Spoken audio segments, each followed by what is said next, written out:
This young man refused to choose a dedicated class for himself like mage or summoner. Yun Shen made a completely different choice. He chose to become a jack of all trades, meaning someone with no class. A classless jack of all trades can use a variety of skills, but they're all beginner-tier skills with only mediocre power. If he picked a suitable class and focused on studying and upgrading it, he would definitely have a much brighter future. After the world changed, the college entrance exam was no longer a normal test of knowledge. Students had to face dungeon instances packed with monsters. If they failed, they could genuinely lose their lives. There were 3 difficulty levels from easy to hell. The points for clearing them were, of course, different too. The students had to judge their own limits and choose an appropriate difficulty. The entire exam would be live-streamed to the outside world. Once the exam began, most students chose to form parties and fight together. Fair enough, staying alive was what mattered most. Only a few top students from the elite class chose to go solo. Suddenly, the proctors spotted a very familiar figure on the screen. This boy wasn't in a team either. He was going alone, carrying all kinds of weapons from different classes. And he wasn't even an elite class member, so why was he holding so many different weapons? Don't tell me he didn't choose a class and went classless instead. Most people thought Yun Shen really was an idiot, choosing to be classless and relying only on low-level skill. It was basically useless. When Yun Shen's homeroom teacher saw this, he broke out in a cold sweat too.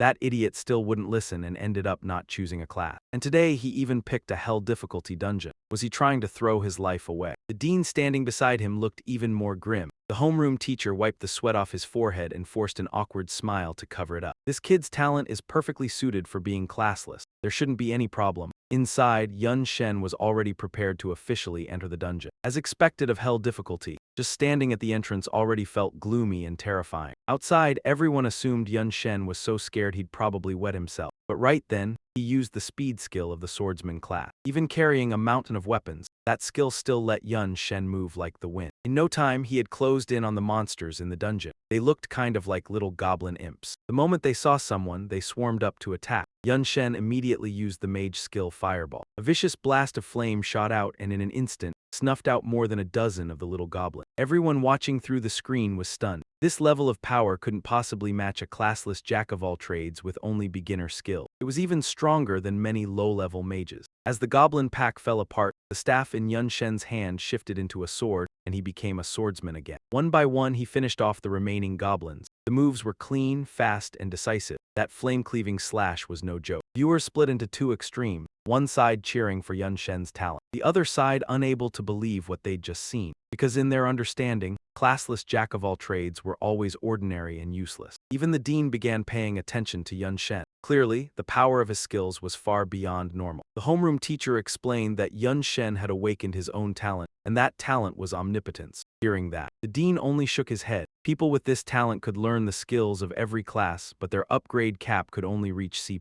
at best. Facing this young man, the dean could only feel regret, because he believed Yun Shen would only grow weaker and weaker in the future. But that was only because no one knew what he was holding in his hands. After a round of slaughter, Yun Shen cleared the first stage. He pushed open the heavy stone door and prepared to enter the second stage. Inside was a teeming swarm of goblins, so many you couldn't even count them. Not only were there more of them, this bunch was tougher than the ordinary goblins from stage 1. They were higher level and even had their own unique skills. Ordinary people wouldn't be able to see these details, but Yun Shen possessed the appraisal skill. With just a single glance, he could read the enemy's level, skills, and attributes. There were close to 100 of them, pretty crowded, and Yun Shen's current position wasn't ideal either. Now this is interesting. A leading goblin pointed at Yun Shen. After it growled a few times, the ones behind understood and started charging together to attack. These guys even had a cheering squad to pump up their fighting spirit. Yun Shen carefully struck at the goblin. They were attacking with a plan. Those with combat-type attributes, the night types, rushed in first, and the ones with magic ability stayed farther back to cast spells. Coordinating with each other is too troublesome. Van then drew his staff and used the Radiance technique, creating an intensely blinding beam of light. This skill temporarily limits the opponent's vision. Sure enough, the Gob Pin formation began to fall into disarray. At that moment, Van then silently approached the Gob Pin mage from behind. Thanks to the assassin's stealth skill, this Gob Pin mage was quickly dealt a clean neck strike. The rest, once the blinding light faded, turned back and surrounded Van then. In this situation, he felt no fear. Van then activated the clone skill. Then he unleashed a series of assassin skills, stabbing from behind, then piercing the heart. Van then used every method to handle the goblins. Quick movements and flexible skill combinations meant more than half the goblins were eliminated in no time. A red goblin now reached the peak of its rage. Van then noticed it. Perhaps it could trigger a berserk state as well. As he predicted, the gob pin suddenly grew in size. Its state became far more furious. Van then lightly jumped to evade. He raised his staff and began summoning the water element. Outside, the live stream suddenly switched to a student from the elite rocket class. In normal terms, a top student from the advanced class. But the audience kept cursing, ignoring him entirely. Everyone was watching Van then, the unemployed mercenary. Bricks and banana peels were thrown. Everyone was talking about this boy. Mastering every profession, all skills perfectly controlled. Van then now resembled a monster, even the swordmaster teacher had to praise him.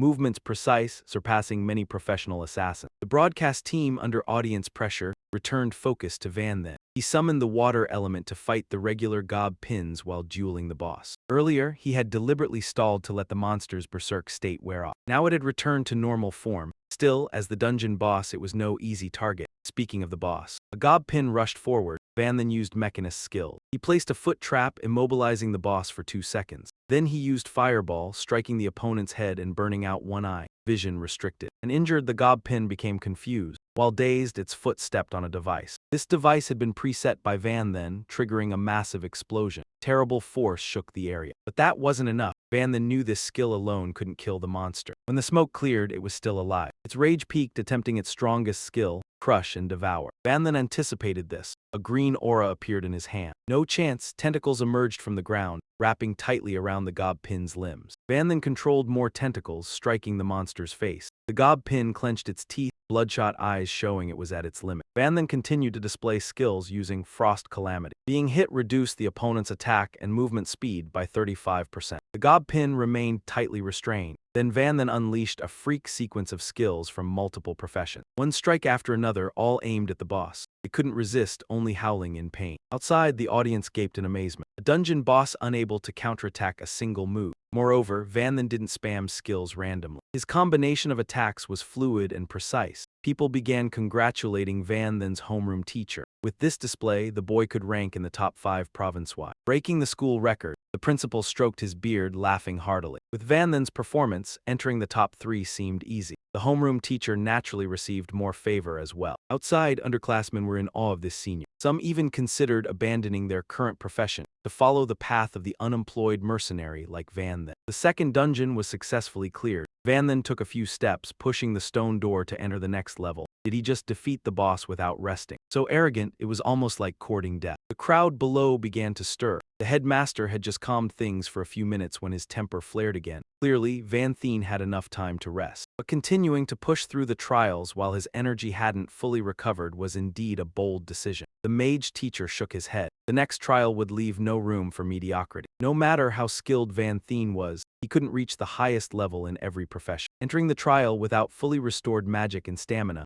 was simply foolish. Inside, Van Thien had already faced the third trial. The pin roots were lined up in orderly rows, all of them high-level pin roots. These creatures were aggressive and quick. As soon as Van Thien stepped in, they launched a simultaneous attack. The 3 soldiers Van Thien had summoned using water elements were about to vanish, as their summoning time had expired. Seizing this opportunity, Van Thien commanded them to charge, forming a barrier to conveniently withstand the storm-like assault from the pin roots. Once the dust settled, the pin roots were terrified, jaws agape. The young man facing them had somehow drawn 2 guns, ready to fire. With guns in hand, Van Thien's next skill would belong to the sniper profession. Although highly damaging, it was difficult to control. Among these skills was one called Passionate Pursuit. Each successful shot would stack an additional layer of damage. The maximum stack reached 25 layers, so achieving peak damage required perfect accuracy with every shot. He couldn't manage that. The mage teacher shook his head again. Within the dungeon, Van Thien fired his first shot. It hit. Outside, the underclass students erupted in cheers. Each successive bullet exploded,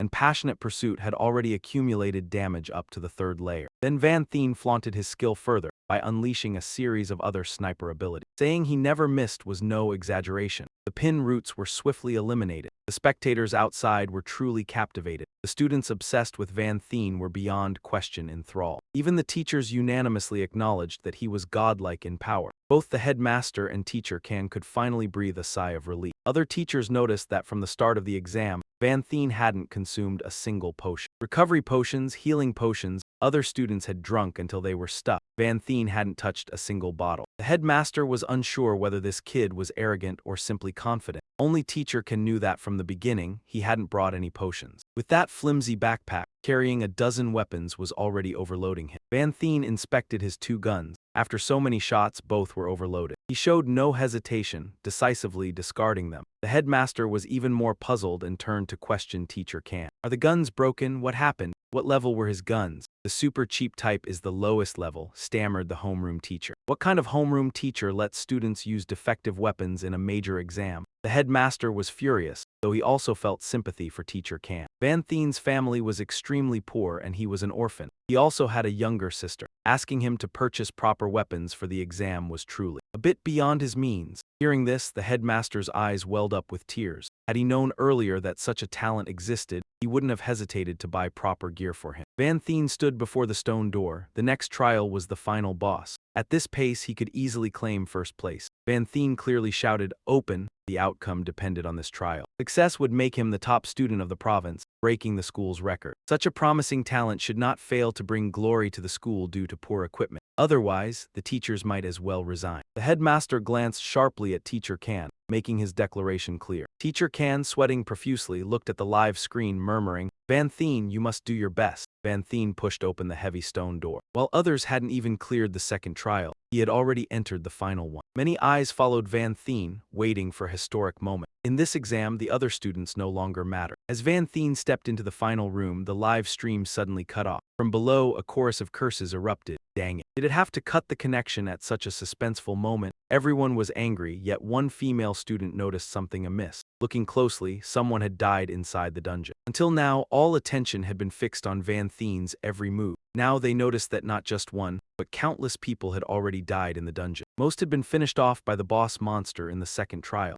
Many others had to abandon the exam midway at this stage. They exited the dungeon in a terribly battered state, barely holding onto their last bit of life. Van then performed exceptionally, making many think it was easy. But in reality, this was like the hardest university-level exam ever. The students from the introductory class began to panic. At this rate, even after years of additional training, it would be hard to surpass the feat Van than just demonstrate it. Seeing the situation, the director ordered the screen to focus on Van then. Now someone strong enough to boost everyone's morale was needed, and the most optimistic candidate was Van then. At this moment, he faced the strongest boss in the final stage. The entire room had only the boss arrogantly sitting on a throne made of gems and skulls. Seeing Van then enter, the boss threatened in a deep voice, "Human, this is not a place for you." As the boss rose, Van then felt a wave of oppressive aura. It was truly the final boss of this hell dungeon. Such pressure was rare, and this monster could even speak human language. But unfortunately, you only have 20 seconds to live. Van then activated the fighter's blood rage skill, boosting all attributes by 80% for 20 seconds. Attack speed, movement speed, and armor penetration increased by 75%. After 20 seconds, his body would weaken for 3 minutes. All attributes would drop by 75%. Outside, everyone panicked. He just entered and used blood rage immediately. Van then was taking a huge risk. Headmaster Ken trembled. This decision was clearly reckless, a gamble with his life. The director was shocked, shouting, "Quick, get his blood pressure medicine."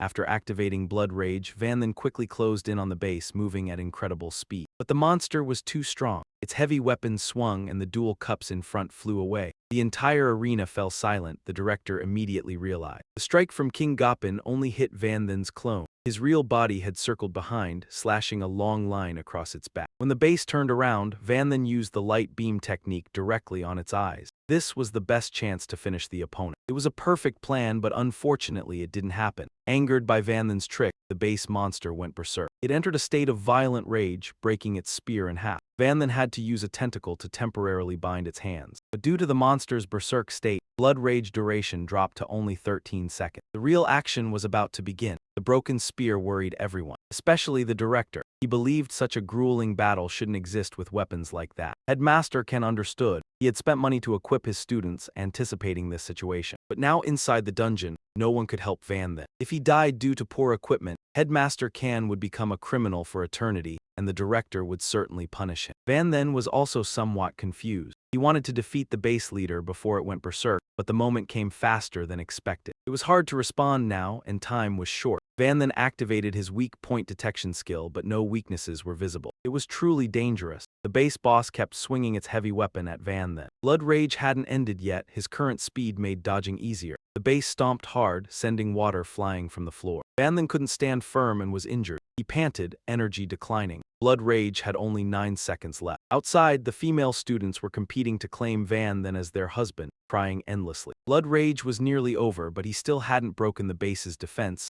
let alone dealt damage. The director and headmaster panicked. The spear was broken, the sword lost, no healing potion. In this situation, he was about to face serious danger. The base boss advanced a few steps, raising its massive axe high. "You could die now." With 7 seconds remaining, Van then suddenly stopped, provokingly asking, "Is that so?" At that moment, many tentacles rose from behind the monster. The base hurriedly chopped them off. The students outside thought Van then was in mortal danger and cheered. The dread tentacles only restrained, not attacked. But the director chuckled. It seemed the boy had discovered the core factor. Earlier, Van then had used the weak point detection skill, but none were visible. However, no contest creates a monster without a weakness. The original Pin Lord's weak spot was on its back, carefully concealed beneath its cloak. Once its secret was discovered, the monster began to panic. Van then activated the fighter's fire punch skill. 3 seconds remained until Blood Fury would end. But that was enough to take it down. He moved like a phantom, appearing behind the monster. Its tentacles were now tightly bound around its body. The Pin Lord wasn't foolish either. To avoid getting hit in its weak spot, it spun around. The fire Van then unleashed struck its chest. HMPH, with an attack of this level, it can only knock me down. How could it possibly deal serious damage? You've lost. Blood Fury ended and Van then would withdraw his skill. No, the main character could not lose. Even the smartest Pin Lord could not calculate as precisely as a human. Right where it fell, Van then had already placed a sword. Its back collided with that sword. A final finishing strike. At this moment, Van then was exhausted and collapsed into a seated position. An announcement sounded. Van then successfully cleared the dungeon at Hell difficulty. Total time, 14 minutes 47 seconds. His college entrance performance was recorded. This contest officially ended for Van then. Outside, the audience erupted. Everyone was thrilled as Van then completed the final stage. He took only 20 seconds to defeat the monster. Inside, Van then received his dungeon rewards. He leveled up 3 times instantly, gaining a pile of skill points and countless items. Moreover, as the first to clear this dungeon, Van then unlocked an achievement. Among the 3 options, Van then quickly chose a technique skill. This achievement is a magic system skill, reducing spellcasting time and enhancing magic execution. The new equipment he received was all high quality. At the very least, far better than his old worn-out gear. With these, fighting the Pin Lord again would probably take only 5 seconds. As he stepped outside, Van then left the dungeon. The moment he appeared, the audience roared with excitement. Van then is the champion. Van then, everyone loves you. What a bizarre situation. Van then, looking dazed like a goose, surveyed the crowd. Many cameras were pointed at him. Even the dean personally came to greet him. Teacher Kan's face bloomed with pride. 2 people flanked Van then for photos. The dean said he would report the results as soon as they were available. For now, he could go rest. Not only that, but a personal driver was sent with a sports car to take Van then home. This treatment was unprecedented. As soon as Van then left, the director of education called the dean. It seemed this school was about to rise to prominence. At home, Van then's little sister was waiting. She had prepared many dishes. They had also bought extra meat to celebrate her brother's college exam. Van then looked at his sister, feeling both sweet and sorrowful. Their father died 10 years ago in a war against mutant monsters. Their mother followed a few years later due to heart disease caused by stress. Over the years, Van then had worked hard and his sister had grown more understanding. Now, initial results were promising. Life wouldn't be so difficult anymore. "Brother, how was the exam today? Was it going well?" Van then did not hide anything, gently recounting that the dean said he would definitely be in the top 3. His sister's eyes lit up immediately. She was ecstatic, realizing that from now on home-cooked meals would finally include meat. In the following days, Van then diligently completed tasks with the hoe to earn skill points. College required more skill points than high school after all. If possible, he could also unlock hidden professions. 5 days later, after completing tasks, he returned home to find his sister rushing into his arms. She happily announced that Van then achieved top rank this time. He had become the top scholar. It turned out he left home in such a hurry that morning he forgot his phone. People had been calling nonstop. As soon as she finished speaking, the phone rang again. It was the dean. Van then answered, hearing a voice half excited, half serious. "Why didn't you pick up after all those calls?" "Never mind, that's not important. This afternoon, a recruiter is coming to the school. Prepare to choose a school for yourself." The feeling was strange. Van then didn't know which school to choose. The anticipation was overwhelming. Memories from 3 years ago surged back. On the aptitude test day, Van then was discovered to possess omnipotent talent. Everyone thought he was useless. He even thought so himself. But at the moment of greatest despair, he suddenly received the system. It truly was a heaven-sent gift. 3 years had already passed. He was now in a new position. He also had no idea what reward the system would give him after taking first place. Yunshin figured it would probably be some pricey gear again. But unexpectedly, his all-round talent was upgraded from rank B to rank A. That meant all his skills could keep leveling up again. Along with it came a rebirth crucifix. When its owner dies, it automatically gets consumed and seeks a safe place to revive them. Gaining an extra life out of nowhere was unbelievably valuable. Yunshin also received 2 new talents, Super Regeneration and Divine Blink. Super Regeneration let him avoid most fatal injuries. Divine Blink allowed Yunshin to tear space and move from one spot to another in an instant. Yunshin's whole family had been surrounded by reporters. They barely managed to get away. When he arrived at school, the students were also being stopped by reporters, interviewed about the top scorer. A meeting was also underway in the principal's office. Faculty from various universities were all rushing over to recruit Yunshin, but after hearing he was just a classless freelancer, the people from Kingdee University were extremely. That man demanded the dean immediately make Yunshin switch to another class. Otherwise, there was absolutely no way he'd be allowed into Kingdee. What's more, the old man believed that even as the top scorer, a classless freelancer like that had no future. And it didn't stop there. The student who came with him fanned the flames. He claimed Yunshin must have used some kind of trick to get such a high score in this exam. After a back and forth, the meeting room immediately turned into chaos. The dean had a splitting headache. Just then, Yunshin kicked the door open and barged in. "So you're saying you want to smear me now?" The dean was about to make introductions, but Yunshin motioned to skip it. He'd been outside and heard everything. Then Yunshin walked straight up to that student. "I'm here now. Want to try and see what methods I use." "What do you want to try?" "I'll use my title of top scorer to challenge you. If I can't beat you in 5 moves, I'll concede." A high school graduate actually wanted to challenge an elite university student. The guy immediately thought the kid was overconfident. He laughed out loud but still agreed to the challenge, making the dean turn pale with anger. This kid was really giving him a headache. That student was already a level 19 class changer, while Yunshin was a level 13 freelancer. How could he possibly keep up? The group left the meeting room and headed to the training arena. That student Yuanju was extremely smug. He thought he only needed 3 moves to take Yunshin down. The dean and department head were extremely worried. Words once spoken couldn't be taken back. All they could do now was pray Yunshin would bring a surprise. The other side was also a mage. He pointed at the staff in Yunshin's hand. It used to be a staff on the outside and a longsword on the inside. But in the last battle, the blade had broken, so it could only be used in its magic form. Even so, that's still more than enough to beat you.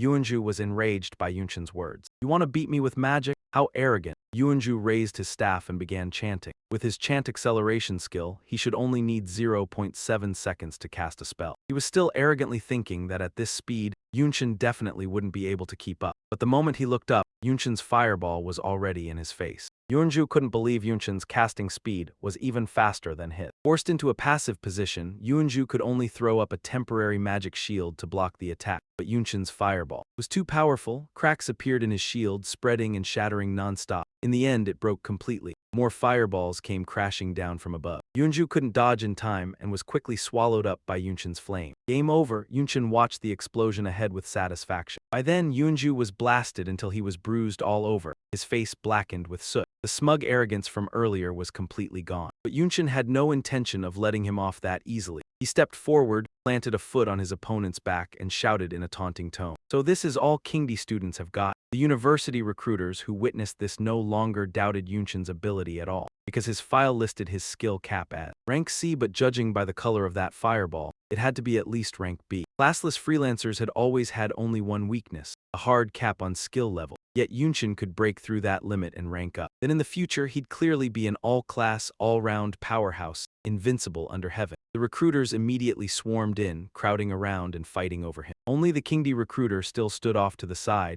stubbornly sniping. "So what if his talent can upgrade once? He still has no future, and yet you're all going crazy trying to snatch him up." The lecturers from the other schools aren't children who can be easily provoked by him. In the end, that lecturer named Kan Dai lost too much face and left first. At that moment, Nguyen Chao was still lying unconscious on the ground and was simply ignored by him. The remaining people were still desperately trying to recruit. Among them, Jiangnan University offered the most generous resources. They were willing to provide all beginner skill books for every class to him, not just books from this country but also class skill books from other countries as well. Upon enrollment, if he achieved excellent results, Yun Chen would also be taught hidden skills and be gifted a multiform weapon, the most suitable for a classless wanderer. Damn, Jiangnan University is going all out. Skill books from various countries, hidden skills, and even a multiform weapon are all hot commodities. Donnie. Whispers began to spread around. Yun Chen didn't think for long. He immediately stepped forward and shook hands with the lecturer from Jiangnan University. With resources that good, only a fool would refuse. Besides, he didn't want to go too far away. After all, his younger sister Yun Tang was still here. Studying in Jiangnan, if anything happened, he could rush home quickly. After choosing his school, Yun Chen strolled to the backyard behind the campus. He wanted to test his teleportation point. This talent was indeed extraordinary. Yun Chen could move instantly from one place to another. With this, both offense and defense were incredible. However, it consumed quite a lot of stamina. It seemed he needed to train even harder. His phone chimed a few times. It was a scholarship transfer notification. Not bad at all. The other rewards were probably already delivered home.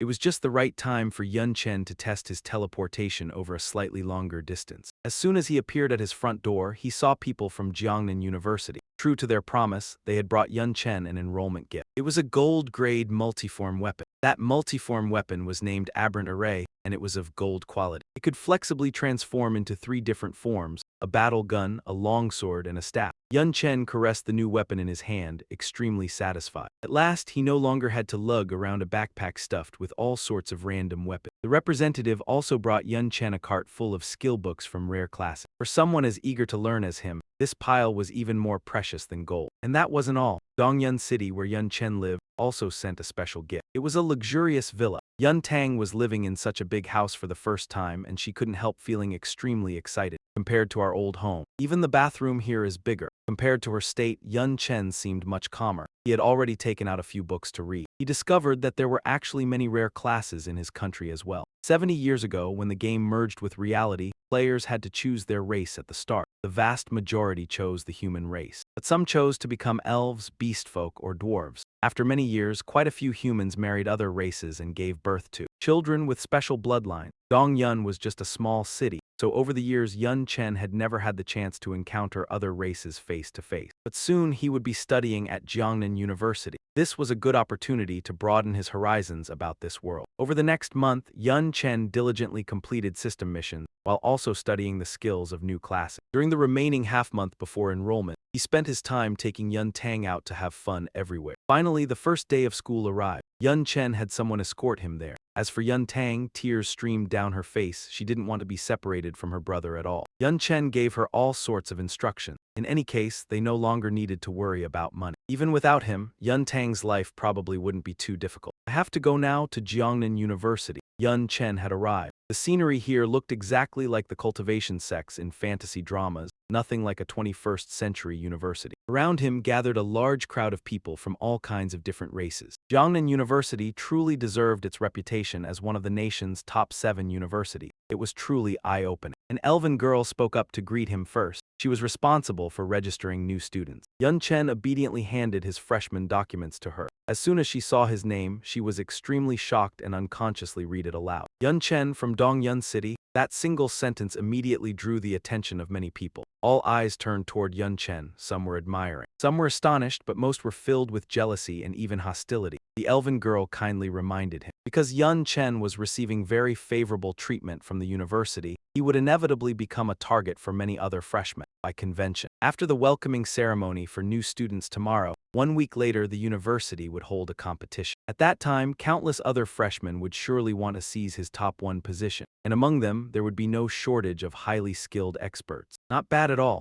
Yun Chen looked at the newly appeared status window, along with a new quest. He had to maintain his 1 ranking in the Rookie Showdown tournament. The reward for winning was an S-rank skill. Aha, then let them rush in. The next day, a grand ceremony was held at Jiang University to welcome the new students. Ban Shen stood at the front, while whispers rose among the other students below. It's him, that so-called non-professional scholar. Last night he was in the mountain villa, while we could only be at the foot of the mountain, looking up at him from below. I'm also the top scorer of the province. Why should I rank below him? I don't accept this. Ban Shen pretended to be deaf to those scolding remarks, but in truth, there were also people standing up to defend him. For example, Shen Tainayan, top scorer of Dazhu province, or Yi Qingling, top scorer of Donglan province. True prodigies always carry a distinctive aura. This noisy scene was fully observed by the principal of the War Academy, Yi and Fu, from above. He just thought these kids were all headstrong. Ban Shen's talent had already been fully displayed on the recorded exam footage. Jiang University is divided into multiple academies,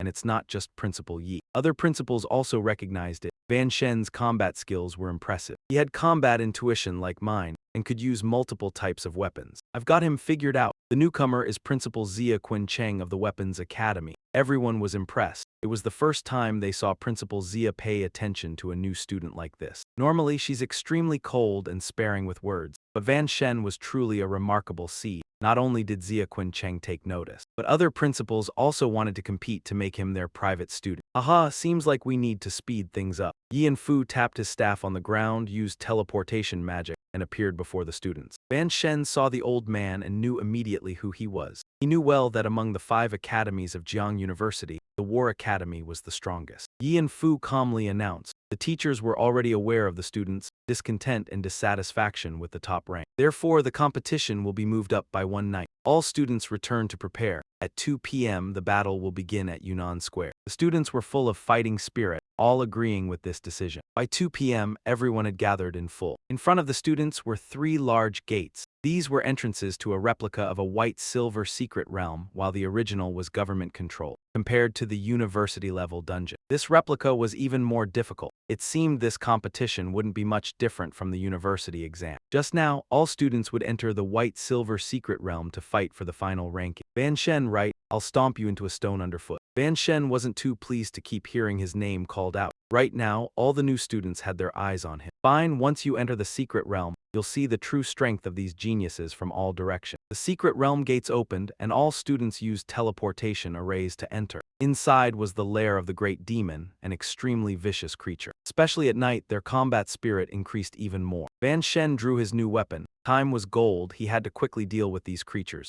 At the same time, on this side, a student was wildly firing a machine gun at the enemy. The principals and instructors of the school were also observing the situation inside via live broadcast. Yi and Fu seemed satisfied because the quality of the new students this year was fairly even. Scanning a few people, Zia Qincheng directly requested the camera to focus on Van Shen. Before their eyes unfolded an unbelievable scene. Van Shen had cleared all the great demons in Area 1 and had already moved to Area 2. The speed was really too fast. A new record. How did he do it? The elderly principal of the Elemental Academy, Lian Hexian, finally spoke. From the scene, it was easy to guess the method Van Shen used. Those great demons were surely gathered in one place by a whirlwind created using wind step skill. Then all of them were incinerated at once by a fireball. It sounds simple, but execution is not easy. Judging from this result, his wind vision and fireball skills must be at least level B. Lian Hexian chuckled heartily. This kid fits perfectly with my Elemental Academy. I must recruit him. Meanwhile, inside, Van Shen had already entered the second room. Something felt off. This room was entirely a swamp. Van Shen stopped moving, avoiding sinking deeper. He hurled a huge fireball and then jumped straight into the very center of the blast. Looks like clearing this stage quickly requires extremely precise perception. This challenge is way too easy for me. Rick's class isn't just about controlling a few tentacles. Van then used a natural interaction skill. This skill lets him sense the breath of nature. He'd upgraded all his skills to B+ already, so when using this skill, Van then could resonate with and communicate with every plant. In a room filled entirely with vegetation, nothing could trouble Van then anymore. Guided by the plant's hints, he found the way to the third room. Van then leapt like a monkey through the treetops, never letting his body touch the swamp. At last, he smoothly reached the end of the room. When his feet touched down, he didn't sink. Just then, a giant demon tried to ambush him from behind. Van then couldn't even be bothered to turn around. He simply blasted it away with a fireball. I told you, every plant in this room is my eyes and ears. There are more giant demons hiding up in the trees. But Van then didn't bother hunting them down one by one. He continued using the growth skill from Griss's class. The trees where those giant demons were lying in wait suddenly grew at an insane speed. Branches and leaves pierced straight into their bodies. With this skill, any creature stabbed by the branches would be drained of all nutrients and die. Outside, the instructors were very satisfied with this performance. There were plenty of skills that could boost raw stats. But Van then chose interaction from the start. It was the skill best suited to this situation. It proved the kid didn't just know how to fight, his judgment was excellent too. Inside, after crossing the swamp zone, Van then moved freely. Even though the room was laid out like a maze and one wrong step could get you lost, Van then had the plants to guide him. So he didn't get lost at all. Before long, he reached the stone door leading to the third stage. A huge giant demon warrior was posted at the entrance, dozing off. All of a sudden, so hot. The moment the giant demon opened its eyes, it was struck by Van Then's fireball. Come on, man, if you're going to be a guard, at least act like a pro. Losing because you fell asleep is humiliating. The stone door swung open, and the giant demon warrior was blasted inside, immediately kowtowing to the chieftain in a panic. Sobbing, it tried to explain the failure at the gate. A despicable human took advantage of me while I was asleep and blasted me in here. The giant demon chieftain's face didn't change. The giant demon warrior wanted to make up for his mistake. He sprang to his feet, brimming with spirit, ready to crush Van Then to redeem himself. Crush who exactly? Van Then was already behind him. The giant demon didn't even have time to react. He used the swordsman's void slash skill and carved several strikes across its back. The giant demon warrior collapsed on the spot right in front of the chieftain. The sight drove the giant demon chieftain into a frenzy. Fair enough. If you beat a dog, you watch the owner's face, and Van Then killed the gate dog right in front of him. The giant demon chieftain couldn't swallow this humiliation. Van Then activated the appraisal skill. Aside from that level 17 chieftain, there were countless level 15 giant demon hunters and giant demon shamans below. With this many boss included, it would be hard to handle, but Van Then had come prepared. He raised his staff. This is worth treating you all to a lavish feast. The giant demon chieftain lifted his weapon, and countless images of Van Then appeared before his eye. Blinded by rage, it only thought simply that he'd used a clone spell. But it didn't matter, however many Van Thens there were, it would kill them all. The chieftain's axe rose and fell again and again. The room filled with curses and clashing steel. Die, die, just die already. Behind the giant demon chieftain, a fireball suddenly shot in. The clones standing behind were all burned to ash. The giant demon chieftain turned around. In his eyes stood a giant demon shaman holding a staff. It roared with laughter and began to praise him. Not bad for a wizard like you. Besides dark magic, you've even mastered other kinds of magic. After we kill this human, I'll promote you to captain. The axe in his hand swung even more enthusiastically, and with every swing, more of Van Then's clones appeared to follow along. Over here, that giant demon shaman also eagerly used fire element spell. So very quickly, only a single Van Then remained in the room. The giant demon shaman strode up to him and laughed loudly. All the clones in the room have been dealt with. The only one left is the man in front of me. This must be Van Then's real body. At last I can finally kill you. Ha ha ha. The figure in front of him rolled on the ground, wailing. The image in the giant demon chieftain's eyes suddenly warped. Was he seeing things? Why did Yun Shen right in front of him suddenly turn into a raging giant demon? Before the chieftain could even figure out what was happening, another fireball came flying in, aimed straight at that raging giant demon. With a loud boom, it was incinerated. The real Yun Shen was actually behind him, slowly returning to his original form. The giant demon chieftain snapped out of it and looked around. All his underlings were dead. What just happened? Watching through the live feed, the instructors outside couldn't hide their shock either. They couldn't understand why the giant demon chieftain had slaughtered his own men. They even saw with their own eyes Yun Shen blowing up other giant demons with fireball. But Principal Lion He Xuan quickly realized what Yun Shen had used. It was the soul-confusing command curse, a skill belonging to the yin-yang master class of the talisman monk. With this skill, the target's mind could be thrown into chaos. Everything in front of them became illusions, and even what they heard was phantom sound. The reason this skill couldn't be used on targets with a higher level was that Yun Shen must have spent a huge amount of effort using his talent to upgrade the quality of this skill. He even directly killed the giant demon warrior right in front of the chieftain, making him even more agitated. That way, the success rate of the soul-confusing command curse would be even higher. He'd calculated all the way to this step. What a terrifying student. Now that the chieftain had regained his clarity, the instructors were all curious how Yun Shen would deal with him, and on Yun Shen's side, while the soul-confusing command curse was still in effect, he had prepared a whole lot, explosive traps and dozens of other skills. The giant demon chieftain was getting shredded. He couldn't even get within a single step of Yun Shen. After a barrage of attacks, the giant demon chieftain was covered in wounds. At last he dragged his battered body in front of Yun Shen, then raised his axe heavily. But unfortunately, what awaited him was only Yun Shen's clone. That swing landed without dealing any damage to him at all. Instead, Yun Shen's true body appeared behind the giant demon chieftain. He used his familiar move again, void-shattering slash. This decisive strike sent the giant demon chieftain to reunite with his ancestor. With the monster dealt with, Yun Shen became the first student to clear the stage successfully. His total clear time was 11 minutes and 43 seconds. The way he set up crushing traps and smoothly chained those skills together truly opened the instructor's eye. The fastest of the remaining students had only just entered the final stage. Yun Shen had essentially locked down the #1 spot, no doubt about it. This kid was a priceless gem that needed to be protected. Just thinking that my weapons academy might soon gain such an outstanding freshman had me unable to help but look forward to it. Zia Quan Cheng was very satisfied with Yun Shen's aptitude and spoke up. first. Principal Zia, my war academy won't back down either. Yi and Fu refused to be outdone, one old, one young, the two locked eyes. Sparks practically flying, the others could only stand there with arms folded, watching. The student hadn't even left the instance yet, and the instructors were already fighting over him like crazy. After taking down that monster, Yun Shen also gained a lot of experience points and rewards. Right away, he jumped 3 more levels and was now level 16. Beyond experience and skills, the rewards also included a gold-quality axe and the title Giant Demon Terminator. With this title, in the future, whenever he attacked the giant demon race, his damage would increase by a full 35%. For breaking the clear record, the system also favored Yun Shen with an extra talent. There were 3 choices again. After weighing them for a while, Yun Shen decided to choose dual-cast spellcasting. With this talent, casting a spell would trigger double the magical effect. After choosing, he planned to head out. But Yun Shen suddenly discovered a secret passage. Could this be a hidden checkpoint? In these instances, there was a very small chance of opening an additional hidden layer. It was filled with many monsters, but if you conquered it successfully, the rewards were extremely generous. Even if you failed, it wouldn't deduct experience points or affect your result in the main instance. Yun Shen didn't even hesitate and stepped right in. Outside, some students had already completed the instance. When he teleported out, he was the first one.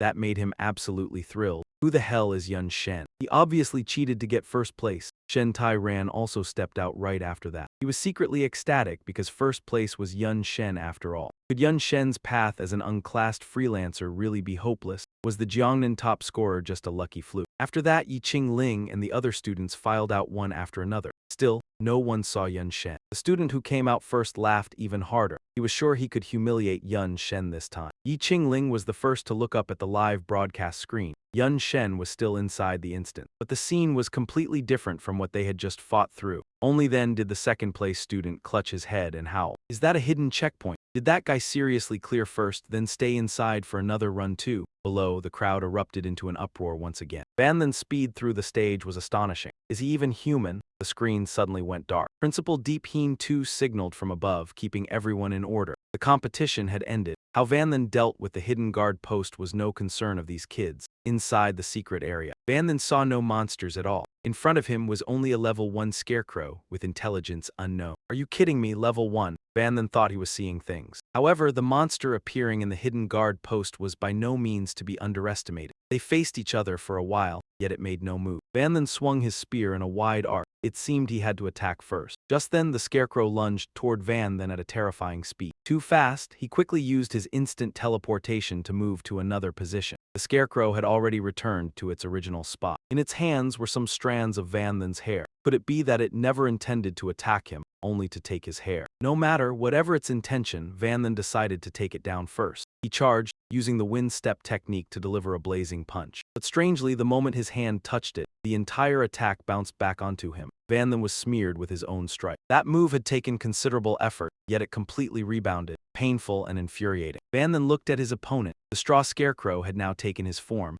Moreover, it seemed to have absorbed the full impact of his previous strike. The scarecrow moved. It went straight to the wall behind it, then violently headbutted it. Van Then felt the same pain. Every injury the damn thing took was mirrored onto Van Then's body. How was he supposed to fight now? He couldn't strike it, but he also couldn't let it hurt him. Van Then rushed to stop it, yet the scarecrow kicked the wall again, sending him rolling. With his leg useless, he had to rely on his tentacles to restrain it, but the scarecrow punched the wall once more. Van Then grimaced in pain. His whole body was bruised. Then suddenly, Van Then smiled smugly. With that strike, he understood the problem. So you weren't as dangerous as I expected. While the students saw it one way, Principals Deep and Ha did not take their eyes off the screen for a second. It seemed the kid had fallen into a fierce battle. Deep and Fuck frowned. Principal Ha thought differently. She believed the original scarecrow was indeed a tough opponent, but likely could not trouble Van Then. From start to finish, the kid's expression remained calm. Not a hint of panic could be seen in his eyes. Still composed enough to think he would surely clear the stage safely. Meanwhile, Van Then noticed an abnormality in the monster. It couldn't bind its life to his. Instead, all the damage it took would be transferred to Van Then. Though it was fine itself, it had to pretend to be injured to fool him. Conversely, when Van Then harmed himself, the damage would transmit equally to it. This was the key point. The monster was level 1. While he was level 16, a minimal strike would barely harm Van Then but could easily kill the monster. Thinking this, Van Then immediately used the fire chain technique to strike himself. Across from him, the scarecrow was instantly incinerated. It reverted to a small straw scarecrow, becoming a reward prop for Van Then. Its effect, when wrapping the opponent's hair around the scarecrow's neck, all damage the scarecrow had taken would transfer to the opponent. A truly formidable prop, it would be extremely useful when needed. Van Then finally exited the secret area. Outside, over 2,000 students awaited him. Cheers erupted endlessly. Only when all students gathered could the next stage of the contest begin. Van then sheepishly merged into the formation. Then Deep and Fuck slowly walked out, announcing someone had cheated to know the exam in advance, which explained the high scores. Therefore, this competition would have a second stage. Damn, that old man had discovered it. The student who exited the secret area first was shocked. The rules of Stage 2 were simple. Students could challenge anyone. If they won, they could take that person's rank and earn their course points. No one could refuse a challenge. Van then was now the center of attention.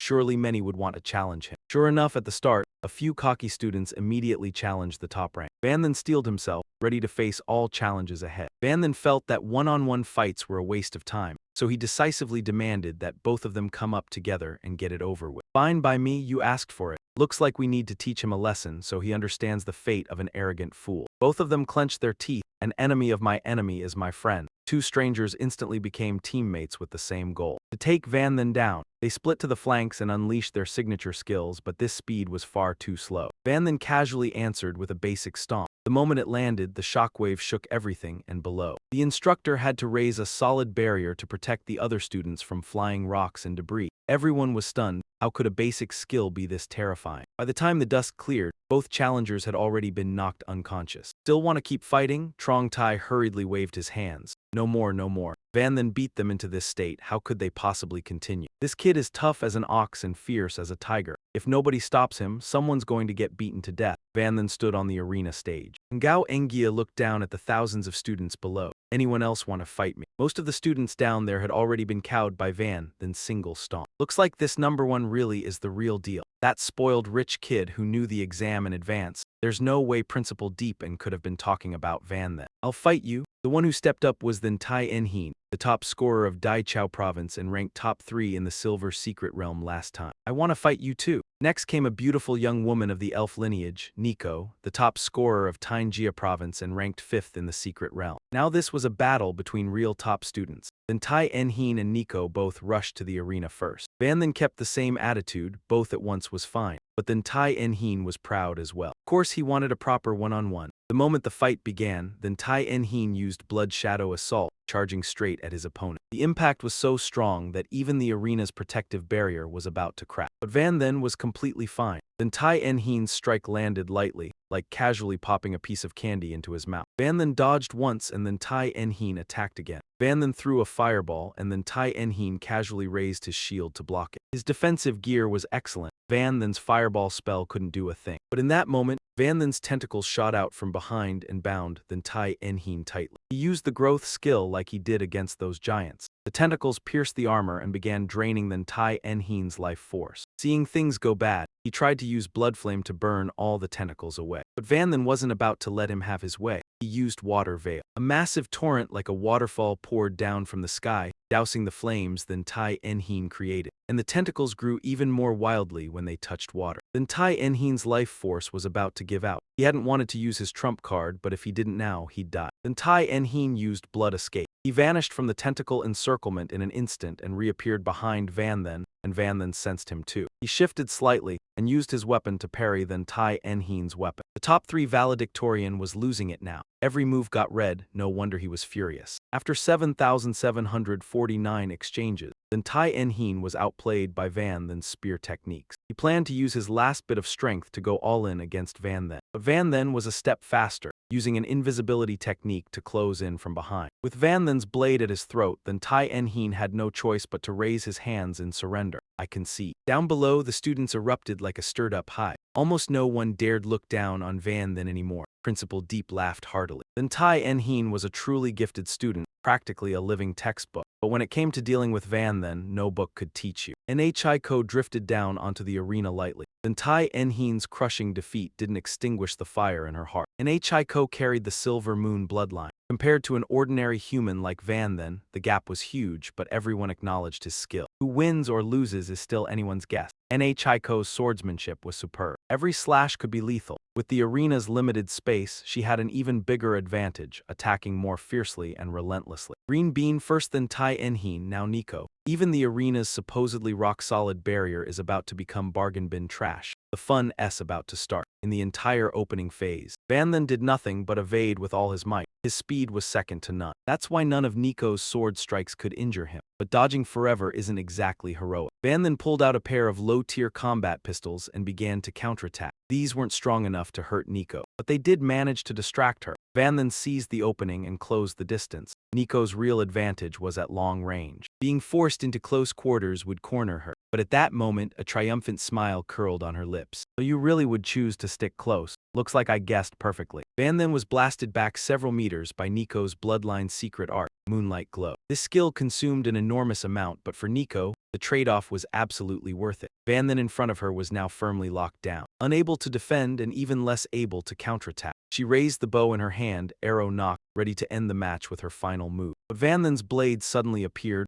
right at Nico's throat, just like what then Tai Enheen had. The one she had poured everything into pinning down turned out to be nothing more than Van then's clone. You had to admit Nico was very smart and her technique was flawless. But Van then was still a level above her, smashing her momentum and driving her hard into the ground. She lost this round, too. She'd grown up all these years, and this was the first time she'd ever lost to someone her own age. Nico, the youngest of the monkey year, felt wronged, tears welling, utterly unwilling to accept it. From now on, wherever she ran into Van then, she'd fight him on the spot. One day, she'd definitely win. Principal Ha watched that bout and felt Nico wasn't bad at all. She wanted both of these kids under her wing. Ma'am, that's a little too ruthless. After defeating 2 top scorers in a row, Van then still had plenty of stamina. These challenge matches were taking way too long. So he announced flat out that anyone could come up. 5 at a time, he'd take 5, 10 at a time, he'd take all 10, just save as much time as possible. Down below, there were still plenty who found that arrogance unbearable. They all rolled up their sleeves, itching to teach Van then a lesson. But against them, Van then only needed a blinding light technique to wipe out their vision. Then he could finish the rest by pelting them nonstop with fireball. Now it was much quieter. Today's match had gone down in the history of River University,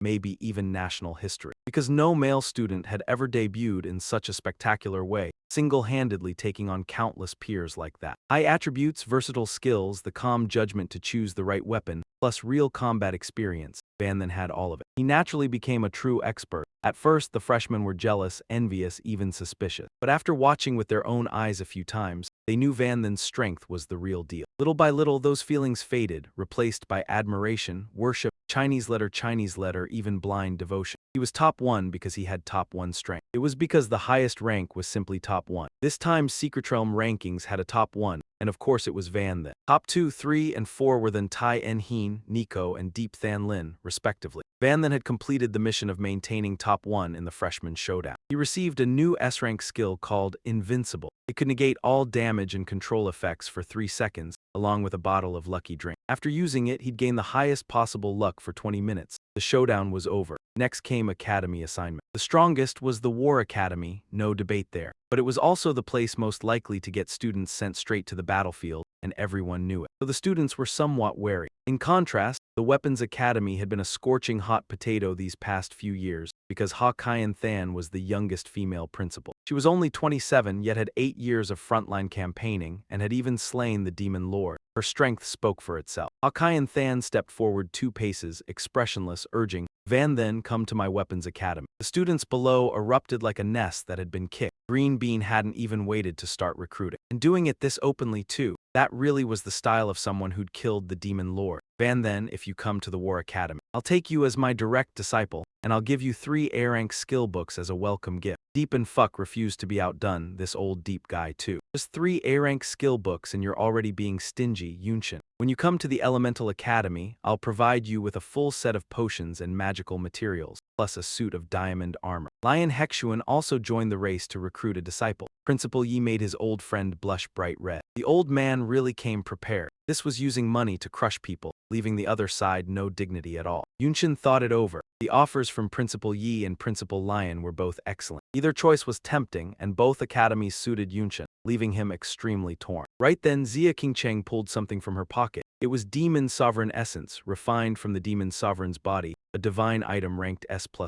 After using it, it could greatly strengthen the body. Every time you rank up, you'd gain many more attribute points and skills, multiples of the usual, and it would last all the way up to level 70. What's more, after using it, there was also a chance to awaken the bloodline talent of the primordial Demon Sovereign. This girl is ruthless, isn't she? With terms like that, forget students, even instructors would be jealous. Principal Yi let out a long breath. It seemed the outcome of this recruiting battle was already decided. Yunshin knew that in most years, academies fought over top students mainly for performance ranking. But Xia Qingcheng was different. She had never competed for trainees in any year. Trainee, you are the exception, and the terms Principal Xia offered far surpassed every other academy.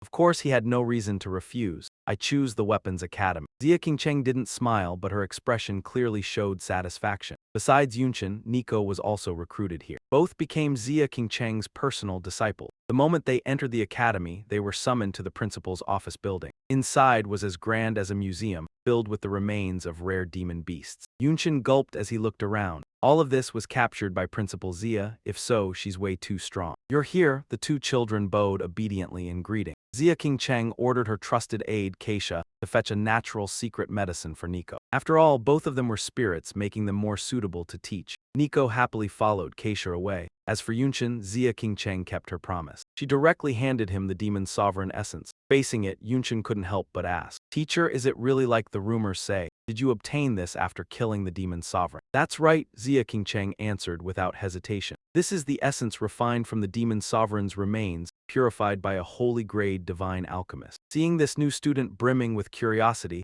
Xia Qingcheng patiently explained the Demon Sovereign's background. 70 years ago, when the world underwent a strange upheaval, many new races appeared, like the demon race, spirits, goblins, but in truth, they were all just players who chose a race other than human. In essence, they were still humans born in this world. The strongest in the players' world were called fourth advancement professionals, such as War God, Magic God, and Tao God. But alongside the current world, there existed another dark world, filled with demonic descendants. Through spatial rifts, they invaded the players' world. They brought disaster, and the ruler of that dark world was called the Demon Sovereign. The Demon Sovereign was extremely powerful, able to rival the strength of two fourth advancement professionals. If the Demon Sovereign is that strong, how could humans figure out how to refine its remains? It wasn't humans who discovered it. Xia Qingcheng continued explaining. The upheaval of this world was actually arranged by the heavens. Deities have always existed, and many years ago, through offerings made to the heavens, humans finally found a way to truly kill and refine the Demon Sovereign. This offering is like a transaction with the gods. Besides Demon Sovereign Essence, divine elixirs, hidden classes, divine gear, divine skills, all of it can be obtained through offering. The more Yunshin listened, the more dazed he felt. No one had ever told him this before. Books and the internet didn't mention it anywhere either.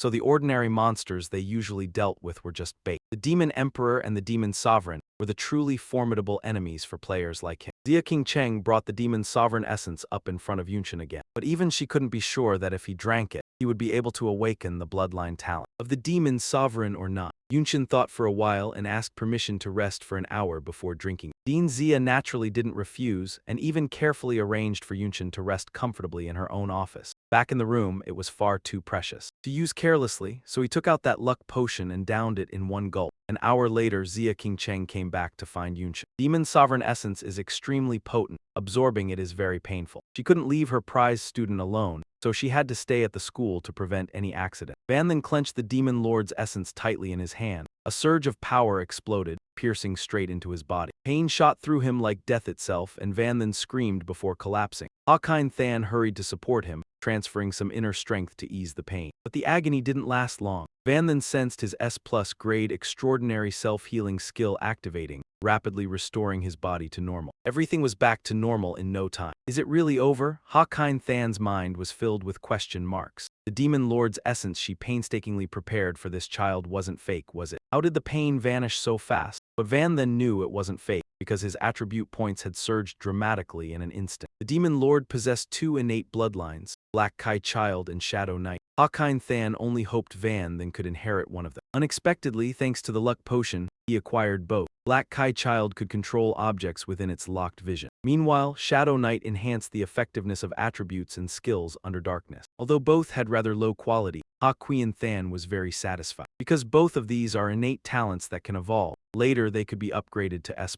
Van then felt extremely lucky. Ha Qian Than seemed cold but in fact cared a lot about him, having a master like this. He must repay him properly in the future. Meanwhile, in a distant place, a strange captive creature was extremely enraged. Damn tiny humans dared to steal the demon lord's power. In front of him stood someone in a red coat, face fully covered, extremely respectful. Master, please rest assured. I will definitely destroy him and offer his heart to you. Good. If successful, I will reward you with the essence of the war god. Today was Van Then's second day in the dormitory. He was still busy testing his new innate talent, Night Kai Child. Van Then held the porcelain plate in midair. He successfully controlled it to hover. If this talent is later upgraded to S+, it will surely be even more powerful. There was still a little time left before the lucky potion wore off. Countless amazing things came to Van Then, from finding gold on the street, enjoying nature for free, to eating for free. That potion was truly terrifyingly effective. He had to find a way to use it for something useful. Speaking of which, today Van Then still carried out system missions as usual, but the reward today was not money, but a random item. The luck potion was still effective. Maybe something he desired would drop. Van Then thought to himself, if a random enchanting material drops, that would be great. Unexpectedly, it actually happened. He received Dragon Kai Flame Blood of S quality. Oh my god, top-tier material. This was no longer a luck potion. Clearly, the potion gave whatever he wished for. After class ended, Van Then hurriedly left. This caught Nico's attention. She unconsciously followed him, and whether it was the potion or not, all day Nico kept staring at him. The more she looked, the more handsome he seemed. Both his appearance and personality were ideal. Van Then headed to the enchanting hall. Nico couldn't help but start a conversation with him. He was trying to use enchanting to strengthen his weapon. He bought a pile of enchanting materials, spending over 3,000 points. Nico was stunned. This guy spends like trash, not even blinking. The shop manager suggested Van Then hire an enchanter for help, but he refused. The pile of materials was laid out before him. Van Then placed his weapon on the table and began enchanting. After the first enhancement, his multiform weapon successfully upgraded to gold. Van Then continued enchanting. The powerful purple light almost blinded passersby. This attempt was also successful. It became a 7-star gold. From 6 stars to 7 stars, the success rate is only 5%. Truly blessed. Not only was Nico stunned by the low success rate, but Van Then remained perfectly fine.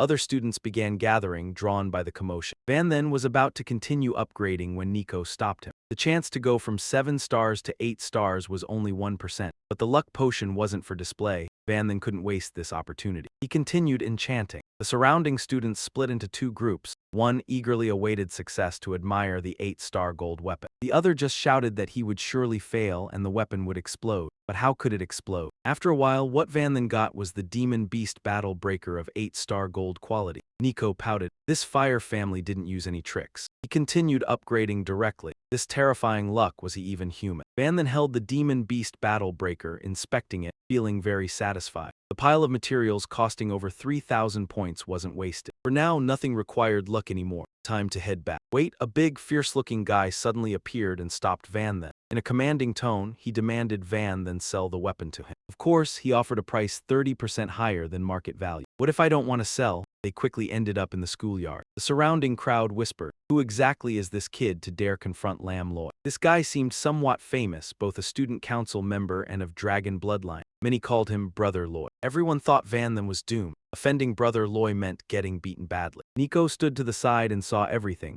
She just smirked. These people surely weren't following the freshman contest. With Yun Shen's methods, even if everyone here teamed up, they still wouldn't be a match for him. Name your price. If this deal goes through, you'll earn the right to follow me. Lin Lei, usually hot-headed, was unusually gentle for once. It must be the luck potion's effect. Lin Lei didn't forget to add one more line. That this strongest golden weapon in history was something only he deserved to own. Yun Shen slammed the weapon hard into the ground. He hadn't even used a skill, yet its stats alone already radiated a threatening aura. Lin Lei suddenly felt afraid. Impossible, dragon blood flowed through his veins. How could he fear a runt like Yun Shen? So you're saying I'm not worthy to own this weapon? If I don't sell, then we'll be enemy. Yun Shen enunciated each word, slowly lifting the Demon Crusher formation breaker as he approached. Lin Lei grew more and more terrified, stammering until he couldn't form a sentence. What the hell is going on? When Yun Shen got close enough, Lin Lei toppled backward. Don't come any closer. The academy strictly forbids duels. We can't fight. All the students surrounding them gaped in shock. Yun Shen didn't want to waste any more time here either, so he shouldered the weapon and walked straight out. Nico hurried after him. After thinking for a moment, Yun Shen decided to head to the library. Nico couldn't understand it. Today was clearly this guy's lucky day. Yet instead of cashing in on something worthwhile, he went to the library to read.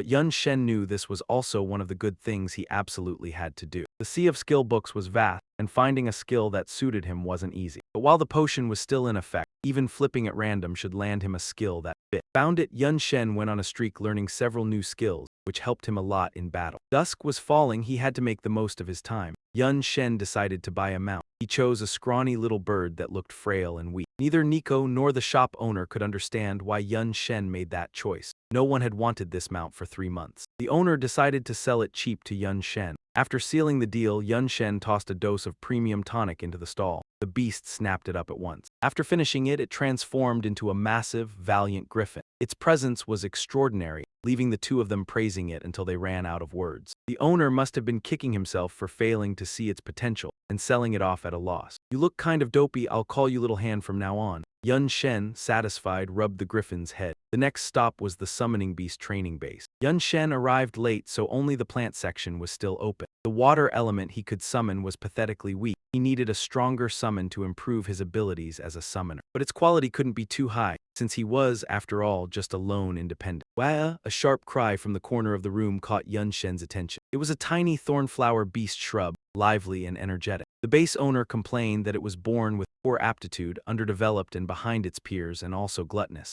Picky too, it would only eat the good stuff, making it very hard to raise. Nico also advised Yun Shen to pick another plant with higher quality, but he had taken a liking to this little thorn beast shrub. He decided to buy it. He'd run all over the place today, and everything he needed to do was already done. Night fell and Yun Shen returned to the dorm. Only then did Nico shyly ask him for something. She wanted to borrow 1,500 credit points from him. In university, everything had to be paid for with credit points, and in the last freshman showdown, Yun Shen had won the credit points of countless other students. Nicole included. "Fine, I'll send it over through your student card." Nico glanced at Yun Shen's account balance. He'd been spending like a tycoon all day and still had a full 8,000 left. Who knew how many unlucky freshmen he'd cleaned out in that last match? Once the money hit Nico's account, Yun Shen left immediately. Nico watched his back, not forgetting to say thank you. Cold on the outside, but he's not a bad guy. 3 months flew by. Today, Yi Anfu was checking in on the new students' progress. Everyone was performing steadily. After all, they were bright talents gathered from every province. As for Yun Shen, he also performed outstandingly.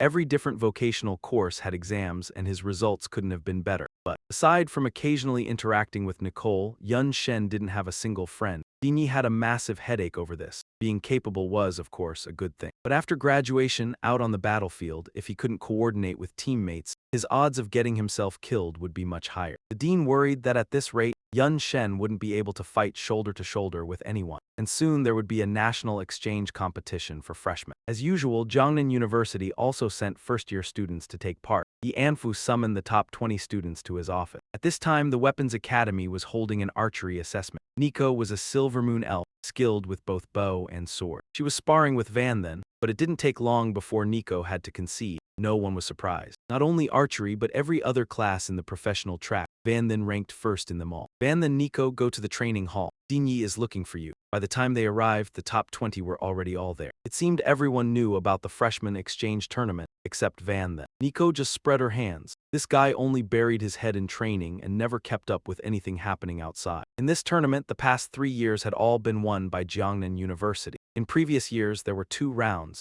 individual and team. This year they added a survival round, but the rules were still unclear. Maybe that was why Principal Yi called them here today. Right after Nico finished explaining, the system sent Van then a new mission: win this tournament. Looks like he couldn't skip it even if he wanted to. Just then Yi Anfu appeared. This year's tournament would be hosted by Qingyun University. When the time came, he would lead the top 20 as the vice principal of Jiangnan University. Nico immediately asked, 5 squads only need 7 people each. So why did they need 20 people this year? Yi Anfu explained calmly, because of the added survival round. All 20 people would be randomly assigned into one team. Searching for resources and killing monsters would both earn contribution points. Everyone's contribution points would determine the ranking. The students clutched their heads every time the rules changed. The guinea pigs were always the ones who suffered most. Jiangnan University had won 3 straight years. If they performed horribly this year, it would be a huge embarrassment. Yi Anfu appointed Van then as team captain. Everyone accepted the decision because over the past 3 months, his ability had completely broadened their horizons. For the individual round, they needed 3 people. Yi Anfu chose Van then Tai En-heen and Nico, the top 3 in academic performance. The team round needed 7 people, and that was the real issue. Van then was strong, but he'd always worked solo, and Yi Anfu was worried about his teamwork. Din Yi, can you let me choose my teammates? Van then spoke up first. Din Yi agreed, of course. After all, this kid knew himself best. Letting him pick his own squad would make the plan easier to execute, but the roster Van then submitted made Yi Anfu furious. 7 people with 3 melee fighters, 1 Taoist, 1 summoner, and 1 assassin. All of them were offense-focused. In past years, Jiangnan University always ran a 2-2-1-2 lineup. That meant 2 frontline warriors who could both tank and fight, followed by 2 mages for magic damage. In the middle was 1 dedicated healer. And in the back were 2 versatile roles for harassment and crowd control.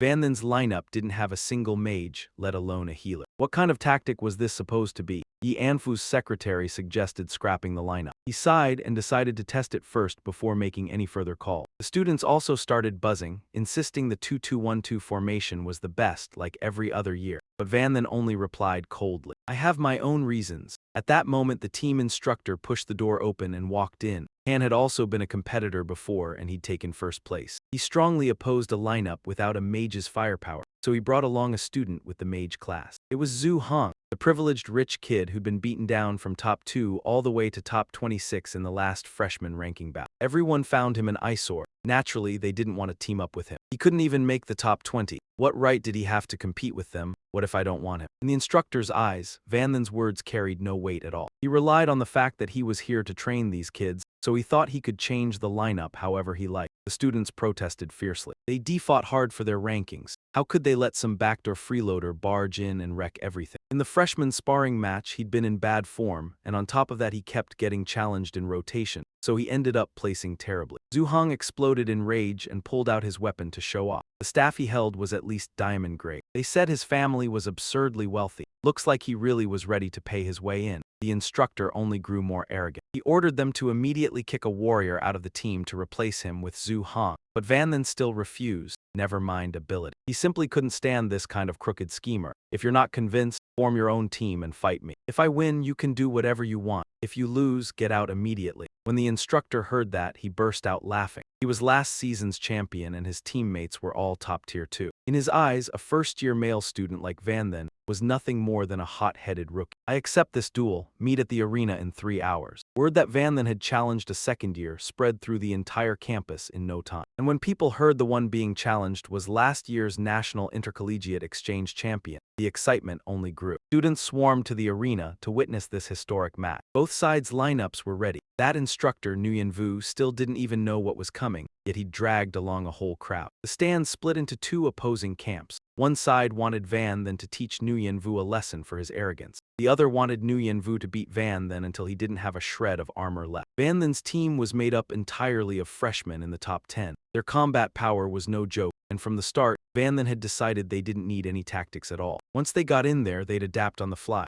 That lineup really did look insanely cool. What's there to be afraid of? Our team has 4 provincial top scorers. Just on strength alone, we can crush them. We have to trust Brother Van. If we win, we celebrate together. If we lose, we take the blame together. This time, Yi Anfu's secretary stepped up to serve as the referee. Perfect, this fight could also let her assess Van Then's team's real combat level for her report. And if they truly won, Din Yi would have no reason left to change the members Van Then selected. The match began. Nguyen Vu's team deployed a textbook formation. 2 fighters up front, 2 mages behind them, and a healing priest in the middle. Finally, there were 2 melee assassins. In contrast, Van Then's team had no functional order at all. They just charged straight in. "Hey, slow down, I can't keep up. At least let me add a buff to you guys. My Thunder Rain talisman can't reach that far." Ethan Lin, the one with the weakest stamina, was left behind by the whole group. Seeing this, Nguyen Vu grew even more confident of victory. In fact, he'd been worried about Ethan Lin at first. After all, a Taoist's role ranked a bit higher than some. But in this team, their coordination was a complete mess. That Taoist clearly couldn't FULLY Chinese letter their ability. Nguyen Vu leisurely maintained his formation, when all of a sudden, countless giant fireballs came crashing down from the sky. He immediately ordered the frontline fighters to raise a wide area shield. A massive barrier opened above their heads, successfully blocking that wave of fireball. But expanding the defense range also meant the shield's sturdiness dropped sharply. At that moment, Van Then sprinted straight in. The enemy mage was still trying to cast when Van Then's vine-like tentacles wrapped him tight.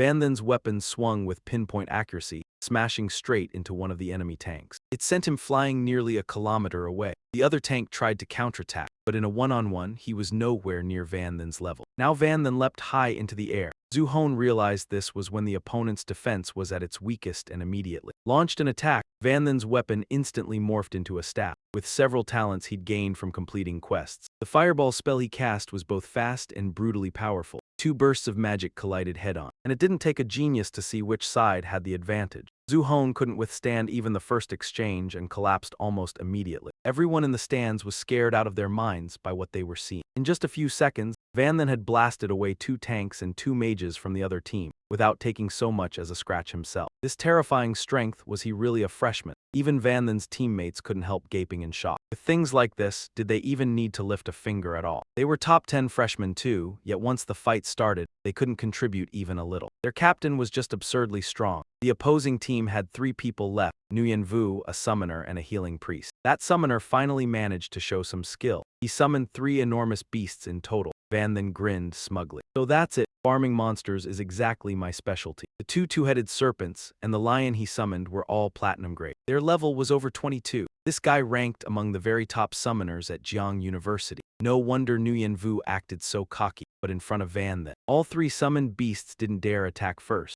The summoner started to feel something was off, like the gap in strength was simply too overwhelming. Not making a move, then I'll go first. Those beasts might be fierce, but they still weren't a match for Van Then. After all, he had the whole system in his hands. Seeing his battle beasts getting battered so badly, the summoner felt utterly heartbroken. He kept shouting that he didn't want to fight anymore, but Vincent still decided not to stop. This isn't fair, I demand a rematch. Vincent carrying the entire battle alone made him extremely furious. The team competition was meant to test players' skills and coordination, but throughout the whole match, only Vincent was fighting. It really felt like an individual round. Vincent slowly stopped and landed on the ground. Who said I was fighting alone? Go ahead and show your skills. The members of Vincent's team eagerly charged forward. Everyone was ready, and Liu Shu was the first to make a move. He wanted to eliminate the opposing team's healing priest, but Nguyen Vu blocked him. If they lost their healer too, they would have no choice but to surrender. At that moment, Thien suddenly appeared beside him using the blood escape skill. Nguyen Vu had no time to react and took a devastating blow. The once proud summoner was furious and wanted to risk everything against Vincent's group, raising both hands to summon his beast. 2 golden arrows shot from afar, piercing through his wrists and instantly disabling the skill before it could be completed. The author of that strike was Nico, one of the top archers among the first-year freshmen. The outcome was decided. Vincent casually finished off the 3 summoned beasts. I wonder if killing these summoned beasts drops extra materials or a bit of experience. The summoner hurriedly knelt down to surrender. These aides were his important partners. He couldn't afford to lose them. Vincent didn't really need such minor benefits anyway. The winner had already been decided. Nguyen Vu activated his rage state, wanting to charge at Vincent one last time, but it wasn't even his turn to act. Nico casually unleashed his signature move to thoroughly end the battle. Secretary Deep and Fuck returned to report the situation,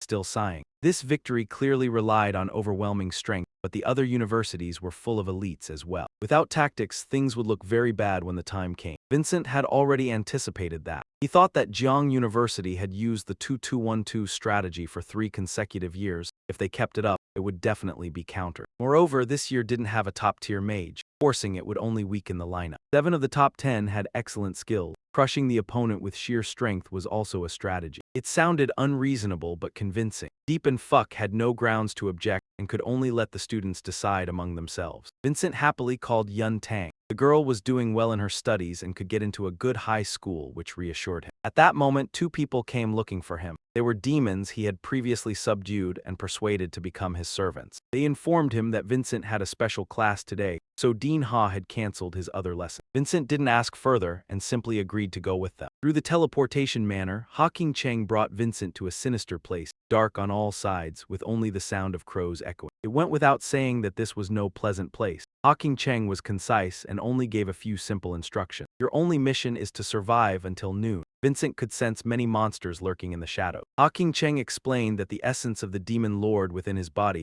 was like a powerful tonic to the mutated monsters. After that, she left. As soon as she was gone, the demonic beasts could no longer hold back and swarmed Vincent. The enemy was numerous and fast. Fortunately, Vincent had divine points, so moving nimbly to dodge attacks was no longer difficult. After fighting for a while, Vincent realized the monsters weren't actually extremely fast. It was this place that dulled his senses, and with demonic beasts all around, they sought to overwhelm him. Vincent transformed his weapon into a staff. A mage never feared group combat, creating a vortex to sweep the monsters together. A few broke through the vortex barrier, but Vincent wouldn't allow that to happen. He activated his newly acquired talent, Knight's Eye, binding the demonic beasts within his sight. Then Vincent used Fireball combined with the skill Blazing Flame Storm to form a massive blaze that annihilated. In an instant, he dealt with quite a number of opponents. Next, Vincent used the remaining power of the Demon Lord's Dark Knight ability. The place was almost completely engulfed in dark energy. Though pitch black, it instead became Vincent's home ground. After using this talent, he had become much stronger. After a while, all the demonic beasts were dealt with. However, Van Then's armor was corroded by demonic energy,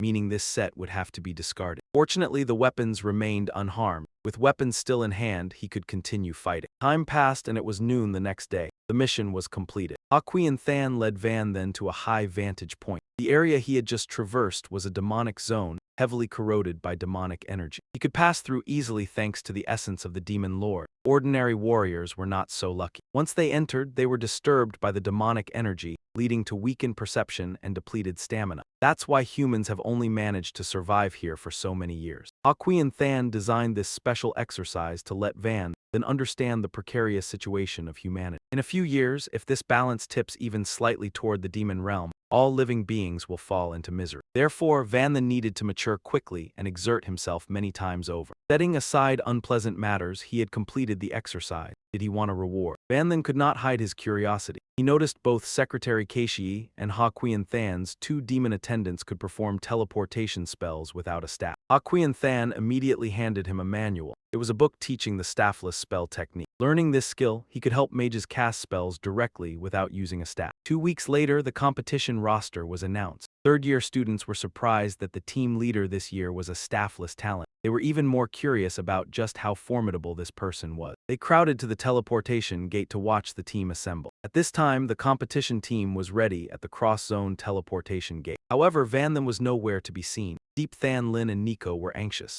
Soon after, Van Then arrived wearing the team's uniform. He had just cleared a dungeon, completed system tasks, and gathered some practical combat skills from the library. Everyone was now present. Deep and Fuck's secretary activated the teleportation formation, sending the whole team to Than Van University. Than Van University was one of the top 7 schools, renowned for its prestige. However, when Van Then's group arrived, no one greeted them. A large dragon was flying above. It was said the school had a pact with a divine beast, the Azure Dragon. Apparently, the rumor was true. Van Then suddenly remembered the first time he entered Hakuin Than's office and saw a bird resembling a miniature phoenix. He wasn't sure if it was a divine beast. Look over there, seems like there's a directional sign. Everyone followed that direction. Surprisingly, the stone tablet had instructions specifically for staffless talent. Could it be that Van Then's reputation was that great? He thought to himself, probably not that optimistic. Suddenly, some other students came laughing over. Look, it really is the staffless talent that Than University lazily skipped recruiting. Unexpectedly, he's even the team leader. Nico was stunned. Van Then had stood out so much in the university entrance exam, yet Than University had overlooked him. Facing these students, Van Then's group was extremely annoyed. The top 5 school demon sword master, Lam Hu Huk, spoke first. Van Ka is the top freshman at Jiang University. Missing out on a talent like him, Than University will regret it. Unexpectedly, this statement made them even more gleeful. Ha ha ha, a staffless talent rejected by the big school turns out to be the top freshman at Jiang University. Looks like our championship might go to Than University this year. The group, mostly male students, couldn't contain their anger seeing Van Then humiliated. Weapons were drawn but restrained. Fighting would violate the rules and result in disqualification. Van Then, unwilling to argue, turned and walked straight ahead. The next day was the competition, and the following morning they would face interviews. Everyone assumed the local media would focus on Van Then. However, no one knew the reason. Deep and Fuck's secretary explained that abandoning Van Then had been a decision by the entire board of Than Van University. Yet upon arriving at the university, he performed extraordinarily. Thus, to save face, Than University had no choice but to use this underhanded tactic. So that's how it was. Van then was even more eager for the competition the day after tomorrow. After all, true ability would prove everything. He had to show the entire nation that Than University had been blind. The next day, during the interview, the reporter once again turned the spearhead toward Van Then. He bluntly asked why Than University had backed off from fighting over Van Then. He even brought up the rumor that Van Then only exploited a loophole in the exam to smoothly snatch the provincial top scholar title. That single question set the whole hall on fire. Everyone was stunned that Jiang University had sent a student to compete and even made him the team leader. Faced with such a public insult, Yi and Fuck's secretary couldn't stay silent. Jiang University treated the top 20, especially Van Then, as their pride. The students' families were definitely watching the live interview too. Today, she absolutely would not allow anyone to humiliate her students. Misla, no need to get angry. If anything, Van Then remained perfectly calm. To your question, I have only one answer. He raised his middle finger, then flipped his hand down into a dislike gesture. His eyes brimmed with killing intent. Any Than University student who runs into me in the match, don't even think about walking off the stage. The next day, the National Freshman Exchange Tournament officially began. A total of 128 universities took part this time. The first team to enter the arena was the host squad. Led by Ning Jun, he was the strongest summoner ever recorded in the nation's history. He once ranked second nationwide for fastest dungeon speedrun record. Wait, why would a record breaker rank second? Because there was a cheater even faster than Brother Ning. That person was. At that moment, the MC continued, announcing the second team to enter. It was Jiang University, led by Van Then. His classless support identity sparked endless controversy. When Jiangnan University stepped out, the stands were full of pointing fingers and whispered gossip, nothing like the cheers when Ning Jun entered. Yi Qinglin and the others. Lin Ziyo, hot-blooded as ever, couldn't swallow this anger. In the end, Van Then was still the calmest. He soothed his teammates while reminding everyone to stay steady and perform their best in the matches. Up on the high platform, a mysterious figure in a red robe, half his face hidden, watched in silence. Heh, next I should enter the arena too. After the entrance ceremony ended, the individual round started immediately. This round followed two rules: avoid matching the same school and avoid the number one seed. Aside from those two conditions, the duel list was arranged at random. Van then went first, facing Sun Wu from Nancy University. Ironically, it was the very red-robed man who had been watching. After explaining the rules, he invited the two students to their positions. As the third seed meeting the number one seed in the very first round, what a surprise.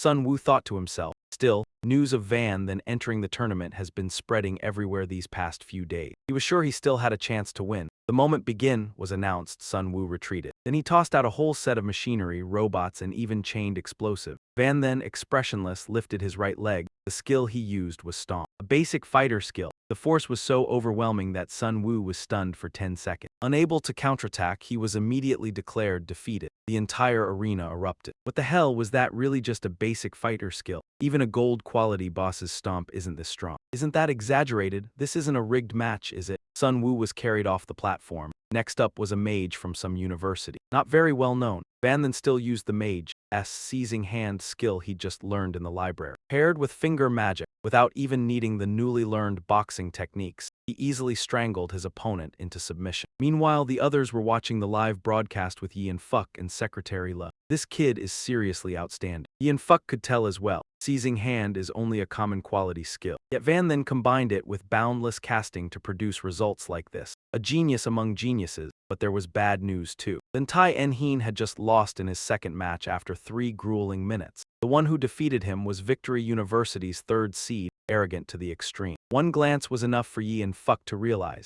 Looks like Victory University has a monster this year. And he deliberately chose to be the third seed so he could face the first and second seeds of other schools just to humiliate them. Over here, Van then had already won 4 straight matches. While waiting for the 5th opponent, he casually glanced at the adjacent ring. The person standing there happened to be the one who'd beaten then Tai En-heen. The number one seed, wash your neck and wait. I'll definitely put you on the ground. Van then was speechless. Where did this brat crawl out from? No way, so that classless support guy just won 4 in a row, and everyone was a one-shot. Over here, Than University's fans started to panic. A one-shot means killing your opponent in a single beat, ladies. To save time, here's the explanation. Father Google goes all out. The next opponent facing Van then is En-heep Kwang, the number 2 ranked student of Than Van University. He possesses the rare bloodline of the polar bear with destructive power like a storm. When Than University saw their representative step onto the stage, they started cheering loudly. They were all waiting for their team to crush Van Then to assert dominance. Van Then finally got a bit fired up, and Enheep Kwang was full of vigor as well. He wasn't like the fools gossiping outside. He knew Van Then's actual strength was no joke, but even so, he was just a lone player with no future. Today, I'll use my strength to prove you don't deserve to step into our Than University. As soon as the match started, Enheep Kwang activated 3 skills at once to enhance himself. Van Then muttered, "If you're going to boast and show off your power like that, then I'll do the same to defeat you." Van Then also unleashed a series of skills on himself first. The audience's eyes widened in amazement. Enheep Kwang, embarrassed, rushed to attack first. His kite, brimming with power, was calmly blocked by Van Then's staff. Both sides exerted immense strength, creating a huge shockwave. But Enheep Kwang was still at a disadvantage, being knocked back by 1 strike from Van Then. He still didn't understand why he was on the back foot when Van Then advanced. Van Then continuously unleashed the chaotic staff skill on his opponent. Enheep Kwang was struck so badly he couldn't stand, stammering as he tried to speak. "I admit," before the words left his mouth, Van Then controlled tentacles to block him. His body was quickly tied up by the tentacles, unable to move. "Want to admit defeat? Not that easy. Yesterday, you were humiliated by Than University reporters." Van Duong, watching the live broadcast, cried all night. This debt has to be paid slowly, step by step. Van Duong summoned the thorny beast he had bought earlier. It's only a level 1 beast with weak damage, but Enheep Kwang couldn't resist now,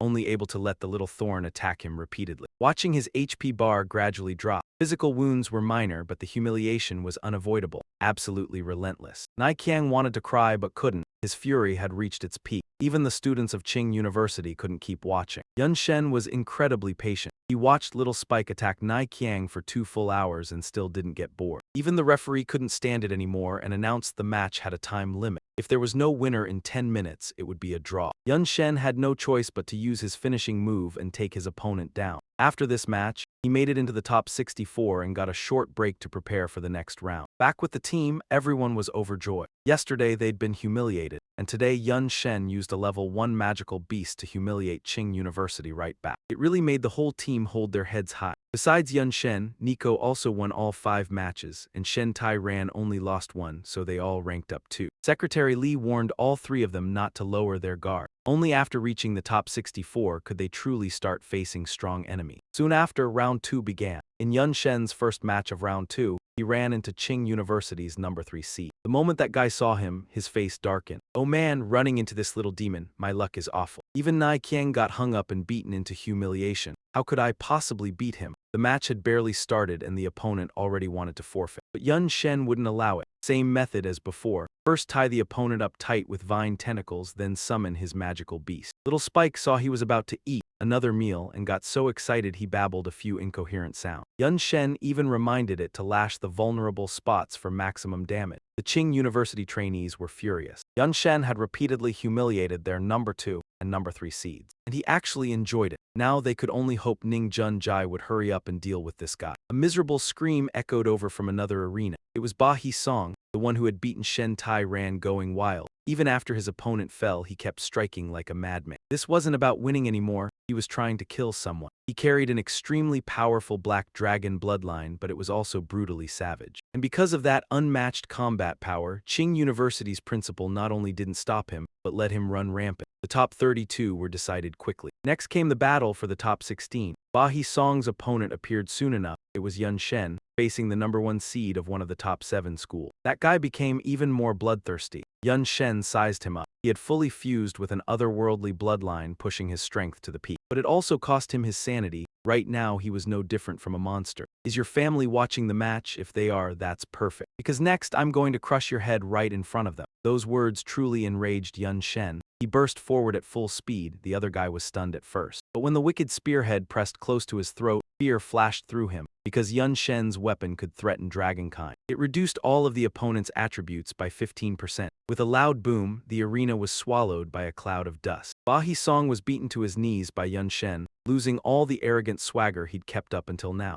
His eyes brimmed with hatred. He still tried to curse, still tried to threaten murder, but Yun Shen's next hit sent 2 of his teeth flying. Then Yun Shen drove a straight punch into his stomach. With dragon blood in him, Ba He Song could take an incredible beating. And Yun Shen happened to be in a bad mood, so he used him as a punching bag to vent. He used a stomp skill, pinning his opponent underfoot and tormenting him. From the stands, people watching this felt Yun Shen was both ruthless and wildly arrogant. Looks like family is his soft spot. Ba Song was in for absolute misery this time. On the arena floor, Yun Shen kept stepping on Ba Song. He was still furious, his face twisted and distorted, no different from a monster. Yun Shen paused his attack, wanting him to get up and fight again. Ba Song staggered to his feet, hatred blinding his eyes. A pair of black wings even sprouted from his back. Now he looked exactly like a monster. Ba Song opened his mouth and spat out a jet of pitch-black flame. It had terrifying, destructive power. But when he looked again, Yun Shen's spear was already at his throat. If you've got the guts, stab again. There's still a long way from my ribs to my heart. Yun Shen let out an "oh," then precisely drove the spear straight into his chest, stopping just short of the heart. Even with a black dragon's tough body, if it went a little deeper, he'd be dead. Only then did Ba Song truly panic. He dropped to his knees and surrendered. You want to kill others, yet you're afraid of being killed yourself. So that's all you amount to. The referee immediately declared Yun Shen the winner of this match. After Yun Shen finished the fight, the officials watching from the sidelines all let out a sigh of relief. Just now, they'd thought he was really going to explain himself. If he had deliberately killed his opponent, he would have been disqualified on the spot, wasting a rare talent. He only wanted to scare his opponent into panic, not let emotion cloud his judgment. Calm from start to finish, honestly, not a bad showing at all. Yi Anfu kept nodding, clearly very satisfied with this kid. At that moment, his secretary brought over some news. They'd found out that Yun Shen still had a younger sister in her 3rd year of middle school. If they could bring the girl over and take care of her alongside Yun Shen, that would be perfect. Sure enough, as soon as Principal Yi heard that, he was all for it. After all, Yun Shen's parents were meritorious citizens, so treating the two siblings well was only natural. And for the Xuanlong Kingdom, top students had enormous strategic value,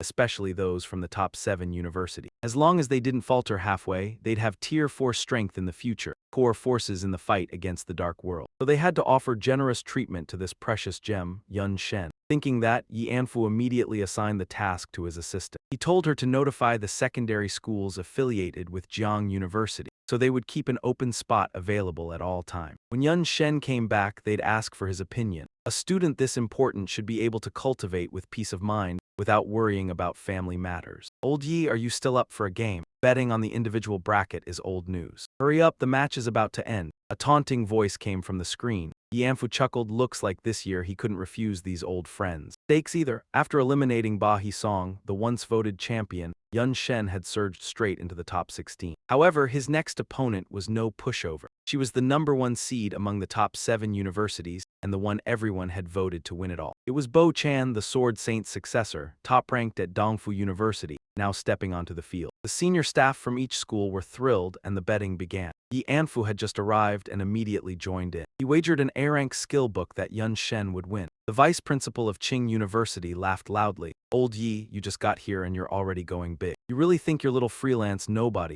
is a sure bet just because he beat that black dragon brat? To be honest, he still didn't think much of Yun Shen. After all, Ba Song was ultimately just tough on the outside and weak on the inside. He looked arrogant, but in truth he was a coward. Enough talk, are you in or not? Of course I'm in. I'll match it with a copy of an A-rank heavenly treasure. Seeing them both go that big, Dongfu's principal also pulled out his stake. It was a soul contract. The value of this item was far higher than those A-rank skills. But before he could even finish bragging about how precious it was, the livestream blared that familiar, thunderous declaration. Yun Shen wins. Principal Zhang of Dong University gaped, the soul contract slipping from his hand. Yi Anfu happily snatched it up. Old Zhang couldn't believe his own Kang Bo Chan had lost that fast. And down in the arena, Bo Chan herself couldn't believe what had just happened. No matter what, she was the Sword Saint's successor, yet the other side could match her swordsmanship blow for blow. Not to mention, Yun Shen also had skills from other classes supporting him in battle. This clearly wasn't normal, it was a monster. With this win, Yun Shen successfully advanced to the quarterfinal. Jiang University's situation was still pretty solid. It was a pity Shen Taran ran into the #1 seed from Jing University and was eliminated early. Nai Gu also leveled up smoothly without any trouble. Yi Anfu's assistant didn't dare relax for even a moment, because right after that, the randomly generated matchup list was sent over. She hurriedly opened her phone to check Yun Shen's next opponent, but the moment she saw the name, her face turned ashen. Oh no. Why did it have to be him? The crowd erupted like a swarm because Yun Shen's opponent was Ning Junyi, the once-in-a-millennium summoner, and also the #1 seed of Qingyun University. This opponent was hard to deal with, but not because of his class, rather because of the top-tier talent he possessed. Yun Shen's strength lay in his all-rounder talent. he could raise all of his skills by 3 quality tiers. Combined with his already sky-high attributes, it let the power of basic skills rival any class advancement skill. Add in his outstanding combat intuition, and he could handle almost any opponent. However, compared to Yun Shen, Ning Junyi's S-rank talent, the void-devouring contract was even more outrageous. He could raise all summoned creatures up to 4 quality tiers, meaning even a tiny mob could fight with boss-level strength. What's more, the Ning family was a top clan in Qingyun province. With that kind of wealth, Ning Junyi would never settle for low-quality summons. This was bound to be a brutal fight for Yun Shen. Down in the arena, both Yun Shen and Ning Junyi were hungry for victory. Ning Junyi wanted to crush his opponent to wash away the humiliation his teammates had suffered. At the same time, I strictly followed the Ning family's orders. He was not allowed to lose any match. But Van then didn't care at all about the opponent. He bluntly declared that Ning Tuanjiat would not be able to stand firm on this stage. Vokai Kung Vong roared, the veins on Ning Tuanjiat's forehead twitching uncontrollably in madness. He spread his arms wide and began to summon. Van then was slightly surprised. The speed of this spellcasting was too fast. He had to interrupt it quickly. If he didn't stop him from summoning a whole horde of monsters, it would be a real headache. Van then charged at the opponent with his spear in hand. But Ning Tuanjiat anticipated this. He used the synchronization secret technique to temporarily merge his summoner with his contracted monster. This allowed him to utilize their ability. Van Then's spear struck with precision, but it passed through the opponent without causing a scratch. Ning Tuanjiat smiled maniacally. Your spearman skills are truly laughable in my eye. Van then remained unfazed. Relying solely on the Yim Kui skill was enough to handle most opponents, but it didn't include me. Van then used the radiant illumination technique, and it severely affected the opponent. Although this skill caused no physical damage, it greatly annoyed Yim Kui. Ning Tuanjiat, merging with the summoned creature, naturally suffered the effects as well. Seeing the unfavorable situation, Ning Tuanjiat used Yim Kui's nullification skill to escape, but Van then had countless skills that countered such moves. He quickly tracked the opponent's aura. The spear in his hand shot forward, clearly hitting the opponent, but was stopped once again. This time it was because a Hoadiah Ma seed sprouted from the ground. The audience gasped in amazement. It turned out that from the start, Ning Tuanjiat had planted the Hoadiah Ma seeds on the ground without using them, while he faced Van then directly. Now the Hoadiah Ma seeds had spread across the entire arena. Over time, its roots would only grow more numerous. Just thinking about it, everyone could guess who would win this round. Van then chuckled lightly. No matter how powerful Hoadiah Ma is, it's still just a plant. Fire power is enough. The weapon in his hand transformed into a staff form. Van Then's fire attack struck the Hoadiah Ma continuously, but unfortunately could not harm it. Ning Tuanjiat laughed even more gleefully. He continued casting spells. A swarm of monsters was summoned. Finally, here's an ultimate treasure for you. This is the best choice to bury a brat like Vo Kai Kung Vong. Ning Tuanjiat waved his hand, summoning the final monster. It was a red dragon whose power far surpassed everything summoned before. Van then sighed, truly a troublesome opponent. To summon so many minions at once, his weapon shifted again, this time becoming an axe.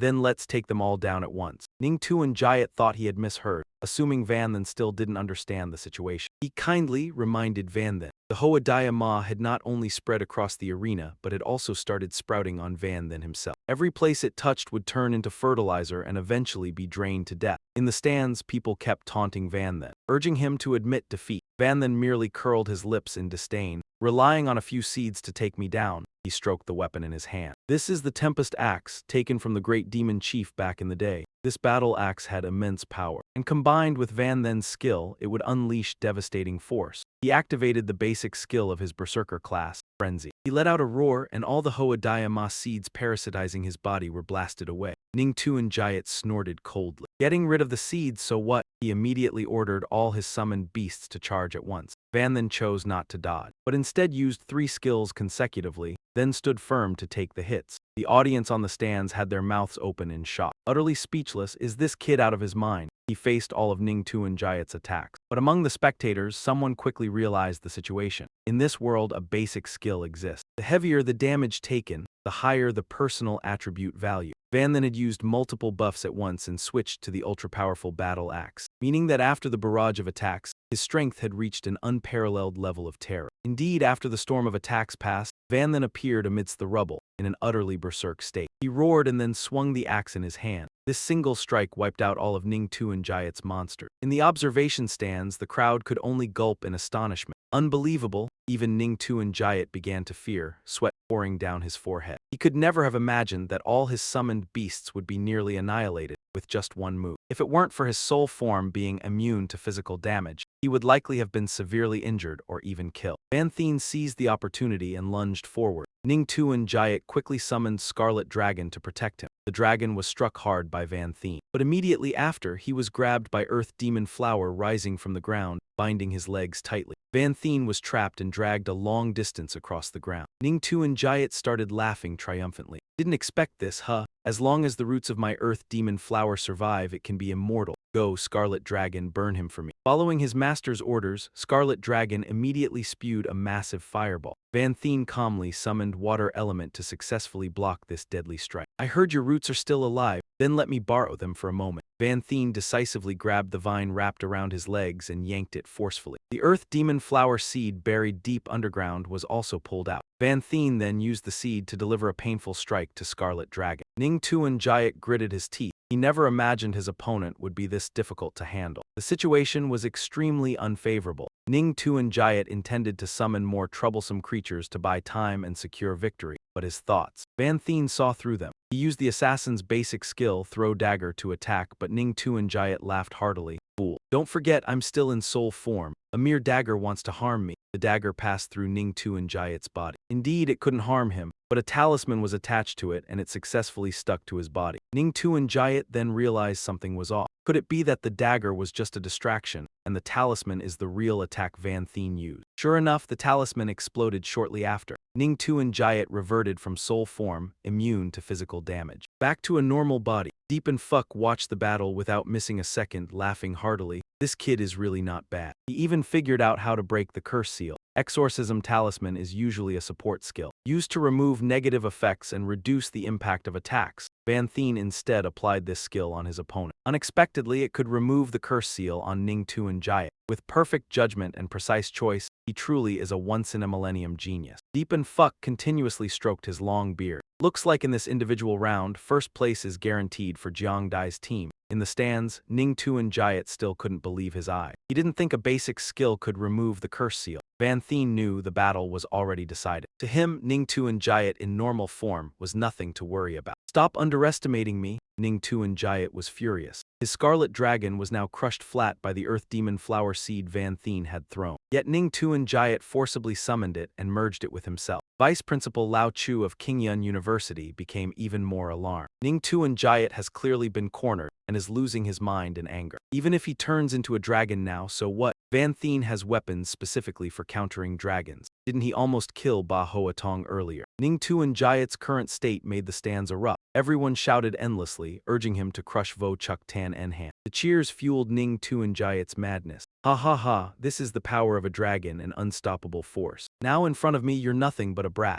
Ning Tuan Jayat charged forward, aiming to crush Van Thien with a single strike. But Van Thien lightly used his spear, piercing through his chest. Ning Tuan Jayat collapsed, coughing up a mouthful of blood. No way, he stammered. I clearly have the power of a dragon. Sorry, I specialize in killing dragons. Van Thien casually uttered the final words. At this moment, the referee announced. Van Thien had won. Many spectators were stunned. This was only the quarterfinals, yet Ning Tuan Jayat stopped at the top 8. Truly ridiculous. I'm done watching. Many immediately stood up and left, mostly local team fans. Ning Tuan Jayat was escorted out of the arena. The first semifinal began quickly. Van Thien's opponent was the top seed of Jingnan University, Bai Wu, an assassin by profession. Upon meeting, Bai Wu spoke politely. You're very strong, I admit I'm inferior. I'm not seeking victory, just hoping to learn. Fine, I'll only use assassin skills. The match had just begun. Bai Wu moved at lightning speed like a gust of wind. Van Thien used smoke bombs to create a smokescreen, then suddenly attacked from behind. But Bai Wu caught him. His skill, Shadow Pursuit, allowed him to track his opponent's location. They fought head-on in the dense smoke, with Bai Wu thinking Van Thien had only basic skill. If you feel inadequate, quickly use skills from another class. Otherwise, you can't beat me, Bai Wu kindly reminded him. But just as he finished speaking, Van Thien's dagger was at his neck. Earlier, when Van Thien threw the smoke bombs, he had created a clone. His original had been hiding in the clone's shadow. Bai Wu sighed and immediately admitted defeat. The gap between you two is too great. Hearing Van Thien speak was as soft as a feather. Yet who would have thought that the one who had fought hand-to-hand with Bak Vu without holding back was only a clone. Having won the semifinals, Van then advanced straight to the finals. But no one expected his opponent this time to be Nico. Van then was speechless, and the audience in the stands was equally stunned. "Hurry up and admit defeat, beauty. Don't waste everyone's time,"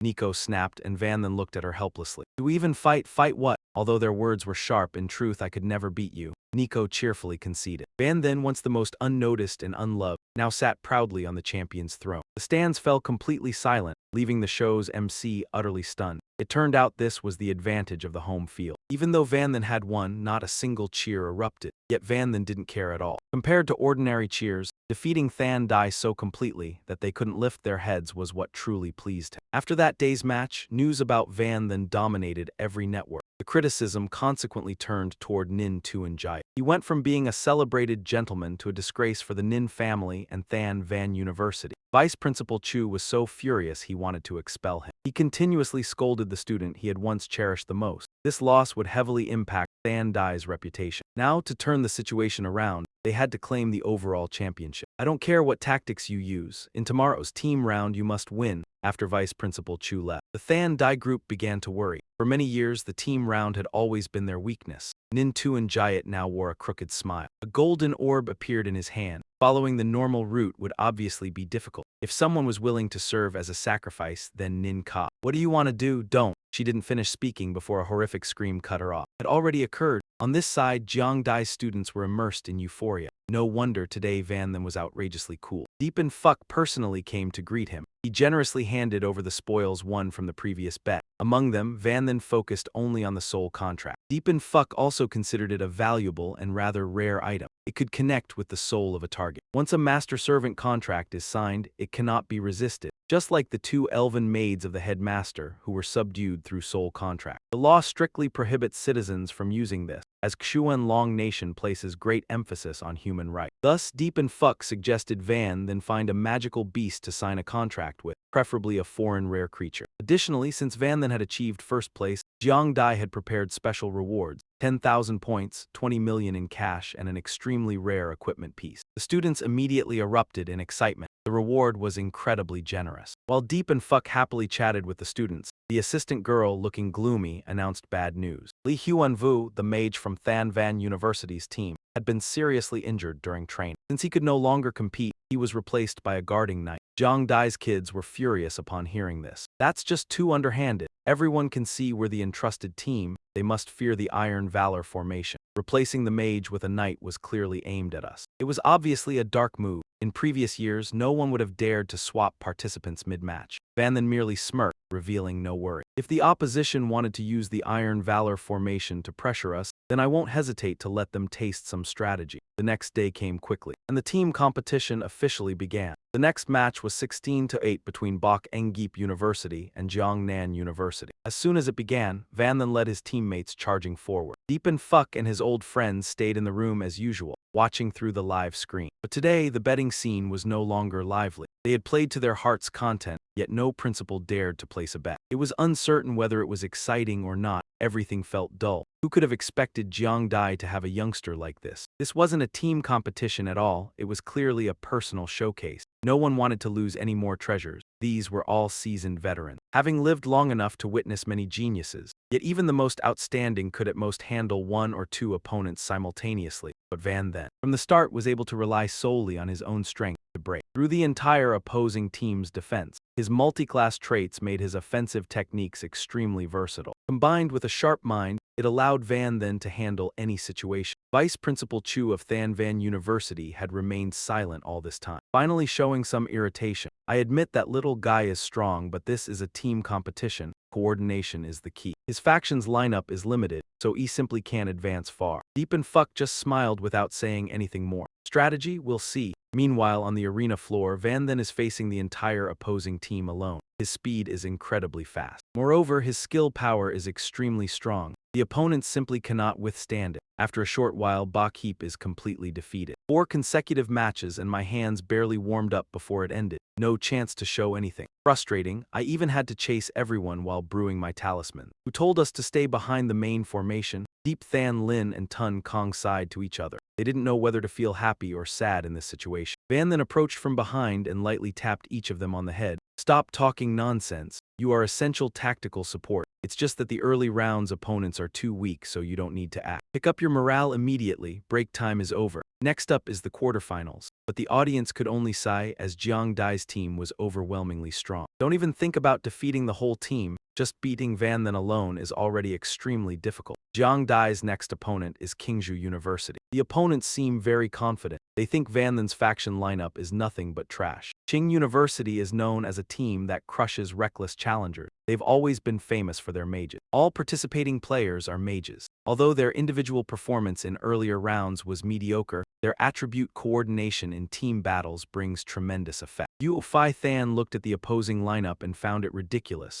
Mages are all fragile. Clearly, they didn't expect assassins like them to be a threat. Yu Fai Than wanted to strike first, using his team's shadow skill to take the lead. But before he could even hit the ground, Van then caught him. Everyone was a little surprised by this move. Van, what's happening? Van then observed the opposition closely. Don't get excited, these 7 fragile guys aren't easy to deal with. Van, you're being too cautious. Even if they were stronger, they'd still just be weak mages. We're assassins, should we still be afraid? Yu Fai Than seemed doubtful, but Tai En-heen also wanted to step up and take some hits since he had the blood ability. Nico's conflict also started. Without a designated tank, how could the team punch back? Moreover, everyone wanted to show their abilities, not just clear the battlefield. Van then thought for a few seconds and finally agreed. After all, they were a team, he had to respect their opinions. With that in mind, Van then assigned tasks according to each person's specialty. In the stands, the audience eagerly awaited this match. Van Then's team is all close range, while Qingzhou University's team is all long range. Both extremes, and it's still unknown which side will dominate. As the referee shouted start, all 5 of Van Then's team surged forward. Deep Than Lin and Tun Kong continued to stay at the far end of the formation. The attack was so fast that they couldn't even attach their talismans in time. No choice, Van instructed us. Unless something unexpected happens, we stay in the back and observe. Tun Kong sighed. Van then only played support. During his idle moments, he used divination to gather intelligence. So far, Van then confirmed that the opponents are all single-attribute mages,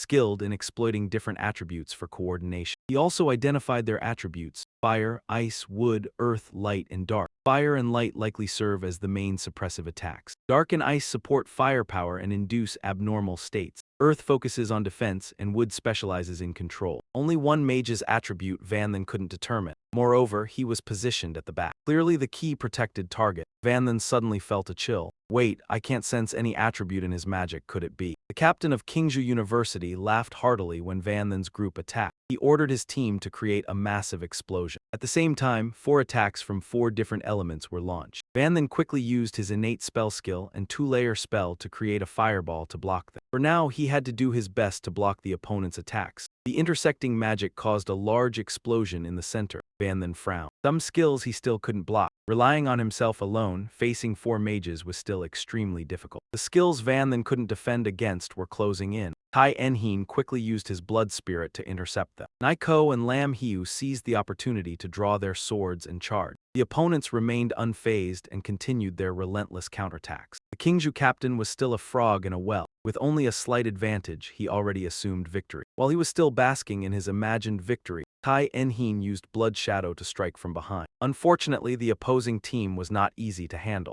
As soon as he appeared, their wood mage summoned numerous vines. Shen Tai Nyan was tightly bound, utterly helpless. Damn it, these mages keep taking turns supporting each other, definitely not easy to deal with. But I'm not fighting alone either. Yu Fei Cheng is only now breaking through, he's aiming for that team captain. After all, to catch the bandits, you catch the ringleader first. But just as Yu Fei Cheng's weapon was about to touch the target, a burst of light flared up. A glowing aura appeared around him. The guy vanished in an instant. Naigu cursed under her breath, damn it, it's a teleportation array. All the enemy mages vanished at once. Then they reappeared all at once, hovering in midair right above Guo Fei Cheng. This is bad. Guo Fei Cheng's eyes went wide as he saw several staves raised high at the same time. There was no way their side was getting out of this. But right then, Yun Chen appeared. He grabbed Guo Fei Cheng by the collar and hurled him aside. That wave of attacks slammed down with perfect accuracy. Yun Chen took it for Guo Fei Cheng. Naigu's eyes widened. Lin Ziosu couldn't believe what he was seeing either. They were all teammates, but Yun Chen's tactics and skill were still legs above Guo Fei Cheng. Trading one for the other like this was a massive loss. The team's fighting strength would drop by at least 20%.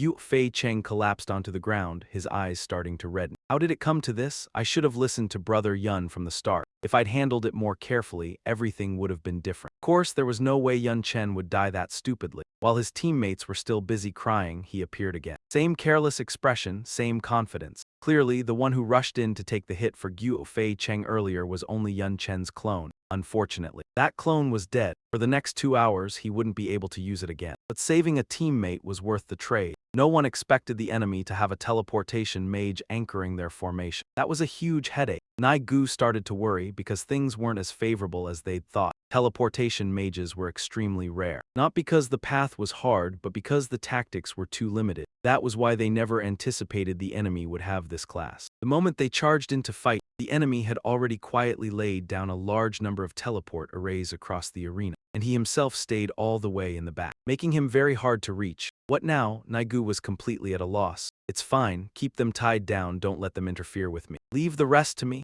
In a situation like this, no one dared argue with Yun Chen anymore. They could only do their best to cover him. The arena quickly turned into chaos. On Zhang University's side, everyone fought with everything they had. But with teleport arrays, the enemy could reposition freely, making them unbelievably annoying to deal with. The spectators up above started jeering at the scene. Jiang University had gone undefeated for 4 straight matches, and now they couldn't even touch the hem of the opponent's robe. This wasn't a fight at all, it was basically walking a dog. They'd long since stopped believing Qingyun University could take the championship anyway. So as long as someone could really make Yun Chen suffer, they felt thrilled. Shen Tainan and Lin Yusu were struggling hard. They burned through too much stamina, yet they still couldn't land a single real hit. At this moment, Yun Chen started forcing his way forward. That teleportation mage had also noticed him. But in his eyes, Yun Chen's spell-type skills posed no threat at all, and he could easily predict the attack range of the long spear Yun Chen was using. Whoever steps into your attack range, I'll teleport them away. Don't even think about injuring any member of our team. But to his surprise, Yun Chen pulled out a gun right after that. He squeezed the trigger without hesitation. The bullet punched straight through the man's chest. He dropped instantly. Yun Chen landed lightly as well. Against those fragile, paper-thin types, firearms were still the easiest tool. The teleportation mage stared with eyes wide and mouth hanging open. Damn it, you can use a gun too. And you even pretended to attack with a long spear first, then switched to shooting. You're viciously underhanded. Yun Chen didn't have time to bicker with him. When it came to being underhanded, neither side had the moral high ground. He stomped hard to build momentum, then launched himself into the air. Yun Chen fired off 2 skills in one burst from the Divine Spear class, lightning fast draw, and frenzied smash. Bullets whistled out in a storm and the mages panicked and fled. Even their key player couldn't react in time. The bullets Yun Chen fired were too dense, there was no way they could dodge them all. While he was still flustered, Yu Fei Cheng's sharp weapon was already at his throat. The kid was clearly still seething about nearly dying just now, so the moment he grabbed this mage, he didn't hold back. He pressed the blade right up against his neck. Brat, in the end. I finally caught you. Letting me get this close so easily. Looks like all your attention got dragged away by Brother Yun's gunfire, huh? Seeing his trump card get caught, the team captain was completely thrown into panic. As long as there's still a chance, you have to fight for it. He hurriedly ordered the team to deploy a formation to support the teleportation mage. He also created a massive shield himself. But that little bit of power was nothing compared to Nico, the Silver Moon Warrior. She charged in and gave the opponent a clean, flashy slash. The guy crashed down from above onto the platform right in front of Yun Shen's boot. The sound was ear-splitting. Still want to keep going? Yun Shen drew his gun ready. To deal with him, the guy wasn't stupid enough to ask for another beating. The outcome was already decided. He could only admit defeat. The NC broadcast immediately announced Jiang University had successfully advanced, charging straight into the top 4. Yun Shen's Aoyi squad returned to the lounge. This time they'd hit a snag, but that only made the victory even more glorious. The Qing University students in the stands could only cry their eyes out. They'd been desperately hoping that Qingzhou University could call out Yun Shen. But the higher the hopes, the harder the disappointment. Looks like it'll be a long time before anyone can take Yun Shen down.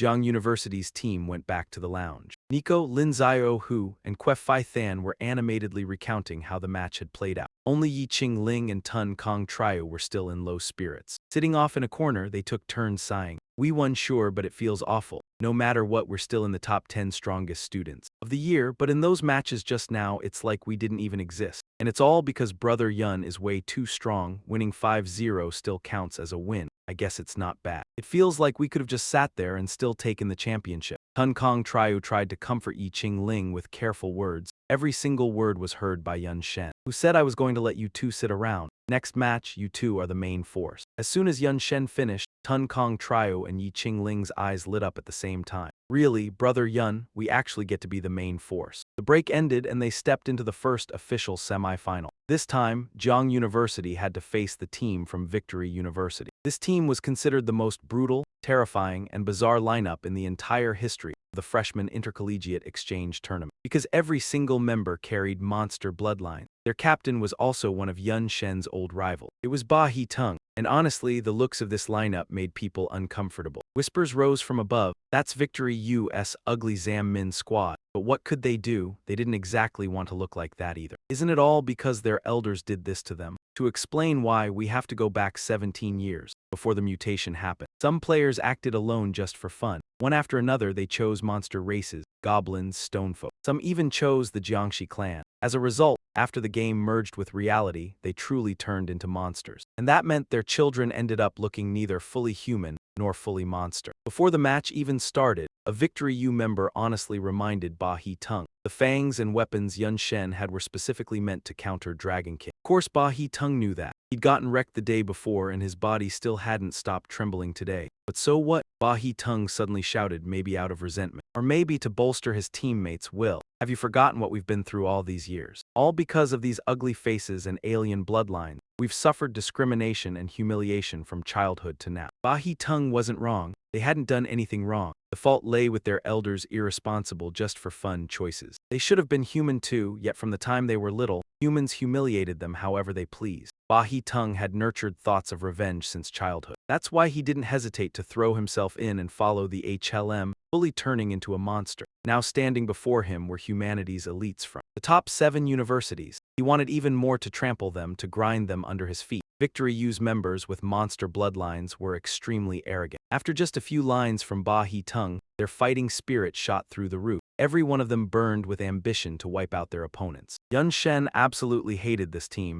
They were both detestable and pitiable, but he didn't forget to warn his teammates that they couldn't relax for even a second in this match. Under Ba He Tung's command, Victory U's group charged forward together. They weren't here for wins or losses. They just wanted to kill whoever they could. On this side, Yun Shen also directed his team to form a solid defensive line. Everyone unleashed their full skill set, doing everything they could to protect the back line. The trump cards in the back for this match were Yi Qing Ling and Tun Kong Trio. The two of them finally understood what it felt like to be the protected trump cards of the whole team, rather than just standing in the rear as jobless spectators. Lin Hu saw his teammates getting careless and couldn't help but give them a good smack. "What are you so pleased about? Hurry up and make a move. Brother Yun made you the main force because Taoists can counter monsters, and summoned beasts can share the burden on the defensive line. Not so you can enjoy the feeling of being protected." Only after getting scolded did Tun Kong Trio hurriedly summon his treasures. You also possess summoning contracts, with quite a few high-level magical beasts like Earth Elemental, Drywood Tree, Stone Giant, and Green Serpent Bear. On this side, Yip Than Lin is also far from idle. She begins casting spells to enhance the strength of Tun Kong Trio's summoned beast. This combination generates a terrifyingly powerful attack, striking directly at the Than Dai team. Cries echo throughout the arena. The principals and vice principals nod approvingly. A Taoist is a class that can fight, control, and provide supportive buffs at the same time. Its burst skills are also strong, able to counter even demonic monsters. The only drawback is the short spell range and the long cooldown. Van then is the team captain and a tactician. Naturally, he understands this. That's probably why he let Yip Than Lin stay put in defense. The tactic is indeed solid. That's just one of many reasons. Yip and Fuck observes his student closely. He knows. In close combat, Van Then may not be inferior to Yip Than Lin.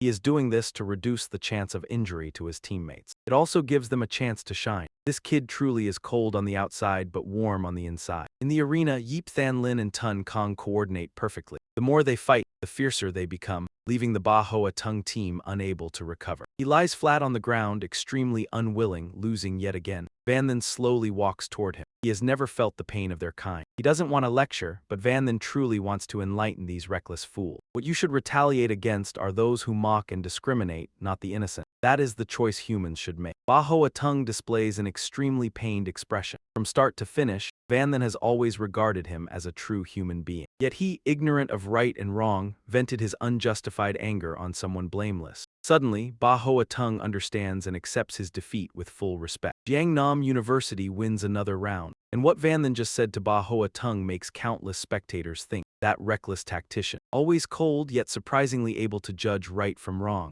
Since Than Dai entered the arena, we've always regarded them as monsters. Compared to that tactician, we truly fall far behind. Through this event, Van Then's image in the eyes of the audience improves significantly. Even among spectators who support Than Dai, the rounds progress rapidly and the team competition reaches its final round. In this match, Jiang University will face the home team, Than Van University. Nin Tuan Jayat leads his team, advancing into the arena with fierce momentum. Their team consists of 2 heavy fighters, 2 summoners, 1 guardian knight, 1 mage, and 1 cleric. Spectators begin criticizing this formation as foolish. They also start whispering about Than Dai's last-minute substitutions before the match. No one dares say it outright, but nearly everyone notices that the change clearly targets Jiang University. Even Than Dai students vaguely suspect something, yet they can only comfort themselves that their school surely wouldn't be that underhanded. The match begins, and Nin Tuan Jayat immediately orders the formation for defense. The 2 heavy fighters and the guardian knight create a solid defensive line in front. The cleric buffs everyone with healing aura effects. Nin Tuan Jayat and another summoner at the back begin using summoning contract. Just like in the individual match with Van Then,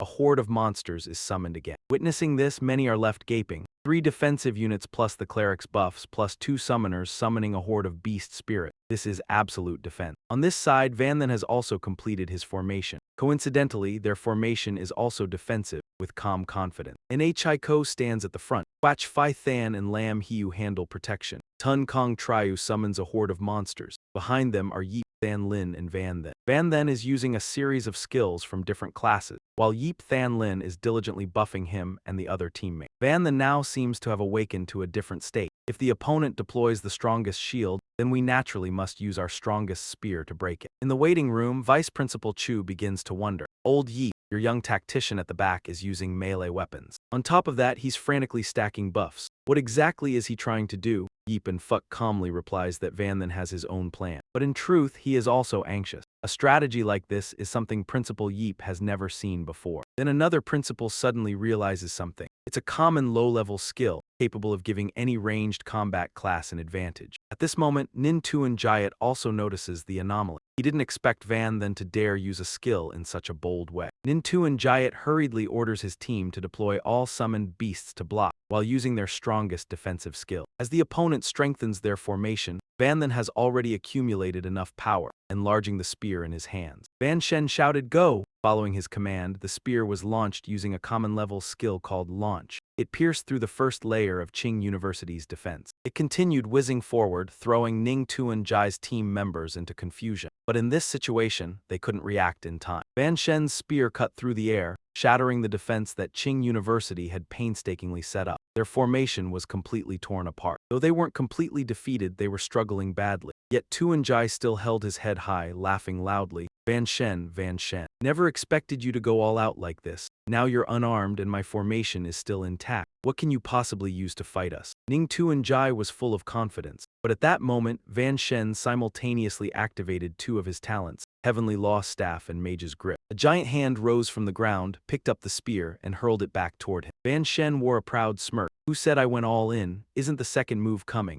Ning Tuan Jai felt as if he'd been slapped across the face. Even the audience in the stands was stunned. The flaw of the launch skill Van Shen just used is that once you throw the weapon, it's very difficult to retreat. Yet Van Shen used Mage's Grip to pull it back. Truly brutal. In the waiting room, the principal began to contemplate. He had guessed correctly. Van Shen indeed used the launch skill. However, this move has no effect beyond throwing the weapon. So what exactly did Van Shen use it for? Because it wasn't just a normal throw, Yi and Fu explained patiently. His talent allows him to enhance a skill up to 3 qualities. Therefore, the previous throw was even more powerful. At this moment, Van Shen was preparing for his second strike, while Ning Tuan Jai was already in dire straits. He ordered his team not to let Van Shen strike again, or they wouldn't be able to block it. Mage, use your ranged skill to stop him. The mage of Qing University obeyed, immediately casting the Dark Stone Rain skill. A storm of hailstones barreled forward. But they naturally couldn't reach Van Shen, because the Nico team wasn't standing there just for show. Don't even think about touching a single hair of the captain. With his teammates' support, Van Shen launched the launch skill again. Seeing this, Qing University's members scrambled away as fast as they could. What formation is left now? If they faced this skill again, they'd be doomed. After this launch, the armor formation Ning Tuan-jai painstakingly set up was officially destroyed. Now it was time for Jiang University's team to fully unleash their power. The Jiang University team surged forward, wildly stabbing and striking the opponents. Ning, admit defeat, we can't hold out. Ning Tuan-jai's teammates shouted and he gritted his teeth. But now there was nothing Ning Tuan-jai could do. The team round is over, I admit. Before he could say defeat, Van Shen silenced him. What are you doing? Want to admit defeat? Too bad the referee didn't hear it. Van Shen landed in front of him and his 6 teammates quickly surrounded him. Now only Ning Tuan-jai remained in Qing University's team. Van Shen silenced him to prevent admitting defeat, obviously to let his teammates vent their anger. Ning Tuan-jai was like meat on a plate. Despite feeling utterly helpless, he couldn't stop Jiang University's team from taking out their frustration. What the hell is wrong with your mouth, daring to exploit home advantage for this dirty trick, and daring to use the referee to bully people? Do you think you're the ruler of the world? Ning Tuan-jai instantly became a punching bag, letting Van Shen's team beat him. In the stands, Qing University students began leaving in droves. They couldn't watch their captain being pinned to the ground and beat. The match referee could no longer stand by. Ning Tuan-jai is unable to fight. The match is over. Stop immediately.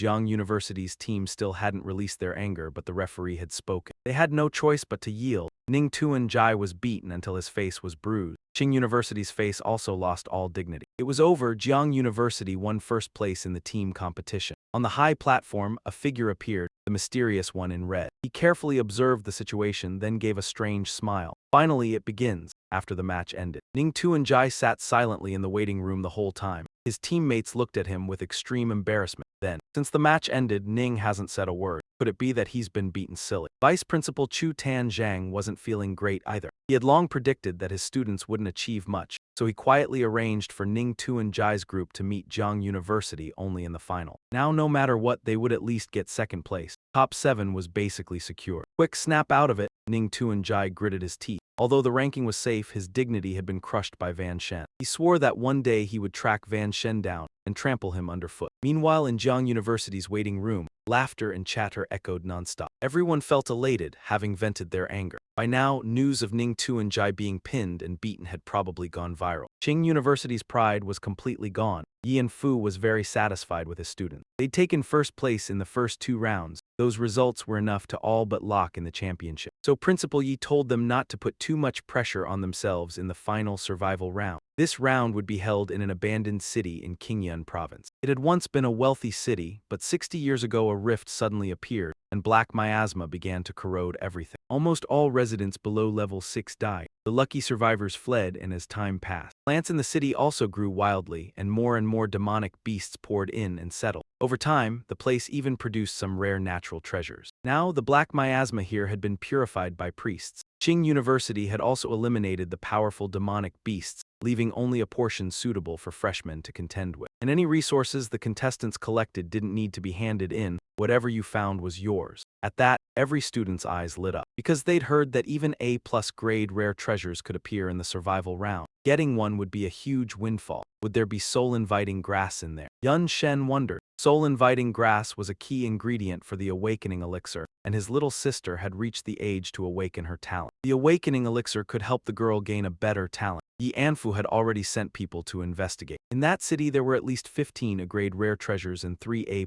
items. Soul-inviting grass was one of them. After hearing that, Yun Shen's resolve burned hot. For his sister's future, he had to get it. The next day, the teams prepared to enter the survival round. In this round, all 20 team members would participate. Rankings would be based on the team's total value of resources obtained, meaning they wouldn't just face demonic beasts. They'd also have to watch out for contestants from other academies. Assistant Lee handed everyone a wooden token called a combat record appraisal tag. Inside, it was a small teleportation array. Crush it in an emergency and you could withdraw. Of course, that also meant forfeiting your right to compete. The assistant was still a little worried and repeatedly reminded the students to protect their lives no matter what. Don't worry, Ms. Lee, we're all mentally prepared. And thanks to Brother Yun leading us twice, we barely had to try and we still took the championship. This time, our biggest goal is to find soul-inviting grass so Brother Yun's sister can awaken a better talent. Everyone remember, 3 signal flares are the most important. That means we've found soul-inviting grass. Yun Shen was a little surprised that his teammates already knew his purpose. Turns out Nico had told the whole team, and the championship was already in the bag anyway. After all, Yun Shen had made huge contributions, so they all wanted to pitch in and help him. After the instructions were finished, the group of 20 was teleported into the abandoned city. The moment he landed, Yun Shen scanned his surroundings. This place was truly desolate. It was hard to imagine it had once been a bustling city. In this survival round, each contestant would be randomly teleported to different points. After thinking it over, he decided it was best to regroup with his teammates first, then seize the high ground for visibility. He'd only run a few steps. When Yun Shen was attacked by a demon bird, Lion used a fireball spell to knock it back, sending the monster flying several meters. But the commotion alerted many nearby monsters. They all took Yun Shen as their target and rushed in, and Lion immediately used his roaring skill. The skill put enemies with much lower attributes than his into a state of fear. Sure enough, the demonic beasts didn't dare take another step forward. Yun Shen seized the chance and bolted. He didn't have time to get tangled up with them. He found a high spot and used eagle eye to observe the area. Suddenly, Yun Shen spotted a group of more than a dozen people. At first he thought some academy had already regrouped, but on closer look the uniforms weren't consistent. It looked like a mixed group from several academies. Suddenly, 3 signal flares lit up the sky. They'd agreed on the signals beforehand. 1 flare meant position confirmed, 2 meant requesting backup, and 3 meant soul-inviting grass had been found. Yun Shen immediately jumped down from where he stood. Those 3 flares weren't necessarily good news, doing that also exposed their location, making it easy for others to target them. His teammates surely understood that too. Afraid something had gone wrong, Yun Shen immediately used the wind-chasing speed skill. He sprinted at top speed toward the signal. At the flare's location, a 3-headed demonic vine serpent lay motionless beside a stalk of soul-inviting grass. The girl who fired the signal knew she couldn't beat it at all, but because Yun Shen needed that soul-inviting grass, she risked staying behind. Suddenly, footsteps came from the distance. She was both relieved and anxious. If it was Yun Shen or his teammates, great, but if she ran into enemies. If they were from ordinary academies, she could barely hold them off. But when she squinted to look, the scene in front of her scared her half to death. Why are there so many people? She quickly realized these people weren't from the same school. Every last one of them looked fierce and aggressive. That bitch. Stop hiding, I've already caught your scent. Daring to send such a brazen signal, only Jiang University would ignore the survival round records like that. She knew she couldn't hide any longer. She forced herself to stay calm and stepped into view. Her staff was raised, ready to defend herself. How dare she come here knowing I'm from Jiang University? Listen closely, Van Ka is on the way. If you don't want to die, leave now. The crowd laughed uproariously. Van then was truly formidable, but they had brought too many people. The leader was arrogant. He admitted that ordinary schools like theirs couldn't compete with top 7 universities, but with such numbers, what was there to fear? Besides, before this began, the 55 regular universities had agreed to form an academy alliance. A total of 1,100 students participated. They wanted to overwhelm their opponents with sheer numbers and eliminate elite students from the top 7 schools. Then they could loot freely and divide the spoils among themselves. The group was already large, but according to the leader, a few hundred more were still on the way. Don't come, wait until everyone gathers. Don't think one Van then alone can make a difference. Even if the entire Jiang University team arrives, we'll crush them all. While he was still being arrogant, a commotion erupted from behind. The people at the back were all blasted away by an immense force. Van the now NHI stepped forward with the spear. Each step radiated an overwhelming presence. Who did you say you wanted to crush? The girl saw Van then and burst into tears of joy.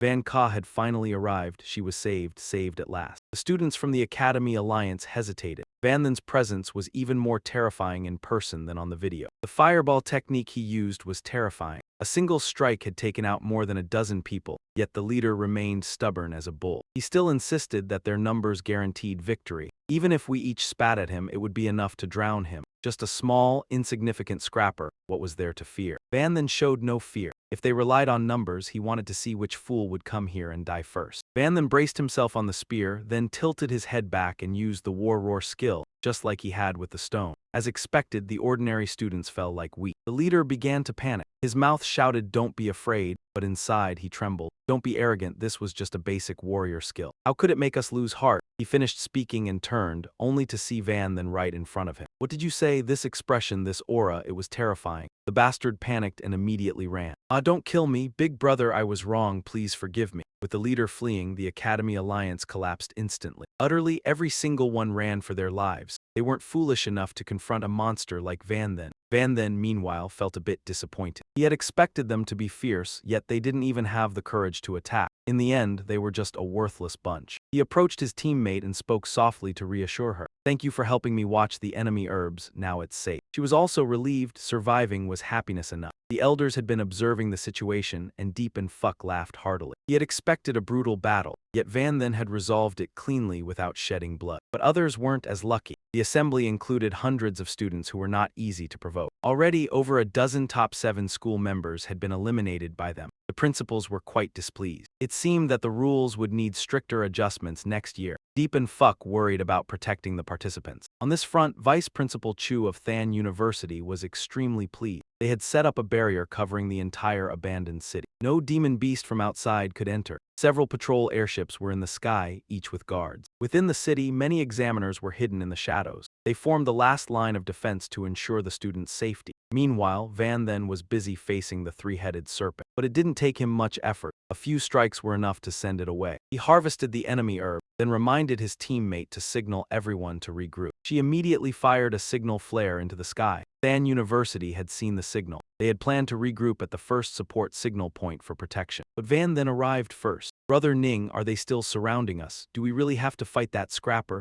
Ning Tuan Sat no longer had the courage to face Van then. He snorted and left with his teammates. Suddenly, the Than University students noticed something unusual. Specifically, a member named Li Tuan was missing. He had just been here. Where did he run off to? Some kind of mischief? But in their eyes, Ning Tuan Jayat was the only commander. Li Tuan left the formation on his own, and they had no energy to care. So they all left in a rush. Meanwhile, Li Tuan quietly made his way to a ruined building. To him, Van Then and Ning Tuan Jayat were the same. Whether it's Than University or Jiang University, in the end they're nothing but dust. As long as the master can descend, all of you will die. He pushed open the heavy door of the tower and stepped inside, walking toward a dilapidated old statue. "Supreme Master, I have arrived. Please look upon me. I offer everything to you, including my life." As soon as he finished speaking, Li Jun drove the dagger straight into his own chest. He collapsed in a pool of fresh blood while activating a dark secret technique called the Gate of Sacrifice. The blood began to flow backward, all of it pouring into the statue. A crimson beam of light shot from the tower into the sky. In the city center, thick black smoke suddenly began to appear everywhere. The magical beasts that came into contact with the smoke became extremely ferocious. Their combat power seemed to increase as well. The principals were all aboard an airship hovering high above so they could observe their students. The live monitoring screens suddenly lost connection. The barrier surrounding the city was also malfunctioning. While everyone was still in confusion, someone suddenly shouted,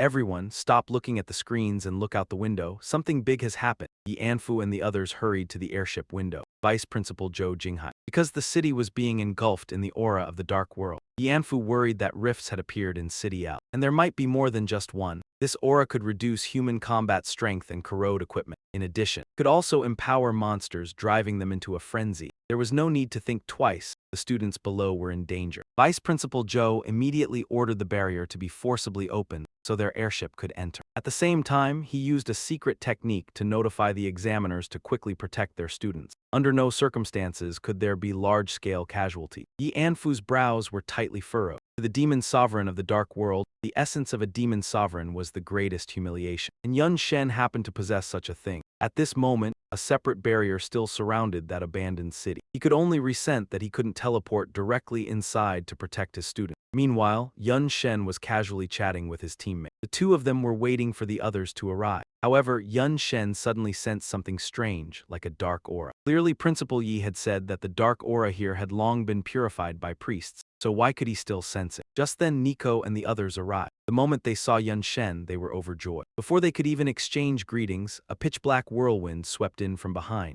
Lin Xiaoxu and Nico turned around, question marks practically written all over their faces. "What is that?" Yun Shen no longer hesitated. He immediately grabbed his spear and dashed forward. That had to be a dark aura. "Don't let it touch you. Get over here now." Nico and the others hurried toward Yun Shen in panic. After all, they had little real combat experience. They had only heard about the dark aura from their elders. From within the pitch-black whirlwind, countless monsters emerged. It was the first time these students had faced such a terrifying scene. But with Yun Shen charging ahead and casting fireball, they gradually calmed down. They began using their own skills to fight back against the magical beasts. However, the corrosive power of the dark aura was immense. Even an outstanding warrior like Nico was blown away. Her precious equipment slipped from her grasp. Even her clothes were being corroded. Nico lay sprawled on the ground as the black smoke closed in. At the critical moment, several vines wrapped tightly around her and flung her in the opposite direction. Yun Shen had saved Nico just in time and even thoughtfully used his own coat to cover her tattered body. The remaining team members finally regrouped. But next, they would have to face a matter of life and death together. Yun Shen transformed his weapon and then used the priest's skill purification to resist the dark aura. At that moment, an emergency announcement was issued from the airship. All participants were to immediately forfeit and leave the arena. Yun Shen urged his teammates to quickly use their wooden tokens to leave. His purification skill would not be able to hold out much longer. Following Yun Shen's instructions, everyone crushed their wooden tokens and left. Only he and Nico remained. Nico was extremely flustered. "Why isn't my token responding?"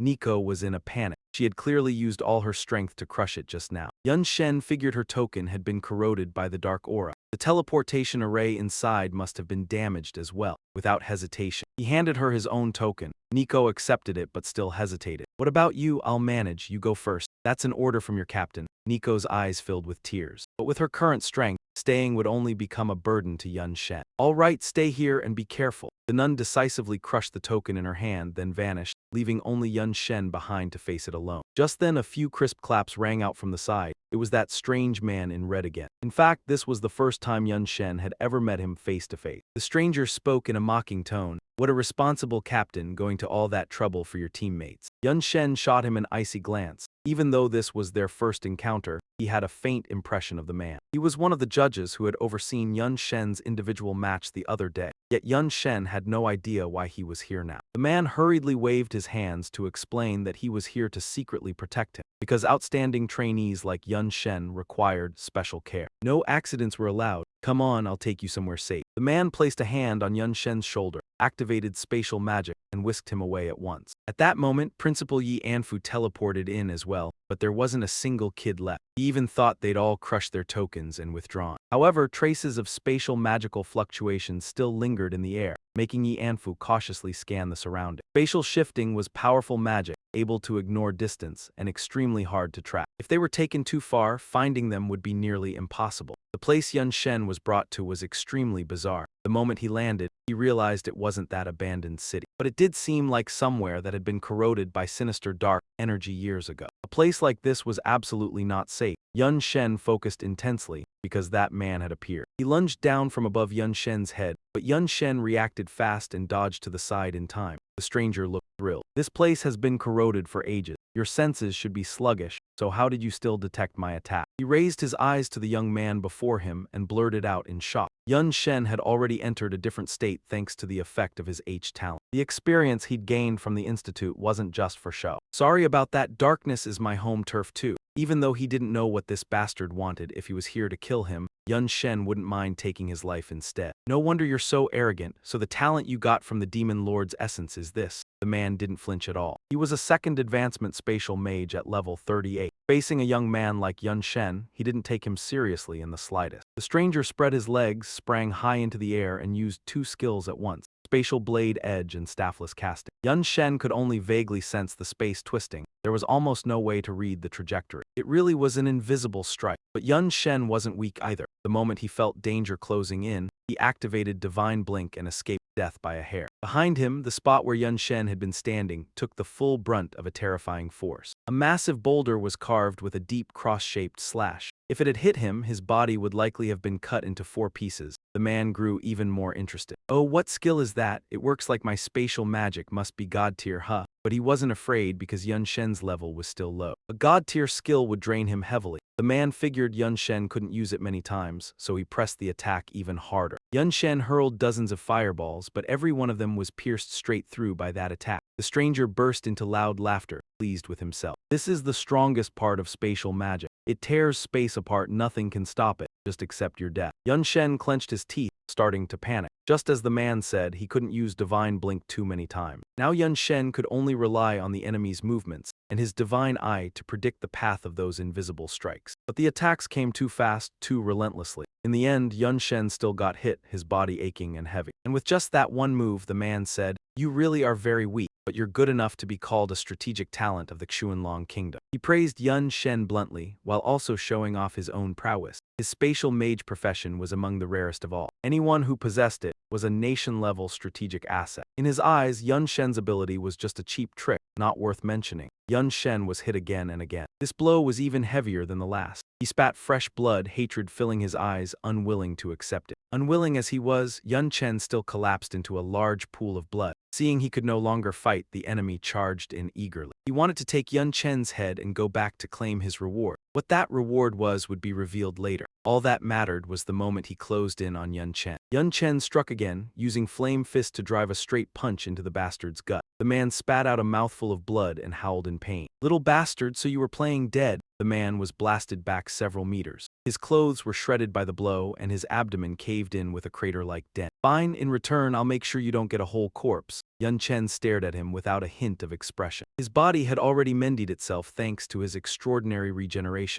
Now, Yun Chen also activated his Fudu Black Knight talent, bracing himself for a brutal battle. "I've been looking forward to this." The man seemed to go mad, screaming non-stop about tearing Yun Chen into 10,000 pieces. Yun Chen knew this wouldn't be easy. This guy's rank was far too high. Relying on Flame Fist alone, he couldn't kill him. The cooldown on his extraordinary regeneration was extremely long. When he played dead earlier to land that hit, he'd already used it once. Worse, that bastard's spatial magic could ignore distance and defense. If it hit him, he'd die instantly, no chance to counterattack. Any of the man's skills would deal terrifying damage to Yun Chen. He knew he couldn't drag this out, and he couldn't just turtle up and wait for an opening. He had to end it fast, defeat him quickly to have any chance of surviving. Yun Chen immediately summoned a barrage of fireballs. They were all blocked. He then called up massive vines. They were severed by the man's spatial manipulation. While the enemy was still busy, Yun Chen used an assassin's skill, Heart Piercer, to strike, only for the man to counter by twisting space itself. It made Yun Chen's weapon unable to reach him. Then, the Yun Chen in front of him suddenly vanished. Another Yun Chen appeared from above and behind,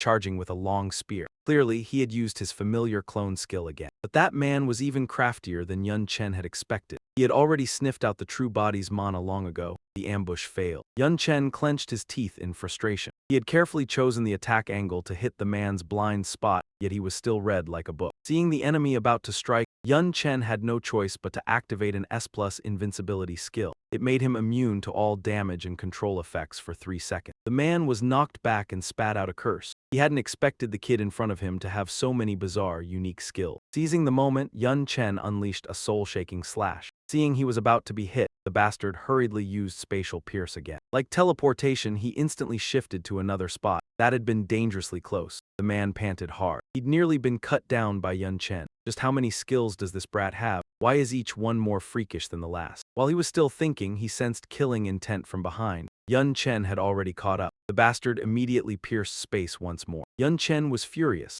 Does this guy have eyes on the back of his head? Otherwise, how does he dodge perfectly every single time? But Yun Chen didn't have time to dwell on it. Yun Chen spent divine points to pursue him, but after several attempts, he still couldn't land a hit. His body slipped into exhaustion. Only then did the man arrogantly warp in front of him and start spamming his skill. "Your stamina's finally hit its limit, hasn't it?" Seeing Yun Chen was no longer a threat, he smugly decided to reveal a bit of heavenly truth. "Don't you find it strange that I can guess your position every time? You don't even need to say it, I already know." Wiping the sweat from his face, Yun Chen had already vaguely guessed it. His opponent must have planted a mana mark on him long ago. He'd found it odd before. In a city this huge and abandoned, Yun Chen always stayed alert while moving, checking that there were no monsters or people tailing him. Yet the man could still find him, especially right after Nico left. But when Yun Chen remembered that the man had once served as the referee for his match, the truth seemed to fall into place. When Yun Chen won his first individual round, the man had grabbed his wrist. That must have been when the mana mark was placed. If it weren't for that, you'd have been chopped to pieces long ago. Of course, it doesn't change the fact that you're still going to lose, you arrogant little brat. So what if you figured it out? Now you can't use god-tier skills anymore. What right do you have to fight me? The man wanted to finish with one final move and blow Yun Chen to bits. But Yun Chen found him unbelievably stupid. Still trying to attack, "Didn't you notice what you stepped on?" Only then did the man panic and look down. It was a timed bomb Yun Chen had casually set while playing chase with this bastard. "Damn it, you set a trap for me again." The one blown apart was that bastard. Yun Chen was a little disappointed he still wasn't dead. If it were an ordinary low HP mage, that blast would have been enough to kill him. Unfortunately, his rank was too high and his body was too tough. Still, this was all within Yun Chen's expectations. He planted his feet and gripped the spear in his hand. That bastard took one look and immediately realized what he was about to do. He hurriedly activated his spatial travel skill, trying to flee again. But at that exact moment, he couldn't move a muscle. That was the effect of the night eye. The bastard was so scared he broke out in a cold sweat. Even in his dreams, he never would have imagined that Van then could inherit every bloodline talent. Of the Dark Knight matriarch, my rank is low, so the night eye can only freeze you for 1 second. But 1 second is more than enough. Van then gathered all his strength and hurled the spear in his hand. The razor-sharp weapon shot out like a bullet and pierced the enemy. The moment he fell, a pile of items dropped on the ground, which meant that bastard was dead for good. Van then, exhausted, collapsed to the ground as well, staring at the loot in front of him. He was extremely satisfied. Deep down, Van then hoped there'd be some mage-class skill book in the hall. He was so tired he sat on the ground, panting for a long while. He'd only barely won after using every trick he had. That bastard really was a dangerous enemy. The only pity was that even now, he still didn't know where he was. Nor did he know the other side's true purpose, since the man had planted a mark on him earlier, and he'd even gone to the trouble of teleporting him to this wasteland. That meant this was most likely a carefully planned scheme. The more Van then thought about it, the worse his headache got, so he decided to pick up the loot first. Sure enough, among the items that man dropped were Space Mage skill books. Unfortunately, they were all advanced skills, useless to Van then. After fiddling with them for a long time, he finally discovered there was also a beginner skill, Space Ren. Van then was overjoyed. This skill wasn't bad, only the spatial tier it created was a bit small. After his talent upgraded, the skill's quality would probably skyrocket as well. With something good in hand, Van then immediately stuffed it into his bag. The rest of the gear was all excellent too. Unfortunately, Van then still wasn't high level enough, and there were also quite a few high-value materials. He collected everything without leaving a single piece behind. In the end, only a black feather was left. Van then didn't know what it was for, it had no attributes, and even his appraisal skill couldn't reveal any other information. While Van then was still examining it, a vortex suddenly appeared beside him. He thought an enemy was launching a sneak attack, but fortunately the one who stepped out of the vortex was Deep and Fuck. Seeing that Van then was still intact, he let out a sigh of relief. I never expected there to be a traitor inside the academy. I came to help you. As soon as Deep and Fuck finished speaking, he saw the mangled body on the ground, pierced through by Van then's weapon. He was utterly shocked. This was a second Transcendent Space Mage, level 38. How did a tough opponent like that get taken down by this kid Van then? It was only because he was careless and didn't dodge, sir. Van then explained modestly, then handed the feather to Deep and Fuck to examine. He recognized it at a glance. It was the symbol of the Descent organization. Deep and Fuck muttered, so it really is them, while Van then still had no idea what was going on. He'd never even heard of the Descent organization before. Deep and Fuck explained briefly. It was a band of human traitors who defected to the dark world. In this world, they instead worship it, always hoping for darkness to descend. The chaos in this competition was also orchestrated by them. That Than Dai student had joined the Descent organization. He used self-sacrifice to open a rift connected to the dark world. When dark aura poured in, it caused havoc in the arena, leading to massive casualties. Van then recalled what the man had said earlier. No wonder he wanted Van then's head in exchange for his share. It seems that because you possess the Demon Lord's essence, the dark world has set its sights on you, and the other side probably can't cross space directly to get here. So they could only send their subordinates to act. At this moment, Deep and Fuck opened the vortex again. The shadows are fighting the enemy, and the barrier around Abandoned City has already been activated. Many powerful experts from the academies have arrived to join the battle. The situation changed rapidly because of it. The monsters that had been hunting the students like mad were now being wiped out at speed. In just a few hours, the entire city was cleared out cleanly, and no matter how much turmoil there was, the competition still needed a final result. The organizers voided the results of the survival round. They combined the scores from the individual event and the team survival event to determine the ranking. Nothing else changed. Jiangnan University took first place. But because of what had just happened and the losses in the survival round,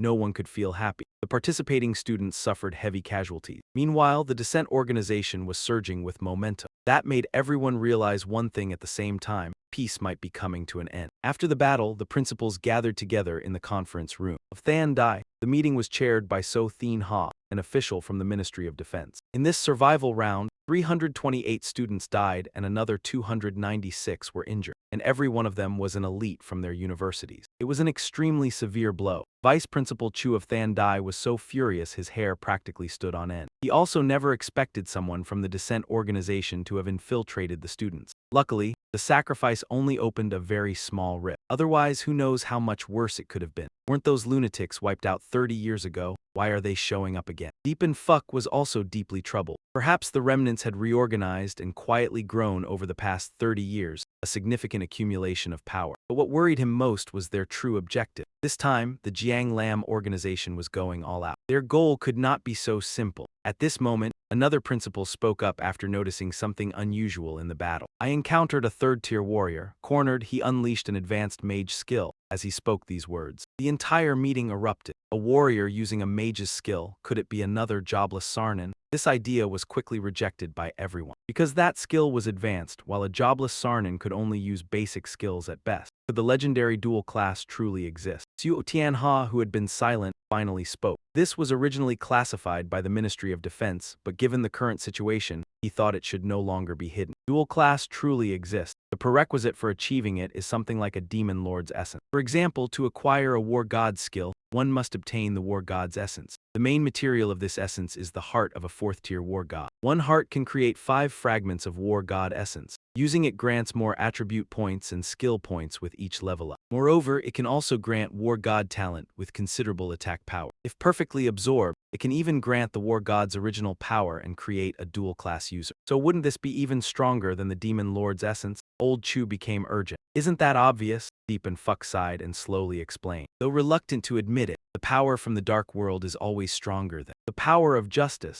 It's no surprise they possess more secret techniques, but there was one thing Xu Tianha feared most at this moment. If they have the war god's essence, then what about the essences of the law god, battle god, and spear god? If they use multiple, could triple class, quadruple class, or even quintuple class users appear? Moreover, he suspected the dual class individual had been deliberately brought here. The main purpose was to let everyone know that dual class users truly exist. With dual classes, one's power increases by more than just double. If the great families know this, could they resist the temptation? Could humanity destroy itself because of it? If so, even without fighting the dark world, they would already lose. That was why the Ministry of Defense always kept this secret classified. Once many people knew, even the strongest of the just world might choose to betray. All in all, Xu Tianha had to make the final announcement. Their faction of justice must stay vigilant and concentrate all strength to eliminate that organization. Back at Jiangnan University, Deepen Fuck met with the team after returning from the championship. Unfortunately, everyone's faces looked droopy. Deepen Fuck knew the kids were carrying a lot on their minds, so he could only offer comforting words. He took out the pre-prepared rewards.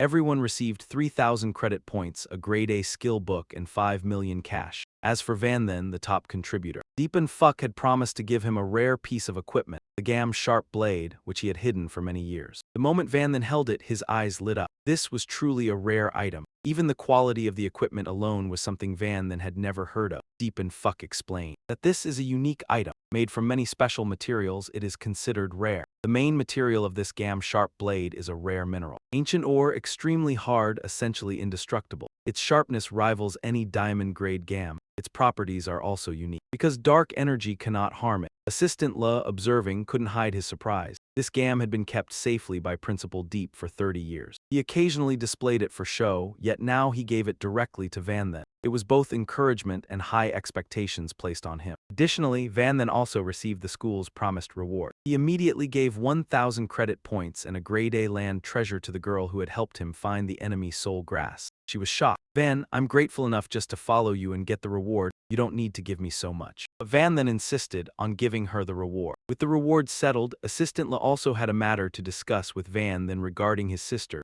Van Duong. Principal Deep had agreed to arrange a good school for Van Duong. Van then was very grateful, as in Jiangnan. The education quality is top tier and extremely safe. It just so happened that the weekend was approaching, and he planned to return to East Van to bring Van Duong here. But Assistant Le said the good news didn't end there. The rare weapon and formation in Van Then's hands were originally crafted by a master blacksmith in the school. In the competition, Van Then had performed exceptionally with this weapon. It got that Grandmaster so fired up that he wanted to custom design a brand new multiform weapon just for him. A happy surprise. Van Then was so delighted that his eyes nearly crinkled shut, and of course he wouldn't refuse a once-in-a-lifetime chance like this. That night, Van Then returned to the dorm. He didn't get to relax for long before his mind started racing. In the blink of an eye, Van Then realized the Descenders organization had set its sights on him. Who knew what other enemies he'd run into next? He wanted to get strong, fast. He had basically mastered the dagger Principal Deep had just given him. Next, he needed to check the mission reward the system had sent. Just like last time, it was an S-rank skill called Guaranteed Hit. When activated, Van Then's next attack would ignore evasion. Effects and terrain to land without fail, dealing 300% damage. Van Then was stunned. This skill was ridiculously overpowered. If he'd had this when fighting that space mage,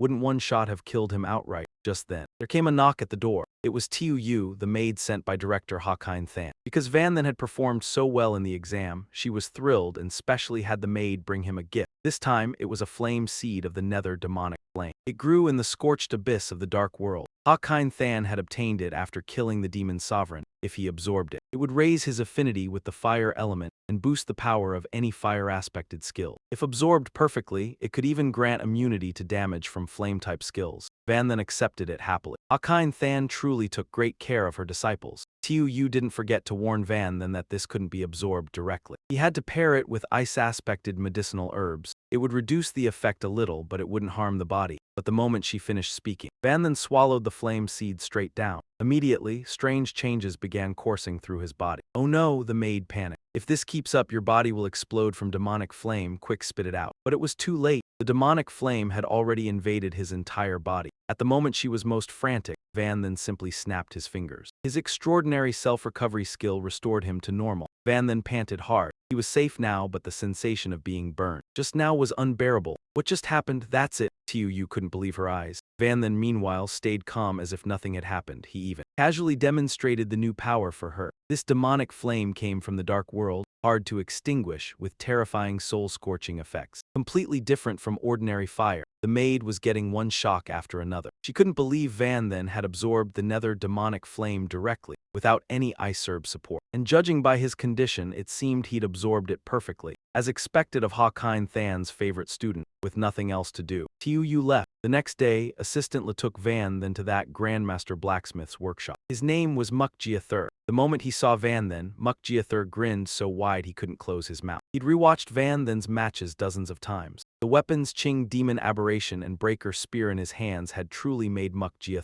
proud. It turned out he'd been researching multiform weapons for years, only to be mocked by colleagues as unrealistic. After all, who would ever need both a sword and a staff? But once Van Then appeared, Muk Jia finally understood how meaningful his work really was. At the same time, he also realized that for Van Then, relying on only a three-form weapon still wasn't enough. This forge was Muk Jia life's work. He let Van Then choose whatever he wanted, and everything here was top tier. After weighing the pros and cons for a long time, Van Then finally set his sights on one piece. It was called Spectral Aberration, a close kin to the weapon Van Then was already using. One form was a sniper rifle, another was an Eastern-style staff. Seeing Van Then pick this weapon only made Muk Jia even more excited. You can use a sniper rifle too. Yes, please take it out and let me see it. With his current setup, what Van Then lacked most was long-range damage. He couldn't keep relying on throwing weapons with powers all the time. So using a gun was the perfect answer. And Muk Jia was especially fond of Spectral Aberration as well, because it could strike from long range, and also counterattack if someone closed in.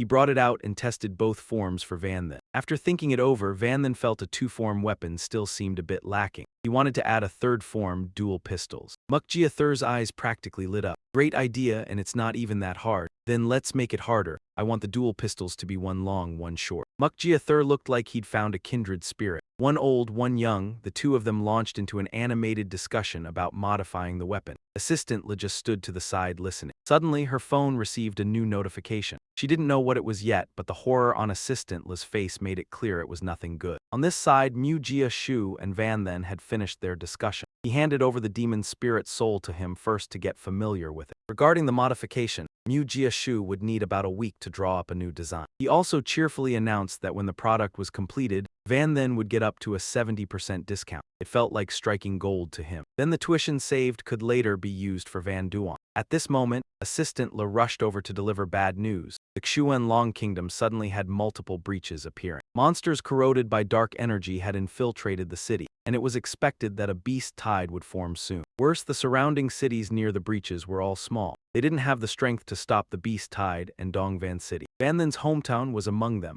Upon hearing this, Van Then's face turned pale. Damn it, his little sister was still back in the village. In the teleportation hall, Deep and Fuck was busy assigning powerful individuals to respond to the crisis. Though old, his sharp eyes still caught the familiar figures. It was Assistant Le and Van Then. Deep and Fuck shouted. Van Then, the mages are responding to the crisis. What is a student like you doing here? Hurry back to your study. Deep and Fuck's wrath seemed capable of sweeping across Jiangnan. But this time, Van Then could not obey orders. Because if he couldn't even protect his own family, what use would it be to grow stronger? Assistant Le stepped forward to defend him, explaining that she had brought Van Then from Dong Van and would ensure his safety. Deep and Fuck sighed deeply. He knew he couldn't stop this kid, so he only instructed him to stay safe. Van Then was released from his chains and immediately leapt to the teleportation platform. He and Assistant Le moved toward the defense regiment stationed on the outskirts of Dongvan City. Van Tuan Dan, what's the situation? Van Tuan Dan was the commander of the defense regiment, a career soldier, second-tier level 35. Seeing Assistant Le, he hurriedly reported. The beast tide was attacking the city gates. The soldiers had gone out to confront them, but Dongvan had not seen a beast tide for nearly 20 years. Thus, the soldiers were largely unable to resist. Assistant Le was a third-tier powerhouse. So as soon as she arrived, Dongvan felt like it had found a lifeline. Van Then, follow me quickly. Assistant Le wanted to lead Van Then to the city gates, but by the time she looked back, the kid had vanished like a British ghost. She ran after him desperately. Outside the city gates, monsters were attacking like a storm. The soldiers fought bravely, determined not to let them through. However, because of long-standing peace, the elite forces had been sent to the front line. The local forces were effectively as weak as mosquito bites against the beast tide. Just when the soldiers thought they were done for, a large fireball and a tornado appeared. Then they combined, forming a blazing windstorm. The flames erupted violently, instantly tossing a group of monsters aside with no chance to resist. The soldiers looked at each other in astonishment. They assumed a powerful mage had arrived to aid them. But what kind of mage uses a wind ring? That was a basic skill of a beast tamer. At this moment, Van Then rode forward on his mount. Seeing this, he felt a bit relieved. The beast tide had been blocked. The soldiers were even more stunned. Just by looking at the mount, they could tell its owner was formidable. Van Then dismounted and introduced himself briefly. A first-year student at Jiangnan University, Van Then here to aid in the crisis. Others are on the way. The soldiers found the name familiar. They immediately recognized him as the top scholar from their hometown. They were both admiring and proud, praising him enthusiastically. Van Then had no time to care about their flattery. He just wanted to assess the situation and see if anyone from the Jianglin organization was present. But none of the soldiers had seen them, only a horde of monsters. Van Then furrowed his brows tightly. Had those bastards abandoned supporting the monsters at the gates, then they must have sneaked inside the city. What was their objective? Before he could find an answer, Van Duong had called. Needless to say, Van Then was overjoyed to hear his sister's voice. It turned out that because the city had issued a monster alert, the teachers had led Van Duong and the others to the school's safe room. Van Then exhaled. Relieved, thankfully, she was safe. But Van Duong's next words made his scalp tingle again. It seemed some people had just arrived outside the safe room. They were dressed strangely, didn't look like teachers, and he didn't know who they were. Van Then didn't think twice and immediately rushed toward the school. Don't open the door, I'm coming right now. At Third High School where Van Duong studied, the strangers had already reached the safe room. However, in their eyes, the room wasn't much different from a mud hut. Their true target, in fact, was Van Duong. Since Van Then was too difficult to target in Jiang University,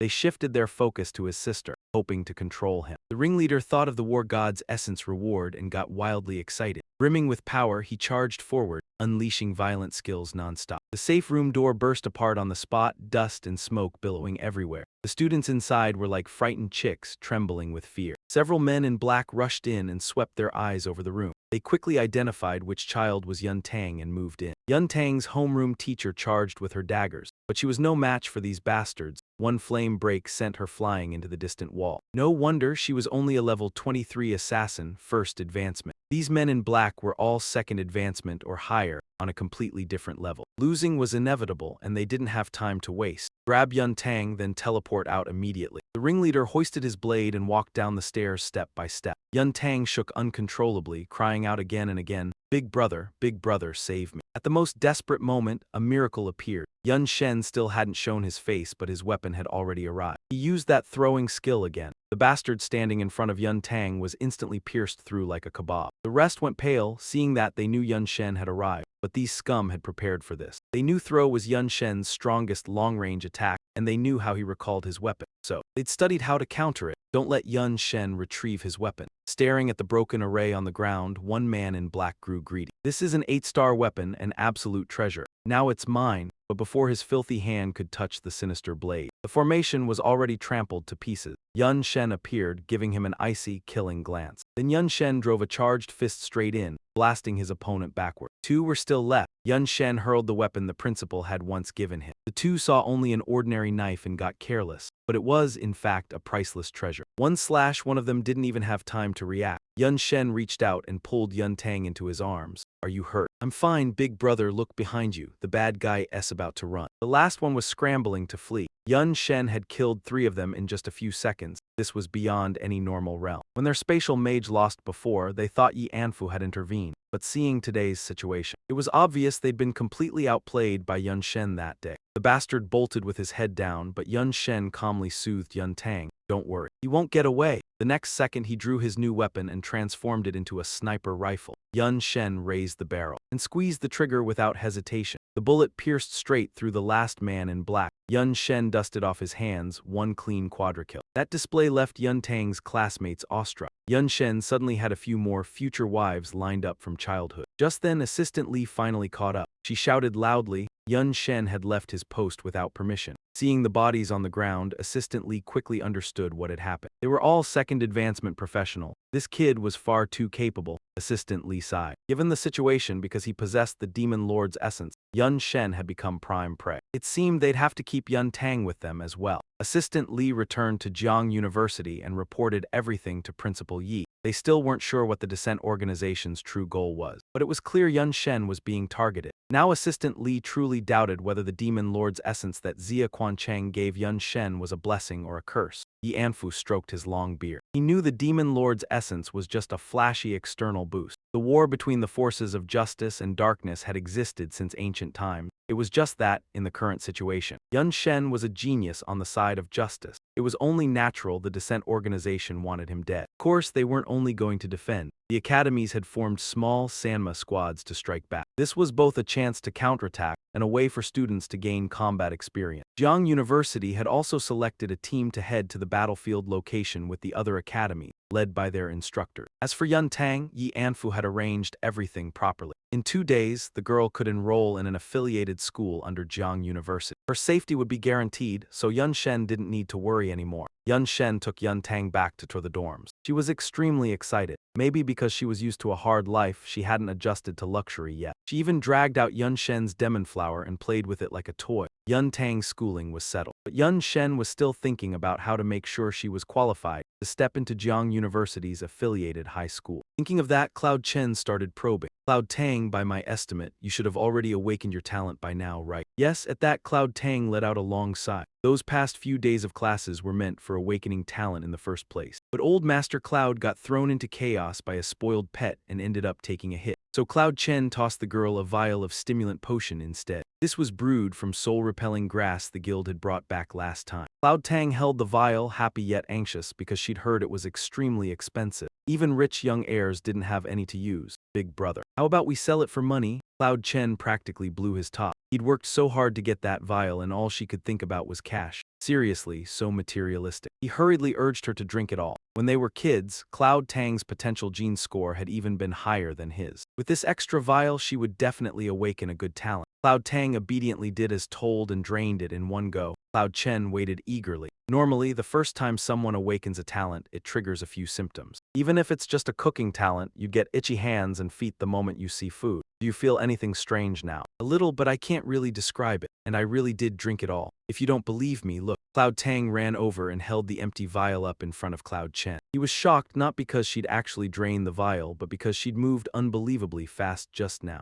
Could it be that Cloud Tang had an acceleration talent? The moment the thought appeared, Cloud Chen snuffed it out himself. If it were just a normal acceleration talent, there was no way it could be hidden from him. After all, Cloud Tang was only level 5. A second ago, she'd been standing by the flower spirit, 2 to 3 meters away from Cloud Chen, yet in the blink of an eye she was right in front of him. Cloud Chen felt this was a spatial skill. Then there was only one other possibility. Cloud Tang, when you came over to me, did you feel anything weird? Cloud Chen asked anxiously. No, I just walked over normally. But you're the weird one, you keep staring at the flower spirit and not looking at me. Cloud Chen confirmed his guess was right. It wasn't that Cloud Tang ran fast. She had directly skipped the process of moving from the flower spirit's side to his. That made him see only the result, not the process of her reaching him. Her talent was time type, rarer even than space type. Cloud Chen was so happy he could die. If a space type mage is a strategic level genius, then a time type mage is the core of strategic level power. Cloud Chen immediately pulled out his phone to contact Assistant Li. Right after that, they brought Cloud Tang to the awakening room at Jiangnan University. Yi Anfu arrived as well. Cloud Chen felt a bit uneasy. Teacher Yi was just a middle school level talent appraiser. Surely this didn't warrant causing such a stir. The moment he said it, Cloud Chen immediately got chewed out by Yi Anfu. What do you know, you little brat? That's time type, extremely rare. In all of Jiangnan, it's never appeared in recorded history. Do you have any idea how rare it is? Cloud Chen thought he was about to drown in Yi Anfu's spit, but right after that, the two of them turned their eyes toward Cloud Tang at the same time. She really had awakened an S+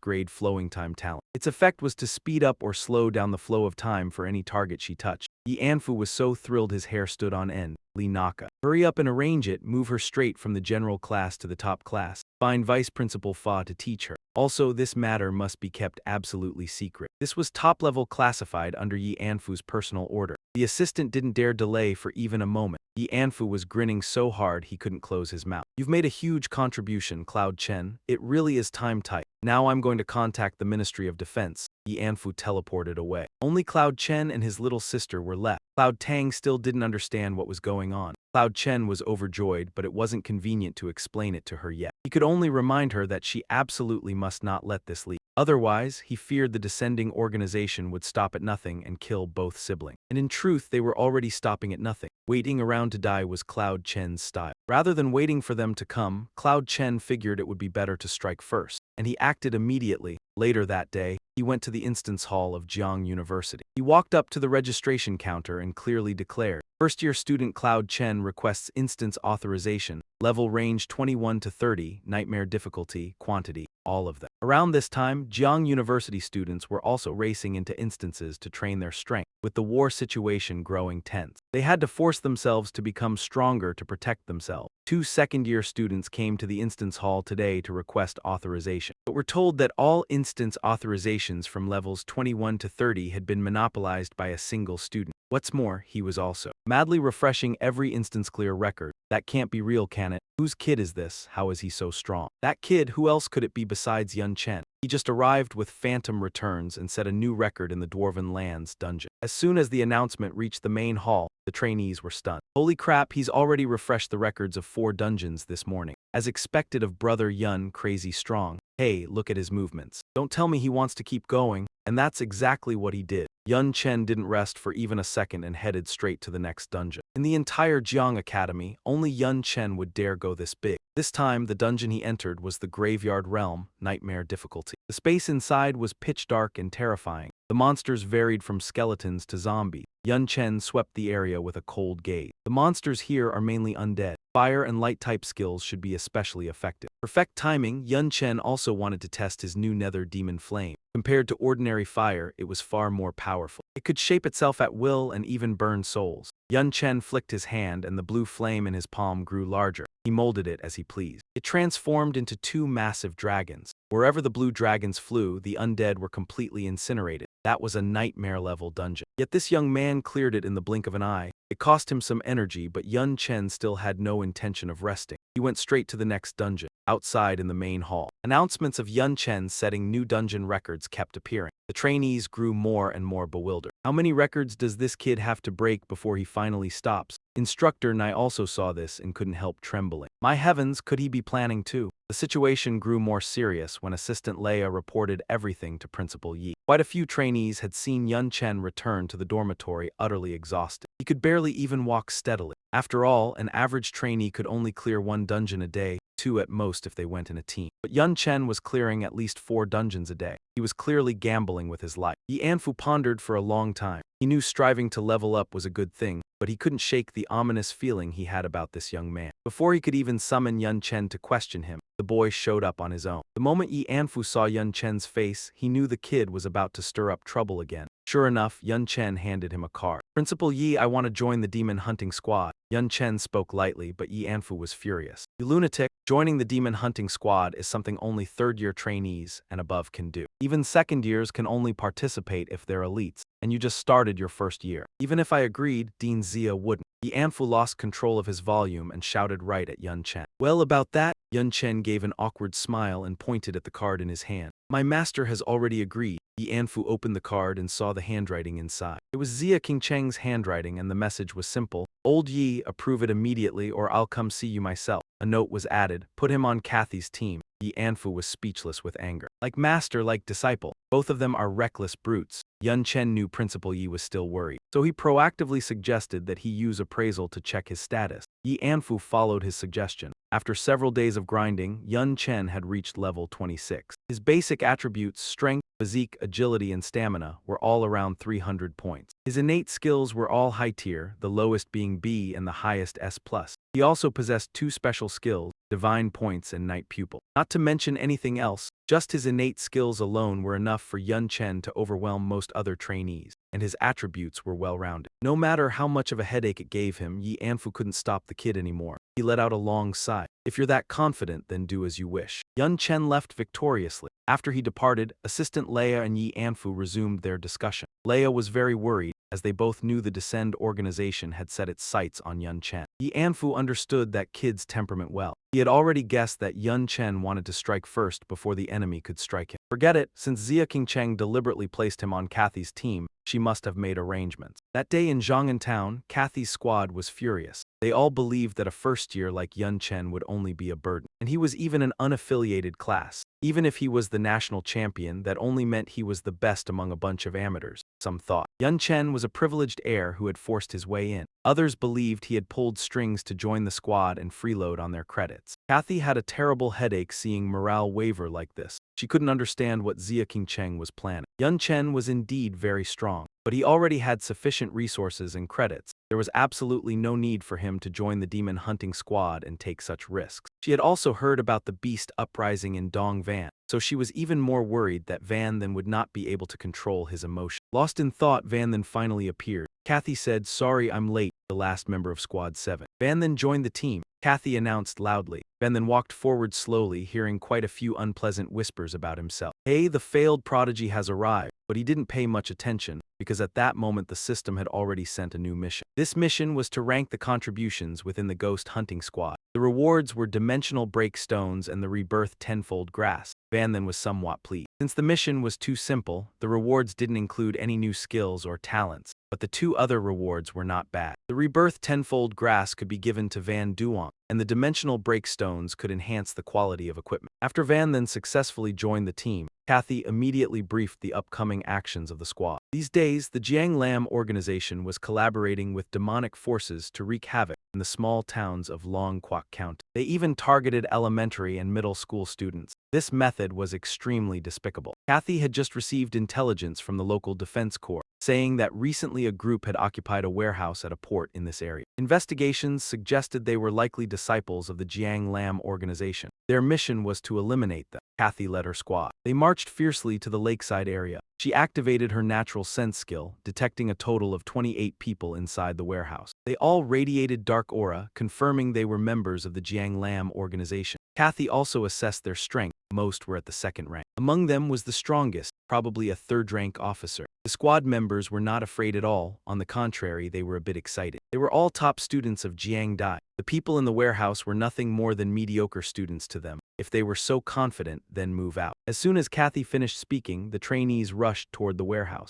The first one used violent slash, cutting off the roof in a single strike. The people inside were startled and looked up to see 10 kids crazily charging from above. They held different positions, but they shared one thing in common: they were all frantically slashing. The henchmen were overwhelmed. They panicked and reported the situation to the 3rd-rank officer. Leader, suddenly many people attacked here. The number of enemies is unknown. Are we supposed to abandon this operation? The 3rd-rank officer was formidable. Like Kathy, he sensed the opponent's strength. Only 10 people were attacking. Most of them were 2nd rank. Eliminate them all, he ordered coldly. The situation quickly shifted. The Jiang Lam disciples, realizing the situation, became much more confident. Initially, they thought it was a large force which caused fear, Once they assessed the actual strength, they became arrogant. Two Jiang Dai trainees charged simultaneously. One used purple flame single sword, the other used raging earth slash on both sides of the opponent's shoulder. But the disciple just laughed. He had transformed his body into ice, taking no damage at all to his shoulders. Clearly, he was a water element mage. The two trainees began to worry. Damn, clearly so powerful, why betray humanity? Compared to the Supreme Master, mere humans are nothing. The elemental mage became enraged. The two trainees immediately fell into a disadvantage.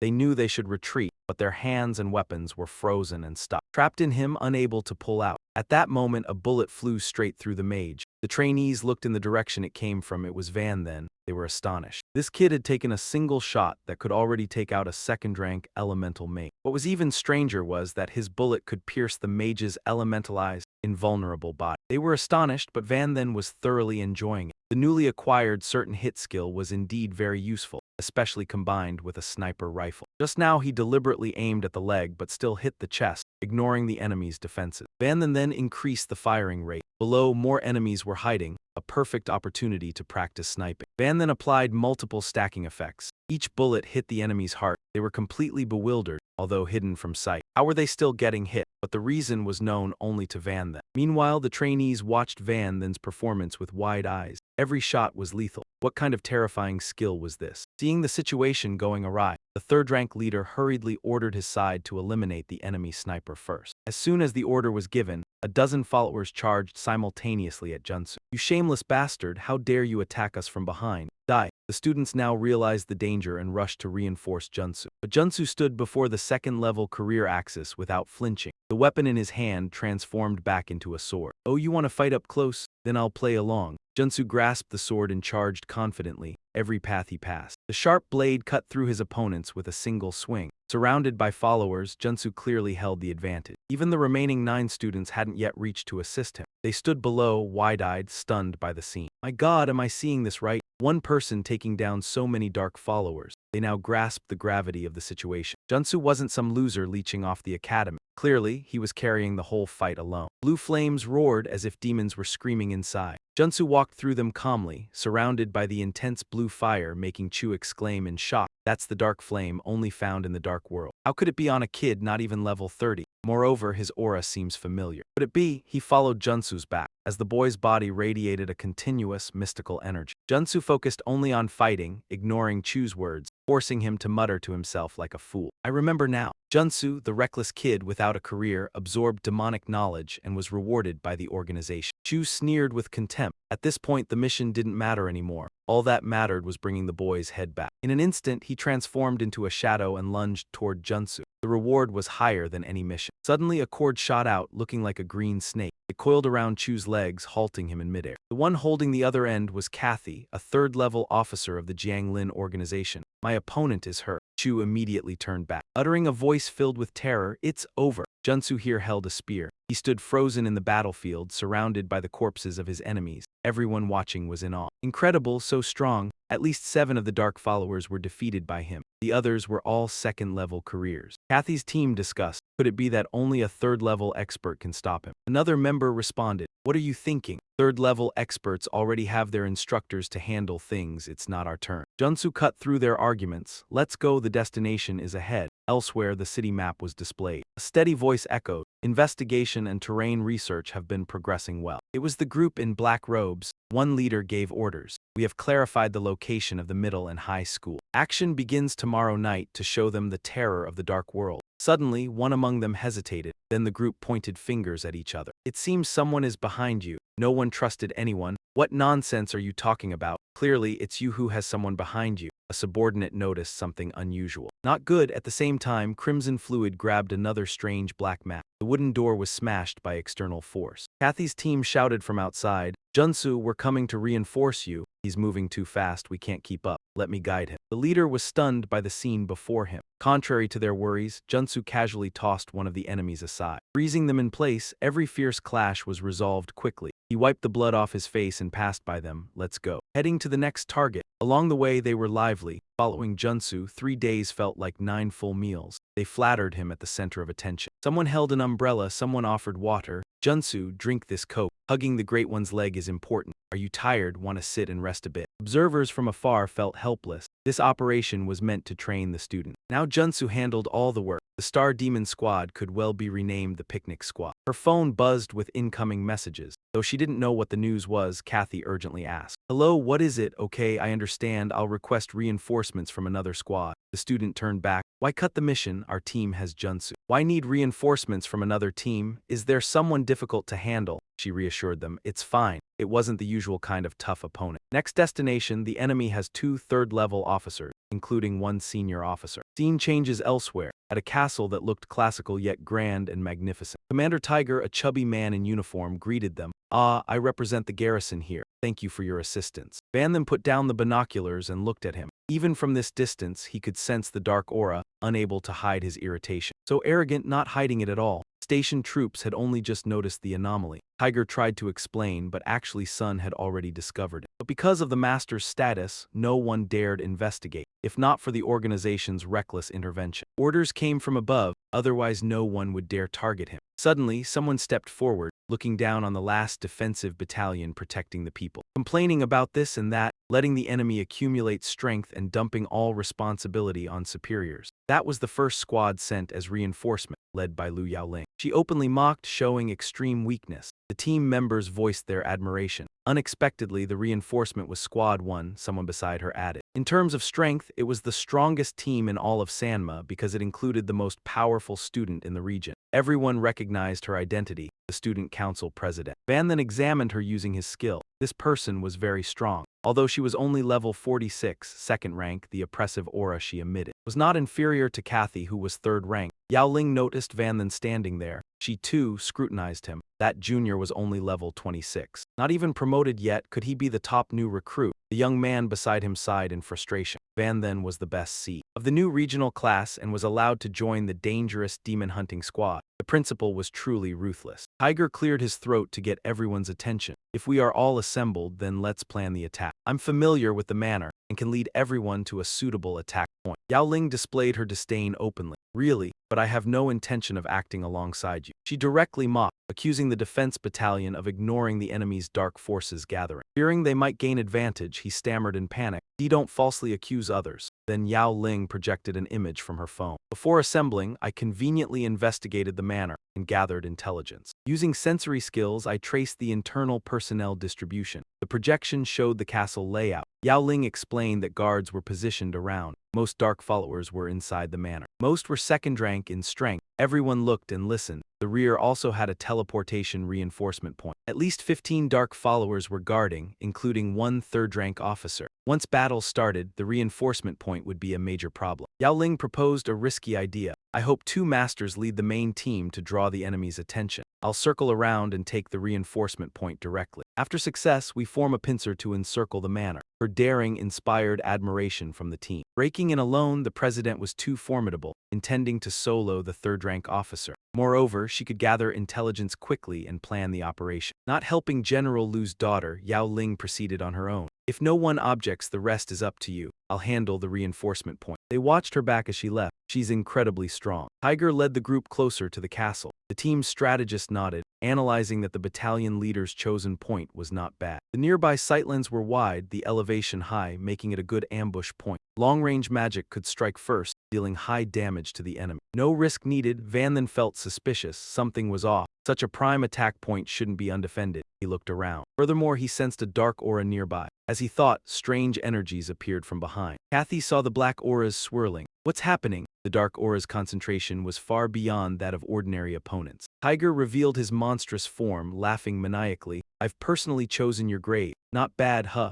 He gradually turned into black smoke, like a snake shedding skin. Thong Truck revealed the form of a winged demon falling. Humans flinched. "Shed down for me." The team was crushed, screaming. The oppressive force corroded their gear, paralyzing their bodies. Even the mages sensed something. Van then gritted his teeth, sweating heavily. This was a demon of the dark world. Tiger in his demonic form ascended, surrounded by a blood-red energy sphere. Dark auras swept outward. The mages shouted to Alian beside them, "Call for reinforcements." Alian blocked them. "No, the communication device is corroded by the dark aura. No way to send signal." Kathy felt helpless. "Damn, are we just supposed to be slaughtered?" She realized the problem. No, his rank is third rank. although demon disciples are stronger than humans at the same level. Just relying on his dark aura he could suppress us. He must have used some trick. Even suppressed, the team still cursed. Damn it, no wonder you let the dark followers gather. So the battalion leader had betrayed them early. How could you lay hands on your own kind? Tiger looked down in contempt. You lot aren't worthy to be relied on by our people. I accepted the Lord's grace long ago, cast off this frail body, purged the filthy blood of humanity, shedding flesh to become a demon. He gazed proudly at everyone sprawled on the ground. You can only kneel before me now, that's the best proof. Tiger suddenly noticed something.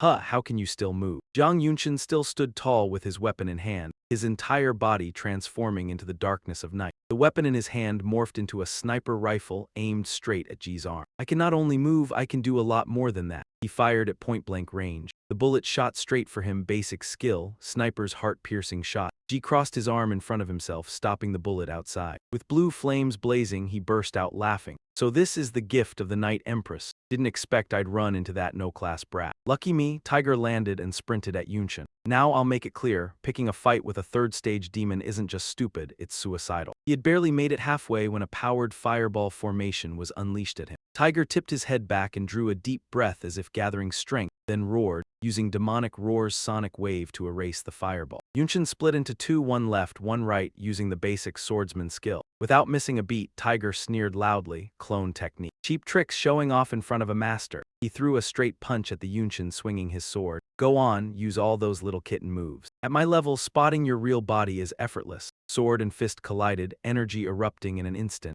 Yunshin was completely outmatched. He was blasted away and slammed into a huge boulder nearby. The other body refused to give up and attacked from behind. Advanced swordsman skill, Tiger reached his hand behind him. He shattered the clone with a punch. Just a clone of some guy barely over level 20, that's nothing. Everyone kneeling below fell into despair. So this is what a third-stage powerhouse looks like. The attribute gap is enormous, so what if your basic skills are strong? What are you going to use to fight advanced skill? Tiger stood there, grinning arrogantly. Kid, weren't you pretty good at fighting? Stand up. Yunshin wiped blood from the corner of his mouth and shot back. True, I'm not as good at brawling as you. But if you're so amazing, then hit me. Don't just stand there like a fence post, it's too easy. Tiger was provoked into anger. What do you mean? Yunshin hurled a blade arc toward him. I mean, you've already lost. He raised his hand, about to fling his dagger away. You can't even scratch me, yet you dare claim victory, just relying on this trash dagger of yours. Suddenly, it vanished on the spot. Tiger froze.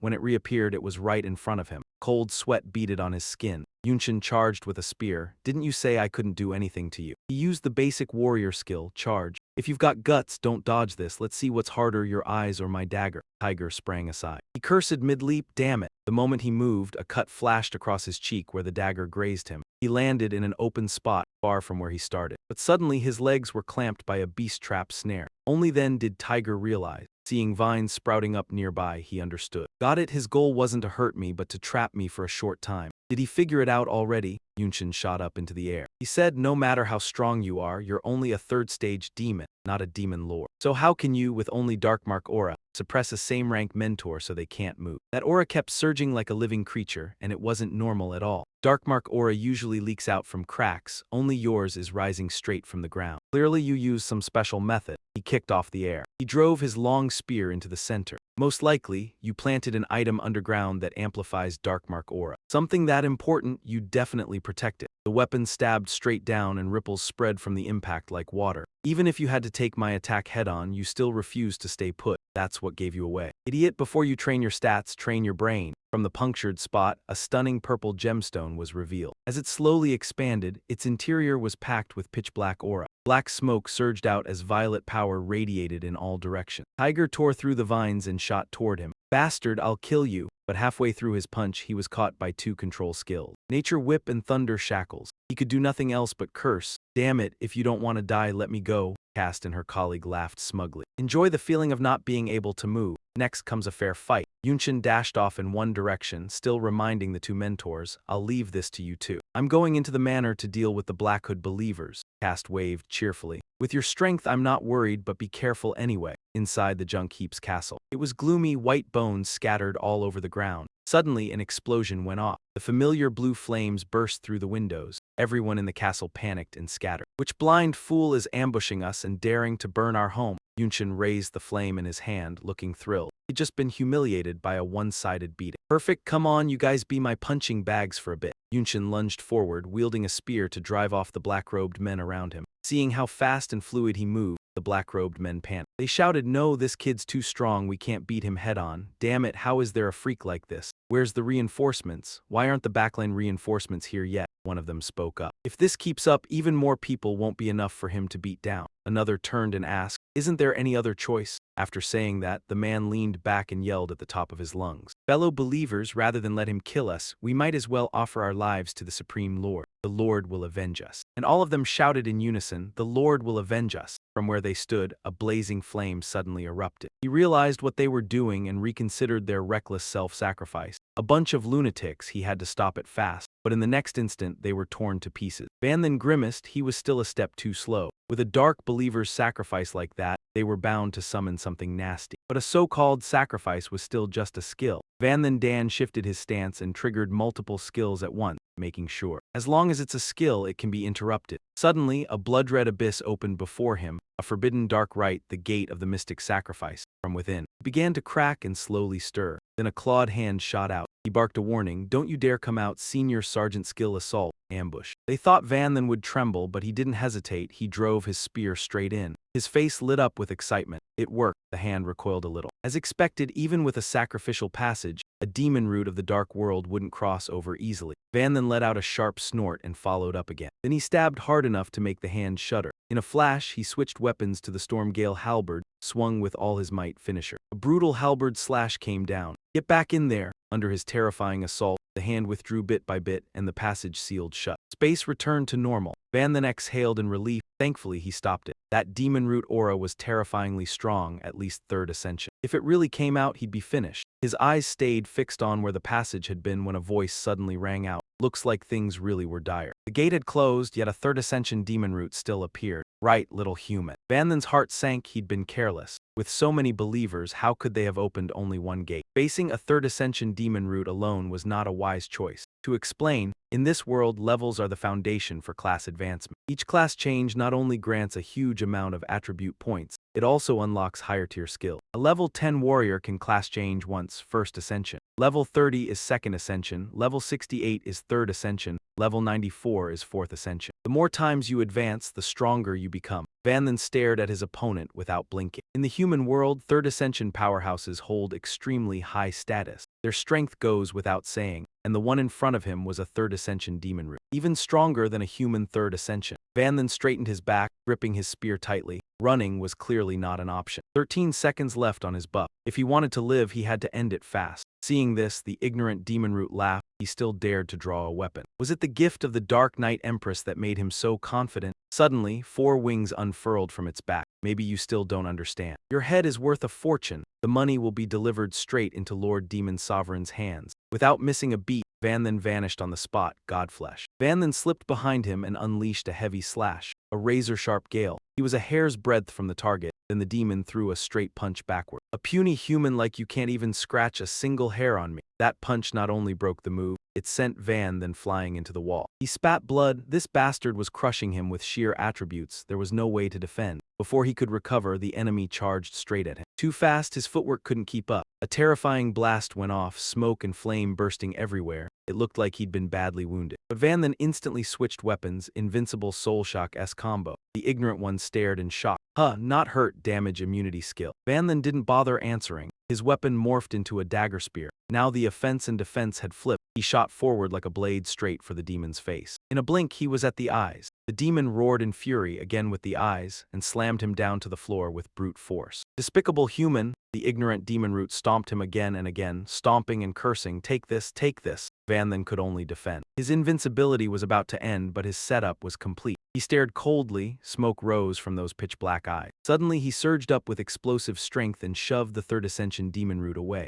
Caught off guard by the counter, it could only cry out, "What? What just happened?" Van then hauled a heavy body forward and said, "I told you the offense and defense have already swapped." He set it down in front of him, sneering. "Looks like you can't block my weapon." The air instantly fell silent. The two stood facing each other without a word. A moment later, the ignorant one finally snapped out of it, staring at the smoking wound in the middle of its chest. "This. What the hell is this? Why did I take my own hit?" Van then didn't answer. He simply released the puppet in his hand. If the Feathered Wolf organization is willing to be your Dark World's lapdog, then a master like you must know where the headquarters is, right? After saying that, Van then stared him down and thought, compared to the military might of Haiyan Theme Kingdom, the Jiang Lam organization was nothing. But the biggest trouble is that they hide in the shadows. We have to find their lair and wipe them out at the source. The third advancement demon didn't care at all and kept charging forward. Want the crucial intel? Not a chance. Even if you're a dog, you're still a dog that's dying for us. Yun Shen couldn't be bothered to react. He simply snapped the bat's hand lightly. Is that so? In an instant, the third advancement bat demon's arm was bent backward at an impossible angle. The pain made him lose control and slam straight down some distance away from Yun Shen. But he still refused to give in. With his one good arm, he reached for his opponent. Calling out Crimson Blood Shadow, he roared in fury, "Go to hell." Before the chains could reach him, Yun Shen tightened his grip on the bat in his hand. Still trying to resist, looks like you still don't understand your situation. The third advancement bat demon's body was instantly crushed and twisted into a grotesque shape. Black blood sprayed out as he howled in despair, his eyes going vacant. But he still talked tough. "Brat, if you dare kill me, the demon venerable will never spare you." He stared Yun Shen down and screamed, "Join us or die, those are your options." Yun Shen didn't answer. Blue-green flames flared up around the hand gripping the bat. "If we can't negotiate, then there's nothing left to say." The bat in his hand was gradually swallowed by the scorching fire, crumbling into ash. That same flame surged over the third advancement bat demon's body,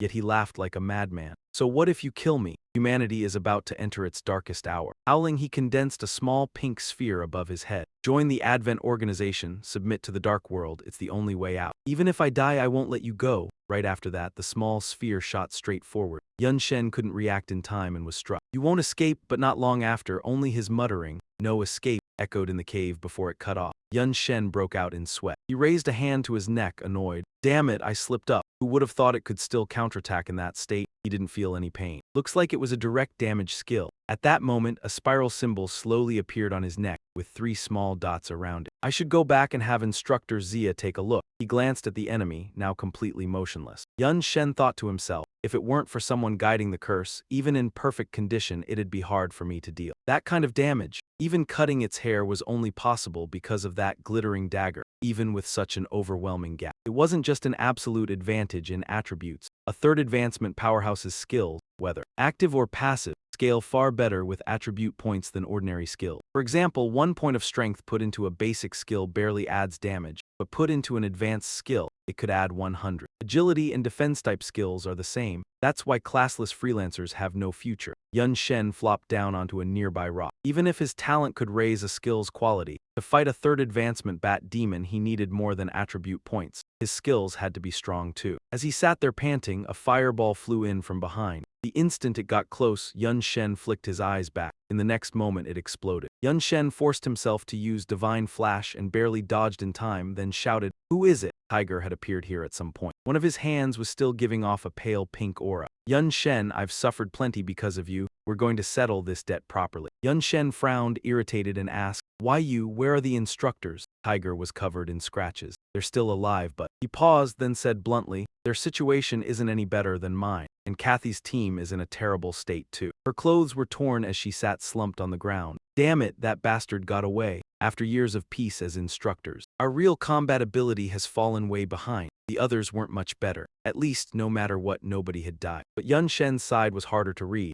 Team 7, are we missing someone?" Hearing that, Kathy immediately formed a guess. Could it be? Back with Yun Shen, he was gasping for breath, facing Tiger. His whole body trembled from exhaustion, barely able to breathe. He was in serious danger. The earlier fight had stacked too many states at once. Now that the duration had ended, all the negative effects hit him at once. Yun Shen understood his condition better than ever. Right now, he could barely even stay standing. Even if he died, he still had to fight for a chance to come back. At the very least, he had to wound Tiger before he fell. Tiger watched him raise his weapon, his arm shaking nonstop, and sneered, "Kid, you still dare pull out a weapon? You really think you have a chance to win? Kneel and submit right now, and I'll spare your life." His eyes flashed with a strange light as he looked at Yun Shen. If Tiger could defect to the Dark World, the demon venerable would definitely reward him even more. Even though Van then had reached her limit, she still charged forward without hesitation. Take down those shorts. Tiger isn't afraid either, so get lost. Just then, the sound of someone springing up rang out, and a figure suddenly appeared in midair. Right after that, a foot slammed straight into Tiger's throat before he could even react. The kick's remaining force was so terrifying it sent that huge body flying headfirst into the rock. Van then saw everything happen far too fast, and she, "Who are you?" The one who arrived was the girl from Kathy's team, yet her appearance was slowly changing. "Mr. Van, no matter what, you're still the master's one and only idol, so you can't go in unprepared." Then her appearance became Zio Yu, smiling at him. "How could the master bear to let you throw yourself into danger?" Zio Yu folded her arms and stood in front of Van then. Maybe she had already recognized who the opponent was. Van then finally understood. "No wonder Teacher Ha made me join Kathy's team. So that's why, because you're here, Zio Yu," she turned back with a friendly smile. "I was originally sent to investigate a few things.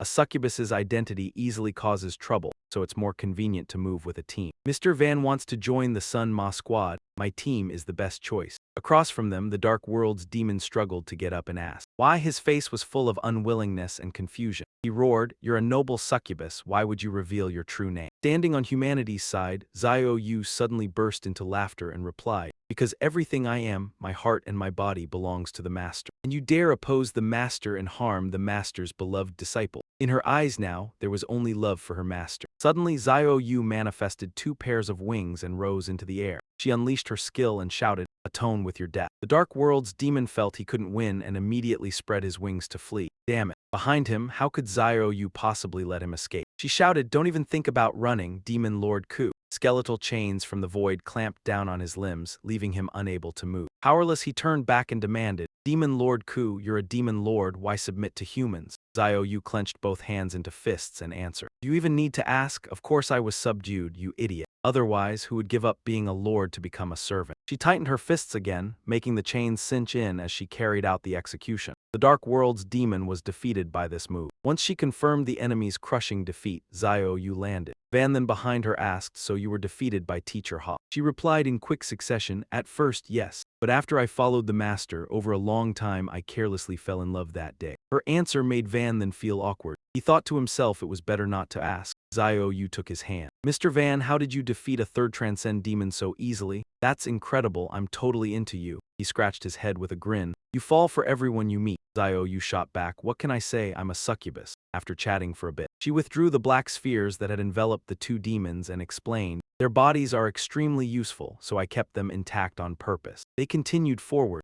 Zio Yu said, "Those 2 manners also had that letter. Perfect, let Mr. Van use it directly." Her words made Van then curious. "Demon corpses have special uses too, how do you use them?" Zio Yu's eyes brimmed with delight. She said mysteriously, "Of course, sacrifice." The 2 of them then climbed the steps toward the altar. Van then found what was before him novel. This was the altar used for sacrifice when connecting to a deity. "This is my first time seeing it. I heard lots of divine tier things like divine medicine and divine gear are obtained through repeated sacrifices." Zio Yu pointed and clarified, "If you want divine tier items, you need to sacrifice a demon lord. These aren't demon lords, but third transcend demons can still trade for decent loot, so I kept their corpses intact." Van then still had doubts and asked, "Is this altar from the dark path?" "In theory, it's an altar used to sacrifice humans, but humans can use it too," she added. "It mainly depends on the altar's type." Zio Yu explained clearly, "The altar's essence is no different. It's a medium for connecting to a deity. An emperor tier will connect to the Dark World's deity. If it's a demon, it will connect to the human world's deity." After explaining, she looked at Van then and guided him. "Next, Mr. Van only needs to stand before the altar, pray to the deity, and the deity will respond." Van then did as she said, closed his eyes before the altar and thought, "I need a suitable high-power skill. My classless state is enough to fight a third transcend powerhouse. If it's a deity, it can definitely do it." As he thought, Van then raised both hands in an offering posture to trade sacrifice for power. At that moment, a pillar of light appeared on the altar. As if answering his plea, he suddenly shouted, "Sacrifice." Once the altar took effect, the corpses of the 2 demons were gradually absorbed. Van then felt a brand new power flowing into his body. Next, after the fusion, he opened his eyes wide and waited. The system appeared. Fusion Technique A. Free fusion produces ever-changing variation. Note: fusion consumes a huge amount of mana. It may not necessarily be stronger. If the attribute and form aren't compatible, the fusion fails and the effect drops. As Yun Shen sensed his new power, he shouted excitedly, "Nice. What a fusion technique. Even if it's only a grade quality, to me it's better than an A-grade skill." Xiaoyu said happily beneath the altar, "Congratulations, Mr. Yun, on completing the offering." Xiaoyu still had duties to attend to, so she asked leave to go first. Yun Shen looked at her and replied, "All right, I want to head over there too and see what's going on. The president probably needs help." At the support point teleportation site, the corpse lying there suddenly took on the shape of Yun Shen. A woman's voice rang out from the mountain. It was Lu Yaoling, the student council president. She looked down at him arrogantly. "Little junior, you came here to steal credit. Too bad it's already over. The credits are mine." Yun Shen stood below, staring straight up at her, thinking, she's insanely strong. Just by herself, she defeated a huge number of second advancement dark devotees, not to mention. She even took out a third advancement cadre too. Lu Yaoling sat there proudly, looking down at Yun Shen. Cold, razor-sharp gaze that made his scalp tingle. She wasn't even injured. What a terrifying woman. At the Weapons Academy, the dean's office, Xiaoyu stood before the desk and reported, "Master, this time Xiaoyu successfully protected Mr. Yun and ensured he completed the offering. His strength should rise sharply." She handed over a dossier and continued, "There's also some bad news. The Descenders organization has shown up humans who can be transformed into demon thrall. At the same time, Xiaoyu also obtained some intel in the manner." Zia Qingcheng reached out and took the air as Eveye de dossier. The more she read, the more shocked and furious she became. So this is their next target. How dare they? In the forging workshop at Jiangnan University, the atmosphere was peaceful. Mu Jiashu explained in a fluster, "I'm really sorry. Because the fighting was urgent, I was assigned to the front earlier to support logistics. It delayed things a bit. Only recently did I return." Hearing that, Yun Shen understood how busy he'd been. The front line was the main battlefield, after all, totally reasonable. He asked cheerfully, "How's the blueprint?" Mu Jiashu answered proudly, "It's done. Guaranteed to meet your requirements." Then Yun Shen took out a weapon and said, "Then please reforge this soul-shuddering cursed weapon for me. Also, I have a new request. I hope you can raise its quality to diamond." Mu Jiashu was stunned, eyes wide. What diamond quality? You should know, anyone who can use a diamond quality weapon is top tier among those great clan heirs, and the price is outrageous. Do you have enough credits? Yun Shen seemed to think it over. He raised a hand to his chin and said, "Probably enough. After joining the demon hunting operations, I should have around 100,000 credits now." Mu Jiashu nearly yelled in shock. 100,000. Kid, you didn't go wipe out the whole Descender's nest, did you? Yun Shen scratched his head and said embarrassedly, "No. Mostly I killed third advancement demon thralls. The rewards were pretty big." Meanwhile, Mu Jiashu could hardly believe it. "Third advancement demon thralls, don't talk about it like you were killing chickens." As he thought that, Mu Jiashu took the weapon. In a moment, he slung it over his shoulder and grinned, "Guaranteed, leave it to me. In 10 days, I'll give you a completely new soul shutter." Scene changed. On a certain road, 3 people were chatting. The one on the left said, "Bro, did you hear? The GLOBAL Chinese letter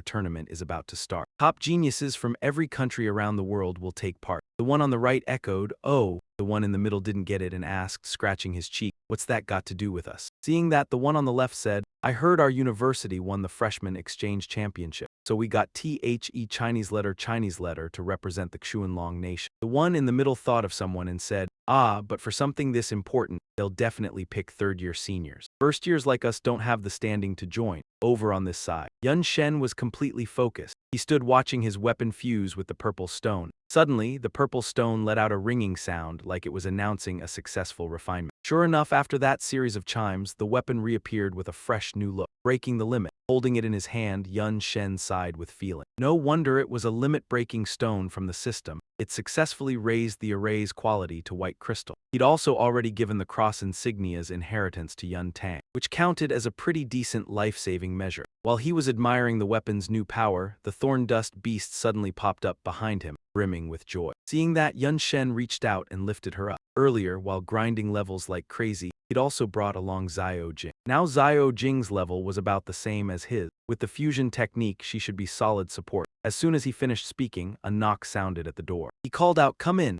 Xiaoyu appeared in the doorway and reported urgently, "Mr. Yun, Master is summoning you." He went with her to the Weapons Academy. To the dean's office, 3 people were standing inside. Zia Qingcheng crossed her arms and appraised him. "Not bad, this demon hunt pushed you up to level 30. If it were any other student, they'd already be thinking about a second advancement." Yun Shen replied, "After all, third advancement demon thralls give a ton of experience. It's just a pity I don't have the chance to do a second advancement." As he spoke, he pulled down his collar to reveal his neck. Right, Teacher Zia, there's something I want to ask you about. After showing the circular mark, he recounted what happened earlier. A demon thrall marked this on my neck before it died. I don't know what it is. Zio, you saw the mark and cried out in alarm. The soul-tracking seal of the severed false demon. A coordinate skill, once activated, it locks onto the target and pursues relentlessly until death. At the same time, Qian Than urgently gave an order. Zio Ling, hurry to the treasury and get the Sea Idol God ointment. With the situation critical, Zio Ling ran off while replying. Yes, Yun Shen repeated in shock, relentless until death. Is there a way to erase it? Zio Yu shook her head, saying the skill belongs to the laws of the world. Unless a demon sovereign is offered as a sacrifice for a deity to intervene, even a fourth-turn Grand Light Priest cannot remove it. Zia Qingcheng suggested asking one of the 72 pillar demons, Duan Yi the night-slaying fiend. As a witness under her authority, he could retract the soul-tracking seal. As if finding a sliver of hope, he asked where Duan Yi the night-slaying fiend was. Lady Zhu replied helplessly, the dark world. And by the way, all 72 pillar demons are high-ranking demon generals. With your current strength, you still can't handle them. Yun Shen was at a loss as well. Isn't that the same as having no solution? Zio Ling hurried back and presented a box. Master, the Sea Idol God ointment is here. King Cheng immediately said. Give it to me. She quickly opened the box and said, Fortunately, I killed a sea idol god a few years ago. As she applied the ointment to his neck, she added that she had refined quite a lot of materials from its corpse. The sea idol god ointment can conceal the soul-tracking seal, but the effect is limited in time. It's only a temporary measure. Indeed, as soon as the ointment touched his skin, the mark vanished. After finishing, she handed the box to Yun Shen. Take this. Remember to apply it once a day until it runs out. You must find a way to remove the soul-tracking seal completely. Yun Shen looked at the box as she warned him. Otherwise, all your movements will be exposed to the enemy. You'll face endless pursuit from the Descend organization and the Dark World. The situation made him anxious as he thought to himself, this is bad. Zia Qingcheng interrupted his thoughts. For now, the soul-tracking seal is temporarily handled. You've now crossed paths with demon spirits. What impression do you have of them? Yun Shen suddenly said. Otherwise, all your movements will be exposed to the enemy. They look human. Qian Than agreed. Yes, they really do. Some demon spirits are completely identical to humans in appearance, like Zio Yu and Zio Ling. She thought of the two girls and continued. If they didn't emit dark energy and concealed their horns and tails, no one would doubt them even if they claimed to be human. She spoke slowly as she imagined it. If you passed through a rift into the dark world, you'd find the scenery there as beautiful as paradise. The two continued discussing the dark world. Yun Shen responded in disbelief. Professor Zia, your description is too strange. I always thought the dark world would be like a blazing hell. Qian Than replied calmly. It has places just like our world. There are also regions with harsh environments. The biggest difference between our world and the dark world is the density of demonic energy.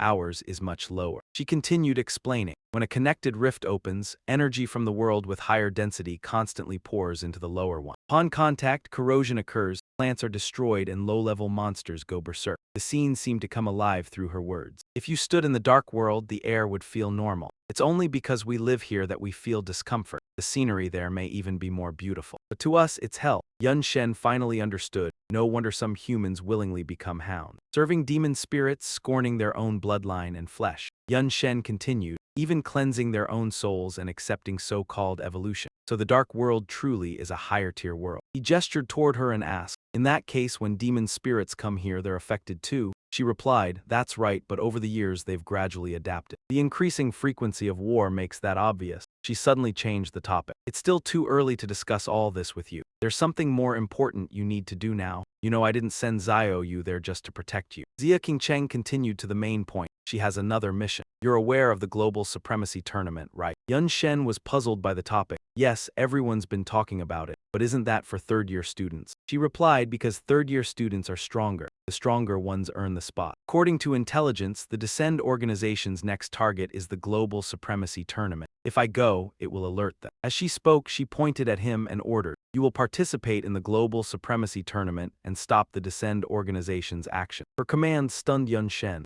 He widened his eyes and asked, what? As soon as he finished speaking, the system announced, achievement mission activated. As the host has the potential to participate in the Supremacy Tournament, an achievement mission is issued. This time, personal rankings will grant corresponding rewards based on individual performance. Failure, none. After reading it, Yun Shen scratched his cheek awkwardly. Looks like I have no choice but to join. 5 days later, an announcement declared that the Global Supremacy Tournament had officially begun. Except for the students specially granted Student Council President Lu Diyuling, the rest will be selected from third-year students. The competitors have entered the field next. The referee's voice rang out clearly, but was blocked by something. Strangely, an object was about to fly in. The first match began. It plunged straight into the ground, causing a massive shock that left everyone bewildered. What's going on? It wasn't over. Another weapon shot down at lightning speed. The arena instantly fell into chaos, smoke and dust filling the air, making everyone scream in panic. Could someone be causing trouble? No way. As the smoke cleared, Van Shen appeared looking extremely cool. Yes, listen to this. Van Shen appeared in front of everyone.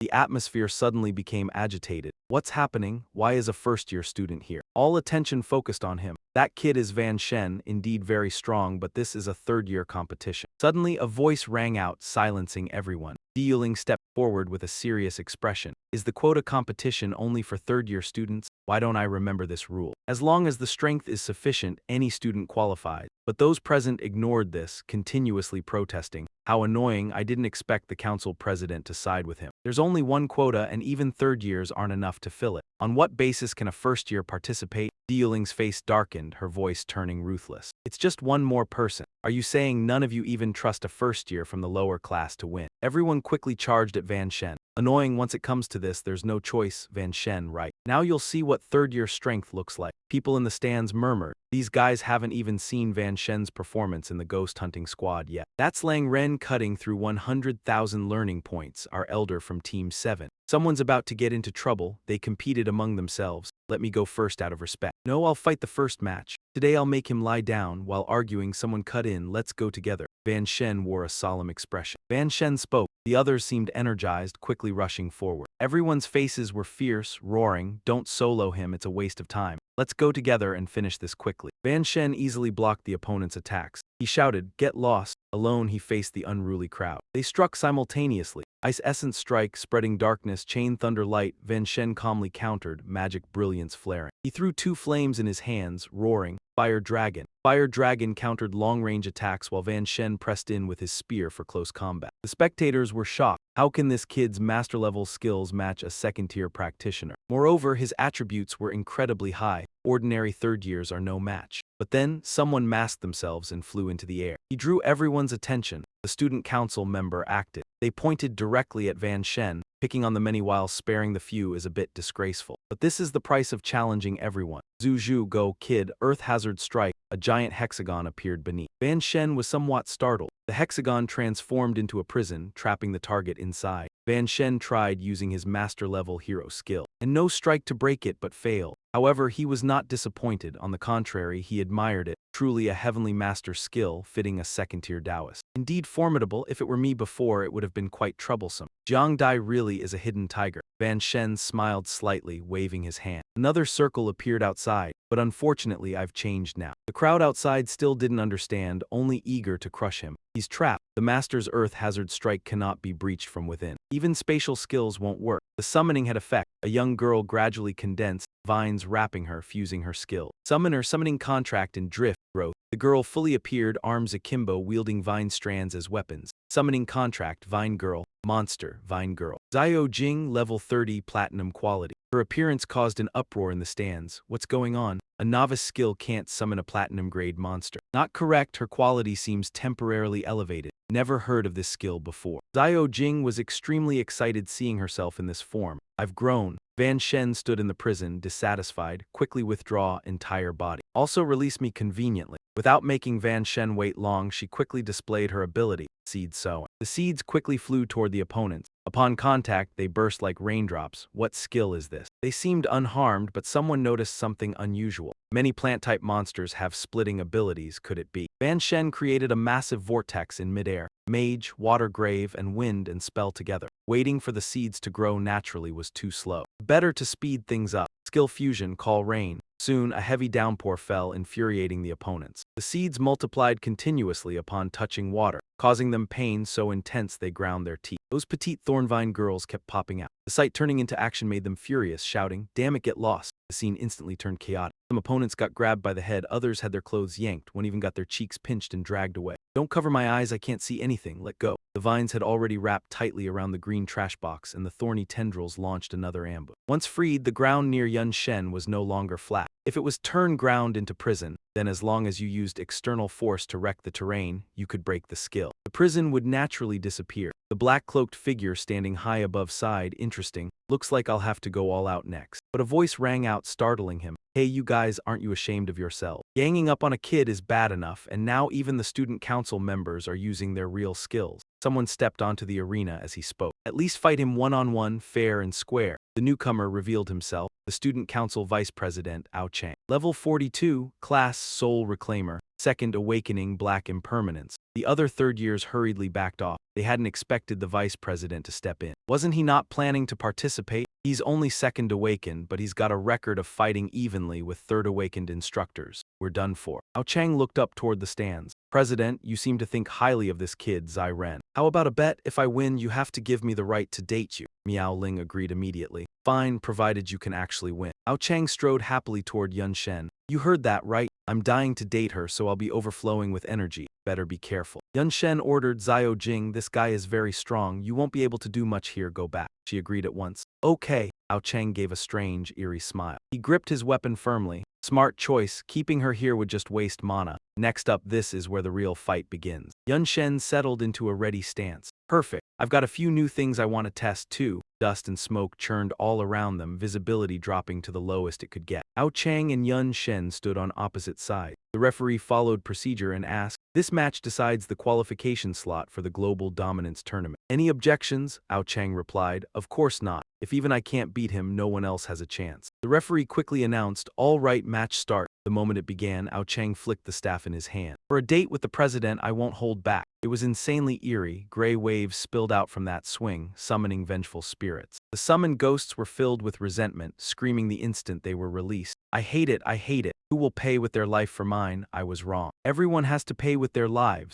Surrounded by the wailing spirits, Yun Shen assessed the situation. A debuff skill was sharply lowering his stat, but holy power radiated from the scepter in his hand, forcing the ghosts to keep their distance. Luckily, dealing with this sinister technique wasn't hard. A priest-type skill, Purify. The vengeful spirits dissipated, and Ao Chang's silhouette was already looming on the other side. He flew straight in front of Yun Shen and cracked his whip downward, but Yun Shen quickly blocked the lethal strike. Using the spirits to obscure vision before launching a counterattack, he'd seen that coming. Yet something about it baffled him. What? Ao Chang's strength was very low and his weapon felt like hollow wood. It wasn't sharp and it wasn't heavy. Even if it landed, it shouldn't deal much damage. So why choose close combat anyway? Ao Chang shifted his move and lashed toward his flank. "When you fight me, you don't get to zone out." Before Yun Shen could react, the staff struck straight into his elbow. The weapon in Yun Shen's hand dropped. His face twisted, his whole body trembling. "It hurts so bad." That razor-sharp blade tip stabbed straight into the arena floor as Yun Shen hurriedly retreated. Ao Chang chased immediately. Another hit! Yun Shen clenched his teeth, feeling out his body's condition. His right hand couldn't exert any strength anymore, like it had vanished, yet there wasn't a mark of injury. "What the hell is this?" Ao Chang twirled the thing in his hand and spoke smugly. "Because my weapon is special, so special it determines my class. It's the key item that unlocks a unique class, Black Impermanent." As the game world fused with reality, countless anomalies occurred for many reasons. A few unique classes were born, absolutely the most special kind of existence. Obtaining them required more than harsh conditions, like this morning stat. When I was little, I accidentally found it in a tomb hall. Because of it, I poured an insane amount of effort into switching into a hidden class. I even cleared the trial and successfully completed my second awakening into Black Impermanence, and I've been that ever since. It had accompanied Ao Chang through countless battles. As long as he held it, he could not only see other souls. He could even use it to bypass the flesh and strike directly at the soul. Ao Chang suddenly narrowed his eyes at Yun Shen. "Your right hand is like that because your soul took damage. But the damage from a single hit isn't big. It'll recover after an hour, but..." Yun Shen stood there listening. "There's something about you that really catches my attention. It feels like you have two souls inside you. The root cause of a situation like this is always two personalities. Don't tell me you're like that too." Enduring the pain, Yun Shen held his hand out and thought for a moment. Split personality, I've never seen anything like that. If that was the case, then where did the other soul Ao Chang saw come from? The summoned sword flew back into its owner's hand. Van then spoke calmly as if he had only lost his weapon. I've only seen a few things. Now Thuong's anger flared, veins bulging on his face. Take my weapon, he shouted relentlessly. You bastard hybrid demon, this weapon is mine, mine alone. Even my parents couldn't touch it. And you want to take it too? Everything seemed to be spiraling out of Now Thuong's control. Now Thuong went insane, charging toward Van Then. Get lost, I'll make you get lost. Van Then just stood still. Speechless, I just wanted to hold it briefly, not steal it permanently. This guy's anger is absurd, so petty over something so small. Now Thuong hurled a black orb. Take this. It was a vengeful spirit spreading out like a swamp. It surged forward, black arms sprouting everywhere, grabbing Van Then's legs. Suddenly, a flash of light like solidified frost drove away countless evil spirits. Van Then plunged his glowing sword downward, shattering the swamp, restraining his legs, a master-level anti-demon skill that repelled malevolent spirits. He felt a wave of discomfort. Damn, another clunky skill.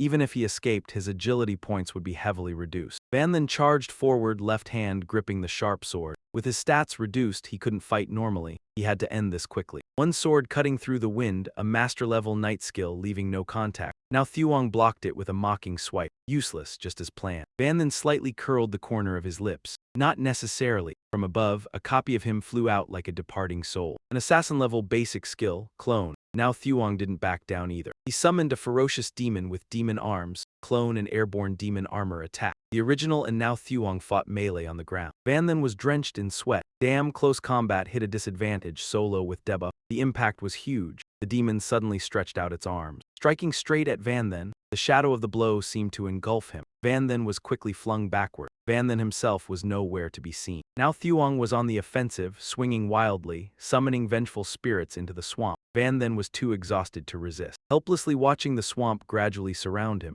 Soon he was trapped in a black cage. Now Thuong laughed triumphantly. Let's see how your stats handle this. One more strike should torment you more than death. But now Thuong was surprised. Huh, the black fur broke from inside. Van Then's voice echoed. If that's the case, let's see whether your debuff skill is stronger or my clunky skill. Power radiated outward. Van Then stood in a beam of light like the sunset, using skills and base state career ability. As the light faded, Van Then emerged in his full base state career form. Van Leeuwen, seeing Van Then's Van Leeuwen form, now Thuong was stunned, speechless. In this form, Van Then's energy is at its peak, no longer inferior like before. Van Leeuwen stats, grade A. All attributes plus 500%, resistances plus 150%, damage plus 80%. Duration 45 seconds, after which he enters a weakened state with all attributes reduced by 99%. This transformation caused the audience to buzz with excitement. What skill is this? Such terrifying buffs, clearly a high-level skill. Didn't a spectator only have basic skill? Even Van then marveled. This form is a high-level state skill usually reserved for triple transformation users. But with his current mana, he could use it again.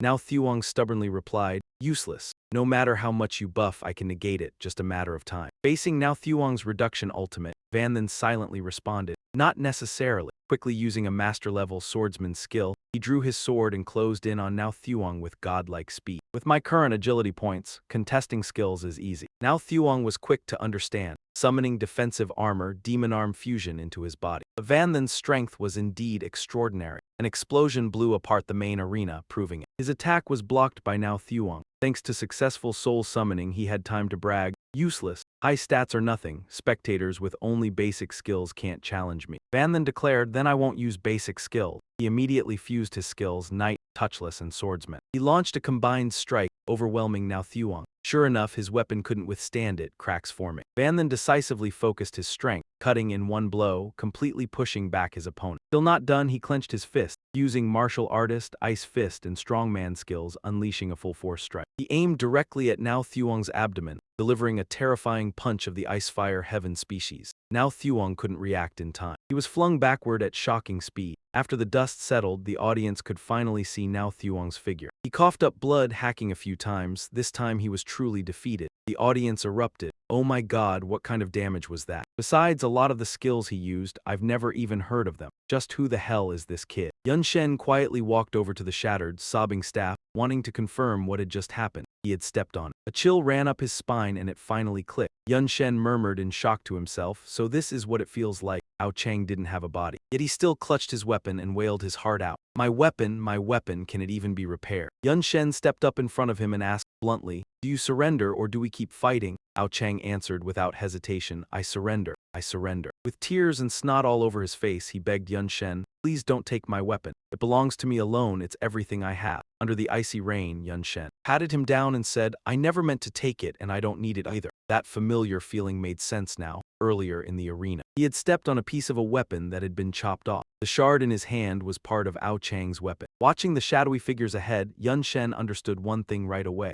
Sure enough, when you see a person's soul facing a mirror, you discover something even stranger. Like Ao Chang said, almost everyone only has a single soul thread. But in the mirror's reflection, there was clearly Yun Shen and another hazy shape beside him. Two soul threads, judging by their forms he could tell. One belonged to himself like everyone else's, linked to his body. Looking at the other one, Yun Shen saw the difference. This soul thread was only connected to him at one end. The other end reached up into the sky. He quietly reached toward it through the mirror, and a hypothesis formed in his mind, if he wasn't mistaken. This soul thread most likely came from his system. Could the system be alive, or was Yun Shen getting too obsessed? Either way, it looked more complicated than he'd thought. Just then, La Nha Ka was reporting to the principal, deep in fuck. Director Yi, the tournament bracket is out. He burst into hearty laughter. Pretty fast, taking a sip of hot tea, he asked calmly, I thought it would take 2 days to get results. Who made it in? La Nha Ka answered quickly, Lu Dialin and Yun Shen. He choked on the tea he just sipped. Deep in fuck slammed the question out in disbelief. What, isn't it supposed to be a third years only contest? How did that kid get in? La Nha Ka replied matter-of-factly, probably Director Ha pulling strings. I don't think he intended to do this before. Hearing that, he fell into thought. If it was that girl Ha's idea, then this time it definitely wasn't as simple as joining a tournament. Deep in fuck sensed something big brewing. He feared a major move was coming. Zio Yu reported briskly to City Lord Ha Kaiyan.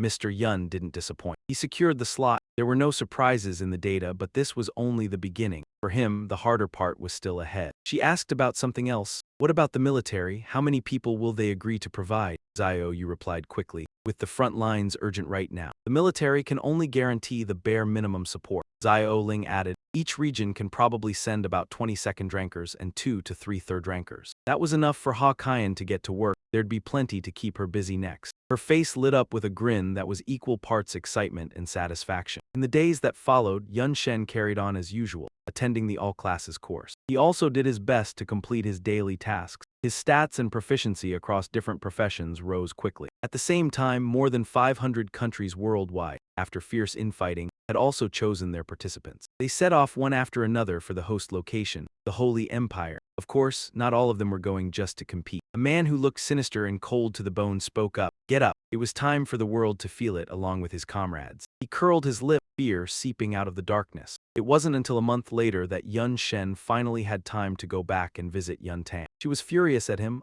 You're driving me crazy. While helping him pack, she pouted in frustration and regret. She'd finally made it through the first semester and gotten a rare break, and she'd wanted to hang out with him, only for him to end up having to compete. Yun Shen laughed it off and tried to comfort his little sister. Can't be helped. It's a special situation, and I've got a mission too. Seeing Yun Tang determinedly stuff everything into the suitcase, he reminded her softly, pack less. No matter what, it's a world-level competition. Basic daily necessities will definitely be provided. But she ignored him. If anything, the more he said, the more she shoved in. Isn't it because you've crammed that profession bag full, you can only bring another suitcase? Yun Shen stood up and let out a breath, explaining, bag space only expands after a class advancement. Mine's too small, just the weapon set alone takes up over half the space. Yun Tang asked curiously, I heard some big shots are insane. Their bag space can even fit a whole palace because they've advanced classes so many times. Yun Shen rubbed his chin and guessed carefully, not exactly. I think you need some kind of precious material too, called spatial something. Suddenly, there was a knock at the door. Yun Shen spoke up right away, come in. When he opened the door, he saw her standing shyly, asking if he could take a walk with her for a while. The two of them walked silently side by side. Nia said sadly to Van then that she had to return to the Silver Moon Forest to undergo the trial for her second advancement as a light hunter. She had come all this way to say goodbye, yet he only responded indifferently. Flustered, Nia kept complaining about Van then. I said I have to go back. This reaction is perfectly normal. We won't be able to see each other for a while, unlike her. Van then showed no sign of reluctance. Isn't it normal to be going home on break? Was I supposed to happily see her off? If you're going to act crazy, then forget it. You're driving me mad. She felt so frustrated she almost blamed herself. Oh my God, why did I fall for someone like him? Taking out a treasured necklace, Nia blushed and said to Van then anyway, thank you for your help this semester. Consider it repayment for lending me your course credits and such. I'm giving you this small gift. There's absolutely no other meaning behind it. At least Van then accepted the necklace and felt a bit grateful. Ah, thanks, but why a necklace? It feels kind of strange. This is a special item of natural protection. It symbolizes the friendship of the elf clan and grants +1 to basic attributes. Whoever holds it will gain increased favor with the elves. Note: only those with the bloodline of the elf queen are qualified to gift this item. Worried that Van then might misunderstand, Nia anxiously repeated, "You must overthink it. It's just a normal necklace. It absolutely doesn't represent any kind of romantic token. You can think of it as a challenge letter." Yes, that's right, a challenge letter. After giving the token, she turned and dashed away without daring to look back. Accepting the necklace means you've accepted my challenge. Just you wait. When I complete my second advancement, I'll come find you and we'll settle who's stronger. Not understanding the meaning of the item, Van then was speechless after hearing that. She's way too competitive. Suddenly, Lu Myoling's voice sounded from behind Van then. Junior, she reminded him seriously. Let's set off. The two of them boarded the airship and headed to the gathering point at astonishing speed. The airship was extremely stable and well-equipped, and someone even guided them. Sun Fei warmly introduced himself. I'm Sun Fei. It's an honor to be your team mentor this time. If you need anything, just say so. As long as it's within my ability, I'll do my best to help. Lu Myoling took a sip of tea and coldly dismissed him. Fine. You can go attend to other matters first. Sun Fei quickly bowed and replied briefly to her, understood, after he closed the door behind him. Van then joked to Lu Myoling, this mentor. Rather than leading the team, he feels more like an attendant. She didn't refute it and immediately confirmed, that's right, his responsibility is to serve us. With a composed expression, she explained to Van then that most mentors have reached the third advancement, and our strength is already enough to contend with third advancement experts with even greater potential than they have. So their attitude toward us will naturally differ from that toward ordinary students. Even proactively currying favor is normal. Van then commented sarcastically, how realistic. In contrast to his seemingly meek demeanor, Lu Myoling decisively continued, strength determines everything. Your status is earned through strength, just accept it.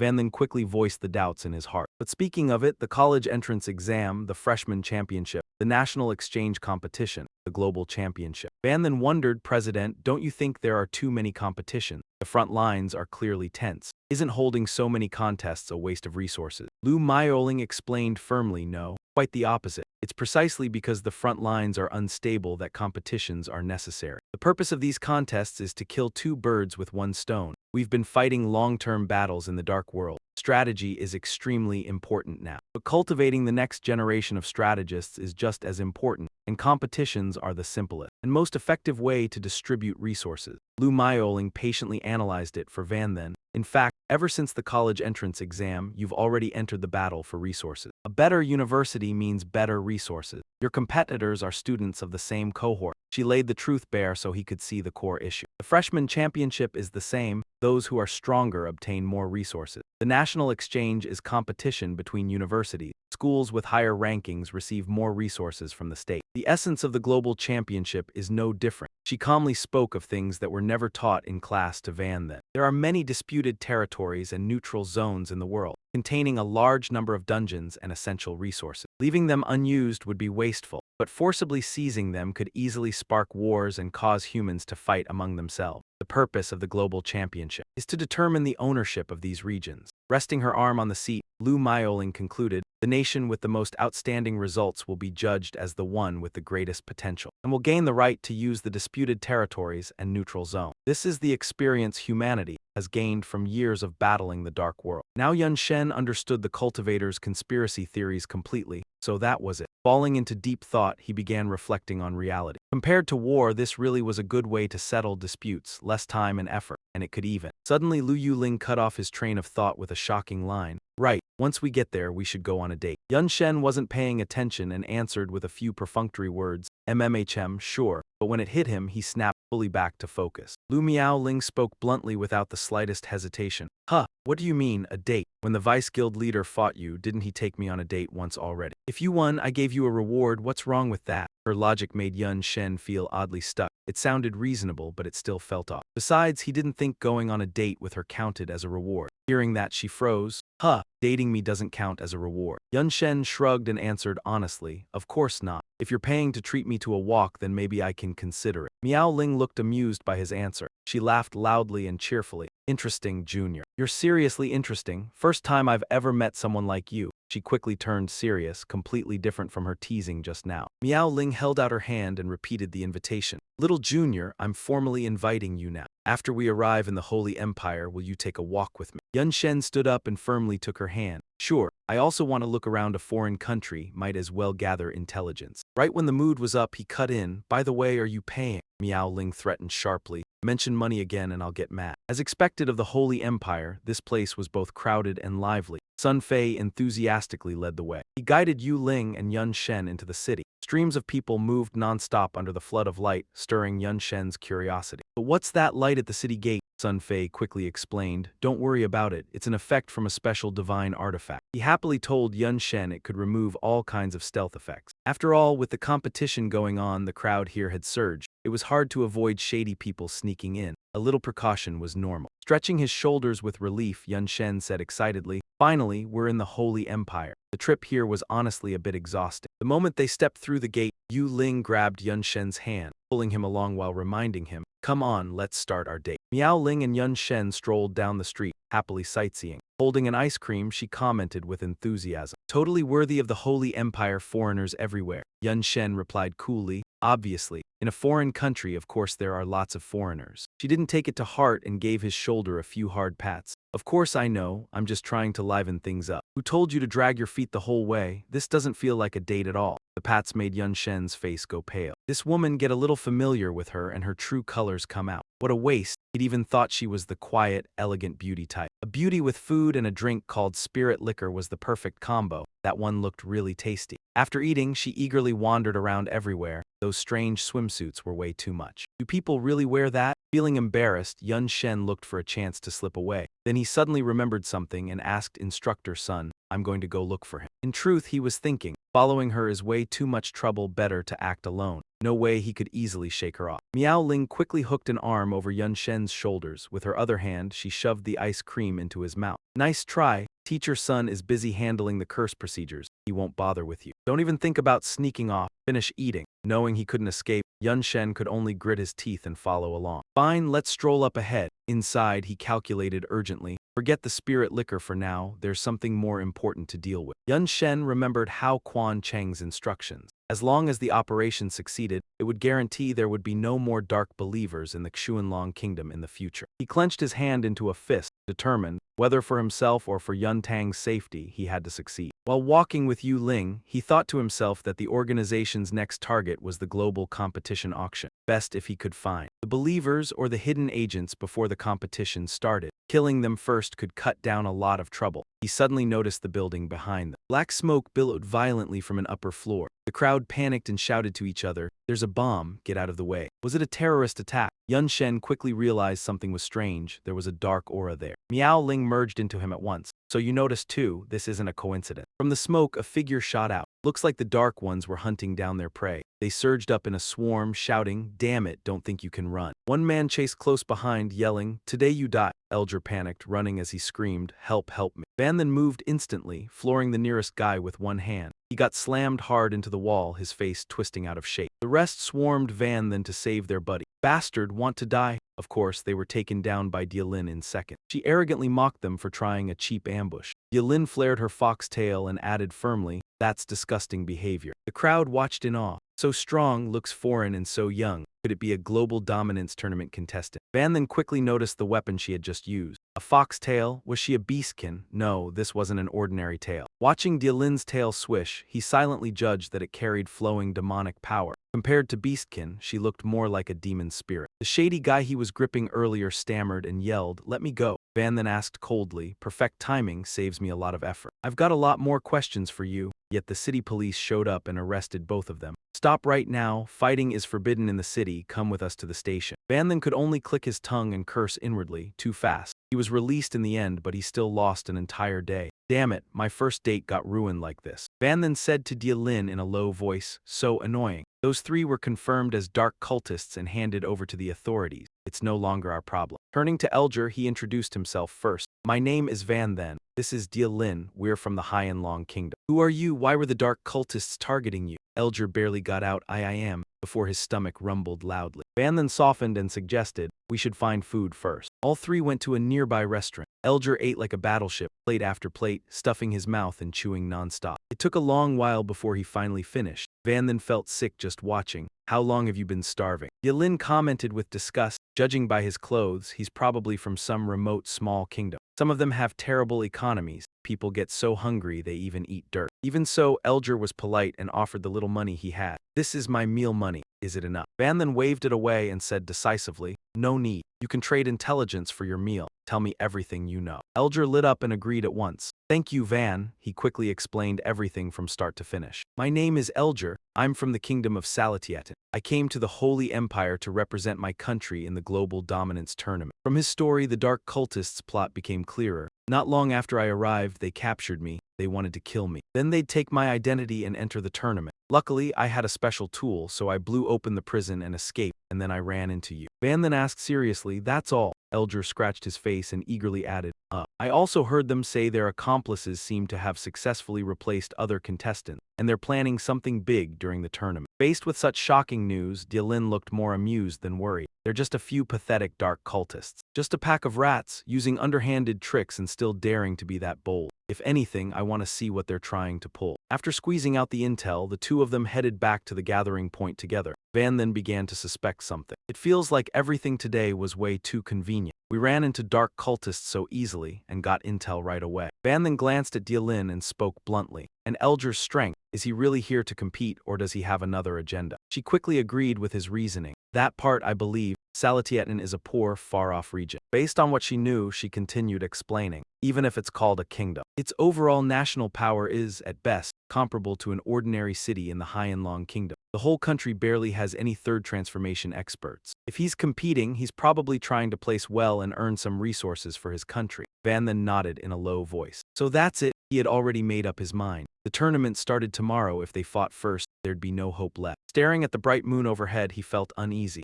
All we can do is see what move they make. Dylan smiled and said to him, by the way, Junior, I noticed it earlier. Didn't expect you to be so trendy. It turned out the disguise covering the mark on his neck had worn off, so she spotted it. And you even got it on your neck, doesn't fit your style. Van then touched the mark in shock, thinking, the sea god idol's mark is gone. Did it get erased when I entered the city? Suddenly, Van then's mind clicked and a few interesting plans came to him. So that's it. Looks like this tournament will be fun. The next day, the Holy Empire was packed with people. At the teleportation hall, striding into the main hall were Van Then and Dylan. The two of them stepped in and immediately drew every eye. Yun Shen glanced around and said to Yu Ling, everyone here is really strong. He looked at the people standing in the grand hall and thought, most of them have hidden classes, and truly rare classes are only a small minority. Not a single person had an ordinary class. Yun Shen studied the others more closely. They really were geniuses from countries all over the world. Seeing him fixate on the small fry, Yu Ling reminded him, using class alone to judge strength is incredibly superficial, Junior. Clearly, he was a classless support type, yet he wasn't weaker than any soldier fighting at full tilt with skills, strength, energy, and sword techniques channeled through those spherical cores. Hidden classes, whether stats or skill power, are generally higher than ordinary classes. But that doesn't represent everything.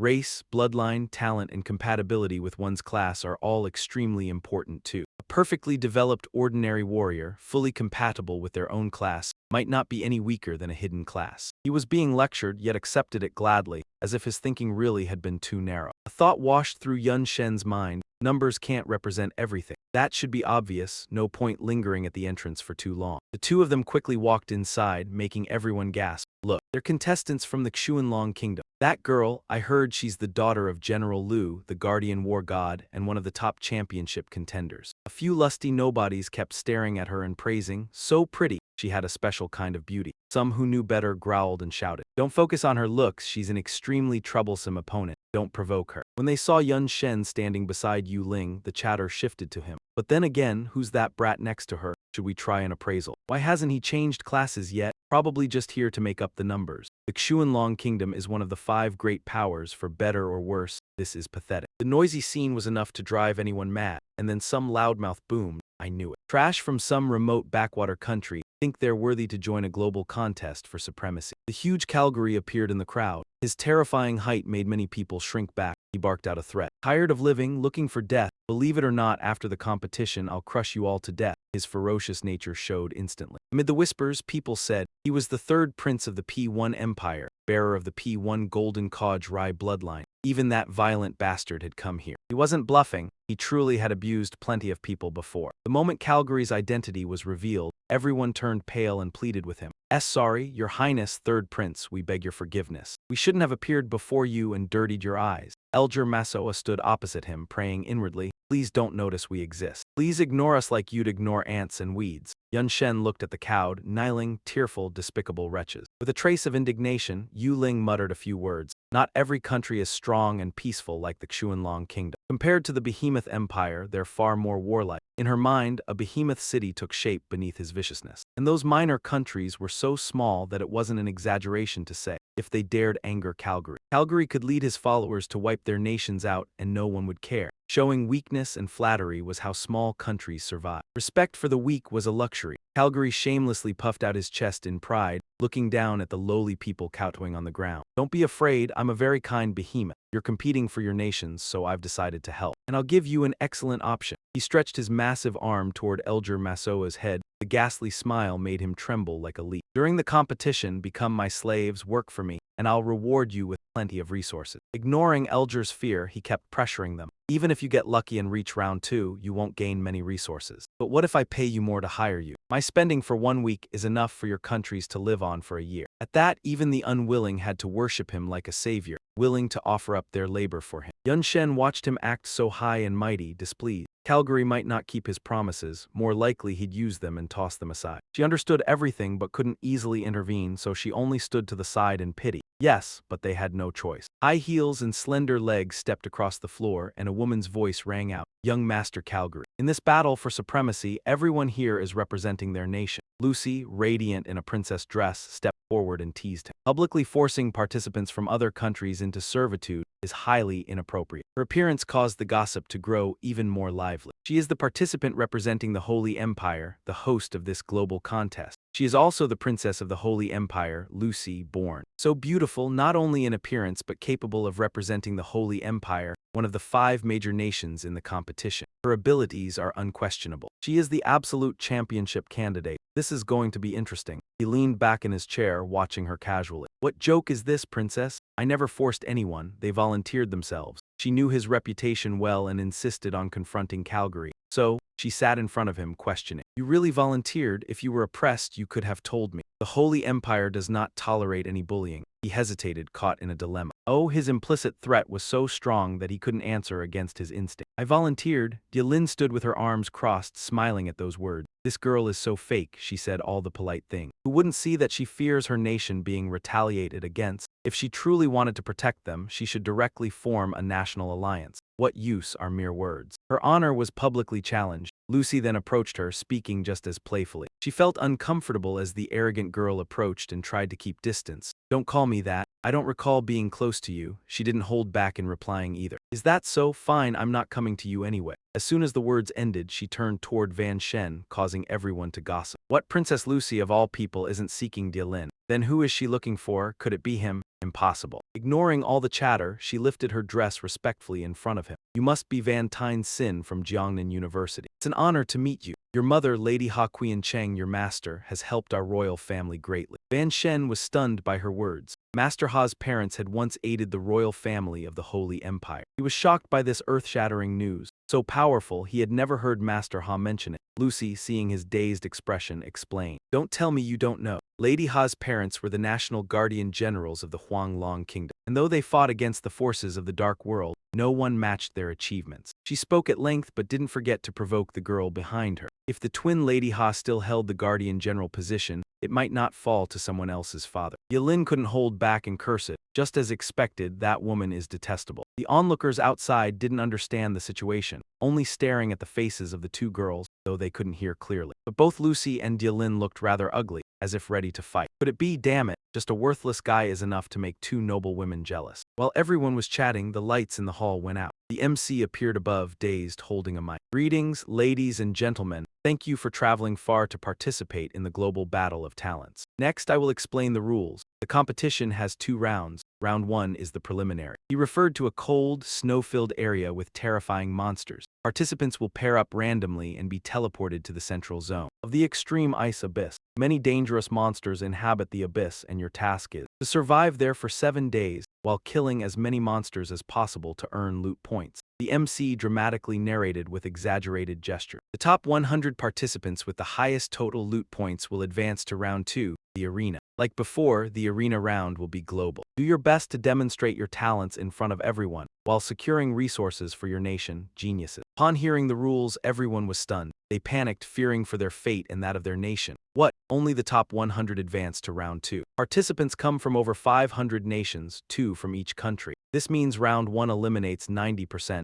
truly more intense than expected. Then a blue light appeared on the hand of each participant along with instructions from him. Next is the special prop. For the preliminaries, now delivered to your hands, the recording device can log and store the loot points you earn. A quick reminder, it can also be taken away. Van Shen examined the device and understood. So that's it, encouraging competition. When Elger received the device, he immediately turned to the statue guardian in fear. Master Calgary, matches are teleported randomly. If I can't find you by then, I won't be able to serve you. He quickly came up with a plan. Leaving him no way to deny it, it's just a small matter, just leave a magic imprint. If you dare not come looking for me, think carefully about the consequences. The moment everyone entered the first round, the host's voice rang out again, announcing the rules. Finally, the qualifiers restrict consumables, at most 5 healing potions and 5 mana potions. Also, no food is allowed. If anyone breaks the rules, the recorder will log it and they'll be disqualified. The contestants carried their recorders and dashed off, forming streaks. Next, I hereby declare the qualifiers officially begin. All players proceed to the extreme frozen ice ravine at the arena. Towering snow-covered peaks of rock stood stark against the frigid sky.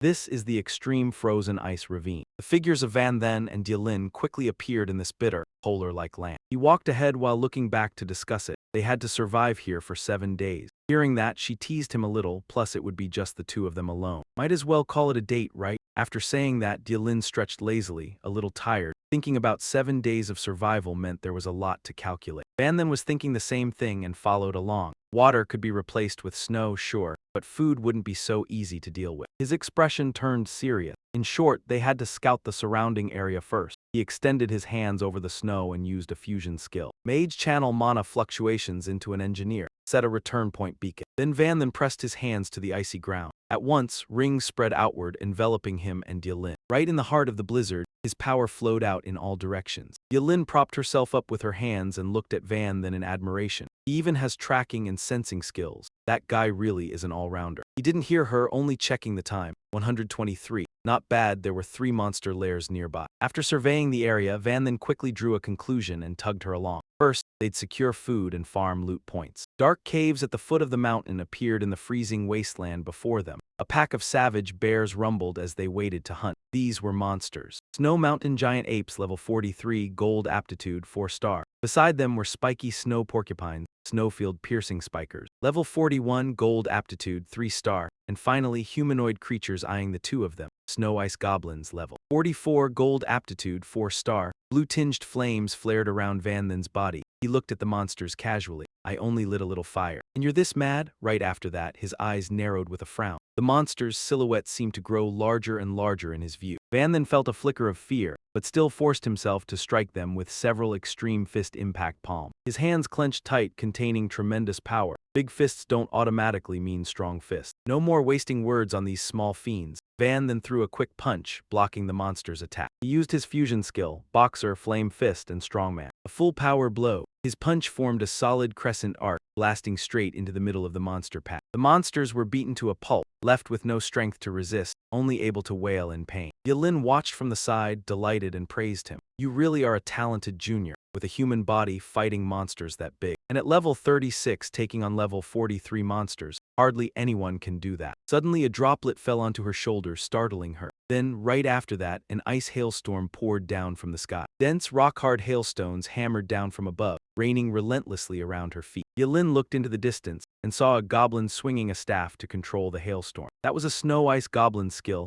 able to inflict an abnormal slowing status. Seeing them fixate on attacking her, she understood. They were ignoring the little junior and targeting her instead. She happily accepted the attack and even added, "Looks like you understand." A fluffy tail appeared in her hand. She casually stroked it, whose intimidation is bigger now, huh? Fire element. In the next instant, a blazing crimson flower bloomed in the snow-filled sky. Annihilation, those goblins were quickly burned in agony by the eerie flames. They gradually vanished with their screams. Under that firelight, it was terrifying. In the end, all that remained was black ash scattered across the snow. Those ash fragments drifted down bit by bit. Pitifully, the monsters were defeated before they even got to fight. Yun Shen was fighting several snow mountain monsters, drawing astonished looks from everyone around her. The power pouring off her was overwhelming. Lit watched her, his emotions surging. She was an elemental mage, but her skills were on a completely different level. The cracking of rock and earth rang out under the force of the assault, sending shockwaves through the battlefield. The ferocious ancient ape monster roared and slammed its hands into the ground, splitting it into huge fractures. A level 51 snow mountain ancient ape, 5-star platinum potential, attacked with both arms, manifesting the polar opposites of water and fire. The two struck together, blasting the monster back as it howled. She couldn't help but say with disgust, just die already. Yun Shen was annoyed too, her tone dripping with contempt. Amid the falling snow, the beast's final screams ended their lives inside the cave. After the battle, it was already late at night. The two sat by a fire grilling food, and he finally complained, busy all day. Holding the food in her hand, Yun Shen couldn't help voicing her thoughts. We finally cleared 3 monster dens. Killing a normal one only gives 1 merit point. A boss is 50. Miao Ling sat beside them and glanced over when she heard that. Even with the merit points split evenly, today's haul was still huge. At this rate, passing the preliminaries wouldn't be a problem. After talking about the fight, he casually picked up a skewer of meat. Monsters are that easy to find here. Yun Shen handed her the skewer, signaling for the girl to eat first. Hey, it's done. She looked at the charred meat in front of her and grimaced. You burned it. Still, she reluctantly took the skewer. Let me cook next time. Seeing HER Chinese letter ING his food, Yun Shen boldly shot back. A little burnt is better than undercooked. Just eat. Staring at the burnt skewer in his hand, Miao Ling thought of the people back home. At home, Yun Tang usually cooked. Her own cooking really was lacking. Miao Ling looked at the blackened skewer and listened to Yun Shen's excuses, and it irritated her to no end. Master and disciple really were cut from the same cloth. Terrible cooks, yet full of righteous arguments. Thinking of that, Miao Ling remembered the plate of black meat from years ago. It still haunted her even now. 7 years ago, she and her father were invited to the principal's house for a meal. One dish in particular, she had enthusiastically insisted on cooking it herself, and the result was a complete disaster. She even said it was only right for a senior to do the cooking, as if it were the most natural thing in the world. Xia Qingcheng surfaced in Miao Ling's mind, leaving a bad taste. Oh, then what would I need a maid for? Hearing her retell it, Yun Shen was a little shocked. He hadn't expected Ms. Xia to be like that. After a while, he thought of how Miao Ling fought earlier. Yun Shen looked curious and asked, by the way, President, what exactly is your class? It feels like you're an elemental mage. But your skills are very different. Miao Ling pretended to sigh and brushed back her hair. No wonder the students keep staring at me. He thought she meant she'd been staring at them. And here I was, still hesitating about whether to accept you. Flirted with like that, Yun Shen couldn't help scoffing. You'd better not. In the bright firelight, Yun Shen fell silent and listened. Miao Ling explained, I really am an elemental mage, but because of my bloodline and talent, my abilities mutated drastically. To put it simply, I can use 9 elemental attributes: metal, wood, water, fire, earth, wind, and lightning. Hearing her list feel incomplete, he prompted,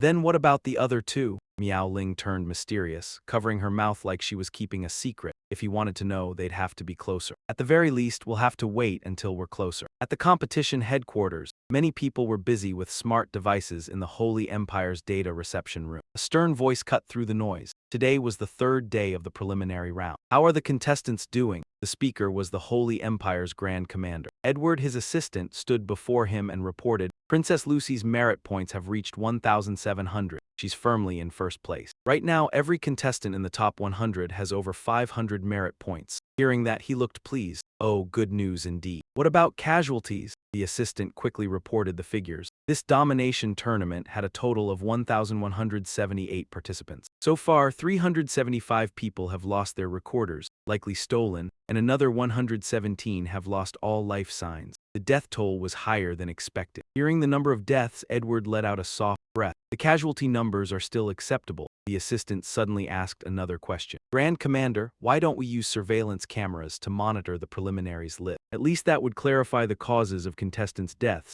unless the cost is simply too high. He frowned slightly at the sensitive topic. The cost being too high was true. After all, the extreme frost abyss was vast. Using surveillance cameras would consume enormous resources, but more importantly, it wasn't necessary. In reality, conflicts between sects and factions were always plain to see. He merely added a little push. Everyone knows that not all countries live together in peace. Religious beliefs, territorial disputes, racial prejudice, any of it can turn some nations into enemies. Acts like killing each other are hard to avoid, even though the World Federation's laws strictly forbid it. Wars between nations are banned, yet there are still grudges that need an outlet. The preliminaries are exactly that kind of arena. They can freely slaughter the other side's geniuses or bully talents from smaller countries to vent their anger. Of course, there's no way to monitor everything. The assistant seemed to understand and nodded along. No wonder every global championship prelim never keeps any video. But doesn't that violate the talent selection treaty and the resource allocation agreement? Edward talked about it as if it were nothing. He swayed slightly and continued. Any country that can't even get past the prelims, giving them resources would only be a waste. Right? How are the representatives of the 5 great nations doing? Only after hearing him out did the assistant speak. Most of them are ranked high. But there are surprises too. For example, Yu Ling and Yun Chen of the Mystic Dragon Nation. Back to the raging blizzard in the Arctic. At the assistant's words, the figures of Yun Chen and Yu Ling appeared at the same time. They're currently ranked 93rd and 94th,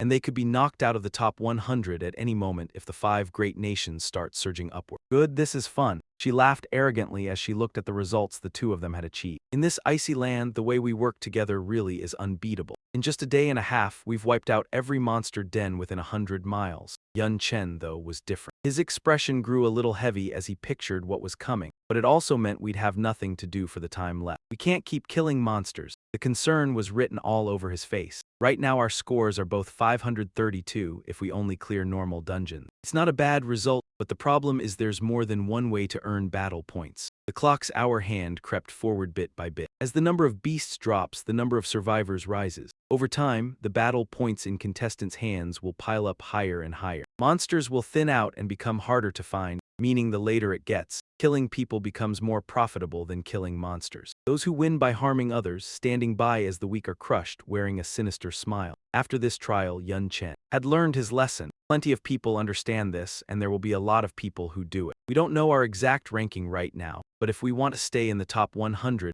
we can only make a move against other contestants. Even so, Yun Chen felt helpless. The key was how to find other contestants, and that was what troubled her too. People are much harder to find than monsters, unless you have the right bait to lure them in. As she said this, Yu Ling drew out her words and ended with a risky idea. For example, that tiny, unpromoted drifter from the Mystic Dragon Nation. What bait could be sweeter than that? Maybe this was the most practical plan for the current situation. From then on, footsteps slowly stamped themselves into the snow. Yun Chen walked alone through the bitter cold, thrilled. He spent only an afternoon wandering around, deliberately leaving traces of magical energy behind. His sharp eyes flicked backward, toward something lurking. Sure enough, his suspicions came from vicious people hiding behind huge ice boulders. So many fish took the bait. 2 contestants in the world trials, one from the Wolf Clan and one from the Vampire Clan, stood near him. The keen-nosed werewolf turned to his partner and said, "I can sense a lot of auras around here. Looks like plenty of people have their eyes on this kid. Do we strike?" The vampire stared at Yun Chen with a hungry tone. Of course. He and that Yu Ling are on the same team. There have to be plenty of battle points on them. Van Thien's lone bloom caught the attention of some hunters, making them take notice. If the spirit wine isn't nearby, this is the perfect chance to devour this piece of meat. After discussing, they ran quickly toward him. Let's quickly finish this, grab the recording devices, and retreat. Other groups, seeing their rivals act, rushed out. They continuously fought over the juicy prize that was Van Thien. Don't even think about snatching it. That spoils of the guy are mine. He watched the bullies eyeing his points and couldn't help but feel annoyed. Having some fun, huh? Looks like you really consider me weak. He then used skill fusion to eliminate them. His strike stomped and kicked, shaking the earth with a devastating blow. 5 male scouts were hit by Van Thien's attack, screaming in pain. The others hadn't reacted in time to his move and were scared stiff, retreating quickly. This intensity is basically that of a high-level skill. Only a 3rd-level power user can wield it. What is this kid's background? He definitely isn't here just to fill numbers. His strength is enough to fight 3rd-level power users, a monster on par with the spirit projection group led by Lucy. Those who were reckless got hit by Van Thien and fled in terror. Damn it, fooled us. Run. That kid pretends to be a pig but eats like a tiger. How could he let them go easily when they had so many points? To recover them, Van Thien pulled out long green cords. Immediately the thugs were tightly bound. Damn it, what's going on? Why are there thorn spirit flowers in Snowfield? Thorned spirit vines summoned by his command wrapped around the contestants. The sharp strands bound them tightly. Watching them struggle violently, Van Thien mocked them. Normally, you hide in the shadows thinking you're careful hunters. But you don't realize my voice came out so fast it was overpowered by the blue fire from the branch in my hand. You're just prey. The contestants burned in pain could only scream. What is this fire? We can't move, it's too hot. We're doomed, spare us, we won't dare anymore. We'll give you all our spoils, okay? Yelin sat behind a large rock watching Van Thien stylishly handle them. She couldn't hide her joy, seeming like she didn't need to intervene. Once they handed over the points, they fled in fear. Damn it, why does such a strong guy have to pretend to be weak? Pathetic, I worked hard for those spoils. Their whining made him loathe their thieving attitude. They screamed, clearly seeing him as an accessory of the spirit wine. After a while, he finally sat down. Clutching the recording devices in hand, Van Thien felt elated. Too much demonic energy, too exhausting, truly a genius of the world. Really hard to deal with. Looking at the points in hand, he felt captivated, ignoring his surroundings. Not bad, gaining over 3,280 spoils in one go. Even splitting with the leader, it's still a lot. The other contestants used skill. Hiding invisibly, witnessing the previous scene, they sweated in fear. Their stealth was the hunter's phantom skill, camouflage. Elger hid behind an ice block, watching Van Thien happily count his gain points, feeling admiration. Too strong, Van Thien is amazing, definitely a latent champion seed. The others didn't think the same. They only eyed the recording devices in his hands, weapons ready to attack. So what? Now they're out of options. Even we can definitely win. So many recording devices, Lord Dan of Calgary will surely be greatly rewarded. They tried to steal his points while he was unguarded. Van Thien heard the noise. Turning around, he saw the provoking guy with echoing magic heading toward him. The timid ones couldn't resist anymore. Blue fire appeared in Van Thien's hand as they rushed forward, the light flaring up, conveniently handling them. At the most critical moment, Elger rushed to block them. Stop! The contestants were about to strike Van Thien. They froze at his protection. Don't hurt him. All three contestants stared, stunned. He looked at Elger's lonely back, feeling moved. This kid. The provoking guy yelled furiously at Elger standing before Van Thien. Elger, do you know what you're doing? The three contestants kept shouting at him. Damn it, why is this idiot our teammate? If we don't get enough spoils today, Calgary will be angry. Elger was helpless, only able to explain. I know, but you once saved me. There's still a little time until evening. I'll figure out a new target. His next words made Van Thien frown. So everyone spare him so Elger isn't put in a difficult spot. Van Shen immediately took care of the low-level enemies alone. His hands glowed with bright blue flames before everyone's eyes. No need for such trouble, I can handle it. Seeing the terrifying power he emitted, they panicked and kept fleeing. Damn, this guy still retains some power. Blocking him doesn't guarantee victory. The silhouettes of the three scoundrels gradually disappeared along the path. Once everyone had left, Elger knelt before him, begging for forgiveness. Sorry, Van, I didn't think they would actually dare to act. I'm sorry. I have to go now. Saying this, he hurried off with his teammates. Wait, don't leave me behind. Dio Lin, hiding until now, finally peeked out to speak a few words. Elger hadn't realized yet that the person saved wasn't him but his teammate. Her hair covered one eye, making her face look even more profound. When he returns, he will probably face a severe punishment, right? Van Shen, hearing this, casually asked out of curiosity. Why? Everyone in the preliminaries is an opponent. He and I only met privately once. Suddenly his expression changed, carrying a sharp blade. He stepped forward with determination. But regarding the spoils of war of Calgary, I'm very interested. Hearing Van Shen ramble on, she scorned him. Truly, a cold exterior with a warm interior. Couldn't you be a bit more straightforward? Night was falling. The large fire burning brightly created a warm atmosphere. Calgary aggressively devoured a piece of meat. He spoke rudely with his mouth full. Honestly, I didn't expect much from those useless guys. Whatever effect you have, I told you to focus on the weak. If you're unlucky and face a strong opponent, defeat was expected. Two reversed fangs moved with his mouth like horns. But for some unknown reason, failure is now tied to attitude. His eyes, full of menace, stared at those he disliked, threatening. If the dog does obey, no need to keep it alive. Elger knew he was talking about him and kept bowing. Sir Van, I'm truly sorry, but you once saved me. I cannot just let it be. Please, Lord Calgary, give me another chance.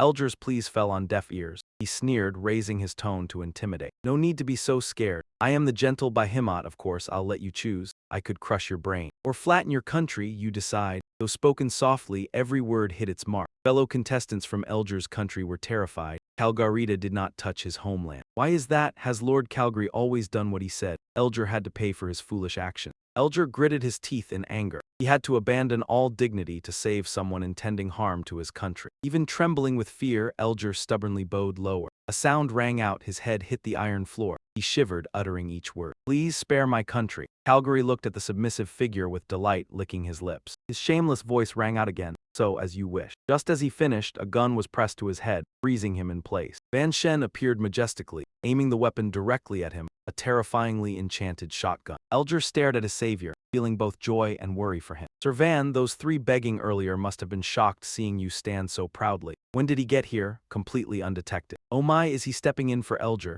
Van Shen ignored their chatter, focusing solely on the insolent Calgary. Put your foot back. He seemed fearless, still provoking Van Shen. If I don't, you won't spare Calgary, so just aim at my temple. Van Shen shot before he could react. The spectators watched in fear as the bullet fell. He really fired and used a shotgun aimed at the temple. He's going to kill, he's really going to kill. Calgary was shot but remained unharmed without bleeding. Instead, he glared at him with bullet-like eyes. Though powerful, Van Shen was shocked to see him unscathed. Only a few hairs were singed. Calgary, surprised by his audacity, retaliated with magic. You brat, you really dare act? The distorted face of Calgary seemed to lunge straight at him, a beastly neck. Without hesitation, Van Shen summoned more combat tools. Fusion skill, master ammunition, large electrical bullets, and divine spear hand. Critical assault, two powerful streams collided, creating an intense stalemate. What he fired was a violent thunderstrike. With such power, Van Shen quickly blocked his attack. Seeing his scorched hands, Calgary didn't expect him to be this strong. Why consider him useless? Clearly, he's a pure-level spirit. Time to take this seriously. After the fight, Van Shen used his assessment skill to examine him. The fusion skill only caused superficial wounds. The impact of the wind force was shocking. What the hell is he? He focused on the information about him. Calgary, level 53, race, golden behemoth. Occupation, ancient beast warrior. This information made Van then a bit nervous when looking at him. Damn, his level is too high, the intel is limited. Calgary used a large transformation technique, then stepped powerfully, creating sounds from his weight. Van then was no less impressive. His attack moves were very fast. Van then was still fumbling with strategy, unaware that Calgary had been behind him all along. Calgary raised his fist, ready to deliver a heavy blow. He looked at him with calm and disdain. After the strike, Van then held his mystical weapon, Eastern Staff, his will and determination radiating strongly from within. The moment Calgary brought his fist down,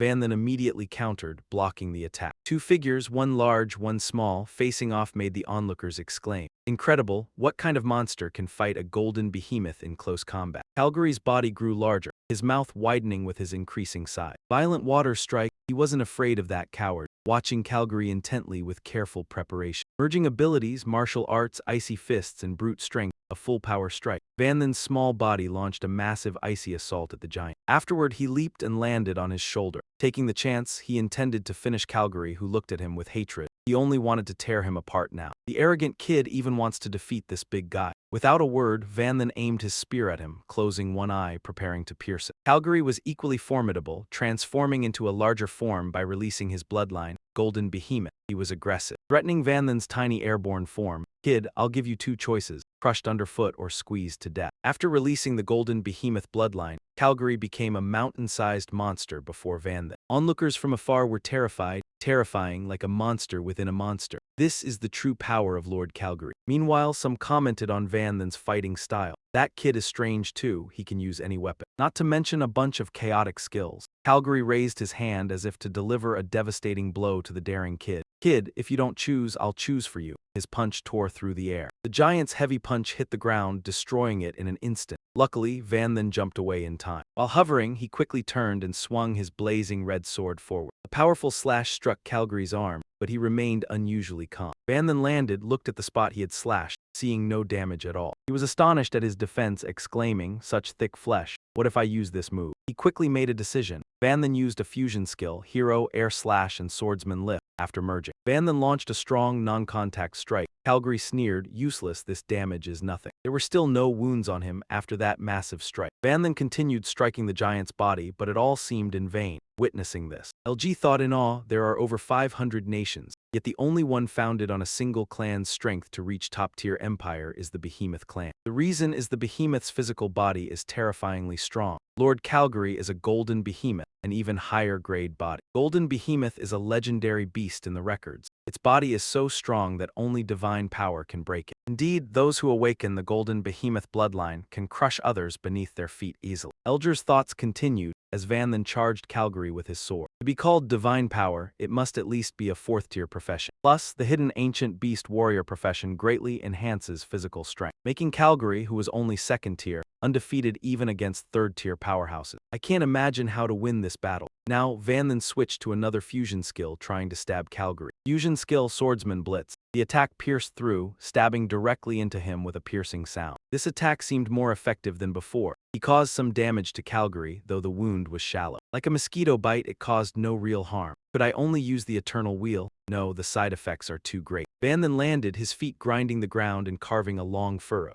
He thought to himself, once the time runs out, I won't be able to deal with anyone else. Too bad, ripping space requires spatial talent to use. Otherwise, I'd have finished him off long ago. While Van then was thinking, Calgary charged. A blazing red power gathered around his fist. Fury of the ancient beast, stop tickling me. This boss, even if I stand still and let you hit me, I can still kill you. His punch smashed down where Van then had been standing. Van then sprang up and dodged to the rear. Facing Calgary's power, Van then stayed calm and kept provoking him. Oh yeah, then don't stand there, hit me. At the same time, he used another fusion skill, Drit Tentacles and Drit, the giant lantern vine coiling and growing. Thick green vines burst from the ground and quickly wrapped around Calgary's arms, locking his movements. When Calgary couldn't move, Van then leapt onto the giant lantern vine and lunged straight at him. This time, he had found Calgary's weak point. Calgary seemed extremely confident in his defense. What would happen if that part got hit? Seeing that, veins bulged across Calgary's face. He roared in fury, you little brat. He stopped messing around and fought seriously, focusing his power. Fury of the ancient beast, the giant lantern vine around his arm was quickly shattered. With speed to match, Calgary swung to grab Van then, but Van then hopped away. Van then's technique suddenly changed, turning into Thien Thuck as it stabbed toward Calgary. Calgary saw Thien Thuck shooting at him at high speed. He cried out in shock, what? Luckily for Calgary, he reacted fast and clamped down on Thien Thuck. He thought to himself, that was close. Just then, more giant lantern vines suddenly surged in and wrapped around his neck. Van then lightly controlled the vines to tighten, and Calgary finally realized his intent. What? His target isn't the eyes. Before Calgary could finish thinking,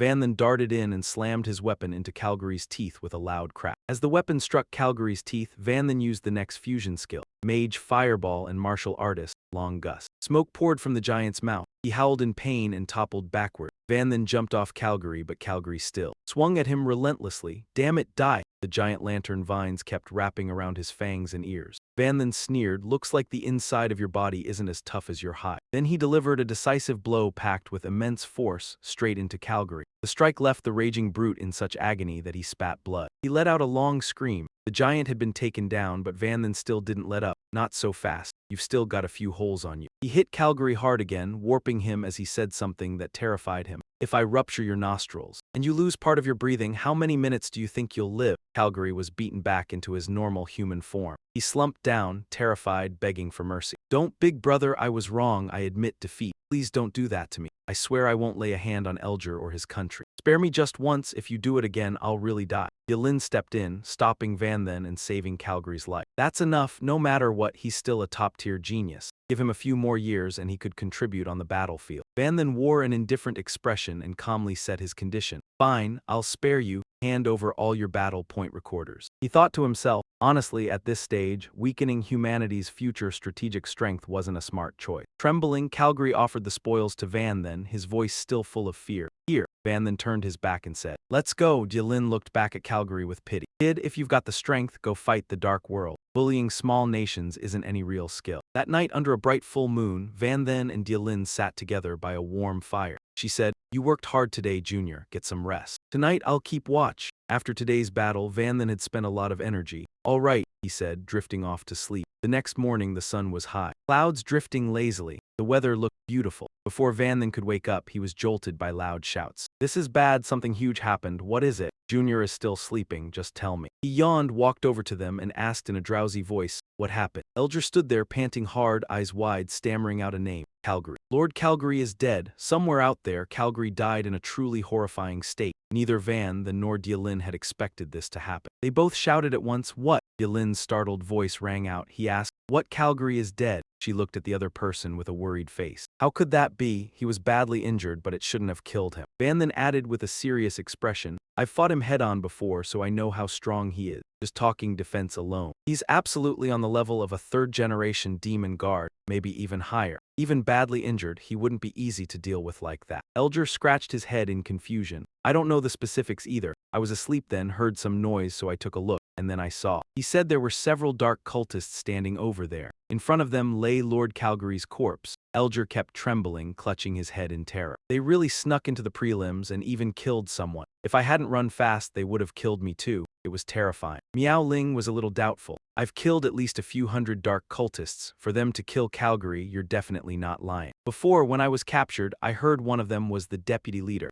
Seems like the son of the supreme commander of the Descent organization. This time, the dark cultists who came are unusually strong, nothing like the usual. Van then probed again with a serious face. You've got intel like that too. Why didn't you say so at dinner that day? Elger babbled in fear. No, I forgot by accident. Van then started poking at his rice. Is that so? But either way, that deputy commander counts as a big catch. Taking him out would be a huge blow to the Descent organization. The problem is, how do we find him? Elger spoke a little timidly. My class is Phantom Hunter. I'm best at tracking and hiding. There's still their aura signature lingering in Calgary's camp. As long as we go back, I can locate their position. If you want, I can lead you. Van then spoke as he walked, full of confidence. Then thanks for your bravery, let's go. Cut to the observation room. A buzz of chatter erupted. We're done for. The third prince of the Bahimat Empire has lost all signs of life. For the first time in history, a heavyweight contestant has died in the prelims. The Bahimat Empire is powerful, second only to the 5 great nations. A man gritted his teeth. Yu Ling and Van Then's battle merit suddenly shot up. Not long after that, Calgary died. Even an idiot can guess what happened. The Bahimat Empire is extremely belligerent. If the news leaks, they'll very likely become enemies with the Azure Dragon Kingdom. Maybe even start a war. Humans can't afford a civil war right now. What do we do? Edward roared angrily. Calm down, it's just an accident. What's there to panic about? The extreme canopy domain is dangerous by nature. Unexpected incidents are normal. He quickly reasoned that maybe Calgary was only the beginning. At this moment, Van Then, Yu Ling, and Elger were sprinting as fast as they could toward the camp. Elger glanced back and urged them, hurry up. If too much time passes, the aura in the camp will fade, then finding those guys will be way harder. They answered in unison, got it. Van then suddenly felt something was off. His eyes widened, his expression turning grave as he realized something. A whirlwind appeared in front of him. The other two quickly dodged aside. Van then snapped in anger,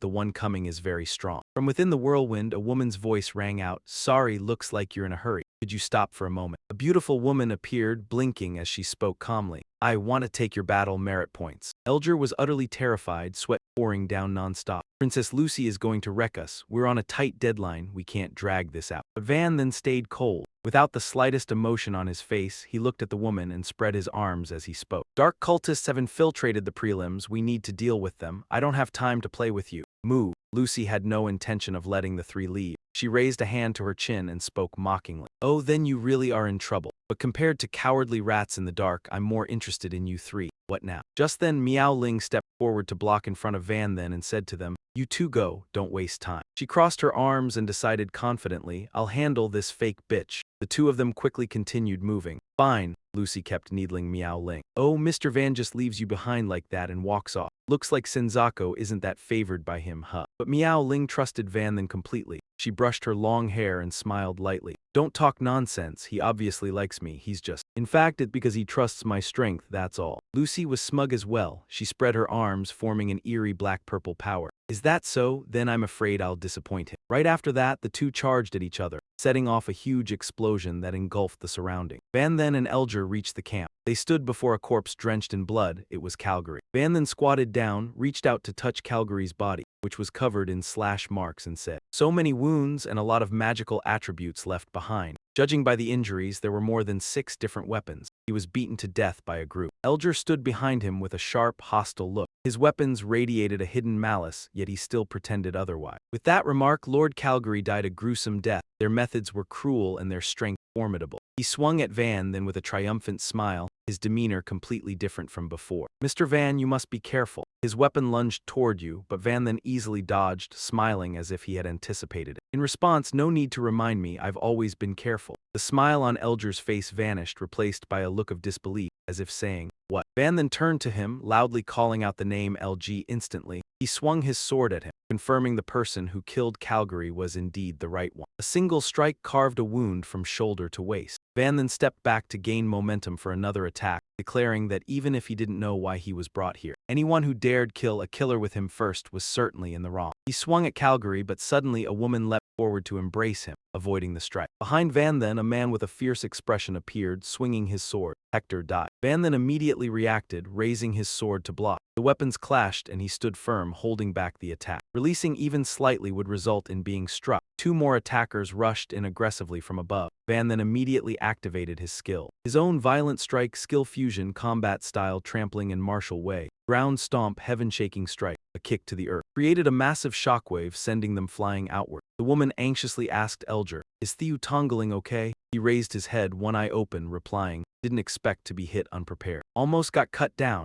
Elger looked at the smoking wound on his chest and said, "Luckily it's only a minor injury, it can still heal." Seeing this, Van then guessed the wound had already healed. Was it due to medicine? No, medicine couldn't act that fast. The spectral hunters also had no healing skill. What's going on here? Moreover, they had been hit by one of his fusion skills and still stood, far beyond the strength of small state participants. Van then became serious, adjusting his collar, predicting this would be another intense battle. They stood in a frozen wasteland, exuding a strong, wild, and terrifying aura. Elger looked at him. "Van then, since when have you been looking at me?" He glanced down at him coldly and said, "I never trusted you from the start." He looked at them with contempt, using footwork. On the first day in the Divine Empire, he had already identified the dark cultists. Rescuing people from them and acquiring crucial intelligence seemed too coincidental, too lucky. Then Van then recalled the past. Until the soul seal was exposed, he realized it wasn't luck. They had discovered him and likely already knew his position. Actively seeking him out, Elger raised his hand, doubtful. What if it was just coincidence? Van then regarded that as impossible. A vast icy expanse searching for monsters is exhausting, let alone humans, yet you found my location. Could that really be a coincidence? He analyzed them, concluding that someone had exploited the spectral hunter's occupational trait, recording his aura before entering. Upon reaching the extreme ice region, they always knew his position and chose the right moment to appear. Elger could only give a wry smile, saying, "You're too much. For better or worse, I protected you once. You also confronted Calgary for me." He asked pitifully, "If you didn't trust me, did you have to do that?" Van then replied coldly, "I only wanted his spoils and to see how far you act." Van then looked at him, evaluating. "As for protecting me, that's nonsense. If someone hadn't detected the soul projection in the dark, they'd probably have teamed up against me already." Van then looked around, surrounded by countless people, and spoke calmly. Elger gave a wry smile, raising his hand. "You're hard to deal with. No wonder the organization executed tall people like this." Then he swung his hand. In conclusion, but no matter, he gradually sank into camouflage and vanished, saying beforehand, "Next. You won't even have bones left." Van then looked around, closing his eyes, thinking Nguyen Trang had only tricked the senses. The entity wouldn't vanish. His magical resonance was enough to sense it. Magical resonance. It seemed LG didn't know this yet, or else they. He gradually opened his eyes, sensing someone rushing from behind. The assailant didn't have the nerve to run straight at him. Van then immediately dodged the rapid attack and countered instantly. One was shocked. "What?" The other angrily. He dodged. He quickly activated master-level skill, combat style, trampling. Then, Van then continued using master-level skill, combat style. Rushing fist, not yet awakened, struck one, sending him flying across the snow. The entire path had significant impact on the barren ground. The man screamed in pain, cursing, "Damn it." Van then didn't react, only charging, deal with him first. But then, a tentacle lunged at him. Those gigantic tentacles appeared right behind Yun Shen, startling him out of his wits. He spun around, thinking dark tentacles of the Dark High Priest. Yun Shen turned, concentrating all his power into his hand. With no time to dodge, he could only meet it head-on. He unleashed his move, Nether Flare Explosive Flame Slash. That girl was showing her true colors as an accomplice of those weaklings. He charged in, thinking, the Dark High Priest is a paper-thin class, but their crowd control is a real pain. Take that hag out first. Fusion skills. Swordsman, extreme speed into fight, out to strike, wind-chasing step. He kept moving, shouting, Gale Chase Blade. The girl cried out anxiously, "Too fast." Yun Shen raised his sword and chopped down, roaring, "Die." A thunderous blast rang out, but when the dust settled, she was completely unharmed and she was wearing battle gear. He thought in shock, what? Is this just the Dark High Priest's power? How could she even lift a great shield? And she's wearing a Holy Knight's plate armor. She enjoyed his surprise and sneered. "You're not the only one who can use skills from other classes." She drove the tentacles forward and ordered, "Dark tentacles." Another guy also began powering up Drit. Ferocious Eagle-Axe form, Gun Grandmaster. Explosive Gunfist, the guy yelled, "Die." Seeing that, Yun Shen shouted in his mind, Divine Flash. Yun Shen was stunned by that power. Could these guys all be dual class? And their stats are absurdly high, probably from eating something like Demon Lord Marrow. No wonder I suspected. What they relied on to badly injure Calgary and finish him off. Now Senza really does have that kind of strength. He looked at both of them and analyzed in a whisper. That guy uses the inertia from the drift skill to amplify it massively. A Grandmaster skill, Force Track, forms an absolute path. The skill level is top tier. That hag too, using the Holy Knight traits to cover her paper-thin weakness. Neither of them will be easy. Suddenly another voice rang out. Kid, the voice came from behind him. The guy said, "Where are you looking?" He shouted, explosive flame shockwave slash. Yun Shen quickly retreated, watching him closely. He immediately realized, using a mage skill to boost the power of a demon swordsman technique. Pretty solid synergy. Yun Shen began to draw on his power. Assassin, vanishing shadow step. Off to the side, another guy rushed in, finally finding a chance to land a killing blow. Berserker Fury Strike, the assassin's speed plus the berserker's burst. This time you're dead for sure, but he didn't get his wish. Yun Shen immediately shouted, "Divine Flash." Then he vanished, making the guy gasp in surprise. Yun Shen landed far away, looked at them, and said with disdain, "So what if you've got one more class attribute skill? It's just the same tired tricks I've used to death. At this level, you can't beat me." In a ghost-like form, Yun Shen slammed that guy's weapon down from above toward the spot where he stood. The guy's expression turned panic. Sweat poured out of him, his face darkened as he clenched his teeth and spoke to Yun Shen. "You're saying we can't beat you?" Then he smashed his weapon into the ground with a boom and roared, "Are you kidding me?" He chained skills one after another. Berserker, still refusing to let Yun Shen go. He charged straight at Yun Shen again as Yun Shen fell through midair, shouting, "You're just a free agent, no class." Stitching together a bunch of trash beginner skills, "How could you possibly fight me, someone with dual class skills?" Yun Shen calmly stared at the man in front of him. His weapon had already activated. Fusion skills, striker, Eastern style evasion, and martial arts, shatter step. The guy lunged at Yun Shen, but he only cut into a shadow. Yun Shen had already triggered the skill in time. He slammed his blade down, shattering a patch of ground, while Yun Shen had already slipped away to a distance. A girl on the other side immediately cast a powerful spell. Dark High Priest, Dark Tentacles. Above Yun Shen, a gigantic radiant sword appeared and plunged down. Holy Knight, Sacred Smite. Two devastating moves targeted Yun Shen's position, but he used Knight, Phantom Step to evade. The earlier guy kept charging, yelling in fury. "Die, die!" Yun Shen leapt into the air to dodge and thought, so it's true. These people have lots of complete skills from many different classes. Compared to me only knowing beginner skills, they really are a tier above. If it were the old me facing them, I'd only have one option, run. He still had no intention of sparing Yun Shen. Flames ignited along his weapon as he thrust straight at him. Explosive flame shockwave slash. Yun Shen kept dodging the attacks, but things are different now. I have fusion skills, not like them, just stitching skills together. Yun Shen landed quickly and stared seriously at the man in front of him. More than that, I can create skills. Another guy dove straight down from above. Both hands were wreathed in flames. Nice, Yun Shen kept thinking. As long as I master enough beginner skills and then fuse them. He stated with confidence, I can create skills that can handle anything. Any situation. He quickly cycled his power, Assassin, Clone, and Shadow Flow Strike. Shadow Assassination. A shadow shaped like Yun Shen appeared, blocking the barrage of punches. Shadow Puppet. He was forced back, hopping away and roaring angrily. What the hell is this? Yun Shen stood behind the dark figure, turned back with a smile and replied calmly, "It's normal you've never seen it. After all, it's something only I can create. Unique and unparalleled, a stunning figure, possessing all the assassin skills of the original. At the same time, inheriting 75% of the attributes." Then Van raised his hand toward the provocateur, ordering the black shadow to dash forward as swiftly as before. His eyes radiated murderous intent, launching a punch directly at him, forcing him to raise his hands to block with difficulty. This bizarre attribute is extremely high, nearly matching his original self. The provocateur gritted his teeth, using all his strength to withstand the punch, trembling in thought. This is far beyond basic skill level. Van's shadow clone was also countered, causing its arm to be flung backward for a distance. The provocateur seized the opportunity and quickly counterattacked. Even though it's only a clone, never underestimate it. Punches wrapped in continuous flames were launched repeatedly, yet Van's shadow clone managed to block them all. The girl at the back raised her staff, ready to cast a skill, angrily shouting, "What kind of messy skill is that? Clumsy." Suddenly green thorns sprouted from the ground, wrapping around her. Xiao Jing appeared and Gu Jing shouted, "No." Bullying her master, she used her magic, tightening the thorny vines. Seeing this, Jing Chang rushed forward, mocking, "Just a vine spirit and you dare to bother me." Xiao Jing refused to back down and unleashed her power. A flurry of vines shot forward from behind, hitting the opponent. The two clashed, moving so fast that only streaks of light could be seen in the sky. Van Shen calmly stood below. He watched the two girls fight, smiling as he said, "So what if you have the Holy Knight skill?" It was just a slightly bloodier product. Xiao Jing was strong enough. Two opportunists rushed from behind to ambush Van Shen, shouting loudly, "Kid, look over there." He turned to them.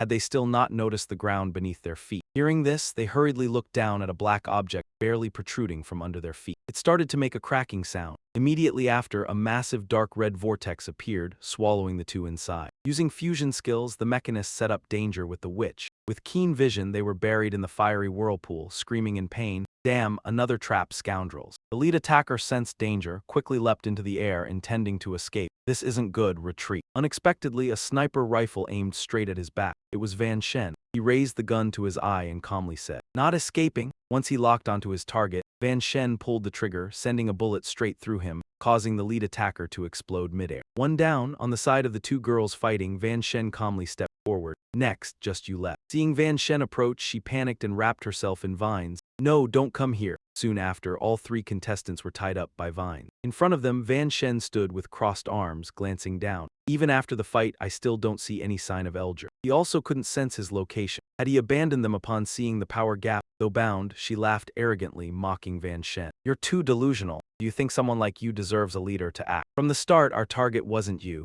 You were just a convenient obstacle." Van Shen froze in disbelief. "What? I was just a secondary target." His eyes lit up as he realized. "Then the real target is." He looked at Xiao Jing and instructed, "Xiao Jing, while they're distracted, take the items from them. Then you can return." She responded clearly. "Yes." Then Van Shen focused, sprinting with fusion skills activated. The swordsman raced through the battlefield, chasing the tomb. He urged himself, "Faster, even faster." Van Shen was determined to catch up. Meanwhile, Lu Yaoling and Lucy fought fiercely, distorting the ground. Both were exhausted, clothes covered in dust, glaring at each other with no intent to yield. She panted and smirked. "Ru Ling, you really are as formidable as rumored." Du Ling's gaze was terrifying in reply. "You're not simple either. Forcing me to use all 7 elements, someone her age was the first to do it. But this is as far as it goes." Du Ling conjured a red orb in her hand, seriously saying, "We're both nearly exhausted. Let's settle this with our final moves. You have to endure, at least don't die." Her eyes widened in realization. A shadow appeared, eyes full of murderous intent, a twisted grin as it grabbed Ruo Ling's hand. "It was Elger," he said. "Compared to her, you should worry about your own life." His weapon pierced her chest. Du Ling gritted her teeth, suppressing the pain, staring at the weapon piercing her chest without resisting. She groaned in agony. Blood poured from her, her body trembling as she glanced behind. The special cursed turtle artifact. It turns out it was a long-laid trap, aimed specifically at me. Elger licked his lips, leering at Du Ling. "Considering her identity and strength, no one in this competition can match her. Only by taking her out can we rest easy." Lucy heard this, her face darkening, placing her hand over her mouth in fear. "You mean that woman is stronger than me?" She stared at Lucy with a ruthless expression. "What a detestable mouth. Better to tear it off directly." Elger remained calm, saying to her, "Princess Lucia, given your current state, fighting me isn't a smart choice. Or are you willing to risk your life for a stranger?" The scene pulled back. Lucy stood still, speechless. Du Ling, pierced through the chest, tried to stay upright. Elger smiled at Lucy. "Very good, but now you must run. Otherwise, by the time I finish with Du Ling, you won't escape." Suddenly, a surge of power flew past his face, startling him. Mia Lin's eyes radiated killing intent. Furious, she gripped his weapon tightly and shouted, "Blazing sky!" Instantly, she created a massive explosion around herself, blasting Elger away. But at that very moment, Mia Lin kicked off the ground and leapt high into the air to escape, leaving behind blazing red sparks. Elger struggled to keep his footing on the ground as he thought. "When I threatened Lucy, she cut off the bone spear and still had that much strength left." He angrily said, "I really can't underestimate her." Elger immediately flew into the sky to chase after her, leaving Lucy behind and shouting loudly, "But so what? You won't escape." Lucy stood below with her hands clasped in prayer. Her face could not hide her satisfaction and delight. "Mia Lin, in the final stage I will avenge you." She smiled and uttered those terrifying words. "Rest in peace." On the blood-soaked ground, Mia Lin's heavy footsteps tried to escape Elger's pursuit. With every step, drops of blood kept pouring out. She was gradually losing strength from blood loss, and the weapon was still piercing through her chest. She gripped the weapon painfully, but Elger had already caught up from behind. He raised his hand and unleashed a pursuit skill on Mia Lin, Hunter's Spear. A series of weapons formed from Elger's power rained down toward Mia Lin. She barely dodged the attacks and cursed inwardly, "Damn it." So in the end, he made his move. "I thought that even if the Dark Believers acted, their target would be the Junior, creating more enmity with them." Her eyes remained resolute, refusing to give up. "Unexpectedly, I was the one who was more tempted." After Mia Lin dodged all the attacks, Elger used another skill. He shouted confidently, "Don't even think about dodging, dragon-slaying slash." With a single strike, he blew away everything in front of him. Mia Lin reacted in time and narrowly dodged to the side. The slash left a huge crack on the ground, still faintly carrying its power. Exhausted and nearly drained, she forced out the words, "Phantom Hunter and Dragon-Slaying Warrior." Not just dual classes, but dual hidden classes.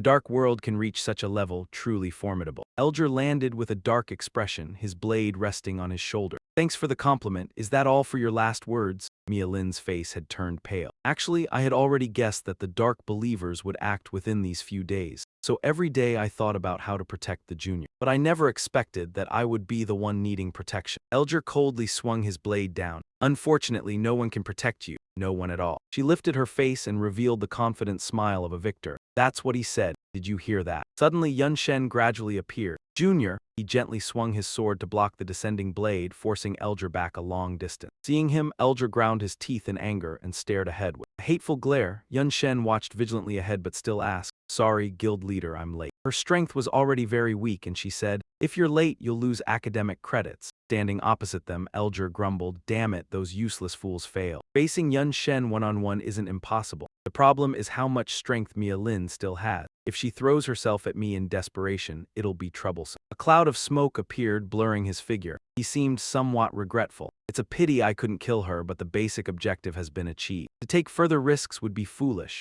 Yun Shen walked over to Mia Lin and prepared to pull out the sword. Her pale, lifeless face glanced at him. "He ran, aren't you going after him?" Yun Shen replied coldly and briefly, "No time." Yun Shen grasped the sword in her chest and warned, "This is going to hurt. Guild leader, bear with it." He decisively pulled the sword out, causing Mia Lin to cry out in pain and spit out a large amount of blood. Then Yun Shen quickly used a skill to heal her. Fusion skill, Priest, Healing Light, and Druid. Growth. Pale green streams of power enveloped Mia Lin. Crimson life radiance. The wound on Mia Lin's chest gradually healed. Holding the spearhead taken from the wound, Yun Shen asked in confusion, "The wound is healed. But what is this black thing?" She lowered her gaze and replied sadly and hesitantly, "A vow." Yun Shen held the black-stained object in his hand. Mia Lin explained it to him. The bone spear Elger used to stab her was a special cursed item. "It will reduce all my attributes by 80% for a full 7 days. That's probably why he was willing to leave." He raised his hand, and the bone spear gradually disappeared. "I also know purification skill." She looked at him. "This vow is extremely powerful. Only a 4th-tier holy archpriest can remove it." Mia Lin looked at Yun Shen weakly. Her injuries had recovered, but her attributes were heavily suppressed, leaving her completely weakened. "Junior, go on by yourself next. Don't delay collecting battle points because of me. I'll rest for 2 days and then come find you." Suddenly, something swiftly flashed past. In the blink of an eye, she saw Yu Ling sitting on Yun Shen's back, her head filled with question marks. Yun Shen understood and said, leaving a weakened person behind, "He just couldn't do that." "I can't do it." Then she looked away and said softly, "Thank you for carrying Miao Ling across the snow mountain, Yun Shen." She rested her chin on his shoulder and whispered, "Honestly, you could have just ignored me. Even if I'm weakened against ordinary competitors, I can still protect myself. At worst, I'd hand over my battle points and run." He fell silent, pointedly emphasizing that she was only an ordinary competitor. "But if you run into dark cultists, it's different. They don't just have a hidden class, they also have a second class. Compared to battle points, Yu Ling's life is what they're after." She propped her forehead with one hand and sighed. "Why are they targeting me? That annoying junior is clearly more hateable." Yun Shen awkwardly told the guild leader to be modest, because the number of dark cultists killed by Miao Ling wasn't any less than his. Yun Shen added seriously, "But guild leader, you don't seem surprised that they have dual classes." Yu Ling sighed. "That old man in my family has a special status. This was known long ago. I just didn't expect dual hidden classes to show up." She recalled those dark entities with blazing eyes. To obtain dual classes, you can only use the demon sovereign essence. War god essence, Dharma god essence, martial god essence. For convenience, they collectively call them war god essence. Miao Ling remembered the smug look when Elger pierced through his opponent. The principle behind war god essence was similar to demon sovereign essence. It required the heart of a 4th advancement powerhouse. However, it was stronger, boosting attributes and skills, and granting the user an additional powerhouse class. Yu Ling frowned in worry. Elger's second class was also a hidden class, which meant the war god essence he used was crafted from the heart of a 4th advancement hidden class powerhouse. Yun Shen fell into thought. He'd assumed dual classes were unbelievable enough. Who would have thought there were dual hidden classes too? Just how many tricks did the dark world still have? Why were they infiltrating the competition? He kept walking steadily through the remaining stretch of the road. They stopped before a large circular platform with 4 smaller rings arranged neatly inside it. "We're here." She slid down from Yun Shen in surprise. "I can't believe we reached the teleport exit on the 4th day. By the rules, this place only activates on the 7th day." Miao Ling stretched and sat down. "There's still plenty of time. Junior, go find a spot and farm some battle points. I've had enough of feeling like dead weight. I'll just stay here and wait for the competition to end." He looked around and joked softly that she really was dead weight. Without you, you'd even have to mix monster eggs into your food, let alone anything else. Besides, their battle points were already enough to rank in the top 100, so there was no need to keep suffering. She gave a shy little smile at the teasing. When Yun Shen soothed her, Miao Ling turned to him. Just lie down and rest easy from here. At the end of the chaos round, the crowd poured in, murmurs rising everywhere. Someone complained, 7 days straight, I'm exhausted to death. Fighting monsters, fighting people, worrying about ambushes, I can't sleep at all. So miserable, these days were terrifying. Then someone suddenly noticed something strange. What's that smell? It's so good. They realized it was a famous traditional delicacy from Long Kingdom County. Seeing that, someone couldn't help but speculate. Could it be? They froze when they saw the two of them casually cooking.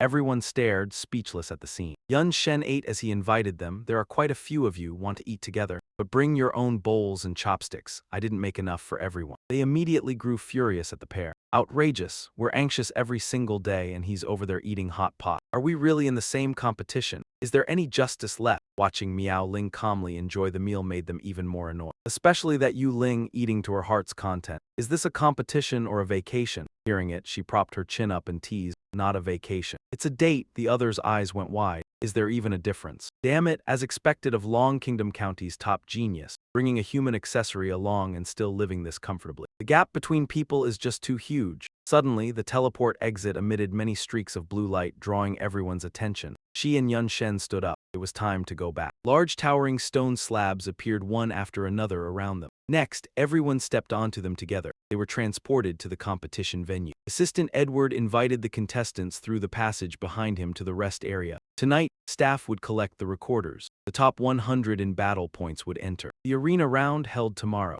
Yun Shen stepped up and asked, does the teleport formation leaving the extreme cold ice abyss only lead here? Assistant Edward replied, that's right, this is a mandatory checkpoint. Everyone has to come here to submit their records. As he thought of Elger's sinister eyes, he reported, good, then I have important intelligence. Dark cultists infiltrated the preliminaries, led by Elger from the Kingdom of Salacia, and every dark cultist has dual classes. Assistant Edward was stunned when he heard it. What? Dark cultists, dual classes? He burst out laughing, thinking there was no such thing as fake dual classes. The Divine Empire guards strictly, using their aura to detect any disguises. How could Dark Faith followers infiltrate? This is absurd, truly unbelievable. Van Shen frowned. Like you, do I look like I'm joking? Just catch them and verify their identities, that's all. Assistant Edward's expression darkened, sweat dripping down his temple. He strained, arguing if there really are Dark Faith followers. Better to be wrong than let one slip. So how do you want me to believe you? Just rely on your word to arrest them. You grinned. Don't worry, I'm prepared. Soon you'll see. Assistant Edward shouted, calm down. Silence fell. He then calmly explained. Contestants, line up quietly. Only by recording properly can your participation be approved. Suddenly a loud crash. Damn it, what the hell is that? Everyone turned to a shout. Die, get out. Edward lifted his head from the record clipboard sternly. Who's causing disorder? Don't you have contest qualification?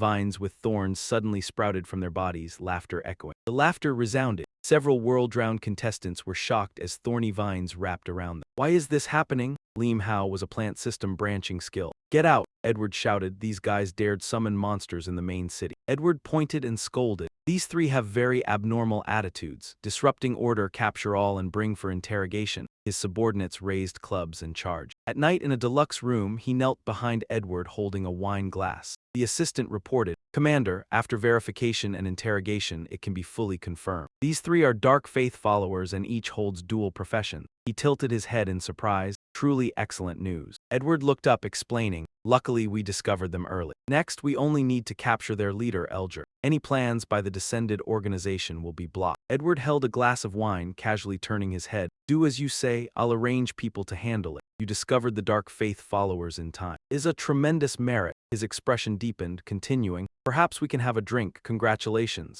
On the side, Yu Ling laughed heartily, making Van Shen slightly uneasy. She sat, propping her face on her hand, praising, little disciple is truly cunning. Even specially assigned thorn vines to leave seeds on them. I heard those three were captured, this time it's safe. He replied absent-mindedly, just to be sure. If nothing unexpected happens, Elger cannot participate in tomorrow's contest. By the way, Chief, how is your condition? Has the curse been removed? Hearing this, Yu Ling frowned, covering her face. Not yet. I've searched the city. Assistive professions 3rd tier or higher are all busy saving others. She recalled the contestants on hospital beds, most from powerful nations, even champions of the 5 great countries. They were barely breathing, the best were still cursed and unable to compete. The situation was tragic. Yu Ling raised her hand, seriously stating, "Many are severely injured, some may even die. If the Divine Empire announces a brutal contest, casualties are normal." But this situation in previous contests was unimaginable. Van Shen's eyes turned cold, resolute. Dark faith followers definitely acted, but what is their goal? Kill geniuses from other countries? Doesn't feel like it. Regardless, their plan ends here. She handed him the item, happily encouraging, "Little disciple, your contest schedule is also over. You go on stage only to embarrass the Xuanlong nation. Take my battle points and efforts with you." Van Shen took it, reflecting as he replied,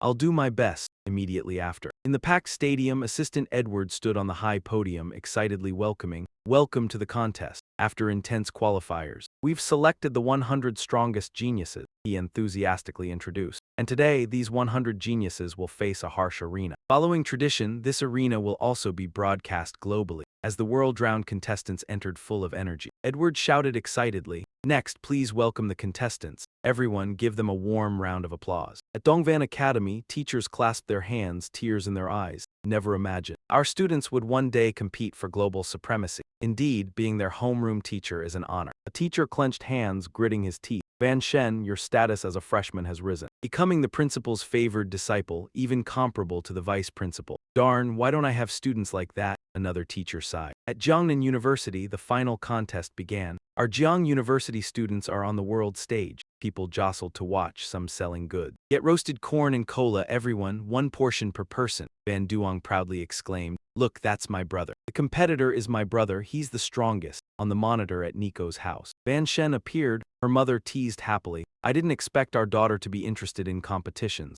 That's unusual. Is he the boy with your necklace?" She blushed at these words and shyly replied, "Mother, don't say silly things. Focus on watching the match. I just want to observe to learn from strong fighters. It's definitely not because of him." At the arena, Assistant Edward announced that all the competitors had entered. All participants in the world competition looked ahead as he began to announce the preliminary results. According to precedent, the next step was to announce the ranking based on combat strength in the preliminaries. Edward gestured for everyone to look at the big screen to see the competitors' ranking. The leaderboard appeared in order: Salacia Tainalger, Holy Empire; Lucy, Xuanlong Nation; Van Shen, White Eagle Empire; Akma, North Hung Empire. The entire audience erupted in shock. "What? Princess Lucy is only second. Who's first?" "Someone from a tiny nation we've never heard of, Dialin." "Where's Ha Dong the champion? How could the trash from Xuanlong be third? There's something shady." Dialin narrowed his eyes and gritted his teeth silently. "Elger is still on the list. What is the organization doing? Haven't they realized he's a dark follower? Impossible." Elger glanced scornfully at the chaotic crowd. "Just a small matter and they're already panicking. The truly terrifying part is only just beginning." Van Shen frowned, looking at him as if deep in thought. He worried. His appearance could only mean one thing. He hoped his guess was wrong.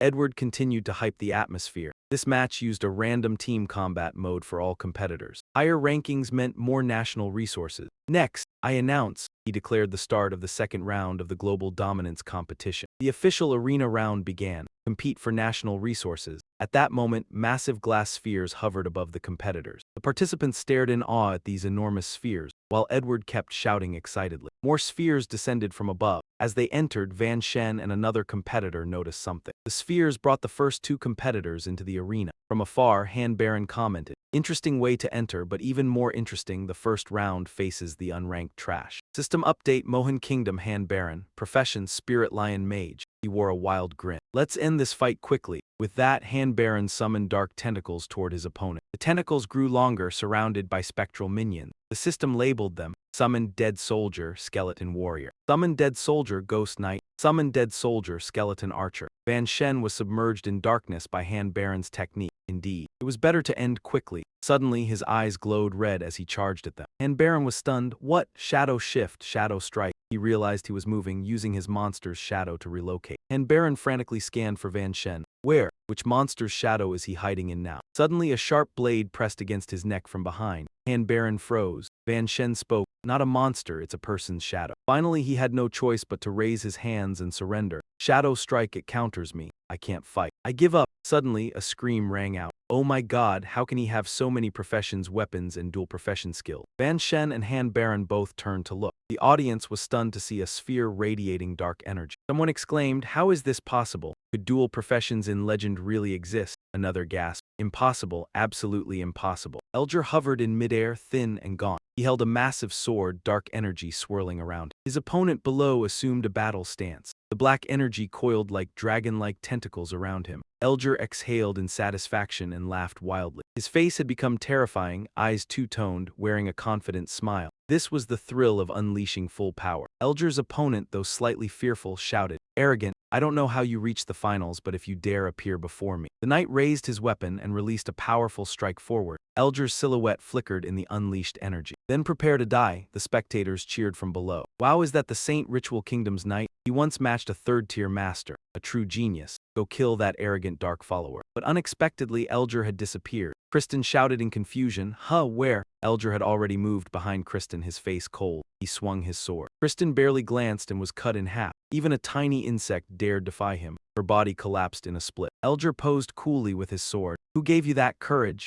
The audience below whispered in fear. "Kills without hesitation. The dark follower is too evil. A top-tier genius from the Saint Kingdom is gone. Something big is about to happen." Elger arrogantly stomped on Creighton, laughing loudly in mockery. "Weak humans see that. No matter how your army hides the truth, you cannot erase the fact multi-class abilities truly exist. To obtain such power, one must worship the supreme god." He continued to threaten. "Next, I will kill all the top-tier geniuses you call prodigies. One by one, feel the fear from the dark world. Everything that just happened has been recorded by Mr. Kin." Seeing his arrogance, the audience couldn't help but shout, "Damn it, just a follower of darkness and he dares act like this. Traitor, what's a genius doing participating? Quickly kill him." At the same time, a group watching on TV had someone angrily say, "Detestable," but the older person in the middle calmly said, "It's fine. Our national genius will act. Let him remain arrogant a bit longer." The remaining masked man also pondered, "Multi-class abilities truly exist and they seem extremely strong. If given a chance to capture him, then joining him might not be impossible. Damn, how could I even think of betraying humanity?" Yet opposing thoughts kept surfacing in his mind. It seemed he was drawn by Elger's power. Only one thought remained. "One more class, it's truly intoxicating." In the control room, the bald man furiously stood up, shouting, "Damn it, how did it progress like this? Why are you just standing there? Cancel it immediately."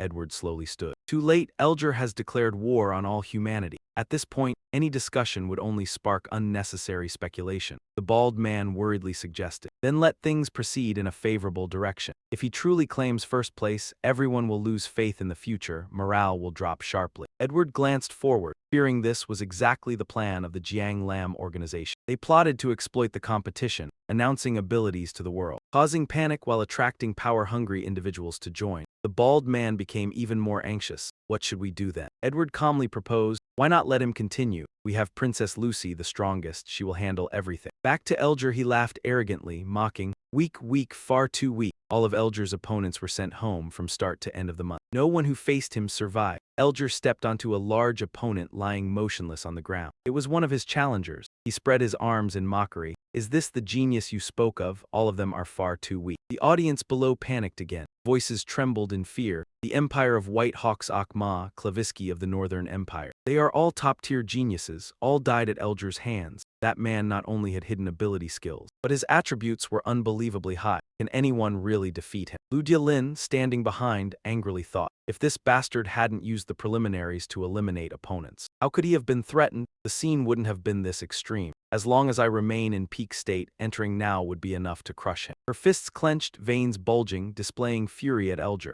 Elger placed his hand on the sword embedded in the ground, taunting, "Next, who will be my prey? This handful is not enough for me to kill." Suddenly, a swirling black vortex appeared behind him. He glanced back and saw it was Lucy. She looked at Elger and smirked mockingly. "Long time no see, Elger. You still manage to be so detestable." The audience below felt a glimmer of hope. Oh, she's finally taking action. The strongest genius of the Holy Empire. One of this tournament's champion seeds. "Princess Lucy, go, princess, kill that madman." Lucy did not rush her attack, merely lightly placing her hand on her chest. "Ah, I can feel it now. This is everyone's expectation of me." So heartfelt, from behind Lucy, streams of black energy began to manifest. She continued murmuring, so heavy. Behind her, enormous black wings formed, resembling a fallen angel. Let me respond to everyone. The audience below buzzed with discussion. It was said that Princess Lucy's birth was accompanied by omens, blessed by the gods possessing angelic power. Observing her wings, someone questioned. Black wings, something feels off. Isn't her ability angelic? A woman below spoke up. You foreigners only hear the surface. Initially it was true, but once the princess went out to play, she was ambushed by dark followers, danger imminent. She continued. To protect her attendants, the princess voluntarily abandoned her divine ability, sacrificing herself. The image of Lucy holding her head high, spreading her black wings, a fallen angel. Her hollow eyes oozed a dark black liquid. Through this she gained immense, albeit sinister, power to save everyone. The woman was so moved that she burst into tears,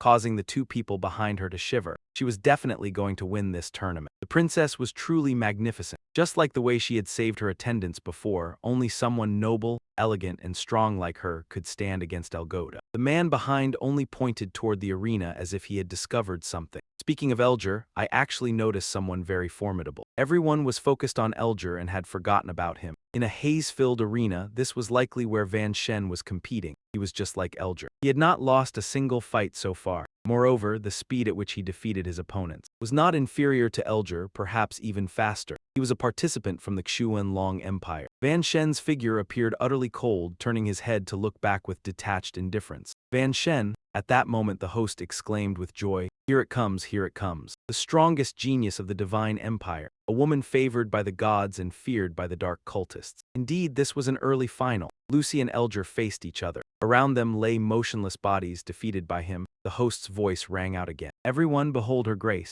Princess Lucy carries our hopes. She will surely execute the dark cultist. The spectators below roared heroically, kill him, kill him. Let him know how foolish it is to betray humanity. Even the dogs of the dark world cannot kill, let alone achieve victory over the undead. Hearing this, Elger twirled his fingers at his ear, showing disdain. So noisy, how many people must I kill to make you shut up? Lucy had already flown up, giggling with satisfaction. Hee, she clasped her hands together under her chin, smiling in contentment. Yet in my ears, their voices sound clear and wonderfully beautiful. With that, she swung her black wings forward. Black feathers, countless black feathers shot out at a whistling speed. Elger did not intend to block this attack, instead he used. Lucy's attack was so powerful that the arena was shattered by a single strike. She smiled, leaping straight at her opponent with her leg extended. In the preliminaries, you used underhanded tricks to eliminate almost all the top-tier geniuses. If everyone were still here, would you dare to be so arrogant? Saying this, she swung her wings behind her, gathering energy for the next attack. Elger continued speaking, but I only killed mediocre ones. Lucy flapped her wings, creating a whirlwind that trapped Elger in its center. At the same time, she warned him, don't overestimate yourself. From the outside, the arena was completely covered by the whirlwind. Only her silhouette could be seen flying above. The audience cheered incessantly. Terrifying skill, even a third-rank powerhouse couldn't withstand that. As expected of Princess Lucy, truly formidable. That bastard must have been torn apart already, ha ha ha. Lucy waved her hand to dissipate the whirlwind. The arena was completely cleared, not a soul in sight. Yet she was surprised, looking down because Elger was nowhere to be seen. Where is he? Did he dodge?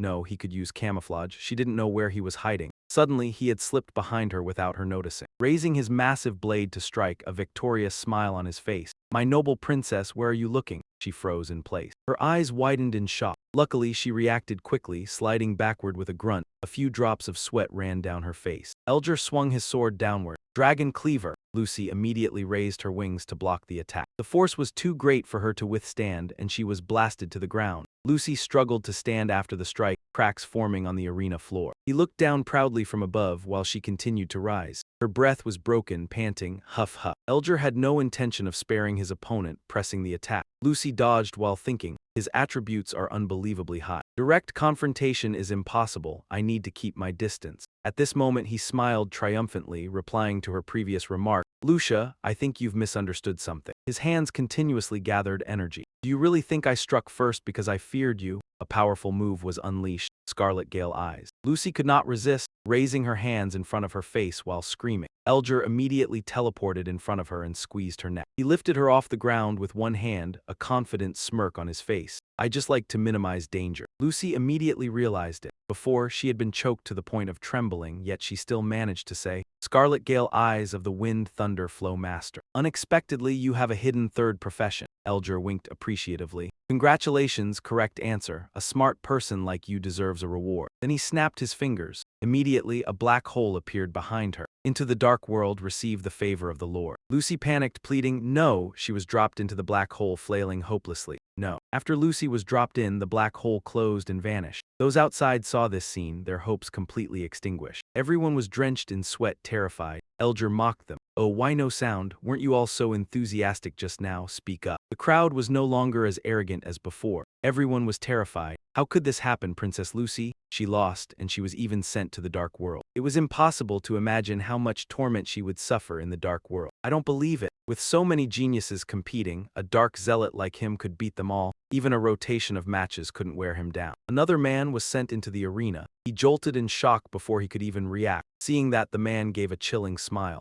You're my next opponent. That guy immediately turned and ran, tears welling in his eyes. No, I forfeit. I was automatically teleported here. I don't want to fight, I don't want to die, let me out now. The others in the arena gradually gave up. I won't fight anymore. If I face him head-on, I'll definitely encounter 3 hidden professions gathered in one person. Who knows if he even has a 4th hidden profession? Fighting a monster like this is clearly suicidal. Let me go. All the contestants are gradually becoming terrified. Even Princess Lucy couldn't fight. What can we rely on to deal with this? People cover their faces, too afraid to look. They can't fight, I don't want to die, get me out. Most are clinging to life. Without hesitation, they declared, I want to withdraw. Elger threw his head back and laughed loudly like a madman. Ha ha ha, a genius. Is this your so-called human genius? Everything that just happened was broadcast live. His demonic voice echoed everywhere. People fell into extreme fear one after another. Gossip and chatter piled up. Princess Lucy has been defeated. Other geniuses were also frightened. Even the world-taming dog of the dark. How could anyone oppose the demon now? It's over, this world is doomed. But one person seemed to notice something, pointing forward. Wait, someone seems unafraid of him, even voluntarily stepping onto the stage. The MC's voice rang out. There's still a genius who hasn't submitted. He isn't afraid, nor will he surrender. He wants to fight. Van then steps onto the stage, coldly declaring, this drama should reach its conclusion now. At that moment, a huge stage appeared before the spirit swamp. Inside, everything was ruined. On a chair sat a girl calmly, legs crossed. It was Hawkine Than, with 2 attendants beside her, and 3 kneeling figures blinded by light below. In the center appeared to be the leader, looking irritated. The 2 on the sides didn't dare cough or speak. Hawkine Than finally spoke, hiding her headquarters within the monster's territory. No wonder it's so hard to find in the Haiyan Long Kingdom now. Your Jiang Lam organization base has been wiped out by the army, and I've destroyed this place too. Anything else to say? He was furious. Hawkine Than, wasn't she the one who retired early to become a university professor? Why is she targeting us? He was the supreme leader of the Jiang Lam organization, Elvich. Hawkine Than calmly said. Who says being a university professor means you can't catch mice, especially big mice? At this point, it wouldn't be wrong to say your Jiang Lam organization is extinct. But it seemed he didn't care much. Elvich heard this, threw his head back, and laughed loudly. The 2 beside him smiled as well. Extinct? You haven't grasped the situation, it's her. Hawkine Than continued boasting, calculating the timing. My son has now displayed multiple professions to the entire world, while slaughtering on the battle stage. Humanity, seeing this, will be engulfed in despair. They, in pursuit of life or greater power, will choose to become disciples of the dark. Submitting to the dark world, Elvich arrogantly continued, even if she destroyed your headquarters, so what? In less than 3 years, Jiang Lam will rise again, even stronger than now. Those about to suffer are humanity itself. Ha ha. Hawkine Than remained unmoved, calmly analyzing. Everything you say could indeed happen, but only if your leadership is gone. Victory can still be achieved. Then someone beside her turned on a projector. Click. Images of Van then confronting Elger appeared clearly. Hawkine Than confidently asserted, unfortunately, now he will face an insurmountable mountain. Cut to the battle, his face was dark as he stood proudly. Seeing him, he sneered. Van then, I've given you several chances to live. Now you want to die? Come on, I'll grant you. As he spoke, he pointed his blade at Van then. He wasn't scared at all and stepped forward. Really? Why don't I remember? Then he stomped hard on the ground. Thong truck teleported behind him, holding a severely injured person. I spared someone, didn't I? Elger turned back in slight panic. When did he get behind me? Van then ignored him and escorted the defeated contestant out. These participants weren't as strong as him, but they never surrendered, fighting until the very end. He continued after placing the person in a protective bubble. Compared to you, fighting as a dog for the dark world is completely different. Other contestants lay scattered on the arena floor, lifted by whirlwind. Even as corpses now, he still used basic martial skill. By the time the small portal opened, they had been safely taken out. Van Then's voice remained steady, defeated, yet honorable. The spectators below whispered and debated. That's Van Then, right?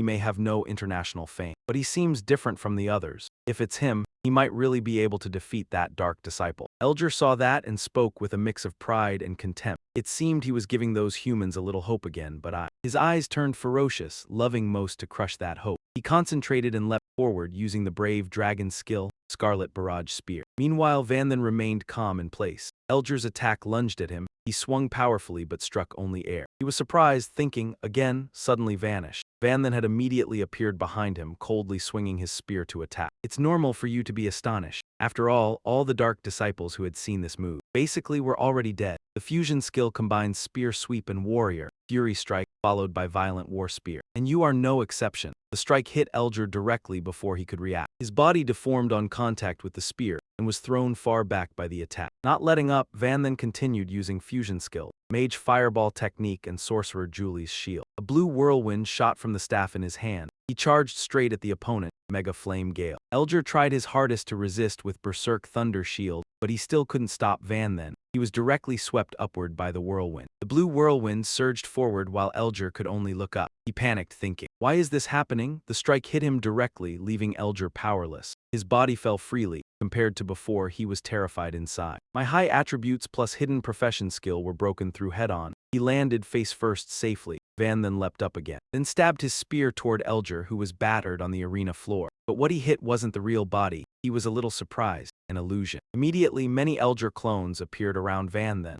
A spectator shouted, "This is the multi-illusion technique of the illusion hunter." Princess Lucy didn't know the situation and hit only illusions, so she got hit by the real Elger. You have to be careful. The clones flew in circles at high speed, creating a whirlwind trapping him inside. Elger said smugly, "Kid, are you blind yet? This is the illusion hunter's strength." Immediately, all the illusions charged at him. You wouldn't even know how you're going to die. Vanden calmly switched weapons using fusion skills, Pain Strike Fist and Martial Ice Fist, Ice Cloud Strike. One punch flattened the opponent to the ground. Standing over the motionless Elger, Vanden declared, "At least I know how you'll die." From afar, smoke rose from the center of the arena. That was where Vanden had beaten Elger to the brink. The spectators were amazed, exclaiming, "Damn, he finished him in one blow. Vanden is too strong." The dark disciples under him were like toys. The opponent was probably dead. Someone noticed something odd and shouted, "Wait, he's still alive." Indeed, his wounds started releasing smoke. Moreover, his injuries were healing rapidly. Seeing this, Vanden glanced down to observe. The wounds were almost healed. Elger sneered at Vanden. "I possess the blessing of one of the 72 great demons.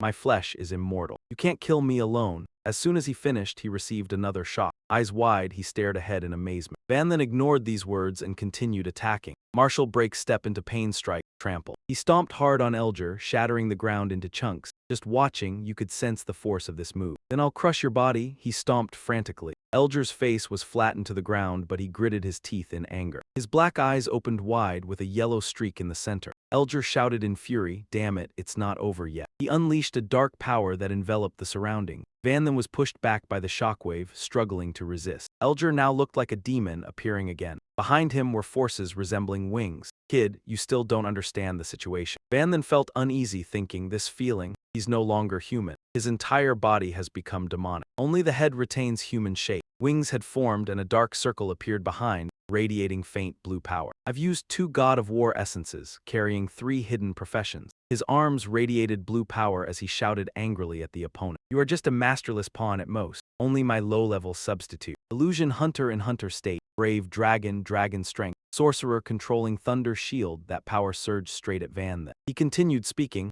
"I never considered you worth my attention." Vanden watched the incoming attack cautiously. In an instant, one corner of the arena was shrouded in smoke and dust, enough to show the terrifying power of this skill, Raging Thunder Barrier. Without any intention of stopping, Elger raised his hand. A black spear gradually formed, its tip piercing through as it grew larger and larger. He decisively hurled it straight downward, creating a massive explosion. The arena shattered, huge chunks of stone flying everywhere. The spectators were terrified at the sight. The skill's power was unbelievable, on a completely different level from before. His attribute points were already unbelievably high, and now he had the status boosts of 3 hidden classes. It was hard to imagine just how strong he had become. "This is bad, really bad." Elger dove down with a smug expression. "This is the overwhelming power that only the dark world can grant." Within the smoke, a faint figure could be seen. Yun Shen lay motionless after taking the hit. Elger swung his blade down, carrying crimson power straight at him. Use your life to feel it. But unexpectedly, Elger's attack was blocked by a weapon. It was Yun Shen in his overlord 10,000 wheels state. With just one hand, he easily held back Elger's blade.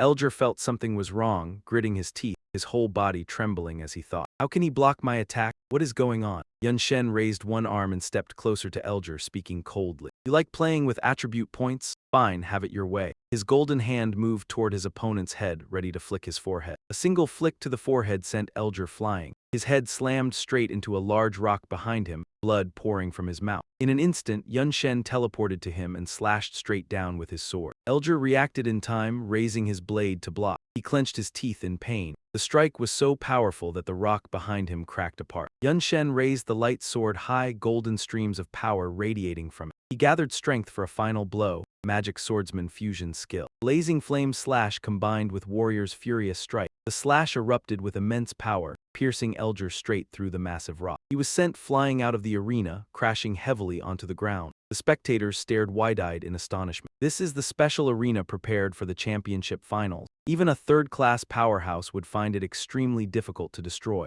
yet it has been completely shattered. These two, each one more monstrous than the last. Elger is truly tough as a cockroach. After such a devastating strike, he still managed to struggle back to his feet. Damn it. His face was drenched in fresh blood as he snarled word by word. I used 3 portions of War God's elixir. On what grounds can I still not defeat you? Yun Shen stood coldly before him because push-ups are important. Elger's eyes widened in shock, not understanding. Push-ups. In the next instant, a hand clamped around his throat and lifted him up. Elger's power was fading, yet he still struggled to break free. Cough, cough, Yun Shen repeated his earlier arrogant claim. Didn't you just say I couldn't kill you? Elger's whole body trembled in pain, yet he remained proud. I received the blessing of a top-tier demon sovereign, even if my organs and bones. Even if my muscles are all shattered by you, I still won't die. Maintaining such a powerful state must come with severe side effects, right? When the time comes, you'll die instead, haha. Hearing this, Yun Shen responded indifferently. Is that so? A blue flame gradually appeared in his hand, a fusion skill. His finger pressed directly against Elger's throat as he activated the move. Mage Fireball, Magic Swordsman, Martyr's Support. Instantly a blue blaze erupted violently, soaring into the sky. Within the towering flames, the silhouettes of Yun Shen and Elger could be faintly seen. The people in the stands looked on as if witnessing hope. They shouted excitedly, so there's this move too. If no attack can kill him, then burn him alive. I refuse to believe he can survive after being reduced to ashes. We've won, we're about to win, burn him to death. Elger was charred black in the flames, nearly turned to coal before Yun Shen finally let him go. His whole body still engulfed in blue fire, he collapsed onto the ground. The crowd's voices rang out continuously. Burn him to death, burn him to death. In the end, Yun Shen could no longer maintain the overlord 10,000 wheels state and reverted to normal. He panted heavily from exhaustion. Huff, huff. The side effects of 10,000 wheels were immense. His attributes were almost completely drained. He cast a weary gaze ahead. The backlash was too great. Right now, even an ordinary person would be difficult for him to handle. Seeing Elger burned into a lump of charcoal, smoke still rising from his mouth as he lay motionless on the ground, Yun Shen finally felt relieved. Fortunately, it was all over. Those watching the live broadcast on screen also burst into cheers. Ah, we won. 3 hidden classes, an immortal body. Didn't he still fall at the hands of us humans? We've won. The world still has a future, ha ha ha. Hero Yun Shen is a true hero. Once again, someone noticed something strange and pointed at the screen. Hey, wait, am I seeing things? On the screen, Elger's arm. That guy's arm seems to be moving. The live audience also noticed. They panicked. What, he moved? We're doomed. Yun Shen has clearly entered a weakened state. He can't be his opponent. My god, he still didn't die. It was no exaggeration to give Elger the nickname Leech King. He sat up again, let out a chuckle, and spoke in a scornful tone. You think a little fire can burn me to death? How naive. Van then immediately countered, just fire? Then you're seriously underestimating my flames. Even though he was already very weak, he still explained patiently. One way or another, it's an S-rank existence with the special effect of burning the soul. Even if you're immortal, so what? Elger began to feel dizzy, shocked by what Van then had just said. After bathing in flames for so long, your soul is almost gone. His eyes wavered unsteadily. His body couldn't take it anymore and collapsed. Damn it, his consciousness was slipping away. There was a flicker of disbelief on his face, so this is what death feels like. His vision slowly narrowed. Even as death approached, he still wanted to drag his opponent down with him. I can die, but he absolutely cannot survive. Otherwise, sooner or later he would bring disaster to the dark world. Du Lin, up in the stands, sensed something was wrong and cried out in panic. This is bad. With great difficulty, he raised an arm. His lips kept murmuring, Lord Demon Sovereign, please accept my final sacrifice. Behind Van then, a black hole slowly began to appear and Elger's arm trembled violently. He poured all his remaining strength into this one strike, reverse gate. Transform. Van then recognized it too. With a flash step, he heavily turned his head back, thinking grimly, a dying move just as expected. His remaining mana was only enough for one more flash step. Suddenly, a mark was carved onto his neck. Van then cried out in pain, NGH. He clutched the mark on his neck and froze in place. The black hole was forming and pressing closer. That bastard branded me with his soul-chasing seal. Once it's activated, it won't stop until I'm dead. I'm finished. I can't dodge it. A hand touched his face. It was Du Lin. She pulled Van then away from the black hole. Junior, this black hole reeks of something evil. It devours everything it touches. She stared at the scene in disbelief, then shuddered in fear. That was way too dangerous. We almost died. Van then turned and warned her, President, you shouldn't be here. My soul-chasing seal has been triggered. This skill, the black hole had already risen high into the air, locking onto Van then and charging straight at him. His voice remained steady as he said, guaranteed hit. The black hole plunged down, swallowing Van then and Du Lin. It left behind a gigantic crater on the ground, and the people beneath the stands cried out in terror. Elger slowly disintegrated, yet his mouth still curled into a victor's smile. So what if you're strong? In the end, I'm the one who wins. His head began to dissolve as well, but he still forced himself to shout, leaving behind one last line. What happens when a human falls into the dark world? Do I even need to say it? Just wait until Lord Demon King tears you to pieces, ha ha ha. After that, he vanished completely. Even though Elger had been defeated, no one could feel happy. Van then was dying. He'd clearly won, yet those damn dark cultists couldn't win head-on, so they pulled a sacrifice. Damn it. A young elf woman anxiously pressed a hand to her chest. How could this happen? A veiny fist slammed down onto the table. It was Principal Deep and Fuck. He roared in fury, bastards, what is the organizing committee doing? Why did the fourth shift powerhouse do nothing the entire match? Where's the person in charge of controlling the arena? Are you all dead? They never should have been allowed to participate. Then a girl rushed in, breathless, to report, Principal, something terrible has happened. Inside a huge sphere, the silhouette of a person could be seen. The girl continued, rapidly recounting what had happened. The flow of time in the Academy Square suddenly began to fluctuate violently. Trees and surrounding buildings started to rot and weather away, and many students were caught up in it. Inside the sphere was Van Duong, Van then's younger sister. Her eyes were wide open, unconscious. Tears streamed down. Someone's panicked voice rang out, Van Duong's ability has gone berserk. Students outside shouted to each other, run, don't go near her, I got too close just now, half my body turned into an old man. Who is that girl? From inside the sphere, the girl gritted her teeth and forced out each word. Bro, big brother. It seemed that after learning, Van then had been sent to the dark world. Van Duong lost control of her power and erupted. Back over at Cayenne Than. Elvich knelt below, laughing loudly in mockery. The final victory still belongs to our descent organization. The only genius who could defeat Elger is dead. Humanity will fall into despair in the end. Her face darkened and she didn't respond to him at all. Little Yu beside her transformed from an arm into iron chain. And you still dare to laugh? The chains snapped tight around Elvich's neck, making him spit blood. She threatened him nonstop, laugh again and see what happens, go on keep laughing. Zio Ling spoke respectfully, Master Mr. Van. Cayenne Than replied calmly, he was only sent to the dark world. He's not dead. In fact, I was going to send him there for a trip anyway. Now it's just happening ahead of schedule. She brought her fingertips together, stating confidently, I trust my own judgment. This predicament isn't enough to bring Van then down. Somewhere else, the black hole that had swallowed Van then and Du Lin appeared. It gradually faded, releasing the two of them to fall freely. They quickly landed on the grass below. He raised a hand to shield his eyes and scanned his surroundings, while she, behind him, asked in confusion. So this is the dark world? The other immediately replied, just like Instructor Ha said, it's completely different from what I imagined. Suddenly, behind Van then came Du Lin's agonized scream of pain. Ah! Van then turned around to see her writhing, bracing herself with one hand on the ground. He panicked, thinking, I'm screwed, I almost forgot. The air here is entirely dark aura. It doesn't affect me, but it's different for the president. Van then knelt close to Dialin, speaking to reassure her. The guild leader tried to hold back, then took out a vial of medicinal elixir. She drank it all in one breath, then produced a staff, ready to aid Dialin. The staff moved closer, and a layer of power gradually enveloped Dialin's entire body. Cleric-level skill, purification. She writhed on the ground, surrounded by streaks of dark energy. Van then tried to maintain the barrier around her while silently calculating. I'm still in a weakened state. Even with the magical elixir, my purification skill can only be used a few times. Suddenly, he noticed something. His gaze swept behind to observe. It was a seemingly harmless wraith. Buck Truck raised his alert level. Not good, it's a wraith. That wraith overreacted, terrified at the sight of two humans. It immediately turned to flee. We're doomed, the evil humans have arrived. They'll slaughter our village, guards, save us. Van Then's eyes widened in surprise at these words.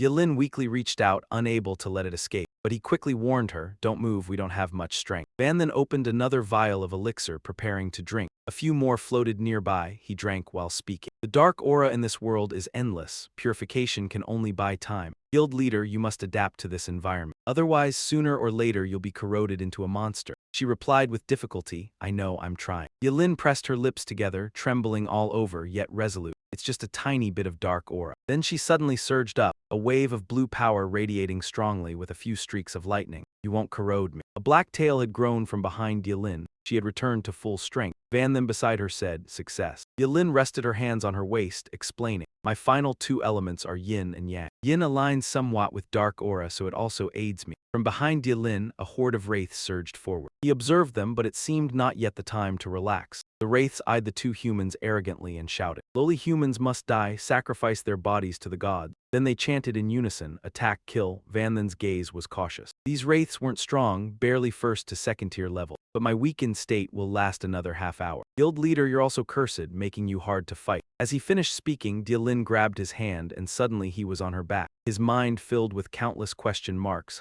Yilin ran while giving the final answer. Then of course the choice is not to fight. Hold on tight, he exclaimed. She runs decisively. The wraiths chased, yelling, chase them. Don't let them escape. Then she activated the skill Phantom Eye. Carrying Van Then on her back was difficult, evading their attacks while striking at range. Time to test my movement, pay attention, don't fall. Yilin dodged incoming attacks, still gripping his back. After a long escape, blood trickled from her mouth. Clearly hit many times, but she declared, hee, perfect evasion. Solid foundation, senior. Van Then looked at her injuries and said, perfect evasion is only mine. You made a burst dash instead of responding. She kept striding forward quickly. Yilin's whole body began bleeding severely, covered in wounds. She smiled as if achieving her goal, haha, minor wounds. Besides, we've reached the destination. He asked, puzzled, destination. Yilin planted her feet ahead, braked sharply. Van Then dismounted. Yilin struggled to stand. He looked at what was ahead, surprised. Guild leader, could it be? She could barely stand but reported. Here it is, I spent the whole day finding this perfect terrain. Suddenly Yilin grabbed his wrist and threw him inside. I don't have much strength to carry you further. Hide in there, don't run outside and cause chaos. Van Then collapsed, utterly exhausted. Soon after, he sat up and began analyzing. Alright, the main advantage of this terrain is that holding the entrance protects us. But the drawback is clear. The guild leader defending the cave entrance loses fighting space with no retreat option. He stared at his hands, concluding,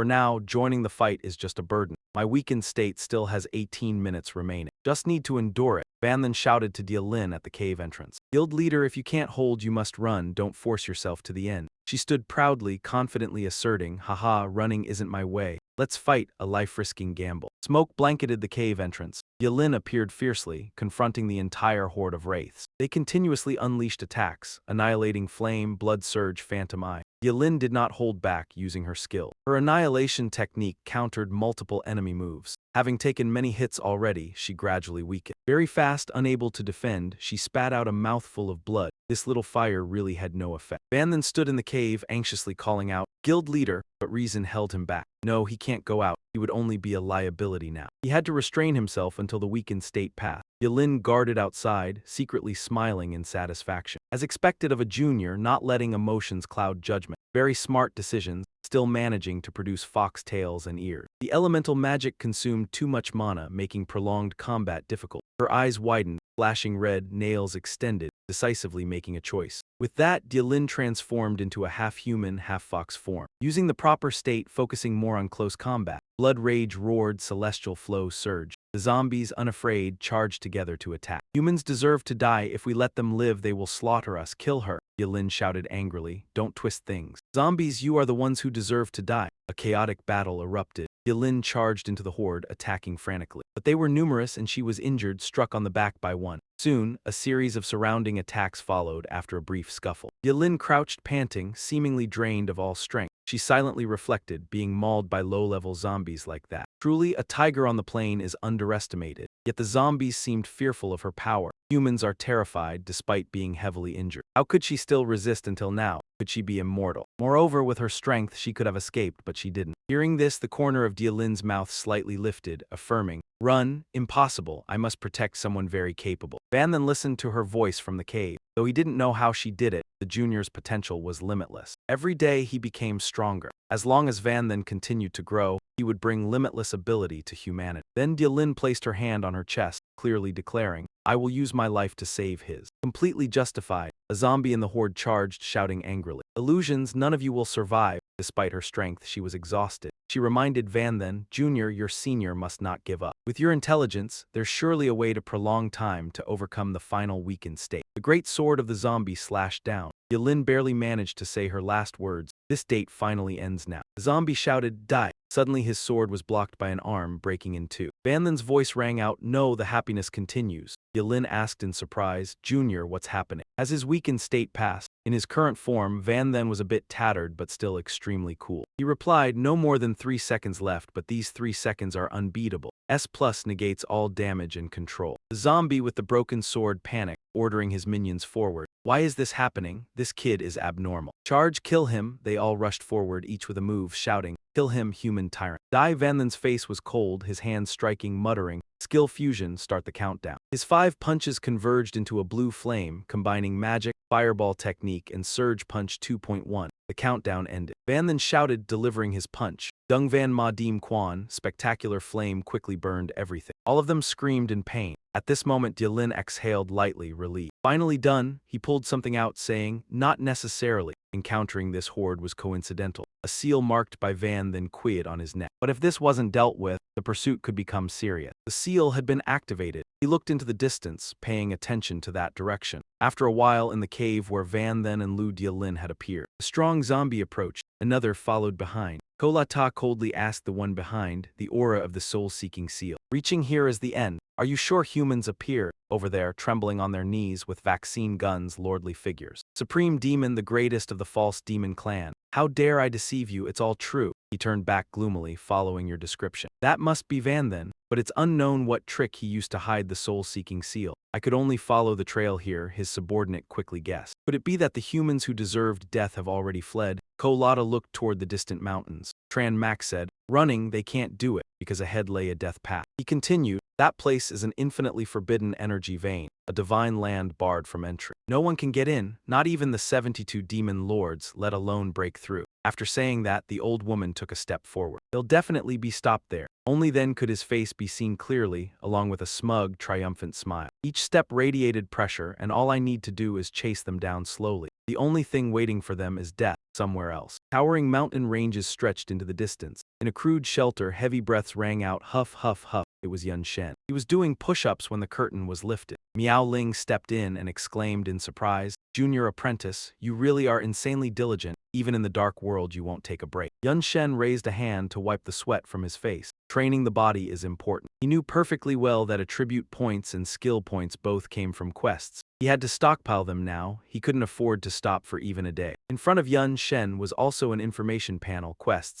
including the Global Domination Tournament quest. Once the host's proxy wins first place in the Global Domination Tournament, the host will receive the top-tier reward for this quest, becoming the tournament champion. That meant S-grade space nodes and a world-breaker stone, plus an S-grade lucky elixir and an S-grade anti-seal blueprint. Yun Shen silently marveled, so the tournament quest rewards had finally landed in his hand. Staring at the items on the screen, Yun Shen fell into thought. So those are the space nodes. They can be used to forge treasures and expand storage space, absurdly powerful. Many big shots even use Nod to build mobile palaces. Teacher Zia's treasure vault was made with space node. As for the World Breaker Stone, its effect is simple. It lets equipment or items break through their grade limit, reaching a higher tier. The Lucky Elixir's effect goes without saying. The only thing he'd never heard of at all was this blueprint. It was probably a special item that only the system could award. Its tier and effect would depend on the materials used. Outside, Miao Ling felt like she was being ignored. Yun Shen had sunk deep into his thoughts, unable to pull away. If he had good materials, maybe he could craft something impressive. She spoke up a little confused, "Junior apprentice, what are you spacing out for?" "Breakfast." Only then did Yun Shen return to reality and the two of them sat down to eat together. Miao Ling suddenly sighed, "Good thing I still had quite a bit of monster meat from the extreme frost ice abyss. Otherwise, we'd both have starved to death."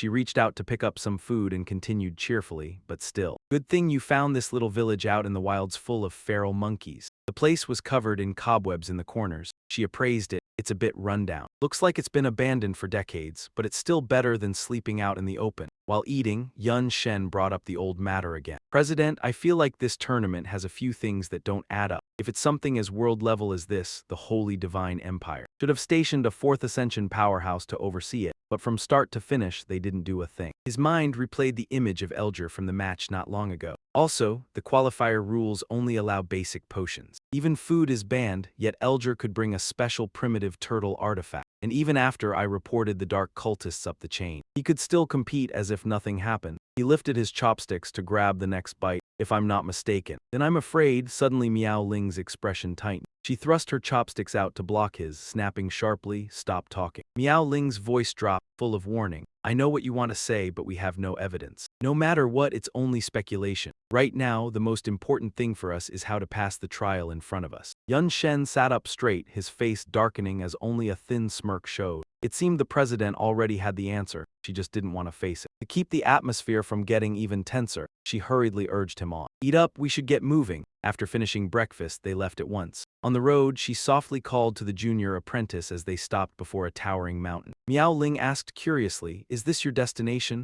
I've got a really bad feeling. Layer upon layer of green peaks interlock, forming a majestic natural panorama. But crossing it would be truly difficult. Yun Shen looked up to assess it. But this is the only place we can go. Two humans suddenly show up and slaughter that many demons. Things are bound to be in chaos already. The two of them turned their heads to look back at the same time. Don't go back, only death is waiting, facing the boundless mountain ranges. His voice carried steadily. I've also used detection skills around us. Within 1,000 miles, there isn't a single sign of life. With the food we've stored, we can't afford to go around. Other than pushing forward, we have no choice. The two stood on the cliff's edge. Yun Shen suddenly added, also, there's one thing I'm really concerned about. From the inside, I could sense a familiar aura. He blurted out the biggest question in his mind. What on earth is on that mountain? Miao Ling turned around and knocked on the mountain's surface. It felt rock hard, nothing like something you could break. We're probably going to be stuck here. Yun Shen held out his hand and suggested, let me try a skill. The instant he touched it, the covering barrier vanished and I gasped in shock. The veil slowly dissolved, revealing a path along the cliff wall on the other side.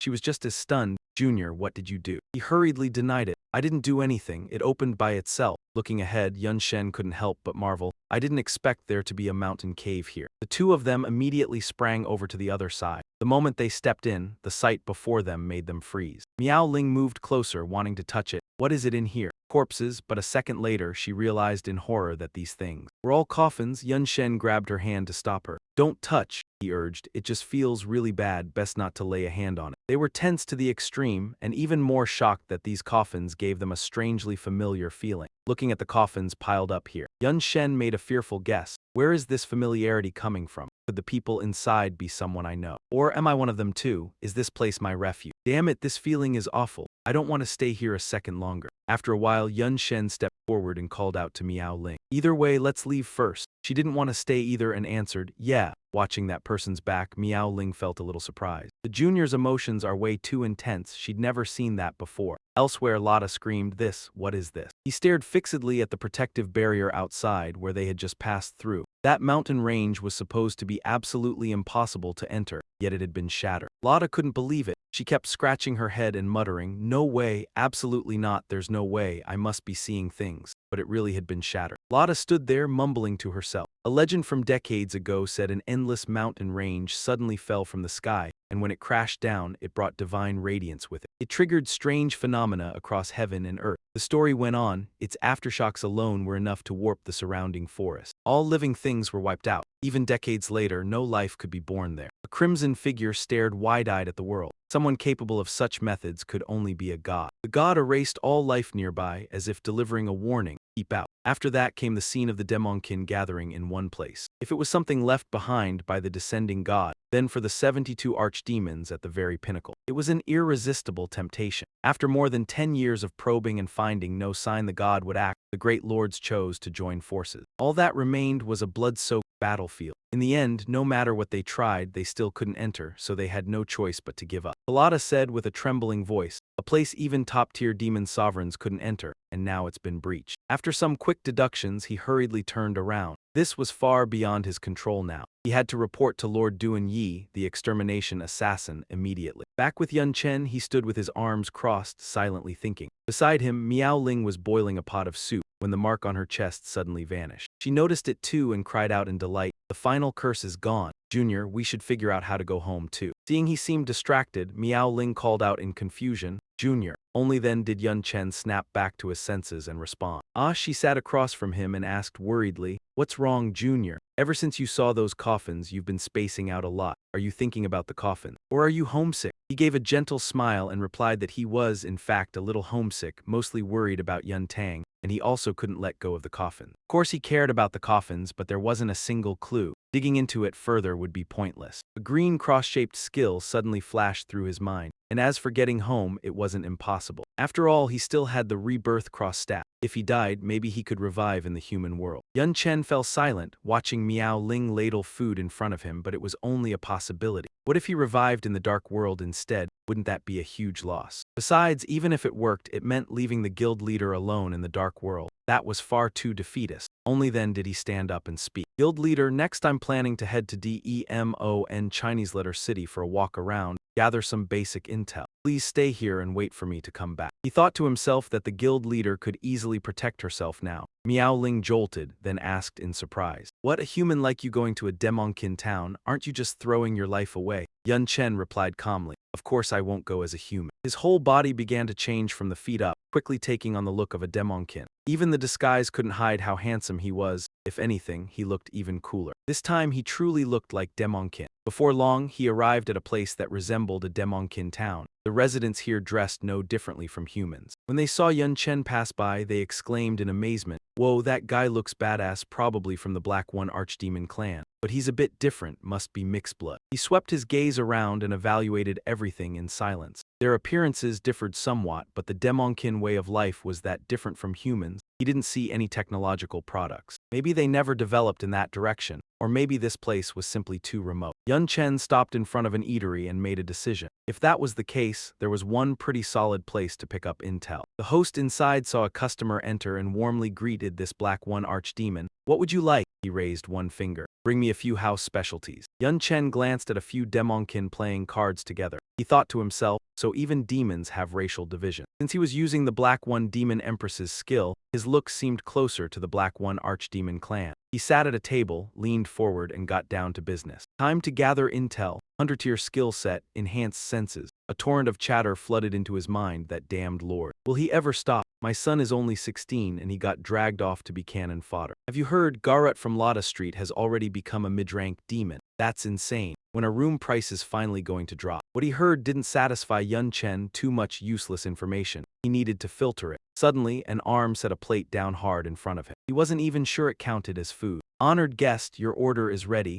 Marinated raw ghost octopus tentacles and swamp bladders. Please enjoy." The server handed him a slip of paper. "Also, here's your bill." Yun Chen read it carefully, 3 demon crystals for that woman. He couldn't help marveling, he understood now. The script and language were linked to the human world, saving him a lot of trouble. He took out 3 purple coins and handed them to the other party. "Here, this is just my personal guess. Many of these fell from the undead I killed. They must be money." Van then glanced at the plate of food in front of him. Jun Jun took a risk, and as for these dishes, he hoped his stomach could handle them. After leaving the restaurant, he walked while noting that the taste wasn't bad, but just thinking about that monster in his stomach made him shiver. Then he let out a sigh, somewhat satisfied. Luckily, it was all worth it. After waiting all this time, he gathered quite a lot of intelligence. Van then began explaining how this dark realm operates. Unlike the human world, the dark world does not merge with games. It has always existed and always possesses magical power due to the intense flow of mana. Therefore, the dark world does not develop science or technology. Additionally, the hierarchy of demons is different from humans. There are low-ranking demons, mid-ranking demons, high-ranking demons, and demon lords. The human equivalents are first generation, second generation, third generation, and masters of ancient profession. Images of seemingly powerful demons appeared, including high-level family elites in the high-ranking demons. And they are the Akma lords, most of whom have their own territories, while the 72 Akma pillars are just nicknames for the elites. The top level among the demon lords, he continued thinking, hand touching the neck where the mark was removed, also the ruler of his own race. For now, he only knew this much. The body fat from the sea creature would eventually run out. The soul mark must be dealt with. Suddenly, he seemed to notice something. His cautious gaze swept across.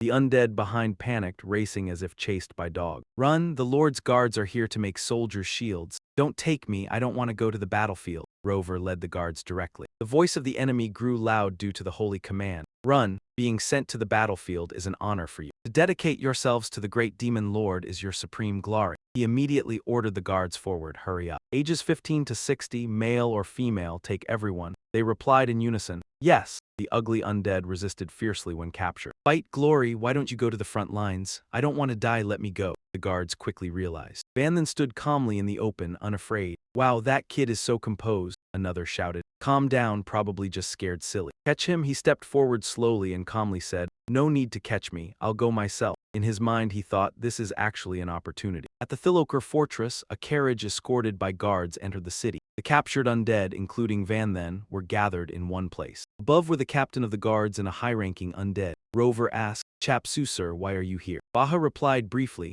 the Lord had business outside. I'm temporarily overseeing the recruits, let's start. He quickly moved forward. Clearly the reply was, yes. He spread his arms and loudly addressed those below, congratulations. You have risen from ordinary civilians to brave soldiers. From now on, you will dedicate your lives to this great world, to the great Lord. Now kneel and swear loyalty. One undead couldn't hold back and pointed at Rover, shouting, who wants to swear loyalty? You clearly forced us here. I won't be a shield, I want to go back immediately. A miserable scream sounded. Ah, he had stomped on the strong undead lying flat on the ground without notice. He rolled his eyes and spat blood. The others, seeing this, trembled and instinctively stepped back. So cruel, why, he hasn't done anything yet. Just for arguing once, Rover raised his hand into a fist and threatened with all his might. Do you know why I train you and not the other way around? Because I am stronger than you. In this world, strength rules. He shouted, kneel now. Immediately the undead all knelt low to the ground, not a word. Only Van then remained calmly standing. Seeing this, Rover was furious, pointing at him and shouting, that kid over there, why aren't you kneeling? Van then looked at him calmly, because you are not worthy. Rover laughed mockingly. Ha ha ha, not worthy, yet dare claim to be the strongest here, not worthy. His tone softened. Where did this human kid come from? What's his name? A soldier behind reported to the captain. Rover looked at Van then while listening. His registered name is Vu Tich. Enlisted at the recruit formation today.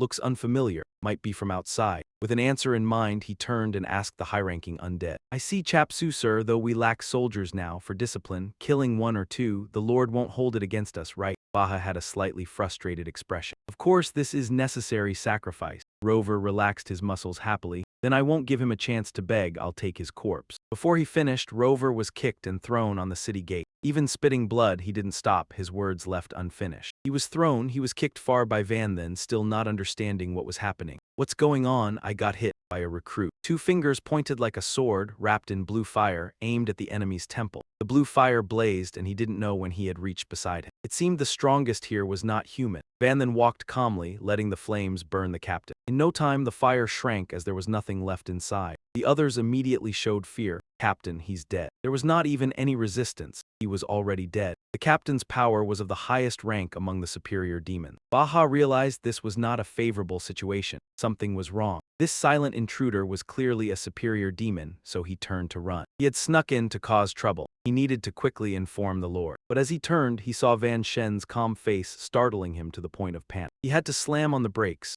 How? He analyzed coldly. Judging by the words of that dead man, it seems that with enough power one can have everything if I kill you. Would I also gain a position like yours? Baha immediately knelt, bowing desperately. Exalted superior demon, I am just a servant with no status. Please don't kill me, don't kill me. Van Shen responded indifferently. Even servants have their use. Your life will be spared. Next, you must follow my arrangements. He swore like a coward. I will obey, my lord. I will do whatever you ask. Then he turned to the weak demons. Return to where you came from. You are not needed here. He thought, the fewer demons on the front lines against humans, the better. The weak demons hesitated at the threat. Then we, grateful, they hurriedly vanished. Thank you, exalted superior demon, it's wonderful we can finally go home. Late at night, the sparse stars and moonlight shone down on the Yuanya castle. In one room of the castle, Van Shen sat at a desk reading. Beside him was Ba Ha. My lord, why did you ask me to gather so many books? He couldn't help but be curious. Many of the contents were ordinary, why read them carefully? The book thudded shut from impatience.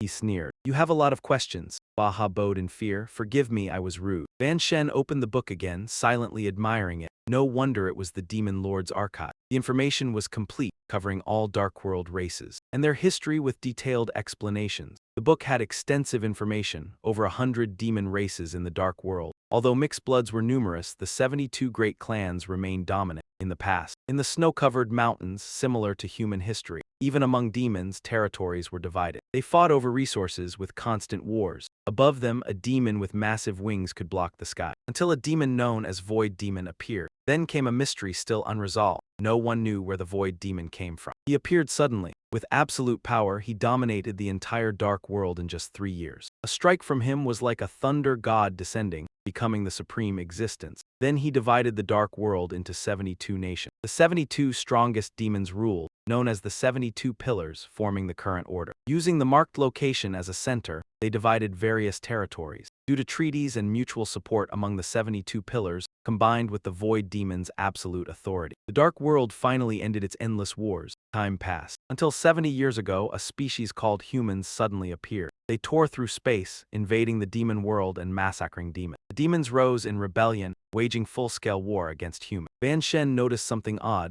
This couldn't be right. Humans shouldn't have the power to enter the Dark World. Frontline defense alone was extremely difficult. He traced each line. The information in the book must be fabricated, but for what purpose? Then he saw a coincidental year, and the timing was sensitive. 70 years ago coincided with the start of humans merging with the game world. Was it just coincidence, or was there more? Closing the book, he suddenly asked, Ba Ha, what do you think of humans? Without hesitation, the other answered, extremely detestable. His expression and tone showed hostility. They destroyed our peace. Moreover, my important teammates were abused to death by humans right before my eyes. Van Shen calmly stood and continued. Before your eyes, you mean humans really exist in the Dark World and you have even encountered them, he affirmed firmly. Of course. Humans do terrible things. I want to destroy them for every day they exist. He finally understood. No wonder the common demons feared him so much when he first arrived. It seemed reality was far different from his imagination. He needed more intelligence. The system panel appeared, mostly showing new tasks. It clearly stated, continuous tasks matching host conditions. Continuous task distribution. Phase 1 is to become a demon lord. Reward, massive experience. Phase 2 unlocks after Phase 1 is complete. Van Shen read with interest.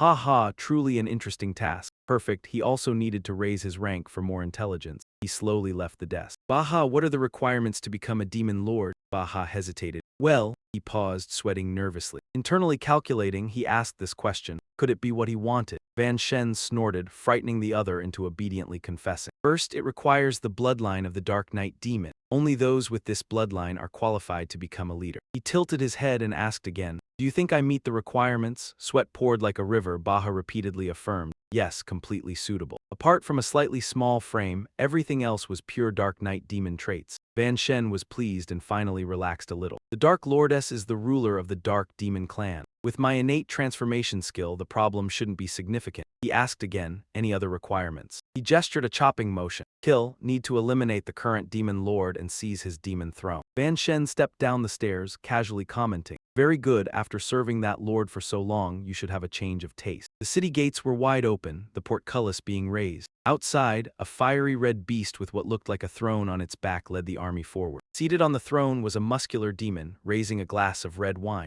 The demon lord, bowed hand, passed through the gate guards. He was puzzled. What's going on? The guard's spirit seemed off. Could something be happening inside the city? A soldier jumped out. Reporting, Lord Bode, our captain is dead, killed by a foreigner. Bode sprang up, crushing every glass in his hand, shouting, where is that one? I'll go deal with him. The other pointed inside, speaking loudly but clearly terrified. He's inside, waiting, sir. Swearing once, Bode rushed to open the door. On the 2 thrones of the lords, Van Shen or perhaps Vu Tich sat comfortably. 2 armored guards stood on either side. He smiled casually. This chair is very comfortable. Let me sit here for a few days. What's wrong? These words made the other tremble with anger. Bode, furious, summoned his war mace, muscles tense like stone. Seeking death, he struck hard, the floor cracked, dust and smoke flying. The heavy mace attack shot straight like a snake lunging at its target. Van Shen stepped directly beneath, the guards hurriedly moved aside. The spear's butt slammed down to block the attack. Van Shen held his spear, sitting majestically. Such a fine chair, it would be a shame to ruin it. Bode surged upward, moving so fast he became a shadow. Above, he raised his mace over his head. He shouted, "Get out, this is my seat. You have no right to touch it." Approaching me, Van Shen prepared to intercept. The spear swung swiftly, barely visible. He knocked aside the huge mace, the two clashed fiercely. Van Shen was agile, Bode a ferocious beast, immense pressure. So strong that outsiders couldn't see clearly. The distant soldiers trembled with fear at the battle.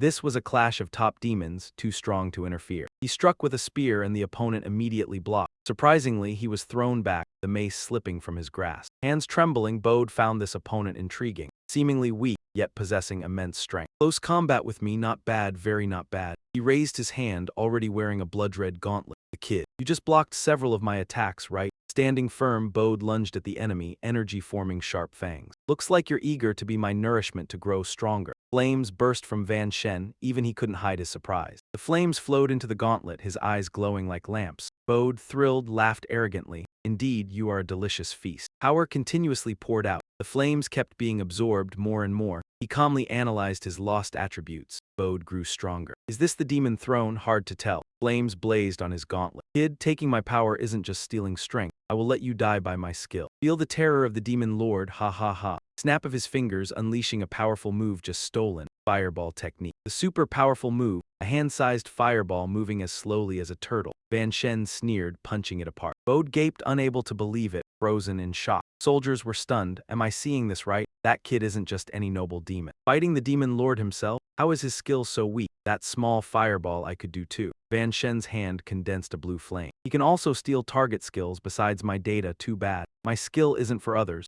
Fusion skill mage. Fireball technique, demon swordsman, fierce warrior's aid." The flames expanded like a heavenly mass directly onto Bode's position. Storm of blue demon fire. He screamed in agony, A must be slightly burned, but he quickly leapt out, seemingly unharmed. Then the gauntlet came forward. "Damn, don't get cocky." He used an illusion to dodge, still wanting to steal attributes. "As long as it doesn't hit, your demon throne is useless." Suddenly the spear transformed into a sword, aiming at the target. Fusion skill, ally, phase-free, swordsman jump. Flash like a crescent moon, phase-free strike. Van then landed safely without a scratch. Bodhi followed right after, face first. He recalled his sword and wondered to himself, so this is the demon lord. Aside from that demon regalia being a bit tricky, his strength was far weaker than I expected. His eyes brimmed with disappointment. This one was nowhere near little you, also a lord. The soldiers panicked, they'd lost. Lord Bodhi really lost. "Are we about to?" Baha hurriedly stepped forward. He decisively dropped to one knee and paid his respects to the Lord of Mistvale. Seeing that, the others followed, all kneeling on one knee to pay respects to the Lord of Mistvale. Van then smiled faintly, a little smug. "So this is what it feels like to be a lord, not bad." A gauntlet suddenly appeared on his hand. He'd clearly gone with the flow and taken up the thief's trade. As for this demon regalia, it was well worth studying, so he gave a brief introduction to the new weapon. Demon regalia, the plundering hand, restricted to the Blackfiend demon lineage. Legendary quality, attributes, strength plus 800 and agility plus 800. Effects include theft-type skills, plunder and seize,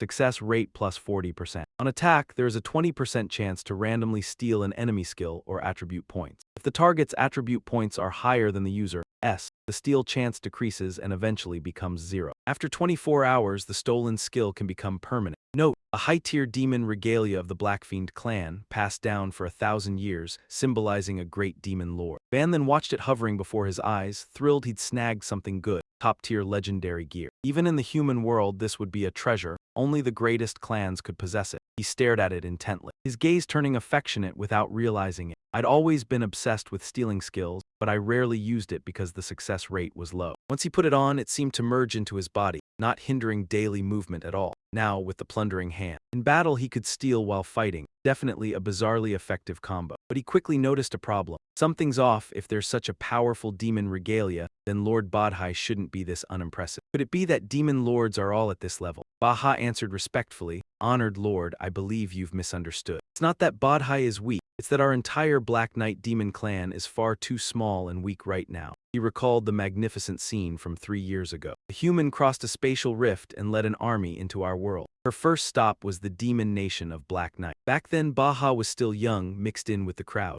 At the time, I was just a tiny guard, only daring to watch from a distant corner, even though I only saw it from afar. That scene is something I'll never forget for the rest of my life. A black motorcycle, blue hair with pink tips, Baha was deeply impressed. King Cheng's eyes were icy, utterly detached, not wavering in the slightest. As if in her eyes every demon was nothing but an ant. One wave of her hand and they'd be wiped out. He remembered the devastation she caused. From then on, our nation suffered a massacre of horrific proportion. In just 3 days, 15 demon lords and 3 demon sovereigns died, and countless soldiers were killed or wounded. Little Yu and Little Ling couldn't stand against her either, not even the supreme commander. One of the 71 great demon pillars, the Black Fiend female sovereign, was also slain by her. Worse still, even the 2 strongest demon lords surrendered under her pressure. Van then looked away, clearly rattled. He could only give an awkward laugh. I think I've figured out who that woman was. I didn't expect Teacher Ha back then to be that domineering. She marched straight into the dark world and started killing. Baha's eyes were heavy with sorrow. Thankfully, in the end, a powerful great demon from the west drove her back. Otherwise, our Black Fiend demon nation would truly have been wiped out. He understood the issue and voiced his thought, because all the strong demons are dead. With no choice, they had to push Badhai up just to fill the quota.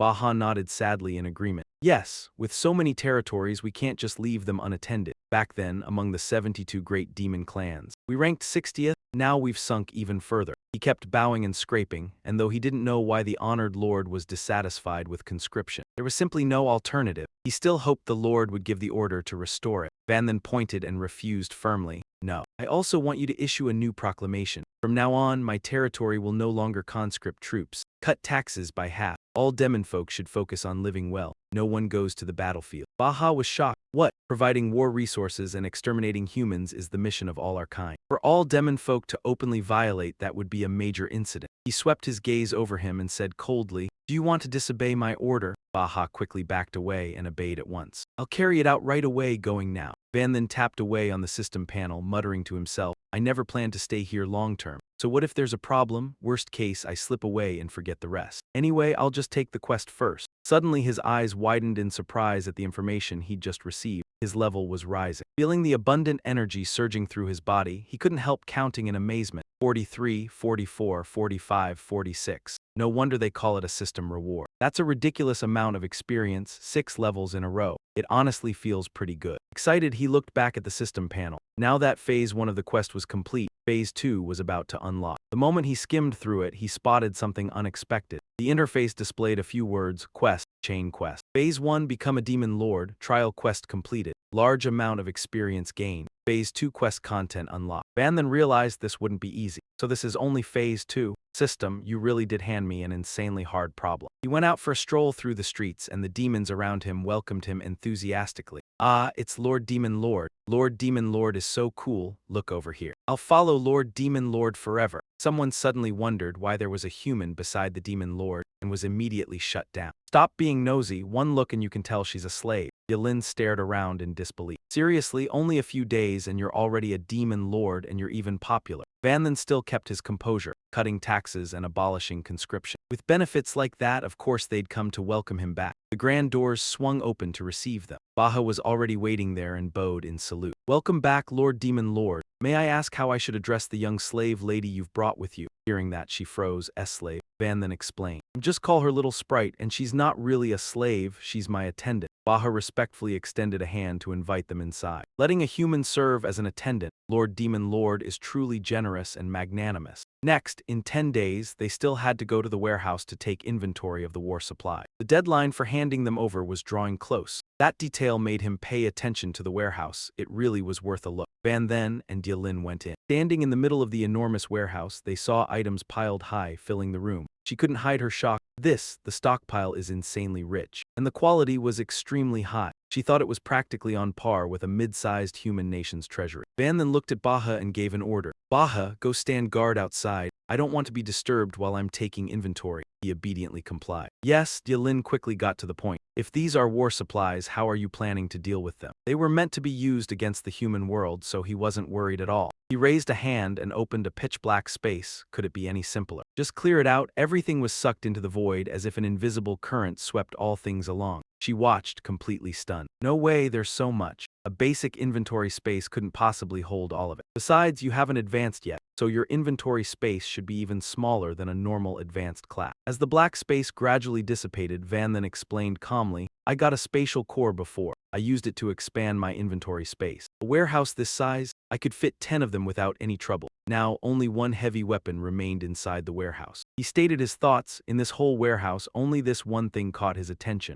Van then closed his eyes to focus. Around the rune-etched eye were many blue patterns. The appraisal skill activated, and he examined the item closely. The weapon's information updated instantly in detail. Demonic Annihilation Cannon, a special war-level weapon of mass destruction from the Black Armored Demon Clan. It can be mounted on structures or used alone as a weapon. To use it, the wielder's strength must reach 1,000. Before firing, it requires charging a massive amount of mana. Charge time, 15 seconds. He exclaimed happily, good stuff, even if it's a bit troublesome. But it's still incredibly useful. Behind him, Dialin suddenly spoke up. By the way, Junior, what are your plans later? You're not seriously going to be a demon lord forever, are you? He chuckled and hesitated before revealing, of course not. My next step is. The words came out light as a feather. To become one of the demons of the 72 pillars. A notification panel appeared for Phase 2. Chain Quest Phase 2 unlocked. Quest rewards. Mobile Palace, blank blueprint, accessories, quest content. Become one of the demons of the 72 pillars. The vast room was empty. Not a single item remained. Yelin blurted out in shock, what? The demons of the 72 pillars. She didn't believe Van then could do it. Become one of the demons of the 72 pillars?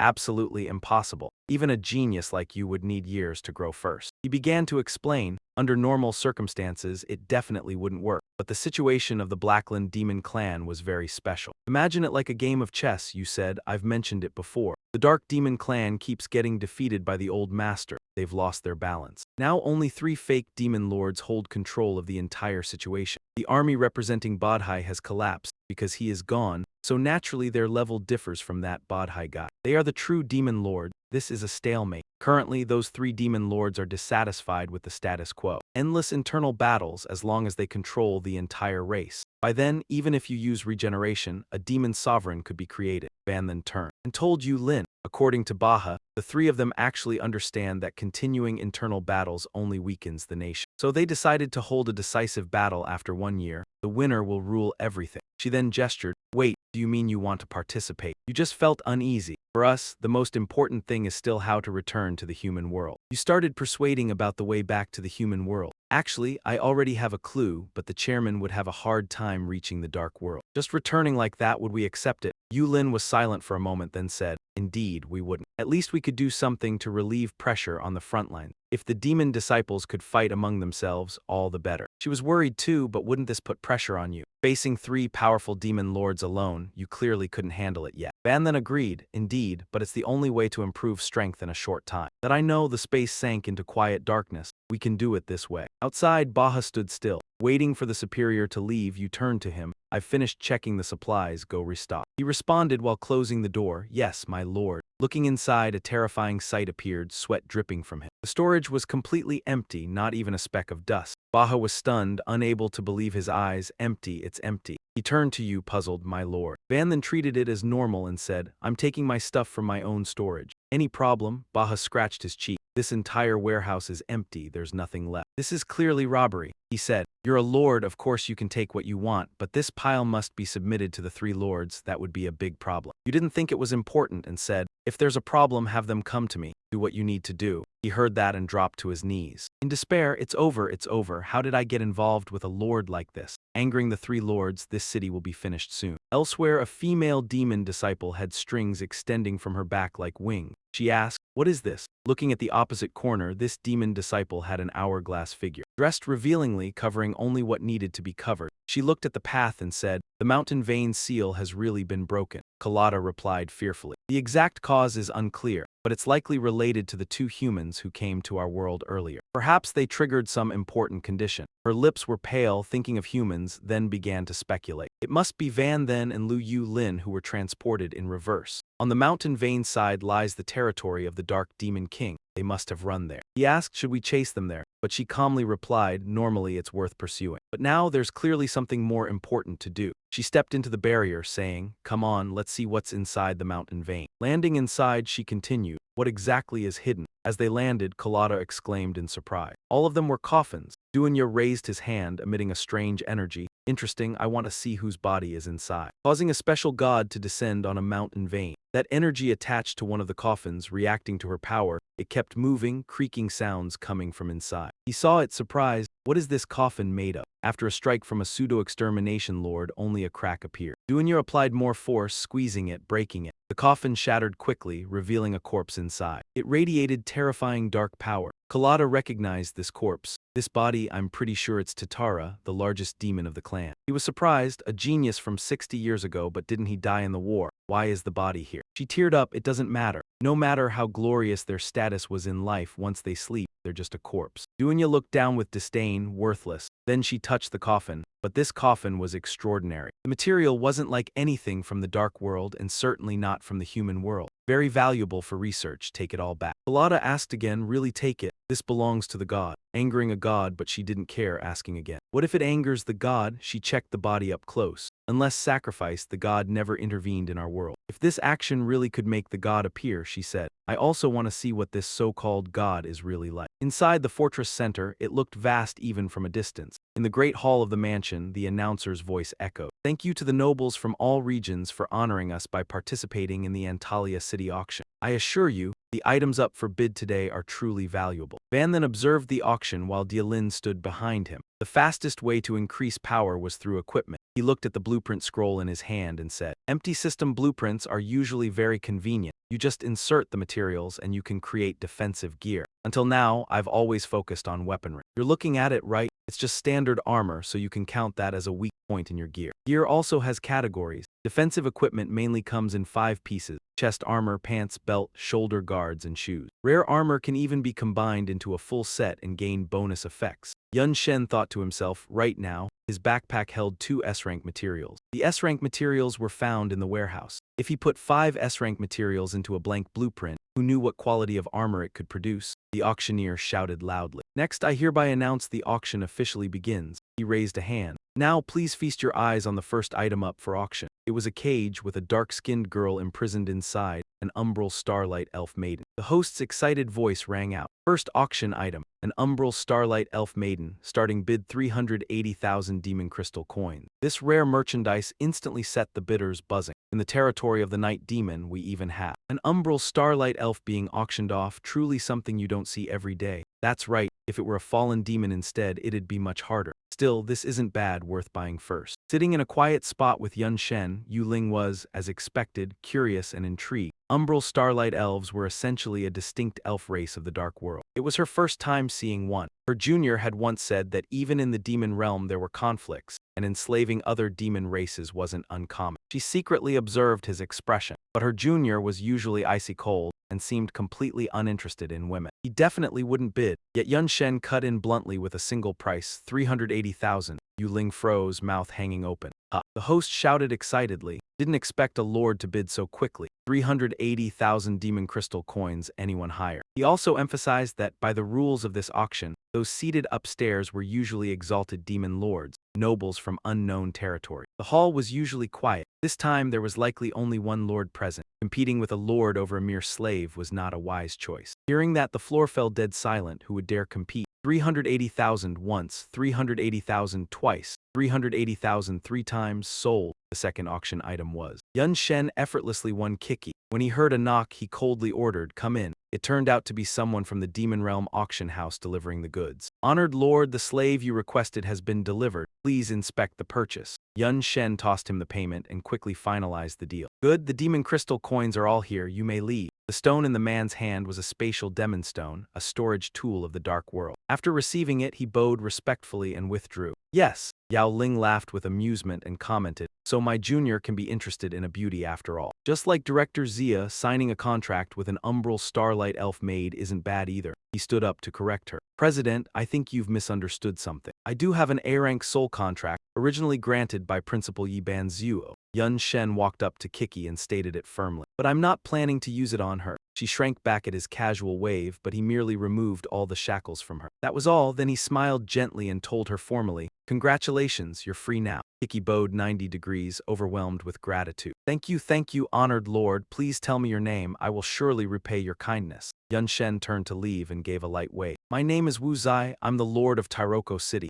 No need to repay me. You should head back early, don't get caught again. Hickey didn't dare hesitate and hurriedly took her leave. Thank you, my lord. After she disappeared, Yao Ling immediately started nagging him. Listen, junior umbral starlight elves of the dark world aren't the same as the elf race in our world. They're basically a kind of demon-blooded offshoot. You bought her and then let her go way too kind. But Yun Shen only replied decisively. Don't worry, President, I have my own plan. The auction host was still whipping up the atmosphere below. Next, allow me to present to everyone the 8th item. It's an extremely rare, precious material. Taken from deep within The Chinese letter stone forest, it can be used to craft armor or weapons. It can also be refined into death force energy to strengthen the body. As he unveiled the item with excitement, he announced clearly, its name is the Death Origin Stone, starting bid 7.6 million demon crystal coins. The stands erupted at once, bids flying non-stop. 8 million demon crystal coins, 8.3 million, 8.8 million, 9 million, 9.7 million. At last, the item Yun Shen had been waiting for finally appeared. Baha's intel was correct. This auction really did have an S-rank material. If he could get it, he'd only be 2 more S-rank materials away from completing the full armor set. From the private room above, he declared crisply, 12 million demon crystal coins. The audience was stunned by his audacity, but they still tried hard to seize the Death Origin Stone. He's making a move again. Of course, a demon lord wouldn't pass up something this good. But so what? The Death Origin Stone matters to me too. They kept driving the price up. 12.8 million, 13 million. Without wasting words, Yun Shen shouted an outrageous figure, 20 million demon crystal coins. With his bottomless reserves, he naturally feared no one. In a battle of wealth, he held the years of accumulated fortune of an entire city. Against that, you don't stand a chance. Seeing the outcome was decided, the host immediately sealed it. 20 million, truly worthy of a demon lord. Truly generous with their bid. Anyone willing to offer more? The audience below could only watch helplessly as the item was taken. Damn it, the lord really went all out. Even as wealthy nobles, we cannot match the financial power of the entire city. We have no choice but to give up. The sound of his gavel echoed throughout the auction hall. 20 million, once, twice, thrice, sold. Congratulations to the esteemed lord. The precious Deathstone now belongs to you. Suddenly, the stage exploded, and a crowd of strangers surged from both sides of the stand. It appeared to be the work of dark disciples. The demonic clans muttered among themselves, "What is happening? A raid on the auction? Could it be that humanity has appeared?" The intruders became more aggressive, slaughtering everywhere. So many demons, and they're even from the demonic clans. This could be exhilarating. They attacked indiscriminately, paying no attention to who the target was. The demonic clans suffered heavy losses. Those who could escape only fled headlong. This isn't good, they're humans, please don't kill me.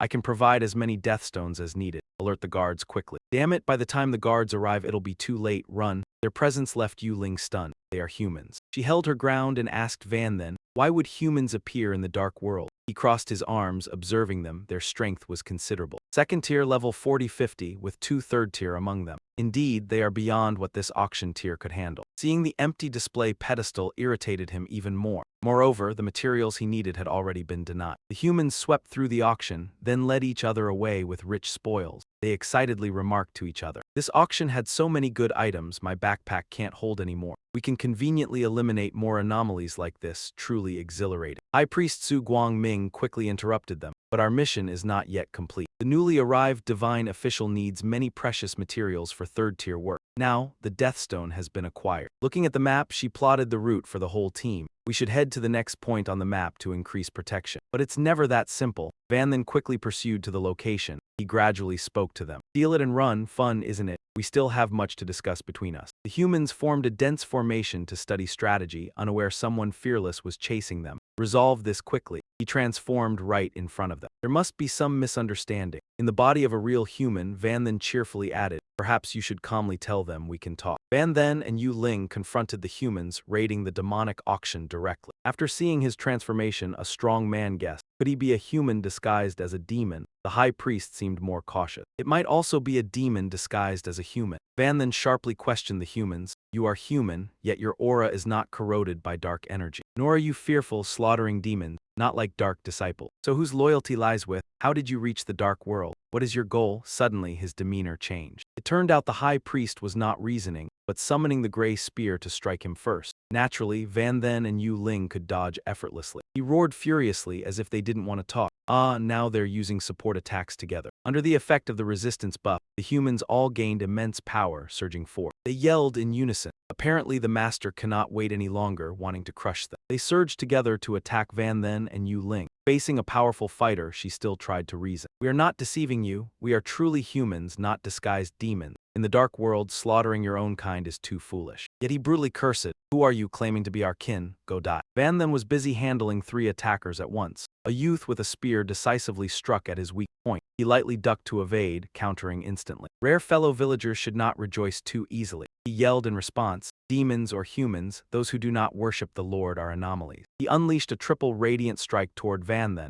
using his life to atone for their sin. Seeing their comrades so mighty, the remaining humans were exhilarated. Facing a full-force blow from a third-tier warrior, that man was certainly obliterated. His body and soul were completely refined. Time to rest. The attacker arrogantly assumed victory, but his gaze quickly shifted. For Van Then had blocked his spear with one hand, as lightly as a feather. A third-tier demon can still be defeated, relying only on third-tier holy knights. With just a light grip, he shattered the spear tip, almost killing me. Van Then spoke deeply, declaring his dominance clearly. If you cannot purify me, then I will purify your minds instead. Yet the one wielding that spear could only stammer helplessly. He acted immediately, using the rogue fusion skill, channeling ice fists into his strength. A full-force strike focused in a fist, purifying physically. Gathering momentum for the ice-shattering strike, the human's end had come. He unleashed a cataclysmic punch, sending the man flying a great distance. Of course, he could not withstand such overwhelming power. The human lay motionless, twitching, now nothing more than a soulless corpse. Calmly, Van Then turned to them and said, "The difference in power is too obvious. This time we can speak properly." Yet they, like moths to a flame, charged at him, seeking a ticket to reincarnation. This life dying was no regret, all for the great Lord. Kill them? He was exasperated with them, truly insane. Naturally, Van Then and Yelin cleaned up the minor followers completely. They only captured the high priestess and another man. She raised her brow and told him these were all lunatics, attacking without care for their lives. "I couldn't hold back, I've killed them all." Lifting her gaze to the corpses, he whispered coldly, "All dead already." Unfazed, Van Then praised Yelin's divine skill, truly worthy of being the leader, showing no softness at critical moments. He observed them and continued, "Most of their classes are holy knights and holy swordsmen. This girl is also a high priestess of the 3rd rank of light. Quite divine, isn't she?" She nodded in agreement with Van Then's observation. Indeed, such classes are common in the divine empire. But this place is the dark world. Looking straight at her, he said firmly, "If I'm right, humans have been wreaking havoc across the dark world, attacking Badu repeatedly. Those must be your group. Speak the purpose and the power behind you. Maybe I will join." Suddenly, the high priestess's legs glowed with an unusual seal. "Join, those qualified to join the descending order, it's just us. Those willing to dedicate all to the Lord." Yelin sensed danger and pulled Van Then aside. "Not good, it's the law of wisdom wings. Move quickly." Ada cursed them before activating the seal. "Die, you eliminated." As she spoke, her body self-destructed in an explosion, scattering into pieces. Faced with the blast, he quickly used the mage fusion skill, combining the magic shield and vines, unleashing the life shield, creating a sturdy plant barrier to protect Yelin and himself. In the distance, a human suddenly moved. He opened his eyes, seizing the chaos as an opportunity. Now's the chance. The smoke from the explosion would take a while to clear. With the plant barrier, they remained safe. Yelin explained that the Law Wings is a special device of the Divine Empire. When used by someone who believes they've broken the law, it triggers an explosion. Like a self-detonating device, he resolutely declared, "Be cautious everywhere. Such dangerous items on them, insane, yet not enough to stop us from moving forward." After the explosion, his treasure finally appeared. The purple death stone also dropped. By chance, a map, artifacts, and other items also fell. A pleasant surprise. Moreover, Van then used divination to examine a white feather in hand. But surprisingly, its quality and effect could not be determined. This white feather resembles the black feather that fell from the initial Dark World creature. Both are undecipherable, perhaps an identity emblem. The woman before dying claimed to be from the descending order. It's unclear if related to the descending order of the human world. We cannot know. Yelin analyzed deeply, hypothesizing it could be a different organization with the same name. Anyway, the descending order of Dark World followers also worship the Demon Lord. Hopefully the Demon Lord's favor, but these ones seem contrary. They take killing the Demon Lord as glory, yet are not loyal to humanity. On this point, he immediately agreed with her. He didn't know what the local descending order wanted. Correct, descending order, leader, there's more. Van then had noticed a human feigning death. To punish the crime, she deliberately killed all, but in fact one escaped. Van then and Yelin approached the corpses to investigate. He quickly understood her intent. "Leader, did you intentionally let one live?" Yelin nodded immediately, unable to hide it. a lesson for the little ones. Yelin then said firmly, such lunatics as them are hard to extract intel from, leaving one alive as a guide, if fortunate, maybe a chance to infiltrate their organization. Looking at his expression, using opportunity to strengthen allies, she scorned him quietly. These humans massacred common demon lords, appeared to side with humans, but Yelin saw through their depth. In reality, they could not inflict true harm on the dark world. Instead, they increased the demon lord's hatred for humanity. It will only lead to even crazier revenge. Looking further, it truly acts like a war stimulant. Lin's determination is now stronger than ever. A human causing this is truly terrible. I have to clarify their purpose. Van then replied frankly, you know, I can't accompany you. You don't need me to explain how dangerous it is for a human to act in this dark world. Lin didn't hesitate, and even suggested he assist. So he cared for me in elementary school, truly heartwarming. But I want to infiltrate the human organization. Even without the ability to disguise as a Maru, it's fine. She teasingly flirted with Van then. The senior didn't want to always stay behind the junior.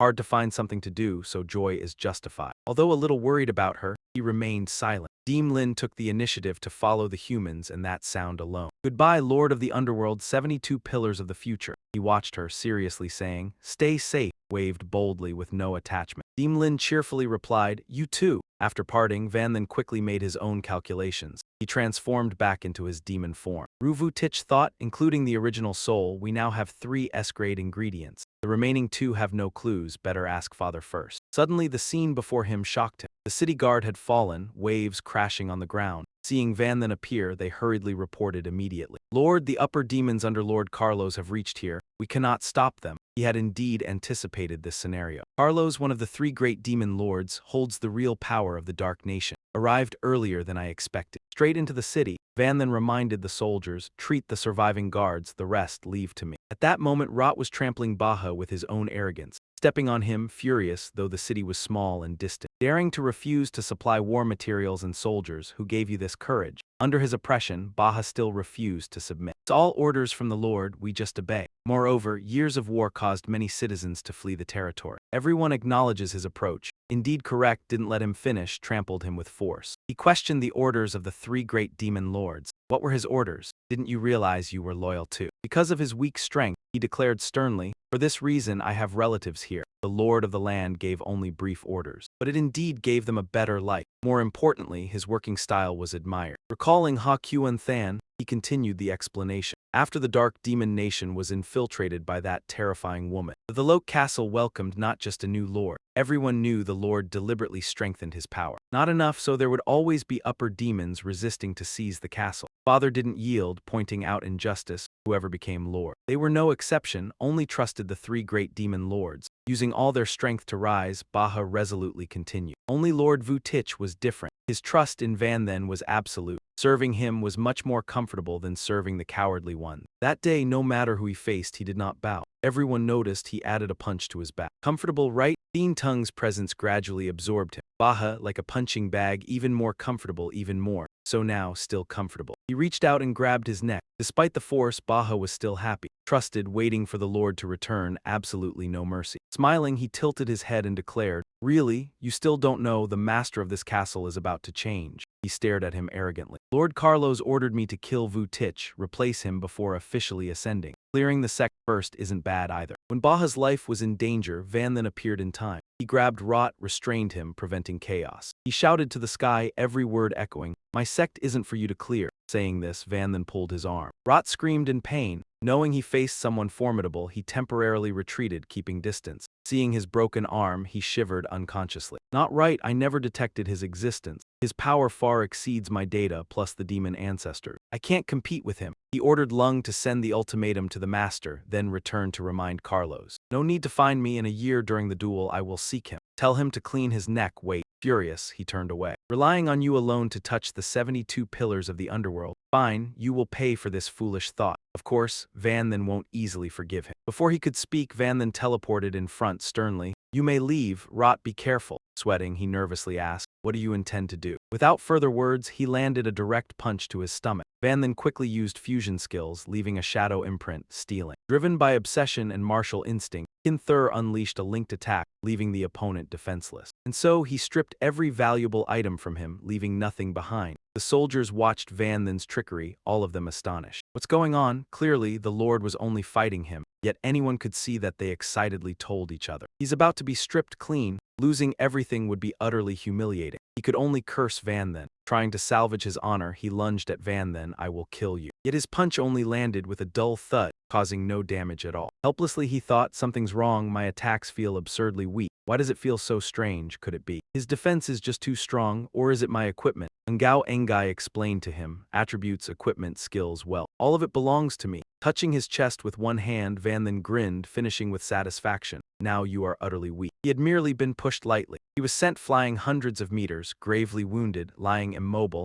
unable to withstand a single blow. Van Then officially defeated the brat, reclaiming justice for his city's soldier. Realizing he was outmatched, he could only scream helplessly. My strength, my equipment is all gone. How can this be? Why? Though injured, the guards were extremely elated. In such a short time, a top-ranked devil had been defeated so easily. He even lost everything. Is our lord really that terrifyingly powerful? Sitting upright, Van Then coldly asked them. My guards, it seems he treated you horribly before. Van Then comfortably watched the spectacle. Now he had no strength to resist. Are you going to just stand there? Though they understood his point, the guards hesitated. They nervously protested. But he is a subordinate of Lord Carlos. Who dares touch him? Defeating him might feel good now, but later he could seek revenge. Besides, he's a noble top-ranked devil. What right do we have to touch him? Van Then crossed his arms and solemnly called his loyal subordinate, Baha. His eyes blazed with fury. He majestically questioned him. Are you like them? Van Then's voice carried the helplessness of the lowly like Baha. And the city guards, just because he is Carlo's subordinate, just because he is the demonic heir of 3 central strongholds. So before him you are nothing but insects, crushed without daring to complain. These words clearly struck his inner resentment. Baha decisively stepped forward. The guards watched, whispering anxiously, what does the steward intend?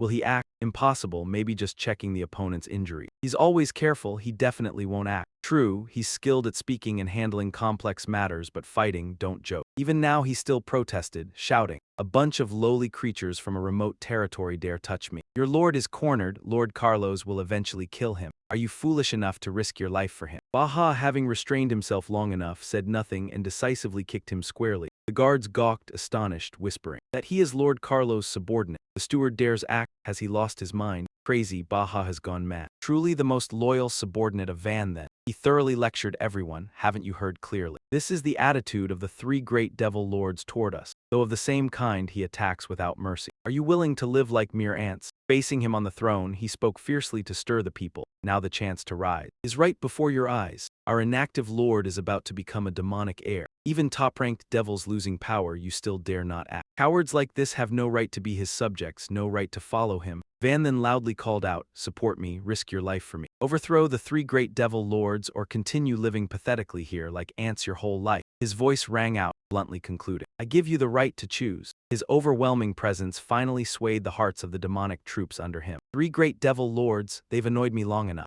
Frontline troops should be divided among territories, but they forcibly took their share and dumped it on us, causing the civilians to hate them. Now the tycoon is the future subordinate of the 72-pillar demon lord with a new status. Fighting a noble top-ranked devil, just thinking about it excites me. The guards, radiating killing intent, surrounded him like starving tigers. He panicked, shouting, What are you doing? Filth, daring to touch me, you cannot bear the consequences. Now, of course, the guards no longer feared him. They charged at him without mercy. 3 great devil lords, who cares? Anyone who wants to endure, endure. Compared to the future 72 pillars of the demon, what is a high-ranked demon? What awaits us is a magnificent future, a step into the clouds. Your cursed lights are only fit to be stepping stones for us. Hit hard pitifully, you miserable lot. In the end, he was beaten up by the guards and thrown straight outside. He lay still for a long while from the pain, his gaunt face struggling to rise. I will report everything. Lord Carlos will never forgive you. The guards beat him thoroughly and he woke up in shock. The words from his lordship seemed powerless, suddenly leaving him senseless. Oh God, what have I done? We're doomed, the retaliation will come, what do we do? Baha first sat in a corner, hugging his knees and crying. I must be insane to have done that. Filokar is about to be ruined. Only Van then remained calm, reassuring everyone. Everyone has their lowest moments. No need to be afraid, he thought. Encouraging their courage wasn't easy. It turned out he had used a fusion skill earlier, combining warrior, battle shout, and merchant. Encouragement truly sparked the people's morale. Without secretly using the skill to push them, they probably wouldn't have dared to act. Of course, also because there was resentment in their hearts. Otherwise, no matter what skill I used, it wouldn't have worked. Seeing Baha's awkward demeanor, Van then felt deep sympathy. Though it was a bit reckless, at least the purpose was achieved. Now they have no choice but to risk their lives for me. I will also do my best to fulfill my duty so they can attain higher status. He quickly gave him an order. Baha, here's a new mission for you. Use all magical essence and regeneration. Enhance the guard organization to the fullest. He looked at the spatial magic stone, unable to believe Van then was being so generous.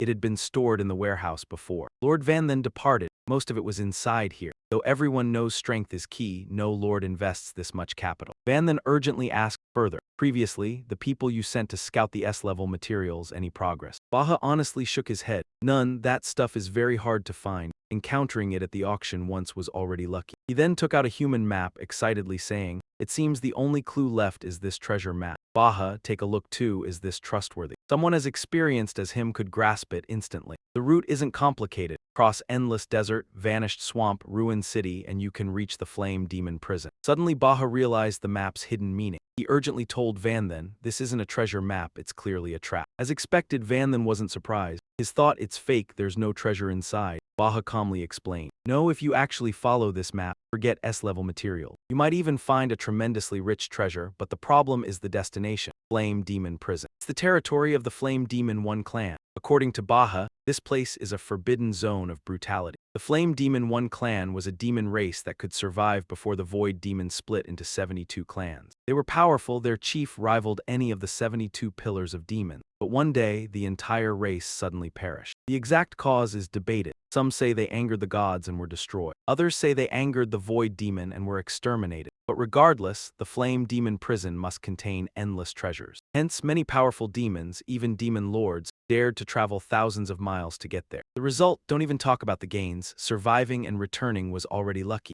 Trung Kui, worried, proposed to Van then. Please forgive my rudeness. Lord, it's best to abandon this. Even ignoring the Flame Demon Prison, the endless desert alone has countless demon beasts. The vanished swamp is even more dangerous. No demon beast has ever survived passing through. This only strengthened his determination to march on. I feel it's worth the attempt. At least it won't be wasted effort in Van then's mind. He thought, this secret dungeon, I'm also quite skilled at killing monsters. Moreover, with so many divine skills at hand, keeping alive won't be a problem. Baha sighed anxiously and added, Lord always travels alone. Hopefully you will also consider the fortress. This journey is long, who knows when we'll return. If one of the three great demon lords sends assassins, trouble will follow. Van then decisively concluded, no, with the strength I've shown, they must come in person. If they don't send more demon guards, it's futile. And 1 year later will be the decisive battle for the 72 pillars. Compared to how we handle it, they will certainly concentrate their forces. And they are stronger themselves. Indeed, as an adjudicator, his suggestions were entirely reasonable. What he said makes sense, but precautions should be prepared. At the very least, bring the sensory crystal and the scroll back to the city. If anything happens to the city, my lord only needs to be outside that special space to return at any time. Yun Shen immediately ordered Baha to prepare the necessities for the retreat route. They would set off tomorrow. At this very moment, somewhere in the dark world, Miao Ling had successfully infiltrated the lair of the descent organization. It was simple, she slipped right in. These people were unbelievably naive. Her method was to shout their blood oath, offer everything to the Supreme Lord. As long as you wore their clothes and yelled the slogan, they treated you like one of them. Maybe it was that she was human, so it was that easy. She didn't even know what Lord was, but shouting Lord was apparently always correct. A human stepped forward respectfully. Please welcome the newly arrived high priest to the dais, so we may pray today before the Supreme Lord. That person climbed the platform step by step, but their identity left Miao Ling utterly stunned. What was going on? That newly arrived high priest was. When she saw the high priest's face clearly, she blurted out. A crowd gathered in prayer and Lucy's voice rang out. O Supreme Lord, your will makes us steadfast. Your mercy helps us grow. She bowed her head, clasped her hands, and said reverently,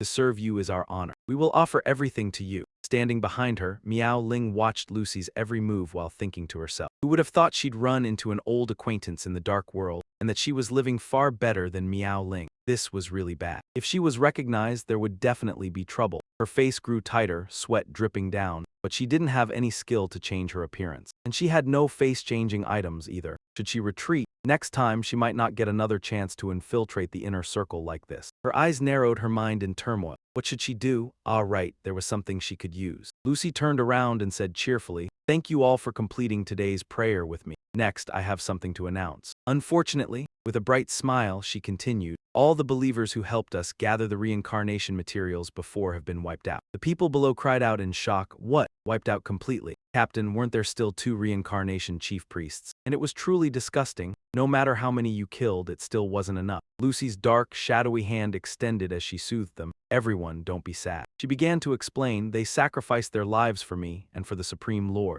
Even in death, they surely have no regrets. But for me to communicate with the Lord more smoothly, my reincarnation must finally proceed. Right now, we're still missing a great many materials. Someone in the crowd disagreed with Lucy's terms and spoke up. High Priest, you are the Lord's messenger. You can even communicate with the Lord directly. You're more important than any of us, but the materials High Priest Lucy needs are far too hard to find. We have to accept risk. Even if we say it's for the Lord, we shouldn't have to sacrifice our lives. If we live, we can do more for the Lord. Miao Ling squeezed forward through the crowd, drawing puzzled looks. She shouted, a bunch of cowards afraid of death. Her steps were decisive and commanding. Is that all your faith in the Lord amounts to? Miao Ling swept her gaze over the crowd aggressively. How noble is the High Priest? He only wants a few materials, that's all. For him, whether we steal, rob, or die, shouldn't that all be only natural? Lucy was very pleased by Miao Ling's words. She stretched out both arms and cried out excitedly. Oh my, what pure and devout faith. Hurry, come to my side, tell me your name. Miao Ling froze, then stammered. My name is Zio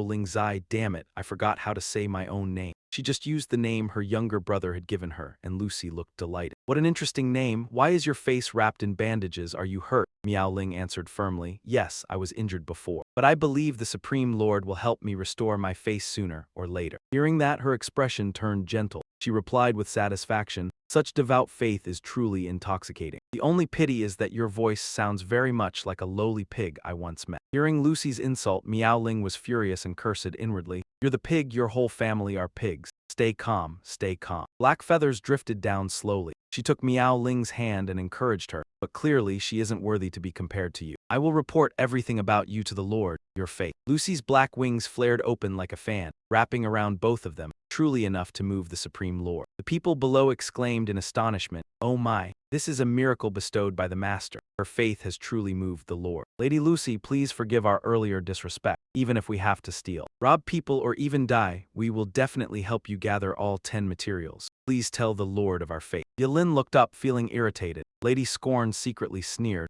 Miracles were nothing but a cage. It was obviously just skills and props dressed up to create visual effects. These people had to be crazy, so easy to fool. Lucy held out her hand and said, Chief Acolyte Lin Tu, I hope you'll lead the new team searching for materials. Are you willing to take on the role? Yilin answered reluctantly, of course, my great high priestess. Even as she agreed, she didn't mean it at all. She narrowed her eyes, still playing at hand kissing. Disgusting, just wait. Once I lure you all the way in here, I'll make you lick my feet. On the other side, Yun Shen's footprints were stamped deep into the ground. He walked while holding a book and reading. He pointed with a finger toward the direction he needed to go. Endless desert, endless this way. Yun Shen stopped and spoke in a voice that didn't belong to any demon race. In the danger zone, 2 gigantic monsters stood atop a stone terrace, looking down below. This place was named for the countless monsters inside. He took a fighting stance. Then let's enjoy it again. His eyes narrowed. It had been a long time since he'd felt the thrill of hunting monsters. Yun Shen gripped the sword in his hand and charged straight ahead like a gust of wind, fusion skill, swordsman, speed, swordmaster. Tian Mo Fei, he drew a beautiful golden horizontal sword arc. With the roars of hundreds of monsters rushing in, he still calmly fought them one by one. A melon-like hand swept across in front of his eyes. Yun Shen dodged deftly, fighting as he thought. The terrain here was wide open. The monsters scattered. Killing them one at a time would waste time and effort. Even though he'd brought plenty of supplies, a flying monster streaked past his face and he snapped his hand out and smacked it away. But he also had no idea how long it would take to get out of this endless desert, so managing his consumption was crucial. The number of monsters kept growing. They piled up, forming a screen of pale leaves. First, injure them with spear strikes and draw their attention. By now, the shield formed by the monsters was almost complete. Yun Shen began calculating, lure them in, then gather them together. The monsters now stood like a solid wall. After that, wipe them out cleanly. He started using fusion skills, grit, arm, bind. The mage dispersed mana. A streak of blue light shot out from his weapon. That blue wave lashed around the giant frog. Yun Shen sprang up, forming a shimmering blue energy that poured down over the stacks of monsters. The two mingled into a beautiful stream of water. He cast his gaze toward them. He held a gun in his hand and sighed. Insect-type monsters sound like a hassle. Weapon equipment. Demon element, terror, double drill gun form, shotgun, rapid-fire pistol. Yun Shen swept his eyes to the right. At that moment, green slime kept flying over.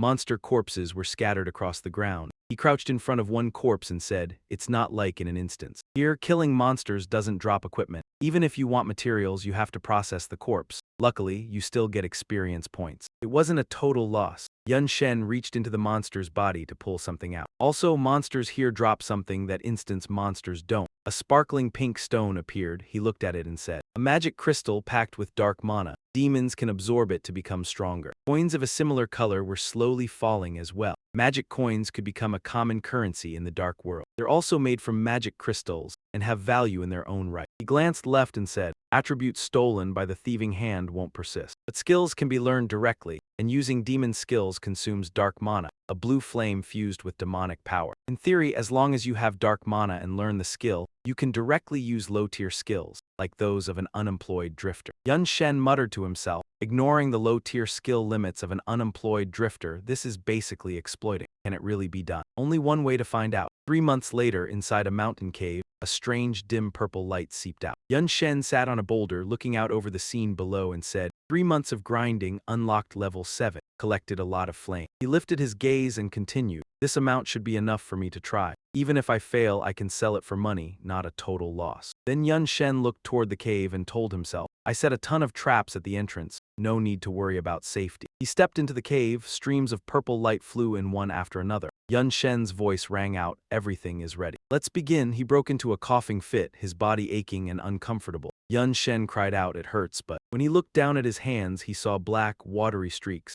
Sensing something wrong, he shouted, "My body is collapsing." "What's happening?" His hands were mottled with sickening gray patches. Yun Shen exclaimed in shock, "No, the dark power is supposed to destroy my body first, then rebuild it, restore it." No matter how many times he cried out, nothing changed. Helpless, he groaned, "Now my body, from bones and joints to muscles, blood vessels and flesh and skin, is completely transforming into a demon." A black aura enveloped him from behind. Slime sprayed in all directions, forming a solid protective layer. He struggled to think, immense power continuously surging from within. Van Then's eyes were blank, sweat streaming down. Is this the power of darkness? He was gradually losing consciousness. A voice echoed in his mind, "Koha, Koha." He recalled his conversation with Kind Than, moving behind while shouting, "Koha, if you say the dark world and our world are fundamentally different, then the difference lies in the higher concentration of magic in the air." His expression was serious. "If we humans lived in the dark world and adapted, could we become as strong as the demons?" Kind Than raised a finger and replied, "Yes, but only if you can truly adapt." This adaptation was not just survival, it meant fully adjusting like the demons, even being able to wield the dark magic unique to that world. A drop fell from the purple water. Kind Than continued, like the phrase, quantity transforms into quality. The extremely high concentration of magic caused the dark magic in the world to mutate. It formed a type of superior dark magic beyond normal magic. Some demons had even stolen our skill. As a result, skills using dark magic became significantly effective. Van then asked curiously,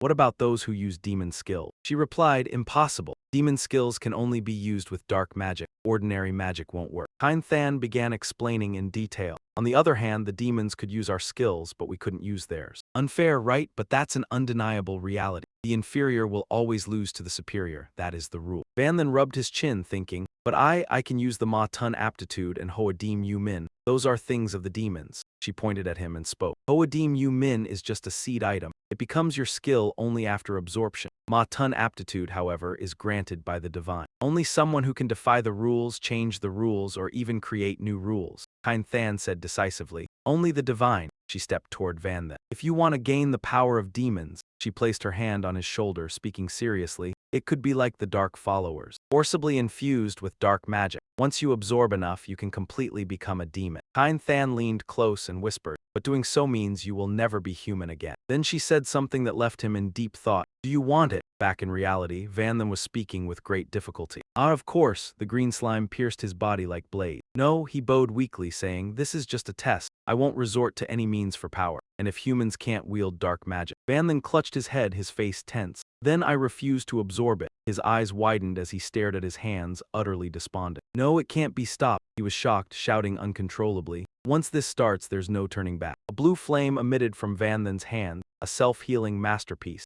Even that was useless. It seemed this was not a mere injury. The blue light grew intense, he stood frozen. He looked up, frowning, as if he had violated some rule. And that rule now wanted to erase him. Even the resurrection cross could be nullified. Tears streaked Van Then's face as he stammered. A familiar feeling in a hospital room, Van Then lay in bed. Beside him was Van Duong. Am I dead again? The heart monitor beeped. He was frail like a dying old man. Van Duong cried beside him. Please, brother, don't close your eyes. You must open them. Please don't abandon me. Don't leave me. Before departing, Van Then gazed at the ceiling, thinking, sorry, Van Duong. He also wanted to live, but he felt his consciousness fading. His eyes gradually closed. He could not stop it, not even slightly. Facing death, he was powerless. Suddenly, another scene appeared. Van Then surfaced on the water, his consciousness dissolving. He still could not resist. That same feeling of helplessness, just like before. Is this really the end? He regained consciousness and forcefully surfaced. No, not this time. I've died once. Death is no stranger. There must be a way to survive. Van Then braced his hands on the ground and looked down.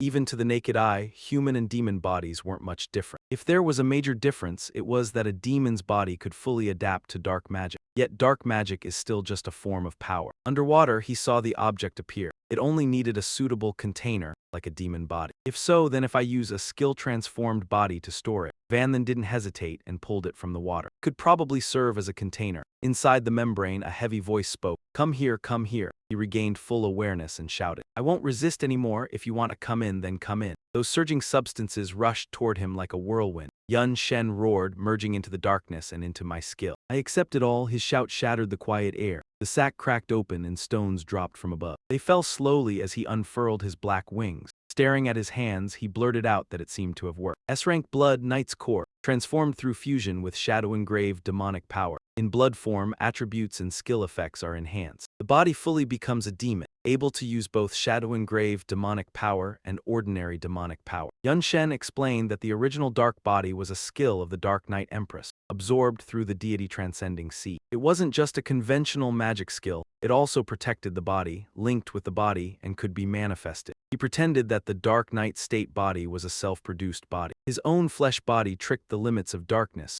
making it only modify the body after heat. That way, what it modified was Yun Shen, only the form of the skill. Once the skill was dispelled, he would return to human form. Of course, he wouldn't be able to use dark demonic power anymore. Yun Shen looked at his hands with gratitude for being able to become like this. He had to thank Dark Knight, one of the 72 demon lords. It really was a powerful skill. Besides, it still hadn't completed its manifestation process. It had potential, but it couldn't transform into other forms if any condition was missing. He knew he was being governed by the sacred force of the rules. Yun Shen lifted his face, realizing his actions now seemed like he was deceiving the rule. But the one who set the rules didn't seem to have noticed yet. Before he finished speaking, a sudden noise rang out and he looked up fast. A black beast with golden eyes lunged at him, vicious-looking. Next came an entire wave of monsters. Yun Shen guessed they were drawn here because the absorbed, shadow-engraved demonic power had stirred them. He was delighted and smiled. Perfect, I'll use you to test my new power. With that, Yun Shen widened his eyes. A gloomy surge of dark power spread out. The monsters sensed the dark aura and instantly froze. He looked smug, his gaze had completely changed. Facing the immobilized monsters, Yun Shen said, looks like the key to evolving Dark Knight's innate skill is shadow-engraved demonic power. S-rank Night Vision. After activating the skill, everything within the user's sight can be frozen, until dark mana is exhausted or the user voluntarily cancels it. Note, the more targets selected and the farther the range, the greater the dark magic consumption. If the target's attributes exceed the user's, dark mana drain doubles. Yun Shen drew his staff. He said excitedly, let's see what happens when I combine dark magic with other skills. Driss's first skill, Venom Tentacle, activated. Purple tentacles covered in sharp barbs burst out, quickly wrapping the frozen monsters tight. He commented, not bad. The tentacles that were ordinary before now have barbs, same original effect but higher damage. Yun Shen gripped his staff and fired blue flame bolts, burning them all away. The monsters exploded in bursts of fire. Yun Shen continued, even the fireball has an explosive knockback effect, its power has jumped a tier, he added. The skill that surprised me most is the clone, it can split again. Yun Shen raised both hands, summoning a water clone and a fire clone. He wondered, what if I use the fusion technique? With a fire clone and a water clone, it can split once more if the fusion technique is used. Fusion technique, darkness is firebound, and the assassin becomes the clone. The demon paint inherits 65% of the main body's attributes and masters all assassin skill. Attacks carry fire attribute damage. Fusion technique. The priest takes damage reflection and the assassin becomes the clone, inheriting 65% of the main body's attributes. It masters all the main body's assassin skills, and attacks carry attribute damage. Yun Shen and the two clones moved closer to the monster. He ordered kill. The two clones charged, teaming up to smash them away. 3 months later, Yun Shen muttered as he walked. So this is the endless desert. Took 7.5 months to reach the end. His bags were piled high with monster loot, of course, since he'd wiped out every monster along the way. If it were just straightforward travel, it wouldn't have taken this long. Luckily, the gains were still massive. His air pouch was almost stuffed full of monster drops. Yun Shen went on, my level S risen a lot too. If we're talking raw stats, I'm not behind most hidden players who have reincarnated to tier 3. After all, stacking the demon's sovereign essence and daily quests gives a very noticeable boost to attributes. Name, Yun Shen, race, human, level 62. Base attributes without equipment bonuses. Strength 913, Vitality 913, Agility 911, Intelligence 911, Endurance 911. Main weapon, free. Platinum Breaker, offhand weapon, free. Diamond Soulshock 3-star. Special weapon, Legendary Robber's Hand. Innate talent, Omnipotent A+. Fusion techniques, Demon Form S+, Night Eye S+. Transcendent Self-Heal S+, Invincibility S+, True Hit S+.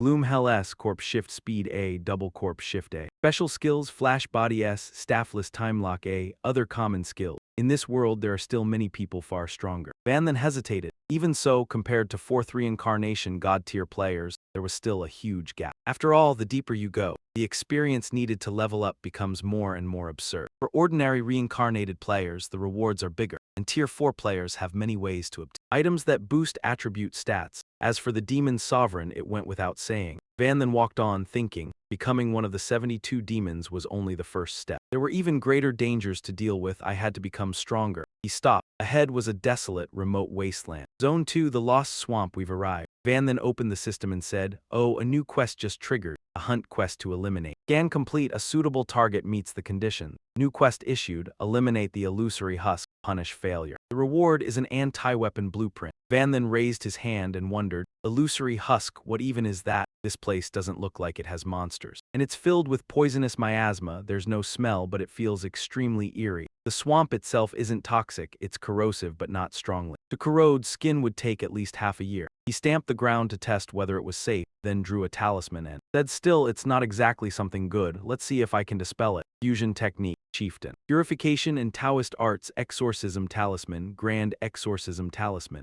Van then stood there for a while. The talisman still had no effect. He looked disappointed. No effect. Either the environment here is harmless or it's so bad it can't be dispelled. I'm still short 2 pieces of S-rank materials. Going back now would be such a waste. Suddenly, beasts appeared. Van then blinked. Oh. So this place isn't completely devoid of life, but they don't seem to have any intention of fighting me. Suddenly he tensed up, as if he'd realized something. Van then crouched down. His hand was smeared with purple slime. So that's it. Ever since I stepped in here, I'd already been hit. He felt dizzy. Now the surroundings were full of monsters, rushing in to grab him. One had already caught Van then. Just as it was about to open its mouth and swallow him, the black body burst out and attacked the monster. Van then was still unconscious. Behind him, the black body stood guard, protecting him from the swarm. In his dream, he saw Van Duong pushing a wheelchair, and sitting on it was Van then. He drowsily opened his eyes and murmured softly, warm sunlight, a frail body, so I'm. Suddenly she put one hand on her hip, pointed straight at him with the other, and shouted angrily, brother, today's the day you're getting discharged. Why are you suddenly talking nonsense? He stared wide-eyed.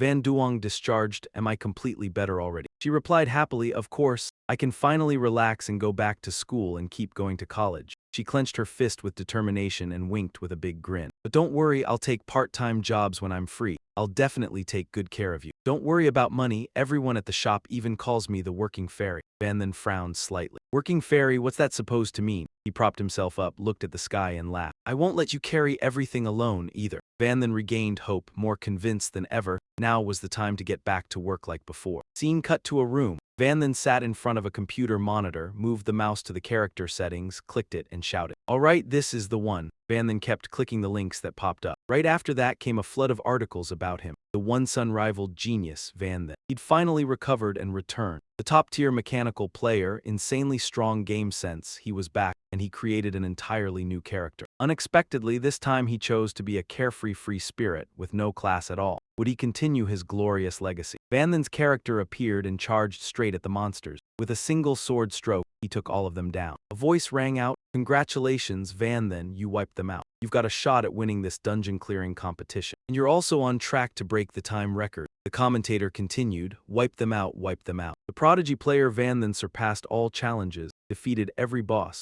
and successfully claimed the National Online PK Championship. Congratulations to Van Then, representing the Hoaha competition region, for winning the national championship. Do you want to say something? Van Then quickly grabbed the mic, looked straight ahead, and replied, "Golden cup in hand, all of you salute." Scene transitions to the school. Van Duong ran over to hug him, crying, "Brother, I finally graduated. From now on I'll work hard, but let me take care of you for now." Then she led him to a restaurant. Van Duong laughed loudly while picking up meat. "Brother, this place serves delicious food. Today I got my paycheck. Let me treat you this meal." In the following days, Van Duong always returned home looking frustrated. "Annoying, today was infuriating, my boss made me work overtime again, but still didn't give me any extra pay." Then came a series of joyful moments between the siblings. Van Duong shot fireworks for birthdays, smiling brightly, "Big brother." Next, she pointed toward the sea and excitedly shouted, "Big brother." Then Van Duong faced the camera, winked, and said, "Big brother." In the park, the two walked together. Suddenly, she glanced at Van Then and said with a smile, "Big brother, lately I feel like you seem lost in thought." Suddenly spaced out, "Are you trying to find a sister-in-law for me? Then let me help." Hearing this, he looked up at the sky and hesitated,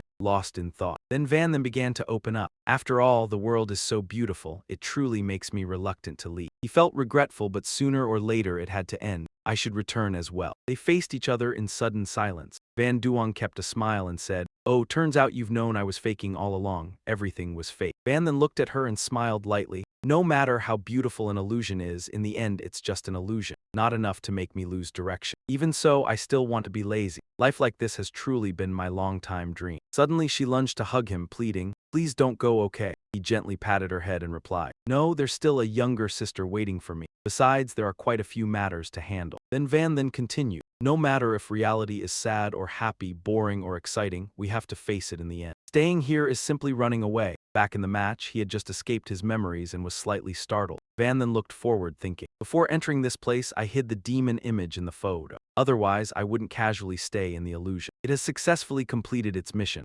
Suddenly a voice spoke, "Oh, awake now." Hearing it, he turned around in surprise. "Leader, aren't you the one who wanted to join the Dang Lam organization? Why are you here?" Yilin, hearing his question, pointed to the group and said, "I'm helping the leader gather information and brought some followers along. But now it seems they don't want to leave. On the other side, they kept saying superstitious things. Finally met the master. This is the paradise given to us by the master. We want to stay here forever to serve the master." She wiped the slime off her shoulder and continued, "From my observation, when the fog here accumulates on the body to a certain level, it condenses into a slime. This slime not only traps people in illusions, but also numbs painful nerves and senses. Even if you cut off limbs, they cannot wake up. Weak-willed or lustful people are easily led astray." Yilin continued, "That's why this place is a famous suicide sanctuary in the dark world. Many who lose hope in life come here voluntarily, wanting to die in the beautiful illusions. Not just demons, but misled beasts also become dazed. Their illusion world probably has endless meat to feast on." She then bent down and looked at Van Then, speaking, "But why does your face look like this?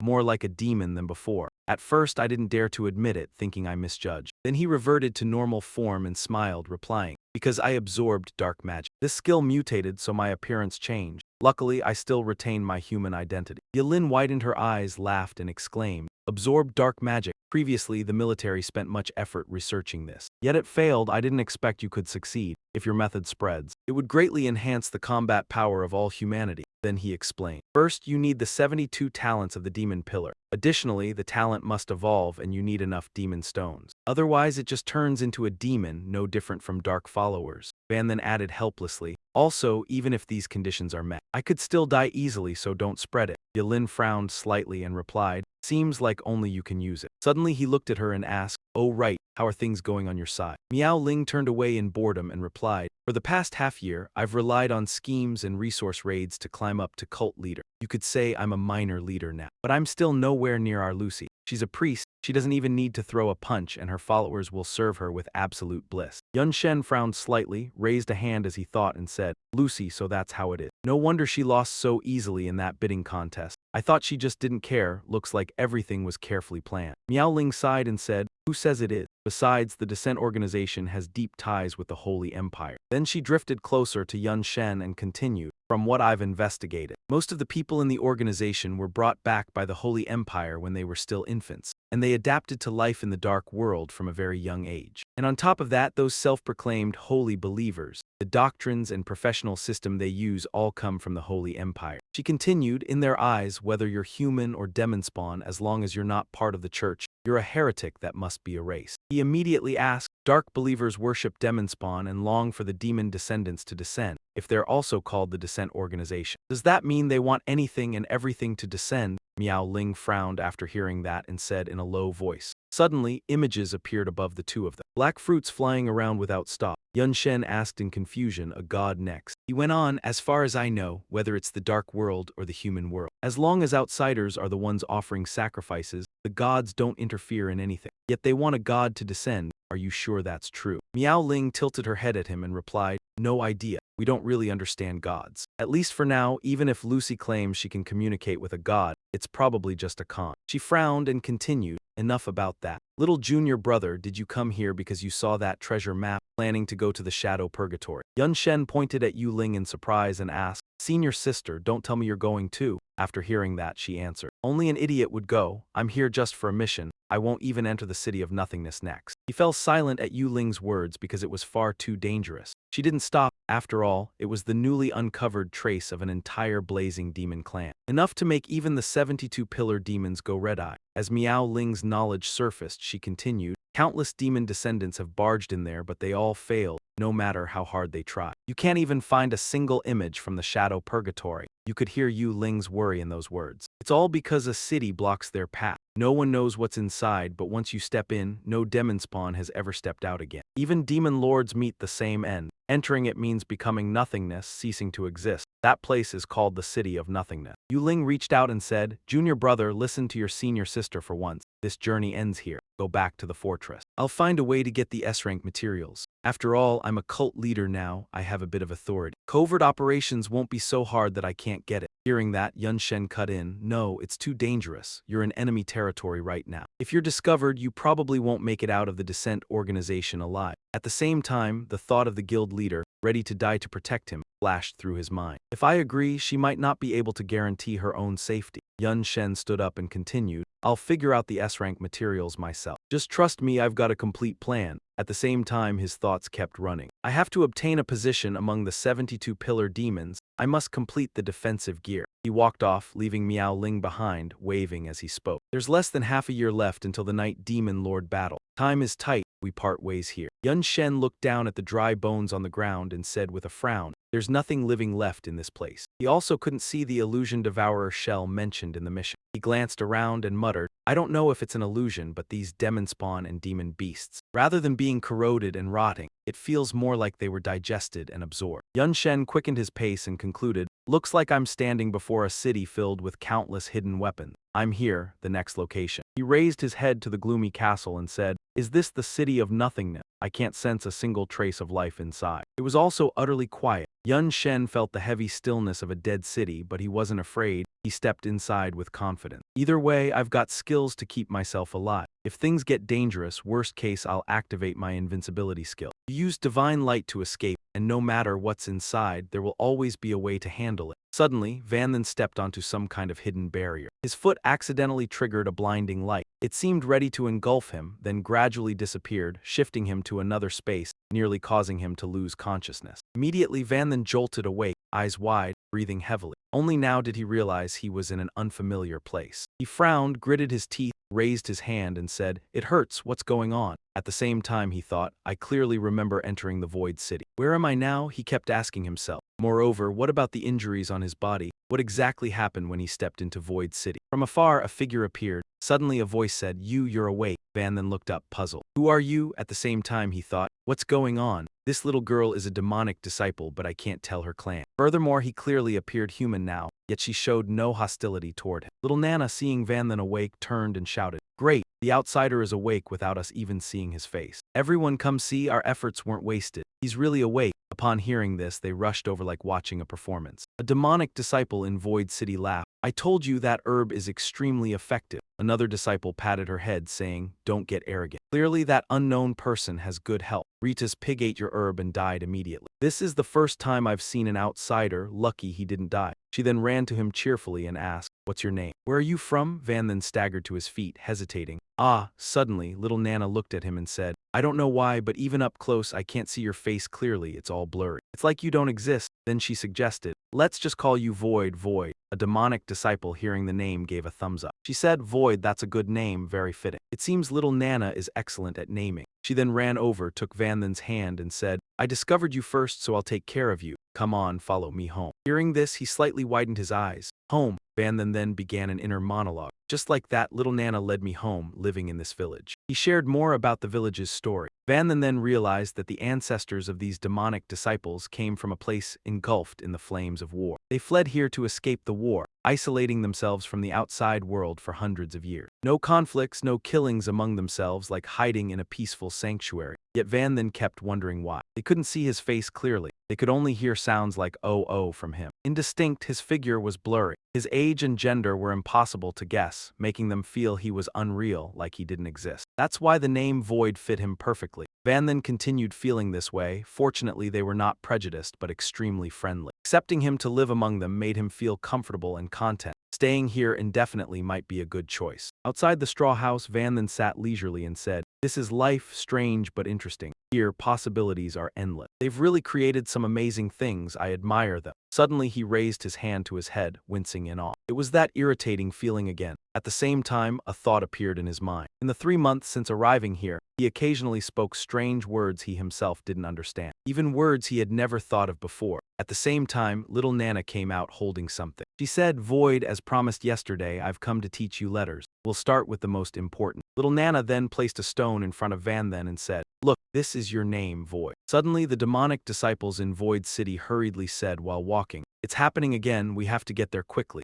Hurry. Quick, don't let him die." Van then found it strange and immediately looked at them, asking, "What exactly happened?" A demonic disciple looked back and replied, "We found another injured outsider. This time's outsider is different from you. We can see their face clearly, they even look a lot like us. Another new person has joined the village." Then little Nana looked at Van then and said cheerfully, "Actually, the first time an outsider appeared, everyone was very scared. They worried about encountering a bad person. Unexpectedly, Void was both cute and kind. This outsider is certainly like Void, so everyone wasn't afraid at all and even welcomed him quickly." After hearing this, he slightly frowned and replied, "This way of thinking is very dangerous." Meanwhile, the demonic disciples of the Blaze clan lay miserably on the ground, constantly groaning. It hurt so much. The demon friend clutched his head and shouted, "Damn it, the illusion annihilation nest is more dangerous than I expected. I got injured all over before even finding the treasure. I should have listened to my father's advice from the start." The others began blaming him. "Young chief, the chief himself has warned us countless times. Absolutely no one is allowed to enter the illusion annihilation nest or the 7-direction maze. But someone insisted on exploring and now we're in trouble. Even we are affected." Hearing this, he got so angry he fumbled, holding up a deep red gem. "Don't forget who I am over this little struggle. At most, I'll crush this responsive quartz. As long as my father intervenes, we're hardly at risk," he said thoughtfully, also showing that there's no need to worry about running out of time. Next, the violent demon recalled the positions on the map. "After all, the territory of the violent flame demon clan belongs to us. We also rely on the illusion annihilation nest, and the 7-direction maze is connected to it. With my father's full speed power, we can arrive here in just a few seconds." But the others looked around anxiously. Yet clearly, we are at the border of the cursing maze. We entered the illusion annihilation nest. Suddenly, we fell here. Where exactly did we land? It's the first time I've seen this, and suddenly a group of people approached. The rustling immediately caught the violent demon's attention. The local demon villagers were delighted to see outsiders. "Everyone, come over here quickly." On the contrary, the minions of the violent demon muttered, "What bad luck." At this moment we run into another demon tongue clan, though I can't tell which one. But luckily, they looked very weak. Before they could return to their clan to report, "I'll strike first." Just as they were about to act, someone reached out to stop them. It was Violent Flame frowning, giving the order, "Do not strike." None of them have any intention of fighting. The minions were immediately suspicious. Normally, the young clan leader was the most ruthless, so why the sudden change in temperament? Little did they know he had cursed them silently. Fools who know nothing. His purple pupils observed the local villagers. The ancient dark runes, these people were clearly pure-blooded ancient scholars as recorded in the old texts. So he both called for help and said to them, "Help, help, my wound is so severe I'm about to die. Isn't there anyone kind enough to assist me?" Yet in his heart he schemed cruelly. The pure-blooded ancient tongue had been extinct 1,000 years ago. These demon tongues are truly living fossils. Whether for selling as slaves or for research, they are immensely valuable. In the end, the violent demons group was brought to the village by the local demon tongues. Everyone come quickly, another group of outsiders has arrived. Their wounds are severe. Bring all the herbs over here and treat them fast. The violent demon grinned, seeing that everywhere were pure-blooded ancient scholars. Fortune favors me. He scanned each person in front of him. If he raised them and let them reproduce more, the money would flow like water. Silent Van then watched the violent demons group. When little Nana stepped forward to help, he immediately stopped her. Stop! Analysis flashed through his mind. Peace for too long has made these demon tongues forget the cruelty of the world. Their power has weakened through generations without their awareness. The appearance of outsiders is likely to bring a catastrophic disaster. Little Nana looked at him doubtfully. Uvo, why won't you let me go? Van then hesitated, inwardly screaming. Damn it, I can't speak. No matter how I try, my lips cannot form a sound. Situations like this are not new. My whole body went numb like in the outside world. There are words that could change their minds, but I cannot speak them. Clearly I am there, yet like a spectator. I can only watch events unfold, unable to change anything or save anyone. Then Van could not suppress his frustration. Under these circumstances, he could basically guess what would happen next. Time passed after a week of healing in the village. The violent flame demon's wounds gradually healed, and he departed amid the cheerful farewell of the entire Demon Tongue clan. And one day, on a bright early morning, Van went up the mountain to chop firewood as usual, wanting to contribute a little to everyone. But when Van returned to the village, everything had changed. He froze at the scene before him. For what awaited him was a horrifying scene of slaughter. Fires raged violently, death scattered everywhere. The violent demon held little Nana by the neck. You really enjoy this. This is the end for resisting me, if you won't be my beasts. Then die, she could only weakly cry. Uvo, outsider, hate, and was mercilessly strangled right in front of Van. His eyes flared with rage. The power in his body erupted as he roared, damn it, damn it. In one breath, he lunged toward the violent demon's minions. Clearly they are live, so why are you so cruel? His furious arm swung, killing two, then he shouted, all of you die. A punch struck the ground, sending rocks flying. Van approached the stammering violent demon. You. He still was not afraid, roaring to intimidate. You don't even know who I am. Do you know my father is the clan leader of the violent flame demon? Dare to strike me and you will die miserably. But in a blink, he was reduced to a pool of fresh blood. Van mocked him provocatively, then summoned him. A beam of light flashed from the sky. The violent flame demon clan leader truly fell from the sky. He leaned in, growling, what divine being are you? Why could I not see your face? I never expected you to dare kill my son. Van replied with contempt, I simply wanted to kill him. Then the scene vanished, leaving only Van sitting there. His body returned to normal. It seems it was over. His long hair concealed his expression. No matter how real the experience, it ultimately was only an illusion. Even illusions with paths I could refuse. Relying solely on this could not affect me. He stepped through the ruins, but the surroundings felt familiar, as if seen somewhere before. Suddenly, Van accidentally stepped on a small stone and frowned as he picked it up. It was the stone little Nana had used to teach him how to write her name. He turned to look at the whole scene. Could it be that it was not an illusion, but it really had happened? Van muttered as he looked at the devastated scene shrouded in smoke and fire. The familiar village, the familiar place, the stone courtyard just like before. The only difference was that this place had collapsed into a pile of ruin. It seemed he realized something. Apparently, everything that had happened before was real. It wasn't just a simple illusion. It didn't appear to target him specifically, but as if he had unexpectedly interfered and uncovered the truth. That made Van sorrowful. All along, he had merely been a spectator, never involved in anything, unable to change a thing. Continuing toward the distant volcano, Van remembered what Baha had said. The violent flame demon clan had existed for a very long time, so the events in this illusion must have occurred long ago. He stroked his chin thoughtfully. After the violent flame demon clan perished, this environment should have gradually recovered to its original state, so why was it in such ruin? Suddenly the volcano erupted, making him cry out in surprise. The fire mountain boiled as if going mad. From within the volcano, lava shot out at extreme temperatures, extremely dangerous. Van moved while dodging the incoming lava. The continuous eruption forced Van to retreat to a safe spot. Just as he steadied himself, he suddenly froze, staring in one direction. Monsters born from the volcano's mouth began to scatter, howling, hungry, so hungry. Then they noticed him and charged. So hungry, the relentless attack made Van then suspicious, dead matter reanimating into living creatures. He drew his weapon, pointing it directly at them.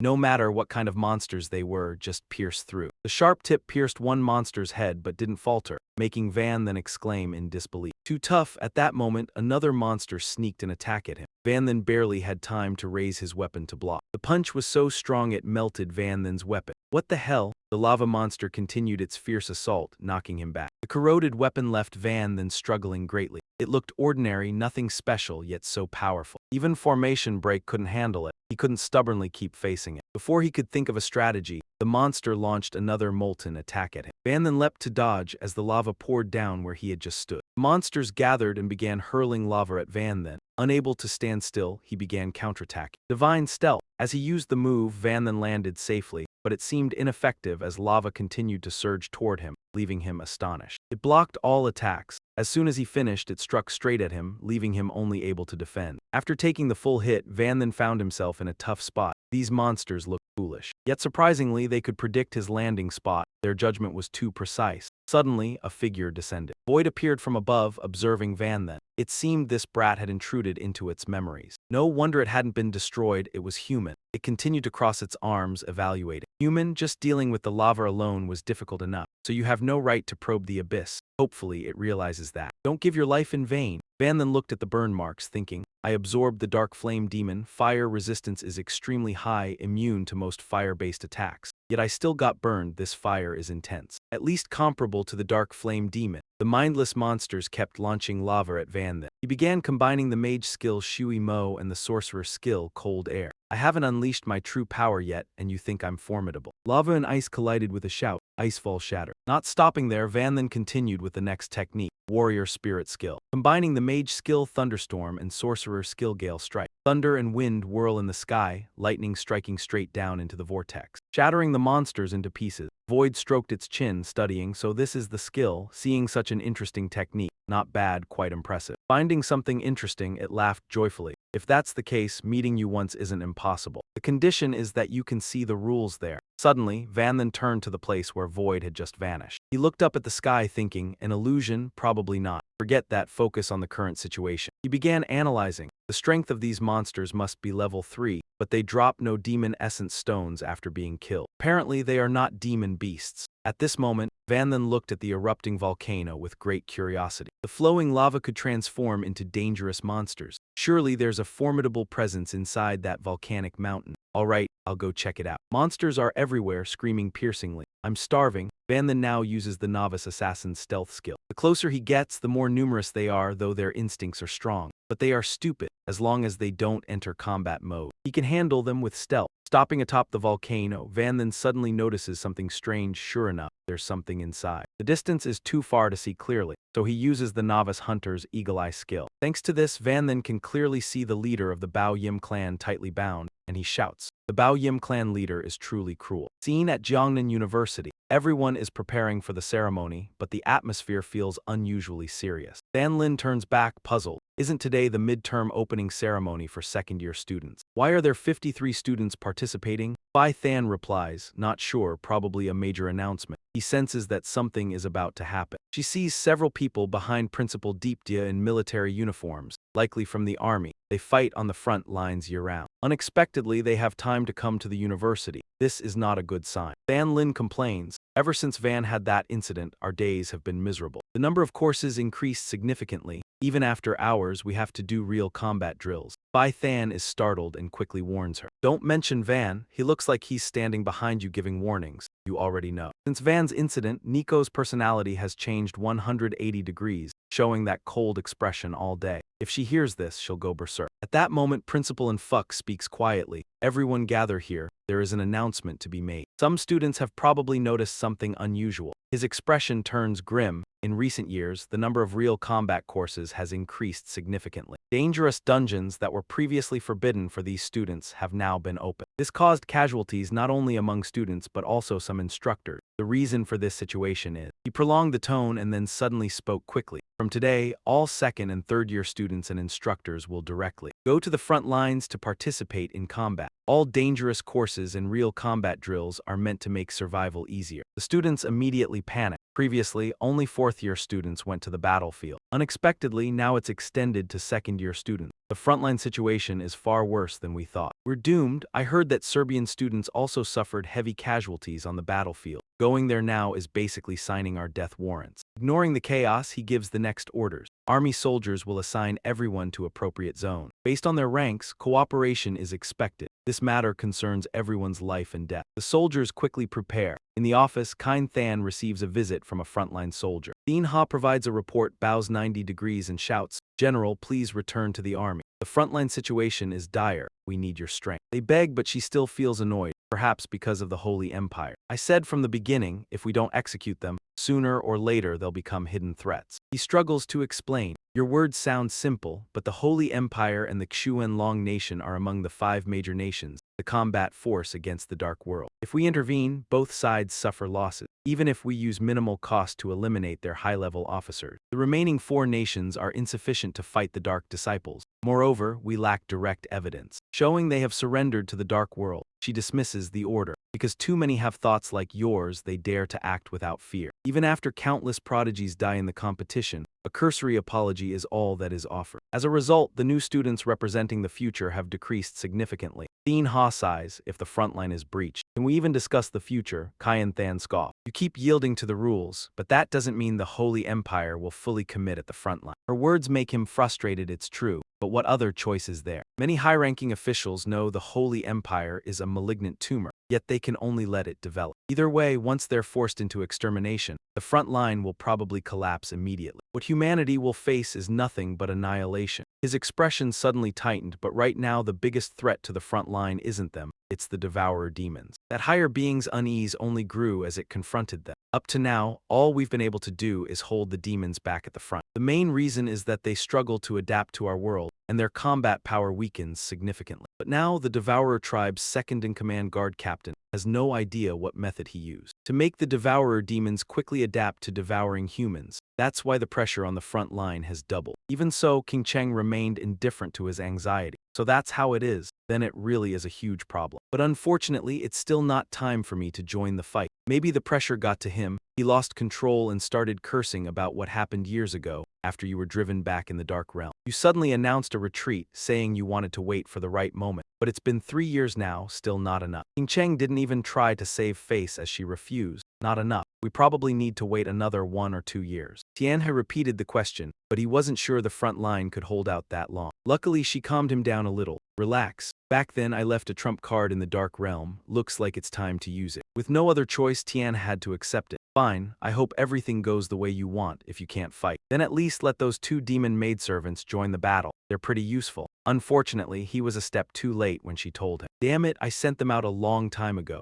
The 2 maidservants are currently on assignment at the marketplace. Zio Wang and Zio Jing were exhausted. Hey kid, still can't sense Mr. Yun's location. She was helpless too, looking dejected. Zio Ling beside them was getting anxious as well. It's been so long, we've already crossed more than 40 kingdoms. But there's still no sign of Mr. Yun. Zio Yu couldn't understand it either. Logically, a summoned beast's sensing range for its master should be enormous. We should have found him ages ago. Hearing that, she turned pessimistic. Zio Yu, tell me, could Mr. Yun have been killed? She cut in at once. No way, don't forget who Mr. Yun is. Zio Yu pointed out what didn't add up. He used Demon Lord Essence. He's the top genius of the new generation in the human world. Someone like him, if he were really killed, Ad would announce it everywhere. They'd definitely hang up the body as a display for months, to boost the soldiers' morale with it, so he must still be alive. But that only made Zio Ling even more uneasy. What if he isn't dead but was captured alive? That's the scariest possibility. He could end up becoming like the master. She jolted and stopped her. Don't guess blindly. If we still can't find Mr. Yun relying on ourselves, then go use the trump card the master left behind. She comforted them and changed the subject. It's been a long time since we went back there anyway. I wonder what our homeland looks like now.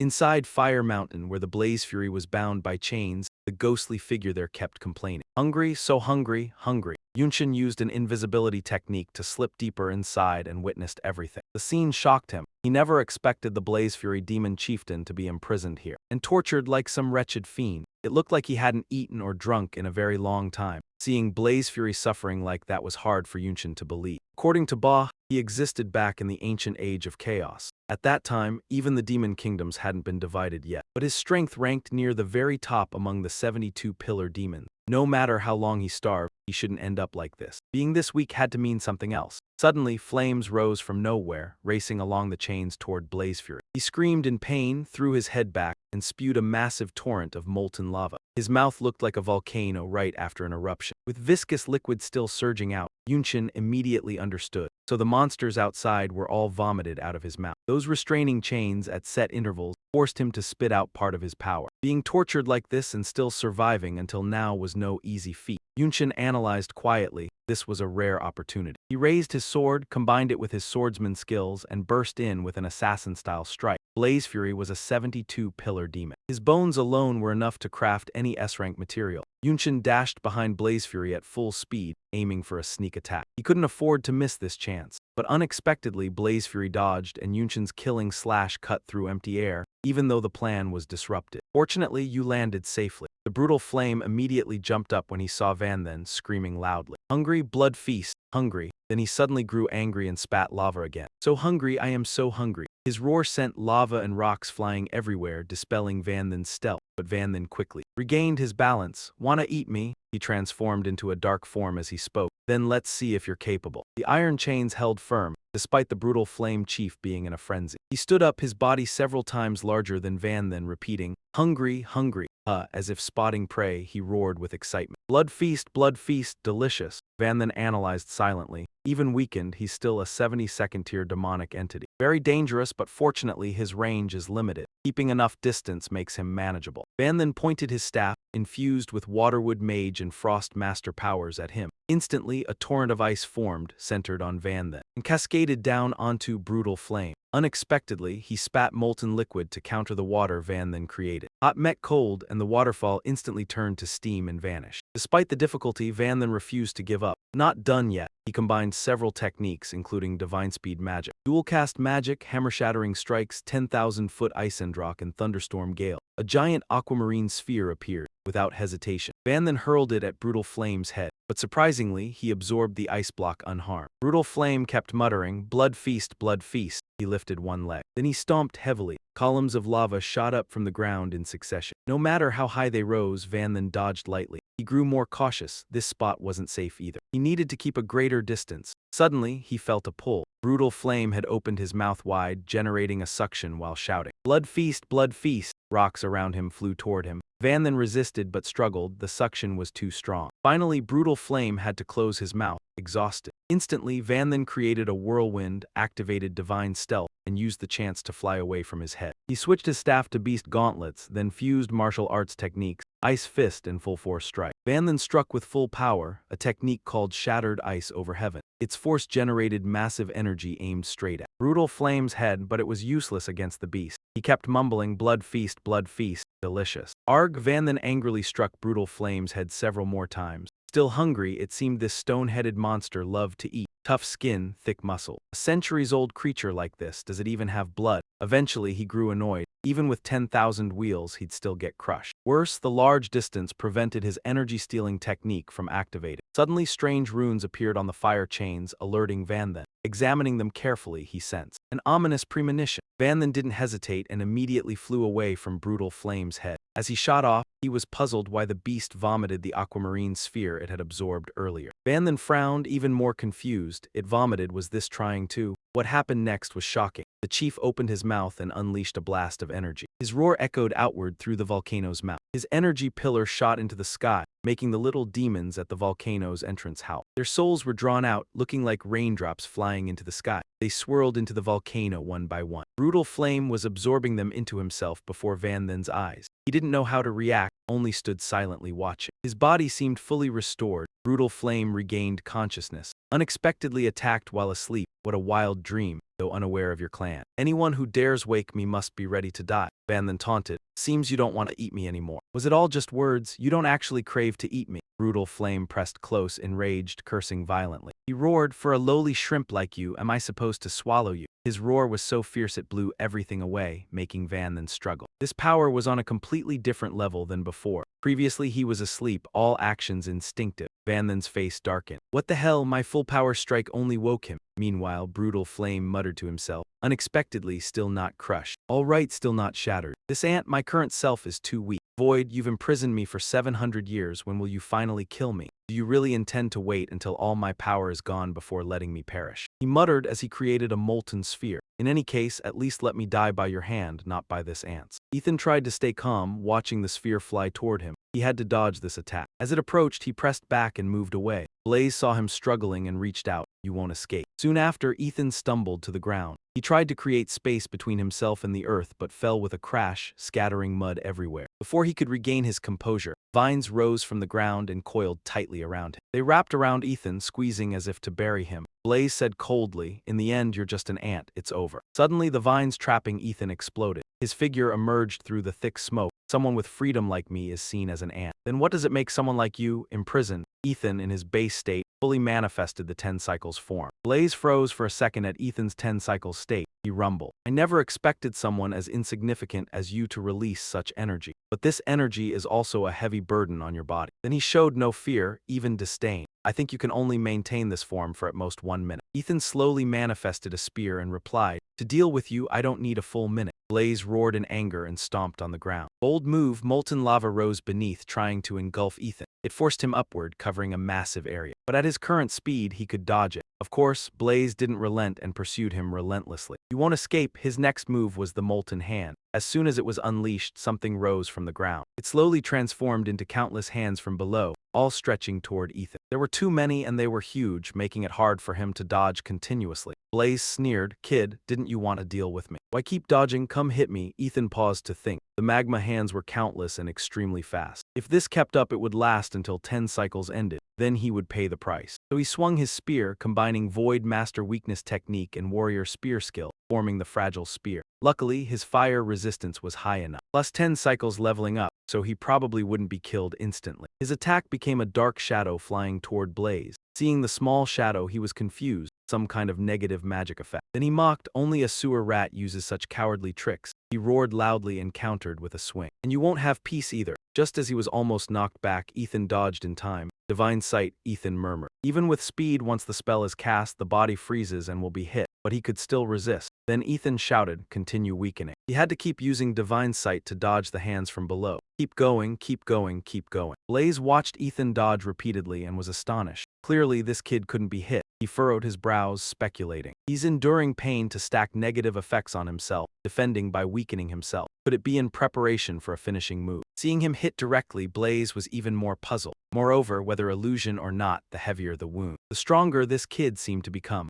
At that moment, Ethan used the basic warrior skill, Inner Awareness Awakening. Every 1% life lost increases strength by 3%, Blaze warned. Without Void's permission, he couldn't stand right in front of me. What's Void's purpose in letting him in? I can't afford to be careless. Ethan suddenly manifested beast gloves, preparing a strategy. He combined the common skills throw and warrior spear lunge, then hurled the spear. Ethan's weapon sliced through the air toward Blaze. The heavy strike allowed the spear to pierce a magma arm and stab straight at his face. Blaze couldn't move, only watched as it struck his chest. After all his efforts, Ethan made him spit a mouthful of fresh blood. Ethan then took the chance to fly up again. Now enraged, Blaze created a molten sphere and roared, insolent, die. The sphere shot straight at Ethan, roaring, molten destruction. No matter what, he didn't stop. The moment they collided, a massive shockwave erupted. Ethan appeared unharmed thanks to the invincible body technique, making Blaze's eyes widen. Still alive, not a scratch. You even calmly stood on a shard of the spear that had just wounded him. Blaze Fury looked flustered. How was that possible? That was the strongest strike I could throw right now. Yun Shen was still using the all-out fusion move, the warrior at full power and the berserker at peak rage. Keep watching and keep your eyes wide open. My strongest strike, yet you instantly fired off a shattering iceburst fist from your hand, making him cough up fresh blood in stream. Blaze Fury's mouth was now a grotesque, filthy mess, but he refused to look weak and only scoffed. That's your strongest hit. With my strength, I can take at least a few hundred more. Yun Shen casually raised his arm. I know.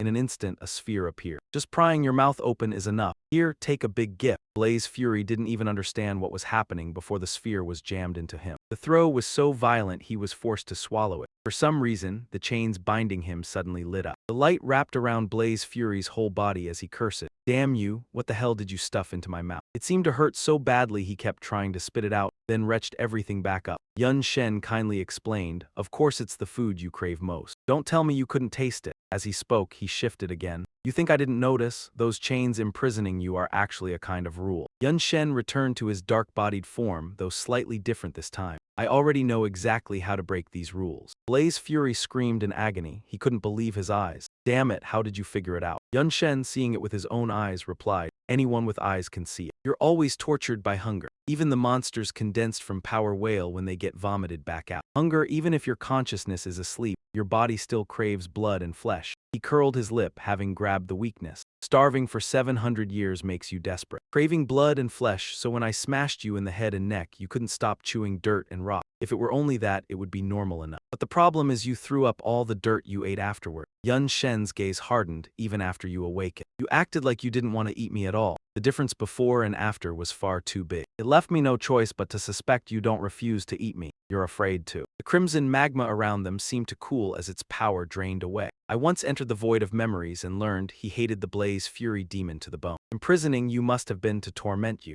So the chain lock on you isn't only for restraint. It's also a rule meant to make you suffer. Yun Shen judged with malicious delight. Now that you feel satisfied after eating something, it means you've violated the rule. You'll be punished. My expanded inner space is piled full of demon beast corpses. I crush them into meatballs and stuff them into your mouth. That food is enough to fill you up for one meal. A feast after 700 years, so good it's unbearable. Euphoric to the skies, Blaze Fury slowly turned to dust, screaming, losing to a mere scrap iron whelp like this, I won't accept it. I won't accept it. Smoke poured off his body as it shattered almost completely. In the end, where he had stood, a javelin appeared. Yun Shen was sluggish from spending too much strength. Blaze Fury was utterly weak, still imprisoned, yet he was still hard to deal with. So this is one of the 72 demon pillars. Terrifying, far too costly. Even the demon form can't be maintained anymore. Gao Mei analyzed it. There was actually an even dirtier way to handle him. After all, his movement range was limited because he was imprisoned. Just use 10,000 wheels and invincible force drive to deal damage to Blaze Fury. Hit once, run, wait for the skills to come off cooldown, then hit again. Repeat that for 3 to 5 months and you could grind him down to death. But I have to join the decisive battle against the Dark Knight Demon Lord. I don't have that much time. Then he slowly walked toward that huge pink stone. Fine, let's check the loot first. The appraisal returned a result. This was the Heavenly Fire Flame Crystal,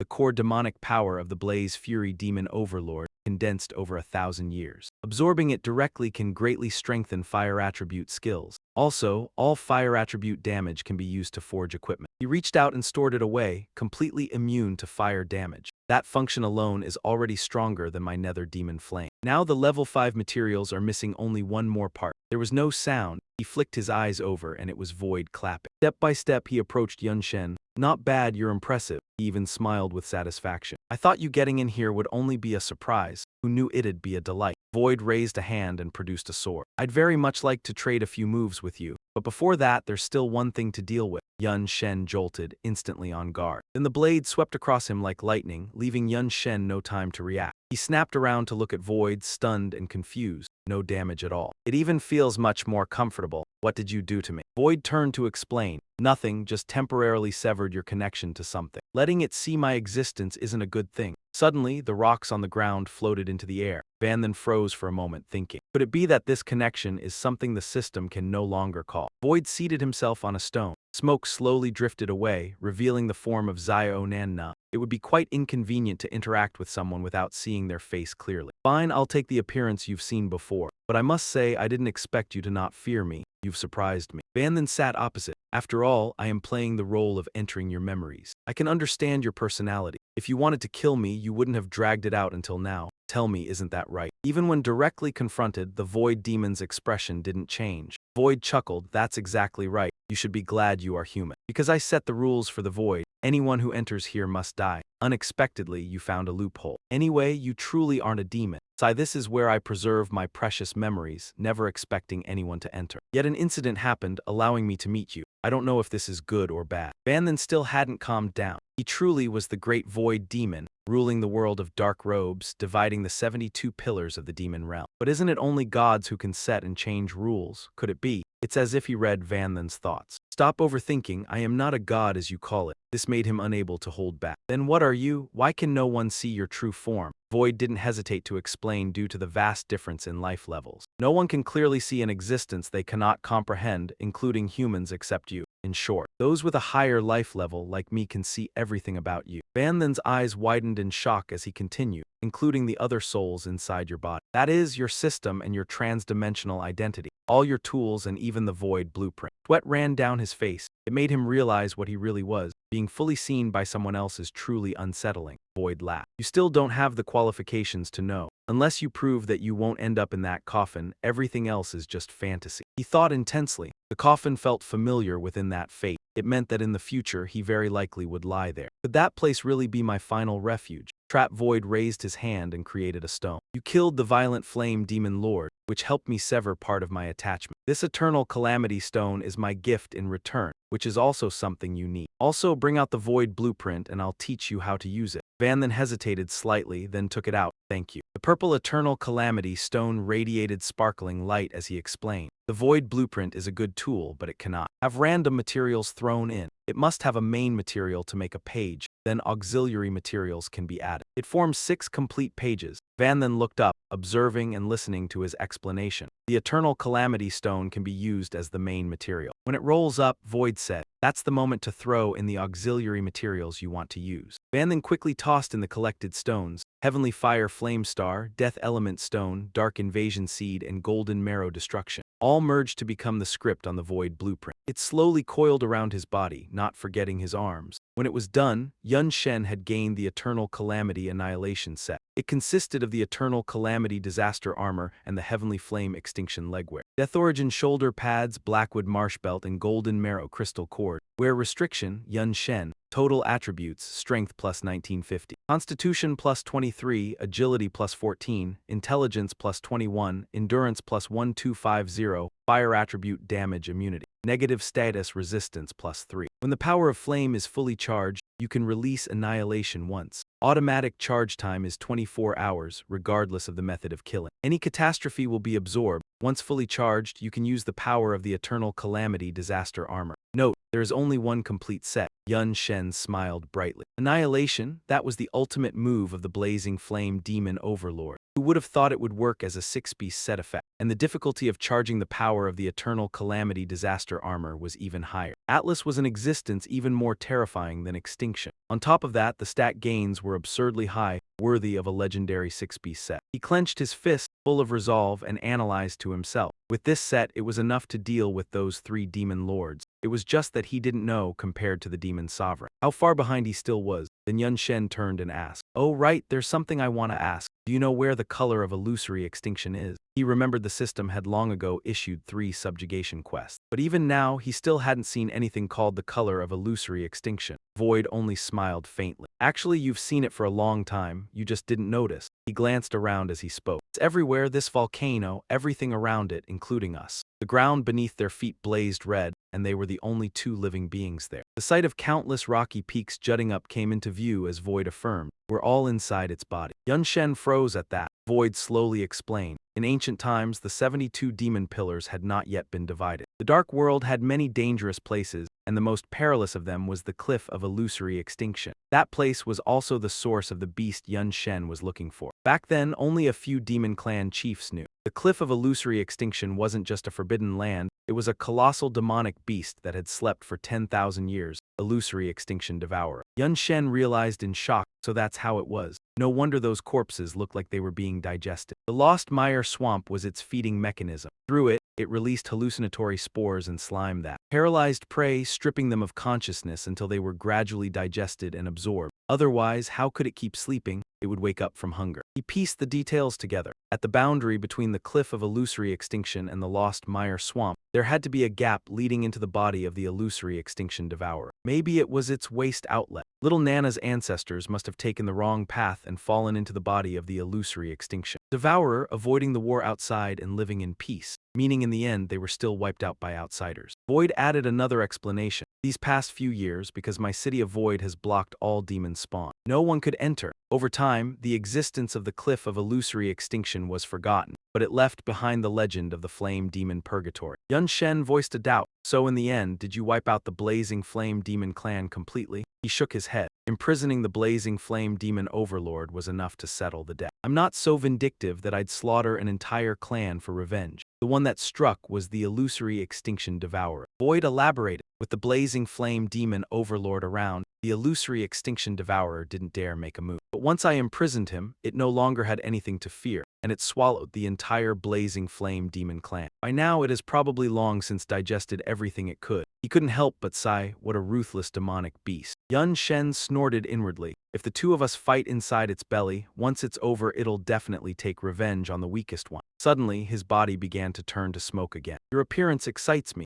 One day you will stand on my side as long as you stay alive. Until then, I hope we meet again. In the end, he didn't forget to leave one more thrilling line. By the way, that battle of yours just now woke that thing up. It may not have dared to stir while I was here, but now its chance has come. He evaporated into nothing, leaving Yun Shen standing there, dumbfounded, not yet understanding what had happened. Before he could wonder for long, the ground beneath his feet began to tremble. The sudden rise of the mountains made Yun Shen jump. A beast poked its head out like the illusory extinction devourer, but a smaller version. When the smoke fully dispersed, there weren't just one but 4 of them waiting to gang up on him. Yun Shen's face darkened. This is bad, I'm still in a weakened state. At this moment, in the forbidden Severance mountain range, the demon realm's forces were busy at work. Pilata's voice rang out. 31 high-ranked demons, 128 mid-ranked demons, 545 low-ranked demons. A force like this could seize a few territories, busy for an entire year, yet they could only open 3 coffin fortresses. He couldn't help but marvel, noting that Master Extermination could open it with a single serious strike. For us, it would take 3 to 5 full days of effort to open it, truly a terrifying difference. Suddenly, a minion screamed in alarm. Lord Culata, there's a strange coffin, it's moving. He was only surprised, wondering silently. Isn't there supposed to be only a corpse inside? Could there be someone still alive? The coffin really did move, as if the body inside wanted to push the lid open. It thumped repeatedly, leaving Culata's minions baffled. The frightened minion explained that all the opened coffins contained the corpses of extremely formidable beings in life. Some were even legendary existences. Could a monster really come out? Meanwhile, Culata calmly projected his life-sensing aura and assessed the coffin. He could not detect any life energy, yet it moved. Moreover, he could vaguely sense that it was extremely dangerous. The minions asked if they should report to Master Extermination, but Culata stopped them. That day, many important matters demanded attention. How could he let a few coffins distract his precious mind? He ordered solemnly, do not touch this coffin. I will handle it myself. Go do other tasks, he commanded. The minions obeyed. Yes, leave it to him, they murmured as they walked away. They whispered among themselves,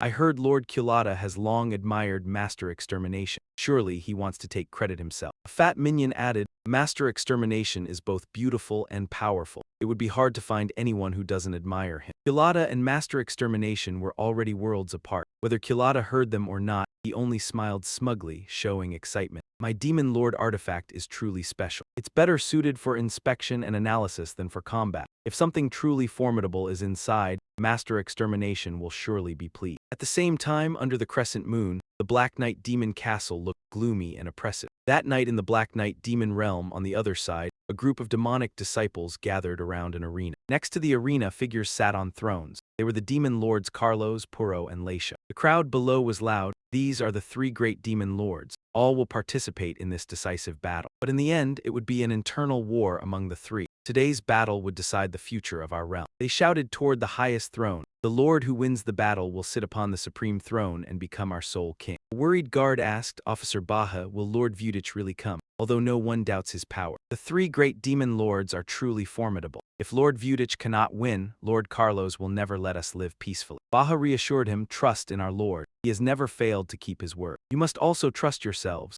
As guards of the Lord, you are not inferior to any demon disciple. Others from different clans laughed upon hearing this. Did I hear correctly? The Lord of Thilok Treasure Castle wants to participate too. Another responded. The little lord from that distant place coming to risk his life. I heard they offended Lord Carlos and want a fight to the death. The guards immediately threatened them. Are you tired of living? The cowards who speak ill beg for mercy. We were just talking, no need to be angry. Don't kill me. Baja gently intervened. On such an important day, reckless actions would not end well. Ignore them, let them speak. Whispers grew louder. Is this really the remote, impoverished Thilok treasure castle? I heard their demon disciples are weak. But that didn't seem right. The guards' equipment was all expensive, high-quality gear. Contrary to rumors, a voice suddenly cut through the noise. Over the years, our Black Knight demon clan has endured enough humiliation. Our status has been the lowest among the 72 demon clans. Today, it all ends. The new king will lead us to restore our clan's glory. The rules of this decisive battle are simple. Any demon lord of a clan may enter the arena and accept challenges from others. Everyone, listen carefully. The one who survives until the end on the arena will be our new king. Finally, he emphasized, I declare the grand decisive battle officially begins.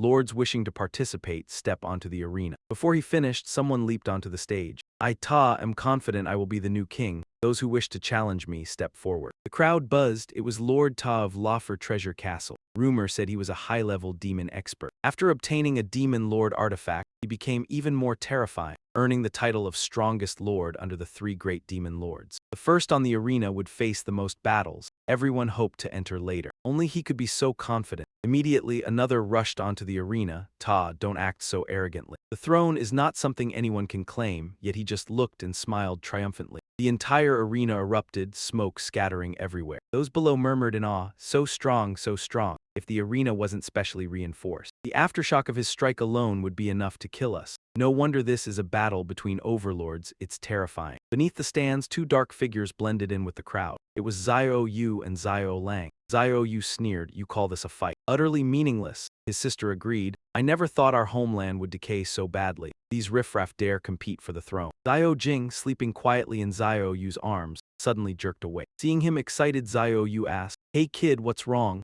Xiao Jing exclaimed, Master is coming. Xiao Yu was surprised. What, Mr. Van is arriving? Xiao Jing nodded, overjoyed. Yes, Master, he's getting closer, almost here. She was thrilled. We've searched so long without a trace. Yet he came here on his own. She said, Why is Mr. Van coming? Xiao Lang guessed, surely not to fight. But over the past year, no matter how fast Mr. Van has grown, he's still at the top demon level. Maybe he came to watch the excitement. With innate dark talent, disguising oneself as a demon lord is easy enough. Dita struck forcefully on the arena, sending his opponent flying into the sky before the audience. He shouted excitedly, You trash dare challenge me, who's next? Step up, I will claim the throne. The crowd began whispering, Damn, he defeated 6 demon overlords in 15 minutes. So Dita really is that strong. We thought there were only 3 major demon overlords left. Now it seems a powerhouse challenger has appeared. This time, no overlord dares to face him. Perhaps he truly could become the new king. Leisha sat sipping and enjoying the spectacle. A crowd of fools, guess, strain your brains, you'll never realize. The outcome was already decided. Kuro's smile reflected satisfaction. Dita is the pawn we've cultivated for years,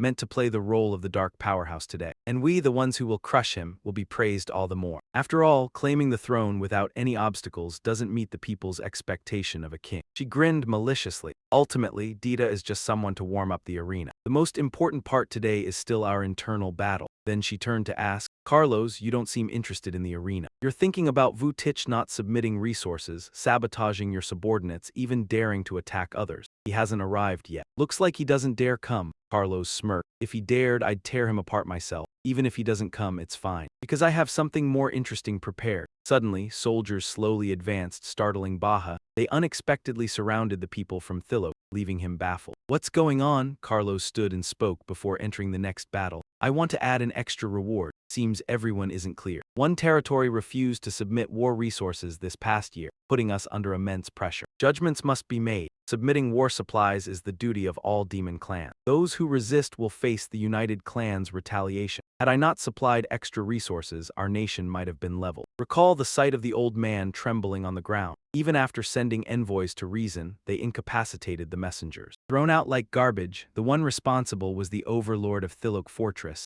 Vutich. They were surrounded, powerless. Carlos continued, he is a traitor to our clan or a false demon. Demons who obeyed him are traitors too, their crimes unforgivable. The crowd whispered, what? There's more to this. Damn, the Thilok Fortress people deserve death. Our nation was almost destroyed by him. Yet his people are happy without the fear of being drafted every day. The leading soldier crushed a glowing stone in his hand. All the demon world people were locked in cages. Then the Loth showed mercy, although they incapacitated our subordinates. The Lost Star are not the type to take personal revenge, so they are given a chance. Strip their privileges, leave it for the king. Only our new king can decide everything. Those below began cheering. The new king will surely protect us. Destroy Thilok Fortress, kill the traitor. Zio Yu sighed at the scene. I wonder how much Carlos hates Vu Tich to want them dead. Zio Ling shot back. He still held a grudge like always. But I'm really curious. Who exactly is this person named Wu Zai? Rejecting Nota Yuan means taking on enormous pressure. Zio Jing's eyes lit up. He's here. From above, something plunged down at blinding speed. The dust slowly cleared, revealing the arrogant Yun Shen,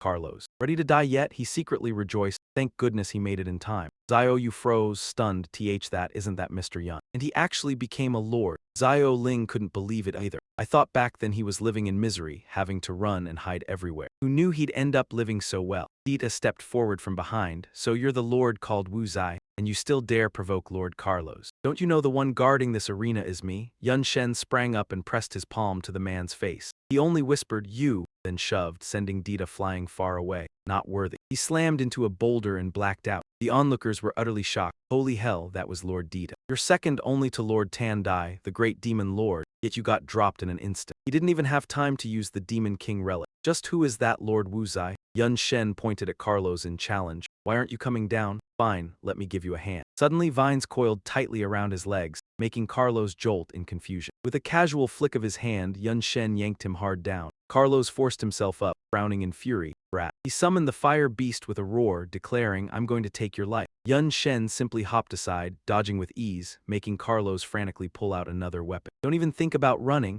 He slammed it into the ground to unleash Bone Grove, but the bone spikes shattered before they could even pierce him, crushed by the boy's defense. Carlos grew even angrier as he assessed the situation. My bone spikes couldn't even break his defense. Just how strong is this brat's body? Good thing I came prepared. Seeing Yun Shen unable to fly up or down, even if I can't stab him. His body is trapped among the bone spikes. Crimson Bird swooped in from behind. There's absolutely no way to dodge this killing move. Yun Shen raised his hand and used a magic fusion skill. Fireball, detonation, and the unruly gale. With a single sweep of his arm, he drowned the flock in a sea of flame. The bone spikes shattered too, blasting a huge hole in the floor and making Carlos grit his teeth. Damn it, my strongest killing move was forcibly broken. Looks like I can't avoid using the Demon King relic. But before he could do anything, a wave of pressure burst from around Yun Shen and surged straight at him. Carlos broke out in a cold sweat as his whole body felt frozen, unable to move at all. What is this? My body won't move. Could it be the relic of Lady Dark Knight Sovereign? He walked over and took the relic Carlos was about to activate. Yun Shen looked it over with contempt. What were you saying just now? This is your so-called Demon King relic. At this moment, the Demon Lord Carlos had been pinned in place by Yun Shen, completely unable to move. He switched on appraisal for the Demon King relic, the Staff of Decay. When it strikes, it implants an aura of death into the target's body.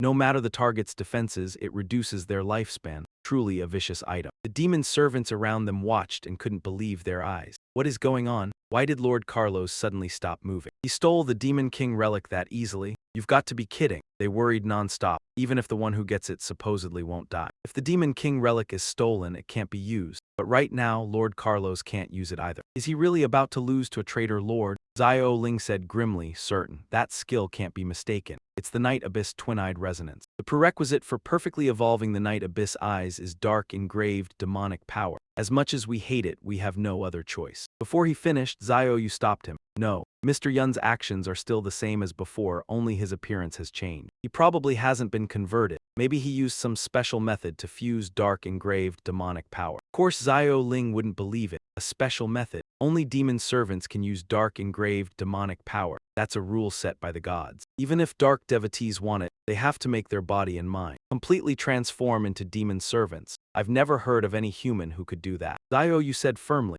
Zio Ling, you've never seen it with your own eyes, or you don't understand what that feeling is like. Mr. Yun has done two impossible things right in front of me. Once, he swallowed the nether demon flame without taking any damage. Another time, he killed a superior third transformation demon flame. Just like when he hadn't reached level 30 yet, I want to believe in him one more time. Over on the other side of the fight, Carlos still hadn't been able to move and was growing more and more anxious. Damn it, how does he have Lady Dark Knight Sovereign's Night Abyss eyes? I have to kill him no matter what, otherwise he'll become the new king. Realizing how bad things were for him, Carlos gritted his teeth and shouted, Leisha, Puro. Attacked directly without hesitation against the remaining two lords. Do you really want to see that traitor rise as king? But while Puro was still casually asking Leisha, that skill, I'm not mistaken, right? She calmly replied, correct, it's the ultimate technique of the Black Knight lady from long ago. Dark Insight, Puro pondered, recalling its origin. Dark Insight is one of the innate bloodline skills of the Shadow Demon clan, with an extremely low chance of awakening, even for the Shadow Lady herself. In history, only 3 demon emperors have ever managed it. They were all supreme rulers of our clan. Even ignoring the sheer power of the skill, the significance of awakening it alone is extraordinary. Kuro let out a relieved sigh. Fortunately, most demon emperors haven't realized dark insight yet.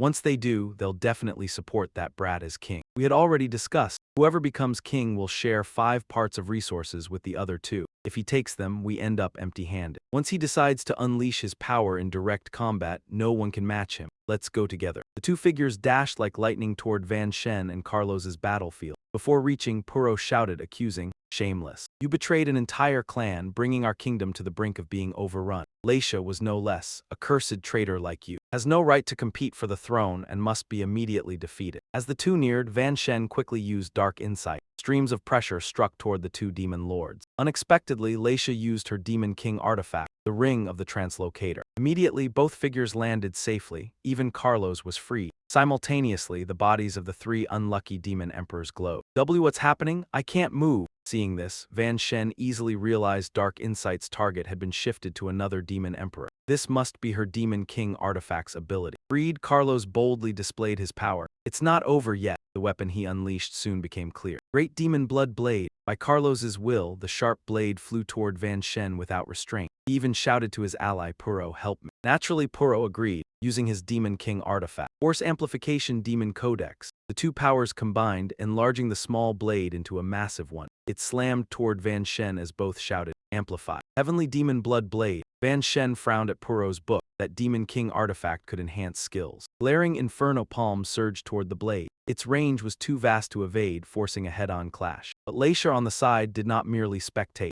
She quickly used the Ring of the Translocator again. Little brother, stop struggling, it's useless. Another skill to shift the target. The palm about to strike the blade suddenly veered toward Van Shen. Taste your own skill. Thus, both the enemies and our attacks landed on him, shattering the ground beneath. The watching demon emperors cheered with delight. Their supreme demon lords had indeed united as 3. Too powerful, that traitor must have no escape. Truly a terrifying battle. Yet Van Shen remained standing. Puro gaped in disbelief. Still alive. How is this possible? My amplification codex should have strengthened the skill. Van Shen shrugged, arrogantly declaring, "Nothing serious." The basic attribute values were high enough. He knew well that he was wearing legendary armor. It wouldn't allow a demon lord to kill him instantly. Still, facing these 3 united was truly difficult. Moreover, Van Shen was in enemy territory and had to watch out for other minions. The place was full of demon emperors hating him. Hastily using the 10,000 wheel would make survival unlikely in his weakened state. Though he didn't know why Little Yu and Little Ling appeared here. He didn't want to rely on them. Watching the battle unfold outside, Little Yu couldn't stay calm. Though they're not stronger than us, Leisha and Puro are very powerful. With Carlos joining, if they unite, Van Shen won't be able to handle it. We must help. Little Ling still doubted, but I'm not sure of Van Shen's condition. If he truly has been transformed into a full demon emperor.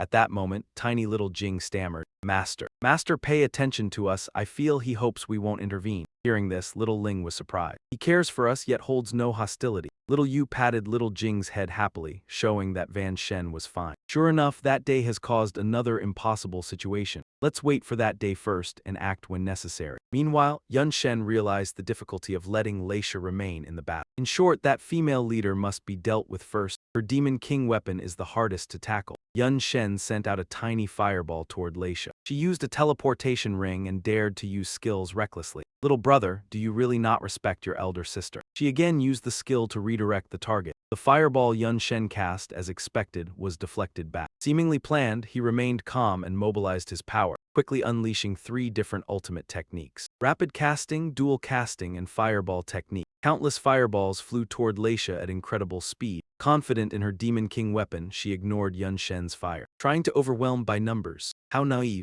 No matter how many, I can teleport them all away. Indeed, the attacks Yun Shen launched were all returned. The ground where Yun Shen stood was shattered by the fireballs, leaving another hole in the arena floor. Zio Yu and Zio Ling watched, sweating nervously. Mr. Yun was being reckless, as long as the skill's power didn't exceed his limits too much. Leisha's Demon King weapon could be teleported. She wasn't the type of opponent who could be beaten by brute force. Zio Jing also shouted in fear. Unexpectedly, Yun Shen was unharmed and used the opportunity to dash from the smoke straight toward Leisha. She was surprised as well. "What? He managed to dash through so many flames, aren't you hurt?" Soon, Yun Shen appeared before Leisha. He mobilized his full strength to use the seizing hand, unluckily for her. "My fire resistance is enough to counter all fire-based skills without injury. All your teleportation is useless, it's over. Yun Shen charged at Leisha with incredible power, his fist raised. It's over. Her face showed not fear but a scornful smile. Tell me, little brother, did you forget something? No sooner had she spoken than Puro and Carlos rushed in with their weapons. You treat us as invisible, but with such a fierce attack. Yun Shen easily intercepted both, instantly preventing them from harming him even slightly. However, Leisha smugly remarked as if foreseeing this, finish what? Ridiculous. Puro and Carlos know the importance of their elder sister well. Knowing who must be protected, she arrogantly swung her sword at Yun Shen. Targeting the elder sister was a smart choice. But only focusing on me won't work. Yun Shen smirked, calm and untroubled. Focusing on you, what a joke. Clearly, she focused too much on him, unaware a shadow had appeared behind her. Things changed too quickly. Puro shouted, Leisha and Carlos panicked, move back. In an instant, dust erupted where she had stood. Leisha was completely controlled by the shadow. She turned angrily and shouted, damn, and she even knows clone-type skills, since when? Yun Shen calmly explained, when you used my skill against me, I had a shadow demon hiding and it knew stealth skill. Ambushing behind you was easy. Leisha struggled to look up at him. Able to hide in shadows and use clones and stealth, this was rare. Even more terrifying, it was just a clone, yet it could suppress her,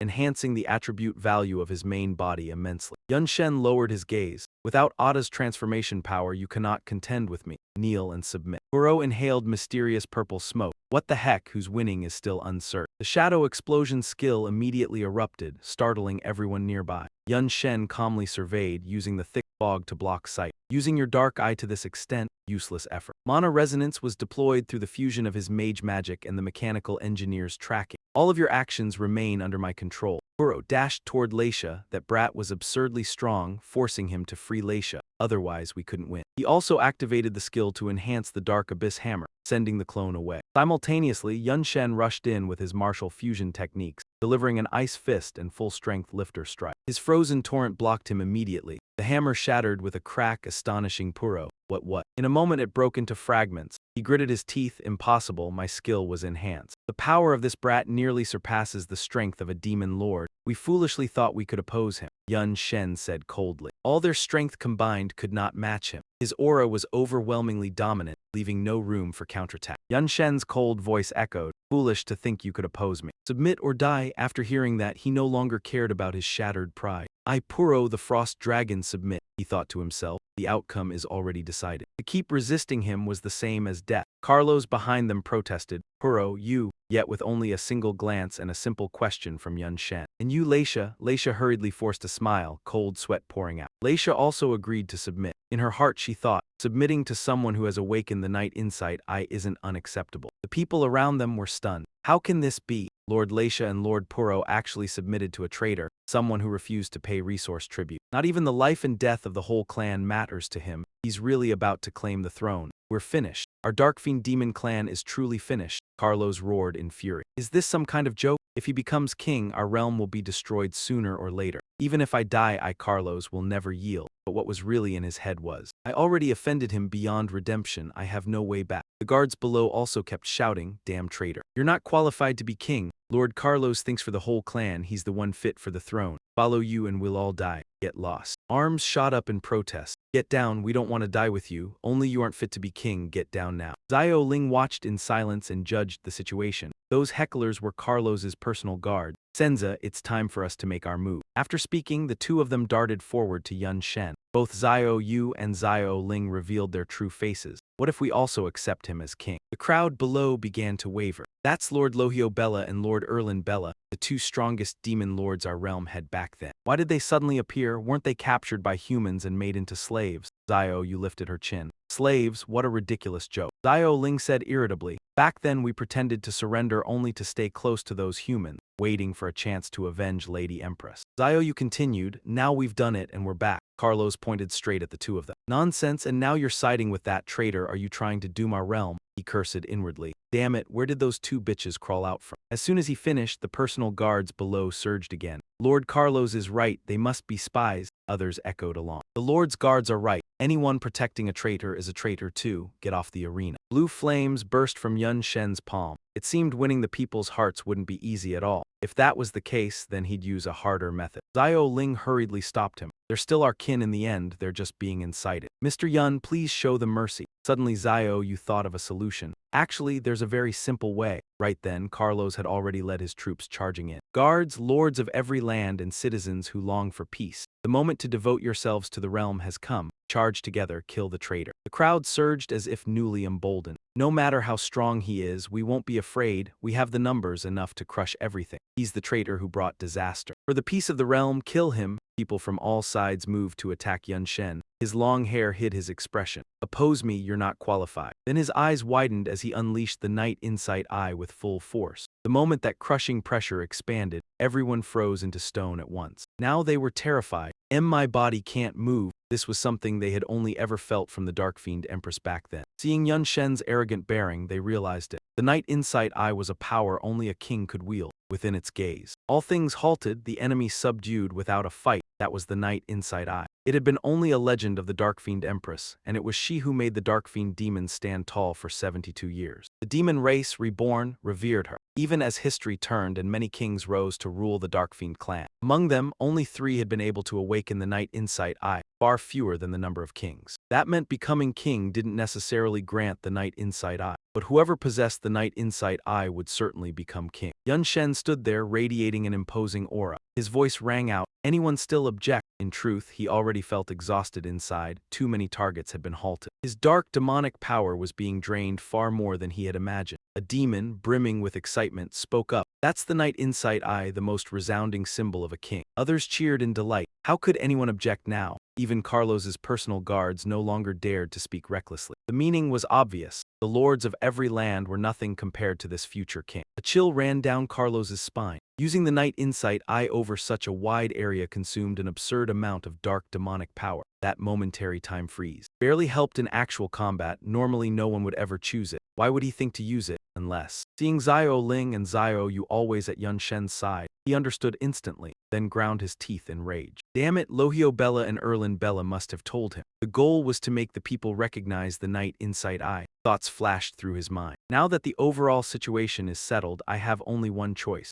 Making a decisive move, the demon lord fled, but Van then noticed and wanted to chase. The human opened his eyes wide using the direct night sight ability, causing the stationary marks in the air to lose all stability. Then pulled by the force, they fell freely to the ground. A loud thud echoed as he hit the earth. Van then calmly judged the subordinates of the marks. "You arbitrarily imprisoned my clerks and bodyguards, which is a death sentence. Then you feign generosity, considering the weakening of the realm and avoiding internal losses. I am giving you a chance to atone." Gazing at him, Carlos' body froze, completely powerless to resist. "You may decide how the guards handle it." Each of his bodyguards began to turn against him. "Master Carlos, we apologize. Your greatest crime was against the new King Wukong. We have risked our lives for many years, so now it's your turn to protect ours." This time he was utterly terrified, screaming, "No, please don't." Fear radiated from his eyes as they approached. Then Van then stepped up to the highest throne, climbed the last step, sat down, and made an official declaration. "From today onward, I am the king of the Dark Knight Evil. Zio Ling and Zio Yu are the first to show respect." Paying respects to the Dark Knight army, the guards and demon lords spoke in unison. "All hail the Dark Knight King." All nations of the realm performed the same act together, paying their respects to the Black Serpent Demon King. From that day on, Yun Chen officially became the Haksha Demon King, ranked 72nd among the 72 demon pillars. The news spread at lightning speed, quickly reaching the entire dark world and triggering a fierce reaction from demon-blooded from other regions were all displeased. Haksha Demon King, what a grand-sounding name. Some demon lord crawls out of nowhere and dares to call himself king. The Haksha demons have long since fallen into decline, yet he still thinks he deserves to be ranked 72nd like the rest of us. Ridiculous. At the Council of the 72 Pillars, sovereigns from everywhere arrived in force.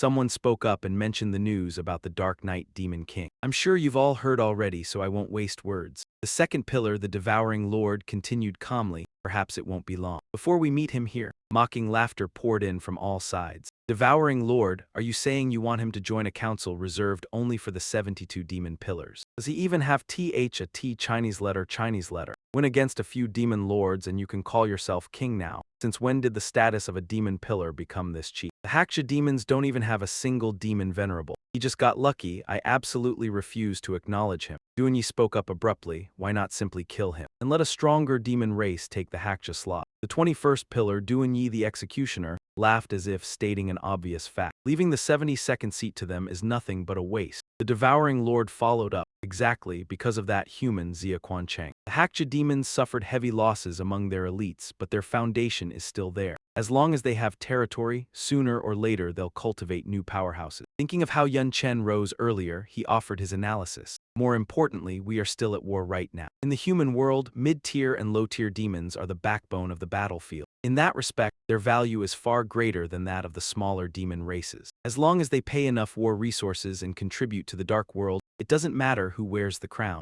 Chen Rong brought it up. If the Void Demon and the First Pillar were here, I believe they would also agree with my decision. The other pillars immediately erupted like a marketplace. No one even knows where the First Pillar has run off to these past years. Even the demon-blooded of his own race have vanished, and the Void Demon is even more erratic. Ever since the 72 nations were divided, they've never been seen again. Now everything depends on the Devouring Lord's decisions. The real power rests in his hand. The Devouring Lord curled his lip at the noisy crowd and smoothly settled the matter. If you want my power, then come and take it. But first you have to be able to. The moment he finished, the chamber fell dead silent. At last, the council adjourned. Laddie was still indignant. This is going too far. He's just a demon lord. On what grounds can he stand on equal footing with Lord Executioner? She sipped her afternoon tea. This was the Devouring Lord's decision. No one can refute it. The Hakja demons do have a fairly deep foundation. Even if in recent years they've lacked top-tier powerhouses, they've never once been short on material contributions to the warfront. Her gaze turned thoughtful. What worries me is this Dark Knight Sovereign, also known as Lord Vu Tich.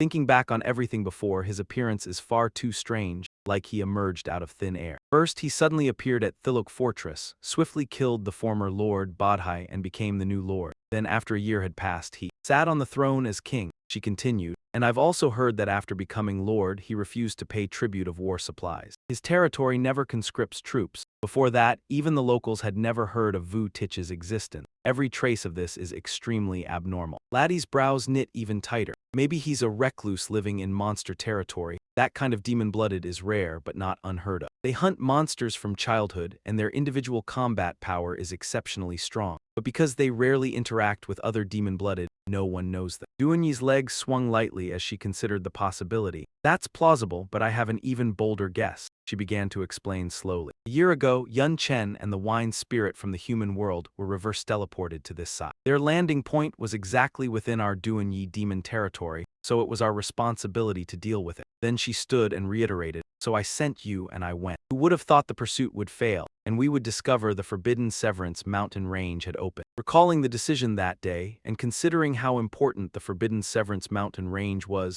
I abandoned the chase. Thinking about it now, her line of reasoning became more complete as she laid out the geography. One of the other exits of the forbidden Severance mountain range happens to lie within Hakja demon territory. Moreover, the closest domain to that location is Thilok Fortress. Laddie stared at the coincidence in shock. You mean, the Hakja demon king is actually the human Yun Chen? Impossible, his body reeks of dense, dark aura. The demon-blooded who witnessed that battle could feel it too. He can't possibly be human. But her thinking didn't stop there. Whether he can or can't isn't the point. Sometimes to do something, all you need is one reason. If after he becomes king, he still refuses to pay the war supplies tribute, then with this added reason, he'll understand immediately. Lord of the Annihilation killing intent. So you mean Duanyi has gotten more excited than ever. The realm of the Dark One demons is only for hiding, yet it's full of temptation, huh? In the Dark Knight Royal City, Baha couldn't help but speak up. Who would have thought the Lord could truly become king? I've waited for this day for so long. All the royal guards were so happy they went crazy. Yun Shen smiled in response. Don't worry, I'll reward you all. This realm has been controlled by the three great demon lords for far too long. Some key places are still safer if we use our own demon brew.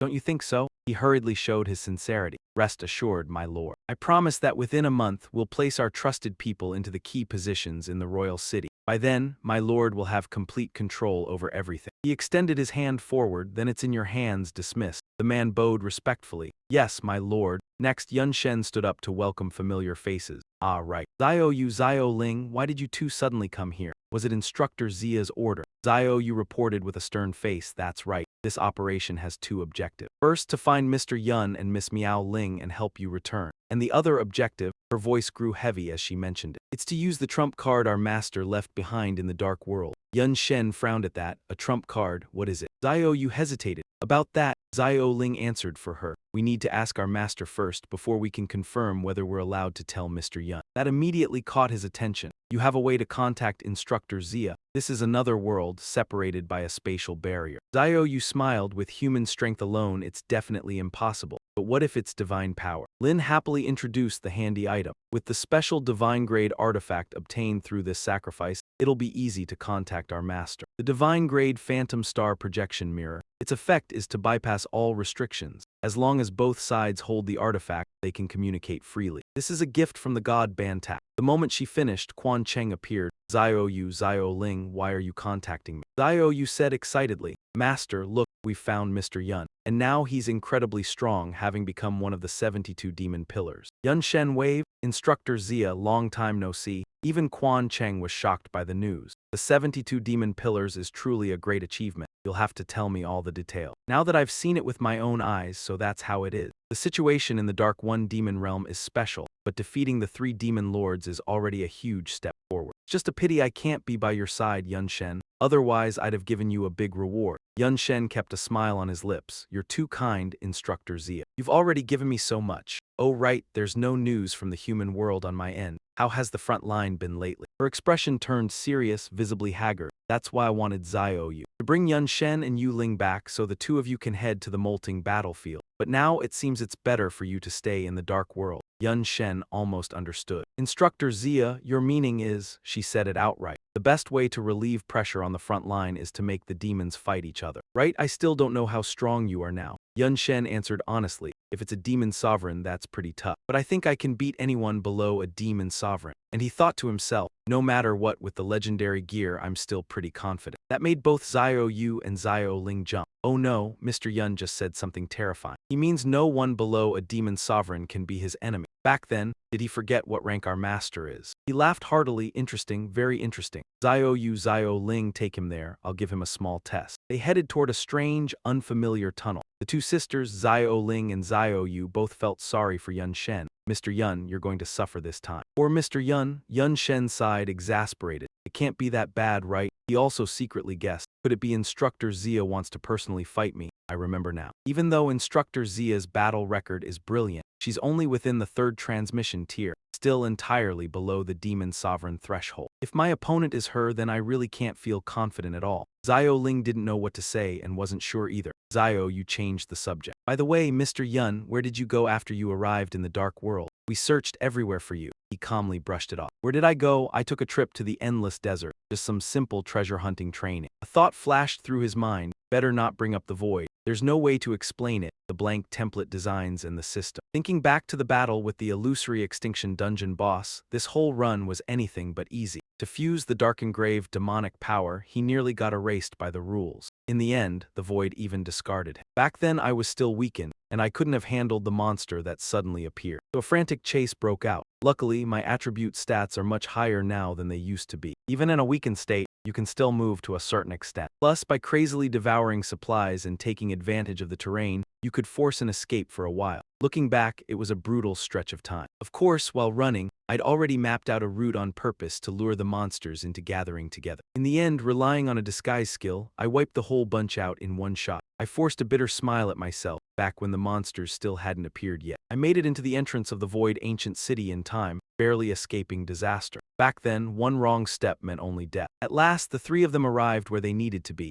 Xiaoyu stood in front and reported, Mr. Yun, we're here. Yun Shen touched the circular light in front of the door. What a formidable protective magic circle. I can tell that I can't break it with my own power. So who set this up and where is this? She stood right in the doorway and began to activate it. Of course it was set up by our master. Behind this magic array is the treasure vault of the Dark Sovereign. It left him staring in a daze. That treasure vault wasn't even seized by the 3 great demons, yet it's still been preserved to this day. Xiao Ling beside him explained, the array our master set also has a concealment effect. Mr. Yun can see it only because we're here. At last the door opened. Xiaoyu said, let's go in, our master's trial is inside as well. Deep inside, someone had been waiting for who knows how long. The surprise was that it was Quan Cheng. Yun Shen pushed open the massive inner door and she immediately noticed and snapped her gaze over. Before anyone could speak, killing intent burst forth and a sword shot toward him, demonic lackey. Xiaoyu hurried to block it. Master, stop, he isn't a demonic lackey. He's the disciple you took in after returning to the human world. You can't kill him.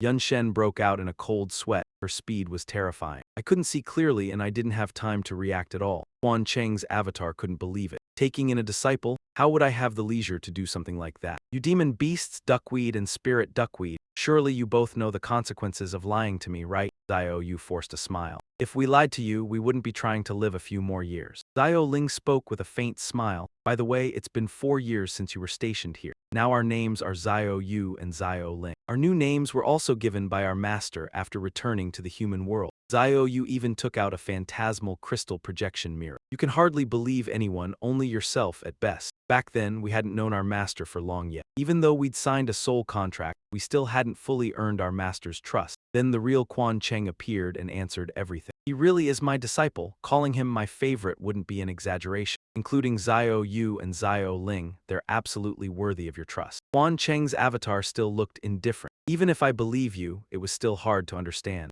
Even if I'm you, you know your own talent and strength perfectly well. Taking in a disciple is a waste of time and has no meaning, she replied slowly. I thought the same at first, but later a few things happened that left me no choice. Then she quickly handed down an instruction. You don't need to dig into it right now. For the moment, help me test that kid's strength first. You can hit a bit harder, but don't cripple him. Even now, Yun Shen still didn't understand anything. What is going on? Why is Teacher Zia in the Dark Sovereign's treasure vault? She's clearly in the human world, so could the Teacher Zia here be an avatar? But when you were talking, you mentioned something about 4 years later. How can an avatar exist for that long? Quan Cheng's avatar turned to look at him, facing such a sudden situation and still able to think calmly, and quickly find the key point, even making a guess about an avatar. Those traits make me like you a lot. No wonder the original said you're a favorite. Zio Yu accepted Yun Shen's deduction. Mr. Yun guessed correctly. The master here really is an avatar of the master. But it isn't a skill effect. It was created using a special divine grade item. She has all the master's power from 4 years ago. Recalling Quan Cheng's earlier journey, back then, after the master killed the Dark Sovereign and found the Dark Sovereign's treasure vault. Inside were the lifelong collections as well. Then Zio Yu mentioned the main reason. That is, the treasure vault had been handled with a special method, and it couldn't be opened in a short time. So the master had no choice but to create an avatar to stay here, and set up a protective magic array to prevent the avatar from being erased. Meanwhile, the real self continued conquering other realms. Looking at Quan Cheng from 4 years ago, she went on. Later, the master was severely wounded and hurriedly retreated to the human world. This avatar was also forgotten inside the treasure vault. By a twist of fate, it ended up becoming a trump card. Quan Cheng in front of them looked up at the tightly sealed door. It's a shame that even now I still can't open the treasure vault. It isn't something you can force open with brute strength. It's possible certain special conditions must be met, unless I forcibly destroy the entire treasure vault. But if that happens, the treasures inside would self-destruct. Hearing this, the clone was in awe, for it possessed all of the original's power. It could even last 4 years. That divine-level artifact is incredibly strong. Thinking about myself, even my phantom shadow could only use all skills, with reduced attributes, completely incomparable to this. Hien Than turned to reply, not exaggerating. This body still has major shortcomings. That's enough small talk, it's time to see your true strength. Without further delay, Old Van then drew his sword. Assuming a ready stance, feeling honored and curious, I really want to know just how strong the master was 4 years ago. Hien Than stood opposite, speaking with a hint of anticipation. 4 years here were very boring. Hopefully, a disciple like you can bring some excitement. Of course, I won't go all out. After all, this is just a test. She emitted a faint blue aura, preparing for the imminent clash. If you can force me to draw my sword, consider it your victory. She is Hao Hien Than, Snow Sword Disciple, level 90. Attribute values unknown, skills unknown. Van then frowned at this. A sword disciple who doesn't use a sword. Even if the opponent is an old master, I feel disrespected being underestimated. Then he immediately activated his basic magic soldier phantom skill, summoning countless illusions. Let's begin. Hien Than calmly crossed her arms and stepped back a few paces. She hadn't discovered my tactics yet and chose a direct confrontation. She likely underestimated how easily the original could manipulate me. Careless, she didn't notice the floor beneath. Purple tentacles silently slithered up. Suddenly, the long tentacles wrapped tightly around her legs. Basic grid skill, tentacle wrap. Hien Than was caught off guard and looked down, though the shape had changed slightly. It was clearly Reed's tentacle wrap skill. She looked at Van then in puzzlement. But the weapon he used was obviously a sword, and he was also using swordsman skill. What kind of situation is this? He shot like an arrow toward her, sword raised, striking down from above. Old master, it seems you really didn't figure out the opponent's tactics. At that moment, the vines suddenly hardened. Then they cracked into pieces, ice blocks scattering everywhere. Van then watched the whole scene, still unsure what had just happened. Observing the ice blocks, he was amazed. They had broken free. Moreover, it closely resembled ice attribute skill effects.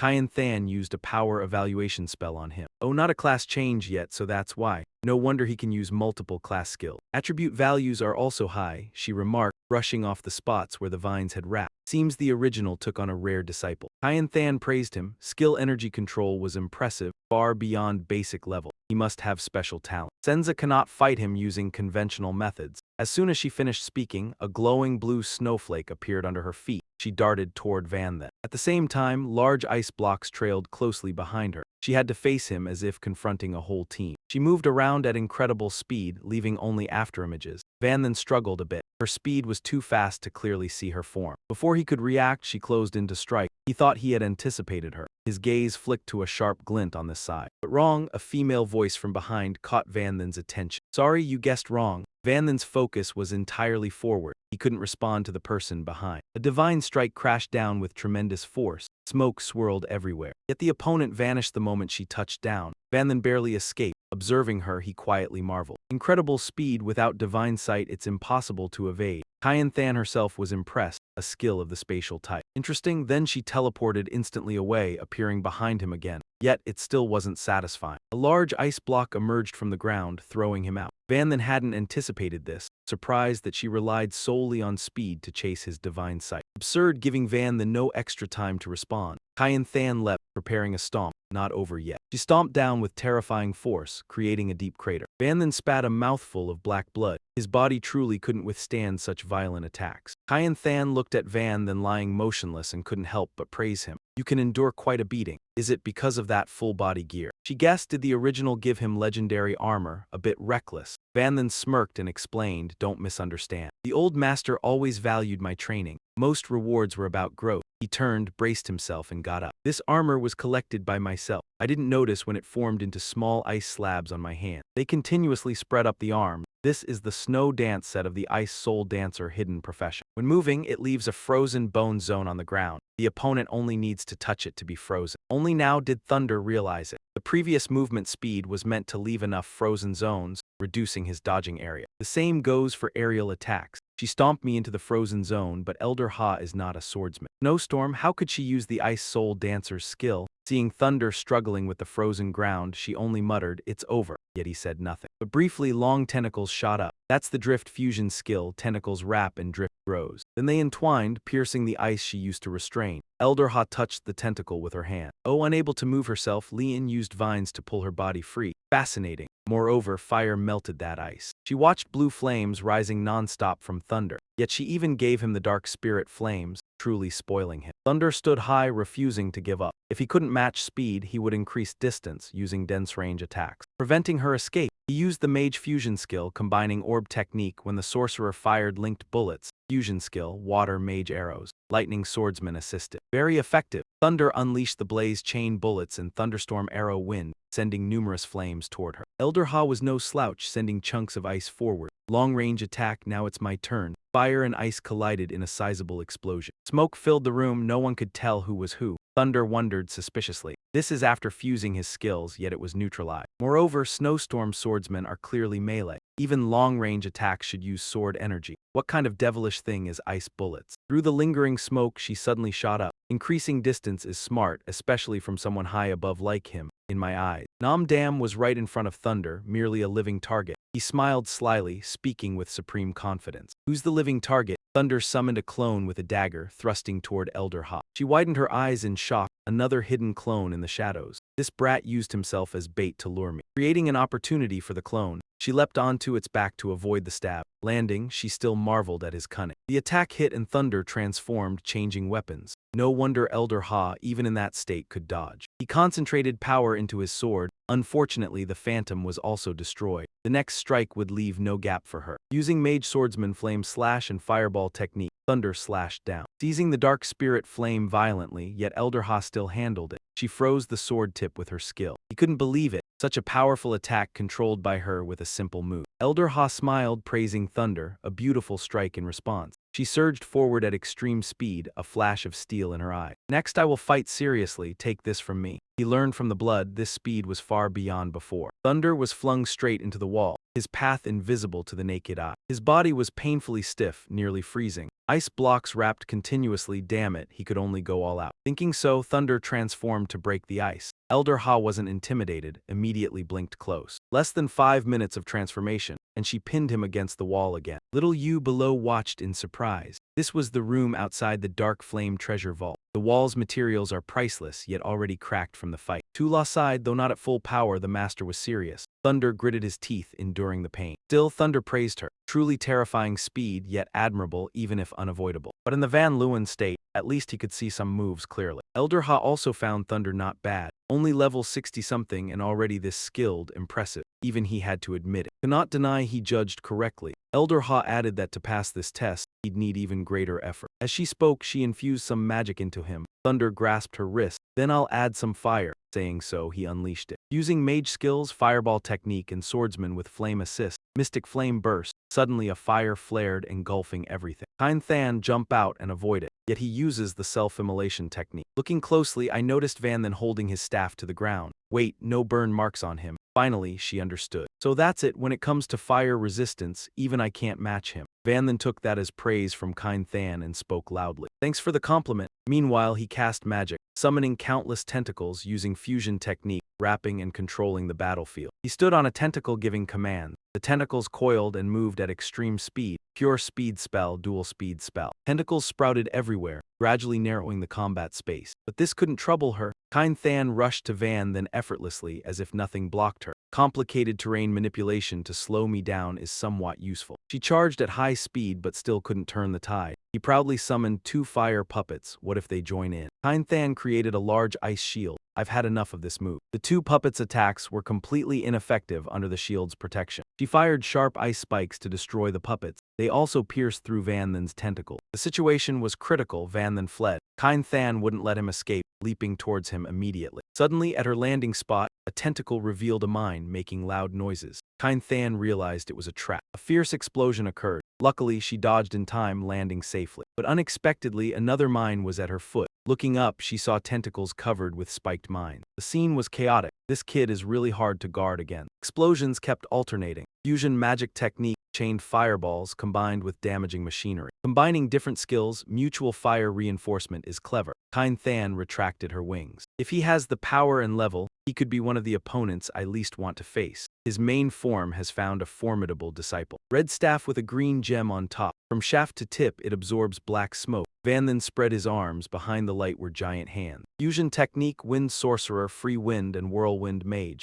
This time she has no escape. Kind Than panicked, gripping her hands and retreating. This is bad, must retreat quickly. Van then used Dark Child Mirror, eyes sharp, no way to escape. She was immobilized for a few seconds. Dark Child Mirror of the Black Knight Mistress. Didn't expect he had this skill. It only freezes me briefly, but enough for him to cast magic. The image shows a fierce battle, giant blue flames bursting from above. She faced the attack from below. Move called Celestial Peak Gale. Kind Than analyzed sharply. The fire core and traps are fire-based, not just for attack and defense. It's to accelerate speed. Wind aids the fire, attack range and intensity high enough to hinder my movement. A critical strike. Then, a black-gloved hand drew a sharp blue-light sword from a purple sheath. She continued, but I'm still your teacher. If you can't handle this move, Kind Than swung 2 weapons powerfully. She created a glowing blue energy binding, slicing space into cross-shaped fragments. Speaking while fighting, so embarrassing. Van Then's face showed astonishment, reflexively raising a hand to chest, shielding eyes from the glare. Sharp edges, powerful movement. Is this the true power of Master Ha? Cracks appeared around. Test complete. Van Then lightly touched down. Everything vanished with a single strike. Kind Than held a purple sword with potent blue energy. Congratulations on passing the test. As for the reward. Before Van Then stood a giant door with intricate patterns, exuding mystery. Kind Than raised her hand toward the treasure. All treasures kept by the Black Knight Mistress throughout her life would be yours. Van then reverted to original form, with little Yu and little Ling behind. Van then looked astonished. Treasures kept by the Black Knight Mistress her whole life. Master Ha, even you couldn't open this treasure vault. She reached out to touch a strange light door, emanating mystical aura. This is the entrance to the treasure, I said. It requires a special condition. Forcing it open would destroy the treasures inside. Mysterious red and blue light flashed around the door. The treasure vault's design is special, with immense magical energy circulating intricately inside. The magical energy flows like small, thin pipes like water. Safety and destruction mechanisms circulate through them, interwoven together, never stopping. The door was fitted with an extremely sturdy mechanism. She continued explaining, to open it, you must suspend the mana at the safe section. At the same time, you have to let the mana at the dangerous section keep flowing until it reaches the safe section, then suspend it there. That way, the self-destruct won't be triggered. I tried freezing the mana before, but turning it into ice takes time. It can't be done instantly. The four of them stood in the cave, and Yun Shen processed the information at lightning speed. So that's how it works. The special condition is the false night eye. After all, this was the treasure vault of the dark pretender empress. Of course, she'd hoped no one could open it except herself. She placed a hand on the door and her whole body began to glow. After years of research, I've become familiar with the rules of mana flow. Just follow my commands. Suspend the mana at the right moments and the treasure vault will open. Yun Shen clenched his fist, his face resolute. All right, then the door opened. A blinding light poured out from within. All four stepped inside. He went first, unable to hide his shock. Good heavens. As expected of the hoard amassed over the lifetimes of the 72 demon pillars, treasures were neatly arranged on shelves, and Yun Shen began listing them one by one. Wealth, rare heavenly treasures, special items, high-end equipment, weapons of war, countless types, everything you could imagine. In the human world, this would be the top-tier national treasury of a great empire. King Cheng asked probingly, so all of this belongs to you now. How do you plan to use it? Bring it back to the human world to equip the front lines or use it for something else? Yun Shen looked upward. There was a lot here, but most of it was only suitable for demons to use. To arm human soldiers, it would need research and modification. The fighting at the front is brutal right now. I'm afraid we don't have enough time, so there's only one best way to use it. His unwavering gaze shifted to her. Two words came out, war. King Cheng folded her arms. You want to make demons tear into a civil war by design. Do you even have the strength for that? Yun Shen clenched his fists and replied, I can figure out a way to raise the combat power of the low and mid ranks. For mid-rank combat power, we can rely on ourselves and on Xiao Yu and Xiao Ling. But high-rank combat power has to rely on Instructor Zia. Xiao Yu hurriedly said, Mr. Yun, the Master's avatar has a limited range of activity. Once it leaves the treasure vault, it will disappear within 3 days. Xiao Ling also added, and the Master's true body has given her an even more important mission. Those 3 days have to be reserved for the mission. He understood the weakness at last, so this was the biggest limitation. Even so, a divine-grade item creating this avatar was already absurdly powerful, but Instructor Zia's treasures were downright terrifying in number. Yun Shen thought to himself, she once gave me the demon sovereign's essence. The sea god statue's horn, spectral demon flame. In her office, there were even divine beast contracts, plus Xiao Yu and Xiao Ling's phantom star blink, and this divine-grade item that created the avatar. It was like she had every treasure imaginable. She could casually pull out something outrageous at any time. If we're talking resources, even Principal Yi the fourth turn might not compare to her. Yun Shen propped his chin on his hand, deep in thought. But the Instructor Zia in front of me is only third turn. So where did those treasures come from? And that terrifying power of hers, even someone with a system like me can't match even a fraction of it. It can't be explained by talent alone. Yun Shen turned and asked King Cheng, Instructor Zia, I think I've worked extremely hard, but I'm still far too weak against a demon sovereign. Both your rank and mine are within the third turn range, yet you can kill a demon sovereign. Chinese letter, even kill the 72 demon pillars. And you can use long-range spell-type skills even though you're a pure melee class. How can you do that? Hearing Yun Shen's doubts, King Cheng didn't mind answering. Looks like the true body hasn't taught you yet. Rank and class aren't everything. Otherwise, why would she take someone like you, an untransferable heretic, as a disciple? I can understand why she did it. Some things simply can't be explained clearly if you teach them too early. King Cheng analyzed carefully. You probably know the difference between a second turn and a third turn class user is 5. In skill power, the attribute conversion multiplier of advanced skills is far higher than that of intermediate skills. But third turn and fourth turn are different. After reaching fourth turn, not only can you obtain fourth turn skills with higher attribute values and multipliers, you also gain the qualification to use a type of origin skill, one that contains a trace of origin. Origin power? Yun Shen's eyes went blank. Origin skills, origin power. What is that? She continued. If I call it an origin skill, you probably won't understand much. Then what if I call it an ultimate skill or a divine grade skill? For the vast majority of class users, an origin skill is their endpoint, also the very limit of their path. But for exceptional powerhouses, an origin skill is only the beginning. A scene facing the forest appears. The strength of an origin skill lies in the fact that it contains a trace of origin power. An origin power is the source from which a world is formed, meaning the fundamental power the creator used. She continued, it has many categories. It can be living things like flowers, plants, trees, animals, and so on. It can also be phenomena like water, fire, blowing wind, and so on. Of course, ordinary skills can also create things like water and fire. But in the end, they're only a crude imitation that relies on mana. They can't touch the core essence. Kyan Than continued explaining. After reaching the 4th advancement, a class practitioner will learn a unique starter skill suited to that class. Even though it contains only a tiny trace of origin power, its might still far surpasses ordinary skill. More importantly, it can also become a stepping stone to comprehending origin power. She raised a finger.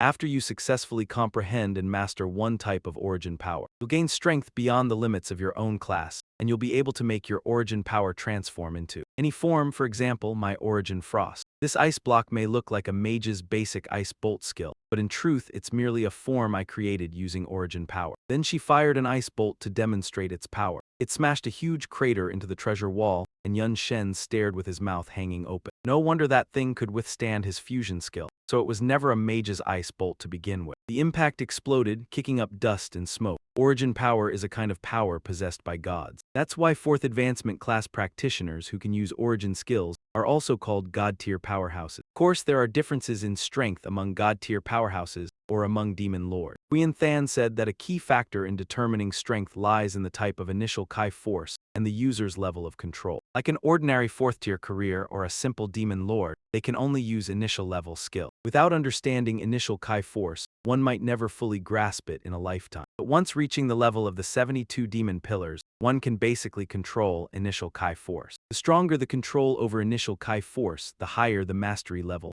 Rankings are also higher. Van then quickly realized this. So that's how it is. Master Ha possessed initial Kai force that even the demon lords didn't have. That's why he achieved glorious feats. Yet Master Ha hasn't reached the 4th tier. Where does the initial skill for mastering initial Kai force come from? She recalled. Besides the 4th tier, there are other ways to acquire initial skill, like special item, materials, equipment, and so on, top tier. That means my essence isn't here. Even in the Black Demoness's treasure vault, there weren't many of those items. If there were, I would have given you a few. Van then hesitated. Equipment, initial skills, maybe I really do have those. Scene change, Van then moved a large rock, unable not to admire. Very good, now I'll assign you a new task. Put that stone on the table. Baha was startled, stammering. A new task echoed in his mind. Damn, that space stone is huge. He couldn't believe his eyes. Inside contained countless money, treasures, and equipment. Consumables, materials. He rubbed his head. By the heavens, could it be that the master relocated the national treasury here? Van then calmly replied that I still keep many items in the treasury, so the nation can function normally. Half of it is my personal property. This personal wealth was taken from the Black Demoness's treasure vault. Baha was still astonished. By the heavens, with this amount, we could build a gigantic fortress. He spread his palm and an image of a castle appeared. Your task is simple. Turn the mobile palace in my hand into a mobile war fortress. Can you do it? Van then considered. Completing the 72 demon pillars task, the system rewarded me with this mobile palace. But one palace alone is not enough. Others murmured, the demon pillar king can rest assured. I will devote all my strength to create a grand battlefield to satisfy you, using a huge amount of valuable materials to build a magnificent fortress.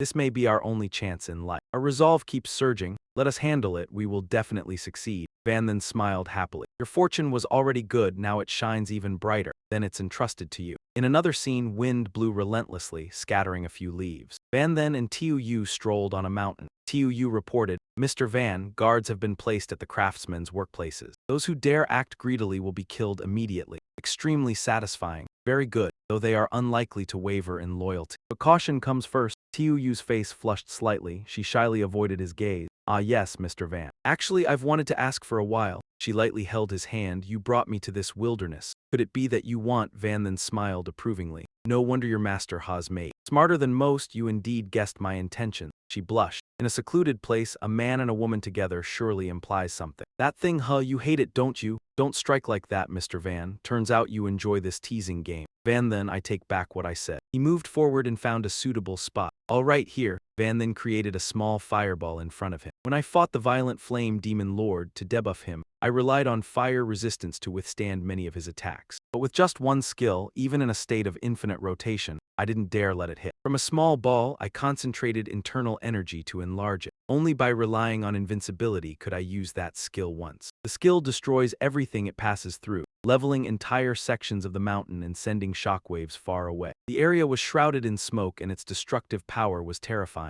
Tiu stared in horror. Wow, what a terrifying skill. At this intensity, even a demon lord wouldn't dare confront it. It could even harm the 72 demon pillars. Could it be the original fire attribute skill? Van then recalled what Qian Than said if Master Ha's words were true. Then the violent flame demon lord, rumored to be in the top 10, must also possess original Kai force. He flew up, hands blazing with blue fire. Even weakened, this was still considered his strongest attack at that time. The power likely contained some original Kai force. Van then looked back at Tiu Yu. I'm about to risk everything using fire attribute skills until all mana is depleted. By then, my safety is entrusted to you, Tiu Yu. She didn't hesitate to accept. Understood. She spread both palms, comparing my fire with fire infused with original Kai force test after test. There will probably be an opportunity to grasp the primal intelligence 3 days later. Van then kept hurling fireballs, smoke rising in thick clouds, yet he still felt something was off. Wrong, completely wrong. My flame and Dung Diet's flame are not on the same level at all. Van then held 2 flames in his hands, observing while trying to find the anomaly. In theory, my shadow demon flame should be an S-level flame. Moreover, other mortals, even the violent flame demon lord, only wield normal flames. Why is the power so overwhelming? Where does the answer lie? Xiao Yu brought water and apologized to Master Van. Apart from attending to him, Xiao Yu could do nothing. After all, that primal force is only a distant wish for Xiao Yu. You should still drink some water. He took the water bottle. No need to apologize, the issue lies with me. Comprehending the primal force is harder than my data.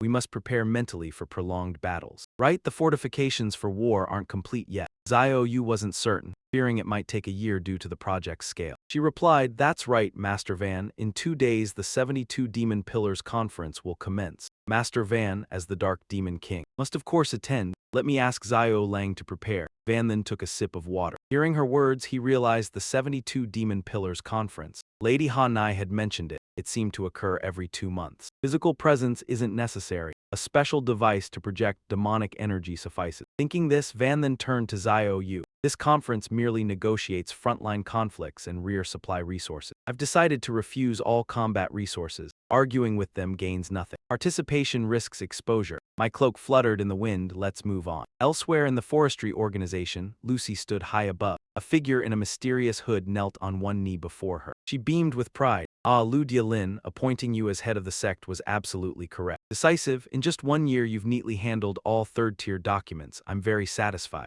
Want a reward? Well, Datus, Dialin said softly, serving the divine official is my honor. No reward is needed. If possible, there is a place. I hope you can accompany me there. She turned shyly, inviting him not outside the expected data. After all, countless admirers exist. Fine, I accept your invitation. Lucy turned away, but only after I complete the 3rd transfer. Then I will visit your province myself. Be ready to go on the date anytime. Dialin bowed, thank you, divine official. Behind the respect was a calculating mind. Rest assured, Lucy, this date will be unforgettable. From Van Then's side, a strong round blue light shone down from the sky. He persisted in training, wiping sweat, breathing heavily. No matter which flame skill I used. Even combining skills, the gap remained vast. Years of hard training yielded no progress. What should I do? Xiao Yu wondered. Master Van, perhaps I am mistaken, but it seems that despite Van Then's changing demonic flame, compared to that primal skill, it is insignificant. One seems real, the other an illusion. Van then pondered, illusion indeed. Xiao Yu could see it, yet I feel nothing. Head down in relentless training, making it a case of appearances deceiving reality. He created another fireball, but words alone were vague. He needed deeper understanding. Van then launched a giant fireball, best to sense it directly with his body. Using diet, Van then put his hand inside. The black stream rebounded slightly. He gritted his teeth from the sudden burning. It was scorching, painful. Despite fire resistance and immunity, he still got burned. My flame alone is insufficient. Burned, yet Van then plunged in. Is this the primal skill? Not enough, I must sense more. Within the fireball, Van Then's body was scorched, eyes wide open, cloak torn. He screamed in pain.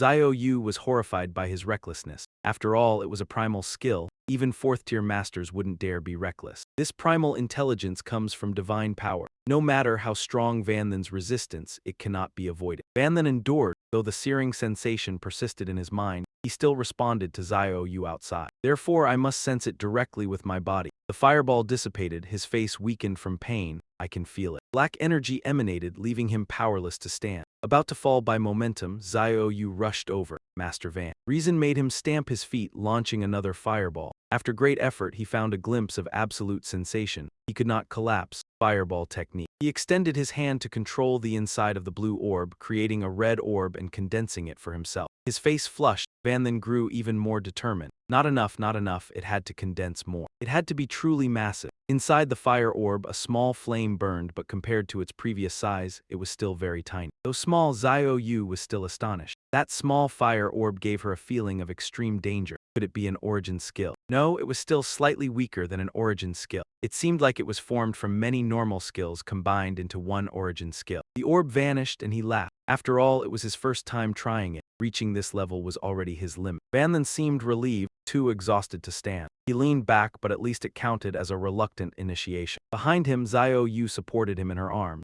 She said, I will keep you safe, please rest assured. In the treasure vault of the Dark Female Lord, the Ha Kaiyan Than clone stood before a mirror. Next to her sat Xiao Lang, leaning sideways. The original Kaiyan Than said, This is your final mission. No matter the cost, you must complete it. The clone replied, Rest assured, original. Though I have your memory, emotions, and all abilities, I cannot inherit the desire for life. For me, death means nothing. She continued, but I cannot execute this mission immediately. It is planned over the next few years. Van then still needs my assistance. The original Kaiyan Than continued, All right, within half a year, the front line cannot yet collapse. Her previously serious expression became even sharper. Can you tell me everything now? I've been thinking endlessly about what happened back then, yet it led me to accept a disciple. Kaiyan Than in the mirror was silent, emotions mixed. She said, They are still alive. The clone's eyes widened. They really. The original Kaiyan Than stood abruptly. Disbelieving what she just heard, she asked again, What did you say? Is it true? She could not hold back her tears. They are still alive. The old teacher in the mirror responded, Yes, but it is better than being alive and having to kill them. Regrettably, relying on me alone, even with 4 successful reincarnations, it could not be done. Kaiyan Than lowered her gaze to the floor, deep in thought. Her hands hung loosely. If the opponent is them, indeed that would be the case. She told herself, I know what to do next. Back with Van then, he was now lying on a large ice block. Beside him, Xiao Yu tended to him. She looked at him lying there, feeling a pang of sorrow. The burns are severe. This is due to Van's extraordinary fire resistance. If it were me, I'd likely be reduced to ashes the moment I touched that flame. I would already be incinerated. She held several ice blocks in her hand. Fortunately, the treasury was well stocked with high-grade healing medicines.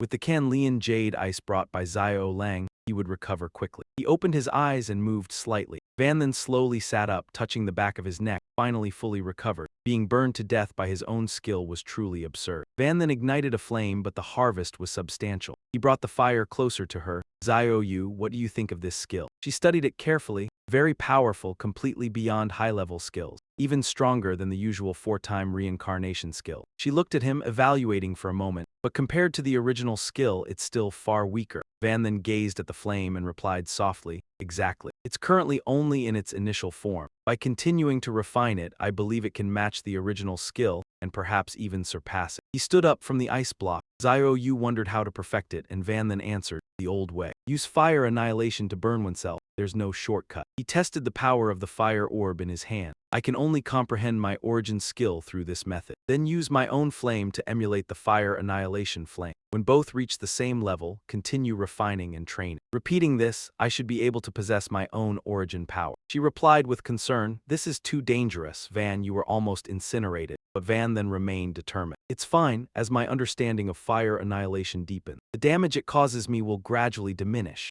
Xiao Yu heard this and did not argue further. She sighed, Honestly, I don't know what to say. I guess I'll have to prepare plenty of burn medicine. Half a month later, at the 72 Pillars Council, all pillars gathered for a meeting. Everyone was extremely indignant. The Dark King is outrageous, missing 3 consecutive meetings of the 72 pillars of the Demon Clan. Not only that, he also refused to submit any war resources. This is a provocation, the other leaders whispered to each other. Pillar of Devouring, issue an order immediately. This type of house fire is simply unworthy of being a 72 pillar of the demon clan. Decisively eliminate the entire Black Knight demon clan so that other demon clans cannot reinforce them. We no longer want to hold back. The guardian of the Wei village turned his back. His tone remained completely calm. Oh, it seems everyone is very enraged. His gaze swept across everyone, so who will make the first move? The clan leaders did not speak to each other and stayed silent. He turned to look at the guardian of the Pei village and smiled. Silence fell. Everyone knew the iron would scream. But if a battle really broke out, any clan would suffer enormous losses. You want to avoid losses while gaining benefits. There is no such thing as an easy victory. Another voice spoke, the fifth darkness shadow pillar. HMPH, that's not how it is. Each clan must deploy a large number of troops to the front line. Even many kings of the nations are fighting in the human world. The garrison forces here are not many. If the guardian of the Pei village agrees to let me mobilize the main forces back, eliminating the tiny Black Knight demon clan would be nothing. He stood high and spoke down. The front lines are currently favorable, giving our troops a chance to let humans rest. I cannot comply. Then Duanya held several sheets of paper in his hand. I can understand that the guardian of the Pei village wants to avoid civil war, but only allowing the Black Knight demon clan as an exception. What if other demon clans follow suit? Wouldn't that make things even worse? If you keep pursuing peace, the humans might be the happiest of all. He slightly frowned. Duanya, what are you trying to say? She stretched out her hand, offering the papers. The guardian of the Pei village surely remembers that Van Shen and Lu Yaoling entered through the Void Gate. After all, the dark cultists in the human world also revere him. In fact, as soon as they entered the demon world, my soul trace mark reacted. But somehow it was concealed. These are documents I investigated and compiled. From them, you can see the moment the Black Lord appeared, which coincides with Van Chen. The guardian of the Pei village looked through the documents line by line, causing the pillars to stir. Duanya, are you saying the Black Lord is human? Impossible. Humans cannot possess dark magic unless they devote themselves entirely to becoming a demon. This is a rule set by the gods. No one can violate it. She asked, what if he borrowed the power of a god? By the experience of those offering sacrifices to the gods, everyone knows a god's temperament. As long as the offering is valuable enough, nothing is impossible for a god, including changing the rules. The guardian of the Pei village said, though I don't believe he has such a valuable offering, it's still possible. Civil war is also something I want to avoid. Duanya, if you display such strength, there must be a corresponding plan. She spread out her hand. Her tone was full of cunning. Since the forces you can mobilize at home are limited, I suggest each clan contributes. Form a clan alliance. Even if each contributes a small part, together it's enough to eliminate the Black Knight demon clan. Her eyes were increasingly sinister. Of course, this battle is led by us. The Black Lord demon clan leads, and we will exert our greatest strength. The Shadow Lord reminded Duanya that in the next 6 months, you must take turns with me at the front lines in the human world. This has been decided beforehand. You don't have time to command any alliance. She smoothed her hand, showing a commanding demeanor. Shadow Lord, I remember this, and I never said I would personally command. Though the Black Lord is renowned, he is just a demon king. He only deserves to rule the weak Black Knight demon nation. To deal with him, it's enough for the demon lords under my command. The guardian of the Pei village stood on the rock. The signal light highlighted his cold demeanor. I've given the Black Lord 2 chances. The first time he didn't participate. I tolerated it. After all, a new king is busy. The second time he refused to submit an offering, I still tolerated it. He needs enough strength to protect his palace. His eyes deepened, but the third time, if he resists again, he deserves to die.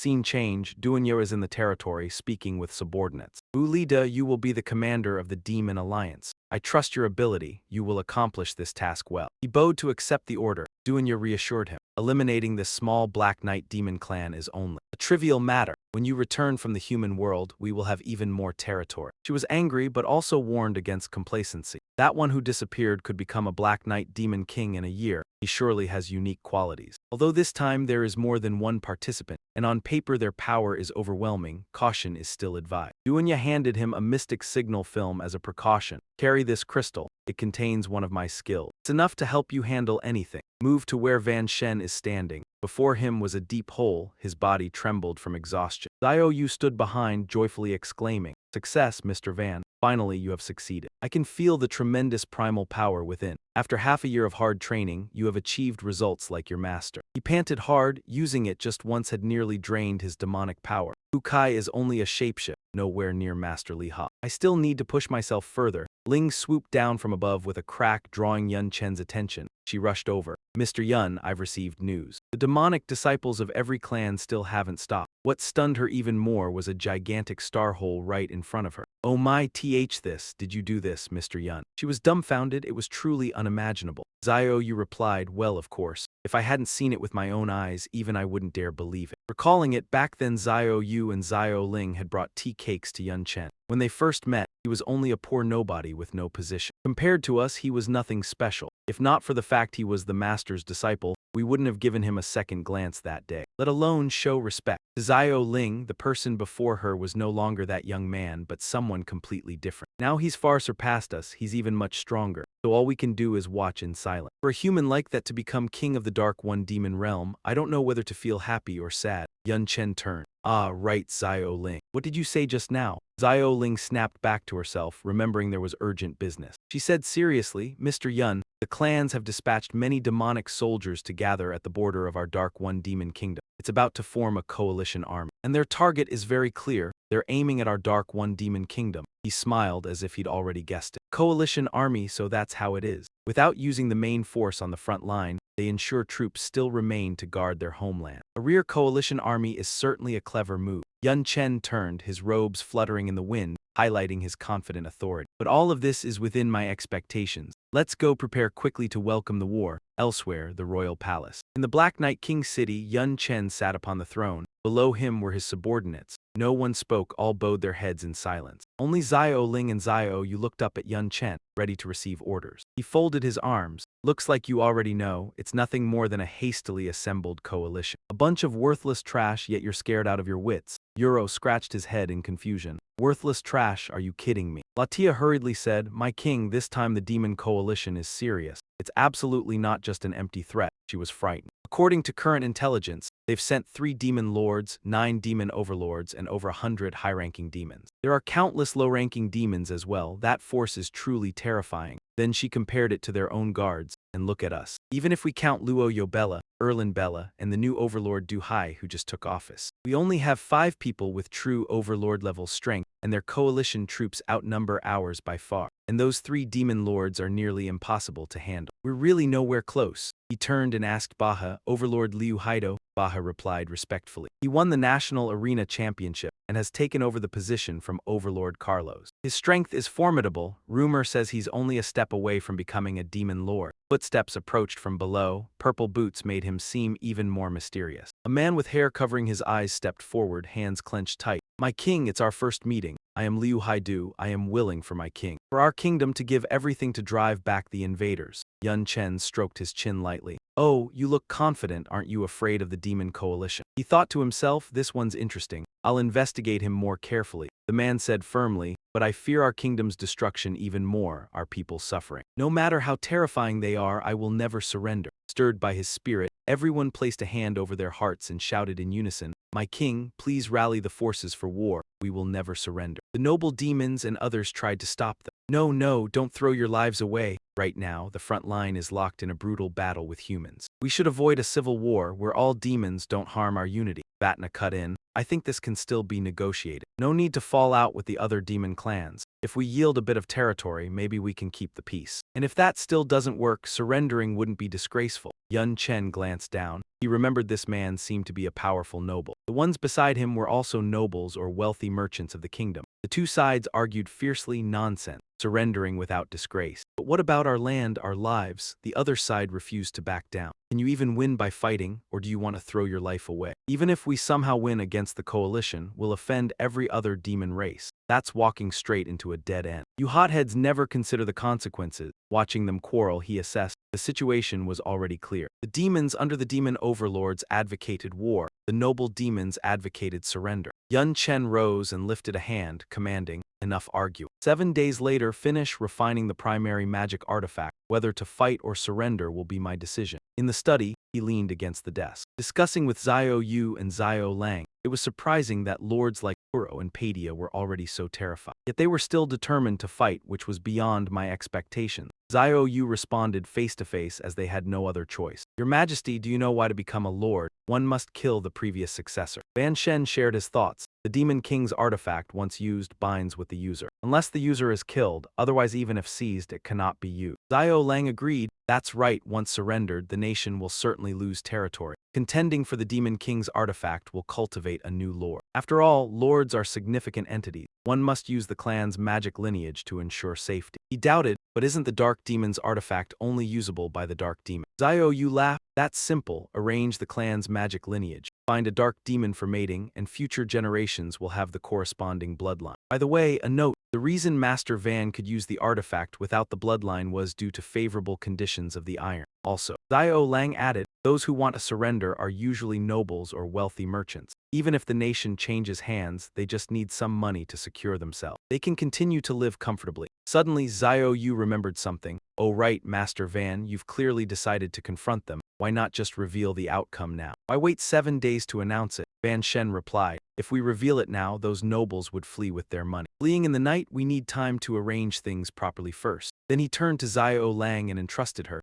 Xiao Lang, handle the nobles and merchants. She bowed and replied, don't worry, I'll arrange it properly. The door opened, a tall figure entered, opened by Ba Ha. All eyes turned to the door. Ba Ha said, Your Majesty, Lord Luo Dohai has arrived. Van Shen questioned, Luo Dohai, I've investigated your background. You were close to reaching Demon Sovereign before. With a vast mind, then suddenly vanished. Can you tell me why? Luo Dohai lowered his head, contemplative, seeming reluctant to speak. He raised his head, solemn. If the Dark Sovereign Lady asked this, I would refuse. But if it's you, I will reveal everything. The two faced each other. Ah, why? He continued. Because you refused to hand over war resources, lower taxes, and cancel forced conscription. You did what I wanted but could not do, naturally bringing great trouble. Dohai said, I may surpass you in rank but not in might. Our magic lineage are enemies of humanity, harboring hatred. Serving the front lines is only natural. He said, initially I thought the same. Dohai recalled his family, he was conscripted, but I believed forcing conscription was wrong. After all, I had never truly encountered humans. To me, humanity was vague, existing only in books. But the harm of conscription was always in front of me. Past images appeared. I couldn't change it, only chose to leave my homeland, wandering the world. When I avoided reality, I hoped to witness human cruelty firsthand, proving that the Dark Sovereign Lady was right. He slowly recounted, images of human followers appearing over 20 years of wandering. Indeed, I met humans. They claimed to be sacred followers from the Descendancy Order. They were stubborn, cruel, and insane, but all their actions were beastly, committing evil for the sake of evil, their minds dull. He observed everything but still could not understand. I could hardly imagine a species with no intelligence and mediocre strength could truly threaten the dark world. Dohai felt utterly powerless. Just as I was in turmoil, news came of the nation erupting in war and I hurried back. But it was one step too late. Humanity had already advanced to another nation, all was over. Recalling, he slowly told, everyone drowned in grief. I found those killed were magic lineage warriors. Civilians and children looked miserable but mostly survived, showing their war had purpose, not mere slaughter. If they were sacred followers, they would surely have killed everyone. He observed from above, perhaps sacred followers did not represent all of humanity. Holding this question, I began secretly observing. I discovered human soldiers were disciplined and rational, unlike books, also very different from sacred followers. This confused me further.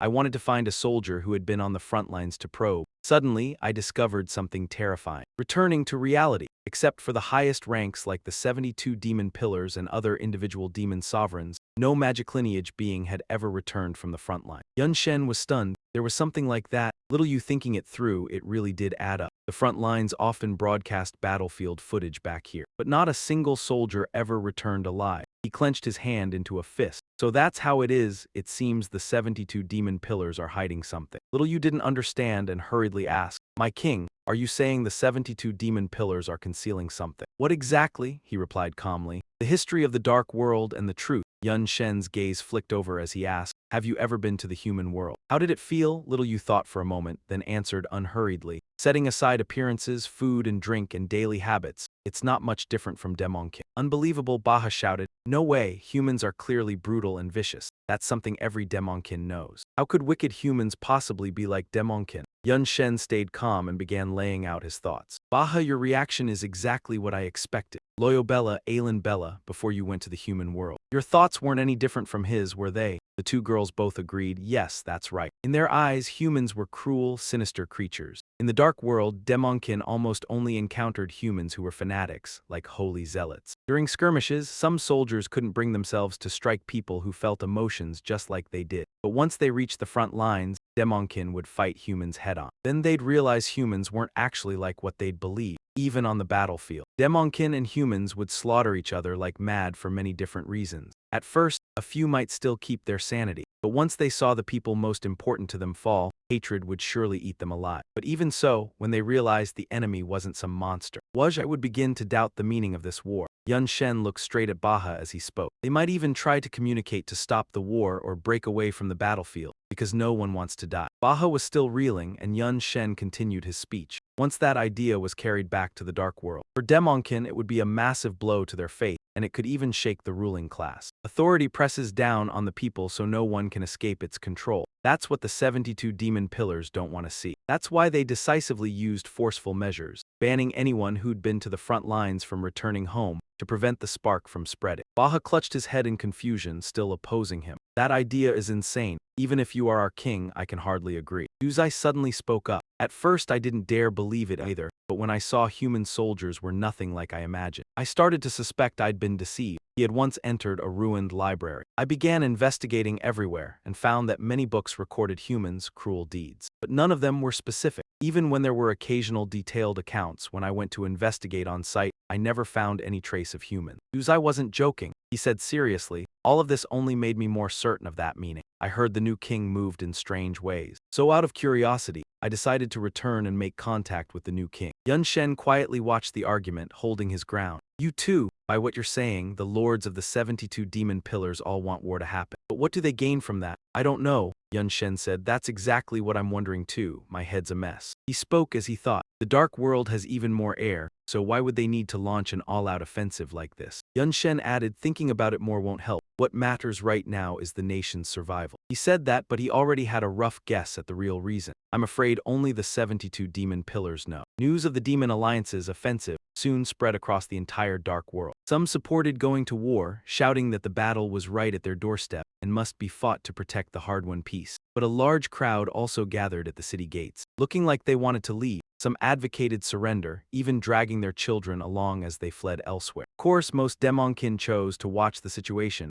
and adapt as things unfolded. Time flashed by and 7 days passed in the blink of an eye. Yun Shen stood atop a high platform with 2 flying eye cameras hovering on either side. The people below looked up at their leader. Every nerve in the dark world's populace was taut as a bowstring. Some came to the royal city to witness it with their own eyes. Not everyone could be there in person, so screens were mounted on walls in faraway places. People in the provinces watched the projected image. All eyes were fixed on the royal city square, waiting to learn the king's decision. Yun Shen looked down and addressed the people. I believe everyone already knows why I activated the magic projection across the entire country today. It's because of the coalition. Before I make a decision, I have a few words to say. The demon descendants listened intently, because our demon folk have also sacrificed a great deal to maintain that thing. Everywhere has been crushed by harsh levies and heavy taxes, even forced conscription, and most of our people were no exception. Because of the war 4 years ago, my standing collapsed overnight and other races looked down on me. To supply resources, I had no choice but to raise extreme taxes. Some were even forced to show their papers. Commoners lived like slaves without any civic rights. When war came, they were thrown onto the front line. That's why our nation was already in decline. Now it's even worse. Yun Shen stood tall and the people's passion burned hotter and hotter. In times like these, even reuniting with your family and sharing a full meal becomes a luxury. Yun Shen's voice rang out. Let me ask you something. In the half year since I became the new king, how have your lives been? The demon folk answered that things had been excellent. They could eat their fill and didn't have to worry about being seized and taken away. Some demon clans elsewhere are even jealous of us. Everyone was deeply grateful to the Dark King, just as the crowd's fervor surged. Yun Shen continued loudly. Right now, 71 demon clans have joined hands to form a coalition to seize the life we have, because we refuse to provide them with war resources. He leaned forward slightly, lowered his voice a bit, and said, so let me ask again. When our country was weak and at its most desperate, did they ever think about us? Did they reduce their demands for resources? He answered himself. Not at all. They demanded even more. They didn't care whether we lived or died. We must protect the life we have now. We must fight. In the crowd, a few people scoffed and went their own way. Those words had clearly muddled their heads. If the coalition of 71 demon clans wins, only an idiot would stand still and wait to die. Yun Shen steadied himself again. To be honest, among you there are probably some who think that if war breaks out, at worst you can just run elsewhere to take refuge. His voice suddenly sank. But will things really go the way you want? The opposing group looked back, eyes full of fear. Just imagine when other nations send their soldiers. They would let outsiders like you act as shields on the front line. And what about our own kind?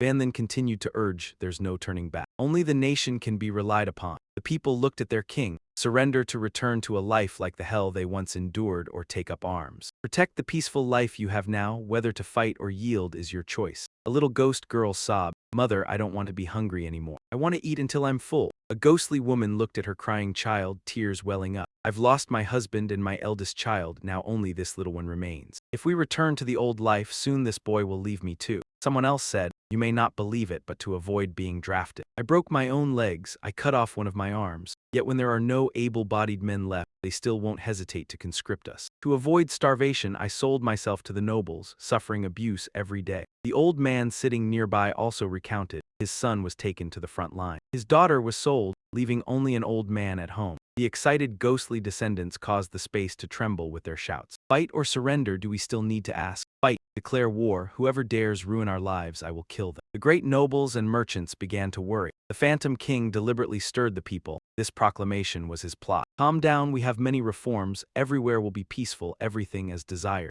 Van then cheerfully said, very well, then it's up to your choice. I officially declare the Phantom Demon concentrates all his power. As he spoke, a loud interruption cut through. King, please hear our opinion. Rana suggested a different approach. Starting a war so abruptly is reckless. We could negotiate with that demon alliance. Pay a price and perhaps avoid conflict. Seeing this benefit, the others supported him. That's right. Please reconsider, King. Cede part of the territory and provide war resources. Surely the opponents would yield. Correct, no one wants war. Ordinary people were furious, ready to crush them if not restrained. Damn, these people are all nobles. A bunch of useless, indulgent fools. I'd rather die than return to that life. Van Then's title urged calm. Begin to reassure everyone, stay calm. As king, I must care for all my ghostly subjects. In short, this battle must be fought. He continued, if the nobles and merchants don't want it, they may leave for another nation. I will not stop them. The great nobles and merchants were delighted to hear this. The words were twisted, but essentially, our nation earns for itself while leaving all property behind. To reinforce this declaration, Van Then said loudly, go if you wish, but all assets must remain. These words struck the nobles and merchants like lightning. What, no assets allowed? Aren't you cornering us? Blame flashed in their minds, but they couldn't speak. Without assets, are we any different from commoners? Going to another land will be conscripted sooner or later,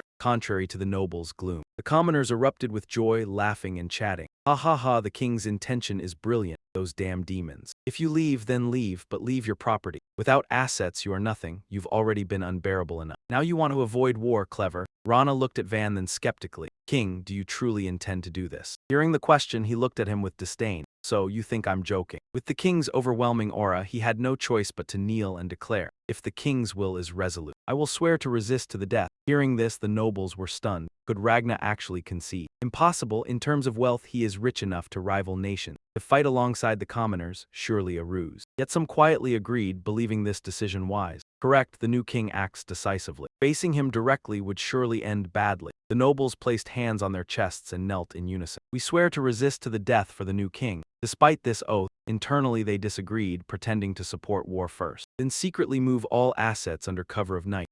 As long as there's money, life is comfortable anywhere. The scheming thoughts of Jayapna were cunning. War, that's for the commoners to worry about. He seemed to have plotted something dark. He chuckled, ha ha ha, a bunch of fools. If the king declared in front of us, he's clearly ready. Now to move assets, too late. He admired himself, I am not like you. To be safe, I prepared everything 2 days ago. Timing it right, the loyalists must have brought the escape plan close by. Tonight, as they flee, those guarding this empty kingdom commence battle. The dark pretender king thought everything was settled, when suddenly Ragna is startled by a loud call from his subordinates. This is bad, Lord Ravna. Something major has gone wrong. Responding to his subordinate's panic, he asked, what's all the noise? Before the master could ask further, a subordinate rushed over and announced arrogantly, the guards assigned to escort the treasures have betrayed us, so all the wealth has been stolen. Rana gasped in shock. What? At the same time, the subordinates all flew in to inform their master. Lord, it's bad, the royal guard has suddenly appeared. The warehouse is compromised. Whoever tries to take the treasures outside will be killed on the spot. We can't hold them off. The demon nobles went from panic to rage. How could this happen? We've been robbed. They began cursing. Damn it, they dared to act while we weren't there. Terrible, the plan is completely ruined. As if knowing it all beforehand, Van then merely smiled triumphantly. Seeing his expression, Rana seemed to understand everything too. It's all the Dark Pretender King's arrangement. Didn't expect he had already anticipated this move. Luckily, I still kept a bit, always carrying a spatial magic stone with food. While thinking, he reassured himself. The magic stone contains 30% of my total wealth. As long as it's here, sooner or later I can recover everything. Then he decided to escape tonight. While thinking, a hand suddenly came from above and squeezed Jayapna's face, leaving him no time to react. Tu Ling looked at Jayapna with one hand gripping his head tightly, speaking calmly. Ragna, it seems you underestimated the intelligence network of the royal city. I know everything, whether you sent loyalists to transfer wealth or took 30% with you. Under Tu Ling's control, Rana struggled helplessly to free the hand gripping his head. Who? Aileen Bella, what do you want? She continued. The royal city ordered the treasures not to be moved. You didn't stop your subordinates when you received the command. This is openly defying the royal order. As for the consequences, take note. She squeezed the head of the demon noble. Need I say more? She threw his head forcefully to the ground. Rana's head slammed into the earth with a loud echo. Watching the scene, the demon nobles trembled in fear. It's over, Lord Ragna is dead. From the crowd came a loud shout. Aileen Bella, how dare you? With a look of contempt, she wiped her bloody hands with a cloth and replied, What's there to fear? So do you wish to avenge him? You may try, she continued to challenge the nobles. By the way, you could also transfer your treasures like him. The prerequisite is that your loyalists are still trustworthy. Hearing this, the demon nobles could only remain silent in fear.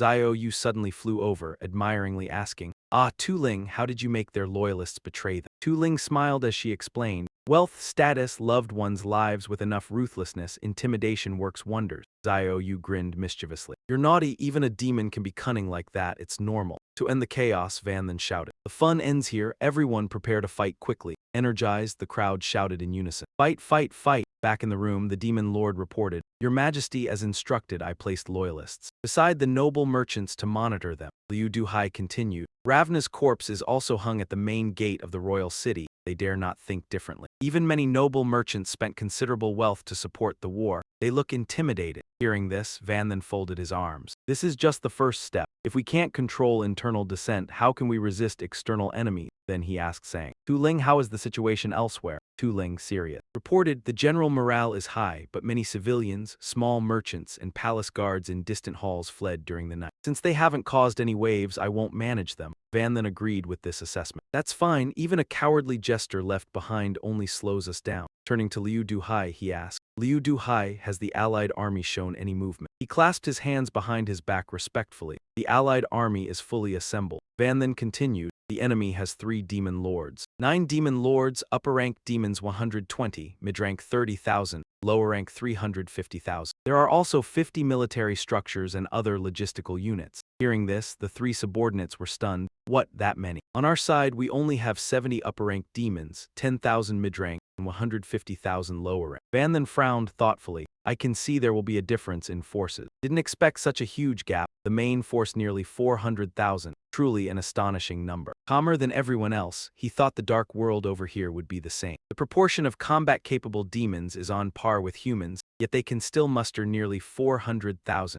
No wonder the 71 Demon Alliance is so formidable. The room felt weighed down by an invisible pressure. Van then continued asking, when will they start marching? Duhai responded immediately. They've already started, they plan to arrive in 3 days. He kept an extremely calm expression and said gently, 3 days looks like those guys won't wait any longer. They really don't respect us at all. He could only sigh in helplessness. That's how it is. Analysis of the demon forces from the allied clans. Logically, after assembling, they should first understand each other. Only through interaction and mutual support over time can strategies be effective. But they skipped this step. Clearly, they see us as fat prey and want to take a bite. Van then relaxed, hands on the table, eyes sharp as if scheming. Good, very good. Then let them take a bite and see if their teeth break. He thought, the arrogance of this alliance even surpasses my data. Van then turned to Duhai, who had wandered the 4 corners for over 20 years. He must have quite a bit of knowledge about the clans, right? Duhai folded his hands respectfully. Yes, I've also made friends with people from other nations. If there's intel useful for the kings among them, that would be perfect. Van then suddenly stood up and commanded, Baha, call Padia and Puro here. Start the battle conference. Beside the capital at the Dark Knight Demon Castle Tarito, the enemy forces began marching. The scale was so massive it was overwhelming. Lancost led with unstoppable momentum, riding a majestic war steed and roaring. But it was just a small Dark Knight demon castle. Our attacking army is enough to defeat it. The battle will end within 3 hours. As soon as the Allied forces heard the command, they charged together, shouting loudly. On the castle roof, a white flag suddenly appeared, signaling surrender. Lankos pulled the reins to stop his war steed, full of suspicion. The castle gates slowly opened. Beyond the gates, some dark figures stepped out. Tarito appeared with his 2 subordinates, raising hands in fear. We surrender. I am the demon lord of this place, representing Tarito Castle.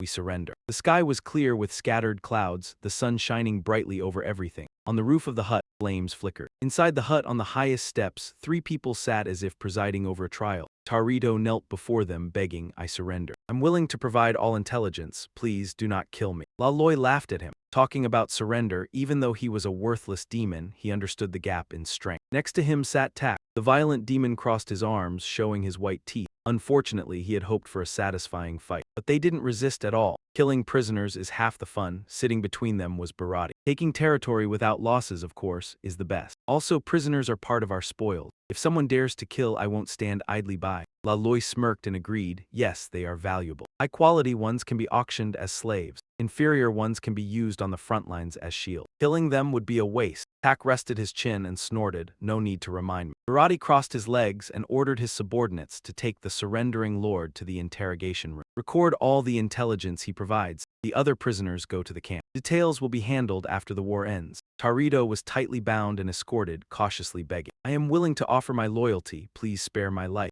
Laloi spread his hands. I see now the Dark Knight demons are the most cowardly. And they're counted among the 72 demon clans. I'll personally destroy their royal city. The king will have less trouble. Tak, hearing this, got excited. I agree, a bunch of worthless creatures not worth our time. Barati sat in the middle, arms crossed, calmly asked. The enemy, good or bad, is still the king of a nation. Forming an alliance is really that simple. Better to be cautious. We are sending out 3 armies. The main force will hold Tarito Castle. The other 2 will target surrounding towns. It should progress smoothly. Tak angrily crushed the chair armrest, reminding, Barati, everyone here is a demon lord. You were just lucky to be commander. Don't act like the boss here, giving orders. He was furious, cursing at Parati, a country without even a single demon lord. Compared to a gathering of weaklings, I could sink a whole territory with a single spit. Do you really respect them? Laloi stepped closer from behind, adding a few more barbs, or maybe you mean. People don't believe in our strength. Barati kept a blank expression, staying silent. From outside the camp gate, a soldier ran in frantically to report. Lord Ma Tun, something happened. 2 armies attacked the surrounding towns. Almost all were annihilated. Only now did Parati's expression change. He waved Tak aside and shouted, how did this happen? What exactly happened? The soldier recounted the events based on the report from the remaining troops. The defensive power of the 2 small towns exceeded expectations, entirely comparable to main army forces. They were basically impossible to penetrate. Meanwhile, the enemy seemed to have prepared in advance. A large number of hacked demons ambushed the retreat path, leading to our devastating failure. Barati gritted his teeth and asked, how many troops did the enemy have? The soldiers of the 2 units totaled over 1,500, more than enough to wipe out 5 distant small towns. Even reinforcements couldn't help. The soldier knelt on one knee, stammering, 10,000. Hearing this, Parati roared, what? 10,000 troops to defend a small town. Not worth it. A town with so many resources surrendered directly. Even counting surrendered soldiers and the town guards, it's only about 2,000. Where did they dig up that many fighters? His face was extremely serious, eyebrows tightly furrowed, saying, damn it, they must have a purpose in doing this. Inside, he calculated and devised a new plan. Now we have 2 options.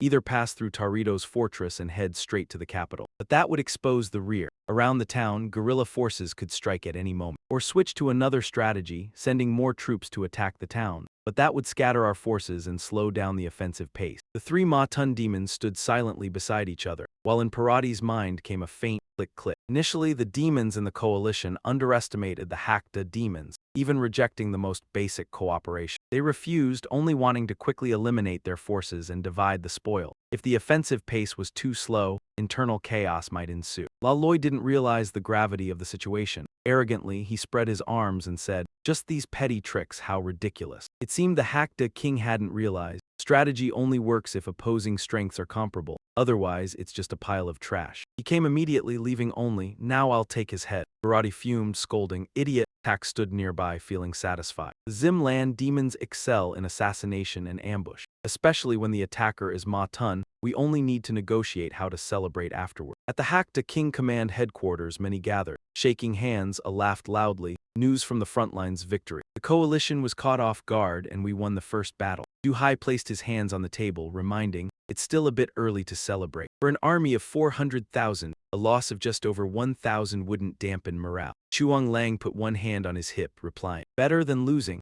Van then spoke, drawing everyone's attention. Disregard the losses and march quickly. Or scatter some forces, slowing progress. Let's see which choice they make. Suddenly, a loud noise echoed in the castle, startling everyone, looking around in confusion. Someone asked, what happened? Van then and the lead group rushed outside. He said, quick, let's see. Outside, the town had become a chaotic mess. Only ruins and shattered earth remained. Many were injured. In a sunken area, someone was holding a person up by the neck. Aloy smugly asked, speak quickly, where's your Hakta king, or I'll snap his neck. His eyes were black, full of murderous intent. He expanded his chant, hands issuing threats. At this moment, Van Then's group had reached the scene. Aloy looked at the devastation, then turned to them. One hand still held the victim by the neck while coldly saying, found him. In an instant, the figure vanished, leaving only a golden streak in the air. Immediately, Aloy closed in on Van Then. He clenched his fists and attacked. First encounter. Too bad for your head. The wall shattered, dust and sand filling the air. Lesser demons fled, clutching their heads, shouting, the king. The king's under attack. The cracked walls were caused by Laloy's overwhelming power, his strike blocked by Du Hai. Van then calmly stood behind him. He said, don't let him harm the king. Laloy paused briefly. Oh, he silently assessed the situation. This one doesn't seem simple. Not giving him time to think, Van then shouted, Bureau, assist me. Hearing the command, he moved immediately. Good, taking the Demon King's toolbook, reinforcing the protective spell. He boosted Du Hai from behind. Two streams of power clashed. Laloy was instantly pushed back. Tiu Yu raised her hand to the sky and shouted, void release. Blood-red chains appeared around her and she yelled, how dare you come to our kingdom to kill the king? Even dying 100 times won't atone for this. She summoned the Demon King artifact, Executioner's Great Scythe. Tu Lang charged forward wielding a scythe like the Grim Reapers, launching the move Shattering Strike. Laloy showed no fear at this attack and unleashed his power. Golden sparks of electricity shot everywhere as he roared. Just a mere demon lord, don't get cocky. Blazing thunderstorm. Tiu Lang was struck by the lightning, tearing parts of his clothes. Laloy spread his arms arrogantly, declaring, a few puny kids dare oppose me. They're looking for death. Not letting him savor the moment, Lu Duhai clenched his fist and charged forward. A powerful bam! His punch contained tremendous force, hitting Laloy and forcing him to sink into the ground. Everyone watched as dust and debris rose violently from the aftershock. Laloy remained standing, wiping blood from the corner of his mouth. Damn it, I didn't expect so many skilled fighters in the Black Demon. He gritted his teeth, tracking the hovering figure, muttering in annoyance. He feared they were only one step below the Demon Lord, and with the Demon King artifact's enhancement, enough to threaten me slightly. Plus being restrained by the other Demon Lords, Laloy felt the situation was unfavorable, thinking, worse yet, the Black Demon King hasn't acted. As a king, he must have a trump card. He had planned a surprise attack to kill me. Now being stopped, it's not good for me, best to first. Suddenly, Laloy noticed that Van Then was no longer surrounded by anyone. Oh, where's the Black Demon King? In a flash, he appeared behind him, speaking with disdain. I say things have already gotten this chaotic. You're not planning to run, are you? Hearing Van Then's voice, Laloy immediately reacted, using teleportation to flee, leaving only a faint streak of light. Laloy reappeared high above, far from Van Then, but Van Then quickly composed himself, appearing right behind him, startling him and shaking space. This guy truly is like me, also capable of spatial teleportation.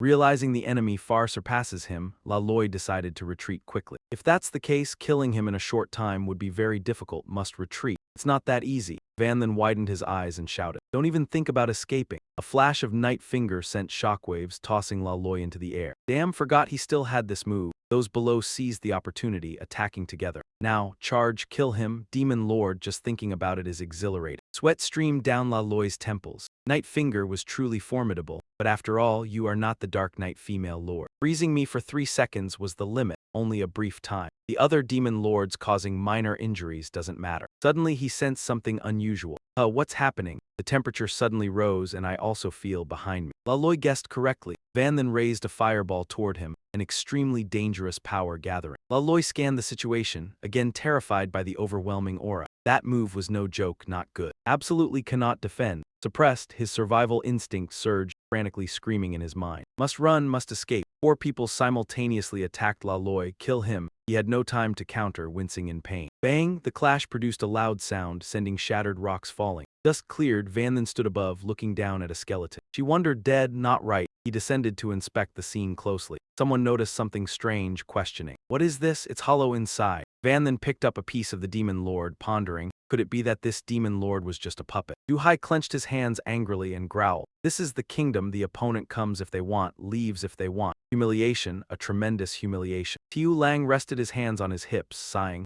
No choice, judging by his appearance, probably a demon beast Sim Lin. That demon clan is notoriously hard to kill. Among them, the demon lord is even more so. Ben then asked, demon beast Sim Lin hard to kill. Tiu Yu honestly provided the info. Yes, the king surely knows. Each demon clan has its own innate bloodline ability. Just like our Dark Knight demons have Dark Knight and Night Finger. Laloy quickly fled the kingdom. Sim Lin's ability is spatial awareness. Most Sim Lin demons have spatial awareness. Depending on strength, intervals between activations and consecutive uses vary. Like that demon lord, he could probably fly from the front line to our kingdom within 30 seconds. Even stabbing a Sim Lin demon through the body cannot kill it. The remaining life tax belongs to the ability to protect life. Only a few elite Sim Lan demons can awaken. It can remove control effects and abnormal statuses by shedding the old body. Resist mental attacks and create escape opportunities by coordinating with Sim Thuk's spatial ability. Life tax can only be used 3 times in a lifetime. After use, it enters a 1-month period of weakening. Van then, who had been silent, started to reason. I remember Sim Lan demons were only ranked 31 in the demon clan. If they possess such exceptional innate abilities, they should be ranked higher. He secretly calculated, the human hand has a god Sim, at least 2 lives. Hardly surprising there's some boasting. Little Langbella stepped forward to speak. After all, a weakened body greatly reduces ability efficiency. For normal demons, jumping a dozen centimeters is already the limit. Plus, it cannot be used consecutively, and the Sim Lan demon clan is not skilled in direct combat. Their specialty is assassination and escape. Direct confrontation is not their strength. He finally realized the problem. I see now.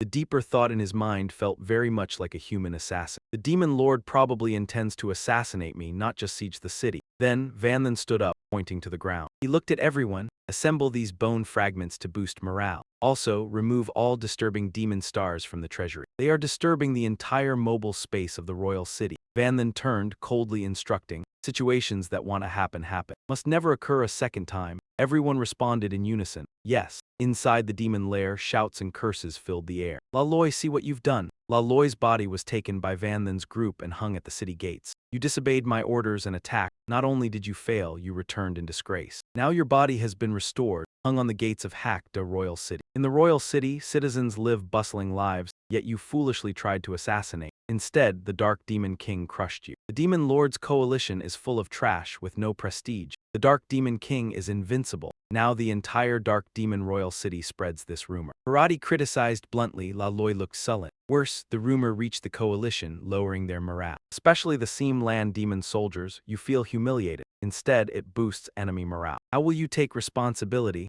Laloy knew he caused trouble. Exhausted, he tried to utter 2 words. I'm sorry. Tak patted Parati on the shoulder, defending Laloy. Who could have guessed so many demon lords would gather in the royal city? There's even a demon lord only a step below him. What's done is done, best to focus on the next battle. Laloy angrily bit his finger, his mind working at full capacity, hoping to devise a better strategy. Damn it, a demon lord is a huge advantage for the coalition. Their mere presence terrifies the dark demons. Now that advantage is gone. First, we must find a way to raise morale. He waved his hand and gave an order. Deploy 50,000 soldiers, divide into 4 units, attack 3 small towns surrounding the fortress. They must be crushed. Parati finalized the plan. The best way to boost morale is victory. The soldiers followed orders. In the following time, among the 50,000 troops sent by the coalition, 20,000 main forces attacked the fortress. The remaining 30,000 split into 3 units, assaulting 3 surrounding small towns. The map displayed troop deployments. Normally, troop allocation and strategic value of a territory are linked to its resources. Distant, low-value territories like Ramsey Fortress usually get around 5,000 troops. Desolate scenery, barren trees, demon corpses strewn about. Surrounding towns only have a few hundred inhabitants, rarely exceeding 1,000. What surprised Parati was that, despite sending troops for suppression, the units attacking the towns still failed. Enemy forces were far stronger. The reason was simple. Dark demon soldiers in Yuanjian town actually suppressed them. Hearing of their defeat, he screamed in rage, "Damn it! The fortress lord surrendered like last time, and the towns had far too many troops, impossible to explain. Moreover, these troops just happened to suppress us. The hazy eyes behind him made Parati uneasy. What exactly happened? Why do I always feel like a pair of eyes is watching my every move? Cheering echoed through the royal city. Victory again. This is the price for underestimating us. Standing before the king's intellect, even the spirit generals could only taste bitterness.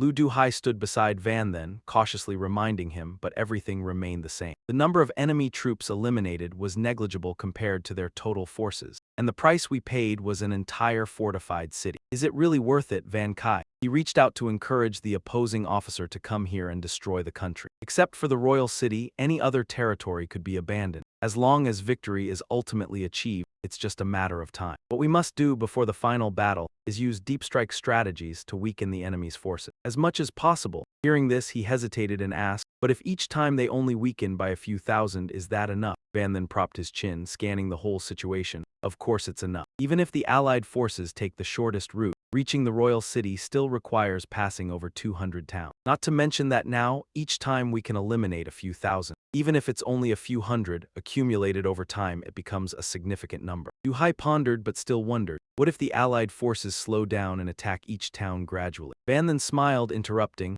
then we would have to retreat. But before retreating, we leave traps to inflict as much damage as possible. He interlaced his fingers, eyes gleaming with strategy as he analyzed. But they won't do that. After all, this is an arrogant army. They wouldn't even wait during the early Ma conjunction period. They won't patiently advance step by step unless they suffer serious losses. Otherwise, winning many small battles would only make them angrier. Better to curb their arrogance. Then Van then stood up and ordered, let's go, Puro, we should do our work. He quickly acknowledged, yes, your majesty. The army lined up densely. In the following days, Bharati launched multiple attacks, each time the main city fortifications surrendered. The town assault squads had to face defeat. Though the losses were not significant compared to the total, they could not always lose. Before him lay a ruined stronghold, so he used a strategy opposed to the main assault squad, the main assault units around the town. Unexpectedly, the outcome was reversed. The town surrendered directly, while the assault units on the fortifications were destroyed. After multiple complications, the result was worse than before. He bore enormous pressure within the military district. Hearing soldiers whisper complaints, the spirit generals reacted exactly as Van then predicted. These successive minor defeats did not make them abandon their arrogance. Instead, it only fueled their rage. Thus, internal tensions within the allied forces began to rise. They blamed Bharati's poor leadership, feeling extremely impatient and humiliated. Countless hairs fell like autumn leaves. Damn it, outwitted again, he shouted angrily, yanking at his own hair. Each time we dispatched lower, middle, and upper-level demons, the enemy knew exactly what was happening. Tak crossed his arms, silently observing. Bharati was furious. Even once, we sent Jamatan to hide in the squad. We planned to ambush them, but the enemy seemed to detect the anomaly. They directly avoided the trap.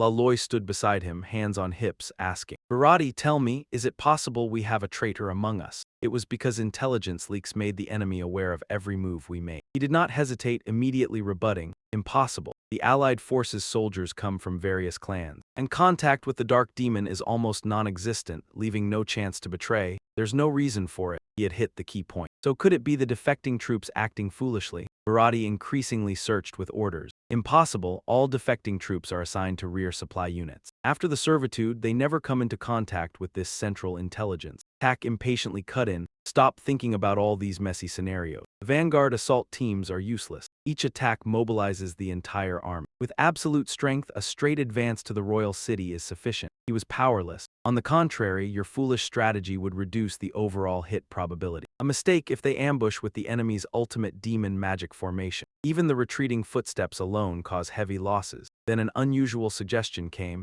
Then, can Ma Tun lead our teams for each full-scale battle? Bharati was furious and clueless, absurdly thinking that being Ma Tun makes one invincible in the world. Indeed, if facing your strength head-on, don't even talk about 1 versus 1,000. Even 10,000 demons could be wiped out easily. On the fortifications, blue-black weapons are lined up, but the enemy won't be that foolish. To fight, they will surely prepare combat weapons. Not to mention anything else, just with the dark demon artillery of Hakjia AC Ma, how many spells could you withstand? In large numbers, even you would be blown to pieces. Attack was silent, laughing and scolding. Ultimately, they spare no cost, preparing even stronger combat weapons. Combined with tens of thousands of soldiers surrounding the attack, could you even survive? You're not like Laloi with subconscious space. You'd hardly survive. He put on a grave face and left no room for refusal. I understood the Dark Knight King's strategy. He wants to use a blunt knife to carve meat, grinding down our forces bit by bit and paying for it with territory. But to reach that step, he must fully grasp my deployments. Otherwise, he'll be counterattacked with ease. A large-scale war isn't a chaotic brawl to the death. Intelligence matters no less than combat strength. Barati carried himself like a true soldier.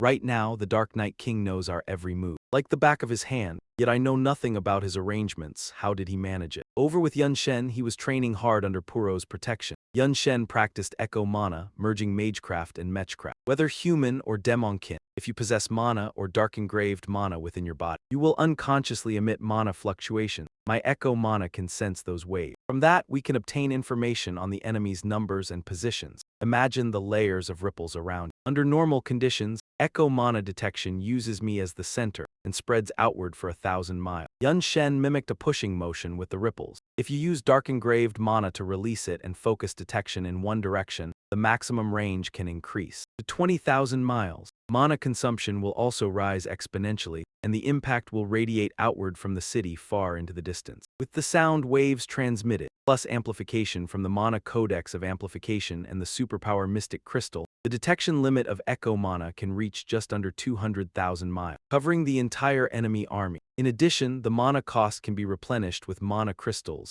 extending the duration of Echo Mana. Yun Shen's group and Parati stood on opposite sides of the mirror. However, possessing mana fluctuations isn't exclusive to the enemy for distinguishing friend from foe. You still have to filter additional information. Most Darkspawn demons have the same Darkspawn talent as I do. Their demonic domain fluctuations and demonic body states are also similar to mine. The allied army's fluctuations are myriad and wildly different. His ability is enough to identify them all. Besides, demon venerables have extremely keen senses. Under normal circumstances, this kind of probing would likely be noticed by them. But right now we're outside the camp, surrounded by several 100,000 soldiers. The mana fluctuations are a tangled mess. You fell into deep thought and realized my technique is almost impossible. Once we understand the enemy's movements, the rest becomes simple. We just need to dispatch 80,000 soldiers to patrol around the towns most likely to be attacked. When it's time, we mobilize reinforcements. Orders can also be transmitted using the monster eyeballs used in the royal city, achieving an effect similar to a video call. A self-satisfied look showed on his face.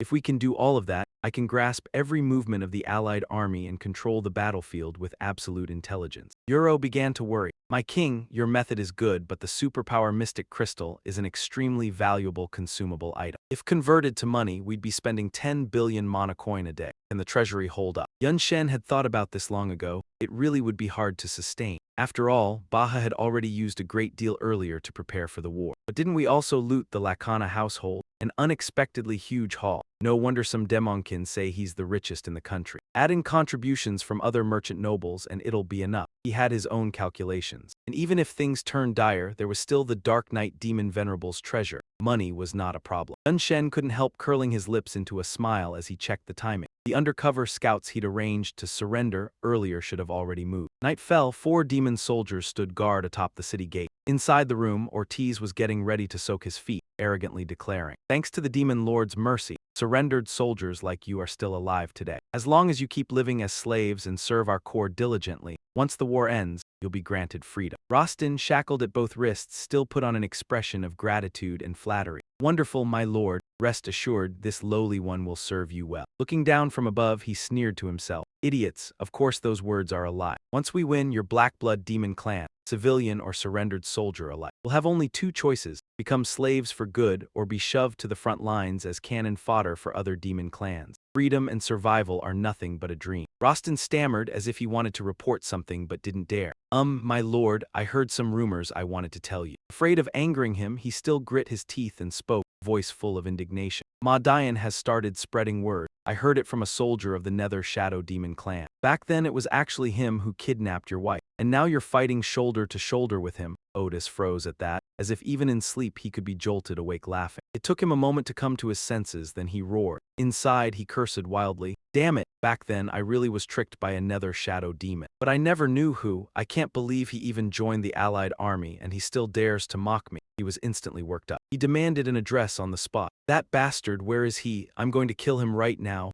Rostin couldn't hold back, grinning lewdly. Did you really think I surrendered just to be bullied? Elsewhere, a certain enslaved demon lackey was steadily feeding information upward. In the Great Demon War back then, you violent fiends were invaded by the Severed Night Demon clan. Even now, your ancestors' graves are still on Severed Night Demon territory. I heard the remains were even dug up. Are you really at ease leaving your rear to those people? All through the camp, divisive tales echoed. Your great-grandfather was killed by his grandfather. That brat's father tricked your family into ruin back then. And you're still calling him a comrade. Your father was the one he conned. This came from the son of his grandmother's granddaughter and your sister's aunt. Barati focused on the map, planning the next strategy. Those insinuations outside quickly shattered the quiet atmosphere. Damn it, I'm going to kill him. Are you sick in the head? You're dragging up some old flame from over 10 years ago. Damn it, so the one who seduced my father back then was your second aunt. I won't let her off. Distracted, he pressed his subordinates for answers. What's going on? A demon mage reported helplessly. Lord Barati, something bad has happened. A lot of soldiers have suddenly started internal disputes. The news startled Parati so badly he broke out in a cold sweat. The troops outside are fighting while cursing bastards. I'll kill you, you deserve to die. All you severed night demons deserve to die. Looking for death, you still dare resist. Seeing the chaos, Parati barked in fury. Stop. He led his men forward and shouted angrily, the enemy is right in front of us. And you dare start a civil fight? Do you have any respect for military orders? Do you still take me for the commander-in-chief? The brawling soldiers paused for a few seconds and looked at Parati without saying a word. Then they went right back to fighting, as vicious as if they hadn't heard him at all. I already know this was your doing. Today you die, no one can save you, I'm killing you. Tak, standing behind, laughed and mocked. Hey, you've led the allied army to too many defeats. In their eyes, you don't have a shred of credibility left. Snubbed and provoked, Barati flew into a rage and stomped the ground hard, sending stones flying. Impudent, he raised a hand to command. Dark aura instantly wiped out several unruly men. Some soldiers were already dead, strewn across the ground. The entire space fell quieter than ever. Barati clasped his hands and warned sternly, it seems you still don't understand. I am the commander-in-chief. Naturally, your lives and deaths are in my hands. Who still dares start a civil fight? This will be your end. Then he turned his back and strode into the command tent. The survivors who'd kept their lives were scared out of their wits. Lale gave his analysis. Yesterday everything was normal and today there's internal chaos. Someone must be stirring things up in secret. Tak, hot-tempered, agreed. We need to search the whole camp, find the instigator, and execute them publicly. Barati could only sigh in helplessness. Compared to the instigator, the easily provoked soldiers were the bigger problem. He quietly weighed the tribal situation before the void demon appeared. The dark world was always at war, demon clans constantly slaughtering one another. Big or small, they all had grudges. Even now that they'd formed an allied army, they still couldn't stand each other. The strong wiped out the weak countless times over. In truth, this wasn't a big problem as long as the early stage focused on training and strengthened communication, the distance could be erased. But that process had been skipped, so even a tiny spark was enough to ignite the anger of the demon clan. The thing I feared most has finally happened. He rubbed his forehead, looking annoyed. Now the raging fury among the clans has flared up and all we can do is delay the assault. Start over from scratch and rebuild unity within the allied army. On the other side of the front line, Baha laughed in triumph like it was a bumper harvest. Ha ha ha ha. The allied army really did erupt into internal chaos. It took the demon lord stepping in to suppress it. His Majesty's plan worked again. Yun Shen nodded in satisfaction and praised Duxi. I only gave the order. Such great results are thanks to you, my lord. If he hadn't traveled across kingdoms for over 20 years and made countless friends, the effect would have been far weaker. The old man replied modestly. Your Majesty flatters me. Next, he listed everyone's contributions and added that it was also thanks to my friends everywhere gathering intelligence. Only then could we learn so many rumors about the allied soldiers. Coupled with the long-standing grudges among the demon clans, all we had to do was place our troops to fan the flame. They would easily fall into infighting. Zio, you still couldn't let a few issues go, but they were suppressed, and the losses caused by the turmoil were also quite limited. Yet we lost quite a few soldiers too. It feels like not only did we gain nothing, we took a huge loss. He calmly reminded her that she couldn't judge only by appearances. He analyzed the pros and cons like this. Suppressing them with force can only press down the surface. The anger in the allied soldiers' hearts not only won't fade, it will keep piling up because they have nowhere to vent it. What's more, they don't take us seriously. Whatever we do on the battlefield, they'll still think it's insignificant. Yun Shen asked about what came next. Which fortress will block the allied army next? Baha already had the optimal plan. one of Lord Laisha's territories. Gethia City, he clasped his hands and fell into thought. Laisha was one of the 3 demon lords before I proclaimed myself king. She was nothing like ordinary lords. Not only did she control many territories, her fortresses were rich in resources and fully manned with defenses. Handling a large-scale war would be no problem. After thinking it through, he immediately gave the order. The 2 of you will go to Gethia City, concentrate our forces, and fight the allied army head-on. Remember, if the situation turns bad, retreat at once. Laisha and Zio immediately accepted the mission with solemn faces. Yes, in the demon camp, the soldiers were forced to sit at the same table. Everyone looked uncomfortable, unconvinced of one another. Damn it. What the hell is His Excellency doing? At first, shouldn't each clan have gathered in its own area? Now look at this, every demon clan has been broken up and reorganized. Damn it, nothing but foreign demons all around. Even eating kills my appetite. Just looking at them makes me sick. Bharati watched all the reactions from afar and thought to himself, as expected, there's still a gap. But it's fine, in the early stage, friction is normal. He reinforced his faith in unifying these races. As long as we force soldiers of different clans into the same unit, eating together, training together, and enduring hardship together. At most 3 months and the barriers will be erased and unity will grow. Bharati's vision was a bit over the top. Once the integration is done, I'll have an even stronger army. Only then will the worry in my heart finally be removed. Returning to camp to discuss matters, Bharati laid out the strategy. 3 months from now, we'll attack Gethia City next. It's rich in resources, even the Black Emperor King wouldn't easily let it go. Suddenly, chaotic yelling shattered the mood. Zhang, damn it, you looking to die? Those trash scum have rebelled. What are you still eating for? Kill those bastards. Bharati lost his composure again. What happened? His fragile mind was in utter turmoil. Another internal riot? Impossible. A soldier hurriedly knelt down to report. Reporting to the demon lord, soldiers of the Blackshade demons are mocking us outside the camp. They say they want to fight to the death with us at Gethia City. If you've got the guts, come. He jolted in panic. What? How many troops are at Gethia City? Rage surged in his chest. Damn it. Just when we've started integrating, they choose this moment to provoke us. The soldier, terrified, added, from our observation, many Blackshade demon soldiers are concentrating there. Preliminary estimate 70 to 80,000. Bharati felt uneasy in the face of this urgent situation. That many, it looks like they're planning to make a last stand. He remembered every bloody lesson. In the past, the Blackshade demons always chose to surrender or avoid battle, and their main force suffered almost no losses. Then he made up his mind. This is a perfect chance to wipe out the enemy. We can't let it slip. Even so, Bharati's unease still lingered. Worse, the soldiers had heard the taunts. They absolutely couldn't swallow the provocation from the Blackshade demon. If we don't go to battle, it will severely damage morale. Bharati knew he needed a foolproof plan. Lalei's weakened state will last a few more days. I must stay at headquarters in case of trouble.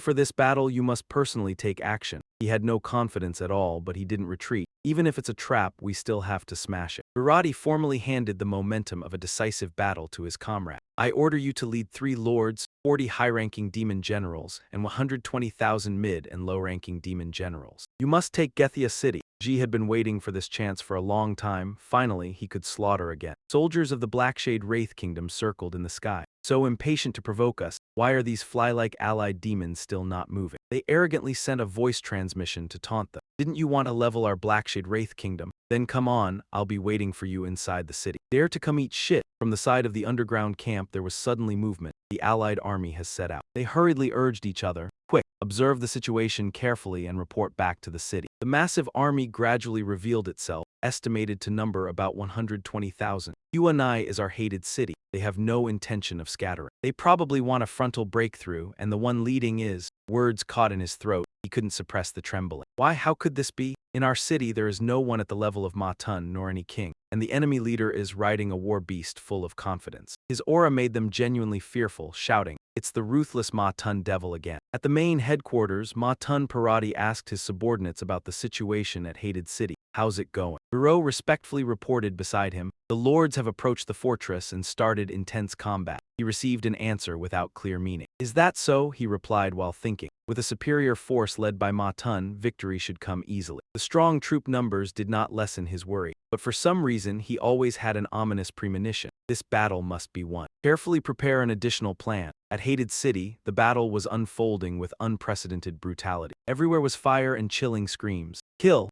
Ma Tun Tak looked full of fighting spirit, determined to win. He slashed enemies while directing his troops. Kill! From atop the walls, cannon fire began targeting Tak. But all was in vain. He lightly dodged, smiling smugly. Those cannons alone, no matter how strong, are useless. If they don't hit us, it means nothing. Tak analyzed the battle, realizing the enemy's strength exceeded expectation. The Dark Lord King had deployed 3 demon lords. Even weak lords, relying on terrain advantage and cannon support, could hold for several hours. After consideration, he was confident of victory. But in the end, they are just ordinary lords, insignificant compared to me. Without Ma Tun, that is the greatest weakness of your Dark Lords. He focused his power, summoning a giant, ruthless blood beast. Let you see what overwhelming power is. Leisha appeared in the sky. I'm no coward, you won't get me. With that, the red brilliance of the gem became even more splendid. The Demon King's ring shifted, emitting a light that surrounded the summoned beast. The light coiled into a sphere to trap and contain it. Finally, the white sphere collided violently with the ground, scattering rocks everywhere. Tiu Yu sensed danger, hurriedly asked, "What's happening?" She explained with difficulty. "It's still bearable. This is the first time I've transferred Ma Tun's skill. Consumes more than expected." Tak was furious. "Damn it, we've been tricked. They even have the Demon King's ring to redirect attacks. Truly a rare treasure." He immediately transformed into a beam of light toward Leisha atop the wall. "Kill her and seize it for our demon clan." She instinctively raised her hand to stop the enemy. Chains of the Void. Countless red strands coiled Demon King's ring, Chains of the Void. He clenched both hands, restraining his rage. The Demon King's ring again. His anger erupted, unleashing all of Tak's power.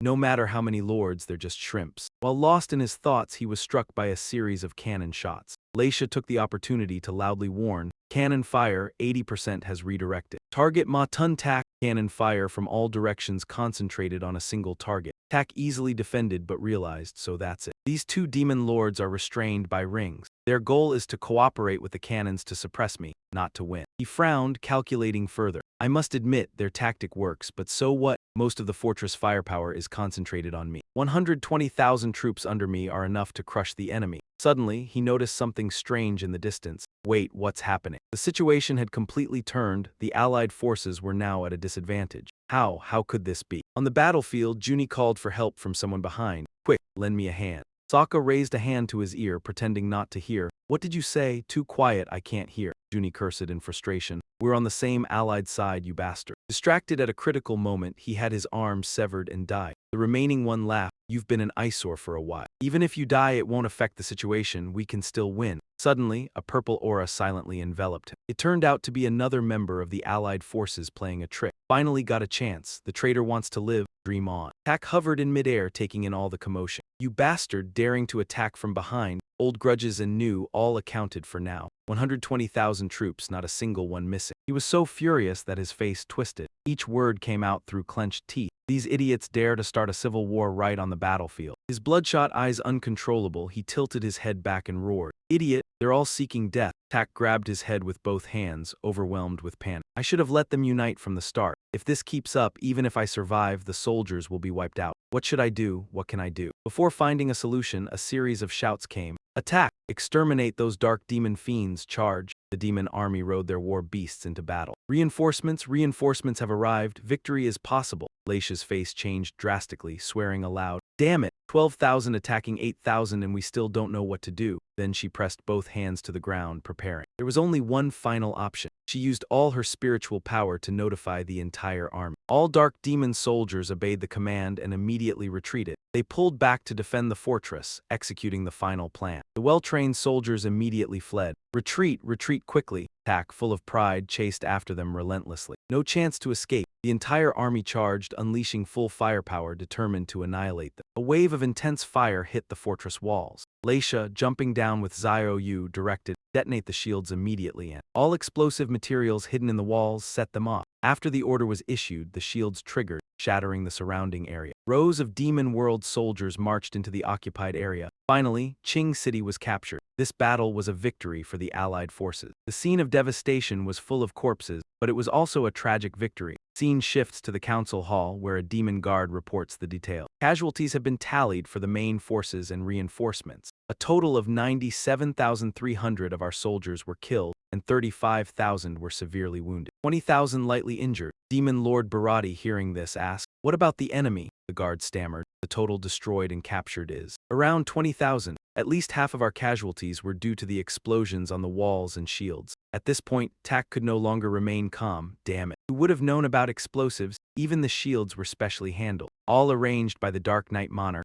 plus those fools starting a civil war. Without reinforcements, we would have lost. Demon Lord Lalei also calculated losses. We only have 210,000 main troops left. The 3 demon lords leading the troops still suffered heavy losses. Even in victory, it became a joke for the Dark World. This discussion made Bharati frustrated, holding his head. Calm down, although our forces are superior now. Attacking the royal city requires passing through many towns. If we march normally, our troops will be exhausted. Thinking about the post-war situation eased him somewhat. Fortunately, after this disastrous defeat, the soldiers finally came to their senses. They won't start a civil war and won't underestimate the dark demon fiends like before. A small blessing in misfortune. Bharati suddenly issued a command, fall back. The subordinates obediently carried it out. Understood, in his mind he praised the enemy. The Dark Knight Monarch's tactics far exceed my predictions. Even now, I still don't understand the misinformation. Watching his subordinates go, Bharati began to devise a new strategy. As long as we can strike directly inside the Dark Knight Royal City,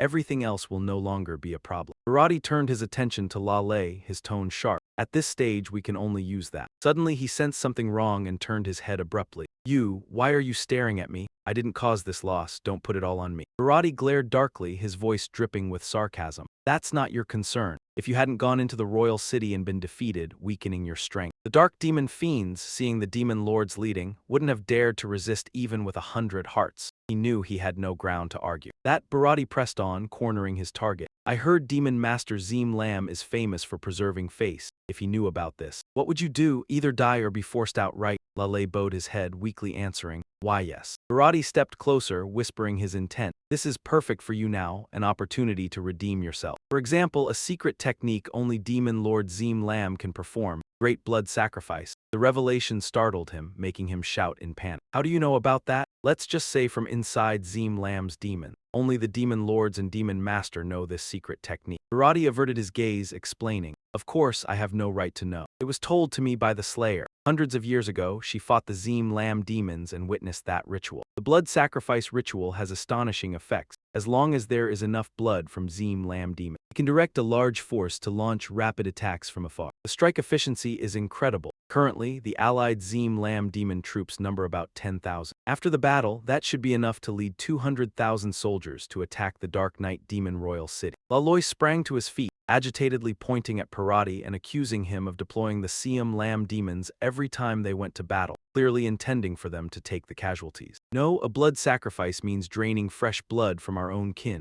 I won't send 10,000 of my people to their deaths for that. Bharati folded his arms and looked down at Laloi with contempt. Do you think I'm negotiating with you? Don't forget who I am. He was openly threatening him now. Those who disobey, do I really need to repeat myself? Join the persuasion team. If we take the royal city, you'll receive the greatest merit. You'll be granted plenty of land and resources, more than enough to make up for the Zeem Lam clan's losses. The one making that promise left no room for retreat. On one side was the Zeem Lam demon lord's wrath, on the other, merit and rewards. As long as your head isn't broken, even an idiot knows what to choose. 10,000 soldiers were nothing to the massive Zeem Lam demon race. Laloi sighed, lowered his head and gave in. Fine, I understand. Satisfied, Bharati threw his head back and laughed. Ha ha ha ha, King Haksha, I don't believe you could have guessed this move either. If all my soldiers suddenly appear in your royal city, I wonder how you'll react. Haha. In the city square, the troops gathered to hear the latest order. The Zeem Lam demons waited in excited anticipation for Lord Laloi to finally send them into battle. They weren't cowards like other demon races, they would win for sure, and when they won, Lord Laloi had better reward them with a few more slaves.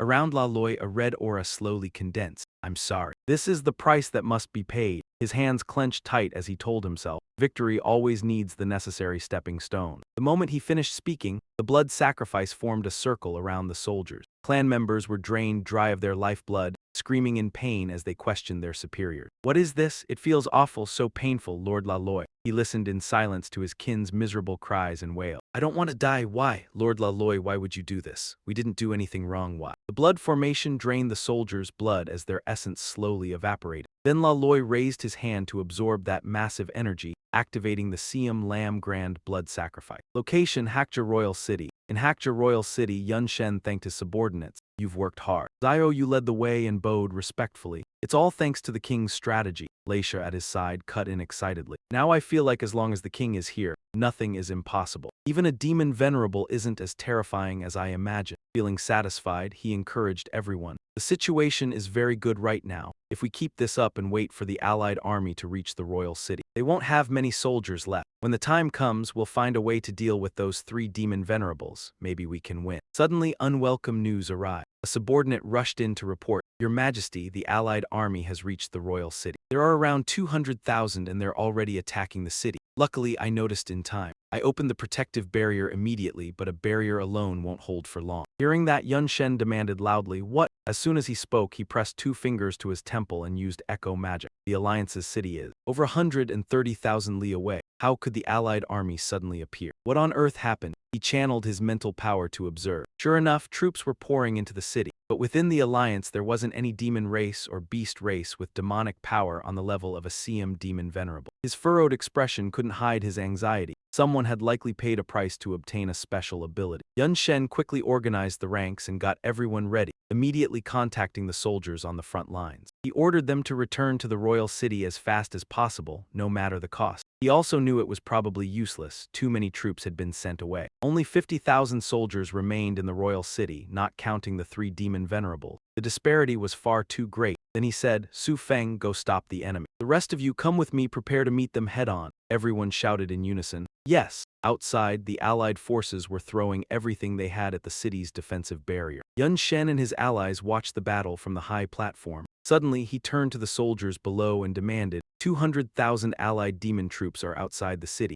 You dare to fight?" The subordinates were brimming with fighting spirit and roared as one. "We do." Yun Shen solemnly took the lead. "Good, then let the battle begin." Even as he answered, he told himself, "At this point there's nothing left but to gamble." The enemy's relentless bombardment cracked the barrier. At the same time, the troops took their positions and opened fire. Seeing this, the alliance surged forward with blazing intent. "Break the walls and we win." "Smash them," Baha urged Yun Shen anxiously. "If this continues, we'll lose our strongest layer of defense. Your Majesty, send out the troops." He pressed his lips together and didn't respond. But would sending troops out really help? Even with the city cannon's support, relying on 50,000 soldiers alone probably still wouldn't be enough to hold. That left Yun Shen torn and indecisive. In the end, he made the call to sally out, cursing under his breath at the other side. Damn it, this raid was completely beyond my expectation. Watching the battle erupt violently, Van then motivated himself. The only choice is to risk everything. He continued issuing orders. Furthermore, all demon lords deploy. The target is the demon lords of the coalition. Their subordinates immediately charged the walls. The demon lords deployed by the factions joined the battle, their overwhelming power dominating the ordinary soldiers. Lu Duhai attacked while warning them, "Show them the true power of the black armor demons." He swiftly defeated his enemies. Van then was amazed. He was 1 against 3, yet never at a disadvantage, compensating greatly for the power imbalance. On the other hand, Van then observed that Kai, Tiu Yu, and Tiu Lang had a close relationship, one controlling, one attacking, and both were long-standing demon lords. Working together, they could face 2 against 4.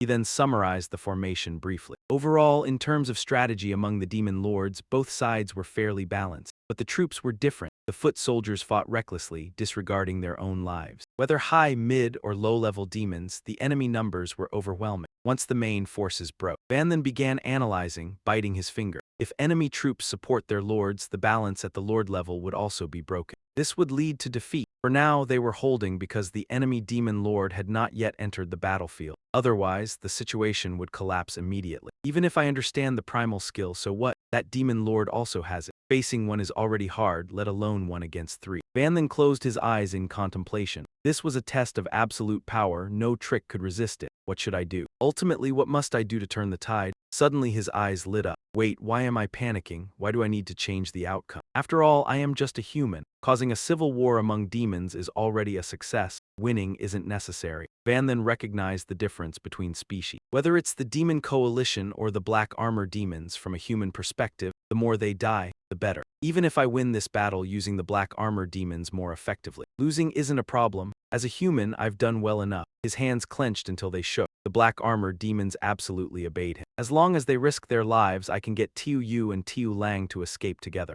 This choice made him restless. With them, returning to the human world would be much easier. That is the right choice, but why? Why is it so hard to decide? The image of the people was deeply engraved in Van Then's mind. The king is truly handsome. Look at me, thanks to the king, we no longer live in fear. All the black armor demons obey. We are willing to fight for the king until the very end, never surrendering. From the soldiers' cries, King, King, haha, King, we leave the rest to you. Ah, they're crazy, all the black armor demons are insane. It shocked him back to reality. Before Van Then was the desolate scene of battle. A soldier grabbed an enemy from behind, shouting, King, my black armor must win, he asked in panic. You, what are you doing? That black armor demon had exploded himself along with the enemy. Others followed, sacrificing themselves one by one. King, my wife and children are entrusted to you. Demon coalition witnessed the spirit of the black armor demon. Behind them is the royal city, their beloved families. There is no retreat. 50,000 against 200,000. From the moment we decided to fight, I did not intend to survive. A band of soldiers would rather die than submit. One explosion kills one, two is a major victory. Let's die together, ha ha ha. Even the enemies feared this suicide attack. Crazy, all the black armor demons are insane, stay away. Go away, I don't want to die, I don't want to die. Van Then was shocked and self-reproachful. A suicide attack, I did not command it. Baha was right, it's their hearts. Without orders, everyone volunteered. Everyone knew the troop disparity. Before deploying, all soldiers carried self-detonation crystal. Reserved for this moment, every citizen in the city was brave. In fact, not only the soldiers, but nearly every household in the royal city had a self-detonation crystal ready. Once the royal city falls, they would take the enemy down to hell with them. To protect the king, the nation, and the beautiful land the king restored. After hearing all this, Van Then questioned his conscience. Even a small demon tribe could do this. How could I selfishly escape? Indeed, I am human. The demon identity was a facade, all lies and deceit. He probably realized a new desire, but even so, even if false, I am still your king. In an instant, Van Then joined the battle. I'll leave battlefield command to you, I will personally fight. It left him dumbfounded. Ah, the enemy was surrounding a black armor demon, laughing. You shouted so loudly just now, still want to drag us to die with you. Now I'll disable your hands, let's see how you use the self-detonation crystal. Shout, shout louder. Yet that black armor showed no discouragement. Damn, am I going to die meaninglessly like this? I won't accept it, I won't accept it. Suddenly, the laughter disappeared, leaving him stunned. Ah, it's Van Then holding guns in both hands, fighting alongside everyone. King, our king. The king personally enters battle, fighting with us. The weapon in hand seizes the demonic energy, breaking formations and causing terrifying slaughter. The type of pistol he summons aims to annihilate enemies completely. While slashing and killing, Van Shen mocks himself for acting on feelings toward the demon clan. This is unlike me. His participation shortens the gap in power. But it doesn't matter, he entered the battle willingly. Van Shen calmly deals with one group after another, thinking, well, at this moment, he strikes them while deciding to kill to his heart's content. Elsewhere, the demon lords glance at him and comment, this is the true power of the monarch, incredibly strong. Seems like when fighting us, you still hold back a lot of strength. Du Hai also pauses to observe. Indeed, the monarch is formidable. I see now that I am inferior. I can vaguely sense that this isn't your full power. Within you lies an extremely terrifying force. Van Shen's actions boost the morale of the black armor demons. Brothers, charge, don't let the monarch go first. Even the monarch personally joins the battle with us. Why can't we win? Kill. The demon lords continue to monitor the battlefield closely. Hearing that the monarch has personally entered the fray, black armor demons' spirits soar higher. Barati suddenly says, we shouldn't have gotten into this mess. And Vin sighs helplessly. The original plan was to teleport the army directly into the royal city, breaking from within. Unexpectedly, the royal city's space was disturbed. Reaching the outside was already the limit. Damn it, it's all because La Loi's assassination attempt made them cautious. Nevertheless, Barati waves his hand confidently. It's fine, it only adds some difficulty. Tack La Loi move out, they surge with energy. Ready to bathe in blood and bring back the head of the Black Knight monarch. Both demon lords grin viciously. Understood. Then they charge into the battle. Van Shen grips his spear, facing the demons as smoke envelops the area. He advances, swinging the spear to strike the two leading enemies. The scenery behind forms a giant purple whirlwind. Amid the smoke, Van Shen notices something unusual. He wields two weapons, calmly absorbing them. A new power gathers here. This power stems from the battlefield, dark from killing and calamity. He clenches his hand, face slightly distorted. This is not my power. But the secondary effect of the Thousand Calamities gear, the power of Thousand Calamities. He slowly clenches his fist, lightning arcing. not sure when it will be fully charged. To unleash a terrifying force. At some point, Thax silently stands nearby. Van Shen, just recovering, is slightly startled. He seizes the chance to launch a fire fist shaped like a skull at Van Shen. Black armor monarch, go die. Van Shen reacts swiftly, risking his body to block the heavy blow with his staff. But the fire he produces can easily snap the spear in half. Van Shen's eyes fill with terror uncontrollable. With nothing shielding him, the attack strikes his chest directly. The surrounding ground is similarly devastated. He struggles to stand, each cough bringing blood. Despite his battlefield-breaking level, resisting the demon lords is still extremely difficult. Van Shen remains solemn despite accumulating injury. Loi suddenly appears at incredible speed, reminding him, "Kid, this time there's no stack of lords protecting you." He launches a golden energy kick to finish Van Shen. Go die obediently. Tiu Yu screams, "Mr. Van." Tiu Lang raises his weapon, reminding his sister, "Don't get distracted, our side of the battle is also tough. One slip and you die." Besides trusting him, we have no other choice. Van Shen weakly clutches his wounded body, exhaling in exhaustion. Tak coldly mocks, "With this skill level, you still count among the 72 evil pillars." Loi beside him advises, "Don't rush to kill, we've suffered a lot because of him." He ponders escape. The demon lords are very strong. Even if I accumulate another legendary set, my attributes still lag behind theirs. Van Shen's face strains, revealing a plan. 1 against 2, I'd surely die. But there's a special skill, fusion technique. The Taoist Tri-Fong swordsman and talk. He sees Van Shen's movements and jeers. Running, he's fleeing toward the royal city. Van Shen's figure rushes in the opposite direction. I still have my strongest trump card, not afraid of death, chase him. Tak loses patience, hovering. He might use the city civilians as shields to escape, but it's useless. Atop the city wall, Baha monitors and commands subordinates. Hurry, make a breach in the defense shield. The monarch wants to retreat. Subordinates hesitate, replying,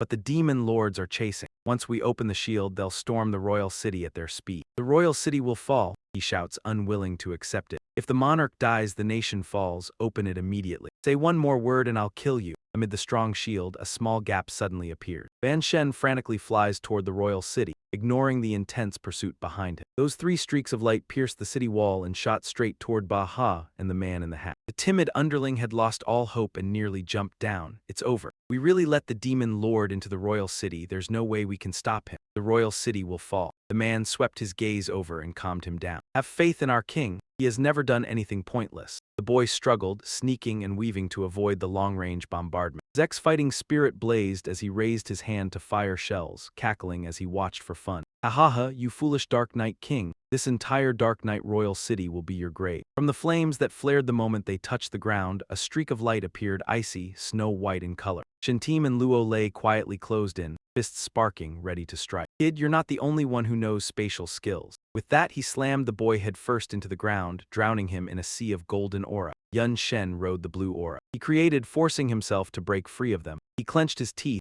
using every last ounce of strength, enduring just a little longer. Almost there. A blue-violet city gate stood towering, its presence overwhelming. Yun Shen risked his life to escape the massive blast, then kept charging straight deeper inside. Seeing the majestic gate, his taut heart finally eased a little. At last, only a bit more. Yun Shen braced himself and rammed through the wall, sending debris scattering everywhere. 2 demon lords stood by the collapsed section of wall, chatting animatedly. The Dark Knight King doesn't use civilians as human shield. Yet he chose this place as his destination. There must be something prepared inside. We have to be extremely careful. Zek always wore a ferocious expression and served as the vanguard. It's just a tiny Dark Knight demon. What could possibly stop us? Charge in and flatten everything. Done. The more Luo Lei listened, the more he agreed. True enough, right now everything around them was completely empty. No sign of anyone. They'd been tracking for a long time and couldn't make sense of it.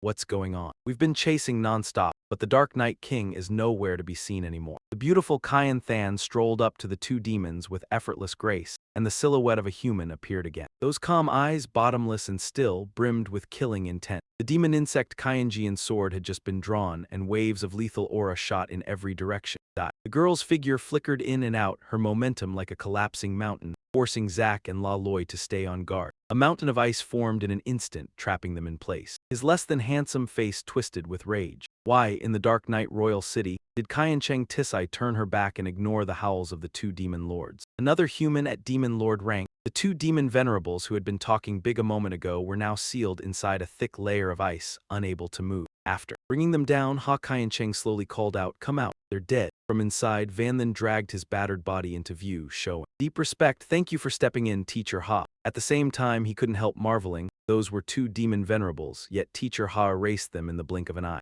So strong to a terrifying degree. Kai Cheng got serious about business. That's all I can do. Right now, the Allied army has lost two demon venerables. You probably won't be able to lure enemies here again, and I can't leave. If we want the final victory, we still have to rely on you. He thumped his chest and promised her firmly. Don't worry, Teacher Ha, you've already helped more than enough. I can handle the rest. Outside, the battle was brutally fierce and edging toward its end. The coalition soldiers laughed arrogantly. Ha ha ha, your king abandoned you, and ran back to the royal city with his tail between his legs. The demon venerables have already chased him into the royal city. They grew more and more vicious. Before long, the Dark Knight royal city would be occupied. Your families will be slaughtered by the demon venerables. That's the price of defying our coalition. You clearly brought self-detonation crystals for a final stand. Yet you still end up like this, pathetic. The royal city soldiers shouted back in fury. Bullshit, no, we will win for sure. Say that again and I'll cut out your tongue. Deep down, they knew there wasn't much hope left. Those were two demon venerables. Even the king couldn't possibly defeat them. Our kingdom is truly about to fall. And then the gate suddenly lifted amid the carnage. Seeing that, the demon zealots thought victory had arrived and grinned wide. Look, the royal city's main gate is opening. The demon venerables must have killed the Dark Knight Cloud King and opened it from inside. That's right, the Dark Knight royal city is finished. We've won this battle. Hearing that, their own soldiers could only stand there stunned. Could the royal city really have been taken? No way, absolutely no way. Who opened the gate? Van Then stood tall, gripping the thread tight. It's opening, it's the king. Our king is opening the gate. The end of the cord bound Zack and La Loi tightly, and it also hung the two demon venerables up on the city gate. All the soldiers erupted in excited cheers. Ha ha ha, it's the king's victory. Our king is unbeatable, in sharp contrast to their jubilation. The demon zealots had never been this hopeless.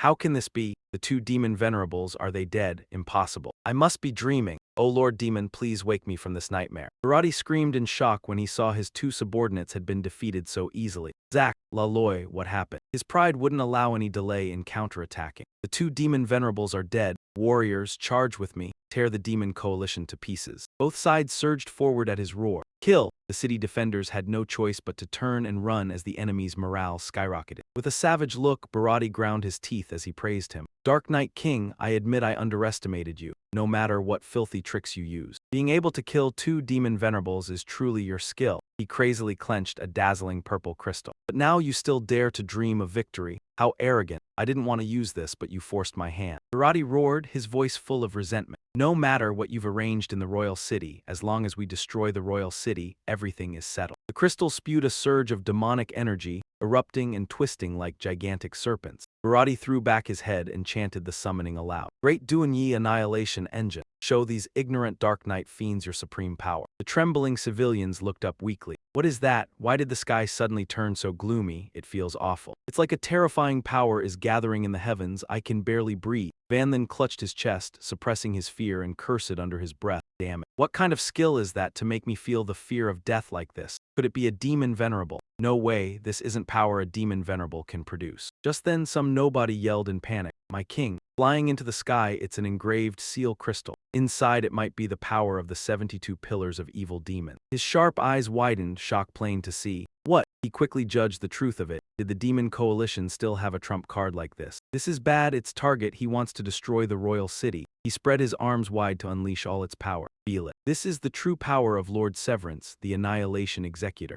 Countless violent lightning bolts shatter the solid barrier, severing extinction, 10,000 calamity thunder. Then that power slams down again, smashing through the final white shield. Civilians and soldiers inside the city panic and cry for help. Ah, help, someone save me. Van then, bearing a ruler's responsibility, spreads his arms and commands, you too, forget the enemy in front of you, come help me now. He rushes in first to stem the worsening situation. Burrow and Leisha stop at once, answering in unison without wasting a second. Right then, two ferocious demons charge out roaring, don't you dare run, but they're instantly bound tight by massive vines. Damn it, we've been stopped. Van then watches every fluctuation of energy on the temporary altar, then issues detailed instructions for each step. No matter if your dark mana runs dry, you must boost Leisha's power to the limit. Leisha, can you switch the target of that skill? She thumps her chest and explains plainly, no, This is a skill of the 72 demon pillars. Even if I force a retarget, the shift is only a few meters. In the end, the royal capital would still be destroyed. Hearing her fear, he speaks calmly. A few meters is enough. Make it lock onto me. Burrow hurriedly tries to stop him. How can you? If you die, the kingdom will fall, Leisha at his side quickly adds. After it kills you, the skill will keep attacking the royal capital. Nothing changes. Your sacrifice will be meaningless. Hearing that, Vanlin snaps in anger. Sacrifice my ass. Can't you say something better than that? While you're still dragging your feet, tens of thousands of civilians have already been blown to pieces.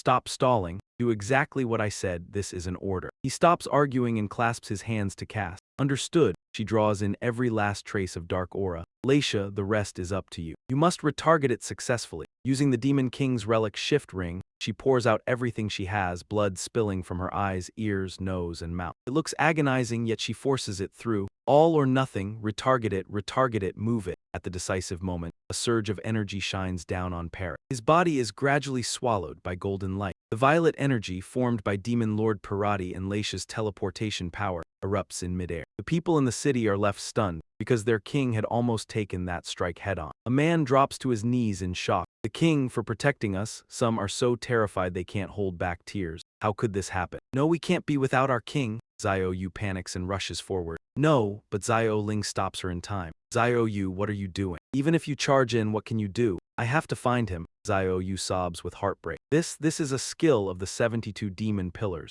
Mr. Van might not be able to withstand it. Haven't the miracles Mr. Van has made been enough already? Besides, Demon Lord Parati laughs with glee. Ha ha. Then he spits out a smug insult. Idiot. I never thought the Black Cloak King would be this stupid. Once you're dead, the Black Cloak Demon Kingdom will be wiped out too. In the end, you won't have protected anything. Ha ha. Suddenly he freezes at what he sees and blurts out, "Huh," from within the violet aura ahead. Van then steps out, completely unhurt. Because his remaining invincibility time still hasn't run out, Demon Lord Parati is utterly stunned. Not injured at all. His eyes bulge as he bellows, impossible, absolutely impossible. On the other side, Van then quietly exhales, relieved to have escaped death by a hair. Luckily, the Imperial City had shared part of the skill earlier. There wasn't much time left. Even so, relying on invincibility alone still couldn't fully withstand it. The residual force remained. That tiny remainder almost turned me to ash. A faint blue stream of energy still lingers on his face, as he frowns and examines it, if not for his extraordinary regeneration triggering in time. I wouldn't be standing here now. Burrow can hardly believe what he's seeing and blurts out, "My king, you really held it off. I thought I was dreaming." As for Leisha, after forcing out that spell, she's gravely wounded, speaking weakly. It's a pity. We've used up everything and completely lost our fighting strength. Against a demon overlord grade skill from the 72 demon pillars, this little loss is already a blessing. Van then strides forward boldly while carefully warning them. It's fine, you two fall back and rest. Leave the rest to me.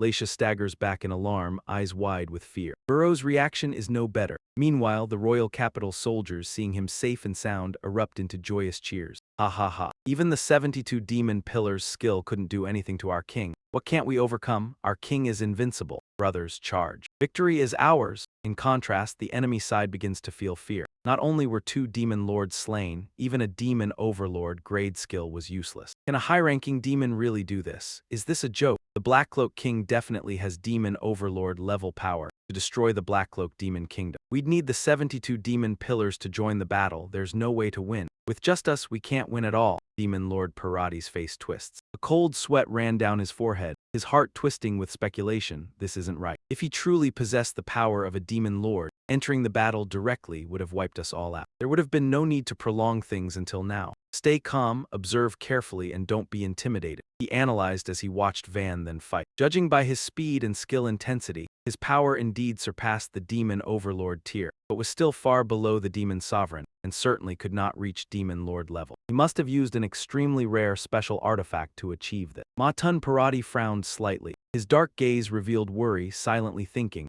most of those artifacts have strict limitations. Most are consumable, usable only once. Otherwise, he wouldn't have waited until the very end when the Imperial City faced destruction to use it. Yes, that must be it. However, he realized the current problem. Even if I discover this, the soldiers might not believe me. Though our numbers remain large, morale has hit rock bottom, and the will to fight is nearly gone. Continuing like this could easily lead to collapse. Even a victory would be hollow. At that point, as Commander-in-Chief, I would certainly become a laughingstock in the dark world. Matun Parati decided he couldn't just stand there and wait to die. He leapt up. He needed to boost morale quickly and visibly. With both armies engaged, there was only one way. He clenched his fists and shouted loudly, "Dark Demon, I Demon Sovereign Parati am here. Do you dare to face me in battle?" He then exuded a challenging aura, dare or not. His voice made the soldiers on both sides pause. To assess, on this side Tiu Lang angrily shouted, "You bastard. Do you even feel ashamed? Our king has been fighting all day. You leisurely watch from the back and still have the nerve to challenge him." Tiu Yu, standing nearby, also glared at him. Yu Hai couldn't tolerate his arrogance either and spoke up, "You're dreaming." Van then stood there, eyes sharp and cold, questioning. "On what grounds?" Demon Sovereign Parati casually approached the four of them, confidently replying, "Simply because you have exhausted all your cards against Tak and La Loi. Continue the fight, and even if someone wins, it will be a hollow victory. As someone who values the soldiers, this is something we don't wish to see." Then he continued with provocative words. "Therefore, even though our army is larger, I am still giving you a chance to challenge. A duel to decide victory. You win, we retreat, dare or not." Outwardly he seemed warlike, but dark calculations appeared in his mind. "If accepted, I could kill you immediately. Refusing might reduce the soldiers' fear of you, restoring morale. After all, a true demon lord would not step back from the challenge of a demon sovereign." It seemed his thoughts mirrored what Van then was considering. As he said, "We are still at a disadvantage. Currently, the force disparity is too great to compensate with morale. Our main troops have also withdrawn to rest. The balance of demon overlord forces has been broken. If Parati joins the fight, the chaos will worsen for us." He glanced at the soldiers observing from behind and thought, "I don't want to see more dark demon sacrifices." Van Then's gaze forward was firm, his arms displaying the activation of power along the vein. "Golden veins." He made his decision. "Then let's fight." Soldiers on both sides scattered, making space for the battle between Parati and Van Then. Cheering voices came from outside. "Go, Lord Parati." They continued shouting, "Avenge Lord Tak and Lord La Loi, kill the Dark Demon King." Van Then's side did not hold back either. The city's soldiers rallied. "Our king will surely win. Our king is invincible, already slain 2 demon sovereigns. What about one more? Even if the king dies in battle, we will descend into hell together." Tiu Yu worried. Facing a level 3 demon sovereign alone, how can he manage? "Mr. Van isn't the master here." Tiu Lang quietly said, "What now? This battle isn't something we can interfere with." Demon Sovereign Parati released a dark aura around himself and threatened, "Dark Demon King, you may not realize. Among demon sovereigns there are differences in strength." He lowered his sharp eyes, gazing coldly as if piercing the opponent. "I can suppress Tak and La Loi not just because of my commander status." Then he appeared beside Van Then, pointing a grotesque gun at him. "Comparing myself to them would be foolish." Van Then maintained his composure, unmoved. With sharp eyes, even under threat from the gun, he calmly replied, "This battle will end very quickly." Demon Sovereign Parati sneered, "Indeed, very quickly." Then he fired directly at Van Then's face. But tearing through the black smoke was a hand with sharp claws.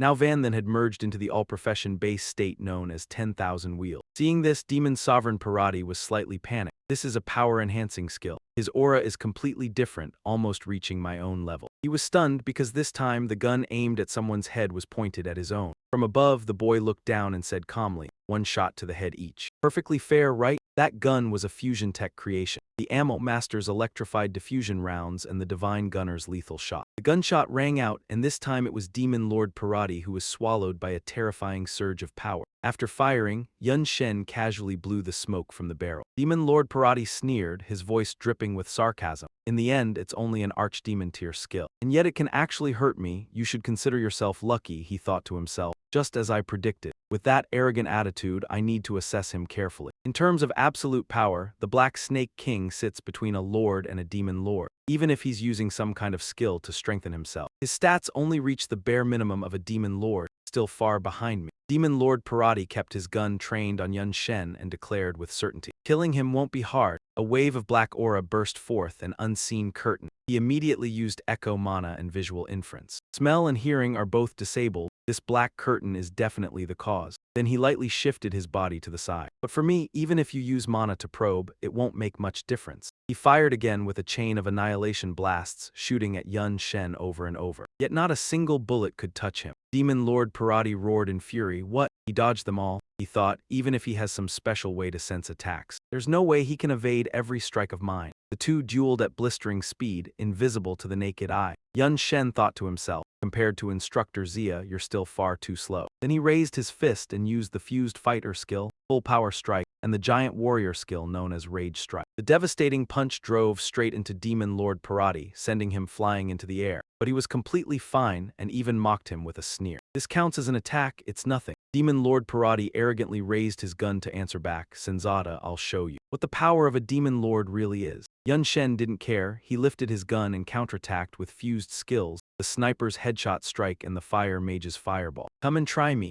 Along with the move Cataclysmic Blaze, a blast erupted with overwhelming force. Demon Lord Parati refused to yield and struck back, star-piercing gun. It was so powerful it punched through Cataclysmic Blaze and shot straight toward Yun Shen. Star-piercing gun tore forward with massive destructive power, blasting a huge crater into the ground, but he had already summoned the Divine Toad in time. Right after that, he landed safely. He thought to himself, I only survived thanks to the Divine Toad. Yun Shen glanced at the smoking weapon beside him, genuinely surprised by the power of that last strike. But Soul Shocker couldn't be recovered in time, it was completely destroyed. Realizing the situation was unfavorable, he used the Divine Toad again to hide himself. I have no chance in a long-range fight. The duration of 10,000 wheels is limited, I have to change tactics. In an instant, he appeared above Demon Lord Parati and used the fused skills Shadow Flow IV, Shadow Steel and Martial Art, Rending Hand Barrage. But Parati sensed it at once and whipped around, red-hot energy surging over his hand. Close combat, you're really underestimating me. Fine, then I'll play with you. Yun Shen kept using empty giant hands, countless arms surging toward him all at once. Demon Lord Parati wouldn't back down either, throwing out counterstrikes in rapid succession. Yun Shen took hit after hit, his face twisting in pain. Parati attacked like a madman, laughing in delight. Black Snake King, this is your attack. Even rainfall hits harder than you do. Even while being battered, Yun Shen only smiled back. Is that so? Demon Lord Parati suddenly sensed something strange.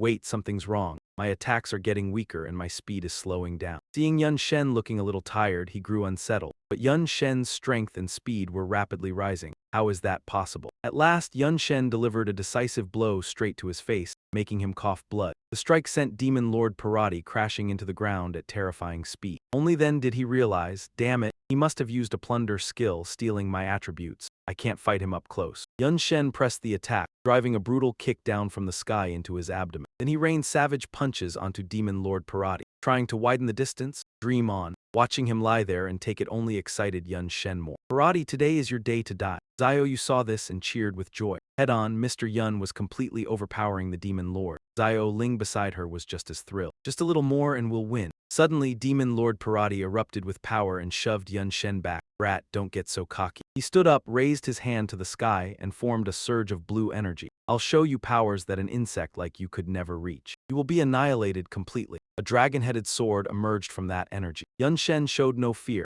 Instead, he gathered power into a sphere in his hand. Origin, heaven-severing extinction. You're the cocky one. Those words enraged him. He hurled the sword at Yun Shen. You're not the only one with an origin skill. Yun Shen fired back with heaven-severing extinction from his hand. Drop the act and die. The two forces slammed into each other at blistering speed. In the blink of an eye, the distance closed, then a terrifying blast of immortal energy erupted. The immense pressure forced everyone nearby to retreat and evade. Red and blue, water and fire could not coexist, so the clash of both sides detonated in a spectacular explosion. The wind howled like a tempest as earth and stone were swept up by the two dreadful currents of power. Soldiers on both sides instantly shouted in chaos, "Run!" The power of the king and the demon lord was far too terrifying if you got caught in it. Even if you didn't die, you'd be crippled, crushed by the pressure and gale until you couldn't stand. Yuhai cried out in shock, "Oh my god, I can't believe the king has already mastered a primal skill before becoming a demon lord. I've never heard of anyone who could do this. Could it be a demon overlord personally taught him?" Little Yu replied at once, "Not taught, he created it himself." She couldn't help being stunned by Yun Shen's reckless resolve. There was no one to guide him, no shortcut to be found, so he chose the stupidest method. Using his own body to sense the primal skill, gambling on life and death. He used a method even a fourth reincarnation god-tier powerhouse would never dare try to grasp its true meaning. Standing amid the choking dust and smoke, she was tense beyond words, yet his opponent was a genuine demon lord with a primal skill, and the foundation between them was worlds apart. Who would win was hard to say, both of them stopped attacking. Demon Lord Parati looked badly battered,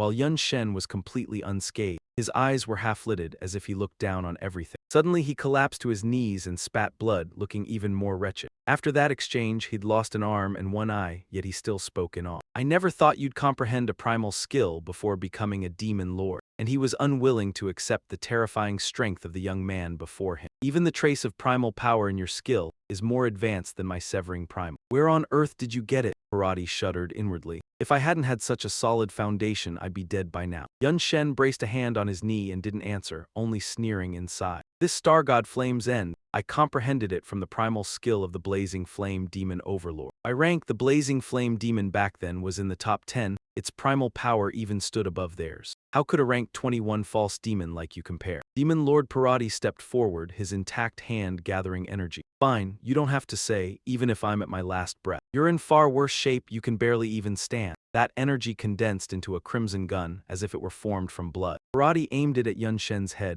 This shot is enough to take your life. Suddenly, a shout echoed from afar. Lord Parvati, look behind you. He turned back, grinding his teeth, wanting to see what dared interfere. It turned out to be a pitch-black figure holding a massive cannon, aiming straight at Parvati's head. Yun Shen slowly straightened up, thinking it through rather than bothering to explain to his opponent. When facing a primal skill, I had the Shadow Wraith move far away to hide. It was carrying the Demon Lord Annihilation Breaker cannon I once stole from a lord's armor. Now, with the Shadow Wraith's power in the 10,000 wheel state, it was enough to wield it as a weapon. His eyes blazed as he shouted in contempt, "Do you really think a demon lord on his last legs can take a single shot from this weapon of war?" Demon Lord Parvati widened his eyes in terror and began begging. "No. Don't, we can make peace, everything can be negotiated. You can't kill me. If you do, Lord Sarkar will never let you go." Unease surged in his heart. Damn it, I can't dodge this at all right now. The cannon had already been charged. Seeing that, Parvati begged even more frantically, "Don't," but nothing could change what was coming. Demon Lord Parvati's figure was completely swallowed by the horrifying surge of power, along with a despairing scream. His upper body was burned away, left alone on the ground. Yun Shen returned to normal and slumped down, utterly exhausted. Soldiers on his side cheered joyfully. The outcome is decided. The king has won, victory for the king. Aha, our kingdom has been protected. On Demon Lord Parvati's side, confusion blanketed them. What? How is this possible? I told you. The Black False King is a genuine demon among the 72 pillars. How could Lord Parvati alone beat him? It's over, it's really over. But then their killing intent erupted. Lord Parvati's death doesn't mean we've lost. The war isn't over. The Black False King has no strength left to resist. They charged together to attack Yun Shen, wanting to take the head of the demon of the 72 pillars. This is the only chance we'll ever get. Bring back his head and we'll earn boundless merit. Hurry, kill him. His side also rushed forward in panic. Move. Protect our king? Damn it, you clearly agreed it would be a duel to decide the victor. And now you dare go back on your word. No matter what, protect the king. Little Yu frowned, worry plain on her face. This is bad, this happened too suddenly, we're a step too late. Little Ling beside her cried out in alarm, we won't make it in time. Yun Chen spoke calmly, a smile on his face as the killing intent in his hands gathered at once. Go on, try me. He kept sneering to himself. No matter how weak he was, it didn't affect his ability to use skills and equipment. Before he'd even finished charging, he fired a scorching blast that shook everything. The fireball detonated an instant later like a terrifying energy bomb. Its destructive power was like a cannon,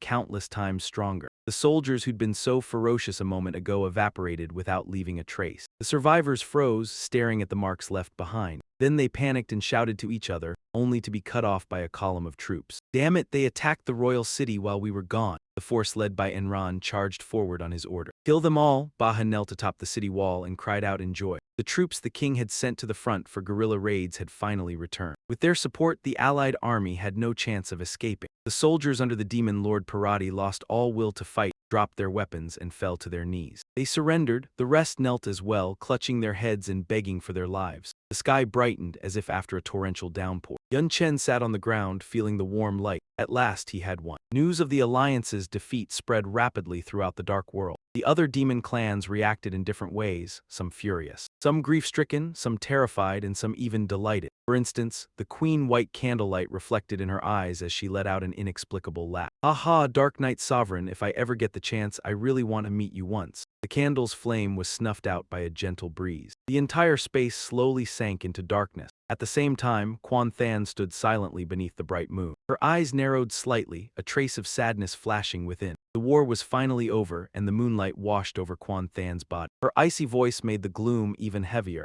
It's time to go carry out the mission. Everyone was thrilled by Yun Chen's resounding victory. They raised their cups in celebration, wildly excited. We won, the sovereign said so. The whole city will celebrate for 3 days and 3 nights. All expenses will be covered by the state treasury. Everyone go enjoy yourselves, ha ha. At the same time, Yun Chen sat upon the towering throne and asked Baha solemnly, "How do the statistics look?" He clasped his hands, bowed, and reported, "In this national defense battle, we eliminated 210,000 Allied soldiers and captured 170,000 main force troops alive. The logistics troops fled, we only caught 80,000. On our side, 95,000 soldiers were killed, and most of those captured have already been rescued." Hearing this, he issued a careful order. The captured soldiers would be auctioned off. Families would definitely pay high prices. The money collected would replenish the state treasury. As for prisoners no one bought, they could be brainwashed and turned into combat slaves. Baha and Xiao Ling bowed their heads and accepted the order without hesitation. Du Hai asked in confusion, "My sovereign, we only lost a little over 90,000 soldiers and achieved results like this. That's a huge victory, why aren't you happy?" Yun Chen waved a hand coldly. An enormous nation was left with barely over 50,000 main troops, and half the city had been destroyed. There was no way he could laugh. "If there's nothing else, you may withdraw." Everyone left, leaving only Xiao Yu and Xiao Ling behind to talk. He asked Xiao Yu, a little surprised, "Xiao Ling, is there something else?" The two of them knelt together and swore decisively,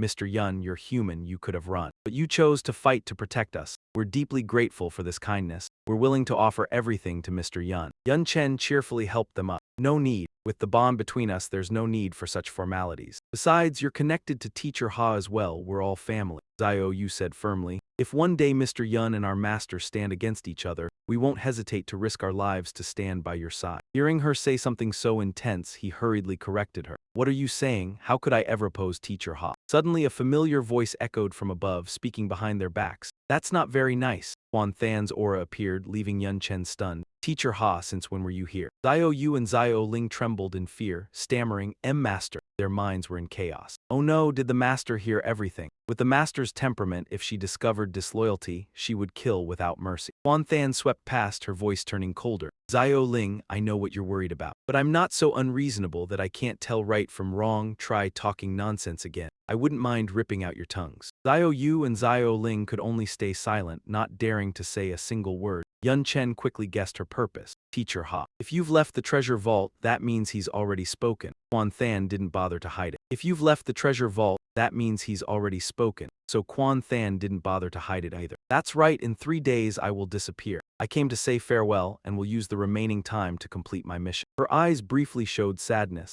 "I am just a manifestation. I should not have any attachment to this world. It was the same before, but now, seeing what you have done, I truly feel a little." Then she gently stroked Van Than's head. "If possible, I would really like to see how much you can grow. It's just a pity that time is no longer enough." Huyen Than decisively turned away. "Let my true self enjoy all of that. Farewell, my disciple." He suppressed his sorrow, bowed respectfully with hands clasped. Safe travel. At this moment in the 72-pillar council hall, they were buzzing about Van Than's overwhelming victory. How could a small black demon resist the coalition of 71 demon clans? Unexpectedly, even Ba Ma Tun couldn't defeat him. "Our clan lost 10,000 soldiers, truly deserved to die, truly deserved to die." Then the Diet Sak Ko scowled. "Look at the terrible decisions you've made." She bit her own nails. Bharati was furious. "If my true self were in the human world, I would have already killed that Black Knight King." The demons rose in turmoil, arguing intensely. HMPH, among the 72 demon pillars, many still remain in the dark world. Than Fi Kai Chu. "I am willing to personally strike, kill the Black King, and the Black Demon Nation will belong to us. So you want to seize all the spoils for yourself. Don't think I will agree. If we go to war, it must be me. This time our clan suffered the greatest loss." Thong Fi Kai Chu growled to assert authority. "Silence, the frontline situation is very favorable. Our forces have captured half of the human world. At most in 6 months, we will annihilate the main human forces." He sternly warned the other demons. "To counter human counterattacks, you must always be ready to assist. No mistakes allowed. Anyone who acts rashly during this time will face me." They were afraid of his power and remained silent, not daring to oppose. Than Fi Kai Chu concluded and vanished. "As for the Black King, we can deal with him after exterminating humans." Dismissed. Returning to his castle, he asked his subordinates in a low voice, "How is the supply preparation?" They respectfully reported, "Due to the shortage from the Black Knight demon. It took longer than expected, but all is gathered. Supplies are being transported through the space rift to the human world, this time enough resources for the frontline for half a year. Support until the war ends." Thonfi Kai Chu seemed pleased, laughing proudly. Haha, Ju Wu En Hat true, even if you disappear, so what? Without you, I can still use the dark world's power to destroy the weak human. He stood up and confidently declared, when this war ends, the ones who must kneel before me will be you. At that moment, another subordinate rushed in with grim news. Master of Demons. A major incident, the space rift was attacked, and all supplies intended for the human world were destroyed. Southern Demon Lord Kandu has also perished. Thonfi Kai Chu froze, what? Wondering who could have done this, Ju Wu En Hat True, Nhi True, humans, or the other 70 guardian gods. He decided to go personally to see the situation. Through the space rift, the scene was desolate and deserted. His soldiers lay dead, eyes open, bodies exposed on the ground, blood flowing like rivers. Witnessing this, Thonfi Kai Chu coldly interrogated the messenger. All the demon clans were dead, why are you still alive? She knelt, panicked, explaining, I was far away checking supplies and narrowly escaped. Fortunately, I saw the attacker with my own eyes. Suddenly, she pressed a knife to Thonfi Kai Chu's neck. She revealed her card, speaking sharply. The attacker used this weapon. Illusion magic disappeared, revealing a familiar figure. Her cold voice continued, and her face became clear.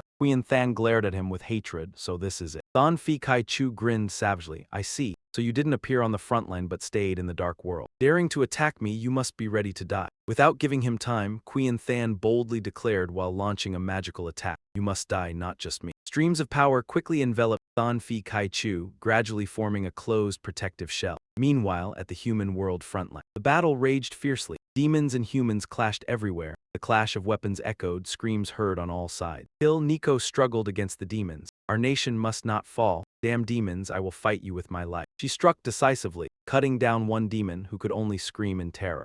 Suddenly Nico noticed something strange. While charging through, the demons suddenly retreated, raising her suspicion. The demons' behavior seemed to have changed. The command room buzzed with orders. Quick, quick, arrange support for Team 2. Second team's front line is about to collapse. No, Team 5 is in bad shape too, we need backup, damn it. Team 7 can't hold either. Yun Tang quickly spoke up. Is it time to use me? With my current power, I can eliminate all demons below the Demon Lord rank. Even the Demon Lord will pay a heavy price. Despite the urgency, Luke Enham couldn't hide his concern. But you'll die doing that. The point of fighting is to survive. But she hardly cared about that logic. Having lost my only family, do you really think I want to survive if it weren't to repay Principal D? I wouldn't have made it this far. How long do you plan to keep hiding things from me? Until the Haiyan Long Kingdom is destroyed. Her determination left him with no argument. He could only resolutely give the order. Yun Tang, I command you to go immediately. Suddenly a scout shouted, retreat. T-Tet joyfully reported that the surrounding monsters were suddenly withdrawing at all costs.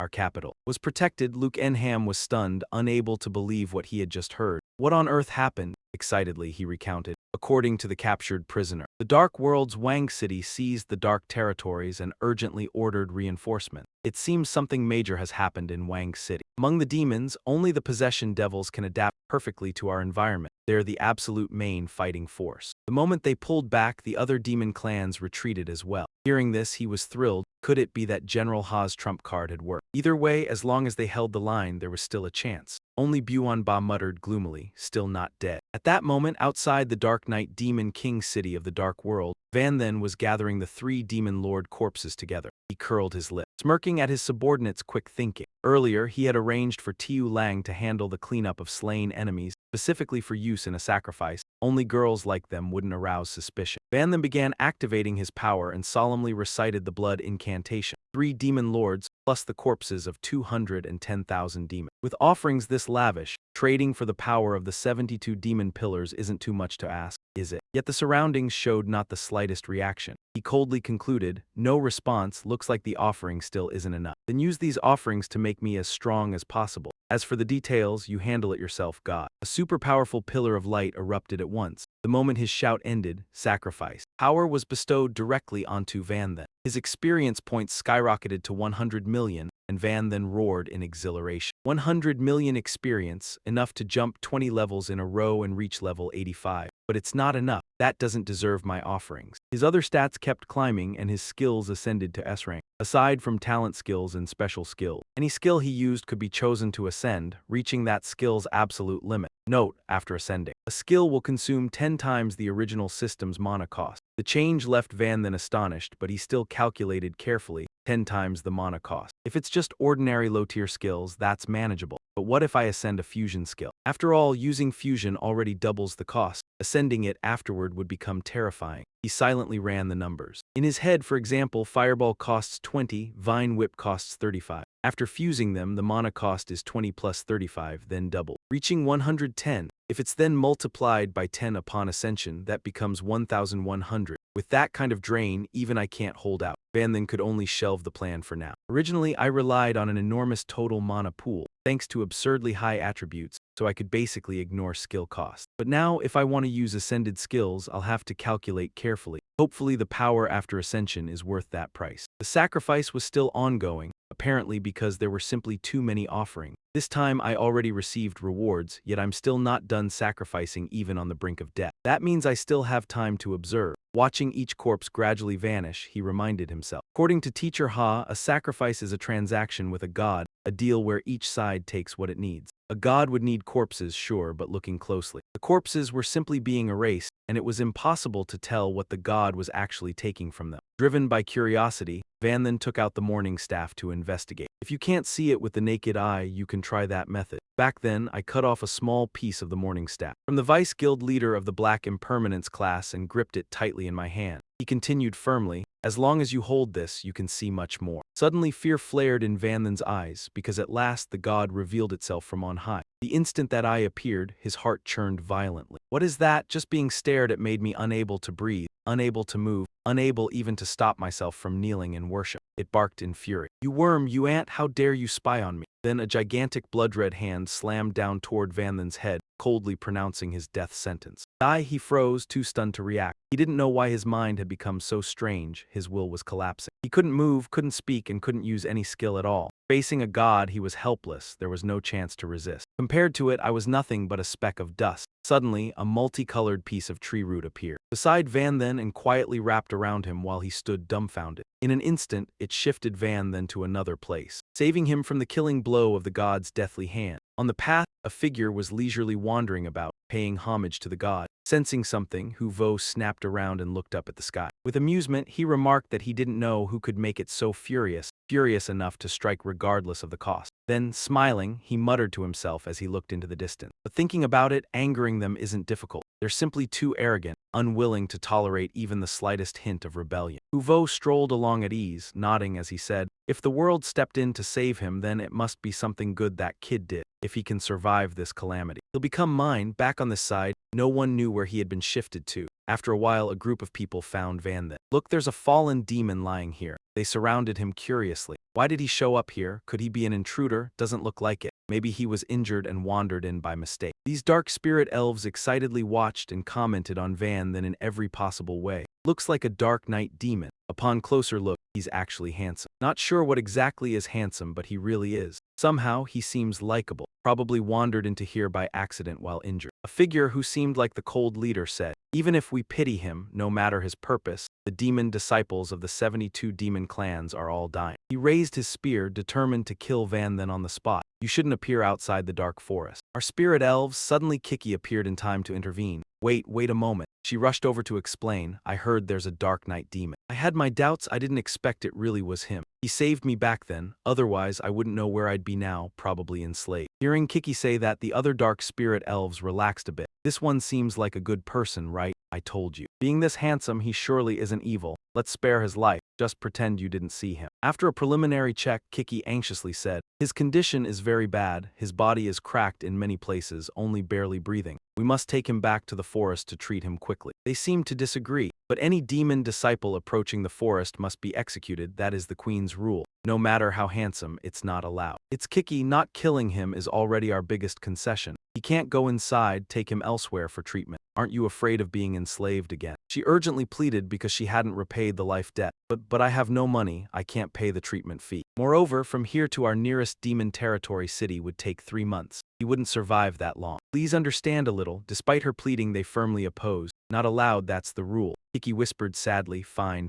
I'll figure it out myself." so she decided to take Van then to her home for easier care. His body was bandaged all over from countless wounds. Even in delirium, he remembered the overwhelming presence of that eye. Creatures dared to peek at me trembling. Even if you survive, you'll pay. The sight of that gigantic red hand still lingered vividly in his memory. Soon after, he suddenly woke up, drenched in sweat. Van then shivered unconsciously all over. Damn it, what was that? Why did it appear suddenly? Why did it want to kill me? He held his head and stepped forward, irritated. Just because I saw it, what a joke. Seeing him, Kiki was overjoyed. You're awake. Van then immediately recognized her as the one he once saved at the demon auction. Are you the dark spirit elf slave I freed? Where am I? Kiki was ecstatic, rushing to grab his hand and chattering excitedly. I can't believe you remember me. I'm Lack Kiki. We're at the treehouse, 10 miles from the dark spirit elf forest. Hearing this, his mind was utterly stunned. What's going on? Although I planned to come here, not like this. Turns out the relationship between dark spirit elves and demons is tense, so Van then was slightly wary. Moreover, the dark spirit elf clan is weak. The females are stunningly beautiful and often enslaved by the 72 demon clans,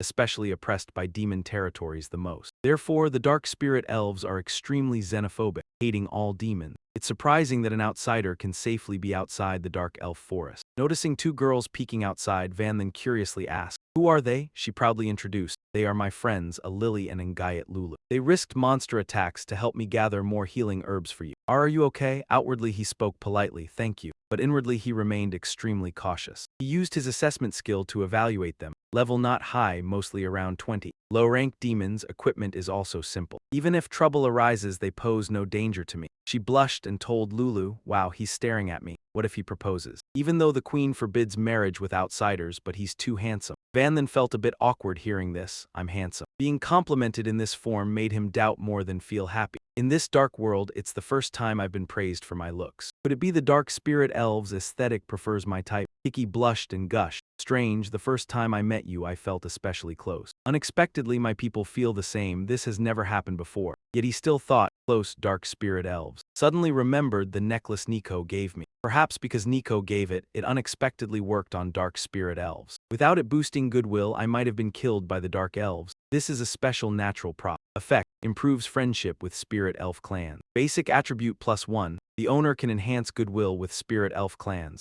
Note, only someone with the queen elf's bloodline can give this item. Carefully store it in your bag. Van then decided to clarify everything. May I ask what happened? Feeling a little strange. The dark spirit elf forest is nearly 1,000,000 miles from the Dark Night King city, this distance. How did I even get here? At that moment, at some altar outside the Dark Night King city. Because they couldn't find Van then, Zio Yu anxiously pressed on. Are you sure Mr. Van was here? There's nothing around at all. Zio Ling affirmed with certainty. Absolutely. There used to be an altar here. Mr. Van must have been offering a sacrifice. Why has everything disappeared? The desolation only made her more panicked. Logically, an altar was a divine gift, used for exchanges with fixed quantities and fixed traits. No one had ever heard of one being destroyed. What's more, this area was somehow saturated with deathly miasma, like the situation in the Forbidden Mountain range, probably for decades to come. No life would be able to grow here. Zio Yu hurriedly rummaged around everywhere. I don't care about some Forbidden Mountain range. Mr. Van's safety is what matters most. We have to send people to search. Luckily, Zio Ling stopped her in time, still keeping her head. No, leaking this news will easily cause panic. If the demon race takes the chance to attack, we'll be in serious trouble. We can only search in secret. At this moment, Van then was having Kiki lead the way to a certain place.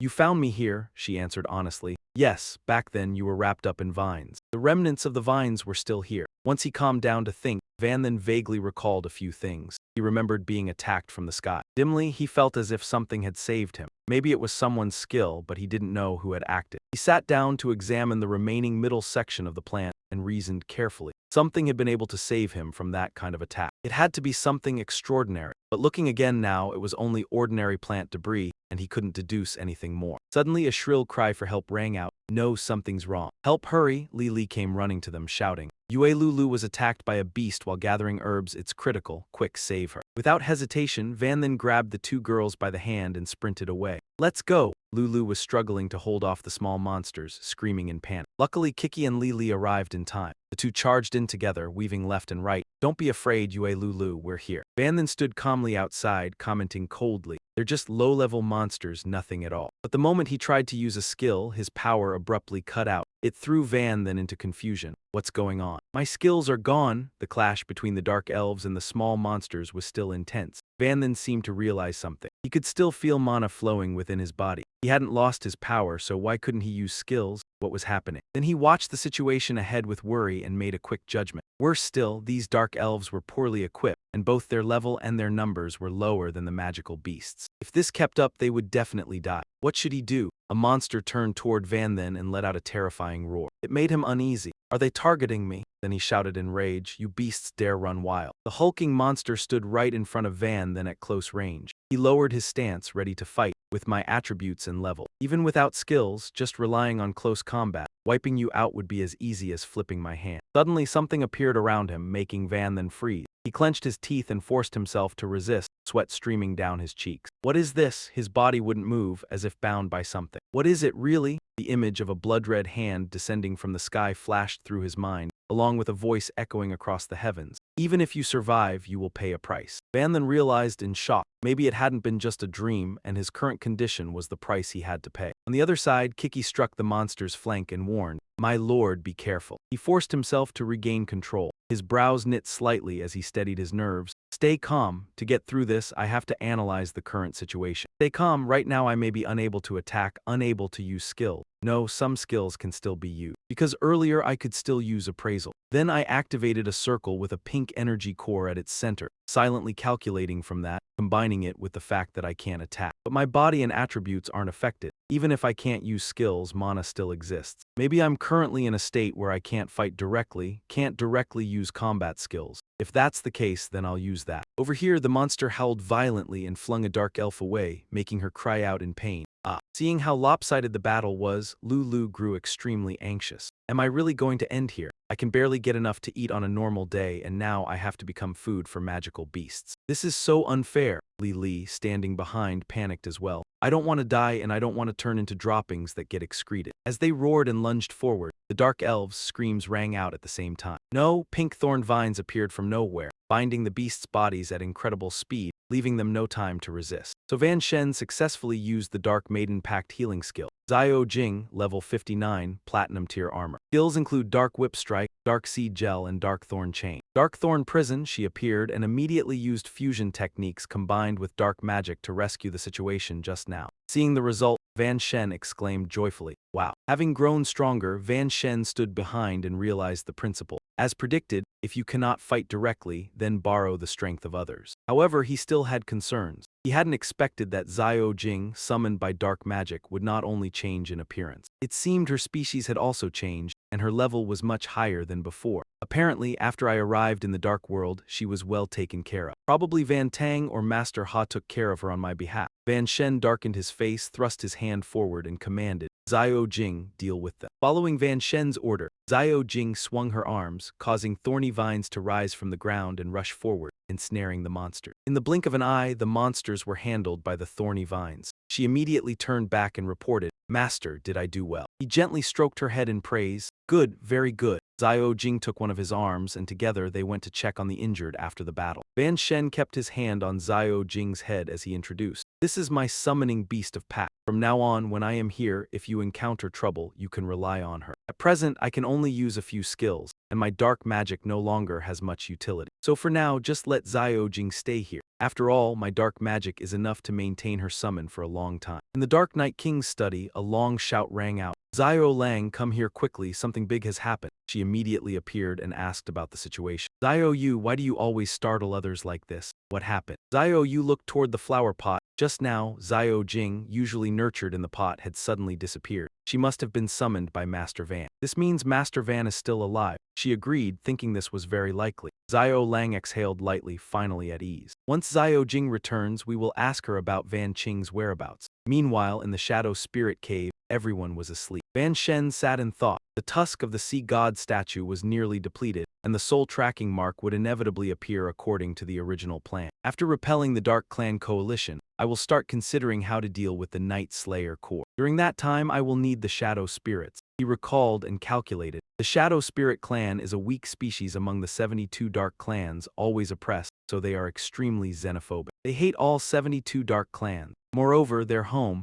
The shadow spirit forest borders the night demon nation, which subjects them to the heaviest oppression. The night demons not only enforce military oppression but also enslave them, so most shadow spirits dare not step out of the forest. Additionally, they imposed an economic embargo, cutting off shadow spirits' trade with other clans, causing extreme poverty. This also explains why their equipment is so poor. Van Shen's thoughts deepen. In reality, without the ancestral tree's protection, the shadow spirit forest would have long been invaded by the night demons. Yet, they could only defend one place. It is fair to say that between the shadow spirits and the night demons, it is not only enmity but a matter of life and death. Thinking of this, he glanced at Xiao Jing sleeping soundly. For this reason, I saved her, a shadow spirit slave. I plan to use her as a bridge to build good relations with the shadow spirit clan, thereby forming an alliance to eliminate the Night Slayer core. Therefore, the shadow spirit forest is a place I must go. Van Shen carefully calculated the next steps according to the original plan. With the introduction from Li Chi and revealing my identity as the Black Shadow King, meeting the Shadow Spirit Queen wouldn't be difficult. But now I have lost my combat ability and am alone. Even if I reveal my identity, who would believe me? He lay back, time is running out. If I wait until the soul tracking mark activates and the Night Slayer plague appears, and Sarker arrives, everything will be too late. For now, ignore the lost combat ability. The alliance plan must advance, but carefully. The next morning, a clear female voice rang out.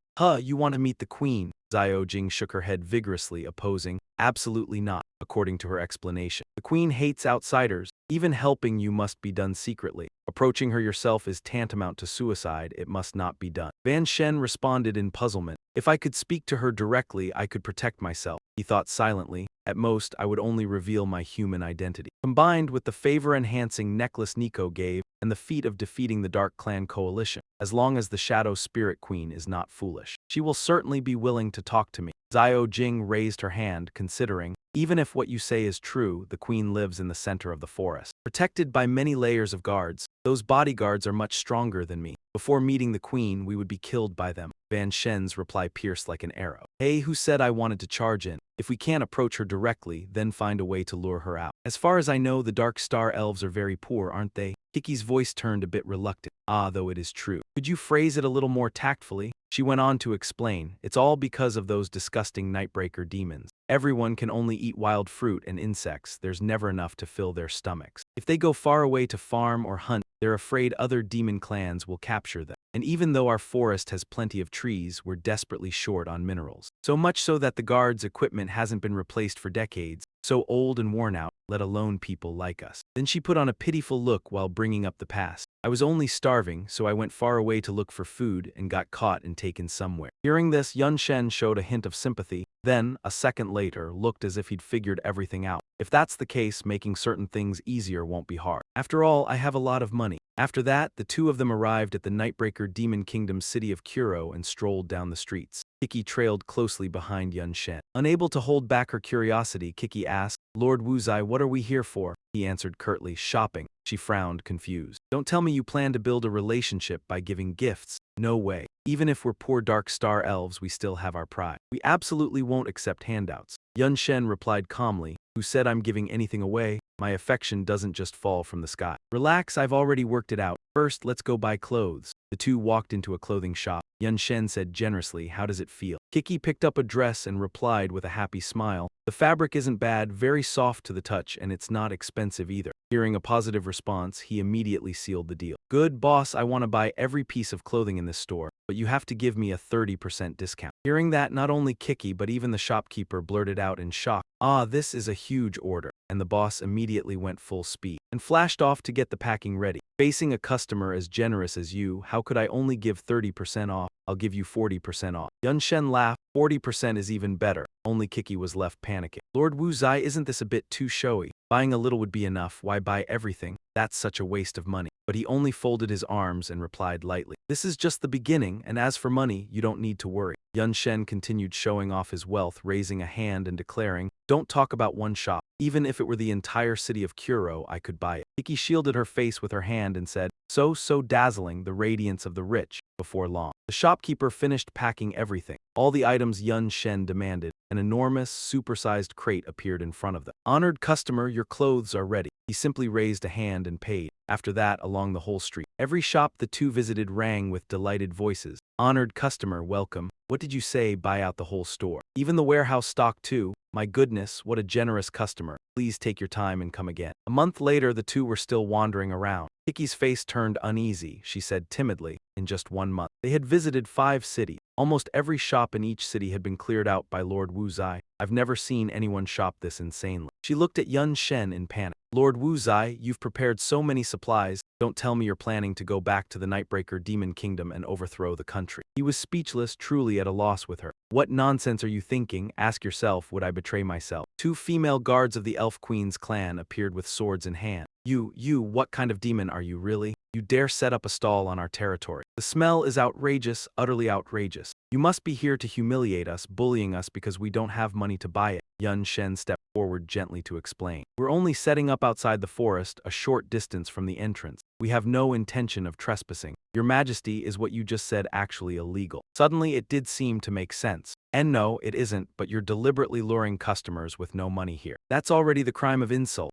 Zhao Yue challenged sharply. What are you up to? He still calmly held out a plate of steaming hot meat. Blowing on it as he ate, the aroma of the meat drifted through the air. Relax, free samples. Naturally, even though her words were still tough, her actions were the opposite. Damn it, getting a nice meal as a sample. And it's free too. Zhao Yue wasn't about to lose either. This is so unfair, how can anyone resist? In the end, the two of them couldn't hold back and took a huge bite. Their emotions immediately burst out, moved to tears. It was real meat, not bugs. So delicious. When was the last time I ate real meat? I don't even know how many years it's been. Seeing everything go exactly as planned. Yun Shen smiled even wider and called out over his shoulder, if you're not full, there's more inside. The 2 female guards, no longer as hard-edged as before, were completely defeated by the tender, juicy meat, each of them doing their best to eat as much as possible. Zhao Yue cried out emotionally, "Wah, so good, so good." We can't stop, said Zhao Ran, still talking with his mouth full. Getting to taste something this delicious, it's worth it even if the queen punishes me. After eating until their bellies were round, the 2 of them flopped down, satisfied. I'm so full. If I eat one more bite, I'll die from overeating. Just then Yun Shen appeared and looked down at them from above. Start hauling in the net. I said the tasting was free. I never said the main meal would be free. I heard the Dark Elf clan is very proud. If word gets out we dined and dashed then. Hearing that, the 2 female guards panicked. Sorry, we'll throw up everything we ate. Even Yun Shen didn't expect that. Who asked you to puke it up? Then he stepped forward and put a hand on each of their shoulders. Relax, I won't make things hard for you. Just go back and spread the word that there's delicious food for sale over here. And we'll trade using shadowwood. If I remember right, in your dark elf forest, the one thing you never lack is top-quality timber, isn't that so? Zhao Ran's eyes lit up with delight. So you want to trade with us? Why didn't you say so earlier?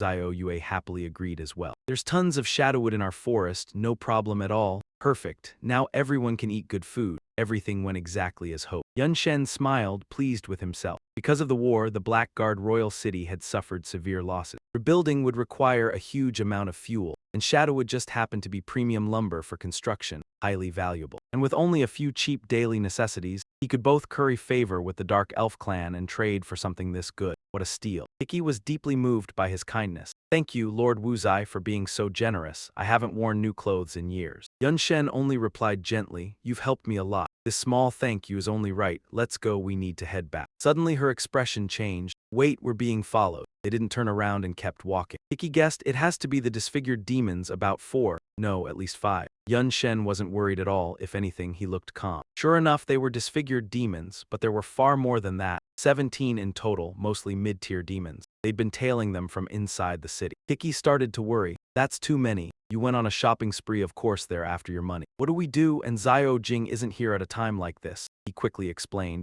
Zhao Jing has another mission. Before we set off, I arranged for him to go hunting with Yue Lulu and the others. His eyes narrowed seriously. A head-on fight won't work, but if they don't know what's good for them and insist on courting death, then I'll have no choice. The disfigured demons wore smug smile. Out here, even if we make a move, we won't alarm the city guards. They all sprang up behind the 2 at once. Go, carve up that fat lamb. Suddenly something rose from the ground, making them scream in shock. Ah, a trap, a trap. A thunderous blast and panic shrieks erupted right behind Yun Shen and Kiki. Damn it, why are there so many traps? My arm. My arm got blown off. Oh, it hurts, he sneered. Heh, if I just accidentally set a few traps and someone accidentally steps on them. That doesn't count as direct combat, does it? After that, the 2 returned to the city of Kuro. Yun Shen, overwhelmed by the dark spirit folk crowding in, blurted out in a fluster. Easy, there's enough for everyone, don't shove. Who took advantage of the chaos to grab my butt, and who the hell secretly kissed my cheek? Hands off, I'm only selling clothes, not myself. He hurriedly called for help. Kiki, don't just stand there, come help keep order. She giggled softly. Please bear with it, I don't know why, but everyone just really, really likes you. I even secretly watch Lord Wu Zai while he's sleeping sometimes. Some of the dark spirit folk sighed. All my gear is torn to shreds. If we could buy new ones, that would be great, safer too. Exactly, and we're short on daily necessities as well. I want to buy a lot more things. I also want to drink. Yun Shen raised an arm and shouted, yes, we have it all. Our motto is, whatever you need, the shop will stock. He immediately started pitching. Besides clothes and food, we also have a general store, an equipment shop, and even a tavern. And more shops are being built as we speak, plenty of variety. If you need anything, just say the word. Everything is traded with Shadowwood. Everyone cheered happily. Oh Lord Wu Zai, you truly are our savior. Thank you, my lord, thank you so much. Aha, finally we've got alcohol to drink. Yun Shen thought leisurely to himself. To satisfy you lot, these dark elves. I wiped out the goods from 5 cities, it won't be long now. This will definitely catch his attention. 1 month later in the dark elf forest, the locals cheerfully went to haul timber as usual. They came to Zio Jing's stall, using Shadowwood to trade for delicious food and many other things. She enthusiastically called out, 1 piece of Shadowwood can be exchanged for a pound of demon beast meat. We've hunted a ton of demon beasts. Just bring more Shadowwood and you'll have plenty to trade. A young man who had just tasted the meat cried out in astonishment. So delicious, unbelievably delicious. I never thought that in this lifetime I'd be able to eat real meat, and all it took was exchanging 1 dread core. Thank you, sacred tree. Thank you, Zio Jing and Lord Wu Zai the generous. Over there, 2 girls standing side by side. Although they were already very happy if possible. I still want to exchange for a few new outfits. I've worn this one for many years. That's right, that's right. Yun Chen appeared once again with brand new clothes for the people here. Satisfying every customer's need is our guiding principle. Clothing is, of course, indispensable. There are all kinds of styles and colors, and you only need 1 dread core to exchange. The girls cried out excitedly, wow, wow, Lord Wu Zai. I'm in love with you, I have dread cores, hurry up, I want to buy new clothes. With new clothes to wear not far away at the Queen Tree Palace. The Dark Star Elf Queen woke from a deep sleep, stretching and letting out a long yawn. I slept too long, my head still feels foggy. I must have slept nearly 2 months this time, right? But there was no other way, our entire clan was sealed off by the severed 1 demon, we could only move within the forest. She pondered absent-mindedly. Even if I wake up, there's nothing that needs handling. I might as well sleep a bit more and spare myself the trouble. If this goes on, I'm afraid I'll grow lazy and useless. Suddenly the queen exclaimed, oh, what a rich aroma of meat. What's going on? Guards come in at once. Outside, the guards and attendants were surprised to see her. Your Majesty the Queen, you're awake. The queen was quite astonished at their appearance. We haven't seen each other for just a short time.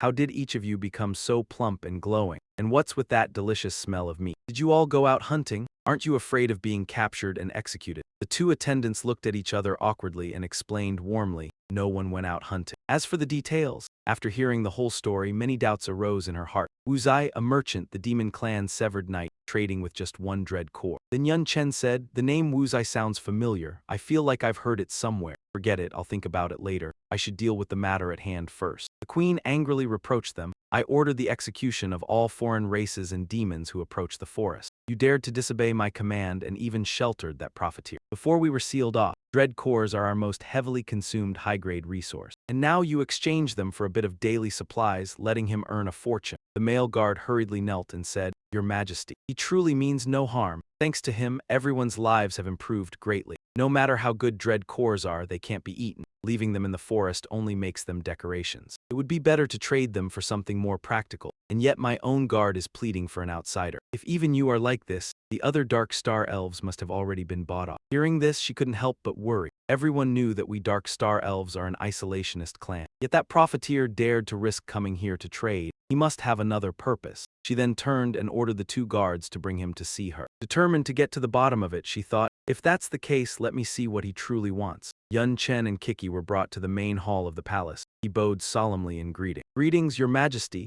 feeling extremely satisfied inside. All my efforts weren't in vain, I've finally met you. When the queen saw Yun Chen's handsome appearance, her face flushed red and her heart wavered slightly. This man is far too handsome. Wait, why do I feel such goodwill toward an outsider I've just met? I shouldn't. And judging from the guards' reactions, so that's it. She looked around at her subjects and pondered. Our Dark Star Elf clan is close to nature. Perhaps he carries a treasure with a very strong natural aura. Even I am affected, let alone them. Regaining her noble tone, the queen spoke. You deliberately brought a treasure, imbued with the aura of nature near my people, and even used it to win them over. Wu Zai, you calculate well. After putting in so much effort, surely you're not doing this merely to make money, are you? Yun Chen replied seriously. That's right. I wish to form an alliance with your Dark Star Elf clan and join forces to eliminate the Severed Knight extermination ban. The queen immediately showed suspicion. Our Dark Star Elf clan may not belong to the 72 demon clans, but we are still one of the top clans outside of them. You, a mere merchant, want to ally with us on what grounds? From behind Yun Chen, an immense power surged forth, and he slowly said, on the grounds that I am the monarch of the Black Masked Demon. The Dark Star Elf officials began whispering among themselves. Even the sacred tree was stirred. It made sense, after all, he was the Dark Knight monarch. Rumor had it he had slain 3 demon venerables in succession, even if they were the weakest among the 72 demons of the dark world. They murmured, even the weakest are still demon lord level. No wonder the sacred tree reacted. Grandfather once said that whenever the sacred tree trembles, it signals an event affecting our entire clan. I wonder what guidance the sacred tree will give the queen this time. Yun Chen folded his arms thoughtfully. I thought the Dark Star Elves' sacred tree only protected the forest, like a defensive fortress, but now it's clearly more than that. It likely possesses independent consciousness, holding a status even above the queen and wielding the clan's highest authority. The queen then ordered him. Black Mask Monarch, come with me. The sacred tree wishes to see you. The officials exclaimed in shock. What? The sacred tree wants to meet an outsider demon. This has never happened before. The progenitor has only ever met the queen.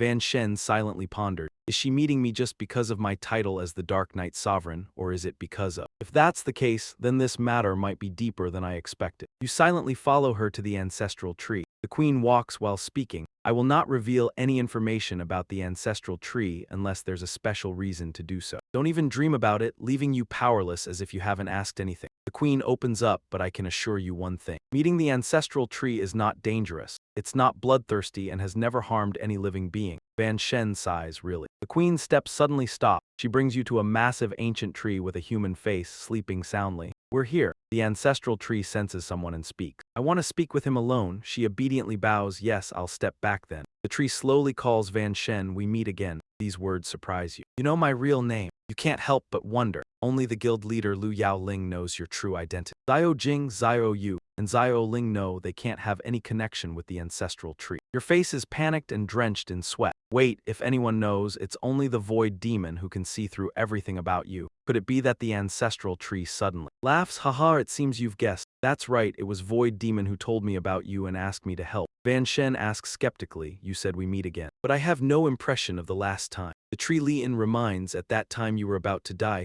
Not recognizing me was normal. He shows you a colorful branch. What if you saw this? Van Shen is surprised. A branch, so that's it. You saved me back then. Who was the one who attacked me suddenly? Why did they want to kill me? The tree calmly replies, why ask me? You already know its identity in your heart, you just don't want to believe it. Van Shen falls silent for a while, then looks up at the tree. Sure enough, the one who attacked me is a god. Saving me from a god isn't simply the work of the master of shadow spirits. He speaks slowly. I paid a heavy price to save you, because Void Demon recognized you, but I didn't think you had the right to stand with us. A branch immediately sprouts while the tree continues evenly. If you want to know more, first you must pass the challenge. A male spirit suddenly appears. This clone is created from my branch. Defeating it is your victory. Van Shen speaks angrily. I never said I wanted to join you. I only came to discuss an alliance with the Shadow Spirit tribe. Moreover, I am being blocked by the Divine Turtle, unable to fight directly. How can I defeat your clone? The ancestral tree questions, being blocked by the Divine Turtle, you overestimate yourself. The god never regards any living being in his eyes. All things are dust. He won't intentionally target you, yet he keeps attacking Van Shen. You can't fight, it's just instinct. Understand this, the restraint you feel is not the Divine Turtle but instinct. You are shocked. Instinct, the tree slowly explained. Yes, like fear of cats or wolves, every living being has an instinctive fear of certain things. Even demons and humans are no exception. He stands above all beings, making all creatures fearful.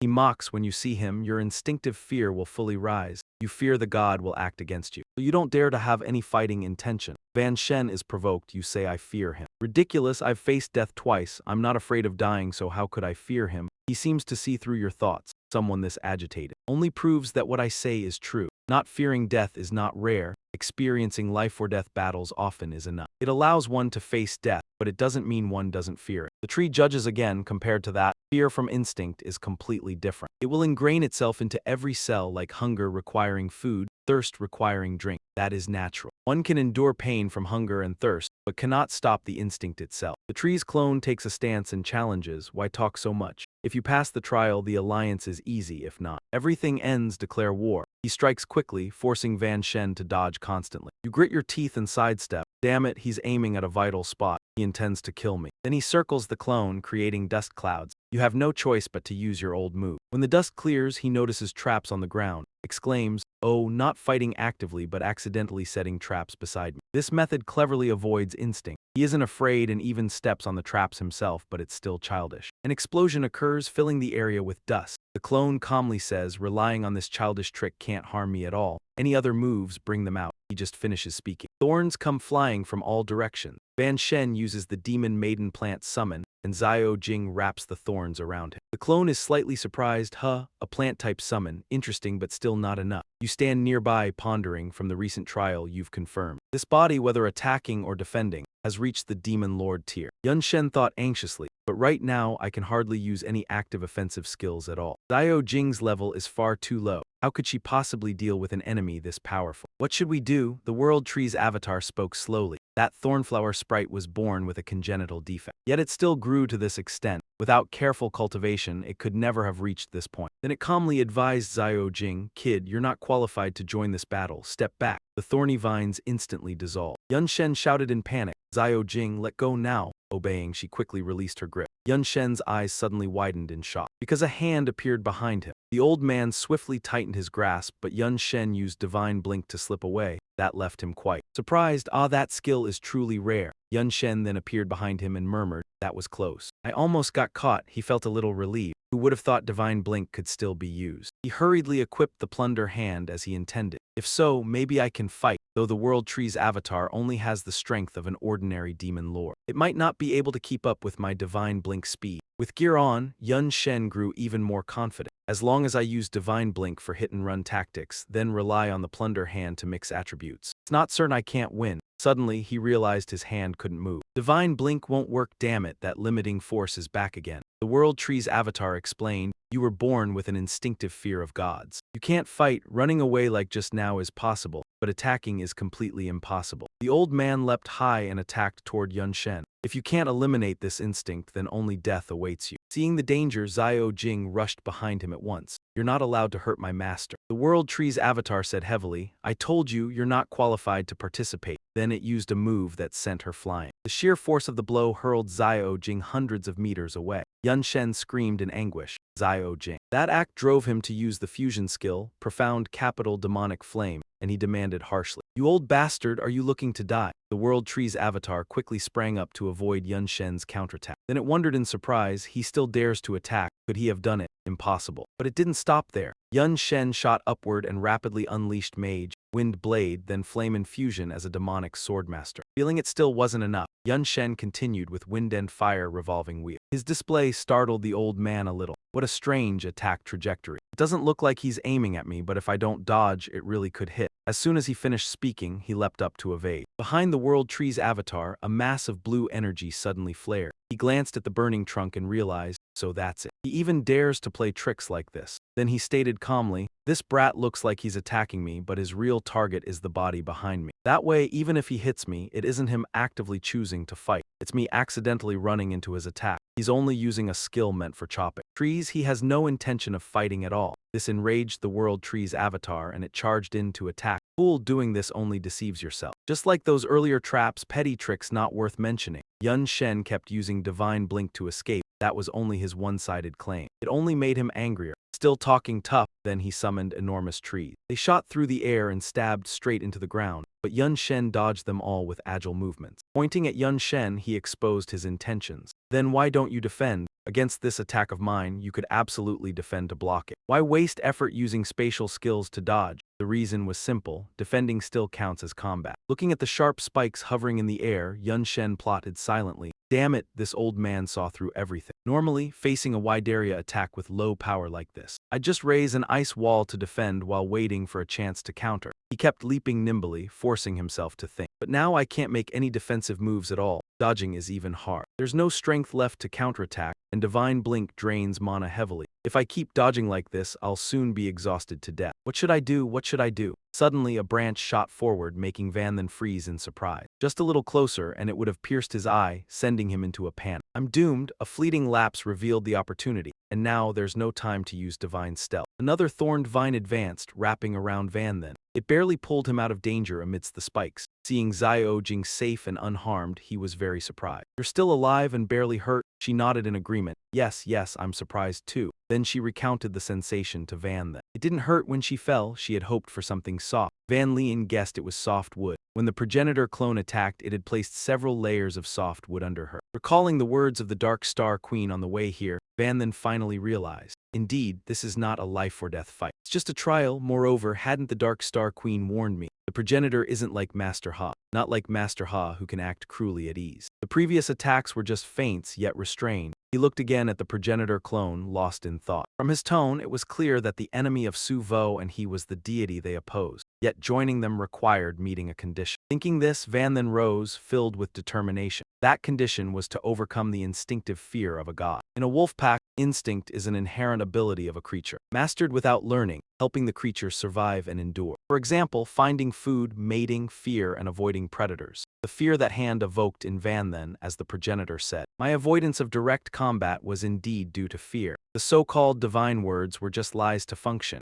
In truth, the deity did little to me. I kept thinking it merely looked at me, then ready to strike to kill me. But just then, the progenitor saved me. Yet because of fear, I dared not take any combat action, fearing the deity would notice and destroy me. Even thinking I wasn't afraid of death, I still couldn't resist the instinctive fear of a god. Just a glance could terrify Van then. That's why the deity acted arrogantly, disdainful, and ignored all living things. It didn't need to strike. Any creature, just one look, would feel fear, lose fighting spirit, and live in darkness. These thoughts spun in his mind, and he unconsciously grabbed his head. The instinctive fear had embedded itself deeply in me. It tormented me every second. For over a month, every night I woke up in fear. Daily life was a pretense. Fear surrounded me everywhere. It drove me nearly insane, even to thoughts of suicide. Van then trembled and muttered constantly, I've endured enough of this, how can I escape? Now he made Xiao Jing slightly worried. Master, master, Van then continued his suppressed thoughts. The simplest way is to become stronger than the god. At least gain resistance power. Only strength decides everything. Humans wielding weapons with greater strength need not fear any guardian beast. He again imagined Su Vo and the progenitor.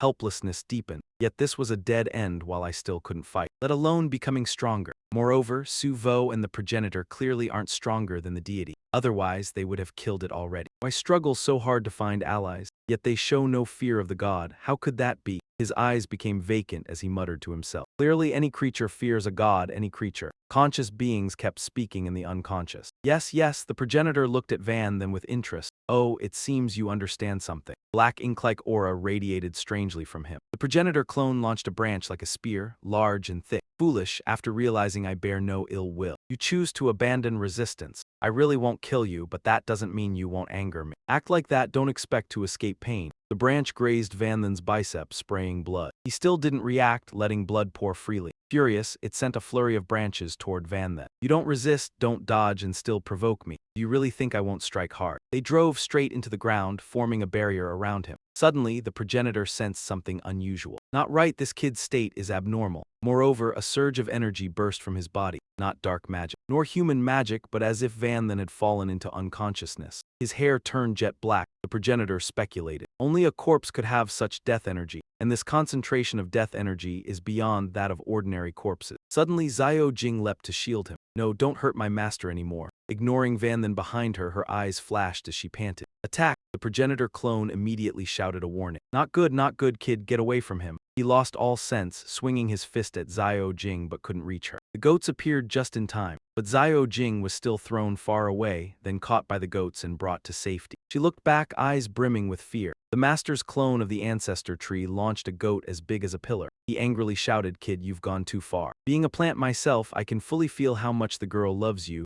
even willing to sacrifice her life to protect you. That goat was caught by Van then. From that position, it moved toward the fake crack. The ancestor tree clone was stunned by your strength. The large goat was crushed in Van then's hand as easily as squeezing a fist. The goat behind him stomped hard and charged at the opponent. He waved his hand forcefully, launching a hidden weapon, and yelled, rude. But it was completely useless due to the surrounding cold aura. Van then lost all control and laughed loudly. Haha. Amid the icy aura, he dashed toward the ancestor tree at dizzying speed. Facing Van Then's frenzy, the ancestor could only think. Too fast, a punch like a lightning strike sent rocks flying. The explosion roared. He continued to punch relentlessly, regardless of age, like a machine gun. The ancestor observed the clone enduring the assault and concluded, "No doubt, this kid is truly fighting and has overcome instinctual fear. Only his method was completely different from what I imagined." Van Then's psychological defenses collapsed, and the ancestor analyzed the situation deeply. After enduring tormenting fear and having lies in his heart exposed, his pride shattered. The kid chose to abandon all thought. He sought opportunity by embracing the desire for death, which is why Van Then's body emerged from the aura. This is indeed a method because fear exists only in living beings. When on the brink of death, one can no longer be considered alive. Naturally, fear no longer exists. The ancestor continued thinking as he kept striking. He abandoned the will to survive and sought death. Combined with attacks from the clone, Van Then moved ever closer to death, intensifying his punches to the extreme. However, his vitality was too strong. He did not die but entered a liminal state between life and death. In this state, Van Then's potential was infinitely unleashed, but he simultaneously lost reason. The ancestor finally concluded, "This is a dangerous method, and worse, the kid's potential is enormous." Van Then showed no signs of stopping, and the ancestor clone gradually became wood. He shouted and smashed the senseless wooden dummy with all his might. Then he stood upright, eyes fixed on the ancestor. He smiled as more goats appeared around, still ready to fight. "It seems I've been underestimated. If so, they grow strong and tall, their vitality surging." The sprouts quickly grew, forming 3 gigantic monsters before Van Then. The ancestor on the other side said sternly, "I will fight seriously." The giant guardians advanced, preparing to attack Van Then under the ancestor's command. Xiaojing saw this, held her head, sat down crying, having been struck by the master. A giant tree being swung a fist at her. Van Then responded, dashing forward. On impact, his force broke its arm and sent surrounding rocks flying. The ancestor watched the exchange and commented, "This power is incomparable to before. The kid continues to grow stronger." But he did not worry much about the giant, knowing that fortunately, the giant I formed carries a fragment of my life force. Such wounds would heal quickly. Once healed, the giant that attacked Van Then and another one began roaring loudly. They both struck down at him, but with agility he dodged. Van Then leapt onto a giant guardian's head, roared loudly, and swung down. The strike was so strong it split it in two. But he forgot there was another giant guardian, so he was caught and gripped. In his palm, the ancestor realized the moment had come,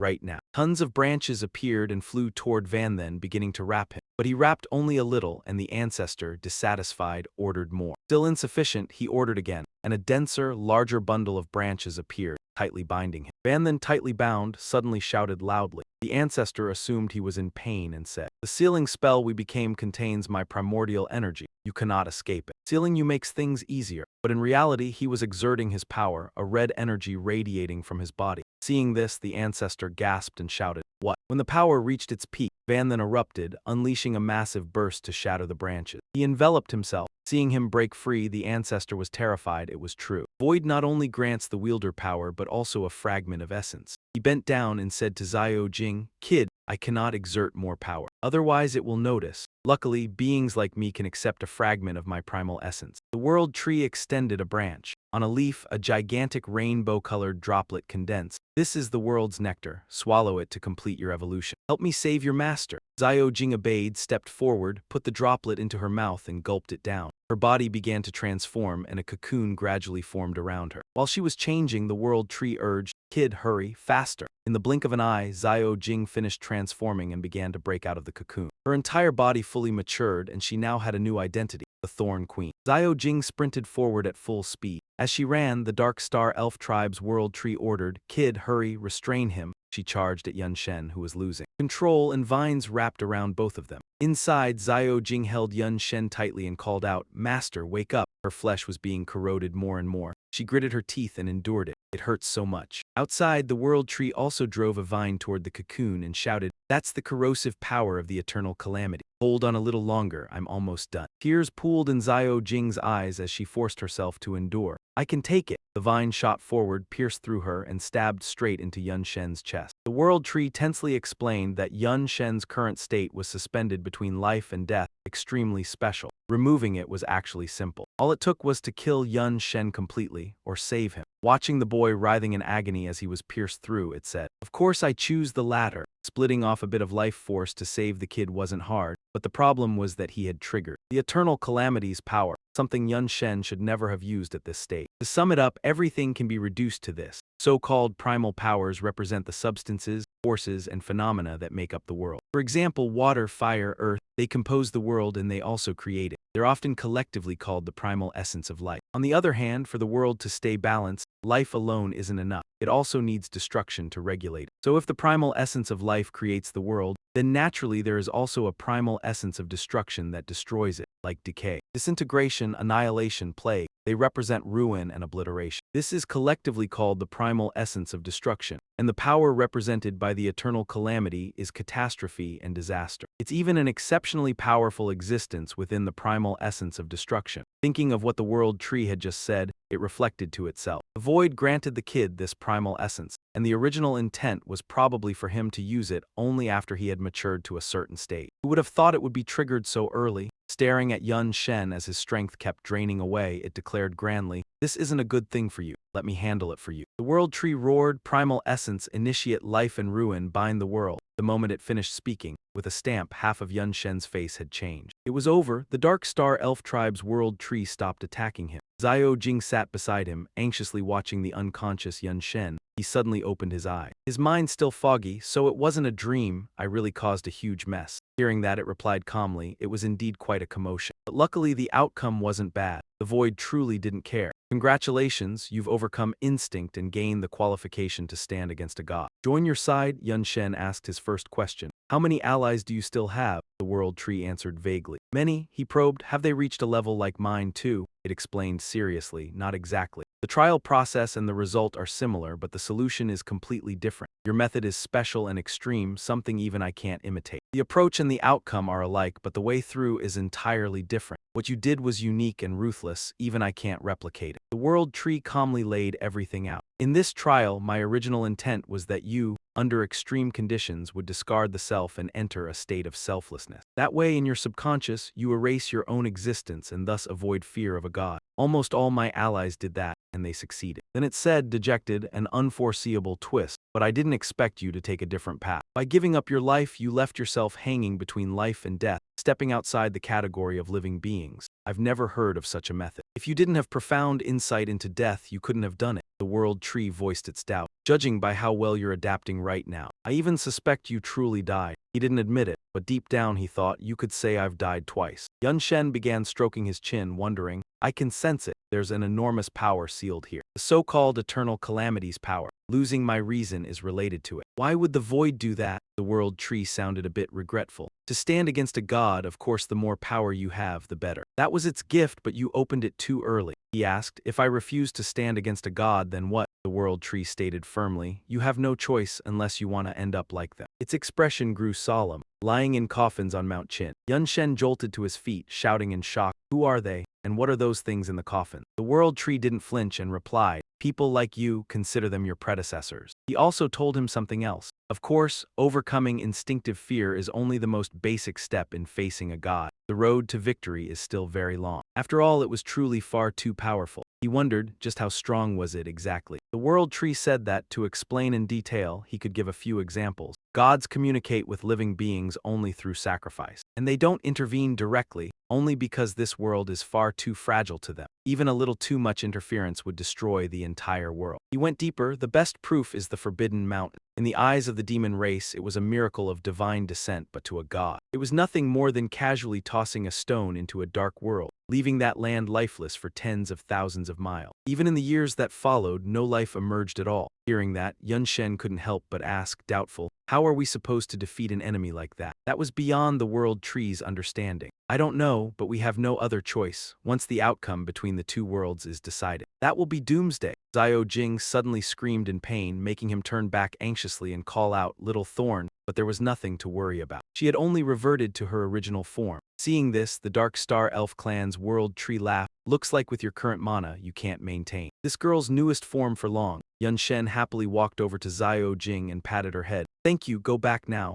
she agreed excitedly. Yun Shen turned around and voiced his guess. "Not only can you help Little Thorn overcome her congenital flaw, you also have, together with the Void, the power to save me from the gods. Your identity is probably not as simple as just a clan tree in the forest." Suddenly the world tree told Yun Shen the truth. "That's right. World tree is only what the Dark Star Elves call me. I am a product of the gods. To exist in this dark world, the world tree Hearing him reveal his identity, Yun Shen only cared about one part. The legendary world tree can form an entire world, and even connect different worlds. But whether it's the dark world or the human world, both were created by gods. You're a product of the gods. And now you want to betray them. The world tree admitted bitterly, indeed, the gods created me. But my mission is for the worlds to endure for the long term, while the gods only want the worlds to exist temporarily. So they have always controlled my thoughts, treating me as a tool. Thanks to the void's help, I was able to break free of his control, and finally had a chance to fulfill my own wish. Yun Shen asked about what he had just said. What exactly is the void, and why did it choose me? Was it because it saw my potential? The world tree said regretfully. Its identity cannot be revealed unless the void speaks for itself. Otherwise, no living being is qualified to say a word. But he did explain part of it to Yun Shen. The reason it chose you is simple. Potential is only a small part of it. I've seen too many geniuses. Compared to that, your identity as a human matters more. The world tree envisioned a chessboard manipulated by two different powers. But you already know there are two gods in total, who created and rule the human world and the dark world. The war between the two worlds is a struggle between gods. Sacrifice is only one part of it. Any living being, including you, is nothing more than a chess piece in that war. He felt despair for one reason. No matter who wins, the worlds will be destroyed. So the gods we must oppose aren't just one of them, we must oppose them all. However, the dark world has the void, while the human world does not. At the end, the world tree pointed a branch at Yun Shen and concluded, someone like the void must secretly influence the human world. Clearly, you are the only choice. He shook his head hard, trying to refuse. You're overestimating me. The void can do it because it has the power to crush everything. What do I have? The world tree took out something glowing and shouted with absolute certainty. You have potential. Has anyone ever? As he guided it toward Yun Shen, he continued speaking. Since the void even gave you the power of the reincarnated hawk hand, my judgment can't be wrong.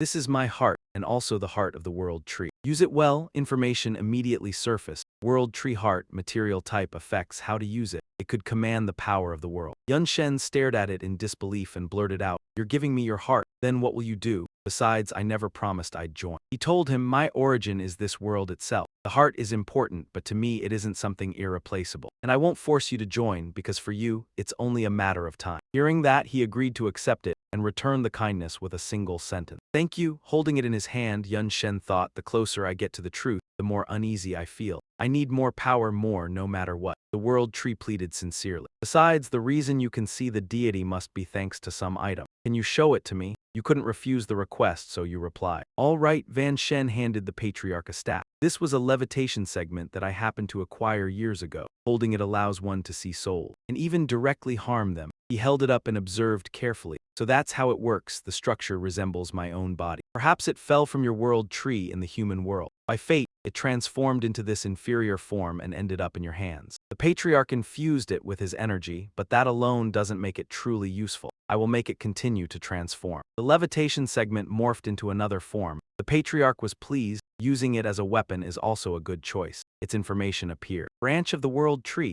Legendary quality. Attributes. Physique plus 1000, intelligence plus 1000, endurance plus 1000. Effect when held allows seeing invisible things. Effect when used bypasses defense and directly attacks the target's basic structure such as blood, organs, bones, and soul. Holding the branch, Van Shen was ecstatic. He shouted with joy, this weapon is so strong. Then the patriarch added one more thing. The weapon's function is secondary, its main purpose is to let you see more. The patriarch happily pointed out, next time you perform a large-scale sacrifice, you must hold it in your hand. By then, you will learn even more. Also, remember not to let the deity notice. As long as you don't look directly at it, it won't detect your existence, because no one pays attention to ants bowing while walking. You nodded seriously. Understood, I get it. Van Shen suddenly remembered the most important issue. How should the heart of the world tree be used? Master Tsu Sun instructed in combination with the blueprint. When you obtain the heart of the human world tree, you can forge it into a full set of armor. Van Shen asked one more question. According to what you said, the world tree of the human world has no void's help. So it must still be under the deity's control. Will it willingly give me the heart? The patriarch continued to remind, of course not. How could it be so easy to deal with? But you also must not act recklessly. If you kill it, the human world will collapse. Exactly how to handle it, you must carefully consider after returning to the human world. He outlined a path for you. For now, the hardest thing for you is how to handle the power of the calamity of 10,000 lifetimes. It is unlike a normal source. As long as you engage in battle, it will grow stronger and sooner or later will break the seal. The patriarch affirmed firmly, your best choice is before it destroys you to devour it. Van Shen fearfully repeated the words, Devour the power of the calamity of 10,000 lifetimes. Seeing his reaction, he suggested, I sense a small mark still on you, originating from the demon segment. Although temporarily hidden if needed, I can help you erase it immediately. Van Shen calmly declined, no need, it still has value. Meaning the Dark Spirit Queen is allied with me, he thought silently. As expected of the World Tree, even my soul-seeking mark couldn't escape its notice. The patriarch smiled and said, you have passed the test, she knows what to do. As the World Tree, I am not skilled in combat but in guidance and nurturing. Facing the gods directly is still your responsibility. He concluded their conversation, this is as far as I can help. Van Shen clasped his hands to thank the patriarch. Thank you, he decisively turned and left. Next, in Van Shen's mind appeared the image of that woman, the decisive battle with the demon segment user. A while later, Van Shen dined with the Dark Spirit Queen. He brought up the alliance. She ate while speaking. You have restored your power, giving you some leverage. In her mind, she also thought of another issue. It's been a long time since I've tasted something this good. Thanks to that guy, I really want to hug him tightly. She slowly cut a piece of meat with her fork, but to defeat the demon segment, this alone isn't enough. No one knew that beneath her serious facade, she kept telling herself, must control myself, maintain the image. Van Shen crossed his arms and spoke seriously. This war base is a fortress modified from a mobile palace, containing hundreds of heavy weapons and thousands of standard and minor weapons. Additionally, it houses the strongest demon troops under the Dark Knight Demon and the Thorn Queen, with power between a demon lord and a demon master. The queen twirled a knife in her hand. The fortress's power can only be truly understood through direct inspection. As for the Thorn Queen, if her strength is truly as you say, she could serve as the main force, but still not enough. The queen's gaze suddenly became serious.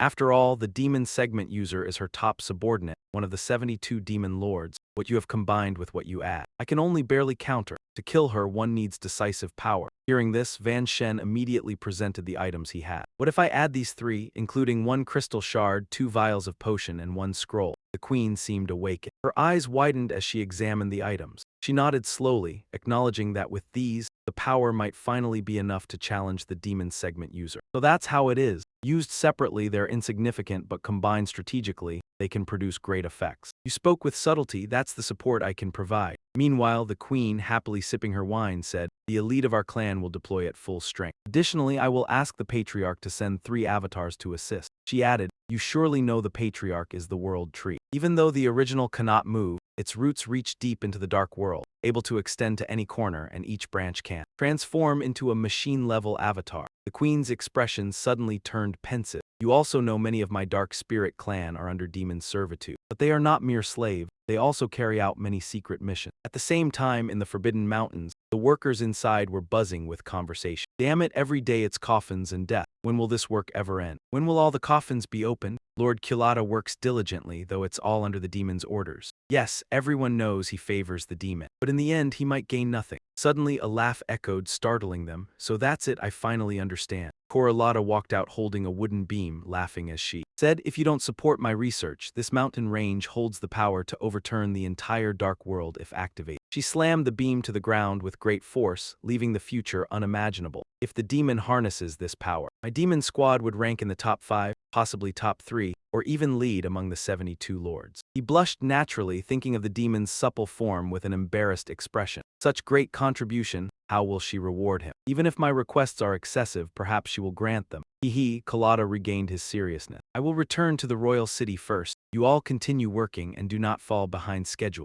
The others gladly accepted the order from the lord. Meanwhile, at a church, Lucy stood with her hands clasped next to Diane, softly saying, Great Master, I vow to follow your command. She spoke sincerely. Please guide us to offer our devotion. Mia Ling thought it over. Could this be another divine revelation? She watched Lucy suddenly rise into the air. After all these years as a spy, I have already figured out this organization. At regular intervals, their master delivers divine revelations, which are actually just missions. The orb on the chest of the statue behind them began to glow. It was a special artifact. Rewards are also transmitted through this orb of light, but the orb is actually just a disguised teleportation spell. The other end is probably located in the Holy Kingdom. The gods' missions are merely deception. While following their instructions, Mia Ling continued to think. The Holy Kingdom must be doing this to gain profits in the dark world. But strangely, many missions have nothing to do with their interest. The more she thought, the more suspicious she became. It was as though they created these holy believers only to work for someone else. If so, who was the true master behind them? The orb emitted a dazzling light. As the light faded, an axe appeared.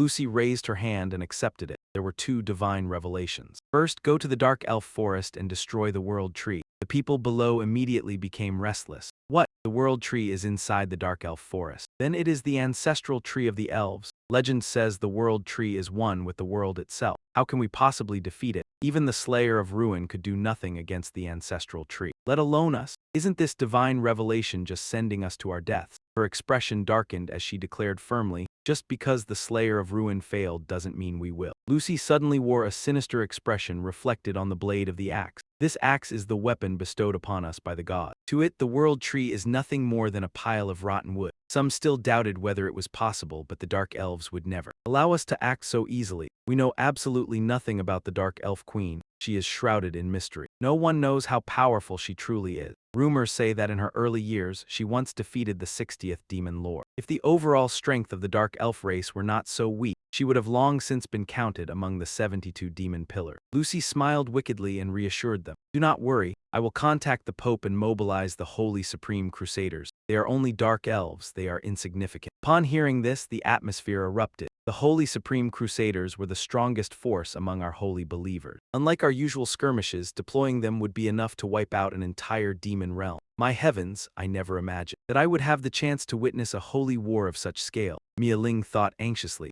How strange. Why would the Holy Divine Empire target the World Tree of the Dark World? The two sides have absolutely nothing to do with each other. Yet from past experience, divine revelations often seem harmful to the Dark World, but in reality they benefit it. Lucy curled her lips in a crafty smile. As for the second divine revelation, destroy the realm of the black false demon. For some unknown reason, she suddenly drooled and touched her chest, revealing her desire. Slay the black false monarch. Lucy's behavior frightened Mia Ling. After remaining silent all this time, she finally spoke up. High Priestess, to complete these divine revelations, I fear it will take a very long time. Before we begin, I hope you will fulfill your promise. Lucy lifted her chin with a hand and replied, what an impatient little kitten you are. Very well, there is still plenty of time anyway. She gazed into Mia Ling's eyes with fascination. I will sincerely return your feeling. Let us begin our journey. The scenery was peaceful and tranquil. A gentle breeze drifted by. Mia Ling looked at Lucy and asked, High Priestess, how do you intend to deal with those two divine revelations? She began explaining her plan. Since we have decided to use the Holy Supreme Crusaders, it means we possess enough strength to crush everything. Naturally, we should take the most convenient route. In terms of the route, we first destroy the kingdom of the Black False Demon and then proceed to the Dark Elf Forest. She suddenly gripped Mia Ling's hand tightly. This is a rare date. Do not talk about official matters all the time. Relax a little.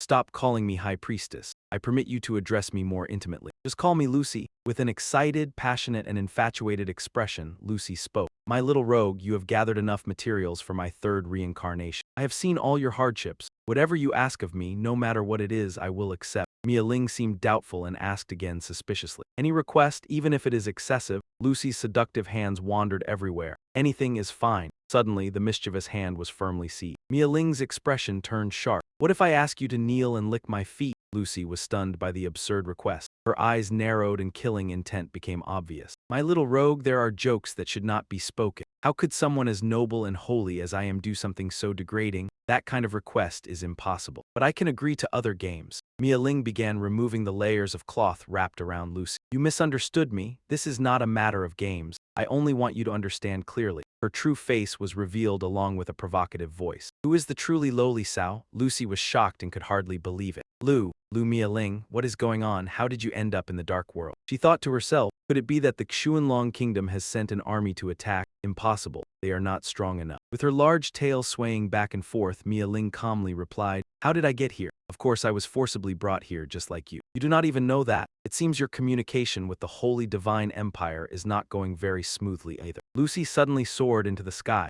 No wonder you chose such a secluded spot for a date. It seems you had planned this all along. Black wings gradually took shape and her expression remained calm. But so what? If you think my performance in that battle years ago represented my full strength, you are gravely mistaken. Hukai, now I am complete. The third reincarnation. Lucy shouted. Even Lu Ryu Ling could only submit. The third reincarnation, Lu Ru falls and becomes an angel. Dio Ling's expression seemed knowing, as expected. You intentionally lost to Elder back then. Since when did the Holy God Empire begin allying with dark followers? With the dark world, Lucy did not hesitate to strike unexpectedly. What use is a dead person with knowledge? Heavenly pool-like. The ambush was premature, but Dio Ling quickly dodged. The power nearly overwhelmed her. Lucy's sinister face grew even more cruel. She laughed loudly. Daughter of the National Guardian General, top genius of Xuan Long. All is futile. In pursuit of power, I have not hesitated to abandon everything, falling into the dark world. What right do you have to oppose me? The attack left a deep crater in the ground. Lucy froze, unable to believe her eyes. Dio Ling, seemingly dead, now stood tall and composed. She lost her composure witnessing this. Not a scratch. What a joke. You are just a second-level elemental mage. Even with innate bloodline talent, one could not reach this level. Lucy suddenly realized something. Wait, could it be that you also? Dio Ling replied calmly. Don't be surprised. Over the years, I have worked diligently for you, but many times I used your identity to act more freely. Just a little stealth was enough. Completing the third reincarnation is no surprise. She added cheerfully, by the way, I always keep the spoils from each action. What I give you is merely leftovers. Behind her were colorful tales. The third reincarnation, Supreme Primordial Demon Fox Envoy. Lucy could not believe it and continued unleashing dark attacks. Horrifying skulls surged forward. Despicable, wretched worm, you should be erased by divine punishment. In contrast to the frenzy, Dio Ling stood her ground. Dark sorcery, shatter for me, she shouted, eyes radiating demonic energy. Lucy was momentarily stunned. Dispelled already, what was that, wood element? Ryu Ling boasted its effect. Not an ordinary wood element. My yin element combines with the yang element. Besides direct attacks, it can enhance other attributes. A blood-red orb formed from midair like this. Yang flame, she shouted, raining red chains from the sky. Lucy couldn't dodge in time and was hit. Damn, my wings are again. Regaining composure, Lucy soared away. She had to escape this heat. Her eyes caught something. Yin water, shadow sheep drift. A mass of black bones enveloped her. Lucy's neck was tightly gripped by the bones. Dio Ling's hands gradually closed. In the center, two black and white fish coiled around each other. Water must have fish. Yin-yang fusion, she suddenly shouted. Yin-yang fish. The two fish darted rapidly toward Lucy, who crashed heavily to the ground. Her slender hands loosened. She tried to utter a few words despite the injury. Lu Dio Ling, I underestimated you. You are stronger and more beautiful than I imagined. Lucy's face was now smeared with mud and wounds. Tears streamed down. If it's you, Ryu Ling, you truly have the right to trample me. Come at me. I am ready to endure anything from you. Release your desires. Hearing those vile words, Ryu Ling panicked and dodged, exclaiming, Whoa, she's even more twisted than I thought. Elsewhere in the lush forest, clouds drifted and two people walked together. The queen glanced subtly. Van Thien signaled, everything is ready, let's begin. He agreed, all right. Van Thien stood anxiously, don't disappoint me. Doin' ya die sucker, doin' ya king city. The scene was solemn, reverent, exuding majesty. The one seated above radiated kingly killing intent. All subordinates below knelt respectfully. Welcome back, Lord Slayer. 6 months of war, hard fought, how's the front line? Duanya replied tiredly and irritably. Terrible. At the critical moment, the commander messed things up. Otherwise, we could have taken another major human nation. She recalled the horrific past carnage, feeling frustrated. What happened to the Supreme Commander? Even he who couldn't tolerate frontline failures chose to assist. Moreover, after helping, he ordered the city to reinforce defenses. Closed off didn't attend the 72-Pillar Council. What exactly happened? Duanyer ignored this complex matter. Let's not discuss the front line. What about domestic affairs? The lead subordinate responded. Apart from Parati's death and the Allied forces' defeat, nothing major occurred. Duanya grew irritated, leading a coalition of 71 demon tribes and still unable to defeat the desolate dark demon, utterly useless. Duanya exploded in anger, releasing her power. Surroundings became desolate, yet regardless of his incompetence. They are still my subordinates. Only I have the right to Parati's life. A being like the Black Demon King, I will handle personally. Suddenly she was drawn to something. All subordinates looked up, bewildered. This sensation is a soul-tracking mark, from what I know. So far, the only one who bears the soul-hunting mark and is still alive is that human named Yun Shen. We couldn't sense him at all before, so why has he suddenly appeared now? It's very far away, we can only determine the general direction. The exact location still needs further checking. Duanyi folded his arms, calm and unbothered. No need to verify, about 100 li east of the border. We couldn't sense him before. He probably used a special method to conceal himself, though that method has clearly stopped working. She ordered her subordinates, Sura and Agyan. Bring me his head, it's worth a great deal. Agyan dropped to one knee and listened intently. Still uneasy, he hesitated before answering. But Lady Slayer, didn't you say the true identity of the Dark Knight King might actually be that Yun King? That god, even Sura looked wary. Before, 3 demon lords joined forces to hunt him down and still got driven back by Yun Shen. Now we're relying on just the 2 of us. I'm afraid, before Agyan could say more, Duanyi gave them no chance to continue. She explained the root of it. Humans can't control dark demonic power. I only said that as an excuse to start the war. Both Sura and Agyan wore eager, predatory expressions. They grew excited and burst into loud laughter. then it'll be easy. Sending the two of us to deal with a mere tier 3 human, what a waste. Like using an ox cleaver to kill a chicken. Deep in a gloomy, remote forest, the air was unnaturally silent. Yun Shen sat in focused meditation, as if nothing could disturb him. His cloak concealed the mark that symbolized his identity. That peaceful scene was shattered when two strangers suddenly emerged from the thicket. Sura and Agyan laughed arrogantly. Human, we've finally found you. You're not even worthy of making us lift a finger. But Lady Slayer happens to be in a foul mood. Blame your bad luck. He let out a soft sound of disdain, openly mocking those two fools. HMPH, not sure whether Lady Slayer is lucky or you two are just unlucky. A fierce gale suddenly surged in powerful waves. Behind them, someone quietly drew near. In my view, the queen placed a hand on their shoulders, perhaps on both of them. Sura and Agyan froze, disbelief flashing through their minds. The queen of dark shadows? Trembling, they slowly turned around. And the flat ground abruptly became uneven, cracking open. No, something else was there. Three colossal ent demons burst up from beneath the earth. Space itself shifted without warning. Stop shouting, a voice carried over from a flying fortress. I know you're angry, but we're not happy either. Zio feels regretful. Using this war fortress burns an enormous amount of demonic crystal stones. That's the property of our Dark Knight King, Zio Ling replied. Just to deal with two demon lords, honestly, he's the one who's most unhappy, atop the towering dark bastion in the sky. Agyan jolted, panicking and stammering in confusion. What? He really is the Dark Knight King. Sura also lost his composure. Are you kidding me?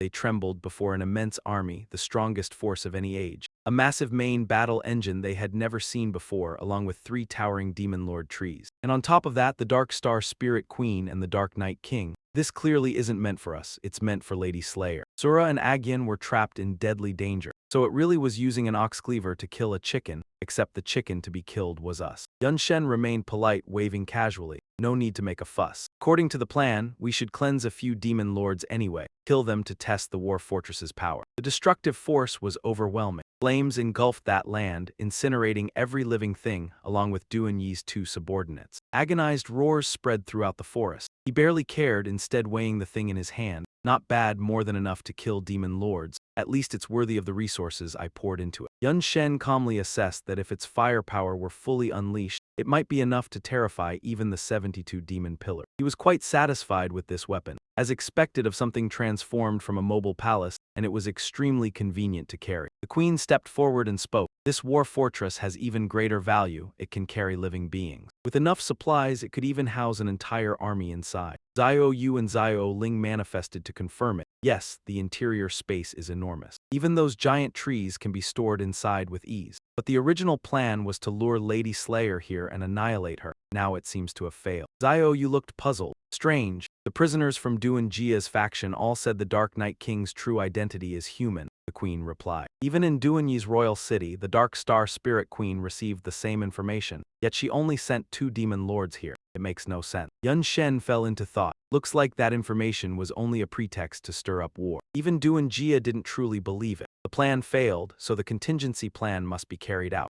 Returning to the grand, magnificent palace, the one seated in the main throne was still Duan Jia. Duan Yi still didn't know his subordinates had already been wiped out. There was a teleportation array for travel both ways. They should reach the border in moments. Why isn't it done yet? She thought to herself, unsure why a sense of unease welled up inside her. Suddenly, she heard hurried footsteps, signaling danger, and then she thought of Master Extinction Assassin. He spoke with a panicked expression, drenched in sweat, saying that both the eastern and western borders were simultaneously attacked by the shadow demons and dark stars. The enemy forces were extremely strong, and relying solely on local lords would not suffice. Dunya could not believe both events occurred at the same time, whether coincidental or coordinated, but it no longer mattered. The two immediately went to provide support, each heading to a different location. They turned in unison and spoke in unison. Understood, Dunya noticed something unusual in the successive events, as if everything was aimed at her. Moreover, the aura of the soul-chasing mark suddenly approached, heightening her sense of unease. Suddenly, a noise came from the castle ceiling, forcing her attention. Rocks fell, yet Dunya remained calm on her throne, smiling as she spoke. So that's how it is, truly an unexpected guest. A large explosion occurred, destroying the ceiling. Ban Shen had activated the Shadow Knight talent, transforming into a powerful new form. If you don't come seeking death, I will come to you, Master Extinction Sucker. She did not expect him to dare provoke her, truly a brave soul. King Shadow Knight Van Shen returned 2 months ago. In a grand palace by the mountain, a voice spoke, noting that using the soul-chasing mark as bait was a clever strategy. But the success rate wasn't very high. What if it failed? Inside, Van Shen sat calmly, arms crossed, responding with composure. Then just attack directly, because we need information from the hidden Dark Star slave. Across from them was the Dark Spirit Queen. She smiled faintly, clearly targeting this very matter. Indeed, the national power was overwhelming. A direct war is a path to death. The only way to win is to decapitate the enemy. We think alike on this point, and I have been arranging things for years exactly for this purpose. The queen continued, now addressing the entire Shadow Demon Nation. Besides the one you killed, Peretti, there are still 10 demon lords. 3 of them are currently in the human world and can likely be ignored. The remaining 7, 3 reside long-term in the 3 major cities outside Duanya King City. The other 4 operate within the capital. A virtual map appeared below. Additionally, within the capital there were 7 demon lords, 300 upper-level demons, 9,000 mid-level demons, and about 18,000 lower-level demons. Moreover, it indicated the locations of major war weapons, teleportation formations, guard distribution, and numbers. Van Shen's expression showed slight doubt. Not satisfied, weren't the hidden dark stars all slave? How could they access such detailed information, even concerning secrets? She gave a glance and explained, seemingly misunderstood. Even in the capital, those able to purchase slaves are usually nobles of the royal line. Among them, beautiful and outstanding dark stars are often taken as concubines by the elite. With that status, they naturally have access to confidential information. If the king points to a location on the map, we need to find a way to draw away the 4 other demon lords, then storm the capital. Destroy the teleportation formation between the capital and other territories, cutting off the city's defense forces. Sever all support possibilities, and concentrate all power to eliminate the Duanya extinction ban. He still wondered, pushing the demon lords away isn't difficult, forcing them from the border works, but how to storm the capital. The defenses there are strong. The queen reminded him fortresses aren't meant to hold living beings. Take us in, wait until you infiltrate the capital, then release us. That will do. But Van Shen frowned, thinking this tactic still too limited. Not so easy. My soul-chasing mark is hidden daily. Yet its essence remains. If it were another shadow demon of Duanya, it would be fine. But once the extinction assassin is there, I'd be detected before even nearing the capital. She remained calm, replying, then the only option is to rely on Master Shu's assistance. Your power spans the world. Naturally, it also reaches beneath Duanya King City. On the day of the attack, after the ambush fails, the queen and Van Shen stood on a patch of land. Below their feet, something shimmered and coiled. She looked forward and spoke. It begins. Behind him, he silently lifted the test tube to his lips. At this moment, she turned and said, we will surely die. Use all your strength, leave nothing in reserve. Hearing this, Van Shen hesitated briefly. After drinking, his entire body surged with fierce power. Van Shen crushed the test tube, shattering it to pieces. Understood, let's go. At this moment, brilliantly colored gem-like creatures rose from the ground, simultaneously enveloping their dark silhouettes. Scene shifts to Duanya King City, where civilians moved about normally, coming and going. Beneath everyone's feet, a sudden puddle appeared with astonishing speed. A sharp golden crystal suddenly shot up from the puddle, leaving bystanders agape. They froze, staring at the strange phenomenon.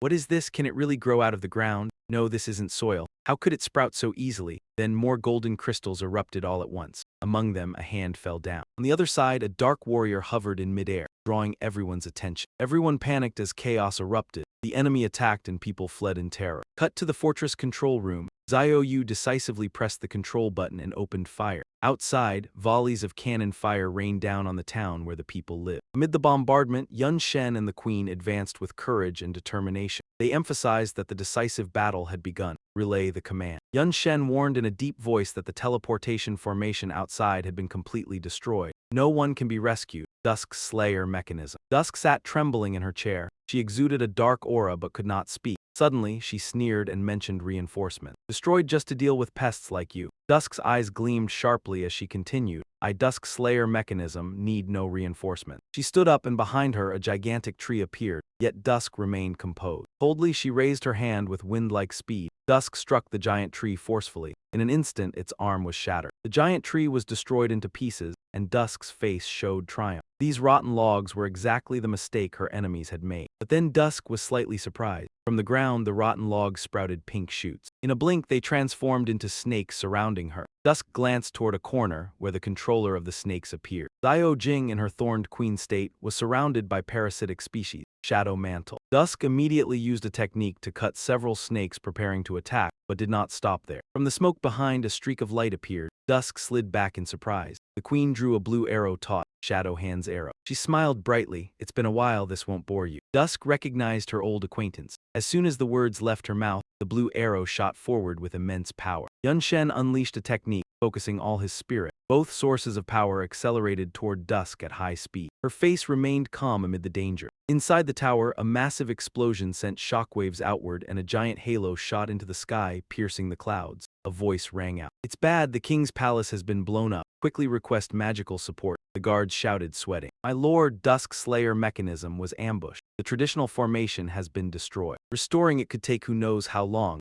and we don't have the spare time anyway." At the same time, a voice made everyone turn in unison. "My people, do not panic." The voice continued. "The war has begun, you handle the rest." Dusk frowned. "And the sneaky pests who dare attack me, I will personally destroy them." The Shadow Elf Queen laughed and charged, yelling, "Pests." Her voice was loud, years apart, and yet her tongue remained sharp. At the same time, she activated her original technique, Shadow Reflection Strike. Dusk countered immediately, her original technique shattering the armor. She frowned, calling them pests truly a bit disrespectful. "But so what, you're just another loser under my hands." The queen gritted her teeth in frustration. At the same time, Yun Shen leapt down from above. She aimed a punch at Dusk's head, but Dusk dodged with agility. Then she swung her arm to strike him, relying on them to reverse the situation. She continued attacking both of them, laughing loudly as she fought. That was truly ridiculous. Xiao Jing did not give up. She launched a command attack, charging forward, releasing a blue flower. The Bone Emperor flower grew larger, its petals unfolding with sharp teeth pointing at Dusk. She calmly responded, breaking the effect. The flower was torn apart by her technique, scattering tiny seeds. Dusk was surprised,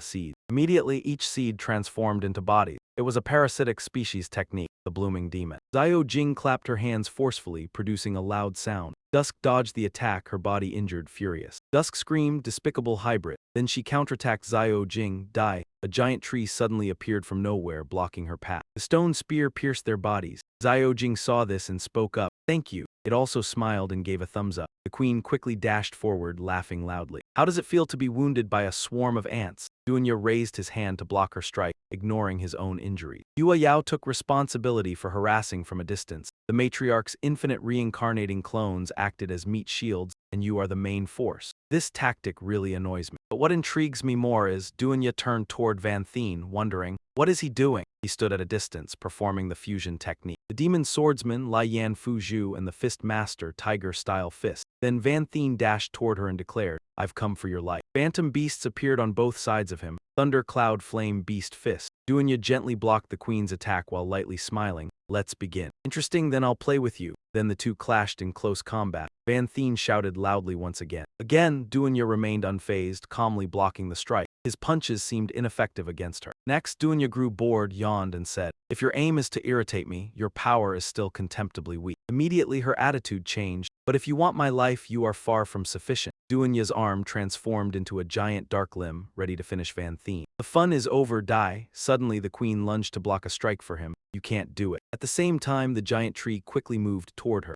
Xiao Jing shouted while attacking, "Do not harm the master." Countless beams of light pierced into the ground like arrows. Simultaneously, the brutal insect of ruin and the decomposition species, noxious monster, advanced. All of them targeted Dunya to amplify the assault. Initially, she could withstand it, showing arrogance. But then Dunya suddenly reflected, "This is wrong. Among them, the Dark Star Queen is clearly the strongest. She should be the main force. Yet why is everyone creating an attack environment for Van Thien?" Then Dunya hesitantly guessed, "It's as if Van Thien, who hasn't even breached my defense, is treated as the main force." Dunya muttered, "This is absurd." Immediately Van Thien struck toward her. Dunya's arms were scorched to black, too hot. Painful, at the same moment Dunya thought, "This fire, I recognize it. It should be the nether demon flame of the Dark Sovereign." But now, Dunya seemed to notice the difference. It has changed. Could she be trying to resist Van Thien's power? This kid is exploiting my perception of primal Kai. Dunya thought, whether human or demon, as long as one possesses primal skill. It means reaching the fourth realm, touching the domain of demon sovereign. Even if the primal skill contains only a fragment of power, it's enough to stand at the peak. She did not stop. In this realm, fully mastering one type of primal power, one's strength reaches Demon Lord level, equivalent to 72 Overlord demons, or becoming a national guardian general above the fourth realm. However, the fastest way to grasp primal power is to experience it physically. Dunya dealt with Van Thien while contemplating. For example, fusing primal energy into the body, or through life and death battles with a primal power wielder. His expression was indifferent, focused on the battle.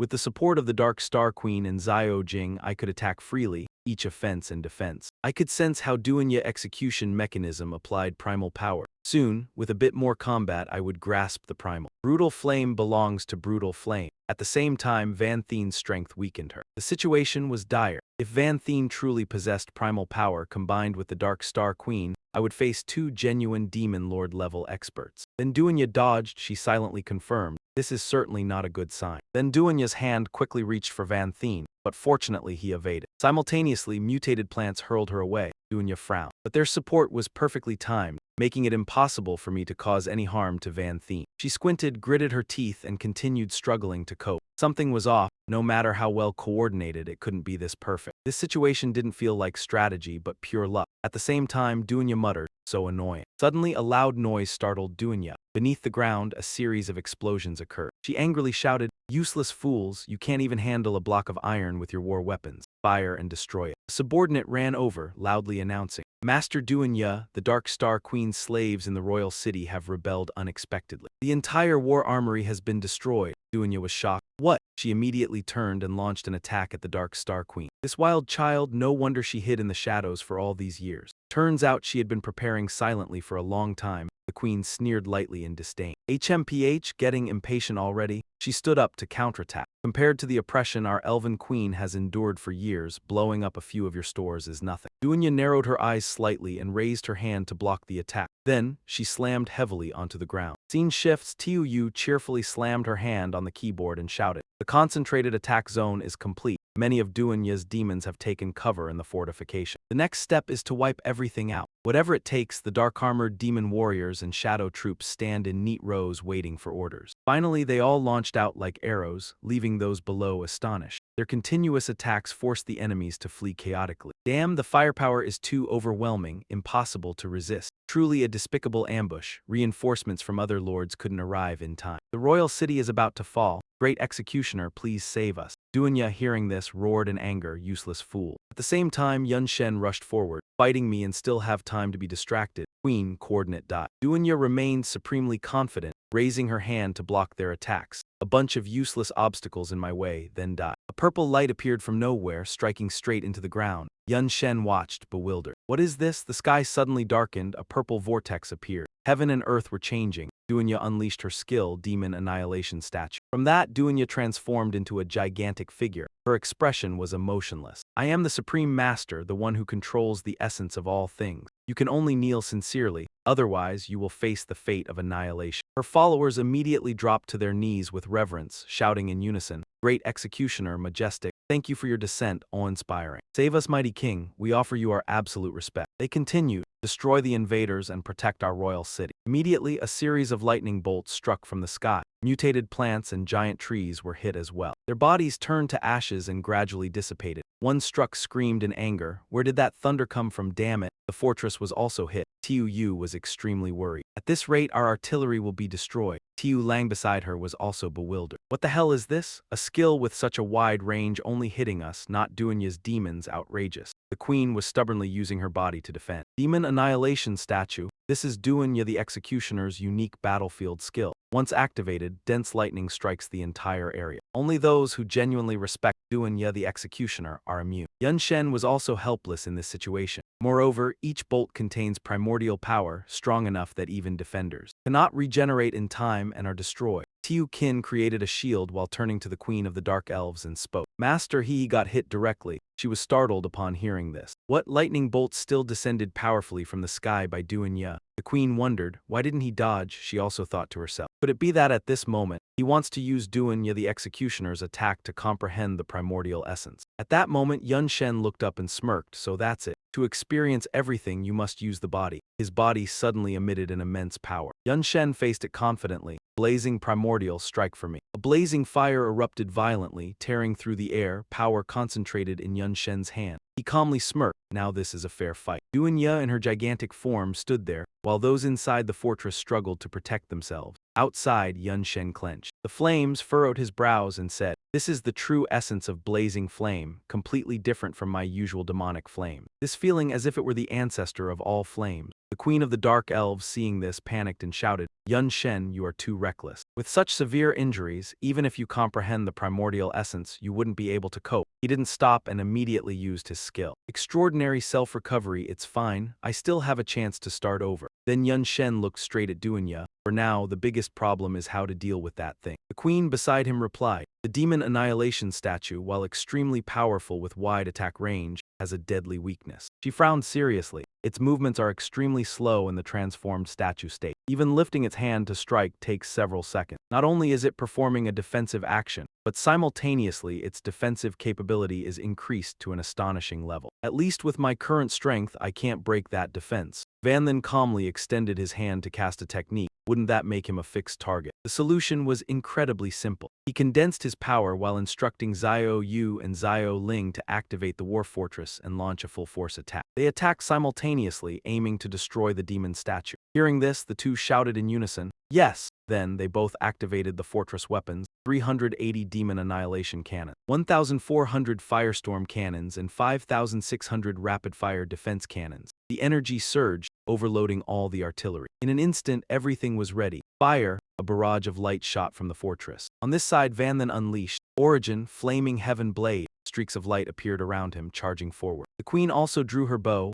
Origin, shadow arrows. Both attacks flew toward Duanya simultaneously, creating a massive explosion that shook the ground. Cracks appeared on her body, splitting apart. Duanya fell from inside the giant form. She panicked, screaming in her mind, "My demon statue is being destroyed." Van then rushed forward, shouting, "Quick, finish her off now." The queen immediately coordinated. Together, they swung their weapons, striking Duanya. She grabbed their weapons tightly with her hands. So what if she gained Origin power? Duanya didn't give up, roaring fiercely. "How dare they think they could cut down my Duanya annihilation unit with just 2 people?" Suddenly, vines wrapped tightly around her arms, startling her. At that moment, Xiao Jing stood below, casting magic to restrain Duanya. "Don't forget me, monster force, pull her." Even wounded, she tried to strike back. "Monster force, pull harder." Duanya's arm was entangled by vines and dragged downward. Behind her, Van Then and the queen kept attacking. With Xiao Jing restraining her, their strikes hit her. Duanya screamed in pain, losing the ability to resist, and fell heavily to the ground. Inside the fortress, Xiao Yu and Xiao Ling embraced in joy, cheering. "We hit her, finally! We've done real damage to Duanya annihilation unit." Duanya roared in fury, unwilling to accept it. "Damn it, it's all because of that annoying plant. If it weren't for it, how could these 2 useless idiots hurt me?" Van then didn't stop, charging toward her again. "Keep attacking, Duanya still has strength to resist. Don't let this assault lose momentum." Next, the 2 of them continuously launched attacks at her. From behind, the queen fired countless arrows through Duanyi's body, making her grit her teeth and narrow her eyes. After that blow, Duanyi stood still. Perhaps she was simply too exhausted. Suddenly, she stomped her foot and shouted angrily, "Sovereign of the Void!" Yun Chen broke out in a cold sweat at the sight and thought to himself, "She's using another large-scale technique. She's really gambling with her life." As long as they could block this move, the queen could coordinate a counterattack. Seeing Duanyi suddenly stop, Yun Chen felt confused. She feigned an attack, then turned and leapt away from him. Realizing the hidden intent behind it, the queen panicked. This is bad. Her target was Xiao Jing. The giant tree that had been protecting her had already been shattered. How could she possibly withstand the attack of the Slaughter Princess? Duanyi stood before Xiao Jing and sneered. "Without those trees, killing a little worm like you is easy." Realizing she had nothing left to defend herself,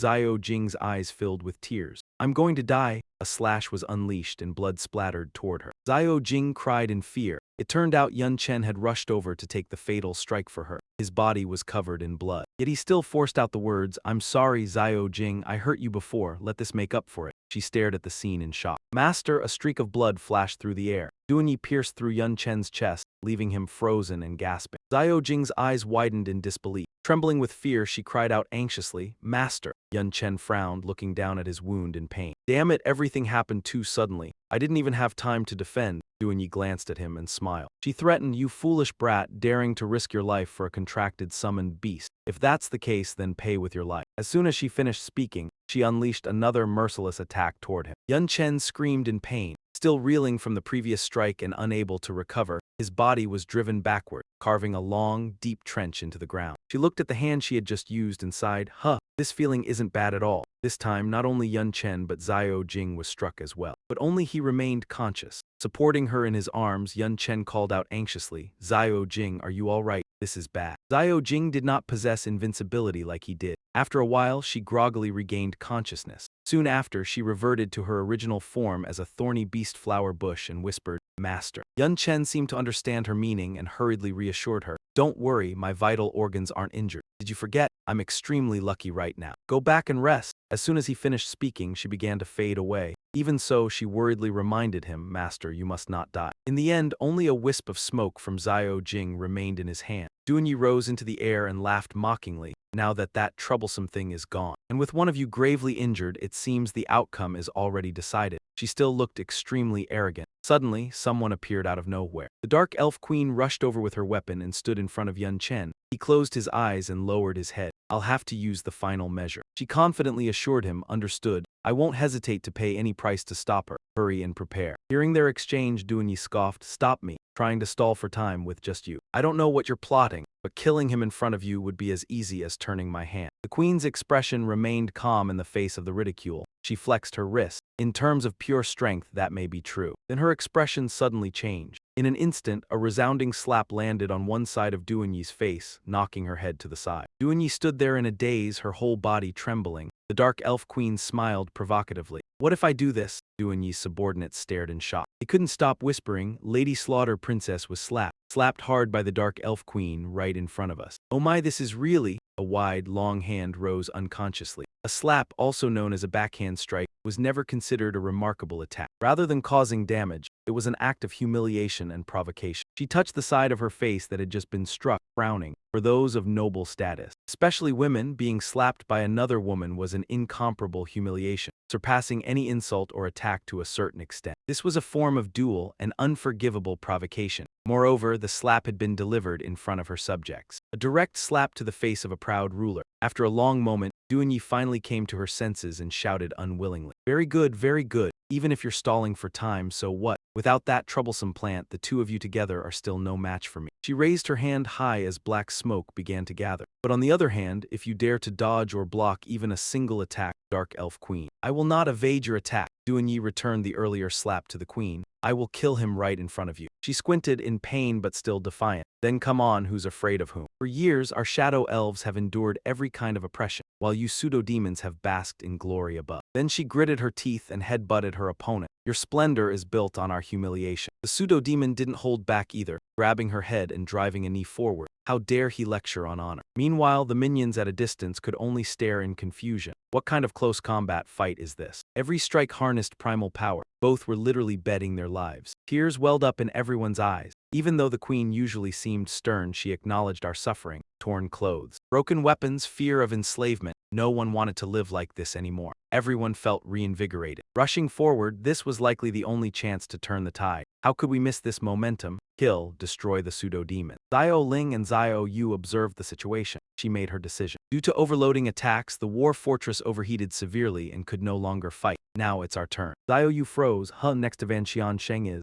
She was shocked. "Demon spirit stones. He's using them to rapidly restore dark magic." Xiao Ling replied calmly. "Anyway, the Thorn Queen has power between a demon lord and a demon duke. Such an entity consumes magic at an incredible rate." She stared at Van Then, eyes closed in calm. Now, Xiao Jing had withdrawn from battle. Although overall strength was reduced, the pressure on Van Xiansheng dropped significantly. Moreover, it seemed he was about to use a massively draining skill. The person being discussed was lost in thought. Duanya, the slaughtering machine who had been a demon lord for years, possessed deep internal power and attributes sufficient to research and counter such an entity. Relying on Wan Lun alone wasn't enough. Skills from all professions and all basic states had to be fused together. After a moment, his distracted eyes bright, but even upgrading Wan Lun to a new level might not suffice. A radiant energy illuminated the sky, drawing everyone's attention. Within it, a shadowy figure emerged. Moments later, Van then appeared in a completely new form with upgraded skills. All-powerful, night turns foe. Duan Yuz and the Shadow Elf Queen's soldiers continued fighting relentlessly. Everyone was tense and on high alert. The two queens on the other side also fought fiercely. The Shadow Elf Queen leapt high and shouted, striking Duanya's chest directly, but she was blocked in time. Then she seized the chance to slam the Shadow Elf Queen to the ground. A powerful slam shattered the earth. Duanya exhaled slightly, but the Shadow Elf Queen sprang back up. She didn't hesitate, kicking her straight in the stomach, sending the queen crashing into rubble again. Buried under the dirt, she panted wearily. Dunya knelt before her, threatening the Shadow Elf Queen. Your biggest mistake wasn't angering me, it was using all your strength to fight me. She grabbed his hair mockingly. You should have saved some strength to run, returning to hide like a pitiful worm under the ancestral tree. Scraping by in the dark, haven't you always been like this? Suddenly, a pillar of energy erupted, leaving everyone stunned. What? The awakened aura seeing this, the Shadow Elf Queen laughed. I no longer need to flee, Dunya the slaughtering machine. Your greatest mistake was arrogance, daring to accept my challenge. After all, my ally is extremely formidable. The smoke cleared, revealing Van Then in the Wan Lun form. Wanya Lun, S-rank, the ultimate form of Wan Lun, with all attributes increased by 5,000%. All attributes and resistances enhanced by 300%.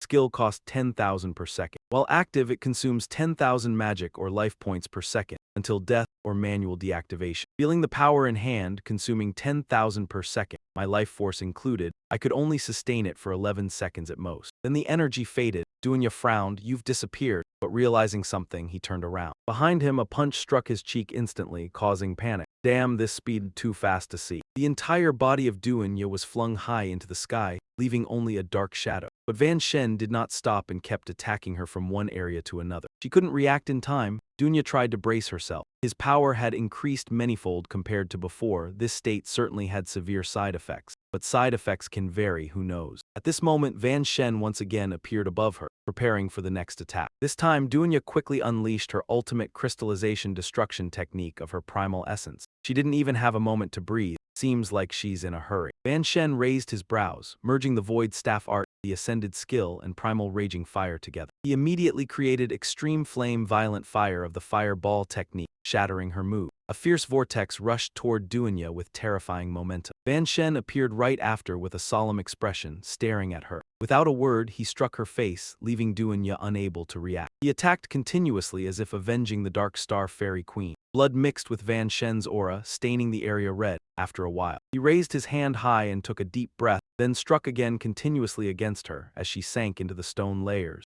Dunya still struggled, raising her hands to block. Not forgetting to taunt, you're in a rush, seems like this state can't last long. I can feel your demonic energy nearly depleted. She evaluated Van Shen's appearance. Even his life force was rapidly diminishing. No wonder he attacked so frantically. Definitely a major side effect. Then he confidently declared, I just need full defense. Perhaps in less than 10 seconds, he could be finished. His final strike was still blocked by Dunya's annihilation mechanism. Van Shen frowned, suspicious. His attack was stopped by the scales, unable to harm the main body. Xiao Yu had also assisted the Dark Star Fairy Queen. Suddenly, Dunya's body sprouted a massive amount of scales. Xiao Ling hesitated slightly. Could it be? The Dark Star Fairy Queen spoke to confirm. Yes, that's Dunya's second innate bloodline ability. Beyond the soul tracking mark, the Duan Gong scales. She thought silently. So Duan Gong is an ability most Dunya demons possess. They grow extra layers of special scales to completely block attack. This is an extremely powerful defense method under Dunya's annihilation mechanism. It can block attacks exceeding 50 times its own strength and lasts for 3 minutes. Xiao Yu screamed in disbelief. What is this? Your new skill is clearly hard to maintain over time. How can it last 3 minutes if this continues? Isn't that a certain loss? But the Dark Star Fairy Queen answered calmly. Yes, it would be a loss, but the loser would be someone else. Reflecting on what had happened, even the prior surprise attack. Recalling Xiao Jing's battles and successive fights. Recalling Van Shen's prior ability, mastery of primal force. Including his provocations and Van Shen's current special state. Continuous pressure from each move invisibly created immense stress. And the sole purpose of all this? The Dark Star Fairy Queen envisioned human Dunya, making the arrogant and prideful like Dunya's annihilation mechanism afraid to resist. Unable to dodge, only retracting into his turtle-like scale. Passive defense letting himself be defeated. Back to the situation across. Van Shen parted his lips and asked, Are you scared now? Before she could answer, he swung his hand. A paper was placed on Duandang. You lost. How observed? It was the Spirit Covenant of rank A. Upon use, it has a 50% chance of connecting with the target's soul. The Master-Servant contract is unbreakable. It can only be used when the target cannot resist or has given up resistance. The success rate increases if the target's base attribute value is lower than the user's.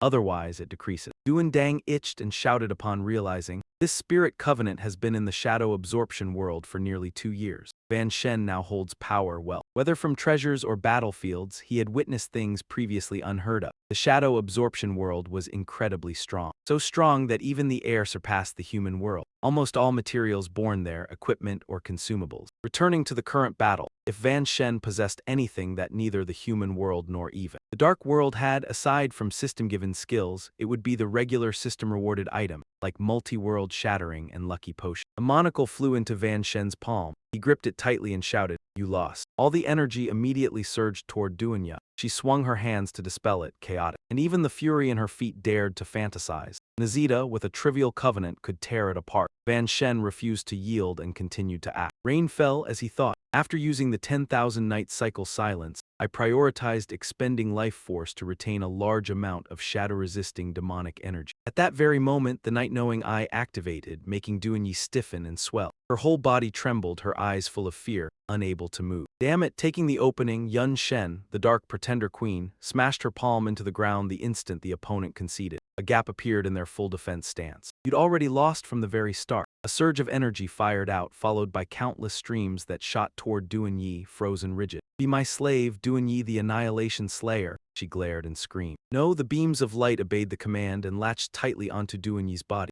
No, yet not long after, a sharp cracking sound rang out. And more, the sound growing clearer. Zio Ling stared in terror. "This is bad, the soul contract has gone wrong." Zio Yu, however, remained calm. "There's nothing wrong, your ranks are just too far apart." Though restrained, Duanyi still sneered. "So that's it, you really are foolish." Ah, one of the lofty 72-pillar demon gods. "Duanyi the Slayer, how could some ordinary A-rank soul contract possibly bind me?" Yun Shen stayed perfectly composed. "You're celebrating too early. If A-rank won't do, I'll use S-rank." Then he used a realm-breaking stone which could upgrade equipment or items to a higher tier. The energy began devouring it at once. The beam was transferred, flaring up with his roar. Limit break. Soul contract upgraded to S-rank. After use, there is a 70% chance it can link with the target's soul. It can only be used when the target cannot resist or abandons resistance. If the target's stats are lower than the user S, the success rate increases, otherwise it decreases. Duanyi forced herself to threaten him, Dark Knight Overlord. "Don't forget, a soul contract is still a probabilistic pact. With the gap between your base attributes and mine, the success rate is at most 1%. If it fails, you'll have no strength left to resist, and I'll crush you with ease." Yun Shen had already lost the state of eternal night cycle. "So what if it's 1%? Then he made a suggestion. "Haven't you noticed? Today I'm very lucky." Duanyi jolted as she thought back. That's right, before this she hadn't been hurt at all. The team's coordination had been inexplicably flawless. And even after being pierced through by me, she still survived. Could it be this kid?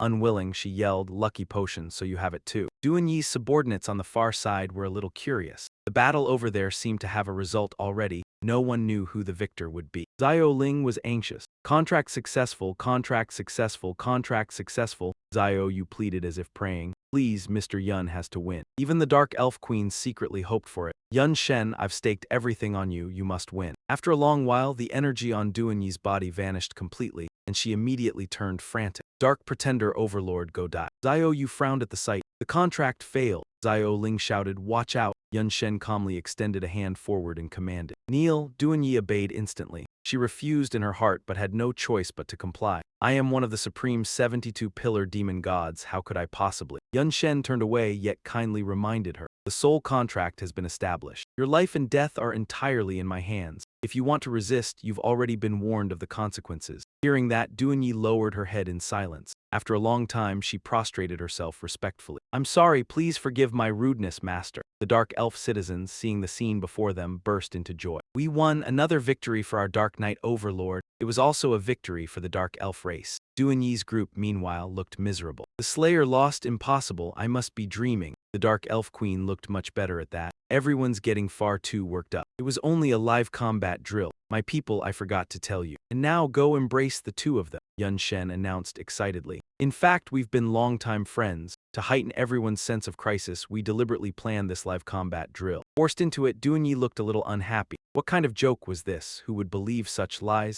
Yun Shen suddenly reminded her, "Believe it or not doesn't matter. They need an explanation to escape despair. Only you can make them obey. So what, do I have to swallow your demon kingdom whole, Duanyi?" She swept her gaze over his hand and did as told, still looking somewhat dazed. "Fine, I understand," she muttered inwardly. Yun Shen.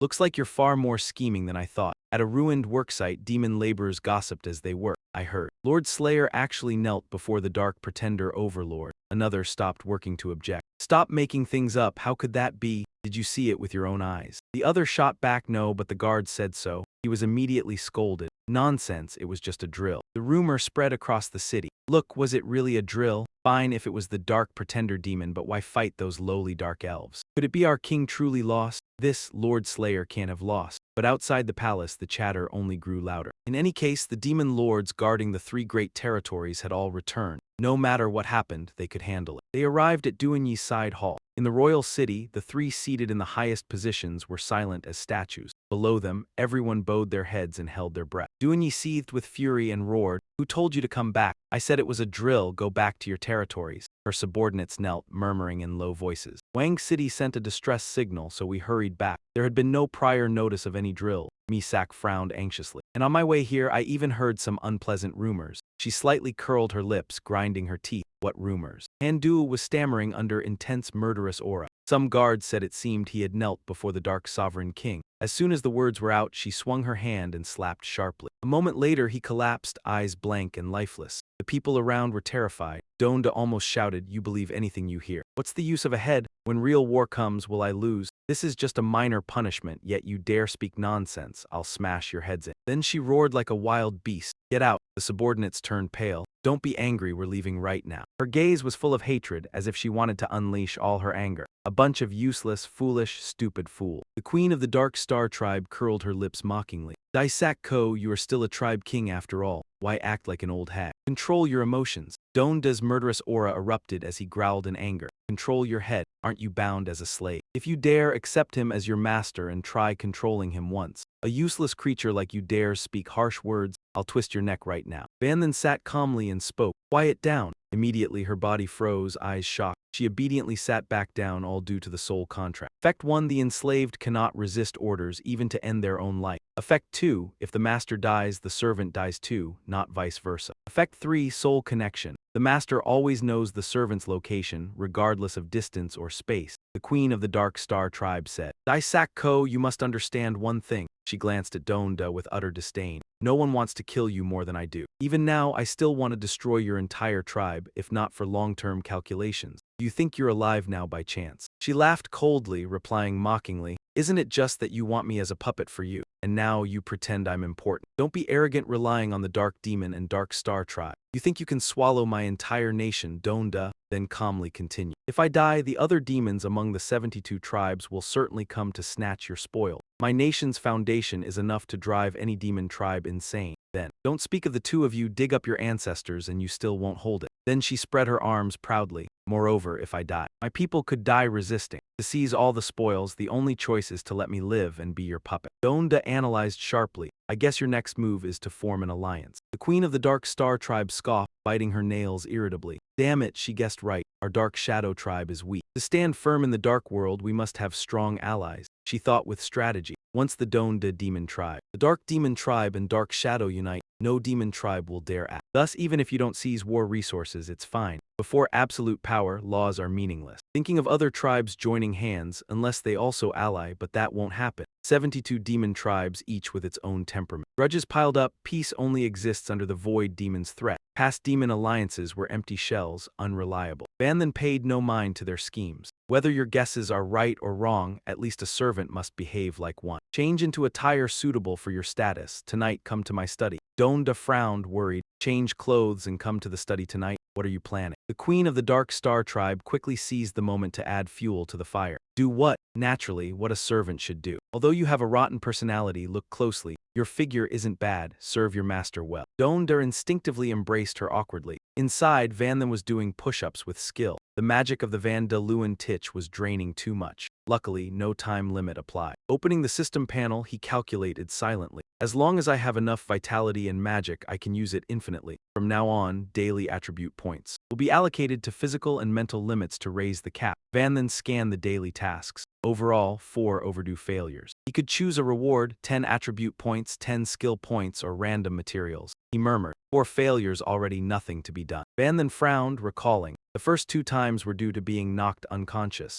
Only woke 2 days later thanks to Chi-Chi. The other 2 times, he was busy preparing to attack Donda's Wang City, so he forgot. The system didn't react specially, probably fine. Van then noticed a knock. Come in. Donda covered herself with a cloak, making him frown helplessly. What are you sneaking around for? She tore it away to reveal a maid uniform. Naturally, she had to be careful in this appearance. If the people saw, how could she still be a ruler? She crossed her arms. Blushing, she glanced at Van then, embarrassed. His voice, tinged with anger, rang out. When did I give permission? Van then sat in his chair and asked. You dare look straight at me? Duanjia trembled with anger, secretly raising his middle finger. This kid dares to defy me. When I fought your subordinates, your grandfather wasn't even born yet. But his voice quietly said, sorry, master. His face darkened as he assessed her status and attitude. Next time you make a mistake, it won't be so easily forgiven, Zioya. She asked irritably, Zioya. Yun Shen replied coldly. Calling me Duanya Diet Satko is too long. If you don't like it, just call me Zio Diet. Zio Sat Zio Ci, whichever. Duanya forced a smile, emphasizing each word. Still Zioya, but silently cursed. This kid really thinks a soul contract alone can enslave me for life. Dream on. All these years, my life hasn't been in vain. You'll pay for your foolishness. Then he slowly continued. This outfit fits nicely too. Wear this when there's no one else around. Thinking to himself, she clearly resents me and isn't used to her new status. Disciplining her a little now will make her easier to manage later. Her changing eyes serve that purpose. His sharp gaze swept over her. Right in the last battle you mentioned a luck-enhancing potion. You already saw it, Duanya obediently replied, yes. She recalled that shocking scene from her close vantage point. Yun Shen sat in the wooden chair, hands clasped, astonished. The envoy. He looked at Duanya and said, you mean the luck potion isn't unique, and the so-called envoy also possesses it. She quickly responded, that can be understood, watching the 2 floating purple stones fall in front of her. The first time I used the luck potion was to obtain the Ma Tun's essence. The result was excellent. I acquired all the innate bloodlines of the Dark Lady. Even Master Ha, who observed the whole process, thought it was just my talent. He had no idea about the existence of the luck potion. Yun Shen recalled, after that I searched everywhere. Even in the dark world there was no mention of the luck potion. In fact, not only the luck potion, most items and tools granted by the system, even skills were like this. Memories rushed back. Ear skills, space system skills are extremely rare, yet I have no innate talent for space. I still cannot learn them. However, Divine Flash can bypass this requirement and be used directly. I've never heard of this special case before. You must understand. Even the Flash demon in the dark world can only do it thanks to special innate bloodline. Yun Shen's expression darkened. That's why I thought ordinary system items belonged exclusively to me. But I don't have a second copy. Now it seems that's not the case. He leaned back in the wooden chair. Zioya, I order you to tell the whole truth. If you dare lie even one word, Yun Shen's tone was commanding. Destroy one internal organ of your body. Duanya feigned a laugh and replied boldly, this command is cruel, but don't worry, lying won't benefit me anyway. I will tell everything I know. She walked a bit and then said, currently, even though you are an envoy, it seems you don't understand how powerful the divine aid is. If you think it just makes you luckier, you're greatly mistaken. Duanya's voice slowed. The value of the luck potion lies in altering phenomena, so that everything around develops in the most beneficial way for the user. Of course, the prerequisite is that the phenomenon is naturally possible. Duanya explained carefully. For example, right now you have a 0.01% chance to sing properly. Though the probability is very low, it can still happen. Then the result, if you use the luck potion and singing properly benefits you, you will certainly sing properly. Duanya didn't forget the previous battle. Even though you barely met the Dark Star Queen, you coordinated perfectly in battle, or when I pierced your body. You avoided vital organs, or when I, in anger, accepted the Queen's provocation. Finally, choosing full defense using the Lin Duan break. All these beneficial phenomena cannot be summed up by lucky eyes. Duanya listened silently. Yun Shen, astonished and curious, said, if what you say is true, possessing the luck potion doesn't mean being invincible. Her expression became mysterious. Of course not, I have witnessed an envoy using the luck potion being killed. Yun Shen shouted, what exactly is an envoy? Why was he killed?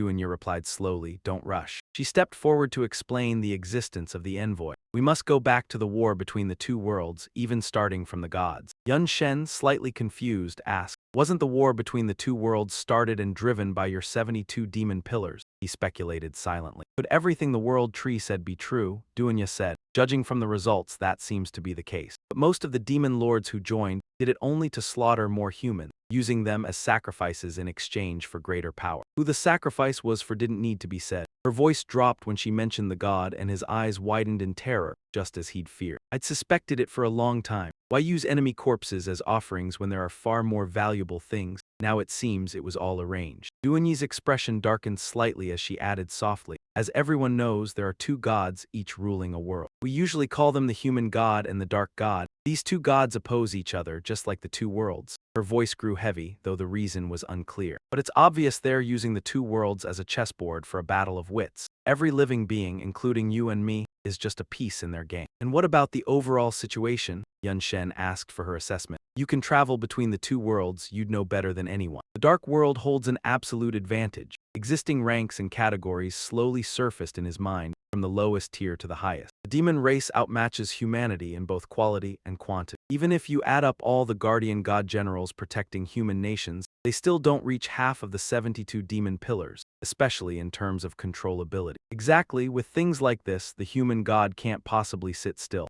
So he chose to create Divine Envoy. From a world we can't even touch, he summoned reinforcements. The more he thought about it, the more puzzled he became. Why make it so complicated? Why not help the humans in this world directly? Duanyi indifferently took a book from the shelf. Simple, because a god's interference in their own world has limits. Like a domino effect, if they interfere too much or directly aid native beings, the world's rules can easily collapse. Reinforcements from another world are the only way to avoid that. However, even then, there still can't be two reinforcements existing at the same time. Only when the current Divine Envoy dies can a new one appear. Yun Shen grew agitated and shouted, "Then how did those Divine Envoys die?" She flipped through the pages and answered slowly, "With dark believers infiltrating the human world. Plus our secret support, killing them wasn't that hard. Of course, there were other reasons too, like humans fighting among themselves. Compared to them, you're considered one of the longest-living Divine Envoys." His gaze sharpened. "And what are you basing that on, calling me a Divine Envoy just because of a lucky potion?" Suddenly Duanyi's demeanor changed as she activated the soul-sealing eye. "If you asked it that way, maybe the other demon lords would be fooled. But not me. In fact, with a special method, you can see the biggest difference between humans and other creatures." Two different silhouettes appeared in her eyes, the second soul that exists within the human body. Unlike split personalities, the presence of two completely distinct souls exists only in Divine Envoy. Yun Shen's face went dark as he shouted in agitation. "How can you see that?" he thought in shock. "As far as I know, only the void and the world tree can see souls." He never expected Little Yi to be one of them. A black ring appeared beside Duanyi. "You already know, the soul-sealing mark is the bloodline talent of our Duanyi demon clan. It lets us imprint a mark on a target's soul, then pursue and hunt them without end. Thanks to a keen sensitivity to souls and years of research, I've developed this ability, so I can not only see souls but also interfere with them to a certain extent." Duanyi looked slightly exhilarated at this moment. "Actually, even without seeing your soul, the lucky potion alone is enough to conclude you're a Divine Envoy. Its effect is so powerful that it exceeds the limits of this world. Even top-tier treasures like the Realm Fusion Stone fall into that category." "You mean items beyond S-rank?" "This world can only produce items up to S-rank, but the Realm Fusion Stone can break that limit. So using a lucky potion on a soul contract was truly a waste." Yun Shen's expression remained cold. "You're saying turning the 172 demon pillars into slaves was a waste?" He didn't think so, leaving her gaping. Right after that, Yun Shen asked, "You said the two gods are playing a battle of wits and the human god chose Divine Envoys. So would the dark god just sit back? Why does Duanyi like you?" "Of course not. When it couldn't be stopped, the dark god chose to prepare a countermeasure. That day, he created Divine Envoys for the dark world." As she spoke, images of demons appeared. This led to a period where the world of darkness produced genius after genius. Memories of ancient battles resurfaced. Their growth rate was astonishing. Their power was so terrifying it threatened the positions of all 72 demon pillars. "We cannot leave them unchecked. Working together, anyone who appears must be eliminated." Even information about the divine emissaries was forced from them. After hearing her story, Van Them was skeptical. All 72 demon pillars participated,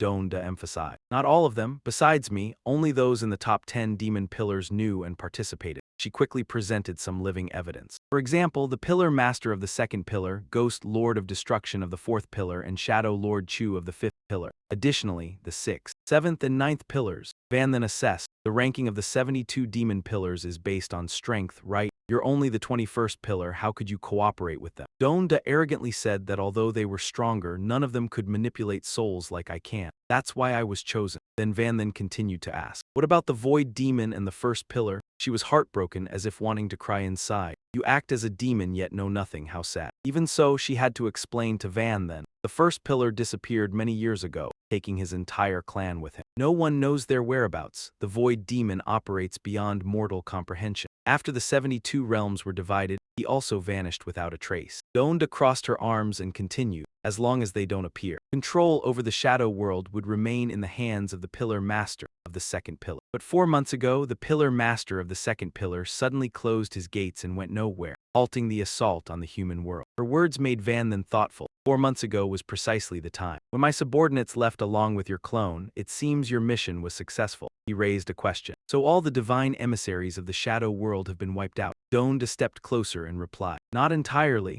A few clever ones chose to submit and were sent to the human world to fight. They still had a respectable fighting force. Her expression darkened as she recalled, but strangely, after arriving in the human world, their spirits seemed deeply wounded. They could not accept certain truths. Not only did they refuse to kill, but they sided with humans against us, causing no small amount of trouble. Van then was astonished, repeating in his mind, refused to kill. Are the emissaries of the shadow world like me? Those who came from another world? Van then immediately stood up. Regarding those emissaries, did you notice anything strange? Tell me everything. Donda placed her hand on her chin, thought for a moment, and replied slowly, I don't know much about other matters, only those few I had met and interacted with. Every encounter required coordination with the second pillar master to eliminate them. Without opportunities to communicate, I don't understand them well. Her face darkened as she recalled the events. My deepest impression was the last emissary, also the strongest. His power was unparalleled. She kept praising Tianzheng nonstop, and he even had the ability to be undying and indestructible, terrifying. Even if he turned to dust, he could resurrect right before your eyes. Duanai's whole body twisted and trembled at the memory. Every time I think of that battle, I tremble with excitement. That was the finest fight of my life. You have to understand, he himself was undying and indestructible. On top of that, he used a luck potion to alter the outcome. You could say he was unbeatable. Those distant scenes came back, told in a tone full of reverence. Facing the combined assault from all of us, he not only held his ground, he even pushed the shadow master of the southern column into a dangerous situation. Her words of respect and admiration just kept pouring out. If the other columns in the top 10 hadn't risked their lives to create an opening, I would have taken the chance to shatter his soul. Maybe all of us would have been exhausted to death by Tianzheng. Right after that, Duanai spoke again slowly. But before he died, he said something strange. Tianzheng looked toward the people up there and shouted, all of you, listen carefully. He knitted his brows tight and roared his declaration. My real name is Li Tianzheng. I will never harm humans in the slightest. As long as I'm alive for even one day, I will wipe out every last one of you demons. Just remembering that made Duanai clutch his stomach and burst out laughing. Those words were ridiculous. His soul had already been shattered by me. He was cornered, yet he still thought about revenge. The moment he finished speaking, the venom in his words was erased by the devourer lord. Duanai seemed delighted, mocking him. You want to live? Then you'd better ask whether I allow it. Idiot. Yet he didn't notice your face turning icy cold. Yunshin dropped to his knees. She couldn't control herself at all and just did it. Your face darkened with anger as you shouted, what are you doing all of a sudden? Yunshin's expression turned grim. Nothing, I just don't like the look of you. For the next week, I'll punish you. That's for later, let's keep talking about the divine envoy. You killed so many temple guards, does the dark god just let it slide? Duanai raised an eyebrow slightly and said with a laugh, my master. Looks like you've misunderstood the gods. Their arrogance is far beyond what you can imagine. The so-called divine envoys may sound nice, really, they're reinforcements. In truth, to a god, they're nothing more than slightly special pawns, or just slightly bigger ants. An image of a titanic balanced surface. A clash between two gods, a confrontation between two worlds. How could it be decided by one or two pawns? In a grand plan like that, even divine envoys are only a tiny fragment. Their life or death doesn't affect the overall board, let alone surpassing us. So what meaning do those reinforcements really have? Yunshin finally understood. So that's how it is. No wonder, even though I was an envoy of the human god, I was destroyed just because it glanced at me during the sacrifice. His hand clenched tight as if suppressing something, just as the world tree said. In its eyes, I was only a slightly bigger ant. Life and death didn't matter. Right then, Yunshin's lips curled into a faint smile. His gaze turned strange as he spoke. An ant isn't necessarily unable to become a giant beast. One day, the god will pay for its arrogance. Seeing the change in you, Duanai was startled and thoughtful. This one isn't simple. After all that, he not only isn't afraid of the god, he even dares to resist. Courage like that, Among the 72 demon pillars, not many possess it. Just then a chain kept clashing, ringing out. The hunter, the bone chain's jailer, and the arcane swordsman had all been empowered with magic. In an instant, the demon-sealing chain bound Duan's body. The false Yunshin held one end of the gloomy chain and said, "Next, punishment time begins." Time flew by. 3 days later, Kalata returned. He talked to himself. Noble and beautiful Lady Dui Shaji, Takalata has finally returned. I wonder if this earth-shattering news will earn your favor. Kalata glanced back slightly and spoke in confusion. But seriously, what's going on here? I was only in the White Court Forbidden Sector for 2 years. I come back and find the royal city turned to stone. He immediately overheard gossip from 2 busybodies. Even now, I still don't believe it was just a live combat drill. Who runs drills in the royal city? But since Lady Dui Shaji said so, everyone could only believe it. If you don't believe it, then what? Are you really going to believe Lady Dui Shaji lost? The more they talked, the wilder the rumors got. Losing was impossible. I find another theory more credible. Recently, some guards guessed Lady Dui Shaji was conquered by the Night Demon King's male tactics. These past few days, the 2 of them have been in the king's study day and night. No one knows what they were doing. Those 2 spoke in hints, describing what happened in the room as incredibly mysterious. Sometimes, strange cries from Lady Dui Shaji could even be heard. Maybe there really is something between them. Who would have thought Lady Dui Shaji liked this kind of thing? Damn it, what's so good about that pathetic sort? Kalata held it in for a moment but couldn't anymore and shouted furiously, "That's complete nonsense. Lady Dui Shaji has ruled for nearly 1,000 years and has never kept a male favorite. How could it be as disgusting as you say? If you dare spread lies again, I'll kill you." Hearing that, the 2 of them cried out in panic, "Don't, we were just talking." "Don't kill me." He clearly didn't want to believe them and hurried off. "Damn it, filthy-mouthed dogs," the study huffed. "I'll go find Lord Destruction and ask for clarification." Indeed, even outside Yun Chen's study, strange sounds could be heard. "Don't touch that, damn it, I haven't slept for 3 days. It hurts." Along with that came the sound of you clearing your throat. "Don't even think about sleeping tonight either." Lada stood frozen outside, deep in thought. Lord Destruction's voice carried out, along with that of a strange man. Her expression grew increasingly odd. "Impossible, I must have heard wrong. Someone must be impersonating Lord Destruction." A moment later, she immediately dropped to one knee respectfully and shouted, "Lord Destruction, Forbidden White of the Severed Mountain has an important discovery to report to you directly." I shouldn't jump to conclusion. Seeing is believing. I can't let a few sounds make me think nonsense. Yun Chen couldn't help but wonder, what's going on? Duan Yi, who was being tormented until she looked disheveled, was also confused. The response was unclear and incoherent. "I gave orders that no demon was allowed near the study within this area. In any case, I'll go out and take a look." Then the study door opened. Duan Yi stepped out with an unusually flushed face. She shouted, "How did you get in? Where are the guards?" Lada quickly looked up at her and replied, "I'm sorry, Lord Destruction, this matter is truly important. I was in a hurry, so." If he hadn't looked, it would have been fine. But once he did, he began analyzing. Elevated body temperature, flushed cheeks, sweat, rope marks. A man's voice? Could it be that she truly? Duan Yi grew impatient and flung him away. "What could be so urgent that you came here this late at night after 3 days? Get lost." With a casual flick of her hand, she sent Lada flying outside. He lay on the ground in pain, clutching his left chest and crying out, "Lord Destruction, I have revered you all my life, willing to dedicate everything. I never thought you would so easily be taken by a man. I never thought." Lada's tears fell, love turning into hatred. "If that's the case, then let it all be destroyed. Let everything be destroyed." Just as she stepped forward, Yun Chen spoke up. He mentioned the Forbidden Mountain Range. "Have you sent people there to investigate? It seems he has made an important discovery." Duan Yi casually shut the door. "What use is a pile of corpses? Aside from coffins being somewhat valuable, the rest is unimportant." Yun Chen no longer cared and swung the demon-sealing chain. "Good, then let's continue." Once she was tightly bound, he began to warn her. "Whether it's theft or plunder, you are not allowed to resist, nor are you allowed to evade. I want your abilities, the 72 demon pillars." After some time, Duan Yi could not help but grow furious. "Damn it, too many of my attributes have been stolen." The attacks were growing more and more painful.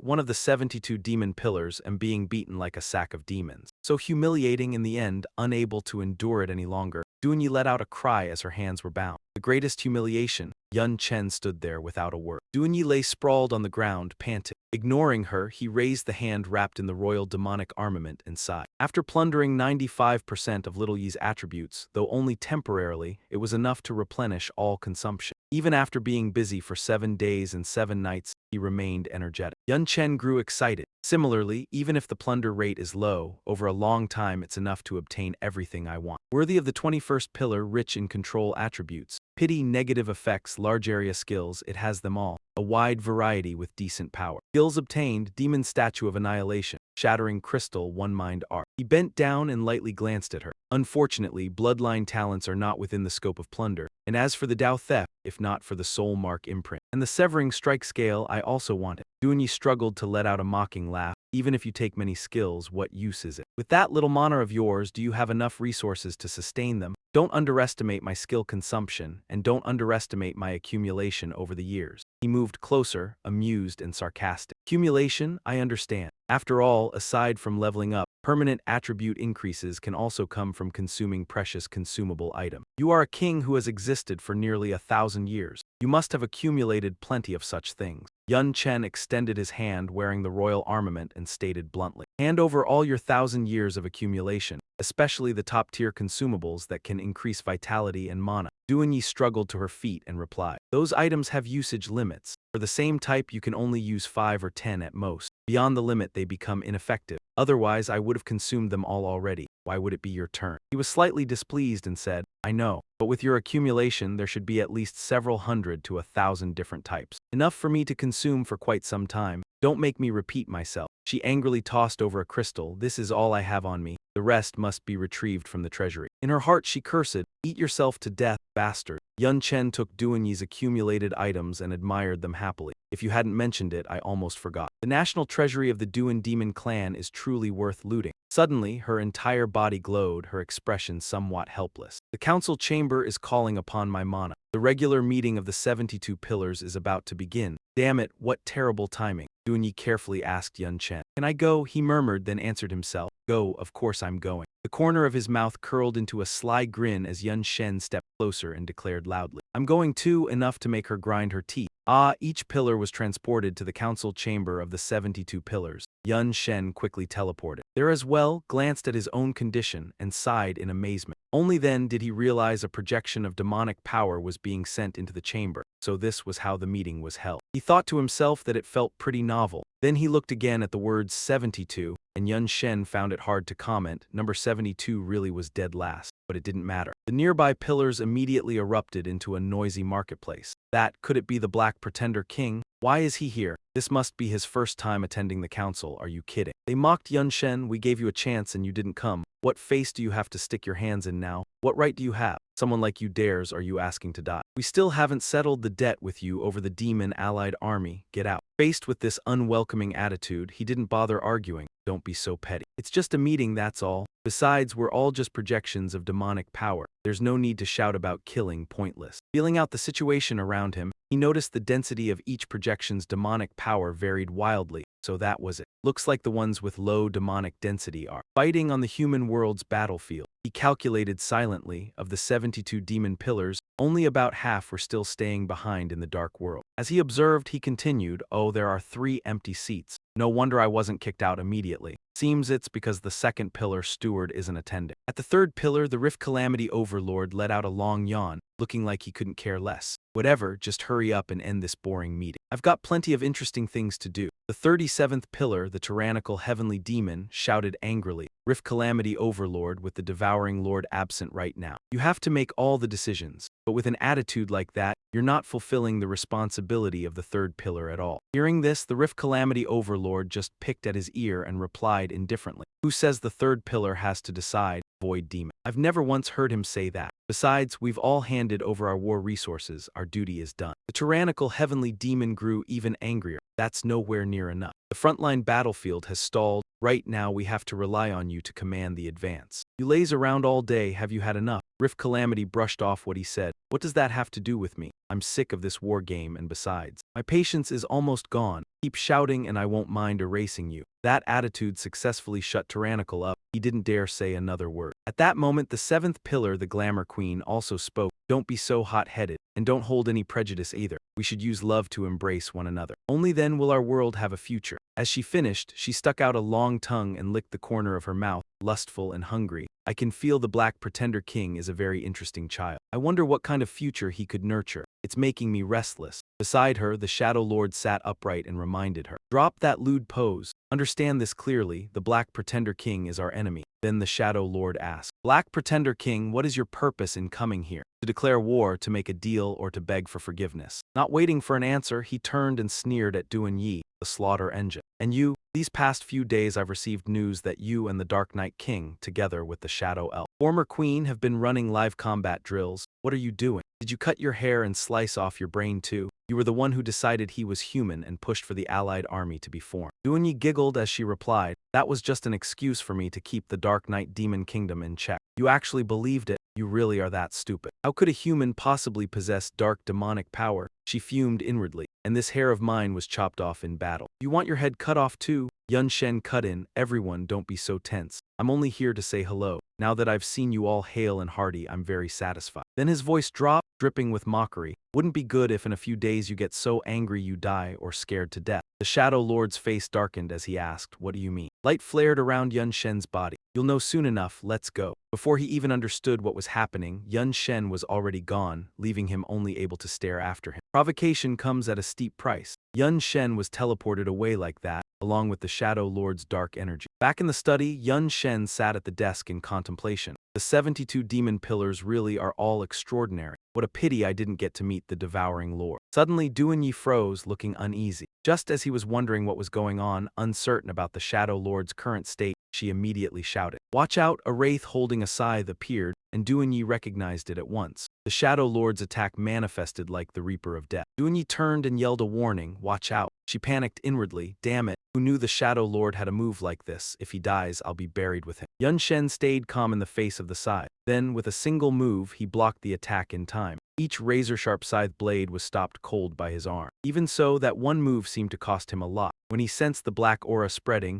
Yun Shen raised his other hand and summoned something. The origin sword, the blade of blazing flame, came down in a slash, merging into a fusion skill. He also repeatedly used the Berserker's Rage Strike. Grand Mystery Ascension formed the ultimate merge, Blazing Flame Origin Convergence Extreme. Blazing Flame Frost Sky Fist slammed straight into the opponent's abdomen. Immediately, a column of power shot straight into the sky. The people outside, seeing the massive shockwave, were immediately in an uproar. Oh my, who made that move? Terrifying, looking at the direction of the attack, it came from the king's study. It must be Lord Annihilation Mechanism. What's this? Was that person fighting the Dark Emissary King back then? Should I go see? No, lately their mood has been very irritable. Besides, there's an order not to get close. Even Lord Kalata was knocked away, don't provoke them. A few lives wouldn't be enough. Van Shen looked up at the hole in the house and gasped. He had secretly stolen 95% of Duan Dang's attributes, plus his own inherent traits. And yet a single long-range strike from Lord Shadow Crush shattered the bones in his right hand. Then he closed his eyes and used his remaining intact hand to cast the cleric's basic healing spell to treat it. This is the power of a top 10 pillar. Compared to a low-tier replica, the difference is vast. Duan Da, standing behind, was sweating. You can pick anyone to provoke, but you chose the 5th pillar, now it's a disaster.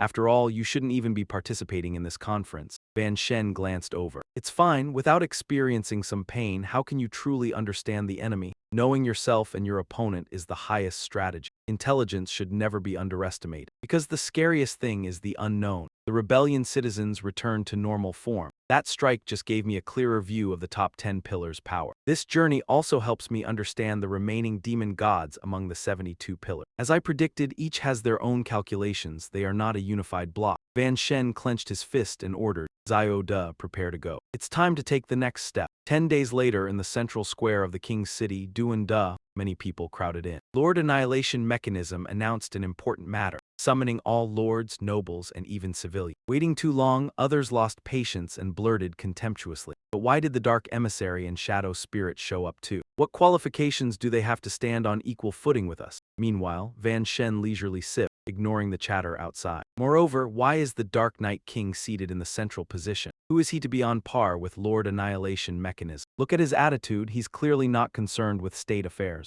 Obviously, he's here for leisure. Outrageous. You're chewing on a tentacle of the deadly chapter fish, gaining permanently 8 intelligence and 8 constitution, holding a cup of blood heart 3-headed dog, which permanently boosts 10 constitution and 10 strength. The Shadow Spirit Queen glanced over, reminding, hey, it's an important event, maintain some dignity, the crowd is watching. But in her mind she was thinking, delicious, makes my mouth water. Van Shen continued chewing. Increasing strength is the top priority. Then he looked at her and said frankly, as long as my stomach can hold it, I'll keep eating. Thinking to himself, compared to the demon gods with thousands of years of accumulation, his attribute stats were far too low. Without activating the 10,000 Knights wheel, forget Lord Shadow Crush, even Zioda is far stronger than me. Then Bahadunt strode forward and asked, Your Majesty, do you really expect me to read this important matter? How can I have that authority? Van Shen seriously explained. Baha, you are my confidant and the chief administrator of internal affairs. If you don't have the authority, who does? Moreover, future coordination of conflicts between the clans will also be entrusted to you. Getting familiar now is necessary. He had already planned ahead. The governance of the Dark Emissary Kingdom was assigned to Liu Daozai. His body trembled uncontrollably. But in this situation, forget coordination. Even making the announcement, Baha was powerless seeing the scene below. No one is even paying attention. The people were busy quarreling. You Duan clan members, what are you pretending for? I was invited all the way here. If not for our king who would come to this broken place, exactly, we shadow spirits. Only showed up because of the queen, we haven't forgotten the grudges you caused. No one would yield to the opposing side. Dare come to the king's city, Duan-da, and shout, Are you tired of living? Solo if you have guts, die if you can't stop. You're the one tired of living, come here, who's afraid of whom? Suddenly a tremendous power surged. Everyone below groaned in pain, kneeling and clutching their heads. Too terrifying, I can't breathe. Many were pressed down so hard they collapsed. It felt like their bones would be crushed. The source of this overwhelming pressure was Duan-dang. She spoke coldly, Keep making noise, I'll cut out your tongues. Duan-da's eyes were a vortex of terrifying power, wanting to consume everything. All fell silent, no one dared speak. Van Shen then looked at Baha, reminding, Now we can start, he whispered, Understood. Baha approached the announcement table, trembling. Finally, he mustered all his strength to speak.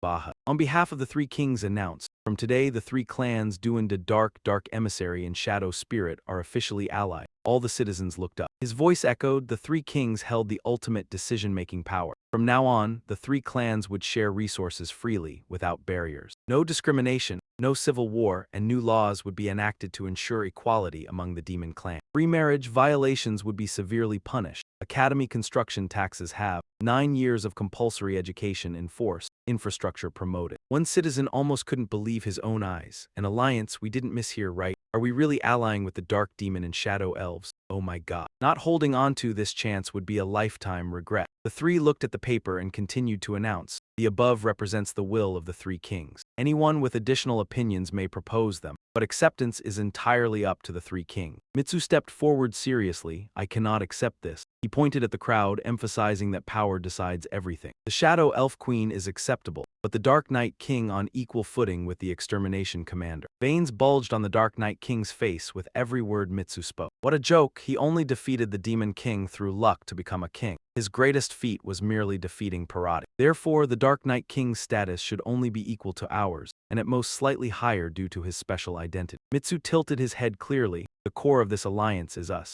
The Demon King faction, the other two clans can only serve as vassals. Another person loudly agreed, That's right, your words are correct. We, the Demon King faction, rank 21st. Why would we ally with a bunch of lowly pretenders? Alliance is fine, but equal status. Are you kidding? Stop joking, Extermination Commander, wake up. The Demon King faction couldn't take it anymore, stood up and shouted, Insolent, shut your mouth. She whispered to Van then, Sorry, I cannot appease them easily. But he interrupted softly, No need. Children being mischievous. Moments later, he appeared beside Mitsuki, and a single strike disciplined him immediately. In a flash, Van then had Mitsu by the head. The others were shocked by the scene, the spatial skill in action. Unexpectedly, the Dark Knight King had this technique. Damn, Mitsu was ambushed. The targeted one roared in anger, emitting a strong aura. Just a low-tier king, don't babble. The demon incarnation was immediately pressed down by Van then, leaving no chance to counterattack. Gently lifting his foot as if nothing happened. It seemed he needed another lesson, then stomped hard, making Mitsu scream in pain. No, Van then repeatedly pressed down dozens of times.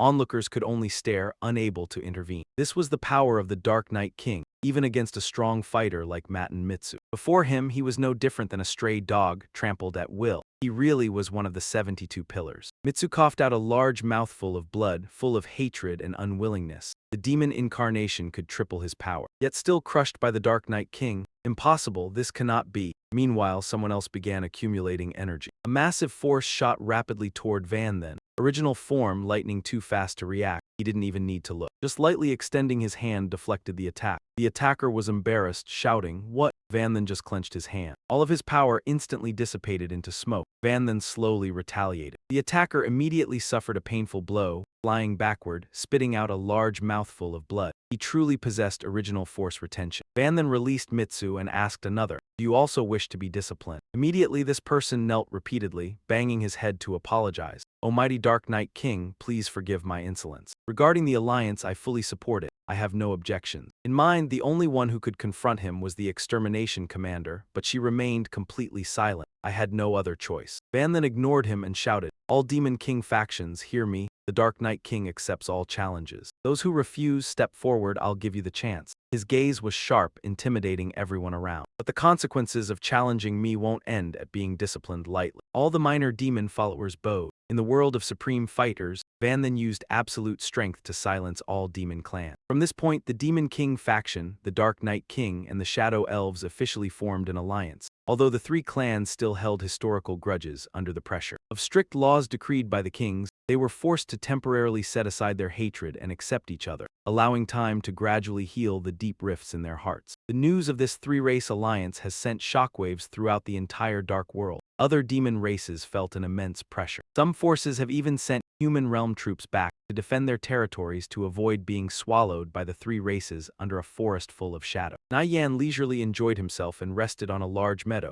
raising his glass and exclaiming almost absent-mindedly. The last time he heard about the four alliances, it must have been hundreds of years ago. "Dark Sovereign, you have truly done something earth-shattering." The female attendants beside him exclaimed worriedly, "Your Majesty the Queen. The three-race alliance cannot be taken lightly. Should we withdraw part of our forces from the front line?" Yet Naiyan remained relaxed and unhurried. "Don't be so tense. Threatening any top 10 demonic forces cannot rely on just those three races." Another female attendant panicked. "That's right. Your Majesty the Queen, there's another matter to report. Someone saw Zio Ling and Zio Yu appear at the Black Knight Sovereign. After surveillance, it was found that they have very close ties with the Dark Sovereign. Recently, they frequently travel between Duan Knight Sovereign City and Black Knight Sovereign City." Immediately the glass in Naiyan's hand cracked. Those two returned already. Then suddenly, she burst into loud laughter, looking at the attendant. "Why didn't you report sooner?" The attendant, embarrassed, turned her face away. "You just returned from the front line. Everyone wanted to let you rest a bit more." Instantly, she was thrown aside with a scolding. "Anything can be slightly delayed, but their whereabouts must be reported immediately. Your slow work really annoys me." Then she ordered the other attendants, "Drag them down. Don't even think of seeing me again until they've birthed 10 half-demon children." The female attendant refused to be dragged away and kept screaming, "No, I still want to stay with your Majesty longer.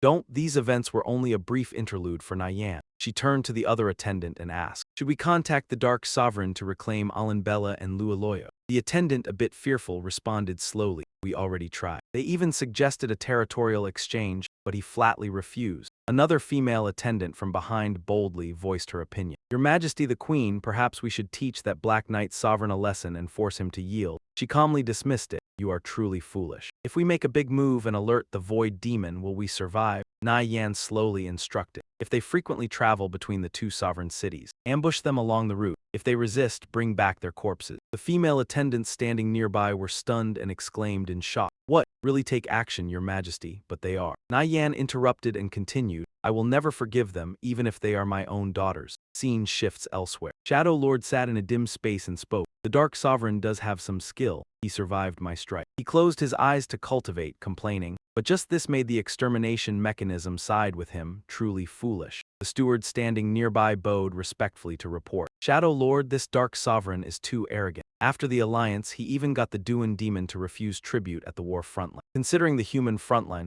we should eliminate this Black Knight. But he's in the Sovereign City. Taking aggressive action may trigger a large-scale war and alert the Void Demon." Shadow Lord sighed, transmitting instruction. Previously, the demon races could form alliances because too many forces participated. Even if Void was angry, it couldn't punish everyone, but now the situation is different. The steward, impatient, loudly declared, "War is the will of the gods. Anything that obstructs it must be destroyed." How powerful is the Void Demon? Stronger than gods? He calmly sat there calculating, not stronger. "But there is something you must understand." Shadow Lord clarified the current situation. "The gods cannot catch Void, but Void can kill us." Scene shifts to a dreamlike space. Dark God clearly declared, "The human realm will be swallowed by my world." You won't be able to resist for much longer. The human god opposite spoke gently. The game is only decided once all pieces have fallen. Declaring victory now is too early, isn't it? The dark god casually lifted a piece to continue the game. Right, where did you get such confidence, relying on Void to enter my world? He truly is a troublesome figure, but not enough to turn the tide. Hearing this, she also lifted a white piece, but the dark god still refused to stop. Moreover, previously you broke the rules, reaching into my world over a single ant irritating you. Ridiculous. She responded calmly. Weren't you the one who previously overstepped boundaries, brazenly stealing 2 humans from my world, taking my fruit? In terms of breaking the rules, you have no right to criticize me. Eventually, the dark god could say no more and slowly asked back. What piece did you use to turn the tide? Was it the loyal dog living comfortably in my world? The human god quickly answered. Of course not. He isn't even a dog. If he dares betray, I can destroy him anytime, crush what's in his hand, and show my determination. As for the piece that can change everything, the human god tossed another piece up for this very reason. The white piece was engulfed in raging flames. Elsewhere, Zia King Cheng sat elegantly on the sofa, listening to a report. Master, the alliance is complete. Little Yu was being mischievous on the other side of the illusion star shadow-piercing mirror. On the surface, the alliance was controlled by the 3 kings, but the one truly holding power was still Mr. Yun. She clasped her hands happily and praised, good, very good. Once the alliance succeeds, it will put enormous pressure on the demon ranks. Their forces must help the main army defend the Lightning Palace. This is surely the best chance for humanity to reclaim its territory. A thoughtful look appeared in her eyes. This achievement was enough to turn him into humanity's most dazzling hero, and humanity needed a hero to restore its fate. Seeing that she was satisfied, Little Yu beamed and held up a glittering stone.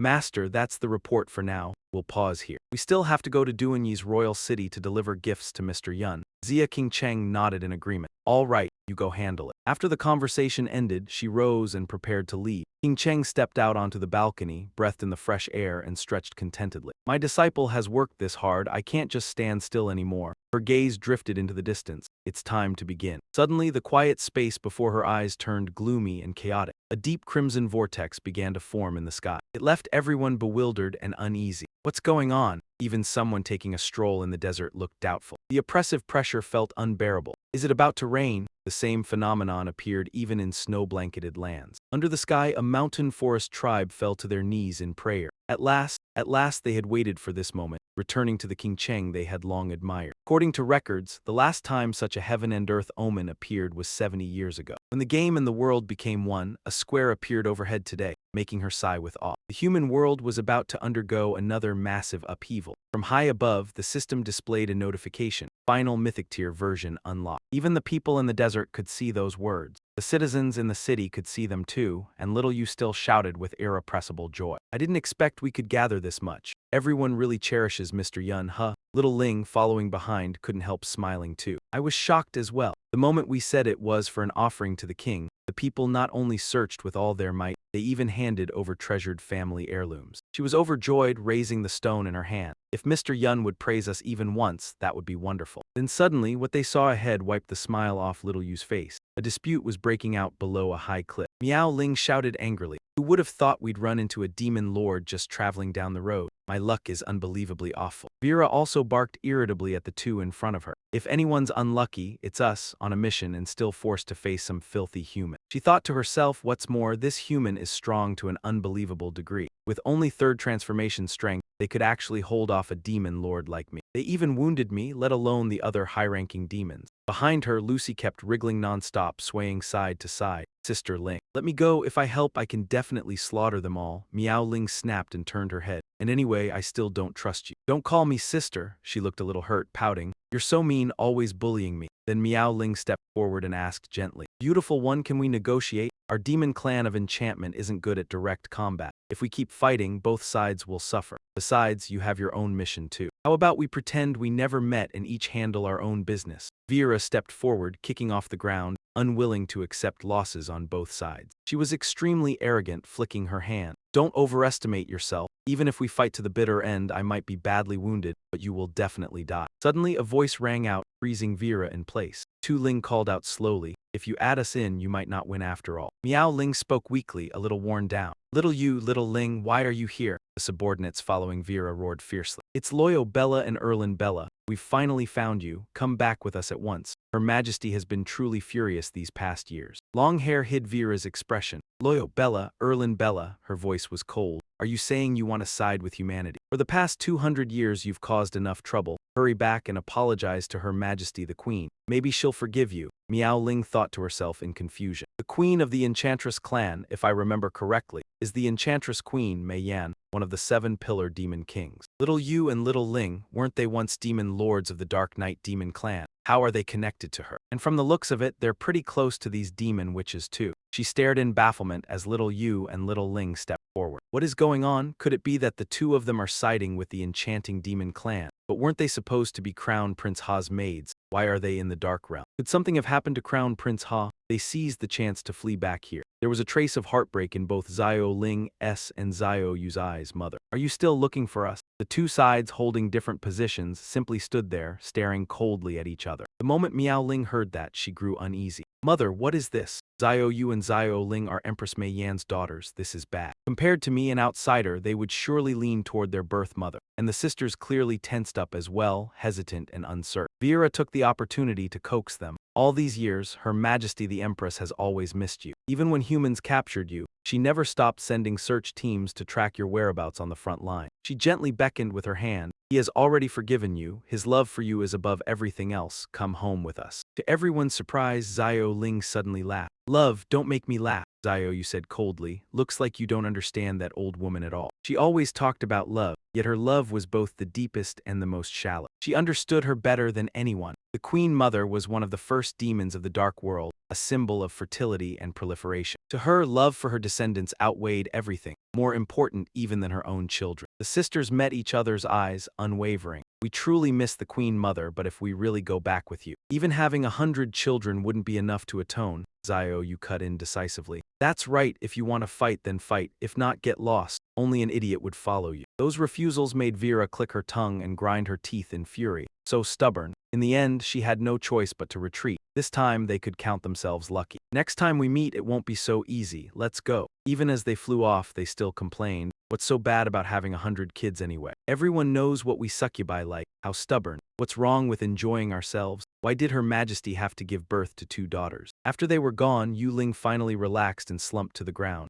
HMPH, it's finally over. Xiao Ling hurried over to bandage her carefully. Sister Yu Ling, I heard Mr. Yun said you went undercover in the Descent organization. Why did you show up here? She admitted. Of course I'm here because I need to find him. She slowly laid out an urgent reality, but the problem was, now the Night Demon Realm and the alliance of the 3 races all belong to Yun Shen. I'm on my way, but I don't know whether I should go to Severnight Royal City or Nightfall Royal City to find him, so I hesitated between the two. Who knew we'd be ambushed by succubi? Xiao Ling forced a smile. What bad luck, they must have been lying in wait to jump us. Then Yu Ling suddenly remembered. Right, does Yun Shen know who you are? Xiao Yu answered happily, seems like he already does. After all, the succubi have done business with Mr. Yun before. Once a day they tried to trade for us back, but he never cared. She clearly remembered how helpless the two of them had been back then. Go back if you want. If you don't, then no amount of territory is worth trading. Decide for yourselves. Miao Ling laughed. That does fit Yun Shen's usual style. Then she grew curious. Sister Yu Ling, what do you need to see Mr. Yun about? But Yu Ling didn't answer. She only widened her eyes and stated something enormous. Hesitating, Miao Ling softly let out 2 words that left the other 2 completely baffled. Cut down a tree. The sisters went stiff again as she strode off heroically. It wasn't until they returned to Severnight Royal City in the study. When she ran into Duan Yi, she burst out laughing. Well, so the legendary powerhouse, a demon king among the 72 pillars. Duan Yi the Lust Slayer, how did you end up as my junior brother's servant? Ha ha ha, she gritted her teeth. You. Meanwhile, he held a piece of special cheese made from demonized goat milk, permanently boosting 8 intelligence and 8 physique after eating it, while sighing. What's so strange about it? The 3 of you being together is the real rare sight. She waved it off at once. What's strange, I dropped by Teacher Zia's place to freeload all the time. I met Xiao Yu and Xiao Ling even earlier than you. Just then, Xiao Yu suddenly brightened and eagerly offered up her treasure. Mister, these are valuable consumables we collected from the Nightfall Kingdom. Each one can raise your attribute cap enough for you to use for a long time. He smiled and thanked her. You've worked hard. How are things in the kingdom? She hurried to praise. Liu Chuoxi is managing it very well. She even reported the news excitedly. By the way, there's good news. Maybe because of that fierce battle during the last diversion, he finally broke through to Demon Venerable. He was happy too. Not bad, then he pondered. The Nightfall demons are short on top-tier fighting power. Liu Chuoxi breaking through is definitely good news. Next, he mentioned Lucy, who was still sitting quietly. Guild leader, you brought a distinguished guest with you. He let out a relieved breath. Looks like your undercover mission is finally over. She quickly pinched her cheek and said, almost. Next comes the intelligence exchange. Yun Shen didn't hold back his praise. Guild leader, I didn't expect you to be able to go up against a demon venerable when you've only reached your 3rd advancement. That's impressive.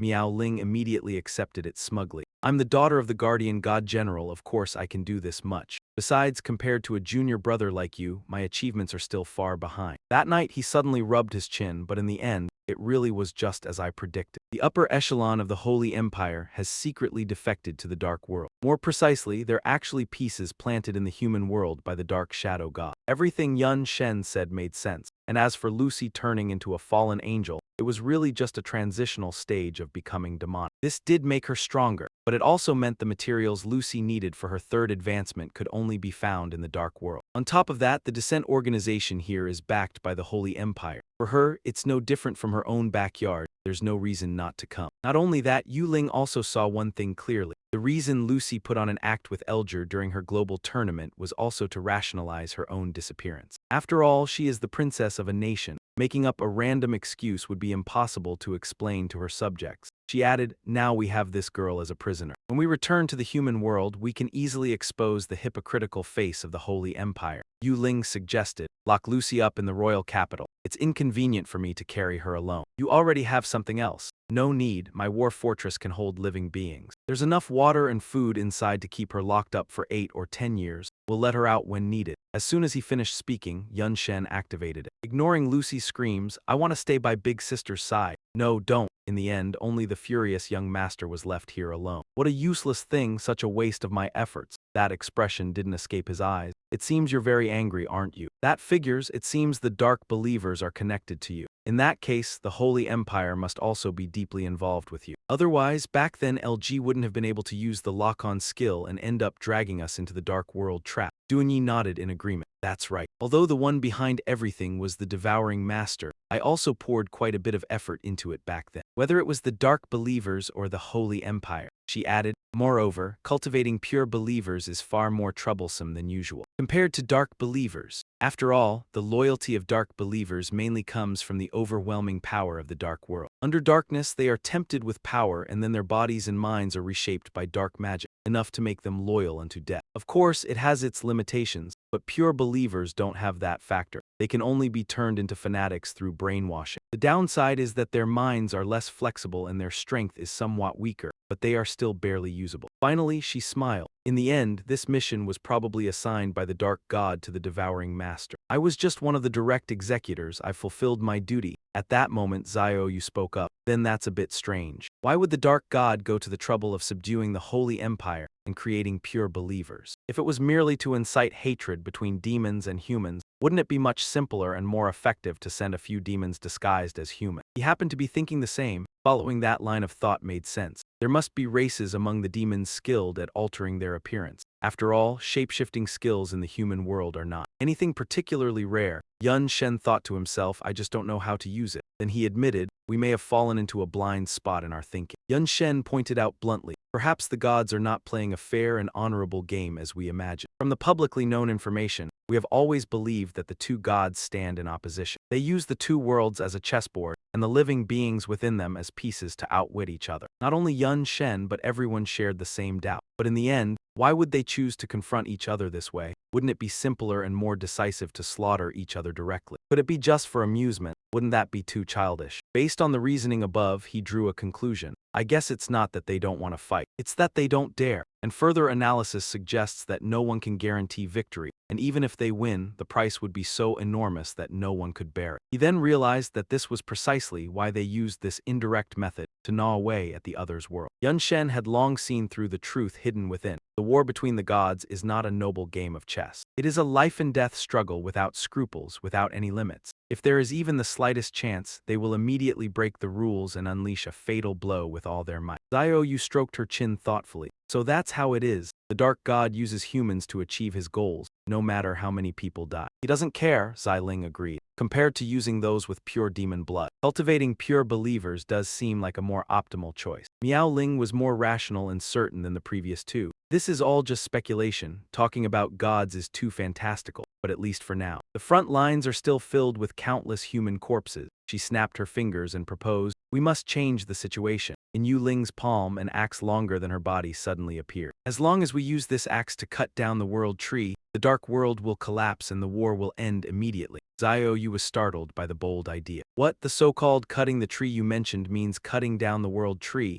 Xiao Ling agreed with her sister. How could this possibly be acceptable? Duanyi calmly remarked. It seems your deduction may not be entirely correct. If the Holy Faith Church is truly backed by the Dark God, then how could he possibly issue a divine decree to destroy his own world? Yun Shen was also concerned about another issue. So what does Lucy think about this? Duoling knew a little about this matter. She didn't care. As long as it was a divine decree, she would carry it out unconditionally. So he parted ways and made a request. Let me see the axe. Van Then was still half in doubt. Chopping the world tree with just this, she casually tossed the axe to him. No problem, I was planning to give it to a user anyway. I belong to the magic system, not qualified to wield it. The moment Van Then caught it, he activated his skills. Arcane fusion, arcane transcendence, mechanist, structural analysis, and general skill. Appraisal technique. When he activated the perfect insight eye, a data analysis circle appeared before him. In an instant, the weapon's information was scanned. World-shattering, sky-breaking, divine weapon quality, racial limit, human. Occupational limits, warrior, strongman. Additionally, more detailed info like attributes. Strength plus 300, stamina plus 1000, effect. Each hit increases the total power value by. This weapon can penetrate the world's protective network, dealing direct damage to the world tree. Crafting materials are unknown. Forged from Thunder Earth Core, 10,000 dragon bones, annihilation crystals. After receiving this data, Van Then could no longer underestimate the axe. It was truly a terrifying weapon, almost unimaginable. He also had a few speculations in mind. Moreover, most crafting materials originated from the human world, probably managed by the Holy Empire of Gods. They collected them, but what exactly was that unknown material? He grew increasingly curious. My perfect insight eye skill is the highest level appraisal technique, yet I still cannot see through that unknown material. Moreover, this weapon has reached divine level. I fear that mysterious material is related to the god. Although Van Then knew this axe was special, the next task they had to accomplish was so difficult that he still doubted it. But relying solely on it, plus the so-called cross-holy army remnant, can we really fell the world tree? The shadow god had issued this divine decree. What was the ultimate intention? He decided to stop pondering. Forget it, guessing is useless. Let's go find the world tree. The group set out toward the shadow spirit forest. As they passed through, many spirits cheered.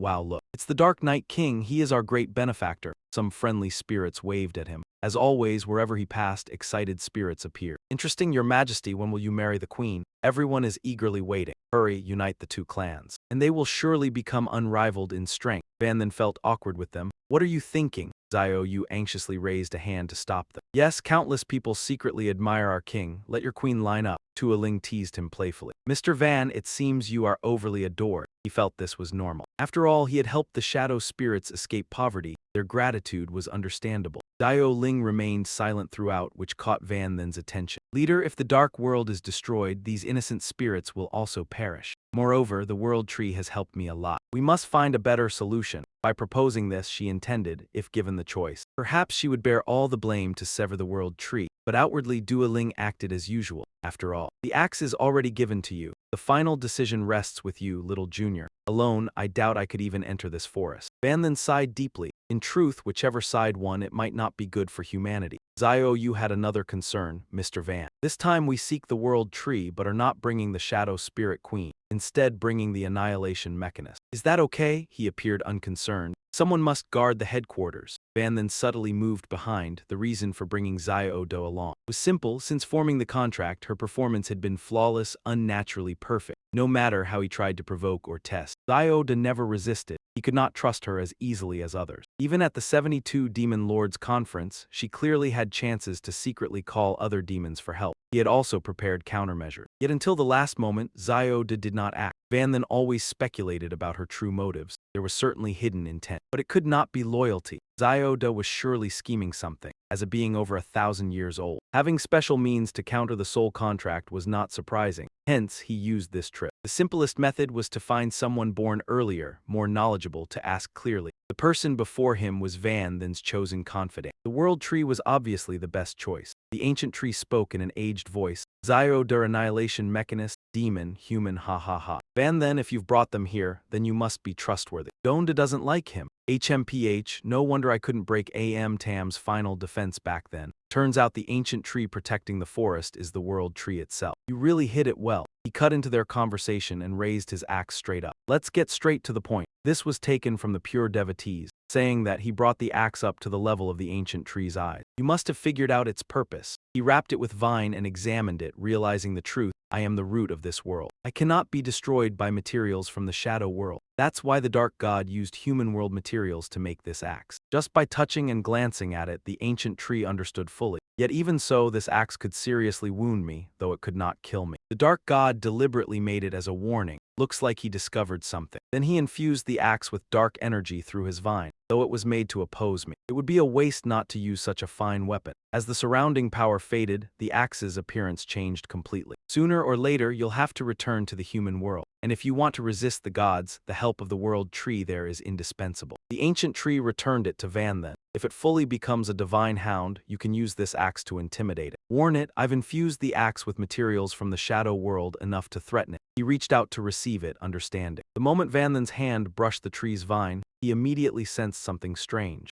Yes, this made him break out in a cold sweat. Kid, how long has it been since you looked at your own soul? Don't you realize? The ancient tree's warning left him stunned. Has your soul been standing on the brink of destruction? Vanthan was shocked by the unexpected warning. What? It turns out there's always been a shadow above your head threatening your life, like the Damocles sword hanging over you. Tiu panicked. Because of the recent incident. What is happening? Everyone was confused, including Tiu Lang. I don't know, but wait, can souls even see? Donda realized things were getting out of control and immediately used the soul-tracking eye. Damn it. I didn't expect that old man could see souls too. But why mention it only now? Did he only notice when touching Vanthan? The ancient tree carefully instructed, Vanthan, don't panic, never make any move to provoke it. Say nothing to outsiders. Even you find it confusing. What is really happening? Is a second soul trying to act against me? Could it be because I failed daily tasks? No, it's probably more complicated. He even gave instructions for Vanthan to temporarily postpone the issue it is focusing on you. Absolutely do not look up. Don't let it notice you are aware of its existence. The ancient tree seemed very eager to help him. The situation was bad but still salvageable. Don't move, let me handle it. Donda stood in a corner, silently grinding his teeth. What? That old man can suppress the divine servant inside Vanthan. No, if this continues, it will destroy all the arrangements I've painstakingly set. Turns out she had gathered information about this field. The second soul of the divine envoy is often called the divine servant. Because at that time Vanthan didn't ask for details, I was able to hide this crucial information. Moreover, Donda not only knew roughly, but also understood how that soul worked. As the name implies, the divine servant is the god's minion. It obeys only the god's command. It exists within the divine envoy both as a guide, a monitor, and an executioner. Its scariest trait is being like a double-edged sword. If the divine envoy fails expectations or betrays the god, the divine servant immediately destroys its soul, completely erasing it. The complexity doesn't end there. If it fails the divine servant's task or interferes with its existence, it's considered opposing the god. Enough infractions lead to a death sentence. That's why she had a chance to act, but fate did not favor Donda's plan. Unfortunately, even if Vanthan failed tasks, it was not enough for the divine servant to judge him.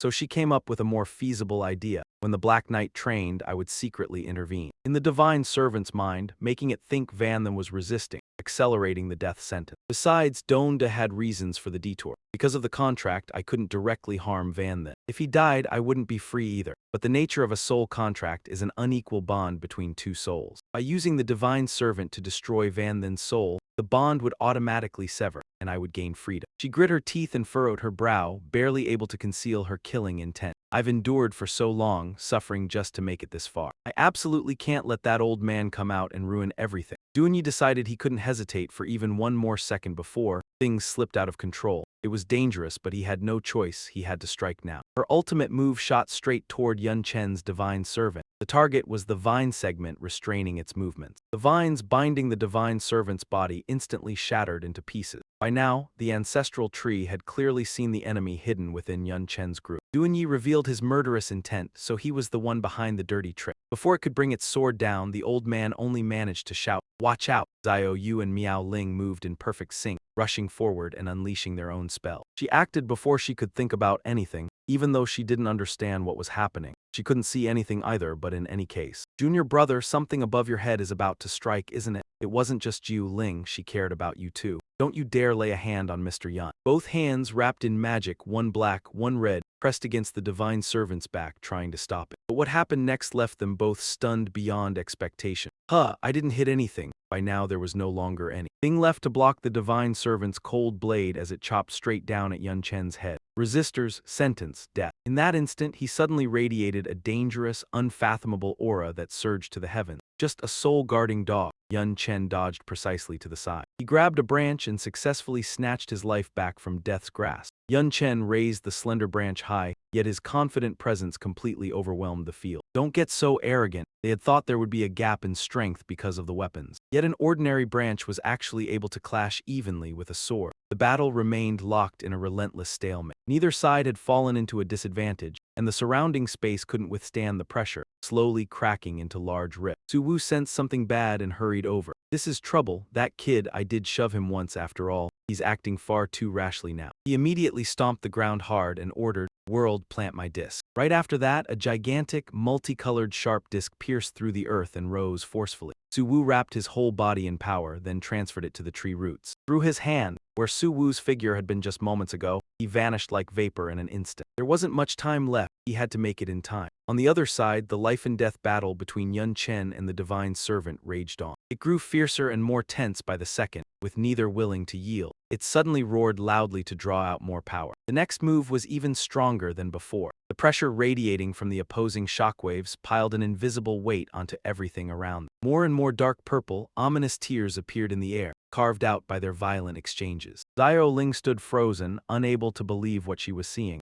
Space is cracking and it's twisting. The ancestral tree calmly explained the underlying rules to her. The divine servant's actions are a god's interference in the world. That alone shakes the world's balance, and with Yun Chen fiercely resisting it, the spatial zone here has begun to collapse. The battle dragged on with no end in sight, driving Duanyi even more insane, ready to disregard everything. She didn't care whether it collapsed or not, so what if the world was destroyed? I will never become a slave again. In her heart, she made her decision. What kind of weapon is that to actually withstand the divine servant's attacks? Damn it, then we gamble with our lives. But her movements couldn't possibly fool the ancestral tree. He immediately summoned more roots to restrain Duanyi. Don't even think about causing more chaos. Miao Ling was frantic, because neither she nor anyone else could intervene or help in Yun Chen's fight. Old man, stop wasting time tangling with Duanyi's killing intent. I can't harm Yun Chen directly, so hurry and help Yun Chen instead. He's clearly fighting something we can't interfere with at all. But the ancestral tree had to reveal a regrettable truth. It's not that I don't want to help. It's that I can't. That's also part of why they've been fighting for so long without settling it. If he loses, Yun Chen will definitely die. But if he wins, the consequences could be even more terrifying. No one around them could step even a single pace closer to the battle space. In the rolling, choking dust, Jiu Ling shouted in rage and helplessness. He can't lose, but he can't win either. Old man, what do you mean? The ancestral tree's way of speaking stayed as ambiguous as ever. This can't be explained clearly right now. In short, if Yun Chen truly falls into too great a disadvantage, I will step in. No matter what, I won't let him die. With his profound knowledge, he quickly found a way to reassure those who were anxious for Yun Chen. But the most ideal situation is exactly like now. Both sides are in a stalemate, unable to harm each other. The longer we can prolong this, the better. You swung the branch fiercely toward Shenbo with unimaginable speed. Van Shen's attack was so fast and precise that it didn't have time to react and took the hit directly. That single strike shattered one side of Shenbo's face like broken glass and simultaneously broke the balance between the two. Zhu Shu was stunned for a moment. During that time, Dao Ling was also so shocked that she didn't know what expression to put on, although I couldn't see anything. It seems the little junior brother was too focused on fighting to hear us. Speaking of which, is the situation becoming very unfavorable? What should we do? He stayed still for a few seconds, then immediately summoned thicker roots, signaling that the battle had escalated. The tension increases. What more can you do? Prepare to risk your life. Shenbo, enraged by the surprise attack, swung a sword violently toward Van Shen. Yet all you had to do was raise the branch to block its attack, without exerting much effort. Suddenly, a source of power burst out of Shenbo's body and shot high into the sky, startling both Van Shen and the original host. Zhu Shu reacted fastest, immediately sending roots directly toward the escaping power. The roots converged into a spiral cluster, enveloping the willpower. No one else could fully understand the situation on site to guide others. Even a little extra strength would help. Quickly help me suppress it. Once Shenbo transmits a message to the divine realm and channels divine power, it will all be over. Dio Ling and the others decided not to stay idle, so they joined forces to rush forward. Can't beat it? Then call the adults. How cowardly. Each took a stable position like a three-legged stand, and all three shouted in unison. At least try to lend a hand first. However, Xiao Yu had just approached the cocoon surrounding the power when a bad premonition arose. Xiao Ling, being closest, would be most effective. It hurts. Xiao Yu also suffered a severe backlash. What kind of joke is this?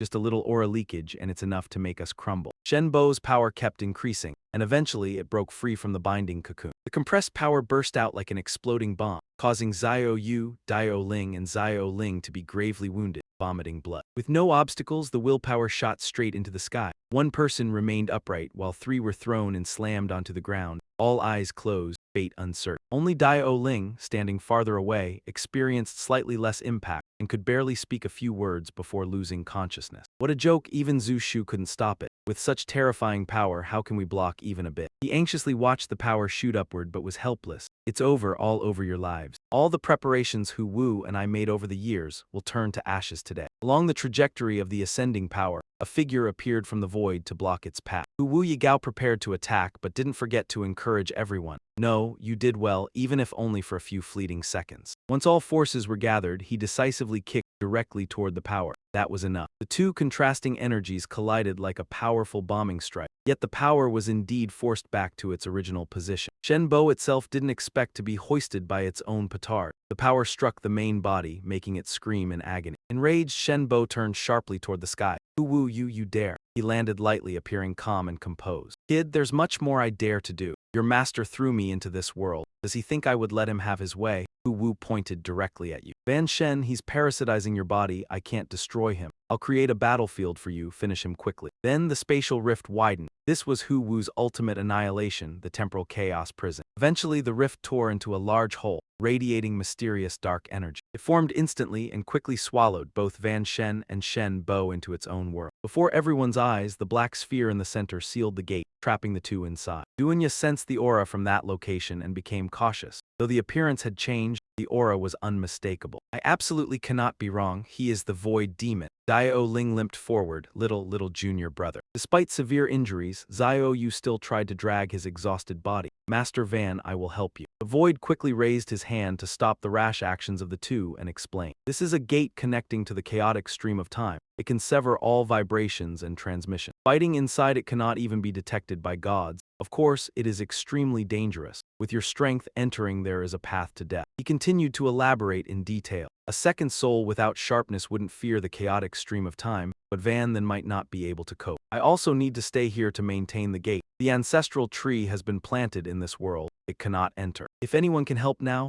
Void looked straight at Duan Dang. Only that person with enough power to resist the chaotic stream of time. She found these words ridiculous. Go save him. Stop joking. If he dies, the soul's contract will be dissolved. I would be the happiest. Void immediately shattered Duan Dang's illusion. Unless Van then dies at the hand of the deputy god. He even kindly reminded her that the deputy god, when executing a target, simultaneously annihilates the soul. This is what the person is betting on. In the chaotic stream of time, there are countless space rifts. If Van then is torn apart and dies, his body will certainly perish before his soul. Then, bound by the soul contract, you will also die. Void only guided up to this point, then did not intervene further, leaving Duanya to make the choice. Gamble on Van Then's death or seize fate herself. You know what you must do. From this perspective, she only has one choice. HMPH, consider me convinced. The ancestral tree gradually loosened the vine that tightly bound her. Duanya calmly moved toward the gate. Void, remember this well. From now on, we owe each other nothing. He folded his arms and smiled lightly. That's fine. Everything inside the chaotic prison of time was now revealed. Chaotic, like a miniature universe. Van Then's strikes continuously aimed at Thien Chin, making him roar, yet he showed no hesitation in decisively countering. Even though he blocked in time, the force still sent him flying and earned respect. Van Then ignored his tattered clothes and bleeding wounds and quickly stood up. From above, he looked down and said harshly, Void, you really brought me to a great place. Compared to the dark world, defeating Van Then here is much easier. He was arrogantly pleased with himself. The chaotic flow of time is the most dangerous and unstable area in the universe. At any moment, invisible space rifts can appear or suddenly vanish. Whether body or equipment, just touching a space rift will tear it into pieces. The sword he held immediately pointed forward. My child is a soul body, unaffected.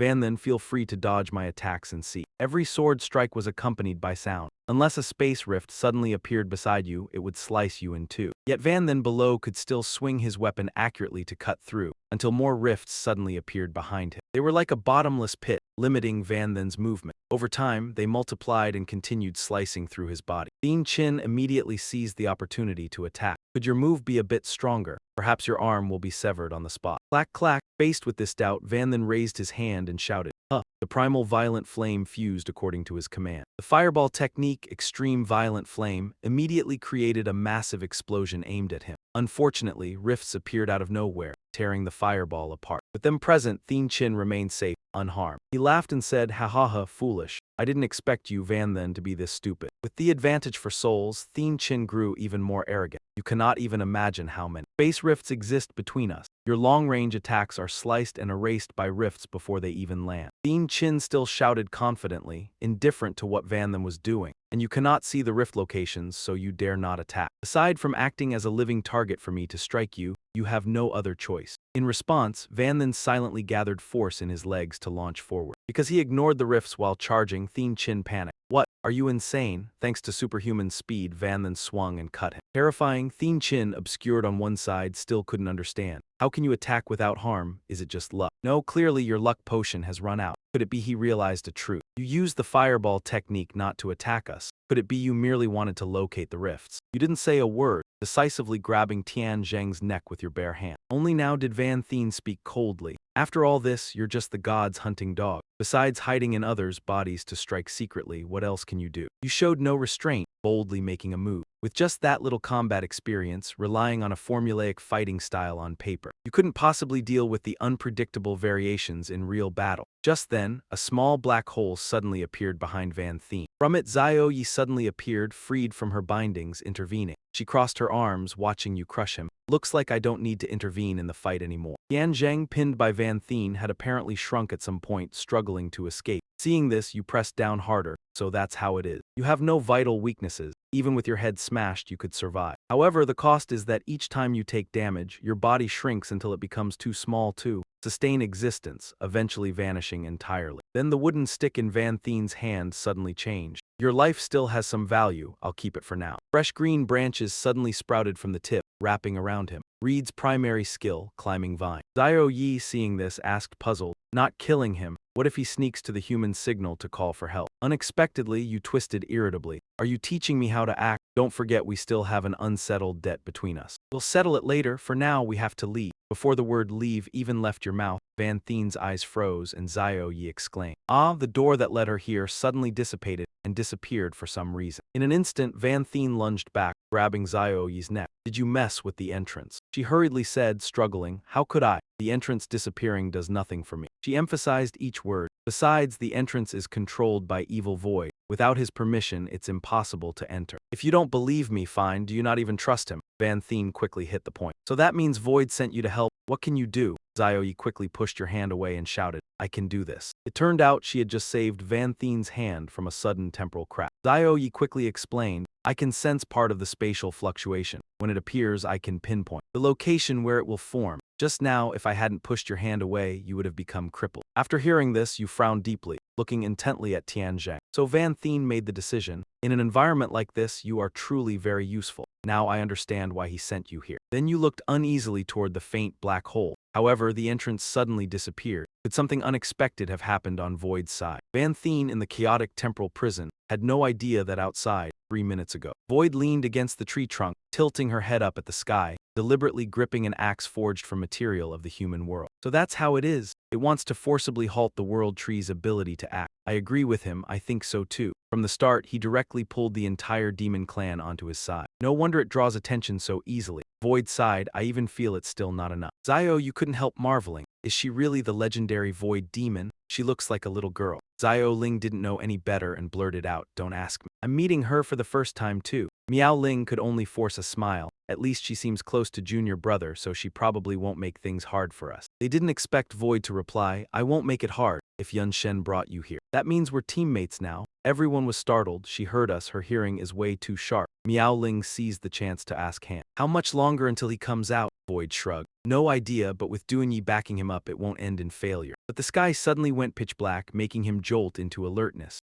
Zio Ling struggled to hold on and cried out, "What is this?" A cosmic anomaly. As she held someone and wondered what was happening, she suddenly felt her whole body lock up, almost unable to breathe. What they saw was a blood-red tornado, violently spiraling. Void still stood firm amid the choking dust and smoke. Even though the link between the divine envoy and the god-man had been blocked, Yun Shen had stirred up far too much commotion, so much that even that troublesome one got dragged here. When the enormous face in the eye of the vortex appeared, Void called out, "Even the dark body has been disturbed." After that imposing, terrifying entrance, he immediately found the person he wanted. That handsome face was swiftly replaced by ugly fury. Just like that, the two sisters could only stare wide-eyed and stand there, taking it. His body was falling apart because he was enraged, and that rage wasn't aimed at us at all. Yet he could still smile. It was hard to come across an old acquaintance again. Don't be so angry. If you collapse the world, then your duel counts as a loss. And what happens to the loser? Only cold sharpness remained in his gaze now. The vortex wrapped around him and turned into a mass of long arms. But before dying, you'll be the one to lose your life first. In an instant, they stretched out and slammed down toward Void's position. She was always standing there. That power not only smashed into the ground, it also grazed the world tree's trunk, making it writhe in pain. The moment he was pinned by those arms, he smiled and said, "Sorry, Yun Shen. I don't have the strength to keep the gate open anymore." The rest. Void had to leave her final words within space itself. "You'll have to rely on him." Yun Shen, inside the chaotic time-space prison, asked in a low voice. "Zio Yi, is there any other way to get back?" She replied, "There is, but you definitely don't want to wait any longer." He voiced his thought. The entrance vanished without any warning. That means Void ran into trouble. From now on, we can only rely on ourselves. Duanyi suddenly grew curious. "Then you're not worried about those three girls?" Yun Shen answered calmly, "Void will protect them." She sighed at once. "You really trust Void that much?" Then he shot back. "If I don't, then what? If even Void can't handle it, me being there wouldn't change anything." And yet Tiny Tian Zheng burst out laughing. "Void. Trust protection? What a joke. Void is only using you. Only the God-man would stand on the side of a human like you." So Yun Shen grabbed him by the arm and lifted him up. "That's your cheap excuse. Looks like you're out of tricks. Do you know why I spared your life?" The other party shouted confidently, "If you kill me, the God-man will find out everything. You'll be erased for sure." But he pointed out the reality straight to his face. "Void chose this place as the battlefield to sever you from the God-man. Killing you won't leave any future trouble." As soon as he finished, Yun Shen added, "And the reason I'm keeping you is because I want everything your system has." Zio Yi stood calmly behind him, instantly fuming inwardly. This kid is insanely bold. Among the divine envoys, someone who can sense the God-man's deputy is already extremely rare. And yet he even dared to oppose him and defeat him, then went further and coveted the resources the God-man's deputy controls. Tian Zheng hurriedly yelled, "You think that's possible?"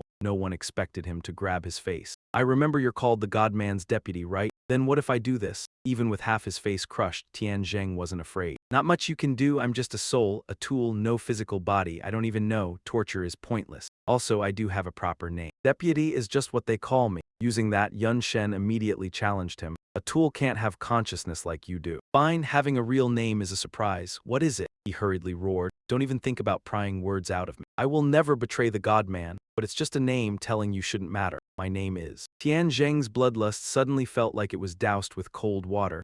He started to panic. "Wait, what's my name again? Clearly I have a name. What is it?" His confusion helps you infer. It seems the name itself is the breakthrough, but I still cannot know what his name is. Let's think of another way first. He is so loyal to the god, he must have been promised something. But what exactly? Van Shen made an offer. "I can create a body for you, give you real life, and even grant you enough freedom so you don't have to be a hunting dog. Wealth, power, I can give you all." He couldn't believe it. "You would give that to me? Don't make me laugh." Tian Zheng is even more arrogant than that. "You have what you have today thanks to me. Giving me anything is only natural. Now you even want to seduce me, don't dream. Without me, you are nothing." Van Shen felt even more troubled. A body, freedom. Wealth, power, he had no interest. Could it really come down to killing him? That would be such a pity. This system could still help me greatly. There must be another way. Suddenly, she who had been silent spoke. "I just remembered this deputy god, though he looks human. Still feels familiar, as if I have seen this face before." You then become suspicious. "You have seen him before? Where?" Duanya hesitated. "I don't remember clearly, but I'm sure I have seen this face on the body of a demon." "Why is he human?" Van Shen quickly repeated each word she had just said. "Human, demon, soul, could it be?" Then he asked seriously,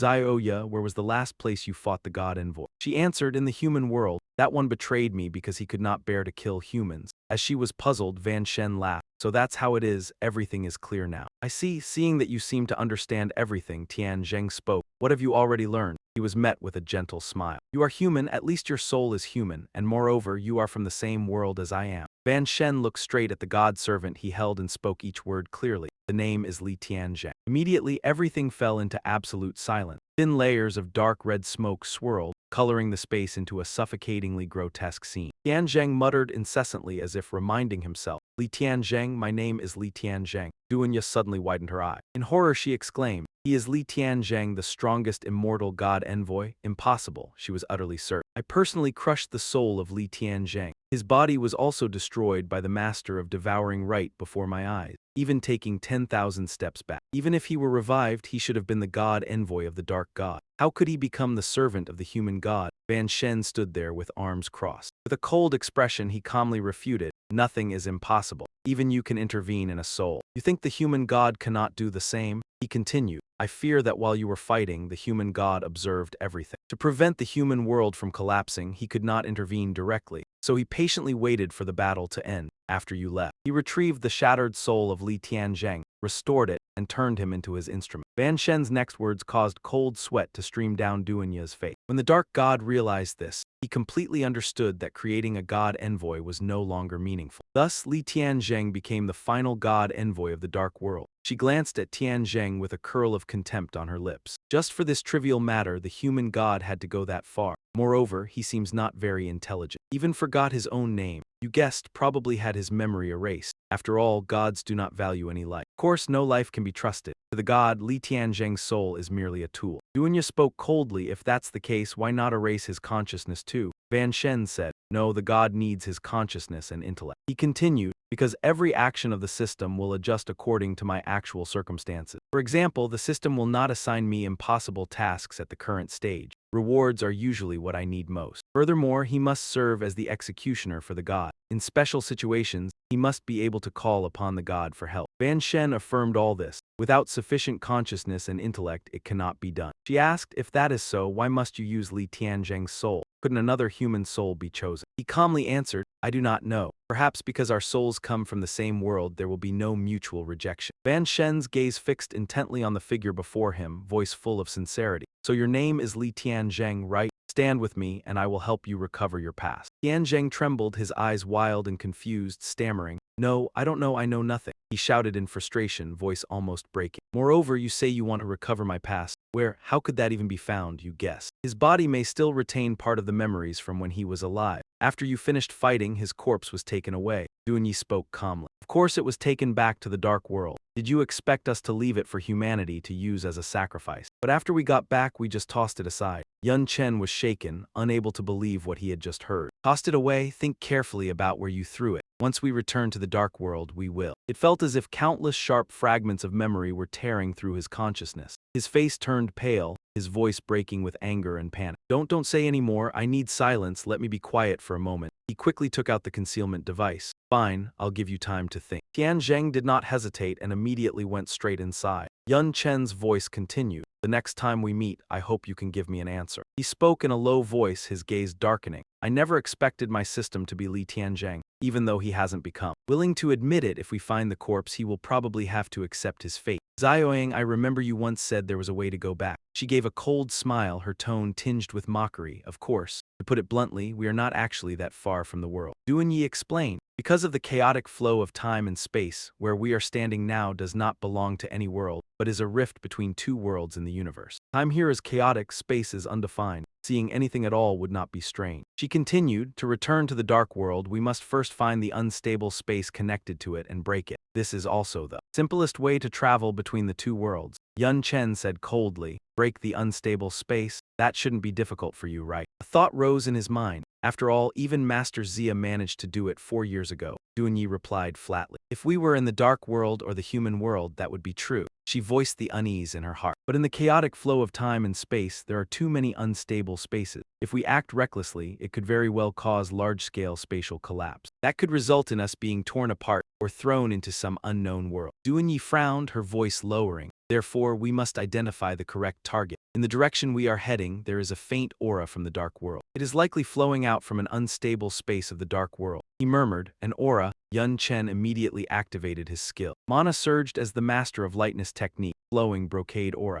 He gently closed his eyes, merging his skills, elevating them. In just an instant, under his own resonant incantation, Yun Chen sensed countless spiritual energies rushing toward him from all directions. Talismans surrounded his body, breath and manifestation intertwining. A thought flashed through his mind. As expected, I can sense all kinds of auras, not just from the dark world. Yun Chen's eyes widened in shock. There is also the human world and even other unfamiliar worlds. The sight before her left her stunned. She thought to herself that he could sense distant auras within the chaotic flow of time and space. Even among the 72 demon pillars, few could achieve this. This kid hides his abilities well. Just how many skills does he still have? Immediately after, wings spread open behind him. Yun Chen pushed off the ground and shot straight into the air, setting off. They weaved through intertwining streams of spiritual energy, passing through the chaotic flow of time and space. Trying to find the most accurate direction, he muttered just as Zioying said. The chaotic flow of time and space lies within the universe. One can see many cosmic wonders. Suddenly, the current of time and space cracked apart. Dense fractures like a spider's web spread outward. Immediately after, countless blurred overlapping images appeared. They overlapped with one another, the scene so chaotic that even Yun Chen could not help but be startled. He hesitated. Duanyi replied coldly, I told you. Within the chaotic flow of time and space, time has no order. There is no need to be surprised by anything you see. She explained, these are merely isolated phenomena occurring in different spaces and worlds at different moments. Even people from the past can appear here, because time leaves traces on all things. Yun Chen said, simply put, it's like different film fragments being spliced together. Duanyi responded calmly, you can understand it that way. But in the end, they are only images from the past. He froze. Does that mean any event that has ever happened could appear here? She confirmed, that's right, but every world constantly experiences countless events. It's not impossible to see a specific scene, but the probability is probably as low as 1 in several trillion. Yun Chen replied dejectedly, then that's no different from being impossible to see. Suddenly he shouted, wait, Duanyi immediately responded, asking curiously, what is it? Did you see someone you know? Yun Chen's face turned pale. He could not believe what he was seeing. Why? His voice was heavy with anxiety. Yun Tang is here. At this moment, Yun Tang lay motionless, his whole body wrapped in a sphere of spiritual energy. Yun Chen hurriedly rushed forward. His voice filled with panic. Yun Tang. At that instant, Duanyi immediately grabbed his hand and forcefully stopped him. Don't act recklessly. A current of temporal power wrapped around her, extremely dangerous. She walked lightly, and this wasn't even her true body. Maybe it was only a temporal afterimage, an imprint of something that happened to her at some point. Donda was puzzled. The strange thing was that other afterimages usually lasted only a few seconds before vanishing, but hers kept persisting. What ability could this human girl possibly have to affect even the chaotic spacetime current? He explained Van Duong was born with a time-type ability. Only then did she understand, so that's what it was, a time-type ability. Even in the Dark Realm, it was among the most powerful kinds of abilities. Donda clicked her tongue. After a moment of grim thought, she guessed. If I'm not wrong, her body once passed directly through the spacetime maelstrom. She continued, of course, the way she arrived here is different from ours. Maybe a sudden surge of her power disrupted the surrounding space and accidentally formed a brief connection to the spacetime maelstrom. That's why her temporal afterimage got anchored here. Donda's words snapped Van then awake, an awakening surge. Inside him, anger and regret surged up. Damn it, how did I not think of something this simple? Van then remembered. Back then, the global tournament was live-streamed. Van Duong must have watched it all, and yet I vanished right in front of the entire world. How could Van Duong endure a shock like that? He collapsed, covering his face. And all these years in the Dark Realm, I thought Principal Deep was taking care of her, so I never even worried about Van Duong. I didn't even know her ability had surged. She panicked and hurried to soothe him. Don't overthink it. What I said is only a guess. Time-type abilities are far too rare and mysterious, said to surpass even space-type ability. Even among the 72 great demon clans, almost no one possesses them. A sense of unease rose in Donda's mind. If he truly died, I'd be dragged down with him. Van then hesitated only a moment before driving his hand into the sphere of spiritual energy. I don't need guesses, seeing it with my own eyes is enough. Pain tore at his arm, as if thousands of red-hot blades were burning through his flesh. It sank deep into bone and marrow, but Van then refused to let go. He clenched his teeth and forced himself to endure the relentless agony. She screamed in terror, no, temporal power can't be violated, your life and lifespan are being drained away. Van then stayed resolute. His gaze was unwavering, untouched by anything compared to Van Duong's safety. Lifespan is nothing, no matter how Donda tried to stop him. He insisted on seeing it through. I have to see the truth. After struggling for a long time, Van then finally clasped Van Duong's hand. At that instant, the sphere erupted with a violent burst of spiritual force. The force surged outward in all directions, a blinding flare that seemed ready to tear the surrounding space apart. The scenes from that moment appeared vividly before his eye. People fled in panic. Someone, eyes wide and trembling, stumbled away in terror. The slightest touch from that power meant instant aging. They ran for their lives, legs shaking with every step, faces ashen, utterly terrified under that dreadful power. The entire arena was chaos, like a storm tearing through it. Earth and stone blasted out of shattered buildings, sweeping along on a violent tide of spiritual force until space itself seemed on the verge of collapse. Van Duong sobbed, voice breaking, "Brother, don't leave me." In that howling hail of debris, two small vortices suddenly appeared, spinning side by side in the void. In the next instant, they vanished. The figures of Nha Ka and Enfuk emerged. A protective glow surrounded them, easily batting away chunks of earth and stone that charged in viciously. She cried out in shock, "How is that possible?"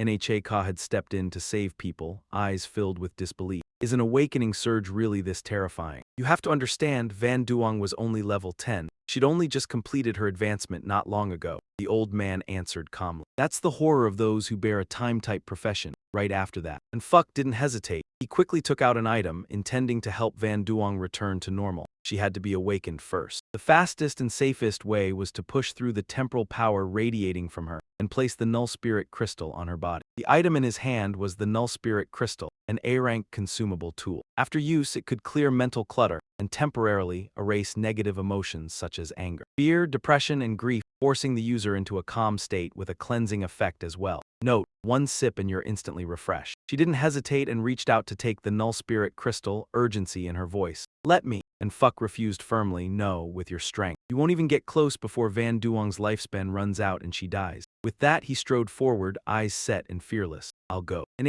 Ka shouted in alarm, "No. Principle deep with the little lifespan you have left, how could you withstand this? I will go find the powerful ones who moved before the fourth time. There's no time left. Van Duong is too weak, not even 5 minutes remain. She will be erased by her own power." In an instant, a small whirlwind flares up, lifting and Fuck suspended in midair. Before leaving, he instructed that everything afterward be handled by her. She screamed helplessly, tears streaming down her face. Principal Deep and Fuck muttered as he walked. "Little Van Duong, I suggested that Van then bring you to this place that day." He continued speaking. "Now he's no longer here, but I still have the responsibility to take good care of you." And Fuck smiled kindly. "Even if I don't have many years left, but your future still holds countless possibilities. Using my life to secure yours is worth it." His voice continued to echo. "I truly want to see you, to see Van then, to see both of you grow up together. You are the most outstanding students I have ever met. I really want to know how far you two can grow." And Fuck swiftly poured the spiritual glass over the little girl. Unfortunately, in the end, he could not see it. At that moment, Van Duong's whole body suddenly emitted a radiant light that dazzled the eyes, spreading slowly. It enveloped the entire sphere. Soon after, the spiritual glass suddenly split into powerful spirals, tightly wrapping around Van Duong's body. In an instant, her eyelids trembled and slowly opened, as if she had been holding on, waiting for this precise moment. He finally relaxed his entire body, leaning back, before completely vanishing, and Fuck struggled to utter his final words, "Goodbye, children." His body gradually desiccated, his form faded, barely recognizable. In the blink of an eye, and Fuck's body turned to dust, quietly dissolving into the air. Witnessing everything, Van then felt immense pain. Tears fell like rain. "Principal Deep, I'm sorry, Van Duong." "Sorry." Donda stood behind, momentarily flustered, quietly speaking. Then Nguyen clenched his teeth, trying to suppress the rising tears in his chest. Van then wiped her tears, her eyes suddenly cold and resolute. She decisively issued an order. The target changed, head toward the human world. Afterward, Van then quickly activated her superpower recovery skill. Doan furrowed his brows, his voice deepening, vitality restored. "But lost lifespan cannot be regained. To see the truth clearly, you have been corroded too long, losing at least 20 years of life." He slightly moved his lips, his expression cold and indifferent. "I know, but so what?" Van then's expression darkened, changing the destination. "To the human world." Hearing this, she gasped. "Huh," she pretended to question. "What about our alliance then?" He answered calmly, his tone unmoved. "The matter of the royal spirit will be preserved. Should be fine. With the power of the three-race alliance, few demon clans would dare come near." Van then's eyes flashed with a sharp glint. "Don't make me say it twice. Let's go." Saying that, he dashed forward like lightning, ignoring her calls from behind. "Hey, don't rush like that." Then Donda quickly followed Van then, not daring to lag half a step. At this moment, a fierce obsession rose in his heart, suffocating him. His only relative had disappeared. Principal Deep had also sacrificed himself for that little girl. Van Duong was so young, how could she bear it all? "Hurry, I must see that girl immediately." Suddenly, Van then's body was yanked backward violently, almost causing him to fall. Her hand gripped Van then's shoulder tightly. Frustrated, she growled, "I told you to slow down, didn't you hear me?" He forcefully pushed her hand away, his eyes blazing with murderous intent, shouting in anger,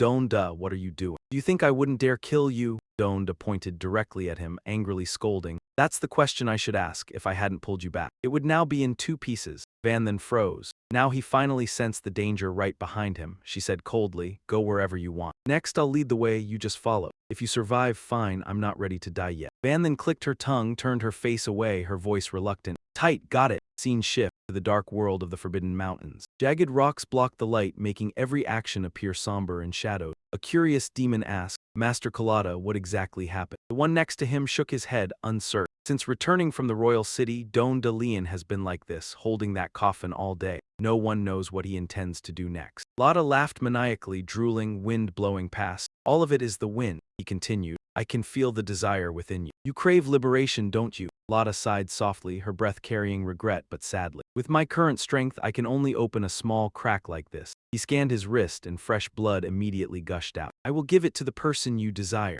Lada raised her hand, letting the bright red blood gush out like a waterfall, falling onto the coffin. You will escape, right? If it's you, you'll definitely succeed. In an instant, the coffin shook violently, emitting muffled thuds. He grew excited and departed. Lada's eyes fixed on the coffin in front of her, frantically consumed, taking it all in. Destroy everything, annihilate this rotten world. In an instant, the coffin exploded. The lid shattered into pieces, and a deep crimson surge of spirit energy shot straight at Qiu Zhang. Amid the rolling red smoke, a figure slowly emerged. His hoarse voice rang out again like a final verdict. Wage war and never be defeated, immortal. Colada shrieked in delight, her voice almost breaking with excitement. Ruperto, what we're seeing, left the demons unable to hide their terror. One screamed, the living dead has come back. Another stared wide-eyed, trembling, impossible. The one in front blurted in panic. Lady Colada has gone mad. She actually dared to open that only coffin that ever came out. Tian Zheng's eyes were empty, hollow, and lifeless. His cracked lips trembled as he muttered broken phrases. Hungry, kill. Colada stared at the one she had just summoned, standing before her. A freezing thought rose in her mind. This is the major discovery I was going to report to Misha Jai. She calculated in silence. This power was enough to raise our Nightfall demon clan to a higher ranking, maybe even into the top 10 great demon clans, as long as I can control him. That means owning a terrifying puppet, strong enough to stand against the 10 pillar gods. Colada covered her face with both hands, her expression sinking into gloom. But who would have thought Misha Jai, that bitch, was captured by the Shadow King? She's no longer worthy to be my king. In that case, the power I meant to offer her, I'll seize it for myself. She said stubbornly, I'll use this power to assassinate the Shadow King. I'll take everything, make Misha Jai kneel at my feet and pay for what she's done. Tian Zheng bowed low, begging nonstop. Kill, kill, hungry. Colada chuckled softly, then dug her nails into her palm until skin and flesh split open. Fresh blood immediately poured out. Hungry, are you? Be good, come on, crawl down like a dog in front of me. She coaxed in a syrupy whisper, obey me. Here is what you crave most, fresh blood. Tian Zheng dropped to his knees, panting, and lowered his head to lick the still warm bloodstains on the stone floor. Hungry, hungry, Colada smiled smugly. Her eyes flashed with a sick, perverse pleasure. Who would have guessed, even you, the undefeated, immortal one of legend, have withered to this state? Like a wild beast that's lost its mind, but it's fine, I'm here, I'll help you. She spread her hand, and the spiritual force in her palm immediately began to churn violently. That blood just now was only an appetizer. I'll use whole barrels of blood to restore you, Colada declared. Let me carve a soul-chasing seal into the core of your brain. From now on, you are my slave, Ruperto. When Tian Zheng suddenly grabbed her wrist to stop her, she cried out in shock. Huh? Tian Zheng snapped. Wrong. He abruptly rose to his feet. He screamed in Colada's face, I am Li Tianzheng, my name is Li Tianzheng. Not enough, hungry, kill. He clamped a hand onto her head. In an instant, spirit energy erupted and surged like a tide, swallowing the entire body of the one before him. He spat out a single word, colder than bone, kill. Colada was terrified. Hey, what are you doing? I'm the one who saved you, you're my slave. You have to obey me, stop. Very quickly, his burly frame shriveled and he collapsed to his knees, his voice hoarse. Stop. Tian Zheng looked toward the demons, the corner of his mouth slowly curling up with greedy hunger. Not enough, kill. Right after that, a blazing red surge of spirit energy burst forth and shot straight toward them without hesitation. The air tore apart along with his rasping hiss that sounded like a sentence. Kill. In the next instant, fresh blood sprayed everywhere. Demons lay scattered across the cave, piled on one another in a horrific scene. The stench of blood was nauseating. At the same time, over where Yun Chen was. Before long, the two of them stopped in front of a flickering spatial rift leading out. Duanyi spoke up, we're here, she continued. Her gaze fixed on the warped space ahead. There's human aura leaking out here. This is an unstable space connected to the human world. Break it and it'll temporarily open a gate to the human world. He frowned and immediately objected. That's not right. There are other auras mixed in too. Yun Chen gently closed his eyes, relaxed his mind, and slowly sensed each ripple. The blue aura was extremely dense and familiar, carrying the scent of ordinary magic. It truly came from the human world. He thought to himself, but the other two are different. Among them, the yellow aura feels unfamiliar and dangerous, absolutely nothing good. The green aura, though vaguely familiar, like I've seen it somewhere before, is still very strange.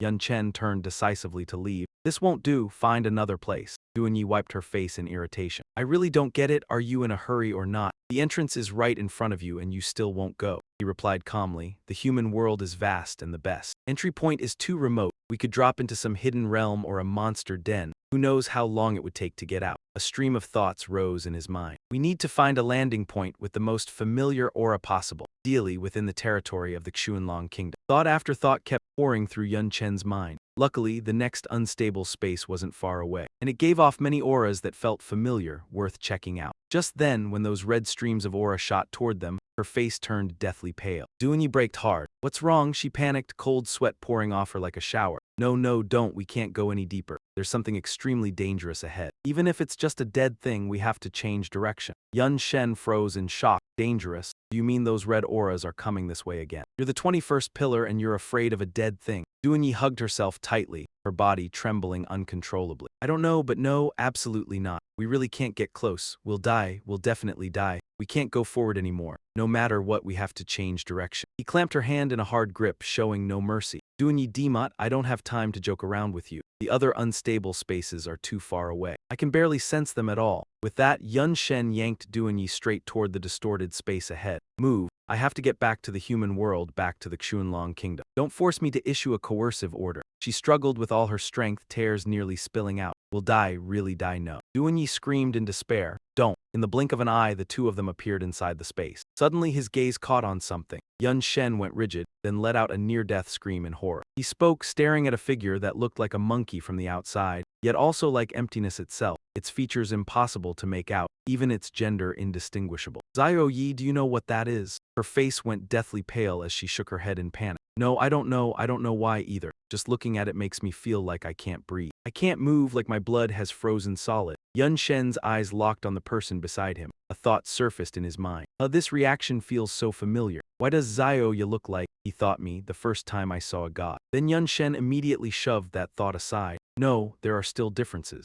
At least Zioya's body isn't collapsing the way mine did back then. What is this thing whose face can't be seen? His eyes flashed as if he'd found a clue. Wait, can't see its face, fear collapse. Yun Shen gripped his chin in thought. Nothingness once said, you can't see his face because the gap in life deer is too vast. To make communication easier, he transformed into Zio Nava's appearance. Thoughts kept echoing in his head without end, and the world tree said, a god stands above all living beings, feared and revered by heaven and earth. But at the very least, the monster before us also carries traits of a god and of nothingness. Yun Shen guessed silently that this might also imply a god's life deer is even higher. Across heaven, earth, and all things, I've never met a god directly. I don't know whether a god is like nothingness, its face impossible to see. If I dare to guess, then the human god and the dark god are gods, and nothingness and this monster's corpse. His eyes stayed fixed on the divine corpse before him. Both belong to the same kind of life form, or rather, the same race. Yun Shen thought to himself, but for some reason, nothingness had lost its ability to terrify all things, and this monster had been killed. The human god and the dark god were arrogant, controlling two worlds and waging war. He glanced at Duanyi. I've already passed the world tree's trial. I'm no longer afraid of gods, but Zioya clearly isn't like that. Who would have thought even someone as strong as a 72-pillar demon still can't withstand suppression from a higher life tier? Suddenly she reached out and grabbed Yun Shen's sleeve. Her fingers trembled nonstop. See, can we leave now? I really don't want to stay here another second. You don't either, right? Without hesitation, he immediately unleashed his spiritual power. Under Yun Shen's ringing shout, the storage box appeared before their eyes. Good, he thought, at the end of the day, a guess is still just a guess. What matters now is getting back to the human world first. We'll keep the corpse for now. Maybe we can study it later and figure something out. Duanyi let out a relieved breath. Then she let out a surprised grunt. Yun Shen fired a stream of spiritual energy straight at her.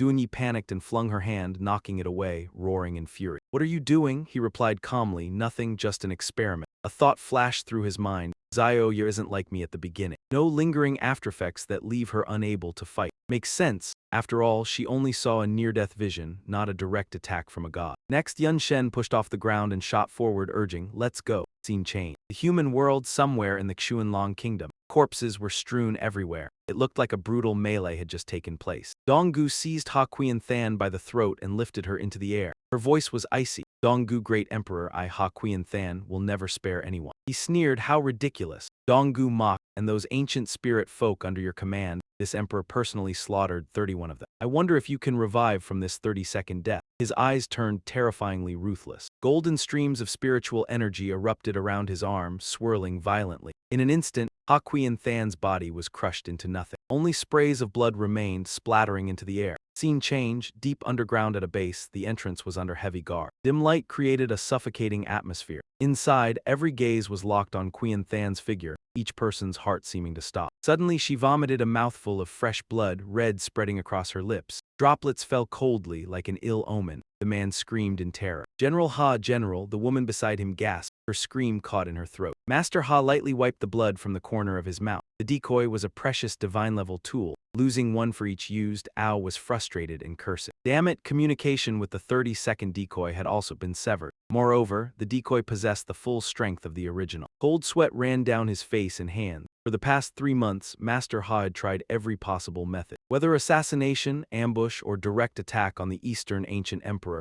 none had succeeded. In other words, Master Ha had been killed 32 times by the Eastern Ancient Emperor. The woman, worried, trembled as she said, "Then, what should we do? Even Master Ha, the strongest in the base, can't stand against him." The person beside her said in a low voice, "If that great man dies, the morale of all Haiyan Long Nation will completely collapse. Miss Zhan, and don't be too pessimistic. The 32 battles weren't in vain. I've gradually adapted to the suppression of his bloodline. Next time we meet, I'll at least be able to unleash 70% of my strength. Besides, I still have quite a few treasures unused. Liao Kai may not necessarily win." Hearing this, everyone in the base was stunned. Whispered discussions erupted everywhere. Still treasures left? Oh my god. Every time the general takes action, he uses divine-level treasures and there's still more. This reserve is ridiculously immense. Counselor Cheng spoke coldly, "Disperse. There's still some time before the decisive battle. Prepare as much as you can." At the same time, amid the misty rolling mountain, a carriage carrying strange beasts slowly advanced. Gripping the iron bars, his whole body shook with rage, each word sharp as a blade. "You dogs, trash, traitors, scum," he kept cursing. "You weaklings surrendering to the Guling. Not worthy of being human." Outside, old Zhang and Guang Hui could only lower their heads before his tirade. "Nothing but useless trash, worthless traitors, traitors," Yuan spoke. "Don't mind him, you just know how to survive the time. This world belongs to us, the Guling clan. Submitting to us is the wisest choice." He laughed with glee. "The city lord favors beautiful women and strange beasts. Wait until I capture those talking beasts and bring them back. The reward for you will surely be generous." They both replied in unison, "Thank you, sir." He slammed the bars, shaking the whole carriage, growling in anger. "What nonsense are you saying? I'm human, your whole family are beasts, you fool." His companions hurried to stop him, worried. "Stop talking. Angering the Gu Ling and getting punished now." Old Zhang nodded in agreement. "Indeed, I heard the city lord treats beasts even better than humans. Bed on time every day, much better than us." Wang Hui continued, "Don't blame us, we just want our family not to go hungry." Hayes's veins bulged in anger, eyes flashing with killing intent. "Traitors, and yet you dare speak. You have no right to speak." Yuan was furious, spun around, frowning. "Noisy." He drew his sword immediately, voice cold as ice. "You've been shouting all this time. Looks like you still need training, beast." Instantly, a sword sliced through the air straight toward his chest. Hayes screamed in pain, blood spurting from the sword tip. "I'll kill you, sooner or later I'll end you." At that moment, the space suddenly shook violently, the world seemed upside down. Everyone was stunned and fearful, a vague unease rising in their hearts. He was shocked, trembling, pointing ahead. "Master." Something seems to have appeared in the distance. A voice came from that direction. In the vast sky, a pitch-black hole suddenly appeared. Du Yuan squinted, voice cold and decisive. "Could be a new beast appearing. Go quickly, capture it for me." The black hole in the sky kept expanding. Waves of space screamed and shattered. Soon, Van Shen and Duanya shot out from it. He inhaled deeply. This familiar air, this familiar feeling, no mistake, I've truly returned to the human world. Then Van Shen quickly retracted his wings, landing lightly. Finally, no need to pretend to be a Demon Clan member anymore. He waved his hand, coughed lightly, then started criticizing. "The air is thin, magic is scarce. Hard to breathe, this lowly world. Only petty humans could survive here." He frowned, voice threatening. "Watch your words. Don't forget I still have an old debt with you. Change form immediately." "That demon form is inconvenient." Dunya clicked his tongue. "Fine, fine. Remember, in this world I can only unleash 70% of my strength. Don't expect me to do too much." Van Shen was surprised. 70%. He explained, that's because I've adapted multiple times. When the demon clan first entered the human world, we couldn't even unleash half our power, otherwise your human world would have been destroyed long ago by us. He mocked, you're just a demon under the 72 pillars. Still a servant of humans, dare to speak to me like that? Duanya glared sharply. Van Shen gave instructions. I'm familiar with this area not far from Dongvan City, my hometown. Perfect for resting. First, go to Dongvan City. Then use the city's teleportation formation to quickly reach Jiangnan University and find Wen Tang. Suddenly, a trembling voice came from behind, startling him. Van Tian Qiu. Van Shen, old Zhang couldn't believe his eyes rushing over. Is it you, Van Tian Qiu? You're still alive. Van Shen's voice was icy. Van Tian Qiu, if you ask if I am Van Shen, then yes. Wang Hui smiled brightly. So good, the brightest star of Dongvan City. The genius who once eliminated dark cultists in the national championship. Van Shen, he was so happy he cried. You really are still alive. Wang Hui suddenly changed expression, sadness obvious, voice taunting. You've been hiding here, haven't you? It's a pity that Dongvan City has fallen. Take advantage of the moment before the Gu Ling clan discovers us and quickly escape somewhere else. Old Zhang retorted, escape where? Dongvan is the hometown of our Yun Tianxiao. Surely he returned intentionally. If he surrenders to Gu Ling with Yun Tianxiao's potential, he will surely be highly rewarded. Hearing this, his eyes widened in shock. Gu Ling has fallen. What exactly are you talking about? I don't understand anything. The two of them were surprised and said in unison, Yun Shen, you really don't know. Yun Shen asked back, know what? They said sadly. Xuanlong Kingdom is only a name now, in reality it has been destroyed. These words completely shocked him. Yun Shen couldn't believe it and exclaimed in astonishment. What did you say? Xuanlong Kingdom is gone. He urgently grabbed old Zhang's shoulders and asked, what exactly happened? What about Jiangnan University? And what about Yun Hall? He stammered in panic.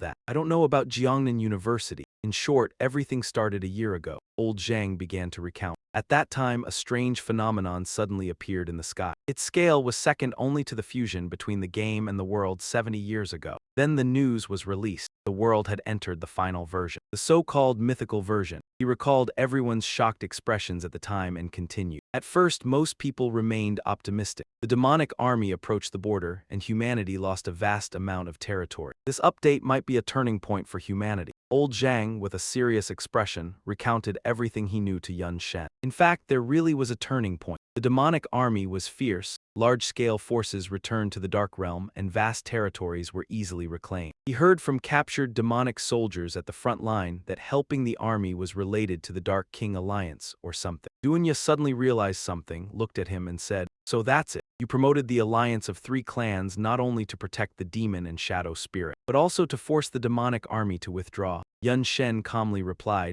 exactly. Moreover, the results exceeded my expectations. Suddenly noticing something unusual, he hurriedly spoke. Wait, Yun Shen seemed like he wanted to leap off the ground, urgently asking, what did you just say? The demonic army's retreat was a year ago, are you sure you're not mistaken? Old Zhang faced him, affirming, certainly, how could one forget something so important? Yun Shen stroked his chin, silently speculating, as far as I know. Not long after the alliance of 3 clans was formed, the demonic army began a large-scale retreat, counting from when I entered the Shadow Spirit Forest and encountered the temporal chaos. At most, it should have taken a week. How has a whole year passed? He asked in doubt. From the time I disappeared at the assembly until now, how long has it been? Old Zhang held his face, shook his head, and replied, let me calculate, maybe around 259 months or so. He was shocked by this answer and gritted his teeth. 2 years 9 months? Impossible. I was in the Dark Realm for only about 1 year 9 months. Even accounting for calendar errors, it couldn't be this much. Could it be? Duanya calmly replied from behind. You guessed correctly. In the temporal chaos, the flow of time is also distorted. When I escaped, a year had already passed outside. Yun Shen sighed, as expected. He silently blamed himself. I trusted the wrong information. A year is enough for many events to happen. Regaining his composure, Yun Shen continued to ask old Zhang about what had occurred. And then, after the demonic army withdrew, what happened? Why did Xuanlong Kingdom fall? He was confused and awkwardly replied, that my power is limited, so I don't fully grasp everything. Old Zhang recalled what he knew and recounted. All I know is that after that, a large number of spirit beings suddenly appeared across the country, acting arrogantly and enslaving humans. They claimed to be humanity's ancestors, and the professional defenders were no match. In just half a year, Xuanlong Kingdom completely fell into the hands of Gu Ling's forces. Dongvan City was renamed Dongvan Fortress. Yun Shen wondered. A country that even the demonic army couldn't conquer was easily overtaken by Gu Ling. Is Gu Ling stronger than the demonic army? He suddenly trembled as he replied, I'm not sure, but one thing I can confirm. Old Zhang, looking fearful, gritted his teeth. Facing Gu Ling, I really felt crushed, unable to lift my head. Under their bloodline oppression, I felt like a weak child. He pondered silently. Gu Ling, bloodline suppression, the mythical version update must be related to mythical beings. But why did he do this? What benefit does it bring him for Gu Ling to appear and enslave humanity? Wang Hui, standing behind, stepped forward and whispered to Old Zhang. Old Zhang, we've been gone too long. If the Grandmaster Gu Ling suspects. He was startled and exclaimed, right, almost forgot that. Old Zhang hurriedly bowed to Yun Shen and quickly reminded Yun Tianxia. If you want to escape danger, go quickly. If you want to return to Dongvan City, now Dongvan Fortress, it's best to prepare a gift for the city lord. If the city lord is pleased, he will not only not make things difficult for you, he might even grant you a minor official position. His eyes quickly sharpened as he glanced at him, silently asking, I need to bring a gift when I go home. What should I give? To his surprise, Old Zhang straightforwardly pointed to Duanya behind him, seriously suggesting, how about that girl? Her expression darkened, murderous intent flaring, she tilted her head and asked, I am the gift. He seemed unaware of the terrifying atmosphere, still seriously voiced his opinion. Yes, the city lord likes it. Her expression darkened, murderous intent flaring, she tilted her head and asked, I am the gift. He continued to seriously voice his opinion. Yes, the city lord likes it. The beauty and the exotic beast, when a woman's appearance and figure are both top tier, it's guaranteed to satisfy him. Hearing this, Duanya erupted in anger. His power radiated fearsomely as he shouted forward. Do you want to die? Van then raised his hand to stop him, saying, hold back, he doesn't know her identity. Authority shone from Van Then's eyes, directed straight at her to intimidate. This is not the dark world, and the person before you is not a demon. If you dare to kill recklessly, I will not forgive you. With Van Then's intervention, Duanya calmed down, reluctantly withdrawing his power. Lao Truong, who witnessed the scene, was also terrified. He stammered that, panicked, he wondered if it was a hallucination. Just now I almost got killed. Van then calmly spoke. Don't pay attention to her, continue talking about the ancient spirit. Lao Truong, terrified, hurriedly replied, I can't say any more, there really isn't much time left. Van Thien Kiu, do you intend to flee or enter the city? I must act quickly. Before he could finish, a voice rang out, freezing both him and Quang Hai. Have you said enough? A carriage suddenly appeared from nowhere. Du Nuyen sat on the carriage, yawning lazily, his tone indifferent. Lao Truong looked at him in shock and stammered. Ancient spirit lord. Van then observed everything, immediately using his skill to assess him.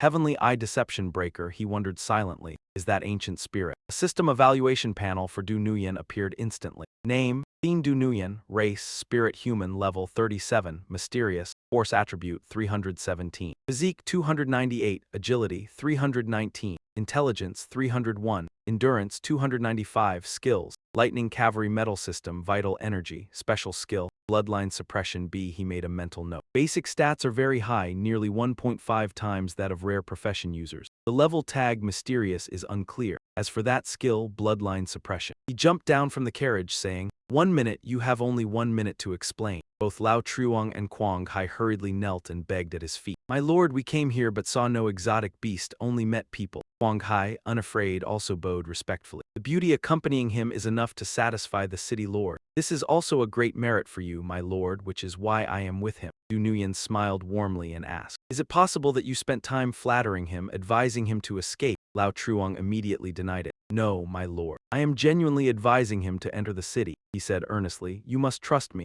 As soon as he finished, a cold sword flashed past Lao Truong's neck. Bright red blood splattered through the air. Faced with his coldness, this sudden act made Van then widen his eyes in shock. Astonished, Lao Truong collapsed helplessly as everyone watched. Du Nuyen calmly wiped the blade as if nothing had happened. He still smiled, looking at Quang Hai. Your 1 minute is up. Next is you. He knelt in fear once again, his face pale, stammering. Du Nuyen's eyes gleamed sharply as he said, your words are utterly boring. He swung the sword in his hand, aiming directly at Quang Hai. Go down there and accompany him. An armored hand precisely grabbed the falling sword. Van then used his skill to block Du Nuyen's attack. He glared at him angrily, warning, you've gone too far. The atmosphere fell into deadly silence. Van then firmly gripped Du Nuyen's sword. The sword's power could make his hand tremble. Van then said seriously, so this is the might of the bloodline. Examining the source of his power, he seriously evaluated it, evoking instinctive fear. Only a tenth of his true power could be exerted. Seeing the sword trapped in his grasp surprised Du Nuyen. He thought, this kid can actually resist a strike from me. Without the bloodline suppression, how strong is his original power?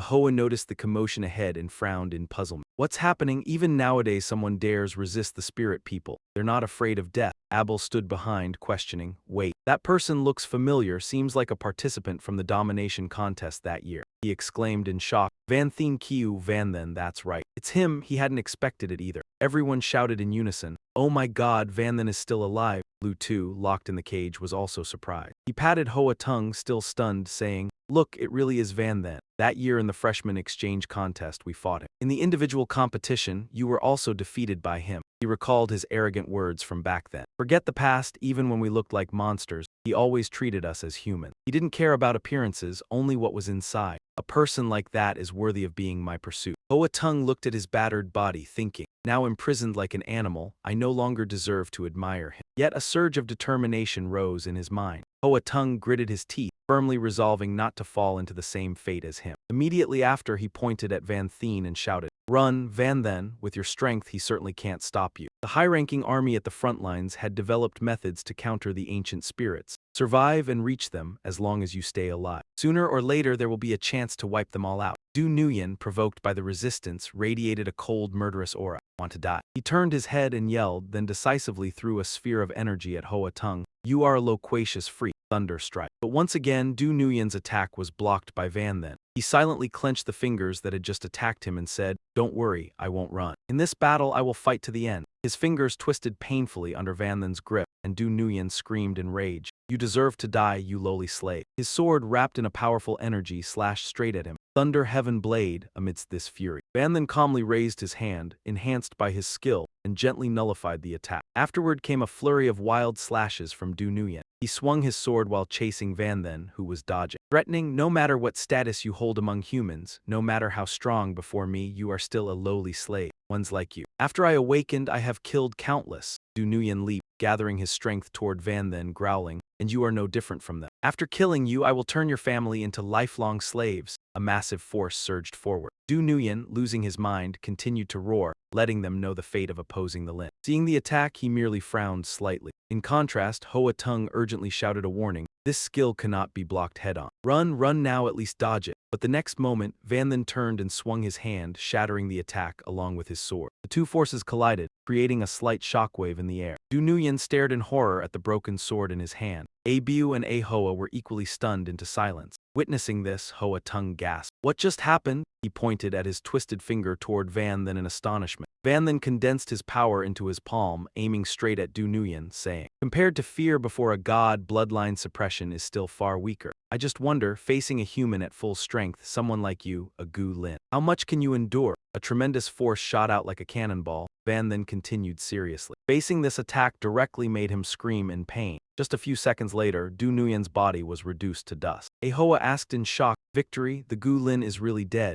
Abiu, scared and doubtful. A single strike killed him, not even a fragment of bone left. Donda glanced, casting a contemptuous look at him. It took so long to deal with a mid-level devil scum, Van Then arrogantly replied. I wanted to test his skill. He looked at his transformed arm and explained, You're a cricketer, so you might not feel it. Bloodline suppression against humans is indeed strong, even if he only has second-level power. It's enough to counter third-level, even fourth-level practitioners. Van Then stepped toward the carriage, saying, For humans, it's a disaster sweeping all in its path. Facing him, Abiu could only stammer, Why yes, Thien Kiu. The oppressive aura radiating from him carried angry questioning. What are you waiting for? The Gu Lin is dead. Why not open the cage and release them? Even if that Lin considers them freaks. You clearly know they are practitioners, they are human. Both knelt in fear. He helplessly said, Sorry, we dare not. If the city lord found out, we'd certainly be killed. Ahoa sobbed. Our families are still enslaved. Not everyone is like you, unafraid of the Gu Lin. Anger erupted. Van Then grabbed Abiu's collar and yelled, What kind of joke is this? The city lord isn't even here. What is there to fear? He stammered. I know, but I don't dare. Abiu weakly begged. Please don't make things hard for us. Another from behind gathered courage and said loudly, We dare not lie to the city lord. Everything here will be reported truthfully. By tomorrow at the latest, the city lord will send people to pursue. Van Thien Kiu, you must run. Donda clicked his tongue in contempt. A bunch of cowards. Weaklings, who knows what's been done to them to make them this terrified? He exhaled, explaining, Their fear is in their bones. Knees already bowed very hard to stand upright again. Van then waved his hand, cutting the prison cage. Looking at the imprisoned, he asked seriously, "What about you?" "Like them, I'm heading to Dongvan City." Van then thought if someone followed, it would help understand the situation. Liu Zai, trembling with fear, replied, Sorry, Van then. We fled from another city and were captured along the way. We dare not confront the Gulin anymore. Just want to escape, survive." He waved his hand in disappointment. "Then leave." Van then silently assessed them, though practitioners. Their spirit and pride were eroded, no fighting will left. A voice called, blocking his path. "No. I am different from those useless ones." A tongue, full of vigor, seriously proposed. Van then, teach me how to counter bloodline suppression. I want to fight with you. To wipe out the Gu Lin, Hoa Tung stood in front of the bowed crowd. He firmly told Van then, don't worry about those useless ones. Teach me how to resist bloodline suppression. I want to fight with you to kill all the Gu Lin. Someone with a monster bloodline blocked the way, speaking up. I want to learn the method to counter bloodline suppression. I want to join you in wiping out the Gu Lin. A person with a monster bloodline stepped forward, raising their voice. Yes, we are useless. We just want to survive, reluctantly seeking refuge and leaving the academy. Unexpectedly, we were intercepted by the ancient spirit halfway. He scanned those kneeling, thinking silently. Looking closer, these people seemed familiar, as if he had met them somewhere before. Van Shen recalled and blurted out. Remember now, among them is my opponent from the freshman exchange battle that year, from the heterogeneous tribe with monster bloodline. He looked straight at Hua Tsung and said, You are Madame Hua Tsung with black dragon blood, a very ruthless person. He frowned, angrily stamping and pointing at Van Shen, questioning, then finally realized, I recognized you from the first glance. Quickly help me relieve this bloodline oppression. Lead me to kill the Lin people. Van Shen decisively turned his head, coldly saying, no time. He calculated silently in his mind. Van Tang is still dangerous, there's no time to worry about others. Faced with his harsh refusal, Hua Tsung shouted urgently, if you don't help me, I will. Tears suddenly streamed down his face as he trembled, recounting. Van Shen, you surely know. 70 years ago, the game and reality merged. Players who chose the monster tribe completely transformed into monsters, possessing monster bloodlines and their descendants likewise. I have always despised my family, though they treated me well. Hua Tsung recalled his warm family and spoke in pain. But if 70 years ago they hadn't played the game and randomly chosen races, I wouldn't have been born with a monstrous form, enduring discrimination and bullying. Hua Tsung prostrated himself, pleading, Yet they are still my family, my parents, my grandparents. Are they to be treated as toys by the ancient spirit? They even joked them to death like dogs. He bowed deeply, earnestly begging, Van Shen, I don't ask for revenge through you, just give me the power to take revenge. His face drenched in tears and snot, Hua Tsung shouted earnestly, I am willing to pay any price. I beg you, please. The atmosphere suddenly became solemn. Faced with his sincerity, Van Shen finally agreed, much to Hua Tsung's joy. All right, I will help you. Van Shen reminded kindly, but my method is harsh, you will suffer much pain. He quickly expressed gratitude, fearing Van Shen would change his mind.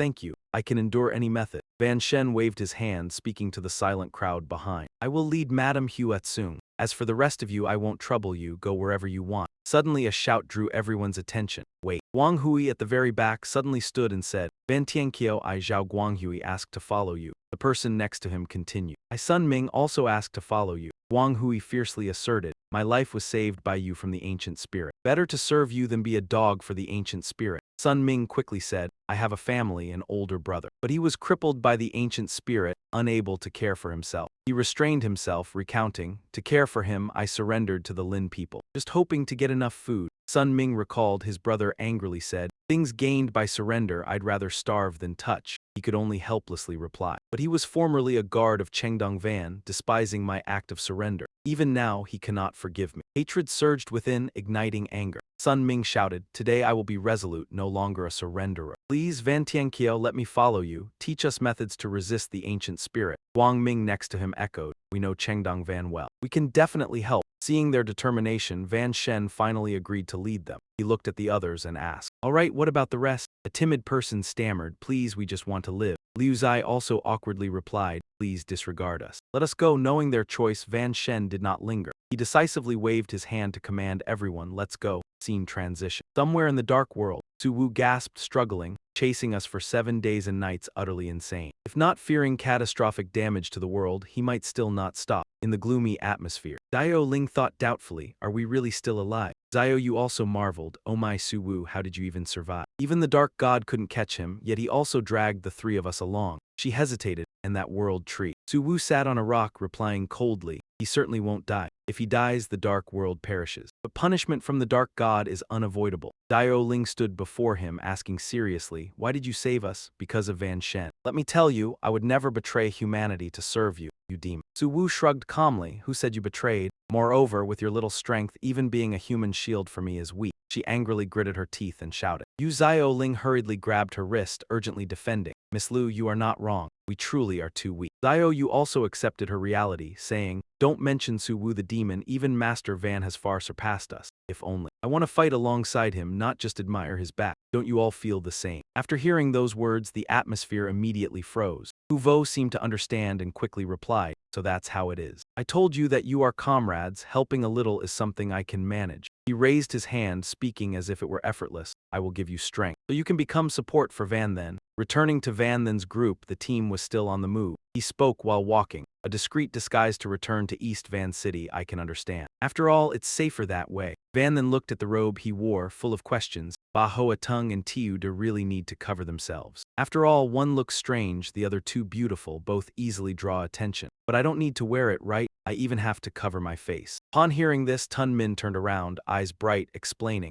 No, Van Thien Kiu, you completely don't understand your influence. Not to mention elsewhere, at least in East Van City, you are famous everywhere. He recalled Van Then's glorious feats and recounted them enthusiastically. In the global championship, you defeated the dark disciple Ando right before everyone's eyes. Before the whole world, inspiring faith in many. Many began to believe that even without relying on demons, humans alone could be strong enough. Even the military of the Xuan Long Nation conferred upon you the title Van Thien Kiu. Tun Min spoke with reverence and grandeur. The principal of East Van Academy, where you once studied, even erected a gilded statue of you in the city center, so people could admire your noble visage anytime. Even 3-year-old children knew you were East Van City's pride. He was so helpless he couldn't respond. The statue of Quang Hai beside him snorted sharply, reminding him, why did you mention the statue? Tun Min quickly covered his mouth, embarrassed, saying, sorry, I spoke carelessly. He quickly changed the subject. Quang Hai turned to ask Van Then, Van Thien Kiu, why are you returning to East Van City? Want to see your old home? He answered calmly. Just passing through, I want to use the city's teleportation array to reach Jiangnan University. My sister, Van Duong, should be there. Then he suddenly changed expression, stammering. Losing patience, Van then ordered, just say it straight. Quang Hai seriously warned that to prevent humans from escaping, the teleportation array is guarded by many Gu Ling Ren. Moreover, Jiangnan province has long completely fallen. Even with strong professors and a principal, Jiang University might not escape. Van then suddenly lunged forward, grabbed his collar, lifting him up, losing calm. What did you say? Quang Hai, frightened, rushed out. I'm not clear on the specifics. Perhaps the students were all led away by professors. Hoa Tung then spoke. Van then, when I was escorted, I saw Gu Ling Ren chasing a group of professionals. They were fleeing toward East Van City and were likely captured. Among them was one of your teammates from that 5-person match. He recalled the scene of chase, saying, that young female Taoist stood out. If found, she will know the situation at Jiang University. The group continued their journey. Van then thought seriously. The team match, the young Taoist girl, he silently searched his memory for essential. Van then recalled Than Lin's performances, thinking, Yeep Than Lin, right? Many years have passed, I wonder what happened to my old teammates. Hoa Tung seriously voiced his speculation. Before the Gu Ling Ren appeared and the race retreated due to internal chaos, frontline students had already returned to the academy. So she must have left the university for the south and likely knows your sister's whereabouts. He frowned, issuing orders coldly. Accelerate, we must reach East Van City before dark. Save Yeep Than Lin first. Scene change, East Van City. Formerly East Van City, Wang Cheng sat cross-legged on a chair, observing the gaunt survivors beside Dak Yijiang. Family order, work properly. At month's end, each of your households gets an extra pound. Otherwise, you know the consequences. Although starving, the two had to straighten their backs under his intimidation, replying, yes, yes, Wang Er. Wang Er looked at Van Then's approaching group, smiling slyly, amused. Oh ho, the fat cent has arrived. Tun Lin glanced at him, awkwardly speaking. Van Thien Kiu, do you have any gold or props that look eye-catching? Lend me one, give a small bribe to the Gu Ling Ren guarding the gate, and we'll get in. Van then coldly glanced at him, asking, I'm just going home for a trip. Why rely on him to let me through? Tun Min awkwardly replied, but he calmly stepped forward, asserting, let's go. Today East Van City will return to human hands. Wang Er, seeing Van Then's attitude, angrily shouted, you brat, where are you from? Don't you know the city laws? To enter, you must respectfully offer a bit to me, the Gu Ling Ren here, or else you become slaves. He glanced at the aura emanating from him. The Van Chuang breath surged. Van then thought yellow as expected. This is the second person. Previously in the chaotic time stream, the yellow aura I sensed came from a Gu Ling Ren. He closed his eyes, using his skills to sense the surrounding. Inside the city, there were 127 streams of golden energy, corresponding to 127 ancient spirit beings. Yet they occupied the entire East Yun city, leaving traces of magical power. Seeing Van Shen remain silent, Wang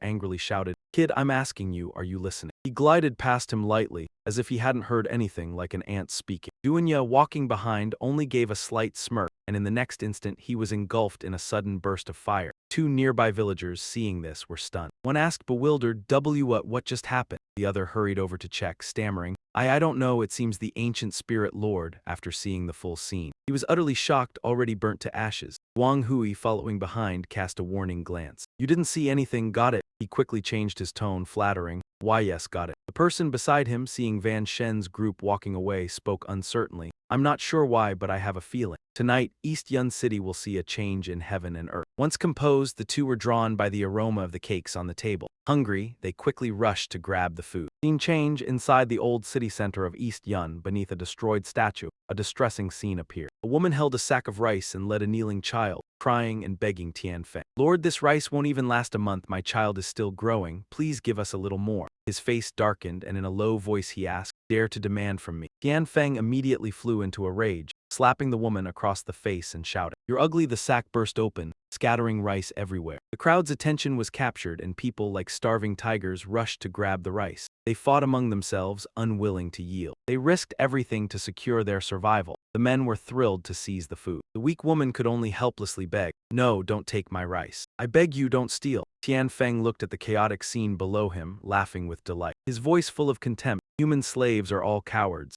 Yitong ground his teeth angrily. "Disgraceful," Dunya also sighed. "Even among demon tribes, few treated humans this way." Wang Hui, accustomed, calmly explained, "This is the reality of East Yun City. The roads and signal carvings were destroyed. Granaries and farmland were controlled by ancient spirit beings. They even sought to overthrow East Yun, rebuilding it to their own design." Seeing the chaos, he sighed, "And morality and civilization, they're merely products of the peaceful era. Once survival is threatened, all collapses." Looking at the fully destroyed statue, Guang Hui shyly said, "Even a symbol of glory is now." Van Shen's expression darkened upon hearing this. Suddenly, a loud shout pulled him back to reality. "What are you still standing there for? Move!" The people in front of Van Shen were being escorted in chains. Beside them, a Lin human kept shouting orders. "Think you're something, believe it, I'll break your legs." He surveyed the group, thinking, what is this again? Could it be an illusion? Some looked familiar. Zunming, noticing his curiosity, quickly explained, "They're just a few stubborn practitioners who refuse to yield. I used to be one of them." Observing the grim atmosphere, he said in frustration, "After taking East Yun, the ancient spirit beings imprisoned valuable stubborn ones. Besides daily labor, they occasionally parade them to trample their honor and force submission." Liu Yuan suddenly turned, exclaiming in surprise,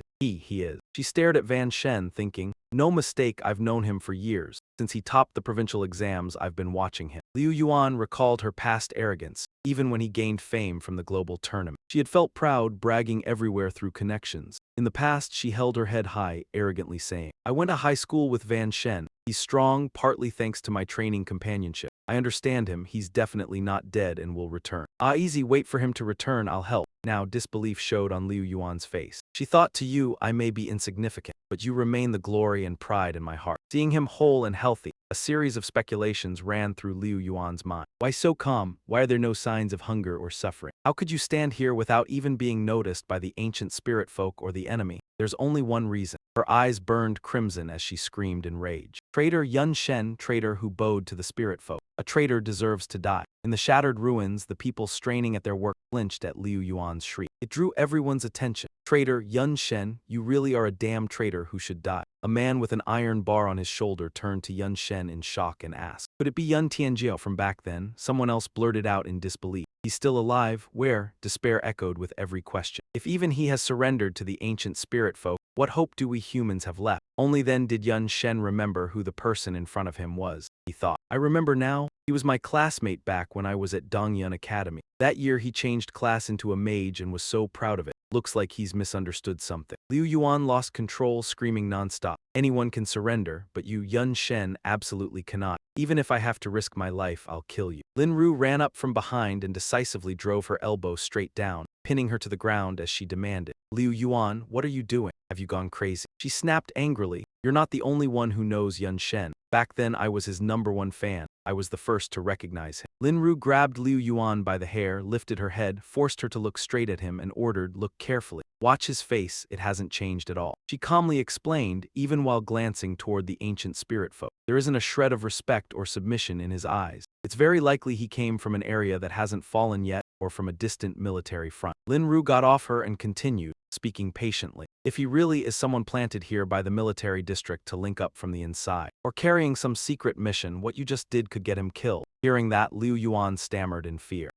Then I've made a serious mistake. Tian Feng appeared from nowhere, wagging a hand as he said arrogantly. Yun Shen, so he's that Yun Tianjiao, or whatever. Nonsense. A lowly slave thinks he deserves the title Heaven's Chosen. If that brat dares come to Dongyun City, I'll slap him to death in one hit. Kill him. The city lord will be delighted. Ngan Van grabbed her hair and lifted her again, smiling dangerously before asking, which one of you is Van Shen? You seem to hate him a lot, so tell me. I can help you reduce your sentence, even return your freedom. Liao Yuan turned his head without courtesy and spat directly into his face. Freedom, my foot. You actually believe the nonsense I just said. Van Shen disappeared 3 years ago. How could he possibly come to Dongvan City? Looking at her achievement, she said with satisfaction, even if he really came, there's no way I'd tell a stupid Gu Lin man like you. Ngan Van charged straight at Liao Yuan in a fury, shouting, tired of life, huh? But before his hand could reach her, a fire suddenly shot out from somewhere, blazing fiercely. The flames quickly erupted. The fire engulfed Ngan Van's entire body, leaving him to scream in pain. 2 subordinates standing behind watched in shock. What's happening? One of them exclaimed in surprise. The fire is terrifying, it hides a power I can't comprehend. Then both shouted in unison. An ambush, Van Shen impatiently threw off the mask and cloak. He complained, camouflage, conceal yourself. It was clearly unnecessary now. Killing all the Gu Lin men could solve everything. Liao Yuan exclaimed in admiration, my god, he's as strong as ever. Lam Nhu was moved to tears, marveling, exactly like back then, as if invincible in the world. Tian Feng's subordinates buzzed with excitement, and one affirmed, that kid looks exactly like the statue before it was destroyed. It really is Van Shen. Another calmer turned and instructed, it's nothing, that fire just now was his sneaky trick. As long as he's human. Under the bloodline suppression, he would be crushed to death by us. Van Shen calmly ordered, Ba Hoatsung, Zhao Guanghui, Sun Ming, go wipe them out. Hoatsung, now released from restraint, erupted with joy and charged first. He laughed loudly. I've been waiting for you to say that. Wang Hui stood behind, trembling, stammering.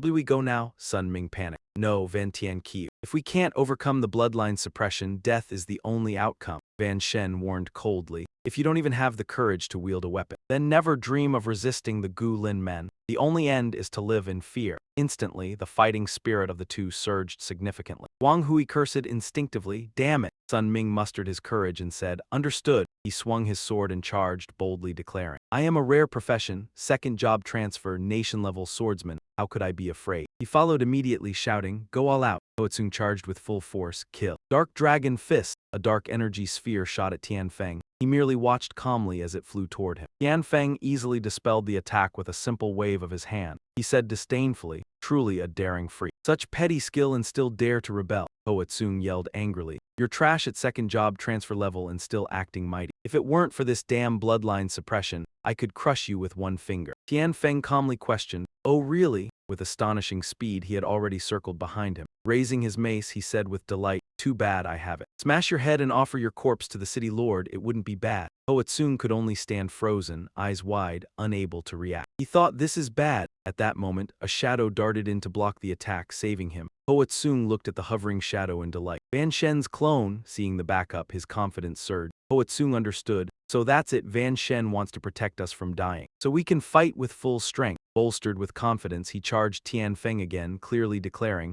then I won't hold back. Let's charge. Observing the chaotic battle, Van Shen calculated internally. The best way to overcome fear is to fight even instinctual fear. Watching the group fight desperately, he recalled, back then I couldn't overcome divine fear because the opponent was too strong. Too strong to even fight. But the current situation is different. As long as I keep them from being defeated, giving them enough time to fight, they can break the bloodline suppression themselves. Civilians nearby, seeing the tense situation, screamed in panic. The group shouted, run, there's a fight. The city lord won't stand by. Van Shen's finished. If we don't run, we'll be implicated and die too. A helpless woman watched her food trampled, begging in vain, "No, don't step on my rice, don't step on my rice." Suddenly, a hand stopped her. Donda grabbed the woman's hand, gave her an object, and said, "Don't pick anymore. Take this spatial demon stone, place your hand on its surface, and you can sense the space inside. The food inside is enough to feed you for years." The frail woman took the demon stone in confusion. She glanced coldly at Van Shen and explained, "He told me to give it to you. Even if he didn't say, I would do it." The woman gratefully looked at Donda. Thank you, but you and Van Tian Qiu must also be careful. With such commotion, the city lord's guards will arrive quickly." She smiled faintly and replied, "So what if the guards come?" Seeing his imposing presence, Donda affirmed, "At least here in Dongvan City. Vanshan is the sky itself." In the vast square at the center of the old city of Dongyun, a group of people had rushed into battle, creating a chaotic scene. Dust and smoke filled the air.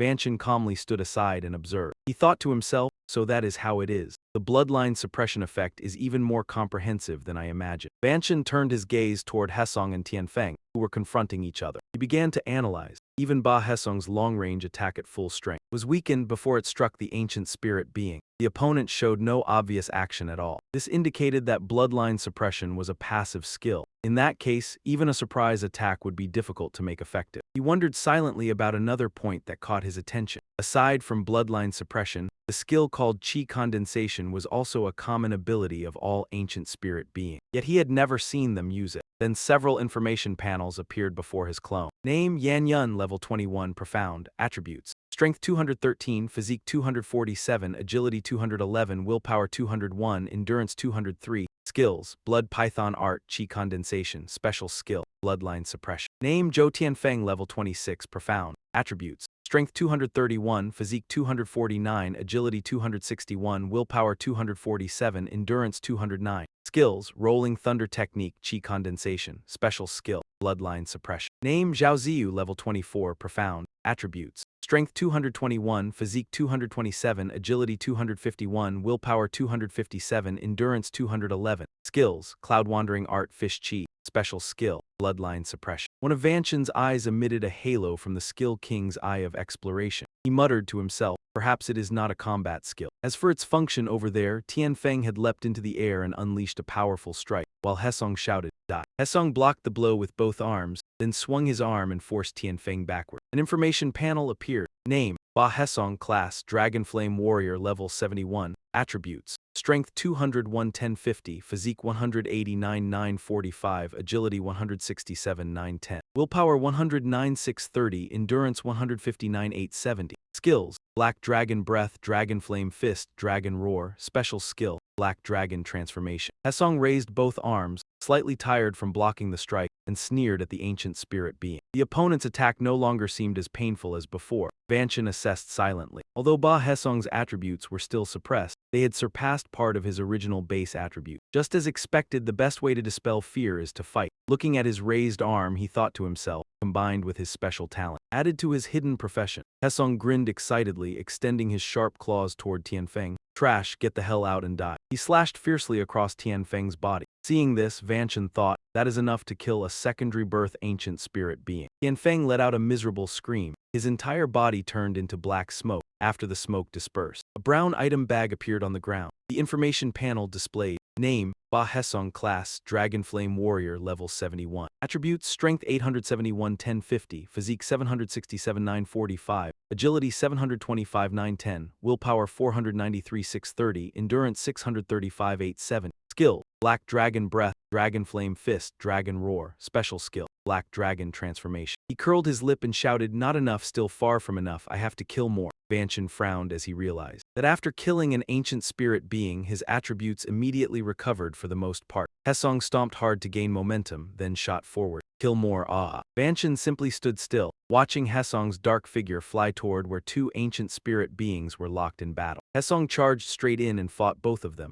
No one knew how much time had passed. In the distance on the ground, another brown item bag appeared. Vanshan's boots stepped closer. He wondered, did something drop? Squatting down, he picked up the item bag and thought, those two spirit beings were killed too thoroughly. I am afraid even their items may have been accidentally destroyed. Vanshan's eyes emitted a halo as he slowly examined the bag's information. It seemed to be a special storage space of the ancient spirit being. The effect was similar to the spatial magic stones of the demonic insects. The information panel also displayed the item bag type B. Effect: integrated storage space of 10 cubic meters can store items. Note: cannot store living beings. Next, Vanshan saw that the bag contained items such as liquor note, crafted by humans, excessive drinking causes intoxication. Food note, crafted by humans, eating small portions divided into meals is beneficial to health. Great blade Yuan Slayer note, crafted by ancient spirit beings. After millions of years, it had decayed and could not be used. He took the Yuan Slayer great blade out of the bag. Staring at it, he muttered, 5 million years. This weapon has been preserved since 5 million years ago until now. Vanshan gazed at the blade and thought, before Tiantu Yuan died. He once said he was an awakened. The ancient spirit beings also claimed to be the ancestors of humanity. Could it be that the ancient spirit beings are actually humans from millions of years ago? Meeting the air, it turned to ashes.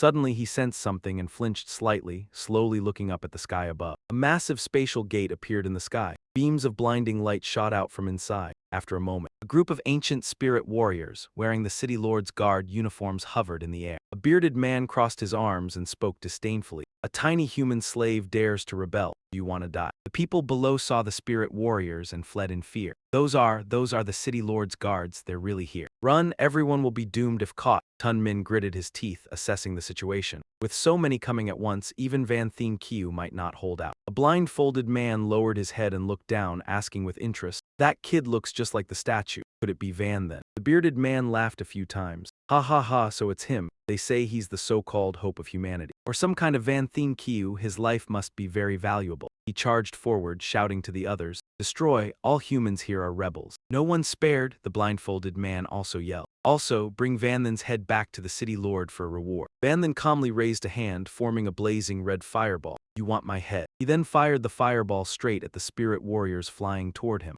"Then take your lives in exchange." While the blindfolded man was still stunned, Van Then's fireball shot like lightning, stopping just millimeters from his face. Finally, an enormous explosion occurred. The sky was engulfed in red and yellow flames, inside which black silhouettes were continuously burned. They screamed in pain as the flames subsided. The charred bodies of several spirit warriors were revealed, now reduced to blackened skeleton. A woman covering her mouth stood frozen. "Dead, they're dead." A nearby man also gaped in astonishment. So many spirit warriors in just an instant. He couldn't believe what had happened before his eyes. He widened his eyes and said, "Burned to ashes." The man was bewildered, only able to glare and ask, How is this possible? Am I dreaming? Weren't spirit warriors supposed to suppress bloodline powers, leaving those with professions vulnerable? Could it be that Van Thien Kiu isn't one of them?" Seizing the moment, a surviving guard quickly turned to flee. Hun Min noticed and shouted urgently, "It's not good, Van Thien Kiu. He's trying to escape. I can't catch him." Van then raised a hand, forming a fireball aimed at the guard, saying, "He won't escape." But before he could act, Tu and Dan suddenly charged from nowhere, hitting the guard hard and knocking him to the ground. He rested his hammer on his shoulder, straddling the guard, his tone filled with deadly intent. "And you still want to run at this point?" "No chance." The guard took the hit, tears and snot streaming. Van then asked curiously, "Who's that?" Thinking silently, he realized he was like him, unaffected by bloodline suppression. Cam Sin and a woman approached. He had his hands in his pockets, smiling. "Van then, long time no see. You're alive." Truly a relief. Van then, standing beside Donda, was slightly stunned, unconsciously calling out, "Teacher Tan." Countless past memories flashed through Van Then's mind. A month had passed like many years. The advice from Teacher Tan about changing professions still felt vivid. He bowed his head, thinking, though our views differed, without doubt, Teacher Tan was looking out for my future. Van then looked up and called, "Teacher Tan,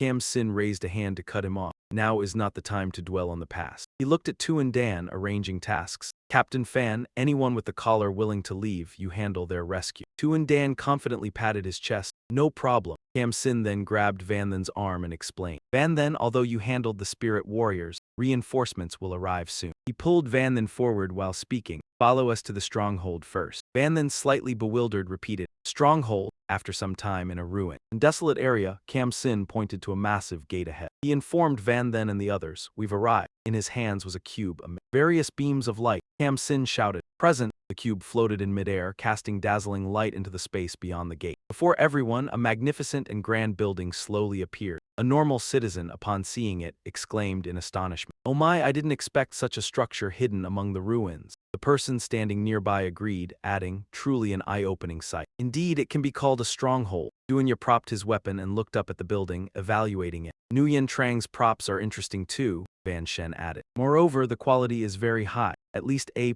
level to achieve this effect. He thought to himself if he didn't use the sublimation fusion skill, he couldn't perceive the foundation. Van Shen looked toward Cam Sin and continued commenting. Furthermore, the house is disguised too, also in a level architectural prop. You can't tell at first glance. Master Tan's execution is quite solid, he bowed in acknowledgement. Solid is just the legacy left by others. Suddenly, Tun Min pointed at Cam Sin and loudly concluded, as expected. After all, the battle back then affected the entire area. I anticipated your identities. You are guerrilla fighters, he began to recount. After the ancient Flow people failed at Dongvan City, some surviving elders spontaneously organized themselves, calling themselves guerrilla fighters, following the principle of hit and retreat. They ambushed, harassed, and plundered the ancient Flow people. Although minor, it was enough to give the city lord a headache. Huang Hai also spoke. As far as I know, guerrilla fighters are extremely cautious, rarely rescuing anyone proactively. After all, rescuing the wrong person, a traitor, means facing destruction. Cam Sin calmly pushed his glasses up, admitting to both. Exactly, so my saving you was entirely out of respect for Van Shen. He looked at Van Shen and affirmed with a smile, that kid has always been cautious. With his knowledge, he's trustworthy.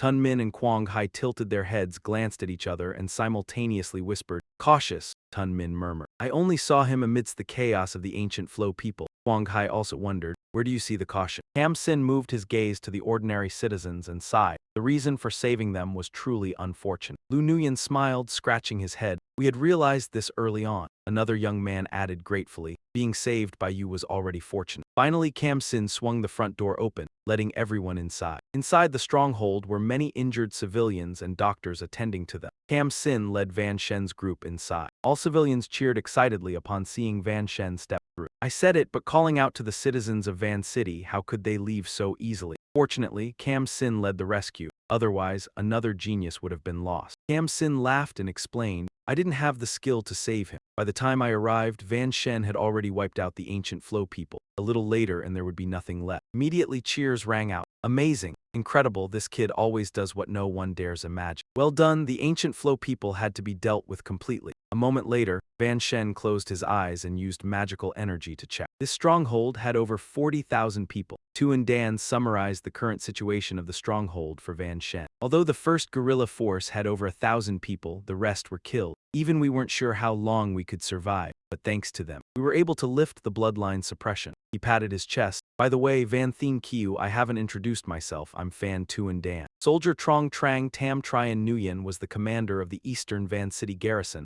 now joined the guerrilla fighters. Tu and Dan folded his arms. He looked up and laughed. When Dong Van City was ambushed by beasts, I met you once. But you hurried to save Mui Mui and left quickly. You probably don't remember me. Van Shen scratched his head. My apologies. Then Tu and Dan quickly crossed his legs and sat on the ground. Priority seats for the wounded. If you don't mind, sit with me on the ground. Van Shen comfortably sat and replied, all right. Tu and Dan's expression was serious. You probably know the best way to lift the bloodline suppression is through combat. We discovered that through successive battle. Of course, direct confrontation isn't necessary. Even defeating a single ancient Flow person thoroughly can lift it, but capturing one is not easy. You know, Dongvan City is only level 3. Most novices rotate once or twice. Under bloodline suppression, fighting an ancient Flow person is like risking your life, yet they still advance. Although each could only hold an ancient Flow person for a few seconds, Tu and Dan recalled that battle. We sacrificed our strength. The Heart Transmitter and Dong Van Academy principal were your mentors, plus 400 novices. Only then could we capture a level 31 ancient Flow person for days. That's how everyone lifted the bloodline suppression. Cam Sin, sitting nearby, added. In fact, this stronghold and Nguyen Trang's props are legacies of the principal.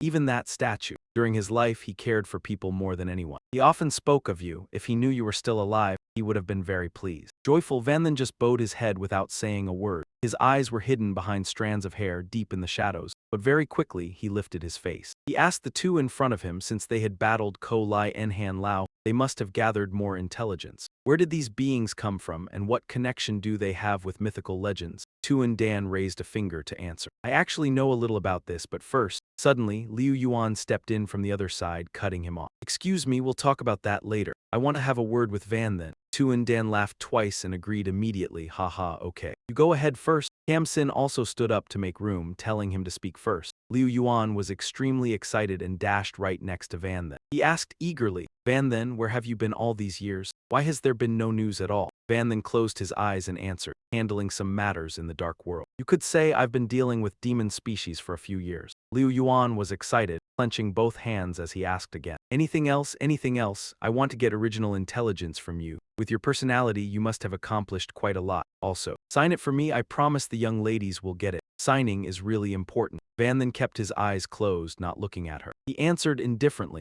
You interrupt official matters just to ask these things? That can wait, I have more important matters to attend to. Before he finished speaking, he seemed to sense something strange and suddenly widened his eyes.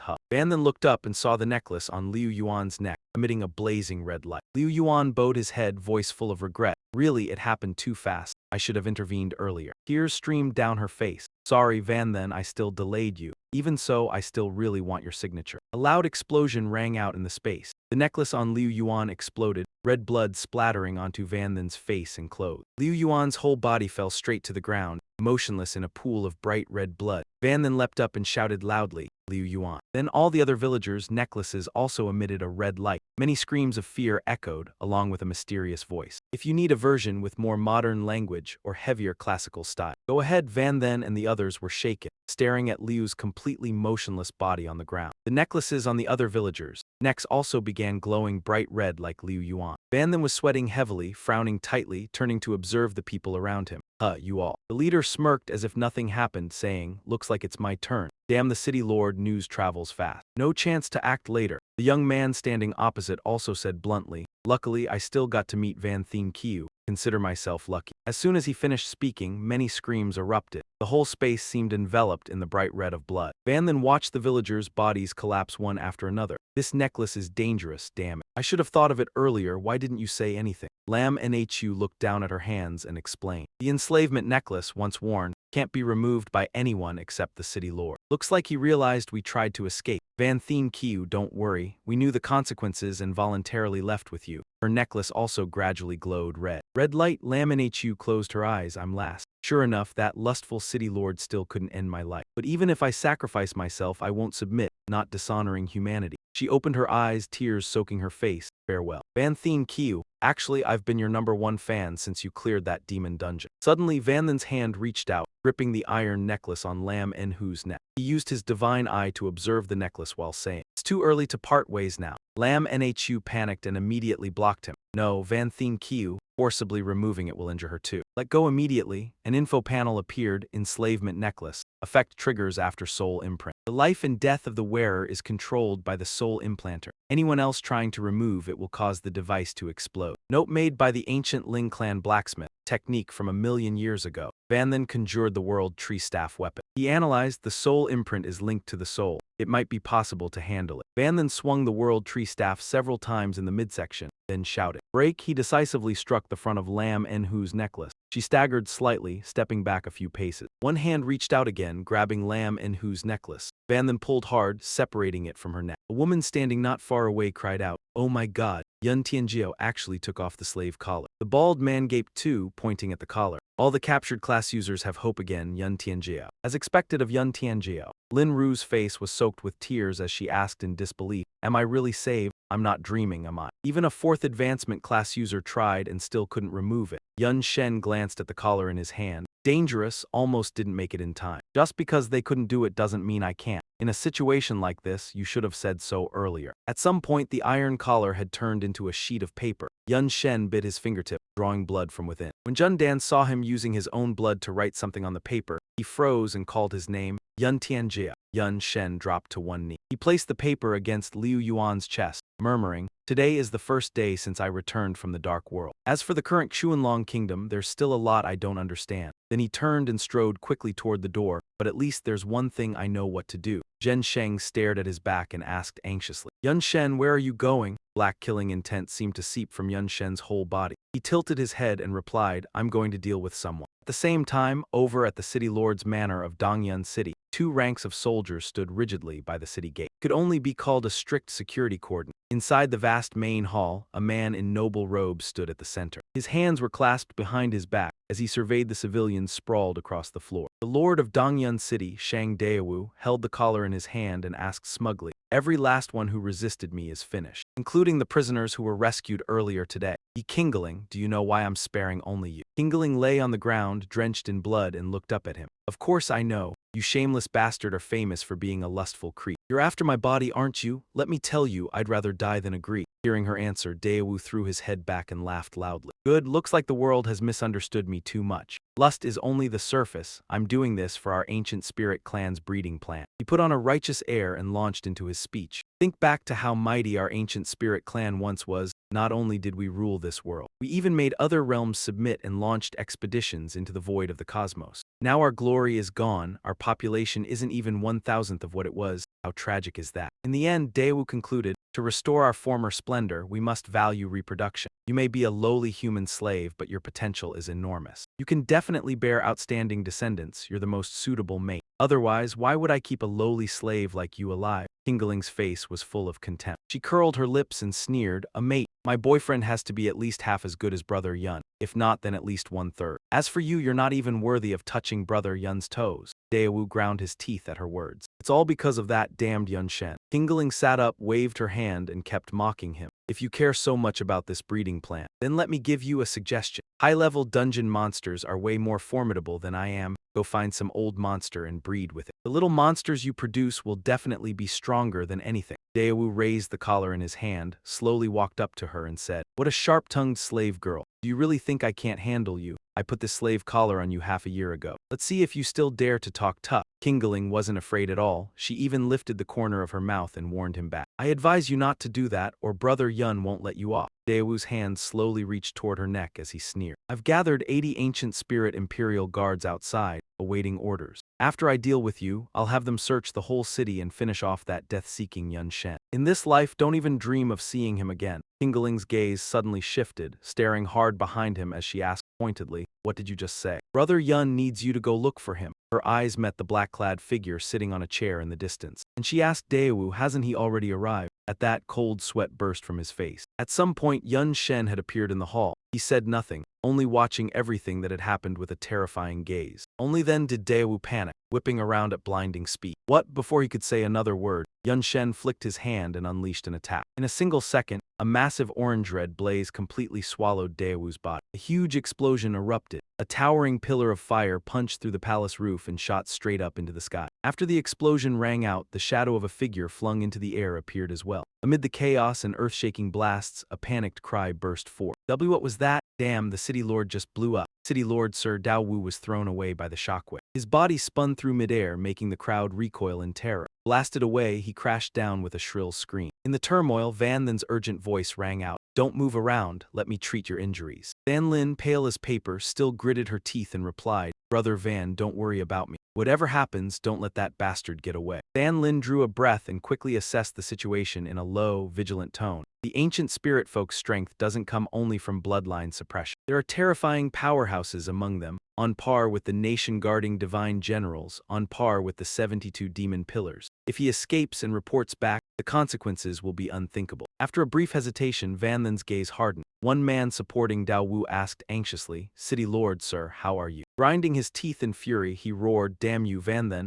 If he hadn't ambushed me, how could I possibly? Then someone noticed something above was missing. Before they could react, another shout rang out. City Lord, sir, someone else is falling down again. Hearing that, Daewoo panicked. What? That figure landed lightly, as if walking on air. Van Lin stepped forward calmly, the dust and smoke around him gradually dispersing. Only 3 evolutions in, and he'd suffered nothing but superficial scratches. A surge of doubt rose as he checked his own power again. That's not right. Every fire aspect strike he used now carried the source flame. At that man's level, even if he didn't die, he should have been crippled. Could it be information was popping up in batches as if read directly from an invisible interface? Name, Daewoo, race, spirit folk variant. Level 82. Lightning 1735, Constitution 1720, Speed 1685 1810, Defense 1625. Skills: Thunder Soldier Art, Blood Slaughter Technique. Soul Manifestation, Soul Mark, Chi Condensation. Special Skill, Bloodline Suppression. Right after that, Van Lin's information was displayed in full as well. Bloodline Suppression.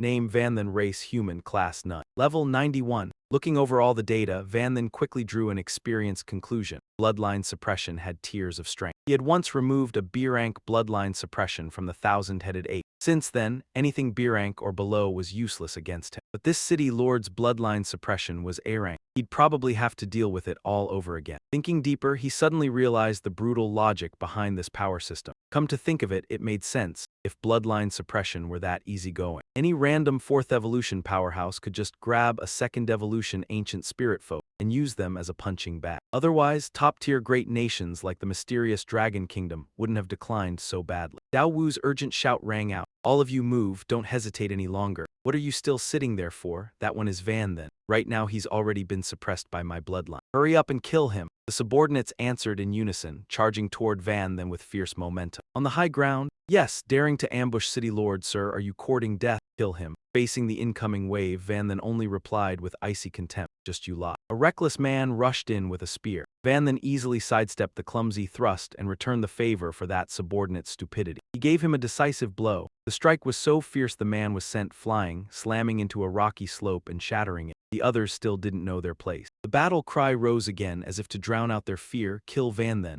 Power erupted in an instant. A fusion technique, blood chi specialist and brute fighter shoulder to shoulder. The move was unleashed with savage momentum, mad blood impact. A rain of flaming stones crashed down on the subordinates, and shrill screams echoed through the air. A rapid voice called for a change in tactics to avoid needless losses. That Van then is absurdly tough. Don't go head-on with him in close combat. Use ranged attacks. A cold shout rang out across the battlefield. Dai, take this from behind. Van then raised his hand. With a single motion, he swiftly formed an advanced seal, an unparalleled mage hand sign art. The hand seal shot forward to counterattack. The turn of events caught many completely off guard. What? Van then's gigantic hand, in the blink of an eye, grabbed the entire group. He hurled them straight into the subordinates standing guard around Dao Wu. Terror flooded their faces as they realized it, but it was already too late. Monster, that guy is a real monster. Dao Wu's silhouette burst out from the smoke and dust. He roared in rage, not bothering to hide his disdain for his useless men. Bunch of trash, you can't even deal with a human slave I'm suppressing with bloodline power. Fine, this city lord will do it himself. A technique wreathed in terrifying lightning radiance was unleashed. Lu Lin didn't even have time to react. Immediately after, Dao Wu's eyes widened as if he'd seen something, utter disbelief. Better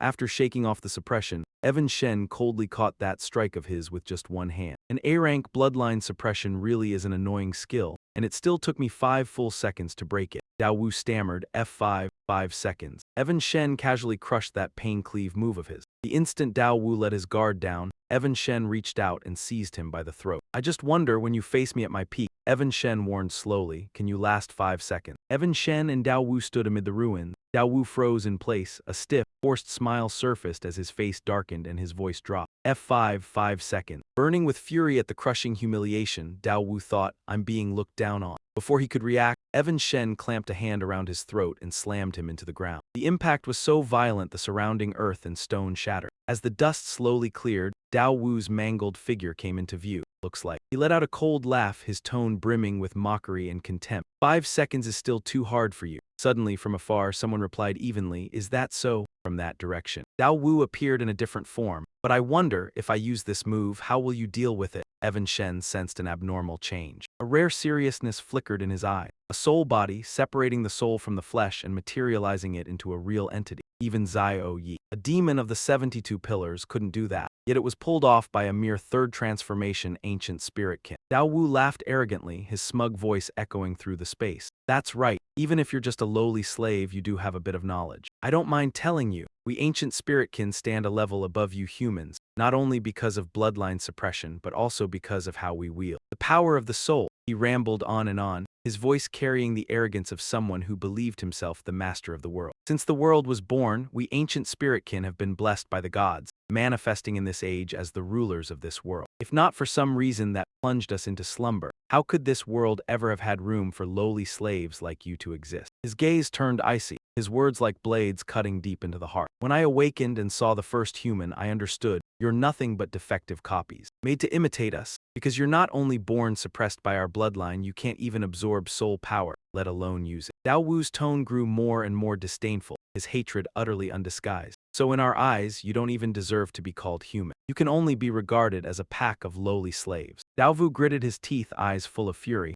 Yet your slaves dared to seize this world while we slept. This alone was enough to make us the ancient spirit beings, so enraged that we would enslave you until death. Yun Shen listened quietly. Then he calmly replied, his voice carrying a trace of cold sarcasm. So this is the reason you consider yourselves noble. But I notice other ancient spirit beings are not like you. They cannot manifest their souls this way. How can you claim to use soul power? Daovu slowly recounted everything. It was not that they couldn't, but that they chose a different path, much like humans do. We ancient spirit beings are born with various innate talents. He snorted coldly, quickly explaining with confidence, for example, controlling thunder, controlling fire flames, refining tools. Each chooses a cultivation path suited to their own talent. His voice was full of pride. My talent is a powerful soul, so I focus on cultivating the soul, which is why I have reached this level. Someone like me, mastering the use of soul power, is extremely rare even among ancient spirit beings. The physical body cannot touch the soul nor harm it. Once my soul manifests, I am invincible. Daovu lunged straight at Yun Shen, murderous intent unhidden. You lowly slave, open your eyes and watch as I erase your soul. As he finished speaking, Yun Shen struck, shattering Daovu's soul-formed arm. Caught off guard, Daovu screamed in pain, his voice filled with terror. Damn it, what did you do? Yun Shen answered calmly, his voice cold and absolutely certain. The soul body that thought itself unbeatable before was reduced by my attack to just a hand. I wonder if your soul, an ancient spirit being, could withstand another strike, his sharp gaze and rising killing intent emphasizing each word. He swiftly delivered another blow. Could anyone endure it better than him? Yun Shen's brows furrowed. Daovu panicked and begged, his voice trembling, all initial arrogance gone. Don't hit me. Fear of death nearly broke him, his screams echoed pitifully. I'm going to die, truly going to die. After Daovu merged his soul form back into his body, he hurriedly bowed his head, speaking in a humiliatingly pleading tone. Slave, no, master, Yun Shen master, I surrender, please don't hit me. I do not want to die. He frantically offered everything he had, hoping to buy a glimmer of light. I am willing to give all I have accumulated, begging for your mercy. Yun Shen looked at Daovu and took the items from his hand. His voice slow, then let's see if your life is worth it. Another watched, unwilling to witness this. Master, you are a noble ancient spirit being, so how can you bow to lowly humans? Zhang Yuan gritted his teeth, eyes filled with hatred. Damn it, you've embarrassed our ancient spirit beings, traitor. We will report all of this above. You will be buried with Yun Shen. Go. From above, massive crystal stones suddenly fell. The stones blocked any escape route. From the largest stone, a figure stepped out, voice icy. That person had already given me orders. Killing intent spread, Duanya's words sounded like a verdict. Today, none of you will escape. The remaining subordinates who tried to flee panicked and knelt repeatedly, begging. Damn it, I surrender, I also surrender, don't kill me. Footsteps echoed. The familiar voice of Cam Sin came from behind. With concern, Yun Shen, don't get agitated. Dealing with ancient spirit beings requires long-term planning. The city master is not as simple as people think. Even if our forces give all they have to help you. The battlefield gradually fell silent. Cam Sin stood frozen. This is, he shouted in astonishment. Everything is resolved already. Yun Shen turned, smiling faintly, still holding the fruit of the tyrant flower. You've arrived. The fruit of the tyrant flower, once eaten, permanently increases 15 intelligence, 5 agility. The people behind, stunned for a second, eyes filled with awe and excitement. My God, even the city master was defeated by Yun Shen. Just how strong is this kid? Yun Tian Cairo is truly our Yun Tian Cairo. Humanity has hope. Cam Sin stepped forward, voice full of regret. Sorry, Yun Shen, you are too fast. We gave our all to chase you. In the end, it still couldn't help you. Yun Shen smiled lightly, his voice gentler than before. It's okay, Teacher Tan. You arriving here is already a joy. Moreover, there are many things ahead that will need your help. He spoke slowly. My old teammate Deep Than Lin is still in the city master's mansion. Although I treated her injuries, further recovery will require your care. Additionally, there were other humans being held captive who also needed your help to rescue. After all, Dongvan City is too large for me to handle alone. And Xin immediately replied, her voice firm, leave it to us. From today, Dongvan City can be considered fully liberated. Van Shen nodded, sorry to trouble Master Tan. As for those Gulin captives and handling this guy, leave it to me. A cold smile appeared at the corner of his mouth. He had just come up with a good idea. That night, Kenzin immediately spread the news. Van Shen arrived, the city lord was defeated, and the Gu Lin clan was captured throughout Dongvan City. At first, the people couldn't believe it until they saw the detention video of the Lin Ren. In just one night, Dongvan City was liberated. Humanity within the city was finally free. No longer oppressed, the food reserves held by Gu Lin were open. The whole city celebrated, people rejoicing all night. Of course, quite a few took the opportunity to carry food and flee during the night. In their eyes, peace was only temporary. They wanted to find a safer place. Even though Jai Jun did not stop them, they left as they wished. The food reserves held by Gu Lin were opened, and the city celebrated, people rejoicing all night. Of course, quite a few took the opportunity to carry food and flee during the night. Elsewhere, heart-rending screams echoed. Dao Wu was tightly bound, trembling in pain, his cries mixed with resentment. "Damn it, sparing my life means I still have value, so why torment me like this?" "Why?" Duanya stood to the side, his voice cold but with a cruel smile, not hiding it at all. "It proves that being beaten is your value. Keep screaming. Before I was tortured the same way by that bastard." She looked at Dao Wu enduring it, thoughts forming in her mind. Like a low-level being, one night of this is enough for him to get what he wants. Skill notifications appeared in succession, each line confirming, skill acquired. Soul seal, skill acquired, blood kill technique. Van Shen exhaled slightly, feeling more relaxed as he reviewed all the loot just obtained. After one night of interrogation and looting, all needed skills were obtained. Even the ones he didn't want were there, but having extra skills did no harm. Getting a few extra skills is still good. His eyes rested on Dao Wu and he snapped his fingers. As for how to use these skills, Dao Wu was released, sighing in relief, finally done. Before he could rest, Van Shen handed him an item. He handed Dao Wu an iron chain necklace and made him wear it. Disdain and scheming filled his mind, a sinister smile forming. "Fine, I'll wear it. The slave collar is a precious item created by our Gu Lin clan. To use it, it must be combined with the soul seal. This foolish slave probably thinks just wearing it will work." He silently plotted, waiting for a chance to flip the situation. He would pretend to be enslaved. When they were careless, he would try to escape. If only he could save the ancient Emperor Dong. Killing this guy would be as easy as flipping one's hand. However, before the thought even finished, his body was suddenly tightened, and a sense of despair surged. The collar activated. How is this possible? That's a power only Gu Lin of Earth level or higher can use. Van Shen looked at him, voice calm as if stating the obvious. "You mean the soul seal? As long as it's not an innate skill. I can seize it. Now that you understand your situation, quickly reveal all information about the Gu Lin clan. Otherwise, you know the consequences." His last will collapse. Dao Wu trembled, it's over, truly cornered. He hastily lowered his head, voice panicked and terrified. "Speak, I'll speak. What do you want to know?" "Ah no, if it's everything, I'll start from the basics." He took a deep breath, trying to organize his memories and knowledge. Like your humans, our Gu Lin clan is also ranked. From strongest to weakest, Emperor, Heaven, Earth, Mysterious, Yellow. Corresponding to your system, Guardian General, 4th rank, 3rd rank, 2nd rank, 1st rank. Dao Wu continued recounting ancient history. His voice carried the pride embedded in his bloodline. Since the creation of heaven and earth, the world formed by the gods, our Gu Lin clan appeared simultaneously. We followed the gods to conquer the universe, annihilating mighty enemies. Van Shen sneered, his words dripping with disdain. "Relying on your strength to help the gods conquer, how useful could you really be?" Dao Wu glanced at Van Shen and continued, revealing the true role of the Gu Lin. "Of course, we weren't worthy. Those who fought directly with the gods were all formless beings. Weirdly deformed, they had their own worlds. We mainly handled the monsters in our world." Yes, his voice was steady. "For example, the so-called dungeon monsters you mentioned, like goblins, orcs, zombies, etc. They are all descendants of prisoners we captured from other worlds, evolved over thousands of years."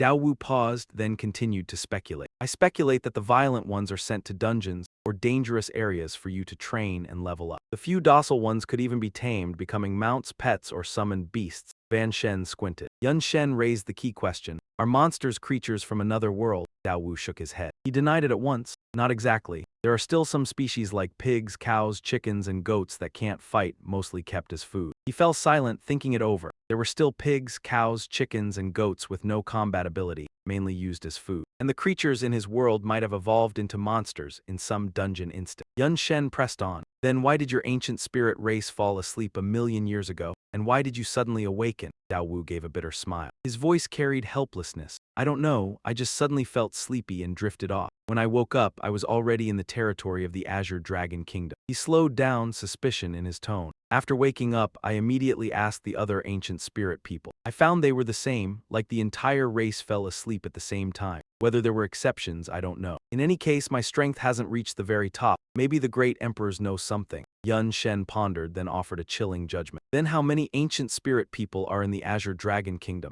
How many emperor-level beings are there? Looks like the disaster didn't strike only the Azure Dragon Kingdom, but the entire human world." Dao Wu answered quickly, no longer hiding anything. "Roughly about 700,000. As for the number of great emperors, I'm not sure. At most, I'd guess 4, called the 4 cardinal ancient emperors." He gave a cold laugh. "Compared to nearly 10 billion humans, that was pitifully few." Yun Shen repeated the number softly, a deep, distant thought flashing in his eyes. Compared to nearly 10 billion humans, it was indeed far too few. Dao Wu immediately corrected him, his voice tinged with heavy emotion. No, there had to be a billion. It all began with a great war. Also, Lord Yunshen, I think you've misunderstood. In that era, humanity wasn't only the ancient spirit race, we were just one kind of people among many. He lowered his voice, stressing the root of every tragedy. The other peoples included angels, ancient giants, primal beast folk, and so on. Each race had its own territory. In the end, they all fell into the same deep slumber as we did. What is now the Azure Dragon Kingdom was the ancient spirit territory 1,000,000 years ago. As he spoke of the age when gods ruled, his voice grew distant. Where the other races awakened should also be within their former territory. Back then, the god gathered all the races of the world and waged conquest across the cosmos, annihilating worlds one by one. Each victory made our world grow stronger. Creatures and resources became ever more abundant, strengthening all the races and making the next war easier. Dao Wu's voice sank as he reached the fateful turning point. Just when we thought we would always win, an enemy we'd never seen before appeared. They called themselves the Dark Fiends from the Dark World, led by a powerful dark god. They too emerged from the chaos of countless worlds. Their strength was no less than ours. Each word he spoke felt like a stone.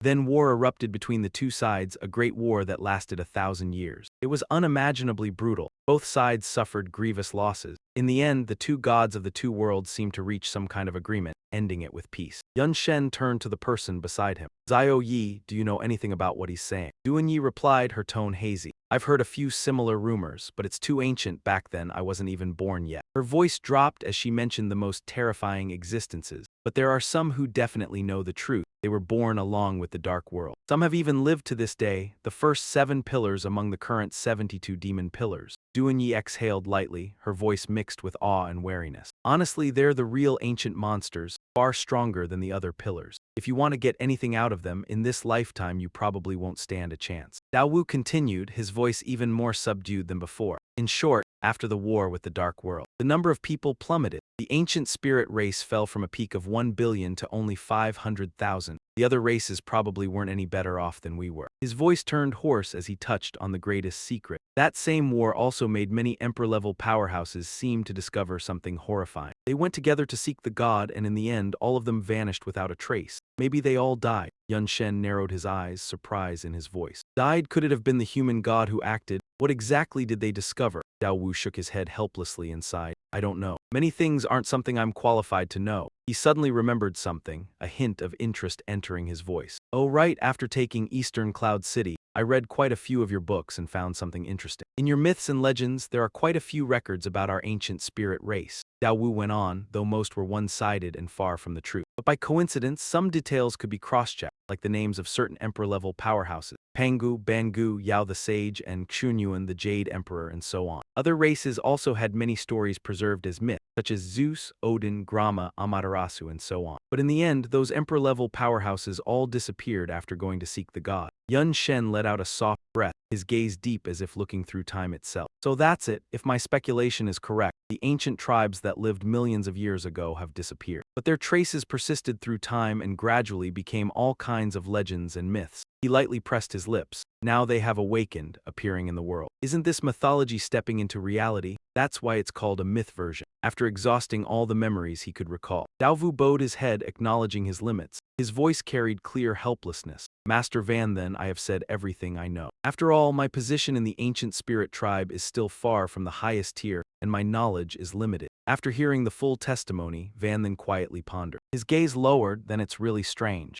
If what he says is true, what is the purpose of the deity activating the myth version? To deal with the demon races. Impossible, they are not suppressed by their bloodline. Moreover, the human race from millions of years ago, though once prosperous, now has a small population, and may not even be stronger than the tens of billions of humans today. After a moment of silence, he shifted to another question. The final question, I noticed the ancient spirit tribe all have a common skill called energy suspension. What is that skill used for? Dao Wu immediately explained. It's our method of cultivation. The way the ancient spirit tribe strengthens differs from humans, mainly divided into 2 types. Van then thought slowly. One is using energy suspension, absorbing the world's power into the body to strengthen oneself. Certain thoughts appeared in his mind. The other is similar to you, killing otherworldly monsters, absorbing the power in their bodies to grow stronger. Like you gain experience points from killing monsters to level up. Van then closed his eyes and tried channeling the skill, feeling the foreign energy gradually converging around his body. World power. Let me try energy suspension. The familiar yet strange sensation made him open his eyes, quickly analyzing the nature of the energy that had just touched his body. Indeed, he could sense some power gathering. In my body, it must be the world power you mentioned.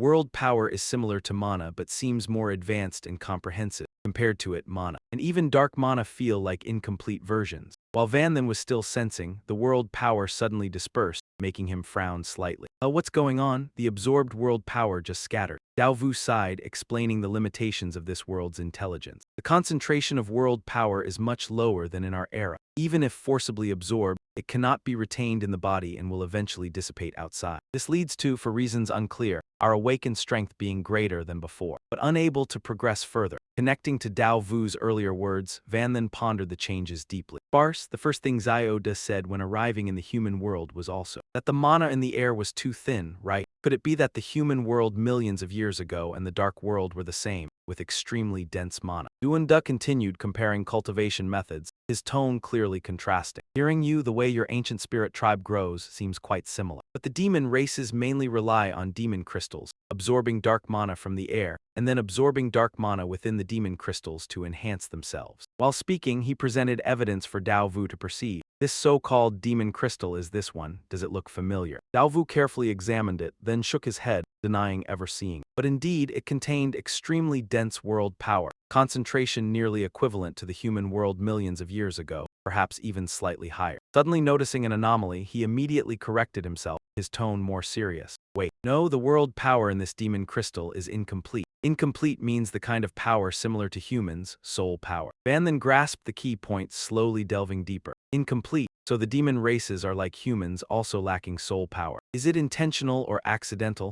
A knock on the door interrupted the reasoning. Come in. The door slowly opened. Jan Sheng stepped in slowly, his voice full of pride. Van then, everything you instructed has been arranged. But there are still some matters that require your intervention. He continued explaining the current difficulty. We cannot remove the slave collars. We can only ask for your help. Van then nodded, casually kicked Dao Vu and ordered them to line up one by one. His cold voice rang out. This one can remove the highest level bloodline suppression. Hand him to you, remember not to kill, make full use of him. Understood, Jan Sheng laughed loudly. Ha ha ha, rest assured we have experience with this. Even if he wanted to harm himself, he couldn't. Suddenly his gaze fell on the collar on Dao Vu. A slave collar, could it be? Van then calmly confirmed, correct. Now I can use that too. And inside Shang Dayu's inventory pouch, there are 180 slave collars plus the ones we're about to remove. A simple sentence left his mouth, yet it completely flipped the old order. Now it's our turn. Humanity will enslave the ancient spirit folk. In the time that followed, Yun Shen helped the human class changers one after another break free of slavery. Then he handed collars engraved with soul marks to the ancient spirit folk to use instead. From that day on,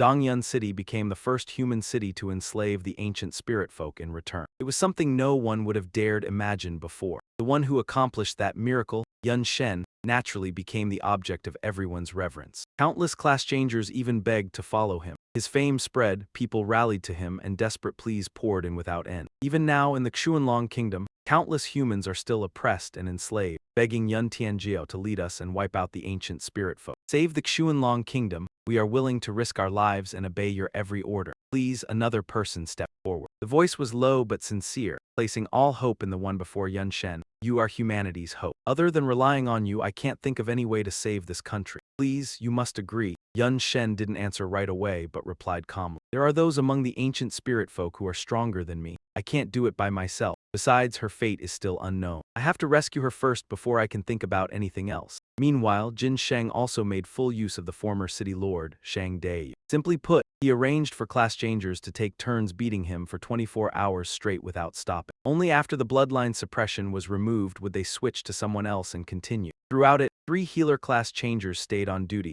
responsible for saving him when he was near death. Once healed, they kept beating him over and over again. Yun Shen walked up to Qing Ling's hospital room. Looking at her through the glass, his voice sank. Yi Qingling still hasn't woken up. Cam Zin answered softly with rare sympathy. Not yet. Her wounds are healed, but mental exhaustion is very hard to recover from. That child doesn't know how long she's been running. It's rare for her to sleep peacefully even once. After weighing it, he asked cautiously, do we need to force her awake? Yun Shen replied slowly, no, I'll wait one more night. Besides, I haven't slept for 8 days either, so I should rest once. Night fell. Lying on the bed, he pondered as he waited for Yi Qingling to wake so he could ask about her whereabouts. Yun Xiang, I should leave Dongyun City too. Too many things have happened these past few days. I need Chinese letter the information and make sense of it. His thoughts kept drilling deeper. According to Shang Dayu, a million years ago the human world's ambient mana density was no less than the dark world's, completely different from today. Yet now it's nowhere near what it was. What on earth happened during that span of time? He continued comparing the strength of the different factions. The more he thought, the more the numbers felt off. Back then, humans could fight the demon race on equal footing. That proved the power gap wasn't huge, at least nowhere near as extreme as it is now. In today's human world, not only are there far fewer guardian war gods than the 72 demon pillars. Even at the lower tiers, a single demon could match 2 human class changers. But soon, a contradiction surfaced. That still didn't explain the ancient's attribute problem based on what he had seen. The ancient spirit folk should have been the ones overwhelming the demon. Yun Shen rebuilt the comparison model. Numbers appeared clearly. Suppose an ordinary class changer's index is 1. A rare class changer is 2. Then an ordinary demon is about the same, also 2, but the ancient spirit folk's attributes are 1.5 times a rare class changer S. That is 3. With that level of strength, they couldn't possibly only fight evenly with demons. From there, he arrived at 2 possibilities, each leading to different consequences. There were only 2 explanations. Either Shang Dayu was lying or there was another cause. And Shang Dayu also said that after waking up, their strength was greater than before. It was very likely that something happened while he slept that caused the power of the entire ancient spirit folk to rise by a tier, letting them surpass the demon bugs. Another clue was something Yun Shen couldn't ignore. There was also one point that bothered him: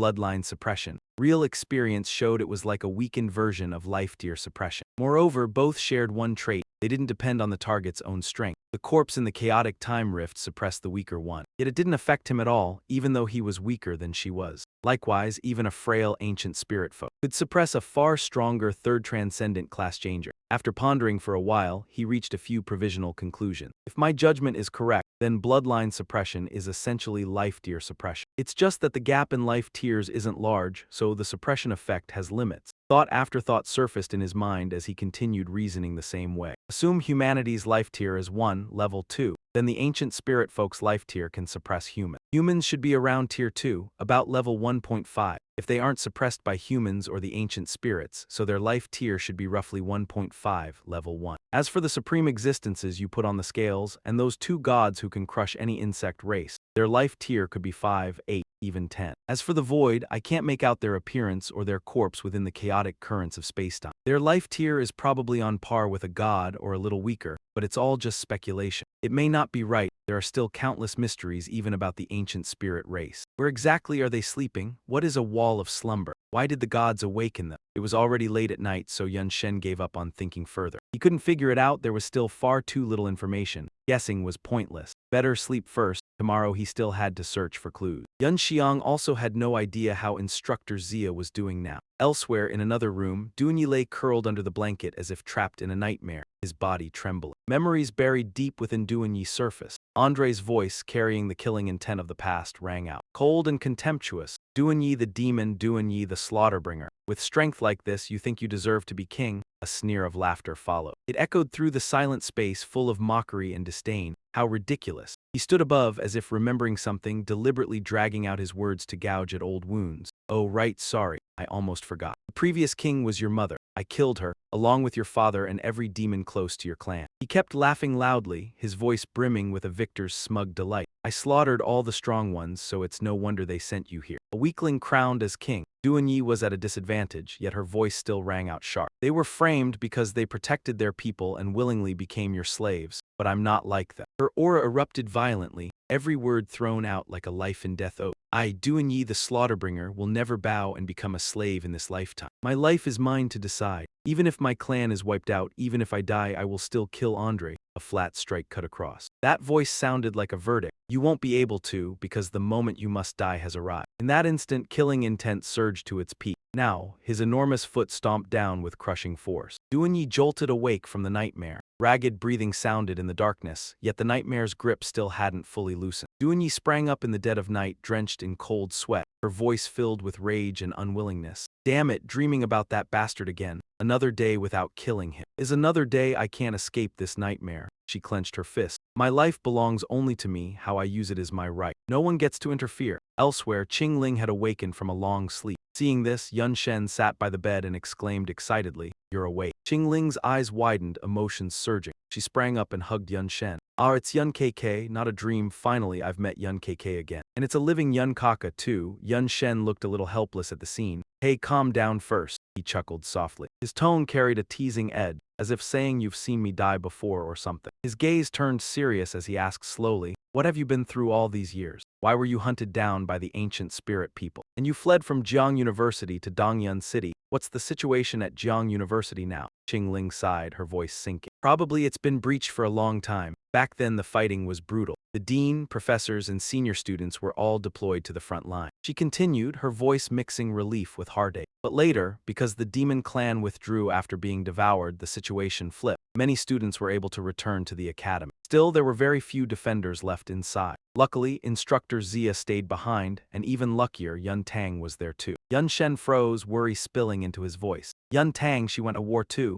Qingling tried to reassure him. Yun KK, stay calm, there's something you need to understand. Qingling met his eyes, her words full of pride and trust. Yun Tang might look like a fragile, harmless little sister who only knows housework. But to us, someone who awakened a time-type talent is an extremely reliable teammate. Yun Shen fell silent. Looks like I judged her wrong. Seems that while I was away, she grew up a lot. And then, she went on, her tone turning stern as she mentioned what happened next. The scariest thing in battle is lacking intelligence. At first, no one knew about the bloodline suppression of the ancient spirit people. That sudden drop in power caught us completely off guard. Even instructor Zia was nearly killed. Qingling clenched her hands, recalling that life-or-death moment. At the critical moment, Yun Tang paid a huge price to reverse everyone's time, giving us a chance to fight again. Her voice carried deep respect. Instructor Zia also used that chance to bring out many god-tier items to support us. Succeeding in wiping out the ancient spirit group saved the spirit folk and led us out of Jiang University. The story gradually returned to the present, and the overall situation came into clear view. After that, Ms. Ha worked with the survivors at the garrison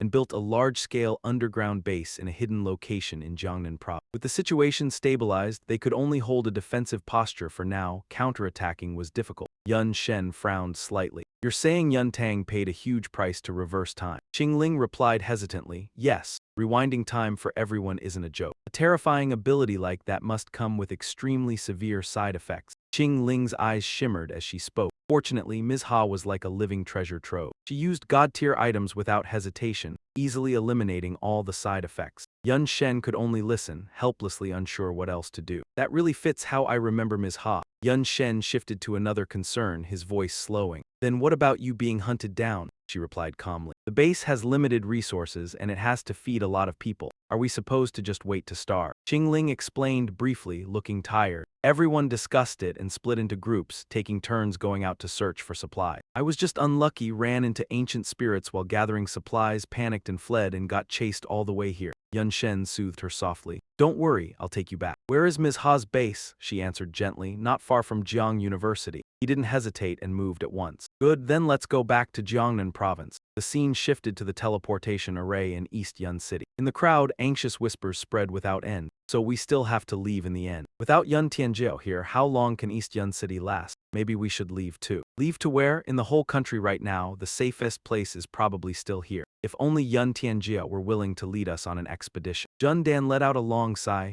Chan Sheng stepped forward and patted his shoulder to comfort him. Old fan, I understand how you feel, but Yun Shen isn't a soldier like you. I can't use the greater good of protecting the people to force him to give up seeing his family. An indignant voice burst out in complaint. That bastard Yun Shen. I still wanted you to lead me to kill more ancient spirits. What do you mean, leaving like this? Are you going to break your word? Instead of getting angry, Yun Shen replied evenly. I kept my promise. I helped YOU Chinese letter the bloodline suppression already. How is that breaking my word? Qingling looked around and whispered to him, Brother Yun, it seems no one can bear to let you go, he said calmly. There's nothing to fear. Staying in East Yun City doesn't mean much anymore. Even if I want to help everyone, I'm not enough on my own. It's best to rendezvous with Ms. Ha first and then decide the next step. Yun Shen took a deep breath, his gaze fixed on the distance. I'm finally about to see Yun Tang again. I wonder how she is now. And Ms. Ha too, she must have made plenty of plans. Just when the array seemed to succeed, it suddenly began to fade out. He roared, why is the teleportation array failing? Where is Shang Daowu? Bring him here now. Chan Sheng kicked Daowu over to Yun Shen. Here, I was going to wait until you left, then keep fighting, might as well take him along too. He showed no mercy, clamping a hand around the old man's throat. Yun Shen demanded coldly, what did you do to the teleportation array?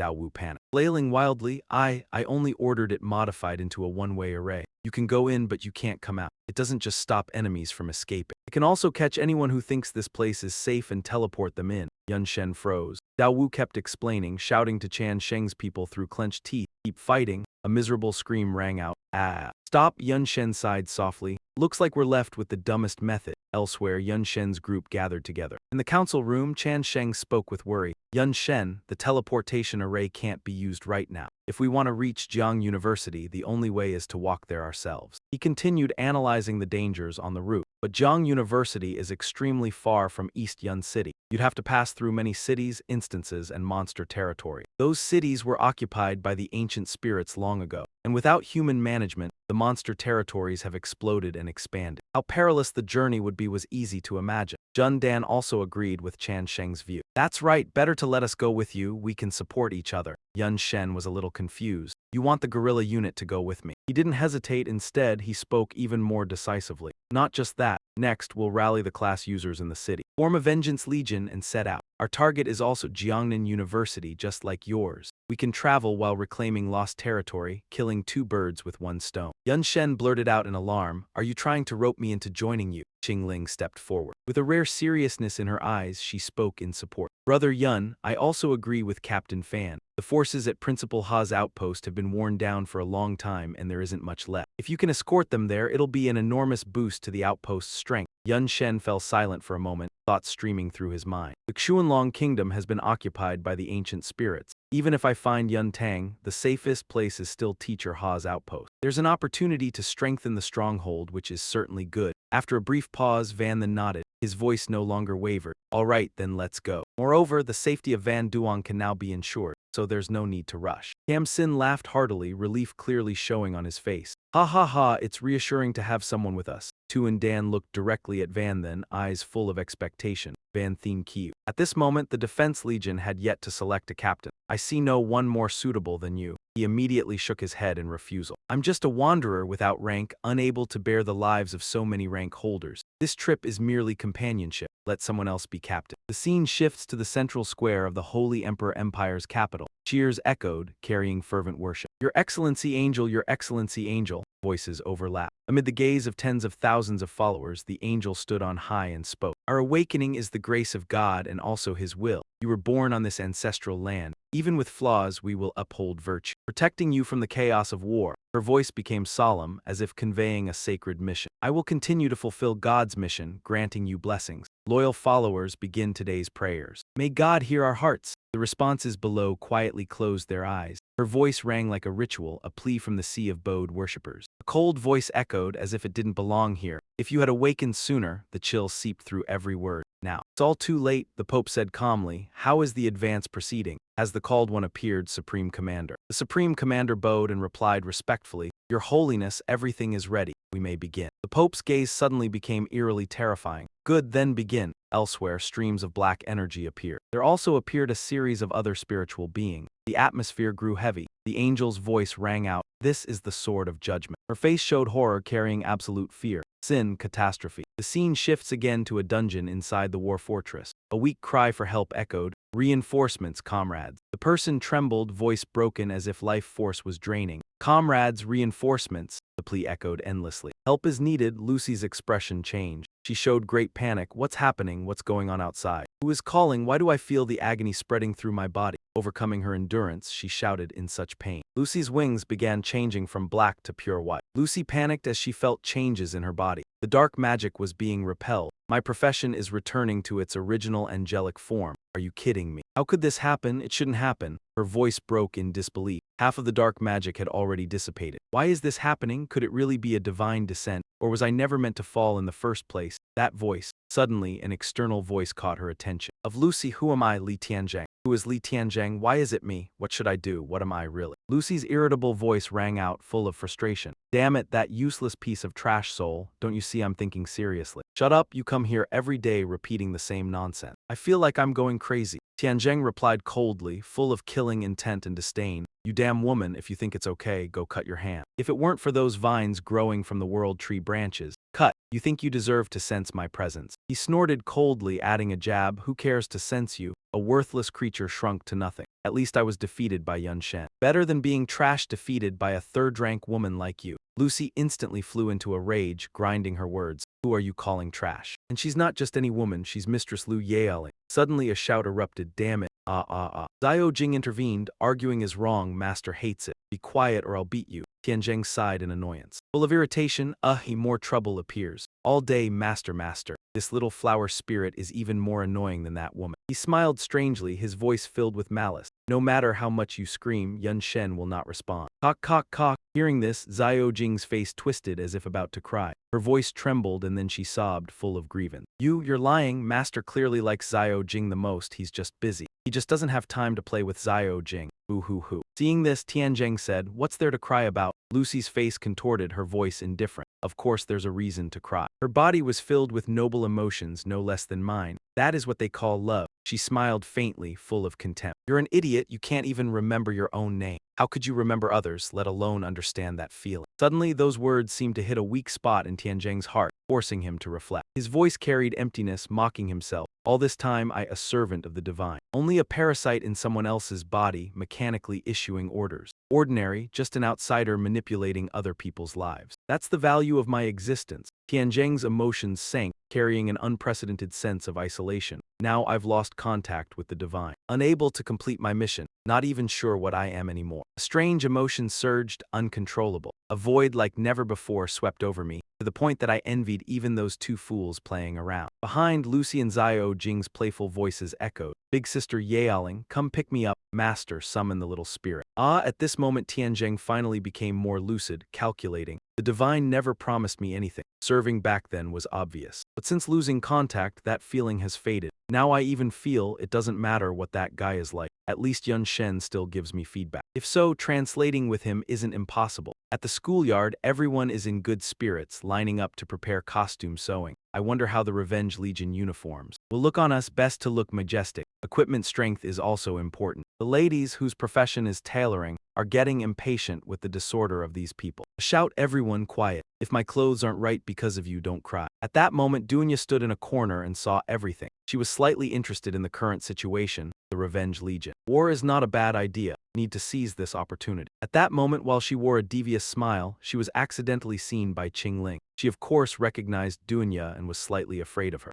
I remember that person is Yun KK's maid. Somehow, always gives me a very comfortable feeling. Suddenly Dunya smiled at her and motioned her over. I remember your name is Yi Kingling, right? Come here, just so happens I have something to ask you. Back to the meeting room in a serious atmosphere. Jun quickly reported the situation of Yun Tianqiao. Currently, the Revenge Legion has finished mobilizing. Among them are 4 third-rank promotions, 51 second-rank promotions, and 67 coups. According to what he said, the newly recruited members are dominating. All the profession users have already removed the A-level bloodline suppression. It must be said, Kang Dao Wu, as the enforcer, truly has top-tier qualities. Cam Sin added beside him. Also, there are still a few first-time profession users wanting to join. But considering their combat level, it's better to have them stay in the city to assist with reconstruction. Yun Shen agreed immediately. Indeed, first-time profession users at most can only handle logistics. It's better to assign them to reconstruction. Then suddenly he asked, but you even brought along the ancient spirit beings. Aren't you afraid they might betray you in battle? Immediately Tuan Dan Wu patted his chest and assured, don't worry, few of those ancient spirit beings have strong will, they value their lives. He confidently added. Moreover, they aren't much averse to killing their kin. Apparently, conflicts among spirit beings were common even 1,000,000 years ago. In fact, humans aren't much different. To survive, pointing weapons at one's own kind has happened far too often. Yun Shen sighed at these words. It's always been like this. The instinct to survive is something any creature struggles to resist. He thought to himself, of course, many would risk their lives to maintain their integrity, but in the grand scheme they are few. Seeing there was nothing more to discuss, Cam Sin excused himself. Yun Shen, in 2 days the Legion should be fully prepared. Then we depart, if nothing else we'll leave first. Yun Shen agreed immediately. All right, watching his teammates leave. Anxiety rose within him. This mission would likely face many tough opponents. And right now, his ability to remove bloodline suppression was only at A level. Leveling up was headache-inducing. Before, facing B-level bloodline suppression from Tian Tu Yuan, he could remove it in an instant, but against Kang Dao Wu it took 5 seconds. If he encountered S-level or higher bloodline suppression, how long would it take? As he was worrying, a rustling sound came from somewhere. It was Xiao Jing appearing, saying, "Master, the second soul wants to see you." Yun Shen granted permission. All right. He took out the item imprisoning Tian Zheng and wondered, could he have figured it out? Without hesitation, he quickly released Tian Zheng. Upon appearing, he immediately asked, "Young one, I've thought a lot these days. Dealing with you isn't impossible. If I give you everything I have, can you help me recover the past?" Yun Shen replied sincerely. "Not sure, not to mention your body's trace is unclear. Even if found, it may not work. I can only promise to do my best. You've been in my body so long, you must know I do what I say." These words made Tian Zheng sneer. "Truly honest, young one. Do you really know what I can offer you?" He spoke confidently and arrogantly, listing the benefits if Yun Shen cooperated with him. First, attribute points. Each day I can give you 100 points to use freely. Strength +1, intelligence +1, agility +1, stamina +1. Additionally, countless beginner skill books, skill points, and rare S2 level material, he declared confidently. "If you want it, I have it all." Yun Shen, however, somewhat scoffed, asking back, "Only 100. His attitude irritated Tian Zheng. 100 is too little. Ordinary profession users get +5 to all attributes per level, +5 free points to distribute. Moreover, he listed more benefits. Later stages yield more leveling experience. At level 89. Reaching level 90, leveling a profession user can take months or longer. At level 90, but with my help, you can receive daily attribute values far exceeding theirs without leveling up. Naturally, Yun Shen didn't trust easily. He asked bluntly, "I know, but your weekly yield can't be just this, and what about rare materials? If only S-level or S+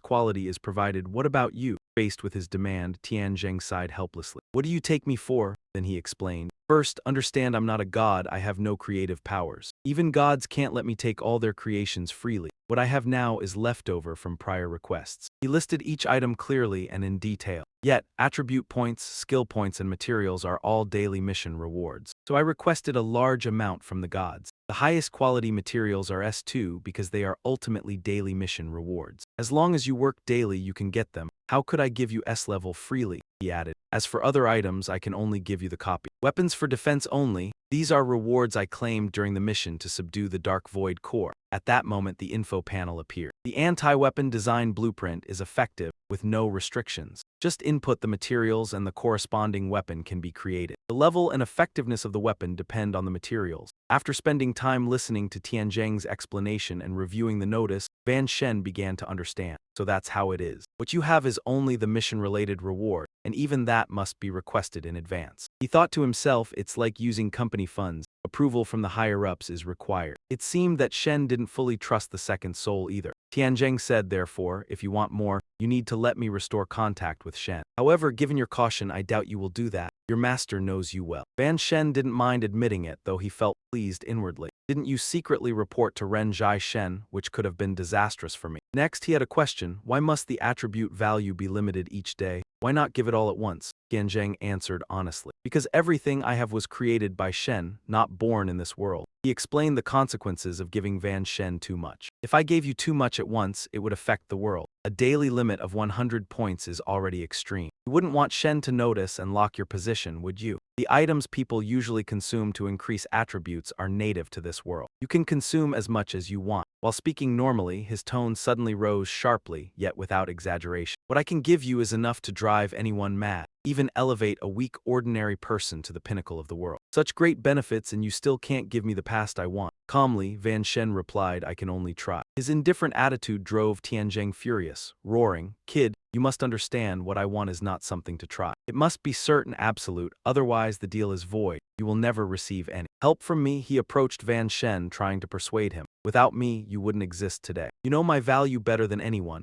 Now I just want a definite answer. It's simple, you have no reason to refuse. Give me the answer, say the words I want to hear. Naturally, he could do nothing, and instead Van Shen rebutted. Talking more is useless. What cannot be done, cannot be done. If your body had long been turned to waste by a gluttonous demon beast, then even risking my life I couldn't find it. Van Shen's stubbornness enraged Tian Zheng, shouting, if I understand, I will help her. It was only a promise, yet even this was now unclear, leaving Van Shen wondering where help would come from. He cursed Van Shen, fool, idiot, deal cancelled. Seeking you was a blind pursuit. Clearly, you only needed to lie once. Someone who doesn't even know how to lie has no right to negotiate with me. Frustrated by his interruptions, Van Shen spoke back. It's not that I don't know, but that I don't want to. Because you, Li Tianzheng, were besieged and attacked by the 72 demon pillars for humanity. Speaking the last words. His voice softened. I don't want any deception. Tianzheng was puzzled by his words. Since his master said nothing, Van Shen planned to persuade. He returned, the matter is settled, you should go back. However, Tianzheng suddenly yelled, Van Shen, wait. His action made Van Shen immediately ask, what else do you want? At this moment, Tianzheng leisurely freed himself from the bindings while muttering curses. Damn,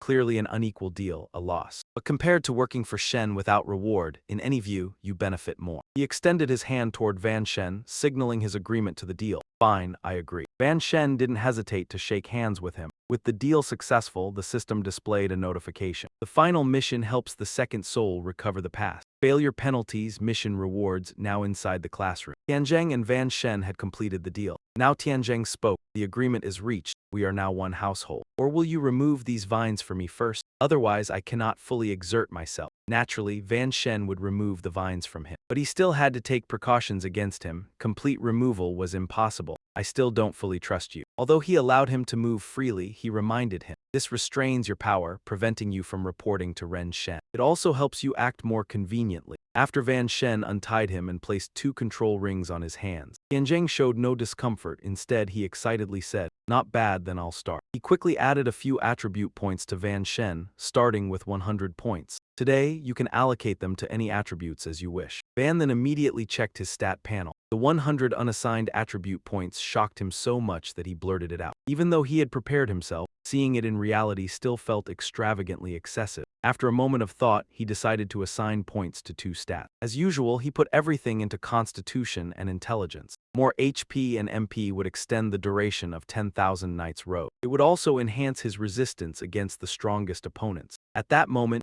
Tianzheng was about to remind Van then of something. But he suddenly remembered the blueprint still in his mind and said, you promised. Wait, it seems I still have some left. After searching a bit, he finally retrieved it, found it. What he handed over was a talent, Space Affinity Mastery. As quality, this space-type talent allows its owner to use space-type skill. The moment Van then saw it, he could not help but be amazed. Space Affinity Mastery, you were hiding something this good. Tianzheng laughed and revealed, I have been preparing this for you for a long time. Remember the dark gambler you defeated at the freshman exchange? He was a space mage. Tianzheng looked slightly guilty and explained why it had taken so long to deliver this treasure. Back then, you picked up a beginner space mage skill, but without the space affinity talent, you could not learn it. I thought I would arrange related missions for you later, so I requested the reward in advance from his family. Tianzheng only said a few words. But later, seeing you needed something else more, I shelved this mission. Over time, it was forgotten. Van then was helpless at Tianzheng's goldfish memory. Truly unreliable. To save time, Tianzheng spoke bluntly. Either way, keeping it is useless to me. Consider it an extra benefit for you. As he finished speaking, he flicked the space talent into Van Then's hand. Immediately, the system announced Van Then had obtained Space Affinity Mastery S without hesitation. He wanted to try the talent immediately. Good stuff, he wondered what effects combining space-type skills with other abilities would produce. After a few days of preparation, the Revenge Legion officially set out. Their plan was to reach Jiangnan University and reclaim all human cities along the way. But even with Van Then accompanying them, the journey was not as smooth as imagined. That night at the temporary camp, Van Then saw the mysterious spirit girl following him and asked, Yi Kingling, what's wrong? Suddenly, Kingling hid behind him, looked around nervously and asked, Brother Yun, where is your beautiful maid? He replied helplessly, she went for a walk. Why are you looking for her? Kingling, with a serious expression, said almost immediately,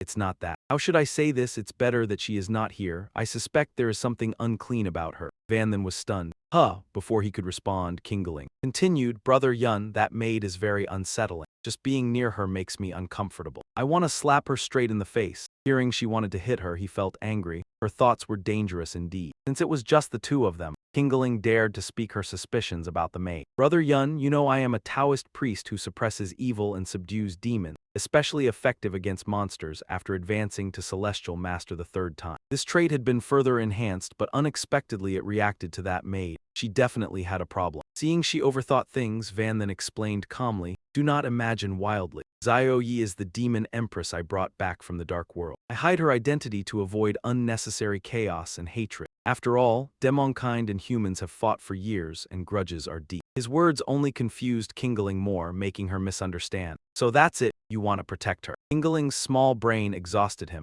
I am protecting you. If you truly anger her, killing you would be trivial. To stop her from thinking nonsense, Van then stated, besides, I have signed a soul contract with her forbidding harm to humans. There will be no mistakes. Yingling could only say, oh, that's good. Just then, Zhen Sheng returned and said hurriedly, Van then, about tomorrow's battle, I need to discuss it carefully with you. Are you free now? Van then looked at Yingling and asked subtly, now. She understood. She smiled, I'm done, you talk. At that moment, Jun Min pointed to the map, explaining that Van Thien Kiu, their next destination, was special. Unlike geographically isolated Dongyun City, this place was like a ring of cities, more than 5 cities roughly the size of Dongyun City. From what he observed along the way, the distances between them were under 30 km, all occupied by ancient spirit folk. And although the 5 city lords were like Shang Dao Yu, all were earth-tier ancient spirit folk. If one city was attacked, the other 4 could provide timely support. Casualties would be unpredictable. He marked red points on the map, then continued. Initially, he planned to send people to fake surrender and coordinate inside-outside operations, but the scout bandits they sent returned with news. The southern city seems to have noticed my move and is now on high wartime alert. Going in now would make us easy to detect and exploit. Yilife heard that and let out a self-blaming sigh.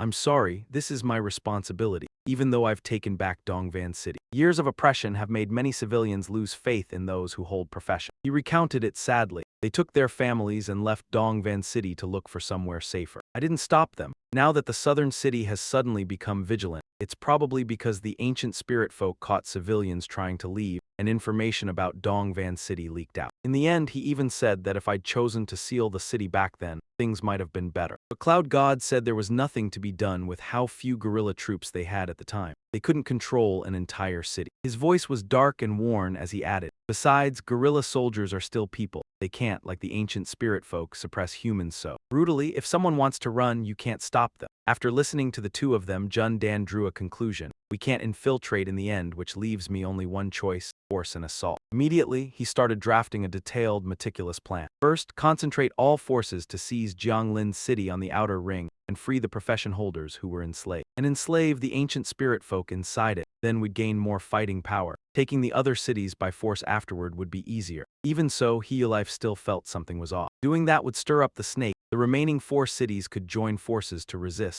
Jundan knew that too, but he had no other option. I know. But this is the only way. Right then, Cloud God spoke up and declared, no need to make it that troublesome. He already had his own plan, split the troops and attack all 5 cities at the same time. The moment he said it, Heolife went pale and shouted, what? How is that even possible? No matter how strong you are. Cloud God can only handle 1 city. But Cloud God insisted, how would you know if you don't try? On the second day at Jianglin City, both sides plunged into a brutal battle. On the human side, Hoa Tung possessed overwhelming power, cutting down the ancient spirit city's people like a madman. Ancient spirit scum, your daddy here will tear you to pieces. He attacked with vicious cunning, and the result was the mournful screams of the ancient spirit city's soldiers. They panicked and shouted to each other, what kind of monster is this guy? He's terrifyingly strong, just as they had no idea how to deal with Hoa Tung. Are you kidding me? Why is our bloodline suppression useless? Could this be the true strength of human profession? Right then, Duan Jingzi stepped out from the crowd and loudly rallied everyone. Don't panic, so what if there's no bloodline suppression? As long as the level gap isn't big, even relying on raw strength, we can still beat them. He began directing the fight.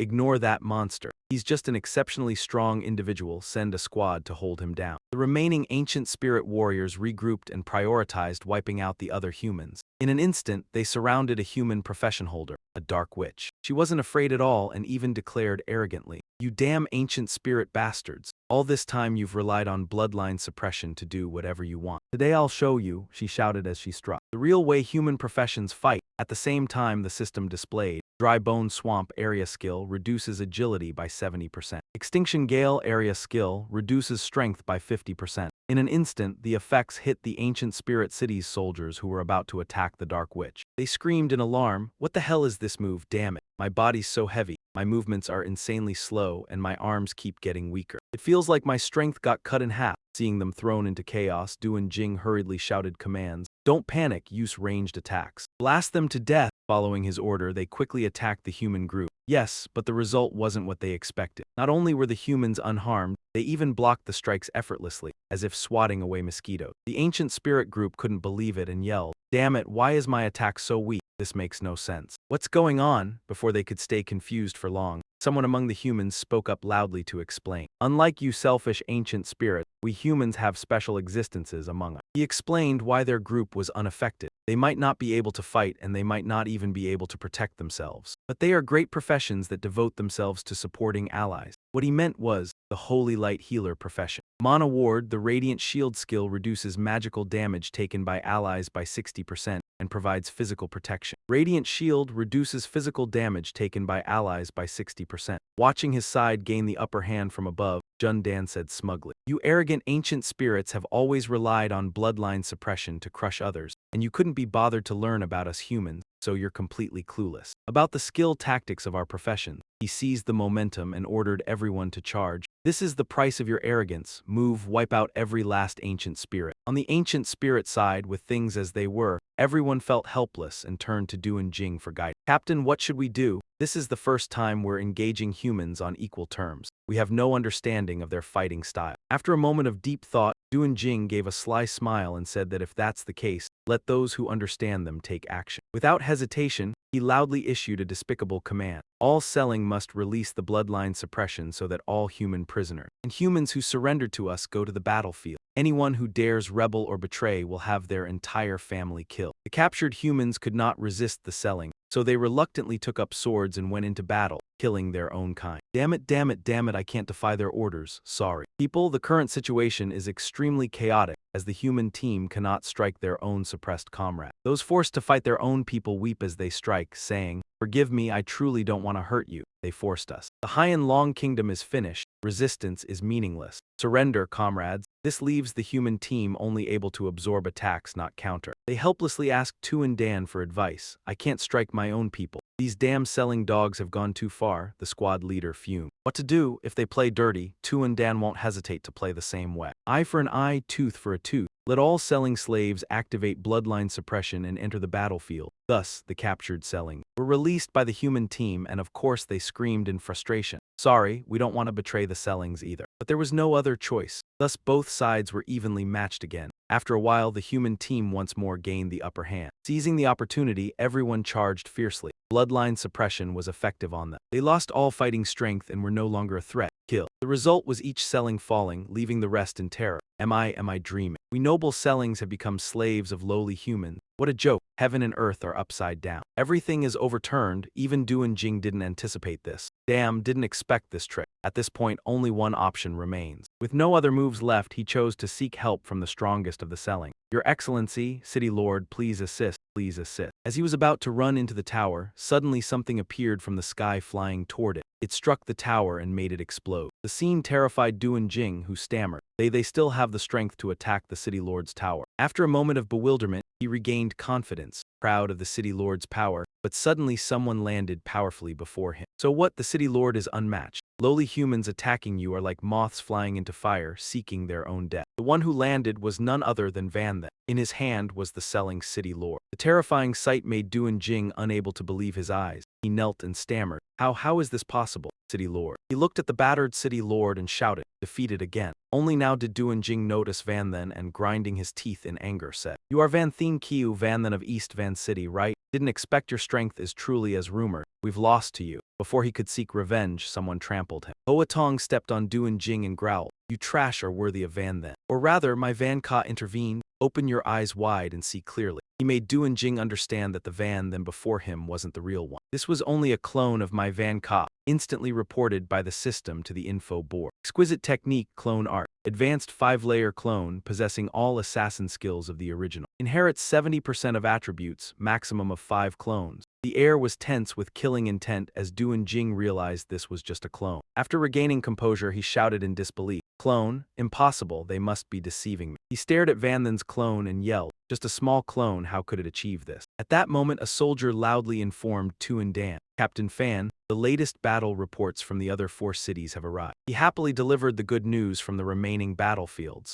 Van Thien Kiu did not disappoint. 4 other clones at Deep Van City, Donghon City, Bokvu City, and Tich City completed the decapitation mission. Now the enemy forces everywhere have broken morale and entered the final stage of capturing prisoners in tally. Casualties, it can be said Van then is completely victorious. Moreover, he fully controlled the remaining cities. We truly captured 5 cities simultaneously. All city lords were defeated by him. At that moment his clone also spoke up. Mission accomplished. I'm back too. Duan Jing, who had been silently listening until now, was now horrified and exclaimed, though the clone is much weaker than the original. And it managed this much. With the human side holding a great victory, Jun Min felt so happy he was moved to speak. This is overwhelming power. We should start cleaning up. At that moment Dunya appeared seemingly out of nowhere. She smiled gently and stepped forward. Captain Fan, I haven't even fought with all my strength yet. Sitting back to enjoy the victory wouldn't be right. Please let me help with the cleanup. However, Jun Min waved her off. Why? Cleanup is exhausting work, sometimes even involving battlefield corpses. You're a woman, is that suitable? But Dunya insisted. I want to do something for everyone, please allow me. Seeing her so determined, Jun Min relented. Alright then, the conversation between the two was overheard. People whispered among themselves, Xiang is beautiful with a great figure. She's also kind-hearted, no wonder she serves Van Tian Kaio. Those words reached Dunya, making her expression darken and her smile turn cold. Only such a woman is worthy of serving Van Tian Kaio. Back to the human prisoners from the cities.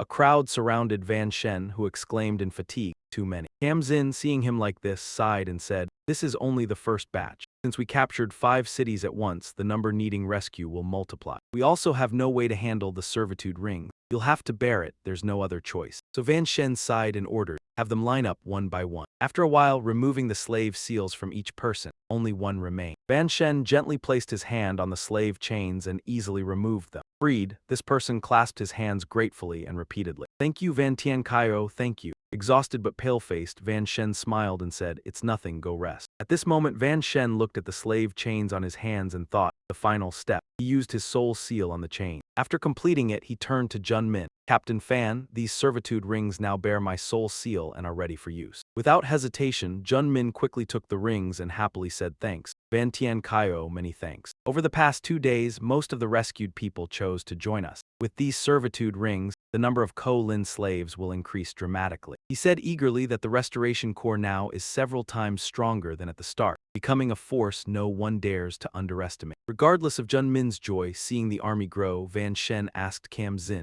Elder, what about the matter I asked you to handle? He replied honestly, sorry, Van Shen. We searched all libraries in 5 cities and still couldn't find the basic space system skill. He added regretfully, space mage skills are rare. In all my years, I've only heard of it. Never seen it in person. To find such a rare skill, we may have to go to larger central city. He also reminded, central cities' resources cannot match Dongvan. Ko-Lin Station there will be more numerous and stronger, and there may even be Ko-Lin 4th ship. We may not be able to confront them. Van Shen understood clearly. It's fine, sooner or later we have to face them, no need to deliberately avoid. He resolved to find them at any cost. Space system skills are powerful, we must acquire as many as possible, knowing his intent. Kam Zin answered firmly, understood, I'll handle the rest. Van Shen, you've been exhausted these days, go rest. Trusting his ability, Van Shen agreed. Later, on the way back, he saw a group attacking a Ko-Lin member who kept begging, please don't hit me. But the group continued, not out of anger. Everyone be careful, don't kill him. Our main task is removing and suppressing bloodlines. Van Shen ignored it and passed through, don't worry, he won't die. But crippling him shouldn't be a problem. I despise Ko-Lin, all of you must die. He essentially turned a blind eye. The Ko-Lin were beaten and screaming in despair. No, I don't want to be a slave. If you want revenge, find other Ko-Lin. I've never oppressed humans. Indeed, I even secretly gave you food. I'm not evil. The humans' angry cries mixed with Van Shen's grim expression reflected his agreement. Any Ko-Lin deserves death. If you don't want to die, put them on immediately. Otherwise, I'll cut your hands. After some time, Van Shen reached the temporary quarters arranged by the Restoration Corps. So much happening made him a bit weary. Handling the servitude rings wasn't hard, but the sheer number was overwhelming. Besides, no one even knew how many cities they would still have to take, how many people they would have to rescue, or how many slave collars they would burn through. At this very moment, Yun Shen grumbled as he walked past a painting in the room, worried he wouldn't make it to Jiangnan University in time. I'll be exhausted to death halfway there. I need to figure out a way to deal with this. Unexpectedly, the painting moved its eyes and followed him. He could feel that gaze, full of malice watching him. Yun Shen broke out in a cold sweat and blurted, huh.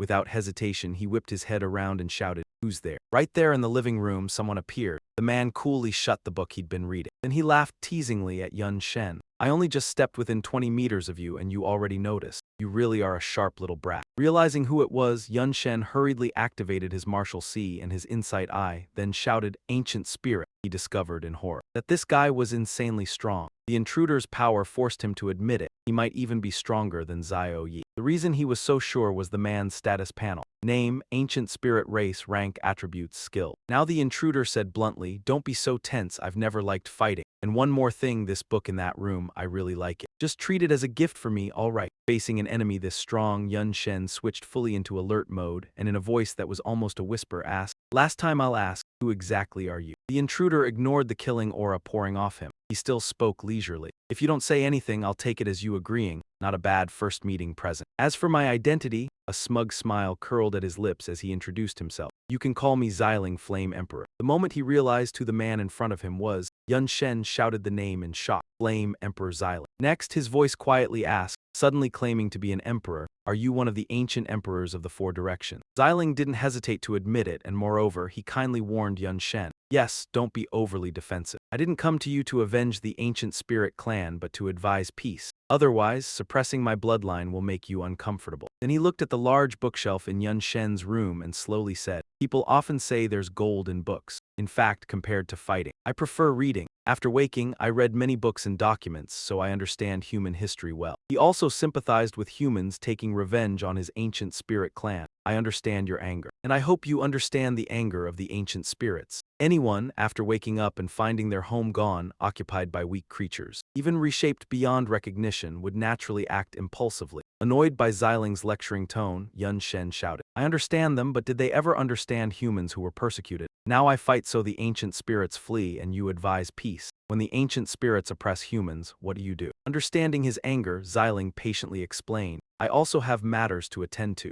You may not know, the Xuanlong Kingdom has been divided into 4 regions, managed by the 4 ancient emperors." He thoroughly explained the current situation. Each region has many people and ancient spirits gathered, requiring management. The area you are in belongs to the Eastern Ancient Emperor, who is belligerent. Consider it your misfortune. He also added, though you might not believe it, at least in my region, humans and ancient spirits coexist peacefully. In fact, not all ancient spirits are hostile to humans. Of course, Yun Shen didn't believe him. All words seemed hollow. If such a place existed, why hasn't any news leaked? Xiling candidly said, "Because I tightly sealed it." He did this to protect his people and land. My region is small, resources are limited. Its capacity is limited. If news got out, it would attract many to enlist, causing resource shortages and chaos. At this point, he seemed a bit weary, sighing, "Governance is not my specialty. Keeping a small land stable is already extremely hard. I just want to read in peace." Even after hearing Xiling, Yun Shen couldn't easily change his mind, having witnessed so many cruel acts the ancient spirits committed against his people. Hearing him speak as if all ancient spirits were virtuous, "If I hadn't seen their evil deeds, I might have believed your devilish words." His stubbornness made Xiling only able to say, "I'm not forcing you to believe, but at least understand one thing." His tone grew serious as he reminded Yun Shen, "Humans chose this time to awaken for a reason, at least not to slaughter each other." Xiling had investigated everything before arriving, warning Yun Shen, "During my waking, I investigated many times. I found the deity's choice was not mistaken. The ancient spirits, after awakening, should live peacefully with humans, as the demon race is the true common enemy." At this point, he didn't hesitate to reveal the cause of the current events. The mutual hostility was purely due to an accident, and the origin of that accident, Xiling specifically named, was the person in front of him. Yun Shen. That accusation made Yun Shen uncomfortable. This joke is not funny at all." Knowing he would be skeptical, Xiling presented some evidence. "At first, I didn't dare believe it, until I discovered you had gone to the dark world and saw your female demon. Clearly, your presence disrupted everything, destroying the deity's plan." Faced with this evidence, Yun Shen naturally objected. "Absurd, according to you, I am the great criminal," Xiling quickly explained. "Not exactly, your starting point was good, all coincidence." Annoyed by these pretentious words, this time Yun Shen retorted, "Anyone can say lofty words. Do you think I, Yun Shen, know nothing of the world's secrets? I see you fully support the deity. I want to ask you, millions of years ago, the emperors went searching for it. Why did they disappear?" He pointed directly at Xiling and demanded, "What is the purpose of the war between the 2 worlds? If the deity truly wins, besides sacrificing yourself to it, what else do you know about it? If it truly wins, what will happen to the ancient spirits?" Faced with this, Xiling remained silent. "What about human?" After a moment, Xiling spoke, sharp questioning, directly hitting what I didn't want to consider. "I didn't expect you to understand more than me. Looks like I need to investigate further." Just before leaving to fully investigate, he didn't forget to ask Yun Shen one thing. But at least hear my advice.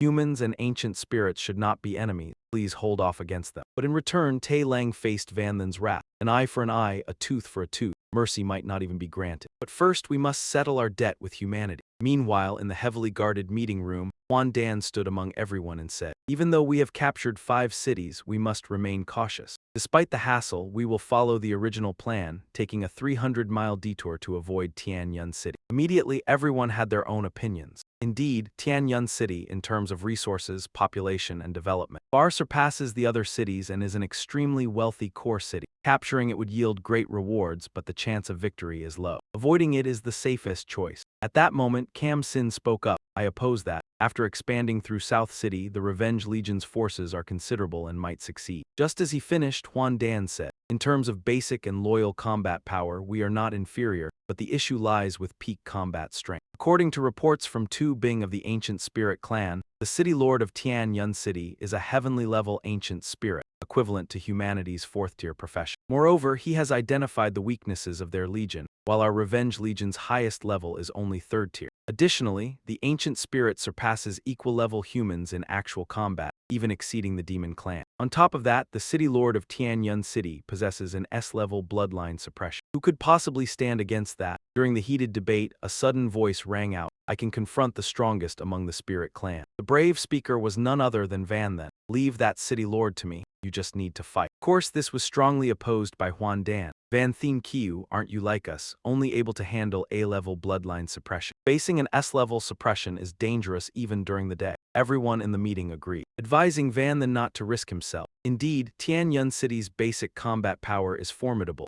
Regardless of the outcome, our losses would be heavy, and Legion E could not endure. Yet Van Then insisted, "Rest assured, I have a way to minimize casualties. As for the City Lord's S-level bloodline suppression, it's a problem, so I plan to use a bit of trickery." A sly smile spread across his face. It's been a long time since a full-scale battle. A few days later at Tianyun City, an old man was busy forging weapons. This was none other than Muya Shu. Beside him was his ancient spirit clan master. The master advised, "Old Mu, even among us ancient spirits, a blacksmith of your level is extremely rare. If you surrendered to the City Lord, you would not have to endure this hardship." At this, Shu looked at his hands, approached his master, snatched the wine gourd from him, and angrily said, "Surrender. How could I face the sacrifices of my fellow craftsmen?" Then, drinking, he firmly declared, "Enough of that talk. I will still make scrap iron items as before so they can be easily entrusted." Regarding Shu's stubbornness, the master could only sigh and say, "The City Lord did order me to use any means to make you submit, but I respect your character and will not carry it out. Please do not pressure me." Naturally, Shu ignored this and bluntly demanded, "Enough, you have said this hundreds of times, I am tired of hearing it. Anything new? For example, has anything interesting happened outside the city recently?" The master then told him about recent developments he had observed, which indeed were real. Recently, in Dongyun City, a formidable man appeared, leading his legion to continuously attack cities, seizing 5 of ours. His name seemed to be Van Thien Kiu, Van Then. The moment Shu heard Van Then's name, he was so astonished that he dropped his wine gourd and exclaimed, "Van Then." As soon as Shu realized the man causing chaos for the ancient spirit people was Van Then, he laughed heartily. "Van Then, he is still alive, that guy really is alive." The master looked at him grinning and asked, "What? You know him?" Shu openly revealed that not only did he know him, but he had forged all of Van Then's weapons. Then, with concern, he wondered, "It's surprising that Van Then can now threaten the spirit people. Impressive. I wonder what happened during his years of disappearance." At that moment, sudden tremors erupted around them. Instantly, Ra Shu and the master ran outside to inspect. Shu shouted, "What's happening?" The master immediately explained, "The automated defense shield has activated. Who would dare attack Tianyun City?" Although the spirit city was under attack, the master remained calm and confidently said, "Rest assured, the city's shield has been modified and upgraded by our ancient spirits to withstand many experts." At the same time, outside the city, a group of humans was attacking frantically, shouting, "Break through the fire barrier." Frost pillars, each of their strikes aimed directly at the city's protective layer, concentrating elemental energy, while inside, the spirit people's forces began to counterattack. These lowly humans dare attack Tianyun City. The spirit defenders of the city started to fight back. How could these humans dare challenge Tianyun City? Courting death, activate the city defense heavy weapons, counterattack. Clearly, the destructive power of those ancient spirit folk was terrifying. But the human team quickly pulled back because they couldn't win head-on and the plan had to change. Fall back now. This situation made Tu and Dan blurt out anxiously, "This is bad." According to the plan, the first 3 waves should have been enough to tear open a gap in Skycloud City's shield. But there isn't even a tiny crack. What do we do now? Seeing things go south, Yun Shen decided to step in personally. After all, this was an important city. Strengthening its defenses was normal. "Captain, lend me a spear for a moment. Quality has to be at least gold tier." Knowing they couldn't possibly win without Yun Shen taking the field, Tu and Dan had no choice but to hand him a weapon. "I had a diamond spear and I already gave it to you." Without the slightest hesitation, Yun Shen gripped the spear tightly. Qing Ling at his side teased him. "Brother Yun, after all these years, you're really going to use that?" Yun Shen, of course, didn't get angry at the teasing. He answered calmly, "That's right, I'll need you to support me." Qing Ling smiled with absolute confidence and declared, "I'm not the little Taoist priest I used to be." Her support abilities had improved by leaps and bounds. She'd grown enough to back up Brother Yun. She began casting her formation, Teiji dual principles. 4 symbols, 8 trigrams, myriad energies of heaven and earth descend upon this living body. Condense into thunder and obey my command. Watching the 2 of them work in perfect sync was overwhelmingly powerful. Tu and Dan could only stare wide-eyed and exclaim, just as expected of a hidden class, 3rd Ascension support. Even a simple stack of buffs can raise momentum to this level. With support, any Tier 3 class can fight above its level against a demon sovereign. And the one being supported was Yun Shen, already frighteningly strong. After completing the formation, Qing Ling smiled smugly and started chaining buffs. Swift as a decree, the moment she finished speaking, a powerful bolt of lightning fell from the sky onto Yun Shen. He wasn't harmed at all by the strike. Instead, he became even stronger. Not bad. It's not on the level of Eternal Nightfall, but this amplification is already huge. And there are absolutely no side effects. At this moment, the system displayed his current status: Unified Mastery, Mastery Ascension, Sharpshooter. Common Skill Throw. The instant he locked onto the target, Yun Shen hurled the spear and shouted, "Heaven withers one strike." The spear tip shot straight at the Cloud City barrier, pierced through it and shattered it. The ancient spirit folk inside panicked and screamed. The shield was broken in an instant. Did a great emperor make a move? They were all terrified, shouting to each other, "No idea, just run." But before they could escape, Yun Shen had already entered the city. Seeing that, Tu and Dan quickly issued orders. All classes advance with the Vengeance Legion, and the spirit slaves prepare to charge. In an instant, everyone's fighting spirit surged. They swarmed into the city and roared in unison, "Kill." At this moment, Hoa Tung was still clinging to Qing Ling, begging nonstop, "Quick, quick, support me like you did just now, let me feel that rush too. I want to go on a killing spree." But Qing Ling refused with an excuse, "No, that kind of support is exhausting." Even so, Hoa Tung kept putting on a pitiful face and pleading, "Come on, just let me enjoy it for a second. I'm begging you." So Qing Ling had to pull out 2 talismans and hand them to him. "Fine, since you look so pathetic, I'll give in." These 2 talismans, Thunderstorm and Blood Aura, take them and have fun. Without hesitation, Hoa Tung snatched the 2 talismans. Then he dashed off. "You ancient spirit folk, Uncle Ba and Old Man Tung are here." Back on the battlefield, the ancient spirit folk were furious that humans dared to attack their territory. Just lowly humans courting death. Kill all the men, enslave the women, make them regret ever being born. Suddenly one of them saw something and screamed in terror, what is that?" They panicked at the enormous thing hovering overhead. "It's huge, I've never seen anything like it." Anyway, what they were seeing was the warship of Yun Shen's group, and the killing intent radiating from it made the ancient spirit folk wary. It looked extremely dangerous. On the warship right now, Dean Chin Huang was excitedly piloting this toy. He'd always hidden it inside Yun Shen to spy and observe, but this was the first time using it in direct combat. "Alright, first blanket them with firepower." Fire! The moment he hit the button, a barrage rained straight down, right onto the ancient spirit folk, scattering them in a panicked rout. Seizing the chance, Tu and Dan shouted to rally the fighters. "With Yun Tianjiao's war cannons covering us, we've got nothing to fear." Immediately, the battle cries from both sides rang out as the 2 groups slammed into each other. "Charge!" Now Yun Shen reached out and took back his spear. But the spear shattered, making him sigh. "Back then I fought and killed with a gold weapon. And now even a diamond weapon can't withstand my grip. It's broken like this. I can't exactly give it back to them." At the same time, at the city lord's residence, an ancient spirit folk official hurriedly reported the dire situation to their city lord. They, the lord of the city, the Revenge Legion, have already launched their attack. The report warns that La Chan has been destroyed and the warriors are caught in a brutal battle. Upon hearing the bad news, Thach Enhan remained unshaken and calmly declared, "Then, let me wipe them all out." The battle between humans and the ancient spirit beings raged fiercely. Bloodshed everywhere, corpses littering the ground. Even alone, Van Then has already slain countless ancient spirit beings. Wherever he strikes, enemies fall. No one can escape his deadly fists.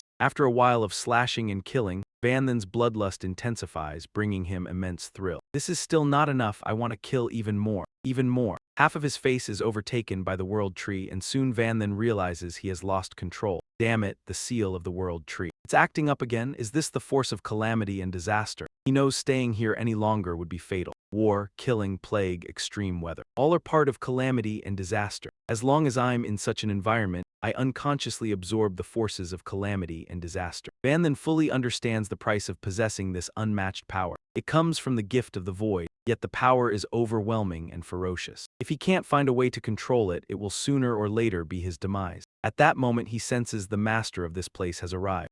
The city lord has arrived. Thach En-han steps closer and says, I know you. You are Van Then, the conqueror of Dongvan City. Constantly destroying that southern city, right? The system immediately displays his stats. Name Thach En-han, race ancient spirit being, rank 109 Tian. Attributes skill, great patience technique, earth mastery, peerless counter, resting breath attack, special skill bloodline suppression S. The ancient spirit beings cheer upon seeing him. It's the city lord. The city lord has finally acted. Bring down those petty humans. Now it's too late to run. Van Then will die, all of you will be buried together. At this moment, Van Then uses the sight of the nameless explorer to examine Thach En-han and exclaim, the city lord of Thien Van City has appeared so swiftly, even earlier than I anticipated. Just then a voice rings out, tell me, is this shrimp really worth our ambush? The figure of Don De appears, complaining, such a waste of time. Xiao Jing beside her reminds, do not act on your own, follow the master's orders. She also feels happy to be summoned by Van Then. Finally, called by the master, Don De, still with a proud attitude, says, quickly deal with this trash fish. I also want to try human cosmetics. Her words make Thach En-han roar in anger, trash fish. You dare call me Thach En-han trash fish? His power erupts and he bellows. Apparently you still don't understand, an ancient spirit being at Tian rank can freely wield bloodline suppression. You are only so confident due to my mercy. Then he uses bloodline suppression. Immediately Xiao Jing cannot bear it and exclaims, Master, I feel my body suddenly losing all strength. At that moment the system displays her stats. Name Xiao Jing, rank 102 Tian, race thorn demon flower, attributes, power 207 2070, physique 350 3501, skill, spine lash, suppress natural transformations, planting, mind prison.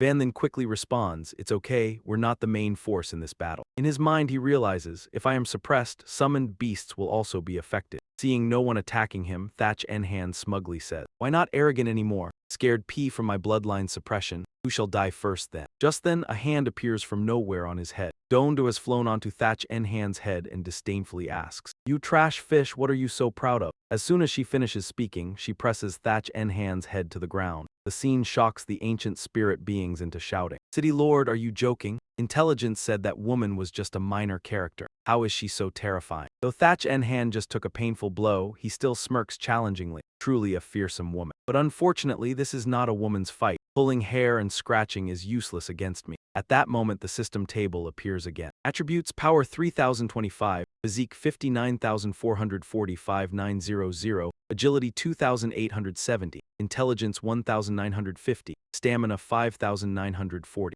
Provoked by Thach En-han's words, Don De prepares to smash him to ashes. You're asking for death. Seeing her about to use her demon skill, Van Then quickly reminds, don't use skills, your identity must remain hidden. Then his gaze turns toward Thach En-han and notices. Thach En-han's physique increased tenfold. Seems he used a defensive enhancement skill. Being reminded, Don De reluctantly obeys. Got it, she silently curses. Damn it, if my power weren't restricted in the human world, I would have blown his head apart. Her stats quickly appear. Name, Xiao De, rank 295, race Don De demon, attributes, power 73,500 105000, physique 109,690 156700, agility 129,851 85500, skills, destruction condensation, demon statue breaker, lightning calamity breaker, unicorn armor breaker, special skills, soul pursuit seal, Don Cow Tri Land. Now Don De raises her leg while thinking, but it's fine. Even so, there's no need to worry. Even in close combat, my weakest area, she still planted her foot on Stone Blade's head and arrogantly declared, it's not like I can't even deal with trash like this. Then she kicked him square in the face and sent him flying. Stone Blade was battered by the kick, yet he still roared, haven't you eaten? It doesn't hurt at all, doesn't even itch. This time Doonyi dashed in clothes and asked in a low voice, still talking tough. She pummeled him without stopping. every blow sending out terrifying shockwaves. The more Doonyi hit him, the more Stone Blade went berserk and provoked her. Good, harder, hit me harder. After punching for a while, Doonyi sensed something was off. Stone Blade grinned viciously. Done yet. In an instant, he countered Doonyi with unrivaled shock rebound and shouted, "My turn now." At that moment, Doonyi let out a chuckle and realized it. Just as expected, he was the type to endure and absorb damage, then store it up for a counterstrike. Seeing her get countered, it was Little Jing's turn to move. Thorny vines, Stone Blade looked slightly surprised as Little Jing's vines wrapped around. Now, Yun Shen surged forward with a basic spatial mage skill, tearing open space and getting ready to beat Stone Blade senseless. Can that turtle shell of yours withstand spatial power?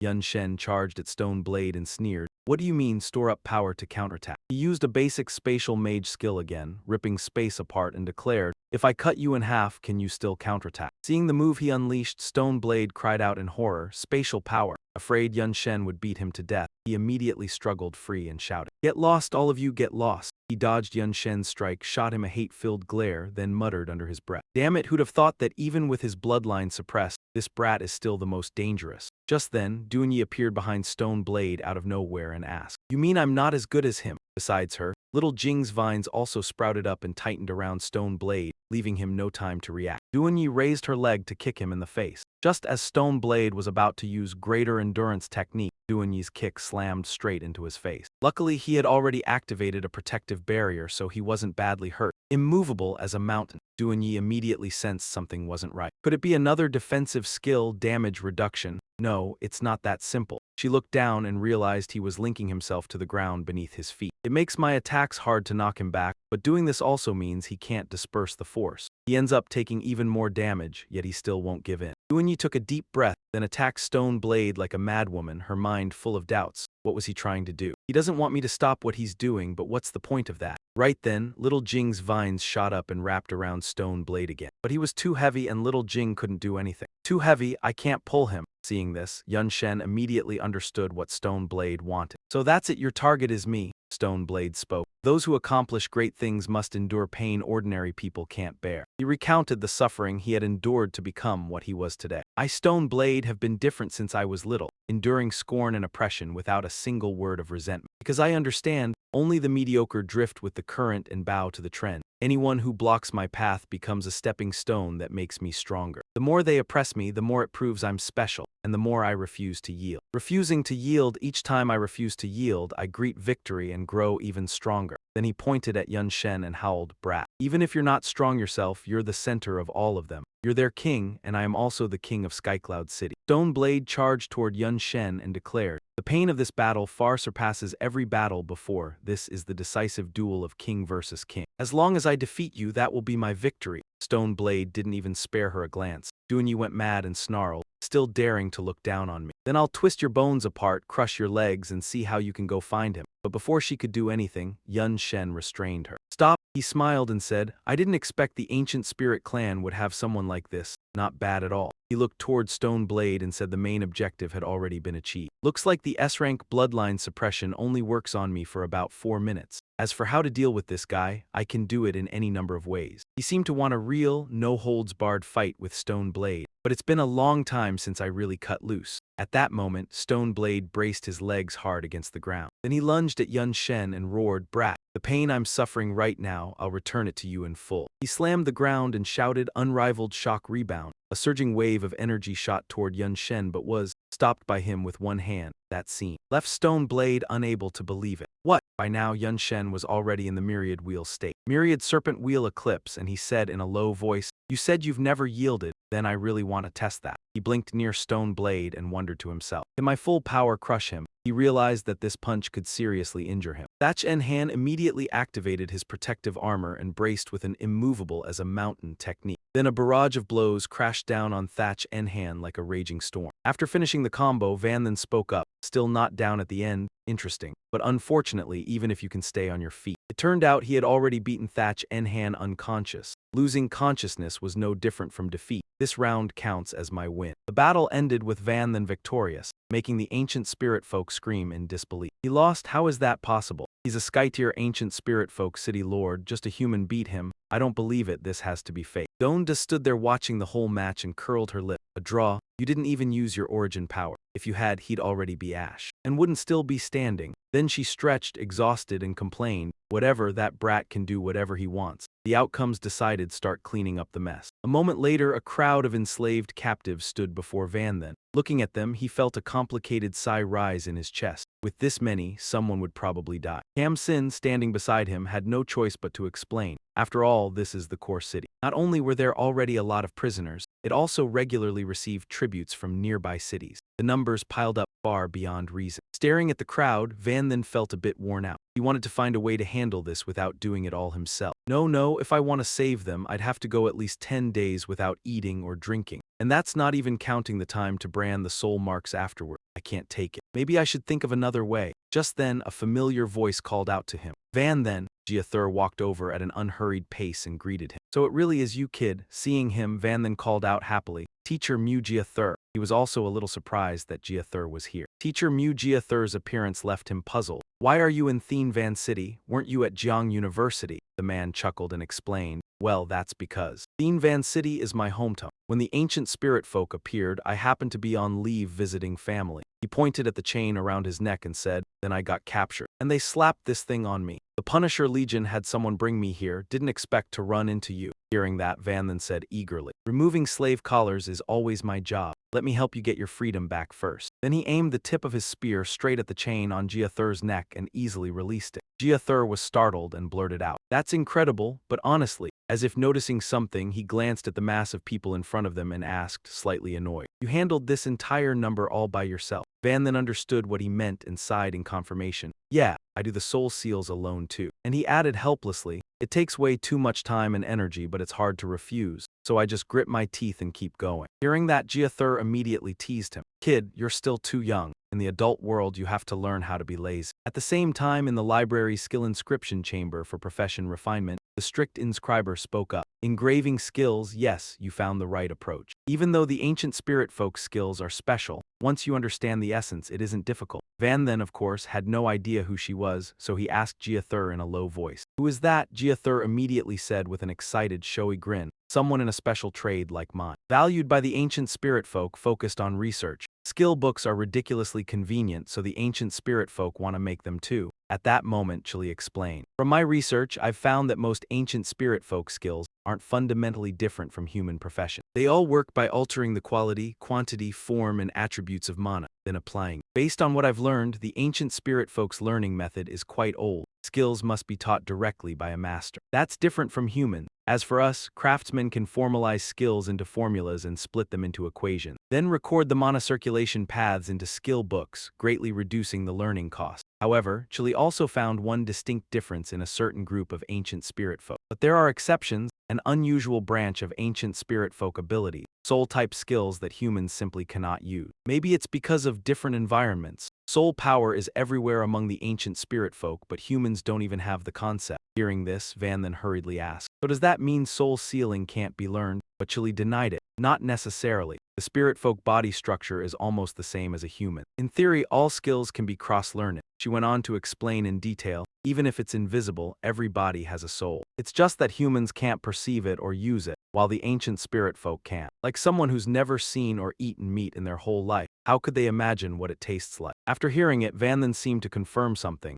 just like what the East Cloud City Lord had said. Clearly, the powers in the world are countless. The spatial system, the temporal system, powerful enough to rewind time. So why is soul power the only thing missing? At this moment, Chili came to a conclusion. In short, if there's an external object acting as a medium, allowing the artisan to sense the existence of souls, even a tiny amount could be enough to learn. After all, the soul imprint is just a common skill of ancient spirit beings at the Earth stage. For an artisan who has advanced through 3/6, there shouldn't be any learning barrier. Without hesitation, Van Then took out his external object. Van Then said, I have such a medium. Moreover, if only a trace is needed. Before he could finish, he used the primordial drift skill to lift a branch. Immediately, the dry branch sprouted into a tiny tree, and the system displayed a notification. Simulated world tree, holding it generates a faint sensation of soul awareness. Restores 100 HP when consumed. Note, ripened with magical energy. Effectiveness only 1% of the true form. Seeing the marvelous world tree, Chili excitedly examined it and kept exclaiming, "Amazing." Though its effect is limited, it's enough to guide the artisan in learning to use the soul imprint. Without hesitation, she demanded, "Quick, engrave the skill along the magical energy trajectory onto it, then a skill book can be created." Van Thien, low on blood himself, immediately got to work. At that moment, Cam Sin burst into the room, excitedly shouting, "This is truly a central city, so many treasures." Van Thien, before he could finish, a pile of items flew toward him from somewhere. Fortunately, he quickly grabbed them and asked in confusion, "What is this?" Van Thien wearily explained, "A soul imprint skill book. Learning it allows direct control over spirit beings as slaves. The most important part is I no longer need to do menial work. Moreover, you can stop being lazy and thinking about removing the soul imprint to let a clone carry the world tree branch to strike the shelves. That's over." Cam Sin shouted in excitement. "My God, you actually did this. Don't worry, I'll strictly select the artisans for training, ensuring all ancient spirits are subjugated and fully utilized." At that moment, Jia Thur spoke up for her former master. "Could there be exceptions? The ancient spirit overseeing me was good to me. Never harmed anyone." Cam Sin was slightly puzzled and exclaimed. Then, suddenly, Van Thien recalled what Tai Lang had said. In the end, he had to admit, "I'm not someone who craves killing. Even Ma Nhi has good and bad traits, let alone the ancient spirits who are closer to humans." Perhaps Tai Lang beamed as words made some sense. But then he made a decision. Since it had guarded people back then, he would entrust its life to the overseer. "You must take responsibility for guarding it. If it acts against humans, it must pay an appropriate price." He gave this order because every sin must be compensated, not a single bit missing. Cam Sin agreed, "I think that's best." In his heart, he silently judged Van Thien. Van Thien truly remained the same, cold on the outside but benevolent inside. Jia Thur, full of gratitude, held Van Thien's hand and promised, "Thank you so much. Tonight I'll stay up all night helping you forge the new polymorphic weapon, ensuring you're thrilled." Seeing his enthusiasm, Van Thien quickly declined, "No need." Then Cam Sin suddenly remembered he had something to give Van Thien. "All right,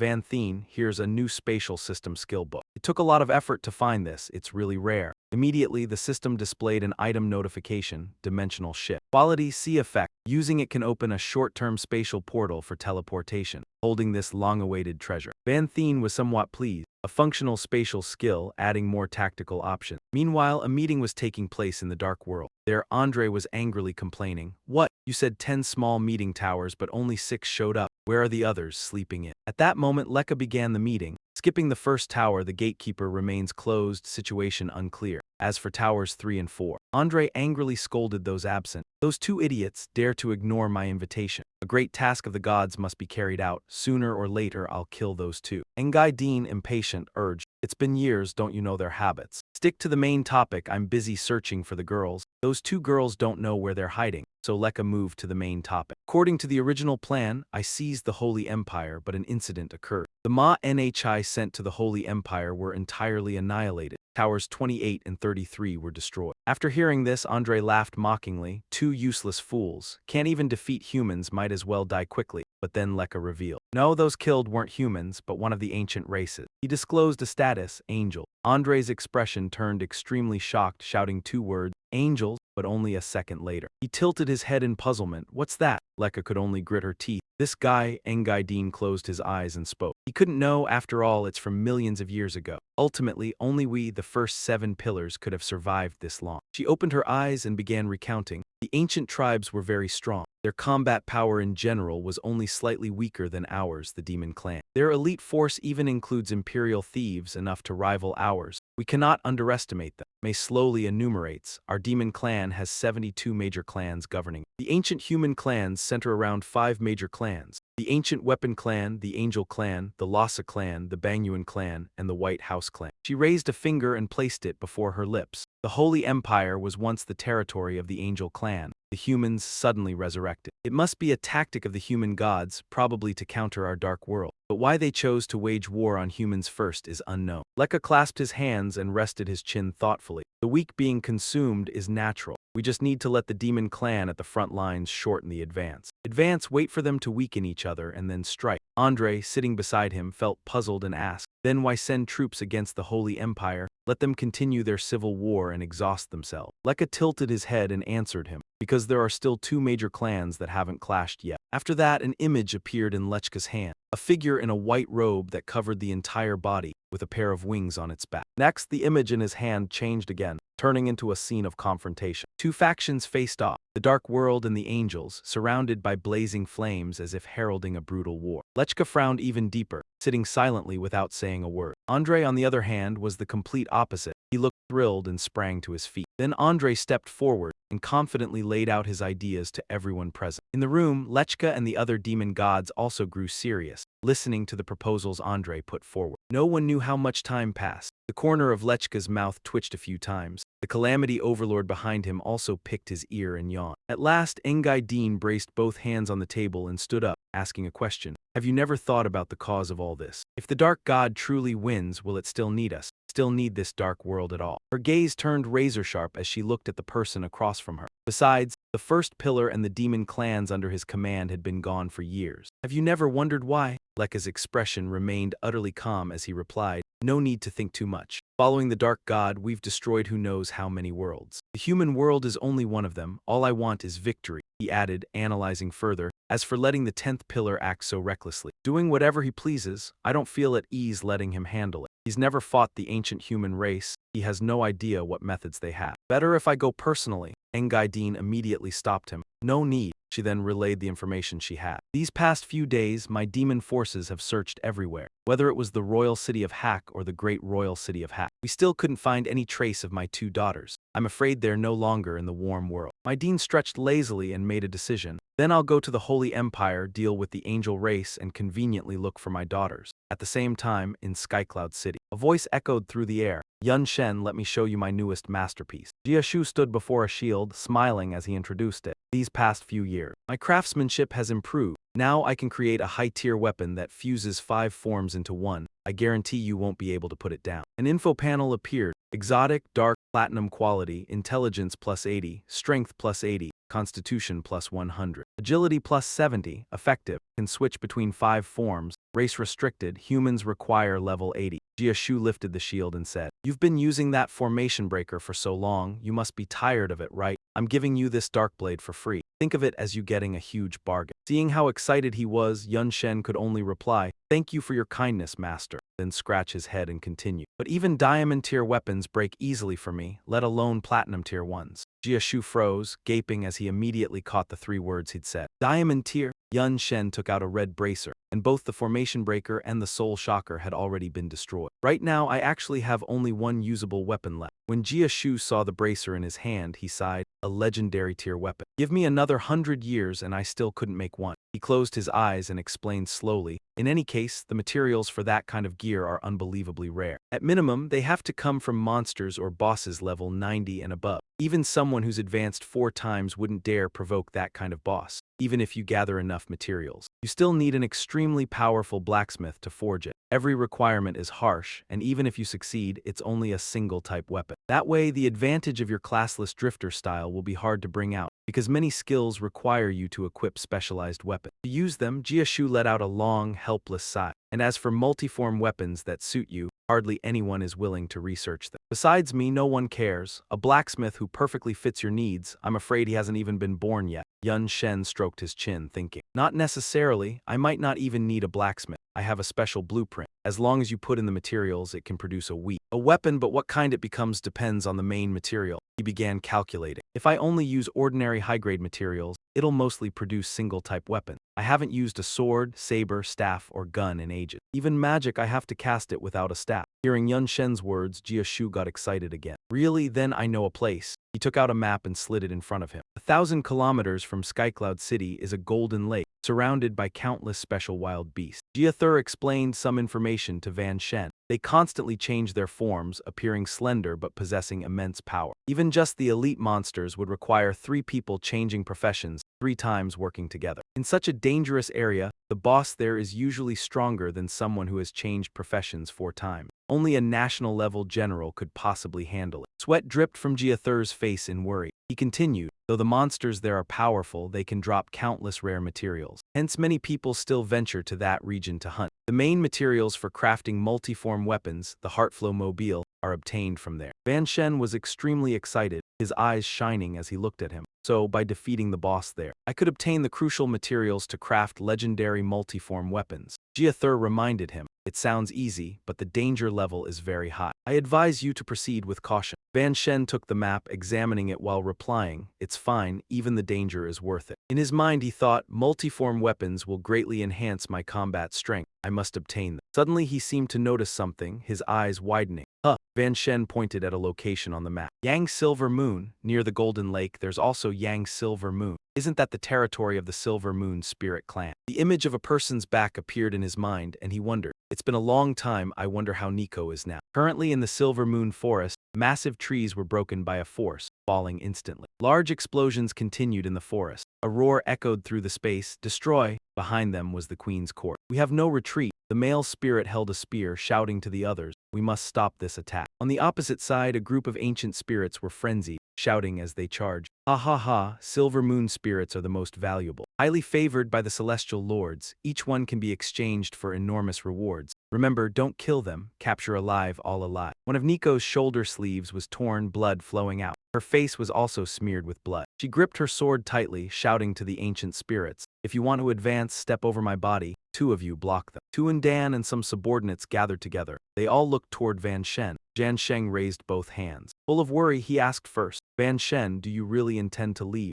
Van Shen placed a hand on his hip, smiling as he replied, "Don't make that miserable face. I don't expect this trip to last many days. I know the Revenge Corps is very strong now. Your concern is justified. Masters of the ancient spirits often appear." With that, he directly informed them of his arrangements. "I have arranged with Zioya. She will stay in the contingency room. You have witnessed Zioya's strength. Defeating her would require an emperor-level expert personally intervening." The one with an eye covered rejoiced, shouting, "That maid will stay behind, that's great." The girl beside him clenched her hands, cheering, feeling instantly safer. Tuan Dan bowed his head. Somewhat hesitantly, he called out, "Van Tianqiao, recently on the battlefield there have been some strange occurrences. I don't know whether we should consult someone." Van Shen replied, "Just speak, don't worry." Tuan Dan looked up and began recounting. "In the past few days, people continuously reported to me. The number of corpses on the battlefield doesn't match. Not only in the Tianyun City battle this time, but also previously during the repeated attacks on Nam City, the same situation occurred." He also mentioned several suspicious points. "Clearly, we lost quite a few profession users, but the number of bodies found is much less than the casualties. Even regarding the opposing ancient spirits or human slaves being killed, the statistics are also significantly off." Van Shen raised a hand to his chin, analyzing, "In chaotic battlefield, area of effect skills can turn corpses to ash. Statistical discrepancies are normal." Tuan Dan scratched his head, saying, "I thought so too, but this discrepancy is too large." He patted his chest, letting out a helpless sigh. Many families of fallen profession users, not receiving bodies, began to inquire repeatedly. They suspected we were using corpses for shady matters, giving me a headache. Van Shen rubbed his chin, thinking, corpses. Besides being useful for necromancers or certain special professions, who needs them? Jan Sheng had remained silent until now and finally spoke. "Captain Fan, the Revenge Corps is mainly managed by us. If even trivial matters like corpses trouble Van Shen, how can he focus on dealing with strong enemies?" Tuan Dan sheepishly replied, "Sorry, I spoke too much." Van Shen produced a transport vessel, giving orders to them. "You investigate first whether any special profession users or ancient spirits are causing trouble. We will discuss the next matters when I return." Then he tilted his head back to the sky. Raising his arm high and thrusting forward, the ship immediately lifted into the air. It shot upward and instantly transformed into a colossal vessel. A strong wind blew, making Van Then's cloak flutter. He leaped into the ship with lightning speed before it departed, leaving only a message for those on the ground: "I will return soon." At the same time, in East Capital, the former capital of Xuan Long Kingdom, the scene was completely different. The ancient spirits strolled through the streets happily. Ordinary humans, however, were treated like pets, forced to wear collars and crawl on the ground. The ancient spirits carried humans around as if they were mere objects, chatting with each other while tormenting them. In a tea shop, Ali sat cross-legged on a wooden chair, holding the leash of a beastman in one hand. With the other hand, he reached out and asked, "Your elf slave Silver Moon isn't bad. How about trading for my beastman's slave?" Alu, sitting opposite, refused without hesitation. "Nice dream. Silver Moon is far more valuable than a beastman." Ali didn't give up and made another offer. "How about adding 5 human profession masters?" Suddenly, out of nowhere, De Hung Ho ran over. He pointed at the two of them and shouted in objection. "Adding what? In my opinion, human profession masters should have been destroyed.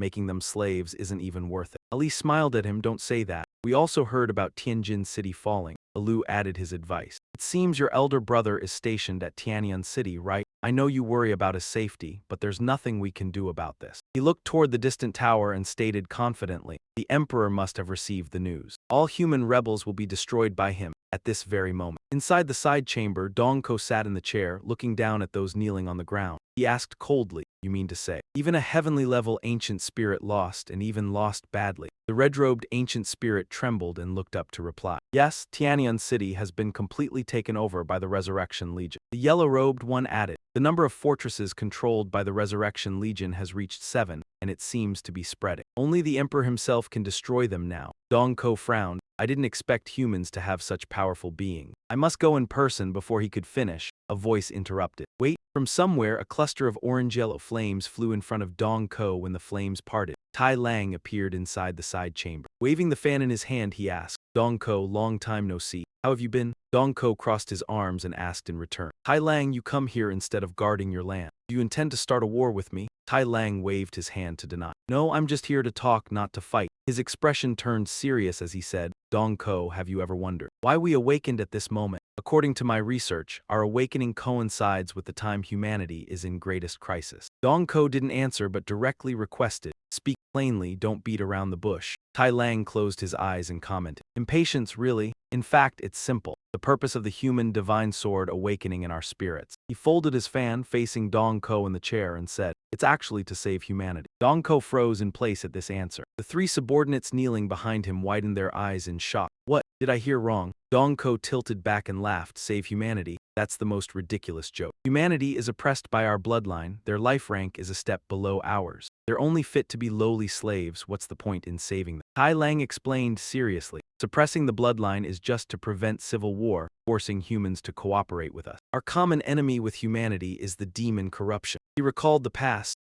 after the great battle between the human divine and the dark world. Both worlds suffered heavy losses. To prevent the other world from invading, the human divine and dark divine struggled for millions of years. Tai Lang turned to continue. Later, for unknown reasons, many emperor-level beings sought human wisdom. Their spirits then disappeared. Then, for reasons unknown, we suddenly fell asleep. Dong Ko pressed, I know all this, so what next? Tai Lang tilted his head at him, answering, then humanity. The biggest difference between humans and our ancient spirits is not life rank. It's that they originally had no power at all. He began to explain, our ancient spirits are born with strength, and as we grow, we follow the divine. We fight monsters from other worlds. Humans are different, extremely weak. They cannot absorb the world's power, and their world has no monsters. Their enemies are just a few weak beasts. Tai Lang drew a conclusion. So they took a completely different path from us, using intelligence and creativity, ultimately developing science, borrowing outside power to dominate the world. He went on to say that more than 70 years ago, the God created a game that spread across all of humanity. And by blending that game with reality, humanity finally obtained the power of another world. Even though that power was still flawed, what they called mana. Dangu folded his arms, wondering what the god's purpose was. Xiling curled his lip and answered simply, to oppose the dark god, to defeat the world of darkness. The god of humanity wanted humans to accomplish what the ancient spirit clans could not. We couldn't do it. Dangu sounded amused and mocked loudly.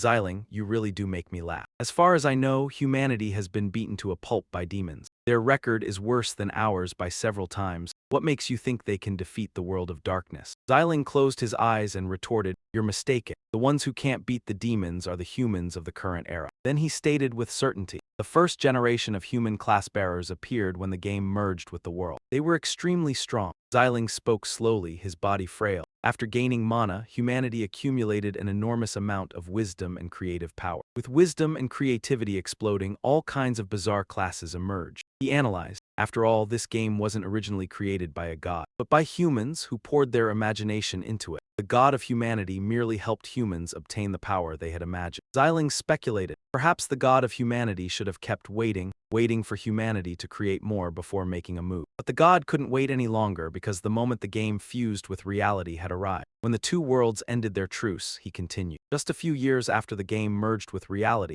the Demonkin began a large-scale invasion. The first generation of human class-bearers, though caught off guard still, after Sheer erupted with terrifying strength, completely halted the Demonkin assault, and two of the strongest human class-bearers among them led a large number of elites in a counter-strike into the world of darkness, destroying nearly half of it. Hearing this, Dangu ground his teeth in disdain. Charging into the world of darkness was reckless. Obviously they failed. Xiling turned his back and eyes closed, confirmed. Indeed, humanity paid a horrific price for that recklessness. None of the class bearers who charged into the world of darkness ever returned. He began to assess the situation. In truth, the human world's resources were not infinite. The richest portions were usually obtained from first-time dungeon clears, or from first-time kills of powerful monsters, mining veins, and gathering rare medicinal materials. The resources prioritized for extraction were also the highest quality. Xiling added, that's why the first generation of classes matured quickly. They consumed most of the world's best resources and carried off the strongest equipment. Their collective disappearance was, without question, a devastating blow to humanity's class system. After that, lacking top-tier resources, the number of human peak experts plummeted. Year by year, the power of the classes declined, unable to withstand the Demonkin's attacks, gradually becoming what we saw when we awakened. In the end, Xiling concluded, when we woke up, humanity was on the verge of total annihilation. So the god of humanity awakened us so we could join forces with humans against the Demonkin. With eyes closed, he wondered, only he didn't know why. At the very moment we awakened, the Demonkin suddenly withdrew, without an external enemy pressing them. And with their homelands already in ruins, humans naturally turned their weapons toward improving their enemies. They formed factions, seized territory, and in the chaos, aimed their weapons at humanity itself. Donggu waved it off and scoffed, nonsense. The Demonkin withdrew because they feared our aura, because they were afraid of the spirit clans. Xiling reminded him. That's far too arrogant. Eyes still closed, he posed a question. Back then, along with the world of darkness, 7 great primal sects were born. The original demons are still alive, the former 7 pillars. With them there, are you sure the ancient spirit clans can win with only the rest of us? Donggu's eyes flickered. He didn't answer that, instead he shot back. Then why do you say the Demonkin withdrew? Xiling replied decisively, eyes closed. Very simple, because of a human named Yun Shen. He added, that man seems to have caused an uproar in the dark demon world, and even brought back the current clan leader of the dark demon assassins, one of the 72 pillars of demon. So the Demonkin's withdrawal was very likely just a feint for reinforcements, and had nothing to do with us. The god of humanity originally wanted us to join forces with humans to turn the tide, but we awakened just as the Demonkin retreated because of Yun Shen. With no external enemy to keep them in check, the ancient spirit clans chose to strike at humanity, creating today's events. You could say it was all a coincidence, more like a farce. Xiling said sternly, opposing the Demonkin requires humanity. Whether for the sake of the ancient spirits or this world, you must stop harming them. Donggu gave a taunting smile and said, so what if I refuse? Inside the main hall, a huge explosion erupted. Flames surged violently, as if swallowing the entire space. From Xiling's body, a fire dragon burst forth with crushing power. He frowned tightly and declared, your Donggu territory will now be taken over entirely by me,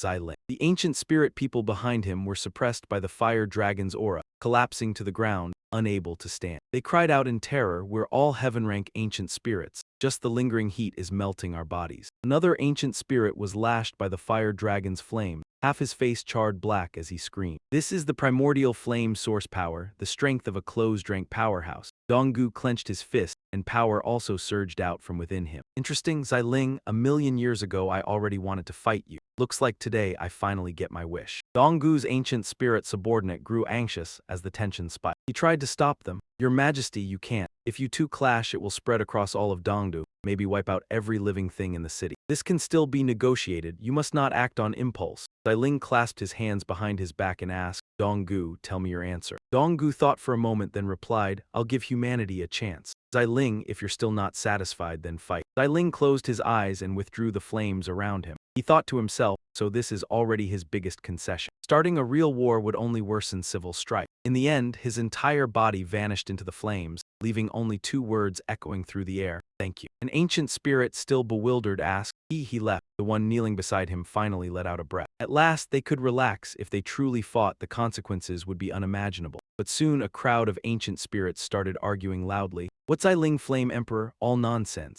Since when have we ancient spirits ever feared the demon race? Primordial demon, my ass, you think I'm a kid? Donggu rose from the throne and shook his head at the ancient spirits below. No, primordial demons are different from other demons. They are born from the dark world itself, innately holding an extremely special kind of source power, he explained. It represents the world's birth, the evolution of all things, primordial phenomena. It's not something ordinary source power can compare to, and their lifespans are bound to the world. As long as the dark world does not perish, their lives are limitless. Donggu looked at the ancient spirits in front of him and said, even though we ancient spirits have been awake for a long time and our strength far surpasses the past. Those 7 have existed throughout these million years. No one knows how far their power has accumulated. As Xiling said, we truly need humanity. The subordinate lifted his head and asked anxiously, "So your majesty wants humans and ancient spirits to stand as equals?" Donggu flatly denied it. Of course not. His face was hidden in the shadows, and a calculating smile spread across it. I only need human power. An absolute loyalty. Anyone I can't control isn't worth pitying even in death. At the same time, elsewhere, Yun Shen's teleport ship was flying through the sky, entering a mountain forest. In a room, Tian Zheng kept murmuring to himself, "It hurts so much, it feels awful, damn it, dark demonic power." He raised a hand to cover his face and groaned. "It's coming again." In a cell, Lucy was kneeling on the ground and screaming, "I worked so hard to stockpile dark demonic power." Her face was drenched with tears and sweat, yet she still howled, spittle flying. Yun Shen stood outside the cell and asked, "How long has this been going on?" Zio Jing replied, "It started the moment Master returned to the human world." Yun Shen looked into the cell and ordered, "Lucy, tell me exactly what's happening." He thought to himself, "As far as I know, the angel race is a branch of the ancient folk. Lucy's current state is getting closer and closer to that. And her original class was an angel, there must be some connection." Inside the cell, Lucy lifted her head, trembling, mumbling in obvious agony. "They're there, all calling me, begging me for help. I can feel that they exist, but who are they? I don't know them." Yun Shen pondered. They might mean the Starwing Angels. 1,000,000 years ago, the angel race's territory was in the Holy Emperor. He closed his eyes and calculated in silence, but it was useless. Right now, the most urgent task was still forging new weapons. Yun Shen lowered his head to check the items he had: the 6-layer black-armored demon and the Demon Slayer Demon Council. Indeed, he lacked no top-tier materials, only the core needed for a multiform weapon. Following the map in his hand, he stepped into a hilly wasteland with not a soul in sight. When he arrived, he still looked dazed, mumbling, "We're here." As for the monsters, Yun Shen had no idea at all. Those puddles on the ground were actually stagnant pools. The moment it noticed an intruder, it felt uneasy and made a creak sound. Another human seeking death has come. It has been a long time since I had fresh food. I've almost forgotten the taste of blood and flesh. Come closer to me. Focused on the map, Van Then didn't notice his step and accidentally stepped on Slim. Immediately, it revealed its true form. Slim wrapped around Van Then's leg and shouted threateningly, "Let me eat you." But with just one move, he shattered Slim. This puzzled it. It wondered to itself, "Has he discovered me so quickly?" Even after being shattered by Van Then, it tried to reassemble the fragments. Even the smallest pieces tried to come back together. At the same time, other monsters began to emerge. First was the Raging Elemental Body Monster, level 84, Diamond Potential. Skills: Roaring Rampage, Raging Collision, Liquefy, Camouflage. Then came the gigantic Slim Mutation Monster, level 77, Diamond Potential Skills: Devour, Corrosion, Swamp, Liquefy, Camouflage. Camouflaged as a puddle to hunt, Van Then was surrounded but not afraid. Camouflaging as a puddle to hunt is somewhat interesting. As soon as he finished speaking, they attacked him together. Van Then countered by casting Fireball spell, without using a stat. In an instant, flames shot straight at the monsters, causing them to panic. The fire successfully destroyed the Raging Elemental Body Monster. While he wasn't paying attention, the Slim group decided to sneak up from behind. Before they could approach, Shadow Koi appeared immediately. With just one move, he dealt with the Slim monsters neatly. Then Van Then commanded Shadow Koi, "These monsters are yours." The remaining ones wanted revenge, so they charged to fight him. Cutscene: Deep Fong walked while grumbling unexpectedly. "As noble Silver Moon elves, we have to hunt brainless monsters to help." Liu Thai hurriedly reminded the others. "Do not underestimate them. Those monsters are extremely high level and have rudimentary intelligence. Only by risking to find the boss Chat Lapta Nhi might we succeed." Liu Tran quickly used the Queen's command to suppress him. The Queen's order supersedes all, must be obeyed. Before he could finish, Deep Fong shouted in panic, What's happening here?" Seeing all the monsters here defeated, he couldn't help but exclaim, "The monsters here have all been wiped out." Without hesitation, the three ran quickly. Deep Fong kept speculating, "This isn't good. Could the ancient spirit have discovered our plan?" Uncertain, she had no exact answer, so she suggested, "Anyway, hurry to find the boss." Cutscene: Van Then followed the map to a large lake. Sensing someone intruding into its territory, the underwater monster waited in ambush. Quickly, it revealed its form, and its identity is Chadu, level 135, Legendary Potential. Attributes: Strength 24,725, Stamina 21,025. Skills: Frenzied Devour. 10,000 Illusions, Raging Collision, Body Division, Liquefy. Note: originally a weak-hearted monster, after devouring a large number of pseudo-professions. Possesses 100 transformations, becomes the ruler of one region, no one dares to provoke. Chadu looked at Van Then and mocked, "It's been a long time, and the food has come to your door." You look more appetizing than the typical 4th-tier pseudo-profession. Before it finished, Van then cast Fireball spell without a staff to warn it. He coldly instructed Chadu, "This is your death sentence." In just 1 minute, it managed to extinguish Van Then's fire. Then Chadu put on an angry expression, staring at him. It decided to teach him a lesson, moving and threatening at the same time.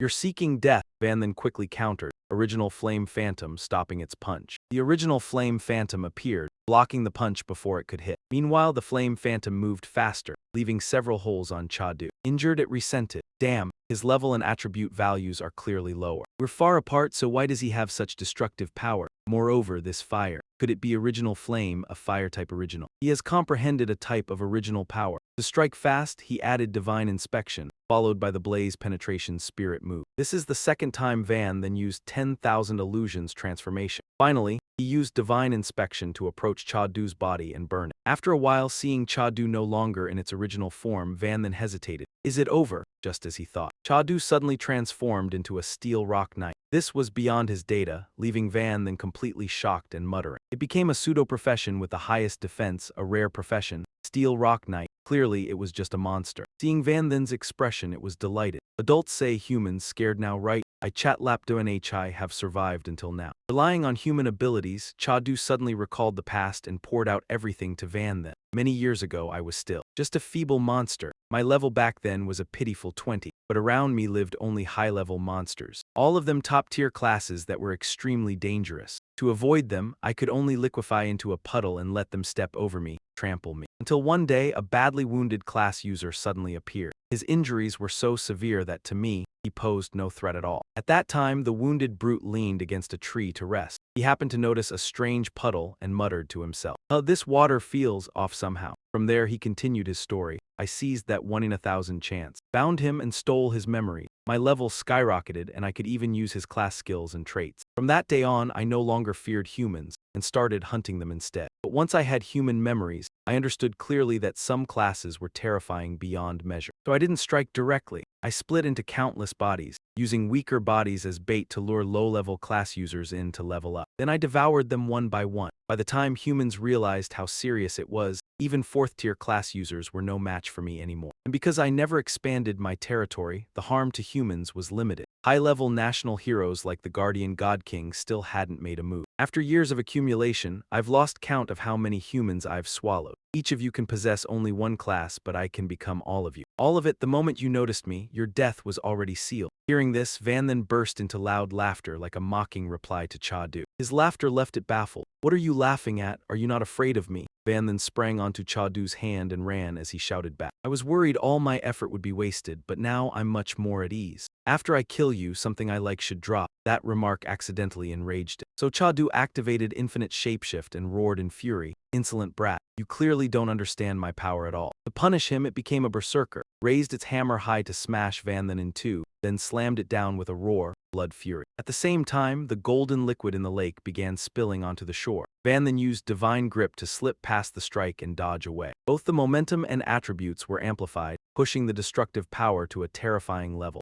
Losing one exchange and switching tactics, Chadu used Infinite Shapeshift again. As a jungle archer, it aimed straight at Van Then and sneered. "So what if your damage can exceed your level as long as it draws on the source?" It strained to pull the bowstring. The very next moment after speaking, it simply pressured him non-stop and fired a rain of arrows. They whistled toward him. While Van then dodged the arrow's path, it declared confidently, "I'll hit you until you can't even fight back." Then it revealed a shocked expression as it saw a purple streak suddenly appear overhead. A second later, Chadu stared in confusion as Divine Blink slipped out from that purple streak. Before it could react, a fireball dropped straight onto its head. After bathing in flames for a moment, Chadu lost its head entirely. Worried, Van then walked up to it and murmured to himself, "Looks like after turning into a jungle archer, your defense is nowhere near that of a steel knight." But it still wasn't over when it suddenly used Infinite Shapeshift again. It became a holy priest, cast Holy Heal to restore itself, then asked him, "How did you do that?" Van then immediately activated the Limitless Art. He used the Space Mage skill, Spatial Jump, and replied calmly, I'm guessing you've never swallowed a space mate, so you barely understand spatial magic, and I can't exactly blame you. That class is far too rare. The principle is simple. Just throw the skill into the spatial gate I create. Within minutes, an array packed with countless divine blinks surrounded Chadu. On top of that, it took on yet another form. To be safe, Van then gifted it a few more arrows and said, "They'll jump to the other side of the gate." At last, he fixed Chadu with a stern gaze and said one word calmly. Boom! Right after that, the water in the lake churned violently, forming a towering waterspout that reached the sky. Van then looked at the massive scene and said that gaining 5 levels at once came with extremely generous experience. That meant compared to the daily attributes granted by his second soul, the benefits from leveling up were even greater. On top of that, the system suddenly provided information about his current status. Name, Van then. Race, human. Class 0, level 96, stats 5.924, Constitution 6.452, Agility 5.28, Intelligence 6.19, Endurance 5.45. After Chadu was defeated, it also left Van then an item that delighted him. He said, "The biggest haul is still this." The item Chadu left Van then was called the Heart of Chadu. Type, material rank, legendary note, the heart of a monster overlord. After the upgrade, you could add a wide range of illusion-shifting abilities to the gear. A moment later, he heard a strange noise coming from behind him. Van then looked toward the rock behind him and spotted someone there. He shouted, "You've watched long enough, time to come out." The ones who stepped out were a group of girls. Dan and Guyot said awkwardly, "Sorry, we didn't mean to spy." Bitch Van immediately added, "Please forgive us." Then she suddenly dropped to her knees, crying as she begged. "Excuse me, are you Van then, Van Thien Kiu? I even watched that global championship battle live that day. Please help us. Save Moonsilver Forest." Van then couldn't hide his worry and asked, "What's going on?" The scene shifted to Moonsilver Forest. Right now, fire was everywhere. People fled in all directions, some crying, some screaming, along with angry shouting. "Bastard, let go of me, I'll duel you." Rika was injured and being held back by Lucia. Adam cried as he demanded, "Your Majesty, are you going to abandon this land and its people and run?" Rika hurriedly explained, "It's not running, it's a counterattack. I've sent 2 small teams to the monster territory nearby. As long as we lure them into Moonsilver Forest with our coordination, it's not impossible to bring down those ancient spirits." After hearing that, she proposed another idea. "We should find a place to hide and let the monsters strike." But why would the queen go to the monster territory herself to lure an attack? She defended herself. "They're intelligent, they might not fall for a trap. If I use myself as bait, they'll definitely take it. After all, they haven't only craved my flesh for a day or two." Hearing the queen's words, the subordinates went pale, worry filling their eyes. One woman cried out in panic, "Sacrifice yourself, how can you?" Another chimed in, "You're our queen, the most important one among us." The subordinate standing beside Rika stared at her, his face covered in anxiety. "Run," she said in a low voice. "Run, how far can we run? Can we even leave this world for sure?" She continued, "When the ancient spirit folk descended back then, I made the same choice. To avoid disaster, I gathered the Silvermoon spirits from everywhere and brought them back. To seal off Silvermoon Forest, trying to cut off contact with the outside world and avoid the flames of war." Rika's voice kept ringing out as the ancient spirit folk seized the Xuanlong kingdom. They immediately set their sights on the smaller races. Dwarves and beastfolk were all attacked. Our Silvermoon spirits didn't escape either. Countless clansmen were captured and turned into slaves. In the end, even the whole forest was destroyed. She said sorrowfully, "When the nest is overturned, how can the eggs remain intact? All those years, I chose to fight with everything I had, helping humans resist the ancient spirit folk. Maybe the outcome would have been different, don't you all think so too?" Her words left the subordinates stunned. Their eyes drifted away as if struck by a deep, hidden shame. Suddenly, Rika swung her arm and declared decisively, "Hiding only makes the enemy press harder. Only by fighting to the death, hurting them badly. Will they learn the moon spirit folk aren't easy to mess with." At that moment, a blazing red surge of spiritual energy swept in from nowhere, whirling like blood and instantly closed in around her. At the same time, a contemptuous laugh echoed across the sky. "Not easy to mess with, how so?" Up in the heavens, within that crimson vortex, a figure stood arrogantly in the void. He lowered his head to look down, the corner of his lips curling in mockery. "You think I don't know what's going on around here? That so-called Taplada Nhi is just a monster that slaughters." Rika gritted her teeth in fury. She thought, damn it, this heavenly rank ancient spirit folk has finally caught up. In an instant, countless subordinates of his dove down from the sky, swiftly surrounding them. One arrogant man burst into loud laughter. "Back then we followed the divine beings and fought across all realms. What monsters haven't we seen?" A man sneered beside him, "When I was slaying monsters, your ancestors weren't even born yet." Another smirked arrogantly. You think you can deal with us just by using monsters. Chip spoke up, Queen Fairy, you misunderstand. Our suppressive bloodline doesn't only affect humans or humanoid races. He swung his hand forcefully, instantly sending an invisible wave of pressure straight toward them. Any being with a much lower life tier is suppressed, including monsters, even alien creatures from other worlds. Those below screamed in agony as their organs felt crushed, their breathing extremely labored. One helplessly shouted, our strength is weakening again. The young man next to him angrily attacked. Damn it, if we could fight on equal footing, Chip commanded coldly. Capture them all but don't kill. Silver Moon fairies fetch a good price. The subordinates excitedly answered in unison. Yes, a swordsman at the front charged immediately, his face beaming with excitement. Another big catch. He swiftly grabbed a fairy. Pinning it to the ground, the other cried in panic, Bastard, let go.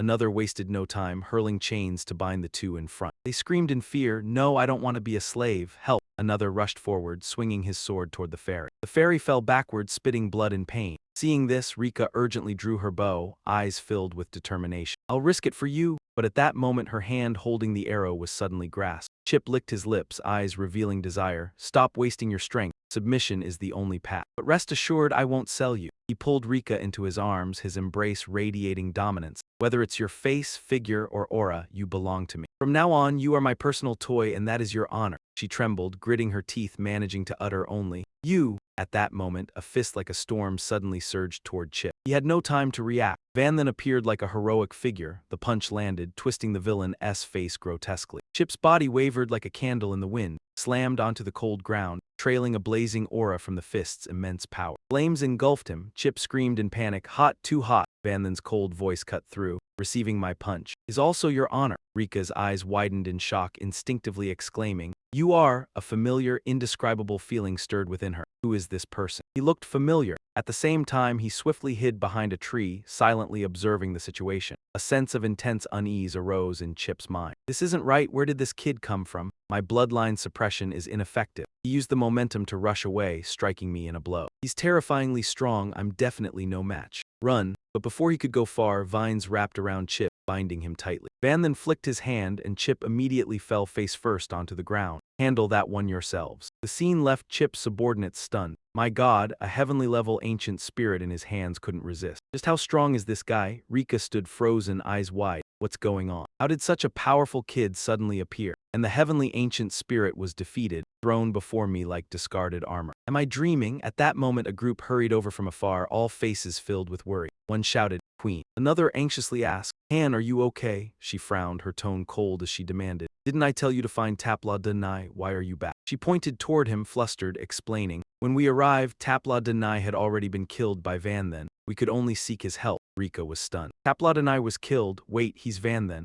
Van Then is still alive. Rika laughed awkwardly as memories surfaced. I remember now, that year at the Global Supremacy Tournament. My daughter and I watched the live stream, but because she liked him. I indulged her, thinking she was getting a future son-in-law, so I didn't watch the match properly. Van then curiously asked, Where's Nico? Didn't she come with you? She bowed her head in sorrow, eyes glistening with tears, voice trembling. Nico went to protect me and was captured by the ancient spirit. Upon hearing this, Van Then's spiritual energy erupted violently. Killing intense surge, his gaze flashing a chilling light. Rika froze, inwardly shocked. His aura is incredibly strong. His strength likely surpasses a quadruple transferred human, nearly matching a national protector general. Van Then's cold voice demanded, Tell me where it is. Scene change. Meanwhile, amid trees hovering near the ground, a woman was dragged along the rough terrain. Her body was bloodied, mouth pleading, Please do. She struggled, trying to loosen the tight cord around her neck, her hoarse voice desperate. I don't want to be a slave. Someone save me. Suddenly, her gaze froze. Was there something ahead? Amid the gradually brightening spiritual light, she vaguely realized. It was a person. Van then channeled energy, concentrating it between his palms. Small flames instantly shot out, dancing midair like living beings. They surged down toward the villains below. One exclaimed in shock, What are these? He guessed. They look like tiny flames. But at that very instant, the flames suddenly erupted, violent firelight surging out, swallowing that man's body whole. The others didn't escape the same fate either. Panic broke out as they screamed in agony under the assault. Damn it, what powerhouse is making a move? At the same time elsewhere, horse-drawn carts packed with Silvermoon elves rattled along a rough road. The escort kept on high alert, eyes constantly sweeping the surrounding. One of them quickly spotted something off. He jerked his head up toward the sky. In that moment, one streak of flame after another was hurled down by Yun Shen. Desperate cries echoed everywhere. No one knew where the fire came from and it couldn't be extinguished. They could only watch themselves burn to death. In no time, the flames reduced every last one of them to ash, leaving not even a speck behind. The elves still couldn't believe what had just happened. Trembling, they murmured,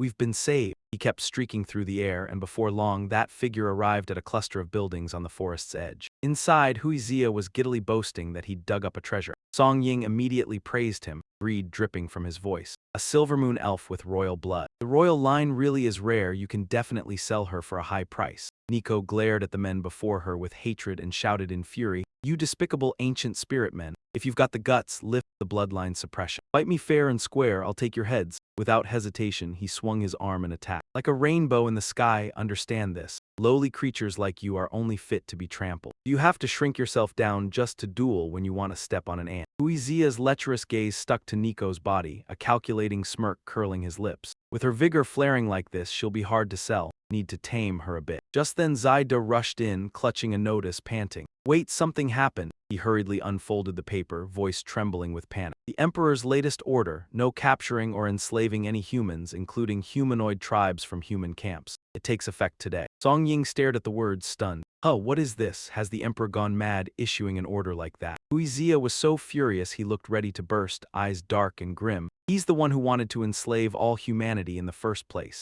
Zaida frowned, irritated. "I don't know the details either. I just received the order." Song Ying ground his teeth, crumpling the paper in his fist, resentment thick in his voice. "Then what do we do? The slaves we caught today, doesn't that mean we can't sell them? We busted our asses for so long, even took down the Silver Moon Forest just to make a killing. But if it's the Emperor's order, there's no way around it." His icy gaze swept over Nico, the corners of his mouth lifting with malice. "If we can't sell her, then the brothers don't get to profit. We'll use her to comfort everyone instead." She trembled, tears spilling over, her voice shaking with fear. "Why you? What are you going to do? Didn't the great ancient emperor ban it? You dare?" Song Ying snorted, a crafty look raking over Nico's body. His hand groped forward. "The old man in the eastern capital, so long as we don't report it, killing a few people won't make a ripple. Royal bloodline, huh? I've never tasted that before, I'll have to savor it properly." She completely panicked, a desperate scream bursting out. No, but at that very moment, a thunderous explosion roared. The ceiling split open, debris spraying everywhere. A figure shot down from above like an arrow. Yun Shen instantly grabbed Song Ying by the shoulder, coldly saying, "So, have you decided how you want to die?" In a heartbeat, fierce flames erupted, engulfing Song Ying's body. He only managed a short scream before he was burned to nothing. Seeing the newcomer, Huizia cried out in terror. "This is bad, I've seen his portrait, that's Yun Shen." Zaida's face went deathly pale. He spun around and bolted, shouting in panic as he ran. Even an ancient spirit man at immortal tier lost to him. "We're absolutely not his match." Another one panicked and followed. "Run!" He swiftly unleashed his spiritual power. Flames shot straight at them. In an instant, they were scorched black, their bodies warped and twisted. Their original shapes were completely unrecognizable. Nico stared at the scene in shock as if she couldn't believe what she'd just seen. Jun asked again. "Is it really you?" Yun Shen turned his head slightly, his voice gentle. "Auntie Nico, it's been a long time." She was overjoyed, tears pouring down like a waterfall. "That's wonderful, you're alive, you're really alive." Rugu lowered her face, speaking shyly. "Sun Kang and Lin Yaoxu. Many of our teammates from back then were killed by the ancient spirit men." Jenin said, "Don't rush, we'll talk slowly once we're back." At last the horror was over, and the survivors quietly cleaned up the ruins. As for the villains, they lay peacefully in one place, never to suffer again. She and Yun Shen sat together atop lush green leaves, listening as Nico recounted everything that had happened. Only then did he gradually understand it all. So that's how it was. After openly seizing control of the Xuanlong kingdom, the ancient spirit men launched a purge of minority races. Yun Shen continued. "The Silver Moon elves hid well, so they were discovered late, but in the end they were wiped out. You seem pensive, but as far as I know, the elves in the Dark World have their protective tree. And your Silver Moon elves don't have a protective tree, do they?" Rika spoke up, though her voice was not human. "Our Silver Moon elves do have a protective tree." Right behind her, she continued. "The palace on the tree." Yun Shen froze. "You hollowed out the entire protective tree and turned it into a palace on the tree?" Vika sheepishly nodded in confirmation. "Of course, isn't the protective tree the largest and most precious tree? Naturally, it's the most convenient to use." "You seem uneasy." "All right, I understand. I thought your protective tree was like that." "Elves are the world tree," she spoke. "World tree, huh? Impressive too. 30 years ago, I once saw a mural in underground ruins nearby." Rika's voice continued. According to the mural, the original world tree was indeed in the Silver Moon Forest. but it seems it was taken away by the gods millions of years ago. Rika's voice filled the space with heavy silence. Yun Shen and Nico were stunned, their eyes fixed on her, unable to believe what they had just heard. After a moment he blurted out in shock, "What did you say? The world tree was taken by the gods." Rika coldly replied, "At least that's what the mural says, but some tree remnants were left which are quite useful. As for the dark, the elves you mentioned cannot be grouped with us." She continued, "At least we, the Silver Moon Elves, are the product of the game and reality merging 70 years ago. Essentially, our ancestors were human. It's just that our abilities and appearances are a bit different from ordinary people. There's no ancient inheritance." Rika placed her hands on the ground, slowly sitting on the lush green leaves. She quickly pulled out a piece of paper. Her eyes grew serious.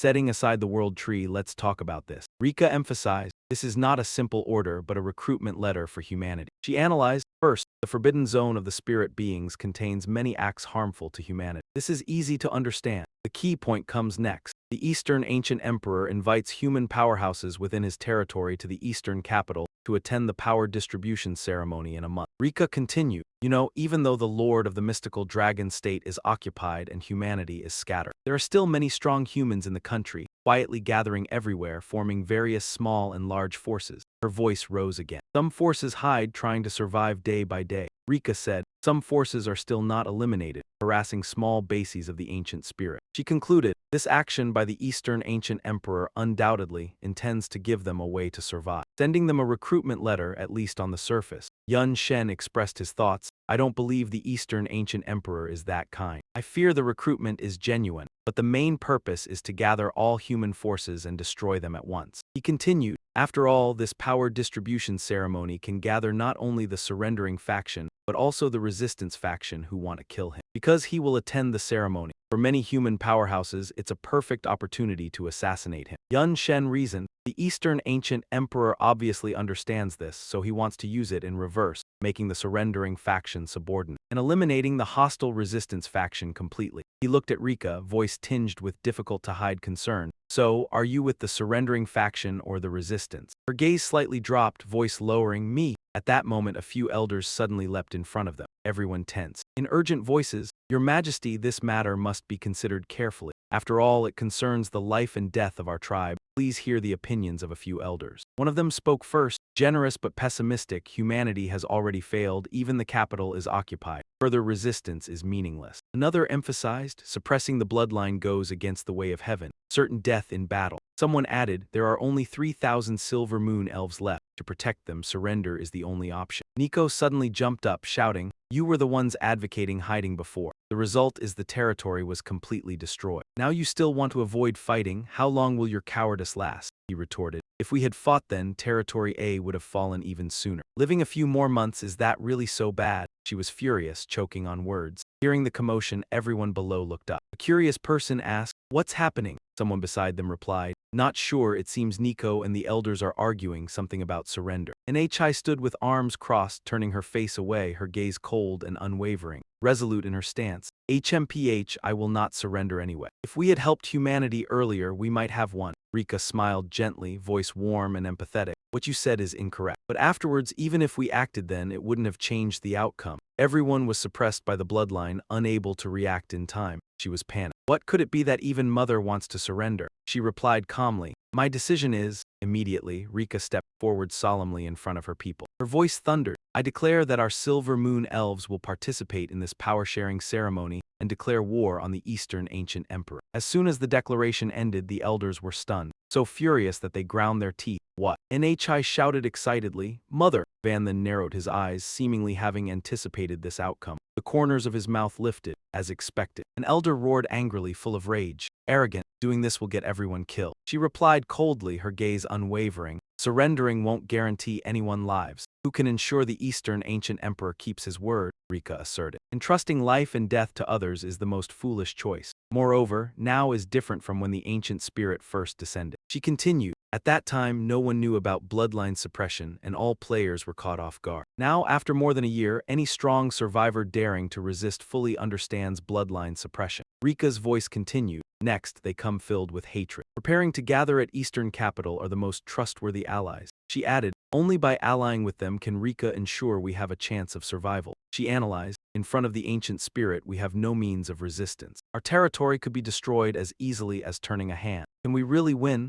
Rika waved her hand forcefully, and a green sphere immediately shot out, sealing everything. It wasn't possible before, but now it is, because Vanden has given us a great gift. She affirmed, as long as we have these heavenly-level ancient spirits, everyone can remove bloodline suppression. From now on, we can fight on equal footing with the ancient spirits. The crowd below cheered joyfully, each person brimming with excitement, morale rising like a tidal wave. What heavenly-level ancient spirits? Excellent. Finally, we won't have to endure their presence anymore. Of course, no more suppression. We'll smash them ourselves, Rika shouted, her voice echoing across the space. I protect my own people, I avenge my own grievances. All combat forces of the Silver Moon Elves follow me, commence battle. The people below shouted in unison, commence battle, avenge us. She turned to the side and asked, Vanden, are you satisfied with this result? He grinned casually, his tone indifferent. These are all your decisions, I'm just lending some help, Vanden suggested. But since you've chosen to fight, you can ally with the Vengeance Corps I'm joining. They also use heavenly-level ancient spirits. It's a reliable strategy. Rika's eyes shone brightly with excitement. Vengeance Corps, not bad. Tell me the location. We'll use the World Tree to teleport there. Somewhere in the hidden Haiyan Long underwater base. A subordinate bowed deeply, offering a notice with both hands before General Kind Than. This is what our soldiers found on the way. He continued reporting. Moreover, he also saw some ancient spirits riding bird-like monsters. Dispersing this across the sky, if I'm not mistaken, it's not only our forces who received this. Her gaze fixed on the lines of text on the notice. Her expression gradually turned cold. The decree of the Eastern Ancient Emperor, so that's it. The subordinate presented his opinion. General, surrender is impossible. We must fight the ancient spirits to the death. But with our current forces, it's likely insufficient. Better to skip this power-sharing ceremony and wait for another opportunity. Kind Than dismissed it. He won't give us much time. The Eastern Ancient Emperor intends to force us to reveal ourselves. Soon he'll issue the second decree. Van Duong stepped quickly toward her. Your Highness, the situation is already clear. From the start, we had no choice, best to prepare for battle immediately. Kind Than instantly spun around, her dark robe flying with emotion. She decisively ordered, fine. 1 month after the power-sharing ceremony, fight to the death against the Eastern Ancient Emperor. She pointed directly at the person in front of her. But not everyone will go to battle. That includes you, Van Duong. The girl froze, eyes wide with shock, pointing at herself. Me. At this moment in the hidden base, the air suddenly stilled, as if the entire space froze for a few heartbeats. Van Duong frowned, her tone filled with doubt and defiance. Why can't I go on a sortie? Your Highness, are you afraid I won't be of help? She questioned. I Van Duong, though my rank is not high, in terms of practical strategy, there are few in this base who match me. Why can't I fight alongside you? Kind Than said coldly. Because you have another mission to carry out. Van Duong asked curiously. What mission could be more important than sweeping the Eastern Ancient Emperor? She glanced behind her, her gaze sharp as a blade. Do you intend to disobey a military order? The girl was flustered, silent, unable to speak. Her hands twisted together, tightly interlaced. The man standing behind Van Duong sighed softly. Thoughts slowly formed in his mind. Van Duong, don't you understand? General did this to protect that person. This decisive battle is extremely dangerous. We must reserve a rear guard. These ideas flowed continuously in his head. Once we're wiped out, you'll be the spark the general left behind, the base's hope for the future. At the same time, Rika led Van through the forest toward the World Tree. As they walked, she began to explain softly. According to the records in the murals, the World Tree was originally in the Silver Moon Forest. But for some reason, the gods moved it elsewhere. Rika continued. Luckily, it left behind a great many roots, which are extremely convenient to use. If it weren't for those roots, I'd suspect the murals were fake. Young Chen Mo, I remember I was ambushed by the gods back then. It was the World Tree that used its roots to save my life. In an incredibly short time, it even carried me nearly 1,000,000 li to the Dark Elf Forest. In the blink of an eye, the two of them stopped before a deep pit, pitch black and bottomless. From within it, massive tree roots thrust upward, piercing the ground, tangled like the world's veins. She called out excitedly. Hey, we're here, Rika went on. This is where the World Tree used to exist. As soon as she finished, she nimbly leaped down into the pit. Anyway, let's get down there first. Not long after, the two of them reached the bottom. Rika quickly grabbed a root and explained that the World Tree's roots could be used for teleportation. As long as you find a point, you can teleport to anywhere that root network reaches. She added that it was meant to stabilize the connections of the entire world. The World Tree's roots are spread extremely far. In theory, if you find enough of them, you could even teleport to anywhere in the world. Rika lifted the root and held it out to Van, saying slowly, If you want to go back and find the Avenger Legion, then this is the route you'll need. Its teleport destination is near Skycloud City. He quickly took it. Good. I'll explain the situation clearly to the Avenger Legion. For them, the Silver Moon Star Spirits will also be an enormous support. Suddenly, a shriek sounded from above. "This is bad, Your Majesty the Queen."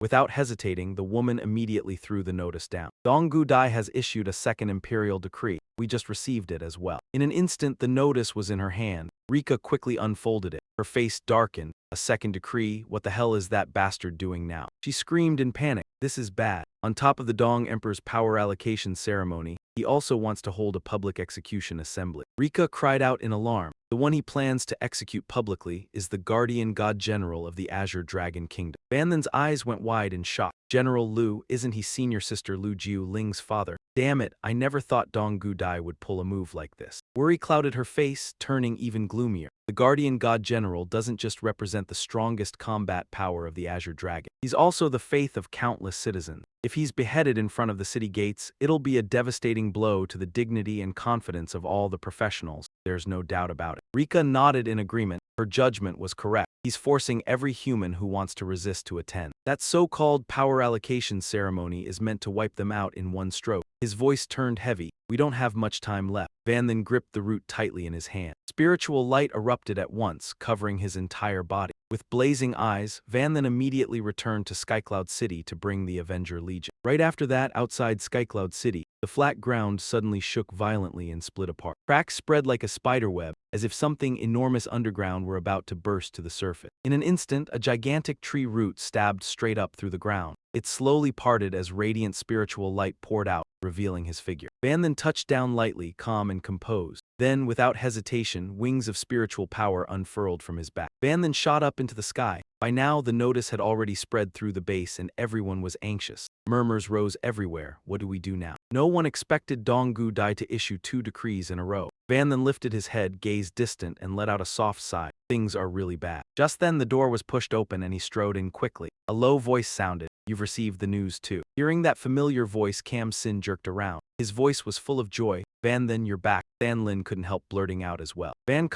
Lin's face was etched with worry. He looked at each of them, then said slowly, about Dong Gudai's decree. What do you think? Everyone erupted at once, the discussion roaring like a dam breaking. Of course we fight to the death. Anyone who dares surrender can get out first. General Lu has defended the Azure Dragon Kingdom and fought bloody battles with the 72 demon pillars time and again. How could we just stand by? No matter what, we have to rescue General Lu. She spoke up. Van Ka, earlier teacher, handmade multiple assassination attempts on the Dong Emperor, using a life-for-life method to adapt and suppress the bloodline. She definitely won't miss this opportunity. Van Lin explained seriously, and to avoid the ancient spirit human search operation. Teacher Zia's base changes location frequently. Even if we get close to Jiang University, we might not be able to find her. Better to rendezvous with Teacher Zia at the power allocation ceremony. You can also use her to find the branch route. The people in the base immediately united as one. A roar echoed. Indeed, Van Shen, join us in a fight to the death against the great Emperor Dong Ko. Here the chance of victory is great. We must save General Lu at all costs. Van Shen spoke. It was my plan as well. Also, I've coordinated with the Ling Spirit Silver Nuyen tribe. They are willing to fight alongside our defensive corps. When the time comes, we act together. These words bolstered everyone's courage. The base buzzed with excited chatter. Lunar Spirit, that's perfect. As expected of Van Shen securing such a powerful ally, I've heard the Spirit Queen is very strong. Even many 4th-tier professionals don't compare. Cam Sin voiced his concern. To coordinate training, we need time, but the Silver Moon is far away. Adding travel time, can we make it to the grand ceremony on time? Tranen said, don't worry. Recently, there's a world tree portal that can directly transport us to the Silver Moon Forest. That's how I arrived here. Everyone was delighted. Spirits lifted, and they urged each other to prepare. Someone laughed loudly, is life really this convenient? Another shouted, everyone pack up, we must depart soon. Someone added half-jokingly, don't forget to bring those ancient spirit human slaves.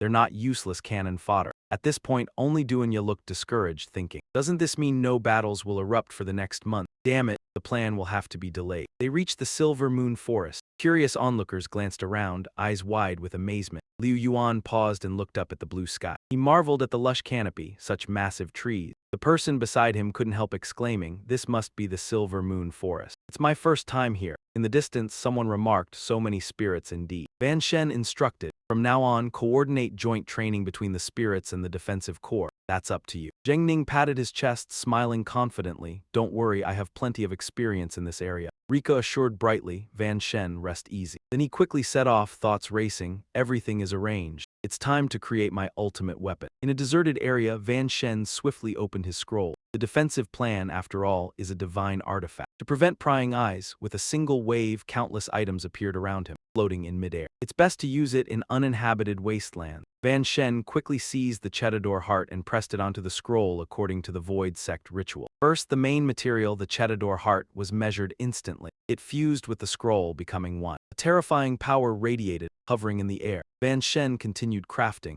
adding the remaining S-grade auxiliary materials. The Ma Lord's violent core, after the Ma Ling black steel, crystallized with the blessing of the wise spirit jade marrow of Tianzhu continent. His voice continued. These 5 auxiliary materials all enhance attributes, sequentially boosting strength, physique, agility, intelligence, and endurance. But with these alone, it's not enough to form a weapon. Van Shen waved his hand sharply, the items spun violently. He must add elemental traits: fire, poison, ice, lightning, light, and darkness. He shouted, echoing through the empty space, so that any skill I use can reach peak effectiveness. Van Shen continued. Whether it forms armor, infantry, wings, or auxiliary weapons, it must deliver special effects like defense, skin, hair, or support. Combat underwater, so even rare effect materials cannot be overlooked. Added a branch from the world tree. Can also generate healing and soul-damaging power. As soon as he finished, the items turned into beams of light. They shot toward the tip of the weapon, merging at incredible speed. He raised his hand toward the forming weapon, eyes reflecting the chaotic light. All powers were complete, enough to manifest any form. This was enough, the ultimate weapon was. Suddenly Van Shen paused, eyes narrowing. Wait, still not enough. He stroked his chin thoughtfully. Even with all these S-grade materials, they are still only creations of the world given by the gods. At most, they are legendary tier weapons. To break this limit, one must create something beyond the world, even beyond the gods. For example, he opened his hand. A red beam blazed, and in an instant, a star god appeared before him. His voice was low and serious. I found this hue in the flow of chaotic spacetime. Van Shen continued. At the time, I didn't know what it was. Later, it seemed likely godlike, a creator of some world, though it had fallen. All beings under its world had degenerated into monsters in some dungeon. He grasped the weapon tip, eyes gleaming with calculation. If this corpse could be used as a material, it might grant the weapon power far beyond my imagination. Then Van Then leapt up, aiming the Rao spear straight at it with storm-like speed. Let's see, even the anti-design is a creation of a god. Perhaps you could even absorb it. The moment the Rao spear touched me, a blinding light burst forth, illuminating the entire sky. Immediately after, my consciousness seemed to be pulled away, the scenery before me twisted. Heaven and earth flipped, the sense of gravity vanished in an instant. I felt as if my body had detached, falling into an endless abyss. Van then felt dizzy, pain stabbing his temples. My head, what's happening? Where am I? Could this be the chaotic time stream? Suddenly, a voice rang out. This is not the chaotic time stream.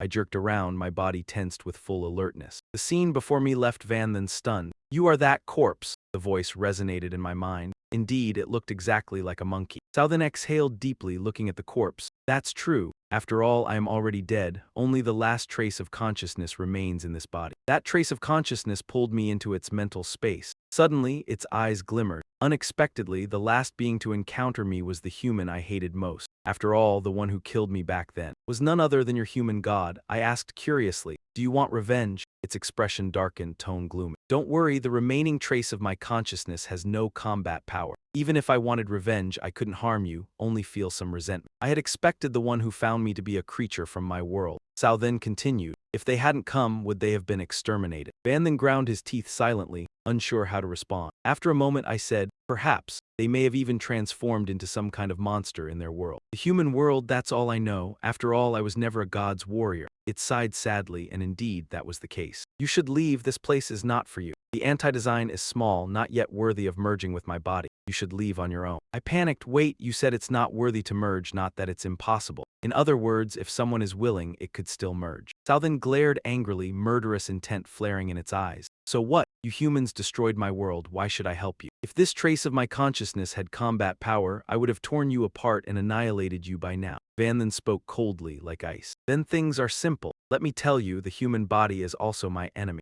Hanmu always used divine servants to control me. Even chains destroyed me. Its suspicious gaze locked on me. You think a few words will make me believe. Van then immediately summoned Thien Chin. Of course I have proof. The second soul that bears the identity of this divine servant. I severed the connection between him and the god. Originally, it could have seen clearly. It froze, looking around, screaming in panic. What the hell is happening? Seeing the colossal figure of Sathan Thienchin, terror erupted. You, what exactly are you? Why does your life level nearly match that of a human god? What are you trying to do? After observing, it solemnly confirmed. Indeed, as you said, it is a divine servant and the connection has been cut, but still not enough. Leave. I have no interest in human requests. Even the fact that you can see my appearance clearly is because I allowed it. I frowned, displeased. Allowed it, requests. For you, what's wrong with allowing it? Ridiculous, I'm just negotiating with you an equal trade. Van then shouted fiercely. I Van then have never begged anyone since crossing here. All even facing attacks from gods, I have never bowed or submitted. Why should I treat you specially? Cao then, enraged, stood up, aura flaring around its colossal body. Humans, you dare insult me. Van then frowned, voice showing clear irritation. Is exchanging equally with you considered an insult? You are indeed just like those two gods, arrogant to the extreme.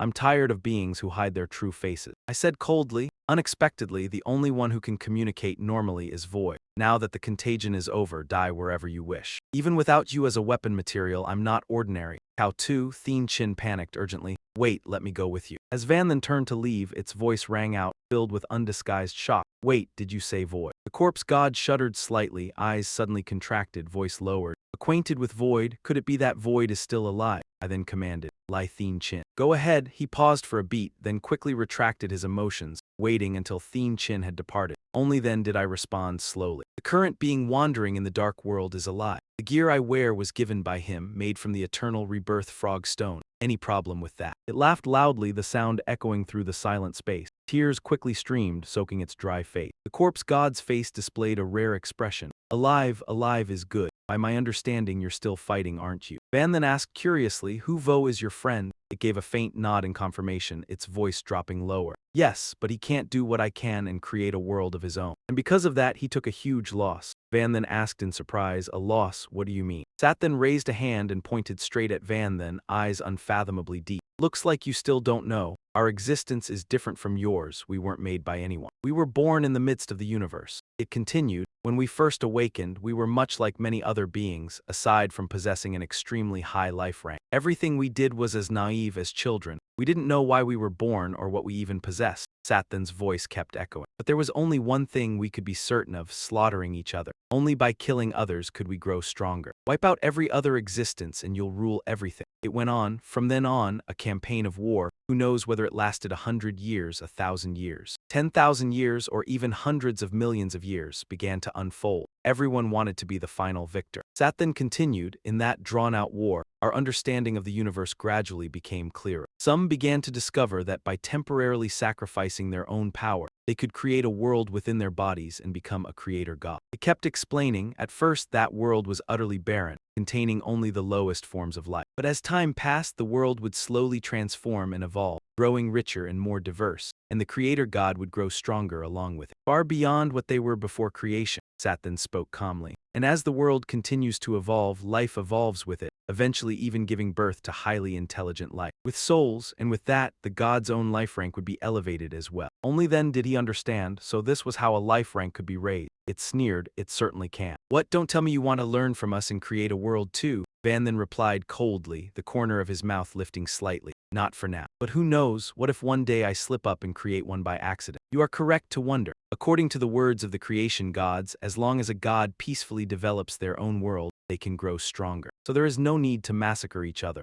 Initially, everyone truly thought this way, the corpse god recounted. Until one day, a creation god accidentally discovered that simply killing high-level life in another god's world would allow their souls to grow stronger faster. It paused for a beat, voice turning cold, and thus a new cycle of slaughter began. Compared to before, this round of killing was more horrific. High-level life in the worlds also began to join the god in battle. Hearing this, cold sweat dotted Van Shen's face, so that's how it was. This is the meaning behind sacrificing the bodies of enemies, and also the reason worlds kill each other. The corpse god nodded slightly, showing agreement. That is correct. But the creation gods hide all of this because high-level life also has intelligence. They have emotions, can think for themselves about gains and losses. It continued, compared to selfish reasons for gods to grow stronger. They are also willing to fight for noble causes, such as power, wealth, protecting loved ones, or survival. You held the person face full of terror. So the real reason the human gods killed me back then was because I accidentally saw the truth. Van Shen recounted. At that time I sacrificed the body of the demon heir, using a small segment of the crying staff, and saw the god sealing the soul of the corpse. From then on, I didn't fully understand what he was doing, but it clearly touched the truth. Therefore, the human gods did not even forcefully restrain me. He reached into the dark world, intending to challenge me. Without the help of the world tree, I would have died. Your brow furrowed, eyes flashing with anger. Unfortunately, he did not expect that action would instead grant me considerable benefit, even the ability to negate the suppression of the life tier. Van Shen continued. According to your words, the world is merely a tool for gods to grow stronger. When a god defeats all their opponents, how will they treat their own world? Why does the god remain silent? If it were me winning, I would probably leisurely observe the unfolding of the world, seeing to what level high-level life ultimately evolves. As for the human gods and dark gods, according to my understanding of them, suddenly its face became composed, utterly merciless. Of course, they would feast fully, becoming complete masters of their own world. You recalled the words of the world tree from years past. No wonder the world tree said, 2 worlds determining victory and defeat is the day of apocalypse. Surely the void informed him. It seems the void understands well. Those 2 gods, the corpse god replied. Of course, because in the initial slaughter when we first, the void was newly born, the void was the strongest, and everyone once thought the void would be the final victor. It continued, voice carrying a cold hint of regret. Unfortunately, that being had only one flaw, obstinacy. When everyone began creating worlds, he looked down on them, often taking the long route, wanting to persist in growing stronger alone. The god paused for a beat. Eyes darkened. As a result, the human gods and dark gods created enhanced worlds, then struck in ambush. From then on, they lost the ability to create worlds, falling into an uncertain life-or-death outcome. It spoke with a slightly teasing tone. Now it seems, for some reason, it entered the dark god's world. That being is not the type to settle quietly and will certainly find a way to cause trouble. Van Shen confirmed. On this point you are correct. He even involved me to oppose 2 gods simultaneously. It seems the final mystery has been solved. At this moment, a thought arose in my mind. When I once entered the city of Void, in my memory I saw the Void encounter little Nana while severely injured. The ones who gravely injured him were those 2 gods because they could not create and were defeated. Hence his fascination with life. Van Shen enthusiastically suggested. Damn it, the information you give me is extremely important to repay you. Before your consciousness fades, tell me your wish,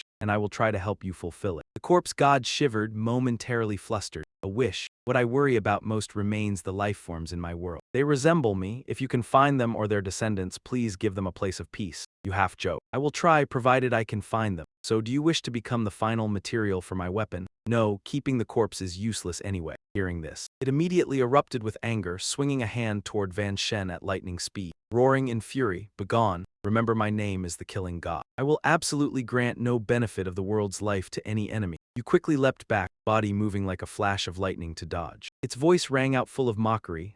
Don't exhaust yourself. At least spare an arm or even a finger would do. Van Shen's voice continued to echo. Discuss things properly if there's something. Sat God laughed heartily, but to be precise. Your kid's soul doesn't belong to the human world either. Its lingering shadow quickly vanished. Helping you out isn't impossible. Van Shen slowly descended to the barren ground below. At this moment he couldn't help but cover his face with his hand, sighing, my head hurts so much. It seems he had left the consciousness space. Suddenly, Van Shen opened his eyes and glanced elsewhere. He looked into the distance and saw a few towering columns of smoke, then was shocked to realize the body is gone. Then a finely crafted, razor-sharp sword suddenly appeared before Van Shen. Without hesitation, he took the God-annihilating illusion heart sword. God-level room equipment restricted. Van Shen occupation restriction. None. Power, physique, agility, intelligence, and endurance all plus 5000. Negative state enhancements like burning, poison, frost, paralysis, blindness plus 300. The 10,000 illusions transformation effect can change into any weapon form with the corresponding unique effect of that form. 2 blessings of the world tree. When used, they can bypass defense and directly attack the target's fundamental physical composition, such as blood, organs, bones, and soul. Effect 3, one strike of annihilation, unleashes the full force of the creation god annihilation. Only usable once. Effect 4, creative potential has not met activation condition. His eyebrows furrowed, face extremely serious. After a moment, Van Shen widened his eyes in amazement. Oh my, just the attributes alone are outrageously strong. The accompanying effects were even more terrifying, especially Effect 3. Although it can only be used once unleashed, even a god might be. He lowered his head, staring at the narrow sword, silent for a long while. Deep still chose to merge my body and weapon, truly not an honest one. His tone was extremely serious as he slowly stepped forward. forward. What was promised I will fully help accomplish. You may rest now. Elsewhere, a massive crack appeared in the sky. From within, a dark figure emerged, identity unclear. 10 pillars stepped out proudly, hands on his waist, coldly mocking. The human world is as awful as ever. Even the breath is no longer smooth. His eyes suddenly gleamed. The angel clan, right? Heading toward the divine empire. I couldn't wait any longer to kill a few for fun. Just a few. Suddenly 10 pillars clenched his teeth. Not right. Then he slowly looked into the distance. Over there, why is there a familiar aura? Origin isn't human. Is it the demon clan? Could it be? At this, 10 pillars quickly flew off. Extremely smug expression. Better resolve personal grudges first. This time that one won't save you. Let's see how you survive. At the same time, the massive crack slightly fluctuated. It gradually began to close slowly. However, a huge hand with sharp claws suddenly appeared from inside the crack. Then Lisa, a bit annoyed, raised her hand and clicked her tongue. 10 pillars truly is, as Yu Min said, a completely untrustworthy person. She quickly spread her wings and flew off. Leave the angels of the divine empire to me. Scene shifts to two girls laughing happily. At this moment, Xiao Jade couldn't help but look at the fruit in her hand in awe. The spirit clan's fruit is so sweet. Hearing this, Nico just smiled cheerfully. Of course, this is a specialty of our forest. You can't get it elsewhere. Suddenly, Xiao Jade glanced back and said, "It's Van Ka, he's back." Immediately, she and Nico spoke without hesitation.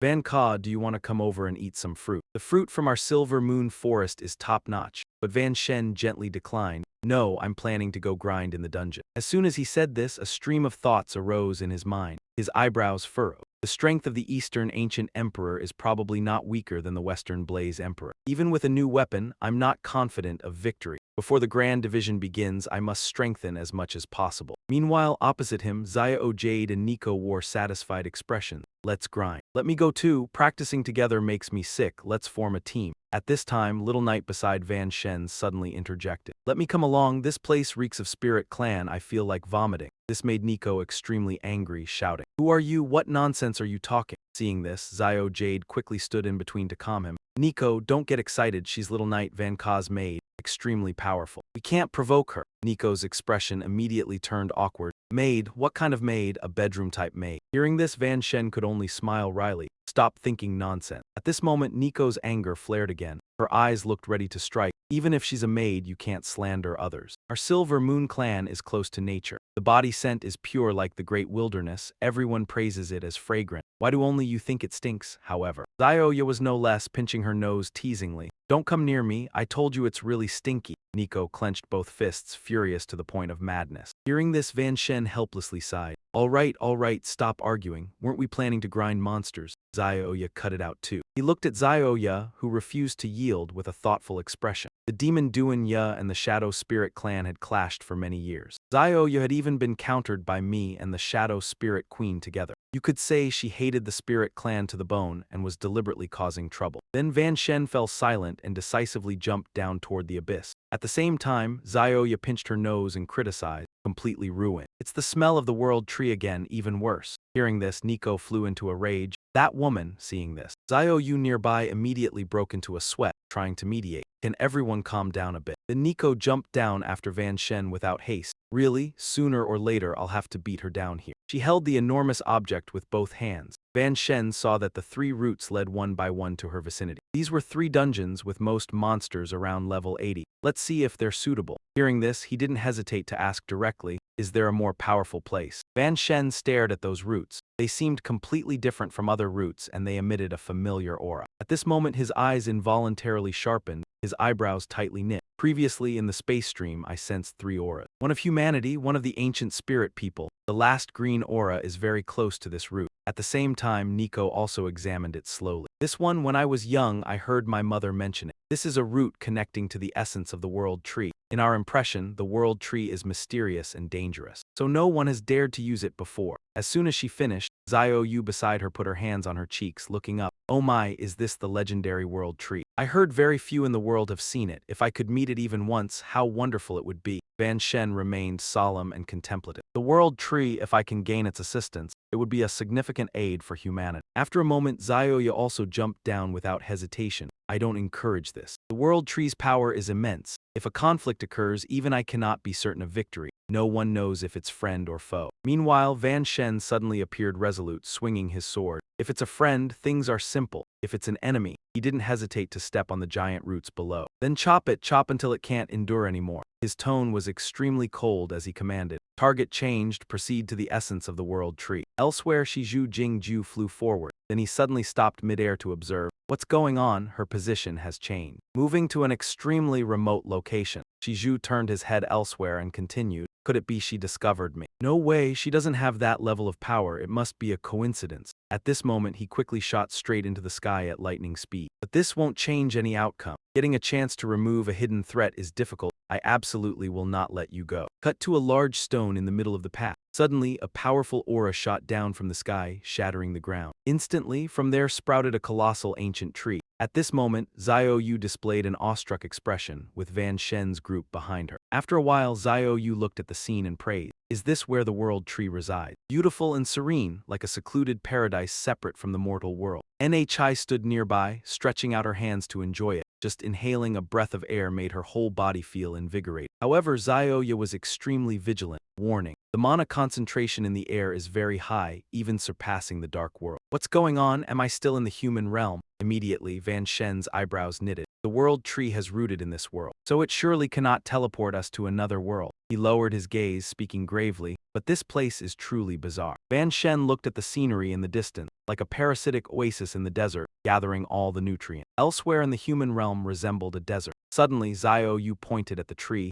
Vanji, there's a very strange tree here. Is this the legendary world tree? Hearing this, Van Shen suddenly became anxious. In terms of feeling and aura, it truly resembled the world tree from the dark world, but he stood upright. Facing the world tree, it looked far weaker. As soon as she finished, Xiaoya didn't hesitate to tap the trunk and judge. No response to us, seems to be in a deep sleep. At the same time, countless fruits grew on its branches and fell down. Xiao Qing trembled violently, still holding the remaining fruits. Tears in his eyes, he fell to the ground, crying in fear. Outsiders. Outsiders have arrived. Seeing this, Xiao Yu slowly approached, speaking gently. Little brother, don't be afraid, we are not bad people. However, Van Shen seemed to sense danger. Immediately using the infinite underworld discovery eye, hastily warning Nhi and Deep Than Lin to stay away from the cold trap. He did not hesitate to reveal the opponent's identity. That kid is Gu Ling Ren, named Deep Tiu Than, belonging to the Gu Ling Ren clan. Level 2, Power 8, Physique 10, Agility 4, Intelligence 5, Endurance 12. Hearing this, the two quickly stepped back in shock. What? Gu Ling Ren. Van Shen remained extremely calm and continued. Not wrong, but very weak, completely different from any Gu Ling Ren we've ever met. He possesses no skill, not even the suppression of bloodline, which is strange. At the same time, the elder of the Baton Lin tribe appeared, furious, shouting, "Damn it, there's an intruder from outside. Finally, this day has come, prepare to sacrifice all of us." Suddenly, the young man nearby shouted, "World, outsiders have infiltrated, wake up immediately." Upon hearing this, the ancestor slowly responded coldly, "I am aware." Then he swung countless roots to attack the humans nearby. At this moment, Nico seemed to go berserk in resistance. Although she didn't know what they wanted, their hostile intent was strong, so she rushed forward to stop them. She took her weapon and used the Silver Moon Slash technique. At the same time, Tiu and Gok trembled slightly while casting a spell. Lightning descended, but the ancestor could dodge all attacks. Seeing this, the two couldn't believe their eyes, cold sweat on their forehead. What, not even injured? Nearby, Van Shen gripped his sword tightly, frowning. Move forward, the world tree is the foundation of the human realm. Its matter cannot be destroyed. Let me handle this. Meanwhile, Tiu Than was still entangled, complaining, so uncomfortable. Behind him, Van Shen leaped into the air, swinging his weapon. The warrior's fusion technique, Ice Mountain Slash, a full-power strike. He used all his strength to cut the ancestor's roots, the fierce mountain violent slash. Immediately, Tiu Than lost all strength, falling to the green grass. But elsewhere, many people were still tied up, suspended in midair. At this moment, the deputy clan leader slowly spoke. Our entire clan serves the command of the god. We have guarded this place for 1,000,000 years. As outside enemies invade, we are willing to sacrifice our lives for the world tree, hoping it will recover quickly and eliminate the invaders. Hearing this, Nhi was stunned. They were willing to let the world tree draw life energy from them voluntarily. As soon as he finished speaking, Van Shen stood before the ancestor and quickly said, "World tree, we do not wish to be your enemy. The human realm is in dire straits. Inside, there are ancient human clans, outside, demonic changes. We hope you side with humanity. Fight shoulder to shoulder." However, the opponent displayed terrifying anger.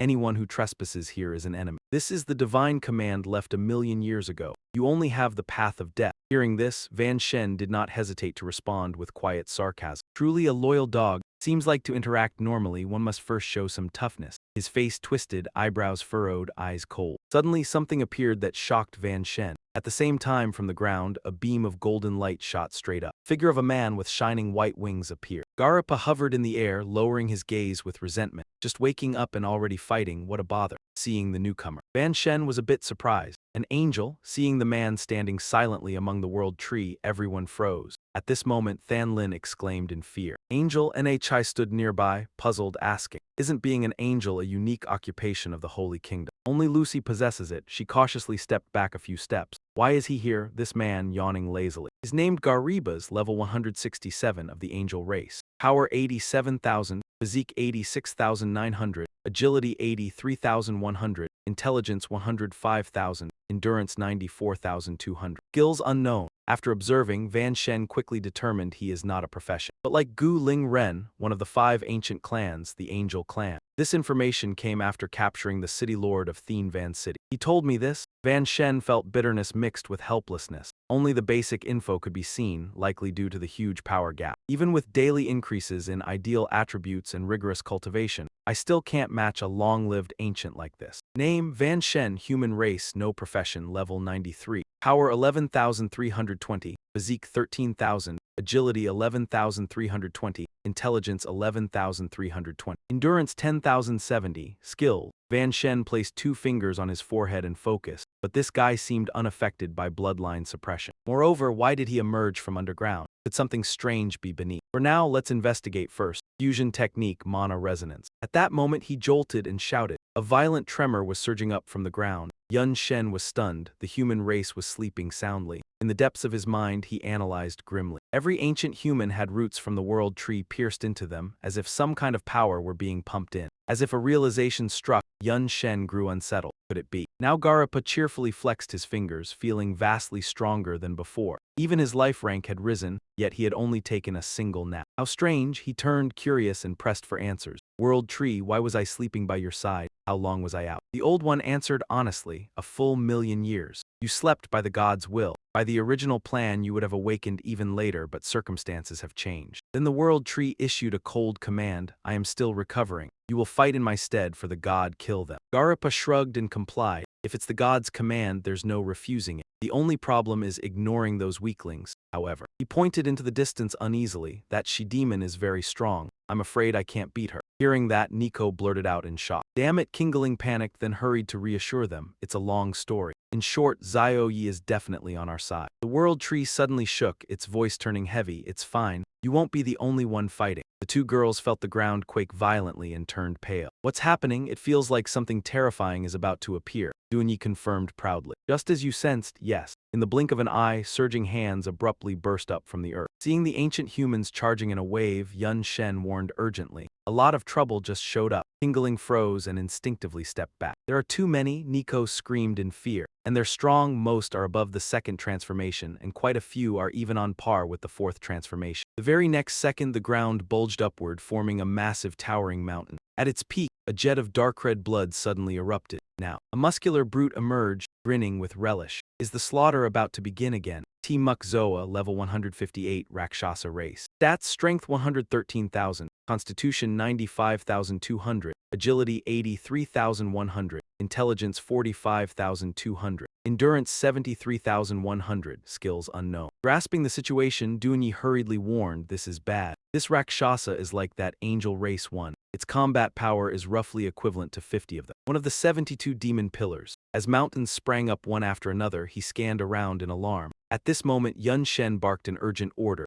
Xiao Yi. Move now, suppress this land, and sever the link between the world tree and the underworld. As soon as he finished, skills activated at once. Fusion art. Ascension art, raging flame origin merged into the mage element. Fire element prison. The demon swordsman's demon warding slash. Yun Shen slammed both hands onto the ground. Then he poured energy into it. He couldn't let their numbers increase any further. Flames erupted next, seeping deep through the entire underworld. Raging flame chain lightning, seizing the opening, she pinned their legs with crystals. Nightquake crystal pillar. Duanyi's crystals rapidly drove stakes into the earth, binding the rising mounds tight. Suddenly, the mounds shook violently. In an instant, everything returned to its original state. Seeing the plan fail, the world tree roared madly. Damn it, the summoning was blocked. If I weren't still recovering, how could I let them succeed? The old one forced his rage down, smugness creeping in. But it doesn't matter. With the current numbers, it's already enough to crush you. Now, the angels stared around blankly, as if they'd just awakened from a very long sleep. What's going on? Why am I here? I feel much stronger. They, together with the demon clan, both sneered and shouted. Why are the other ancient humans here too? The Rakshasa are causing trouble again. You're worthy to come near me, a noble angel. Damn it, what did you say? Looking for death. Believe it or not, I'll wipe you out right now. Watching the chaos, Yun Shen gave a cold laugh and mocked loudly. World Tree, your reinforcements look like they're about to start killing each other. The old one roared in fury, suppressing his subordinates. You idiots, shut up, all of you. The World Tree grew agitated, continuing to stoke hatred. A traitor has appeared in this world, defying the god, sin beyond measure. They even joined forces with the demon clan and seized your homeland, and you still won't obey the god's will. Execute them at once. Hearing this, the angels and demon clan surged with killing intent and shouted in unison. There's really such a thing. How dare they? It's been so long since we fought for the god. Now isn't the time for infighting. Surrounded on all sides, Duan Yi asked Han anxiously. Can they really drop their grudges that easily? Han calmly coordinated their strategy. After all, these were ancient humans who once fought for the god. If they can't unify their battle line quickly, how can they march into other worlds? Yun Shen turned sadly and apologized. Auntie Yi Kingling, I'm sorry. I dragged you into this. Now the only choice left is a fight to the death. She drew 2 talismans with unwavering resolve. Brother Yun, you're being too polite. Nico also raised his sword, ready at any moment. Our lives were saved by you. Now we'll use these lives for you. Not a loss at all. Seeing their blazing resolve, he swept his arm and signaled excitedly. Good, then give it everything and fight one brutal battle. Seeing this, the World Tree taunted loudly. I didn't expect you still had the will to fight. I can't help but admire your courage. The old one bellowed an order. All ancient humans, attack, slay the rebels. At once the ancient humans howled savagely, kill with our numbers. Enough to be crushed with ease. Yun Shen spoke with contempt, issuing a challenge, trying to overwhelm me with numbers. Dream on. He decisively summoned a gigantic fortress. Since it was war, of course he had to use a weapon of mass destruction. The moment it appeared, Yun Shen immediately handed control to Li Tianzhang. Inside the cockpit, he rapidly tapped the controls, never expecting the day would come when we'd fight side by side. Leave the fighting to me, full firepower, all guns blazing. In an instant, the gun barrels deployed, then erupted in a thunderous barrage. The ancients looked up in panic and asked one another,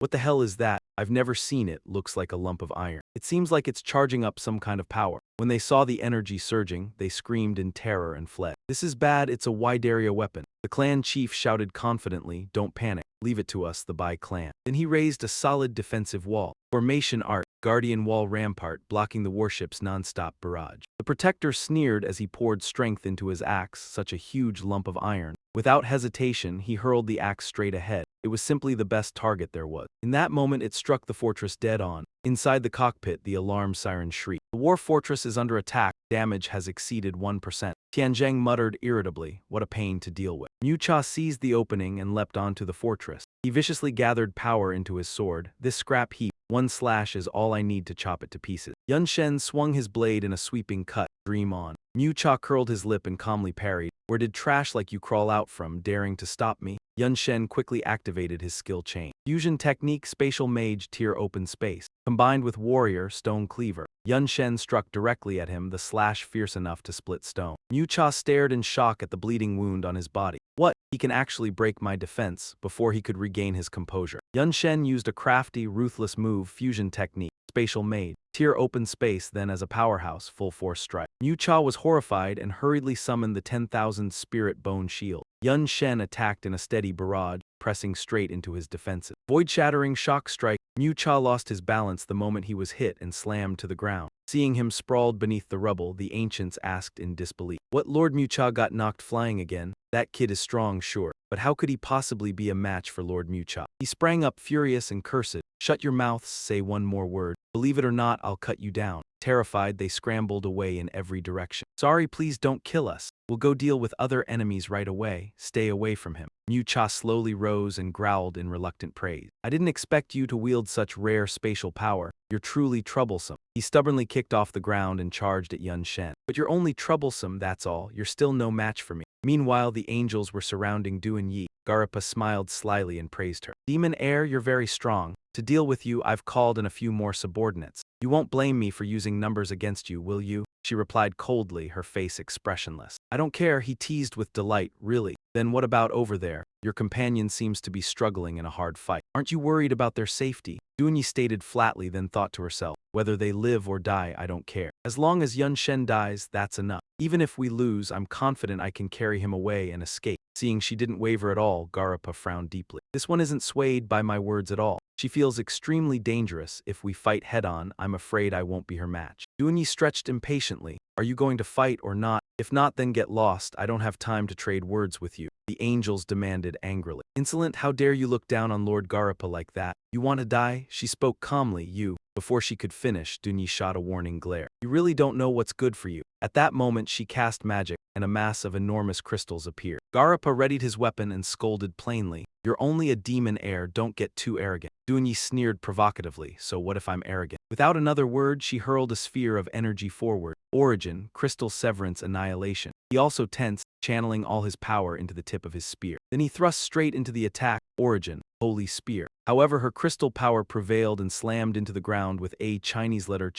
shaking impact. Only after a while did the dust settle, revealing a massive crater and Garapa badly wounded. Even then, though Garapa was covered in injuries, his eyes were still full of defiance. Seeing him in such a sorry state, the allies panicked and whispered. Garapa got knocked down. Seizing the chance, Dunyi sprang again, like an arrow aimed straight at Garapa. Seeing that, he immediately flew away from his position, trying to dodge her attacks. By now, Garapa no longer underestimated her like before. He quickly signaled to the allies below, get up here and help, everyone charge. They immediately unleashed countless attacks aimed at Dunyi, trying to cover Garapa. Yet under the relentless barrage, she still dodged with ease, then muttered in annoyance, what a hassle. Finally, to resolve this, Dunyi directly launched a few attacks aimed at the group below. At the same time, Qingling and Nico were still struggling to fight. By now, Nico had to grit her teeth and admit, damn it, the numbers are too overwhelming. Qingling watched the battle and agreed with her. Even with defensive walls, it would be difficult for us to hold them off. Qingling looked at the group advancing steadily and felt a heavy heart. Clearly, given our strength, there were few opponents, but the problem was, there were a few powerful ones comparable to fourth-tier movers. Just then, a person holding a glowing sword, marked with strange patterns on its surface, suddenly appeared and declared, the battle should end now. With that, he directly used his origin power, unleashing a strong bone forest, striking a critical blow at Qingling's group. Witnessing this, Qingling panicked and shouted, it's over, that's an origin skill. Unfair, we're only at third tier, do we really need such an ultimate move? But at that moment, a barrier suddenly appeared from the sky, shielding everyone. The instant the two powers collided, it immediately caused a massive explosion, sending rocks flying everywhere. It turned out that the one protecting everyone was none other than Van Shen. All thanks to him quickly wielding the weapon equipped with the Annihilation Mystic Heart Sword, activating the 10,000 Mystic Transformation Shield. Seeing him, Nico couldn't help but exclaim in surprise. Van Shen, but Qingling quickly explained to her,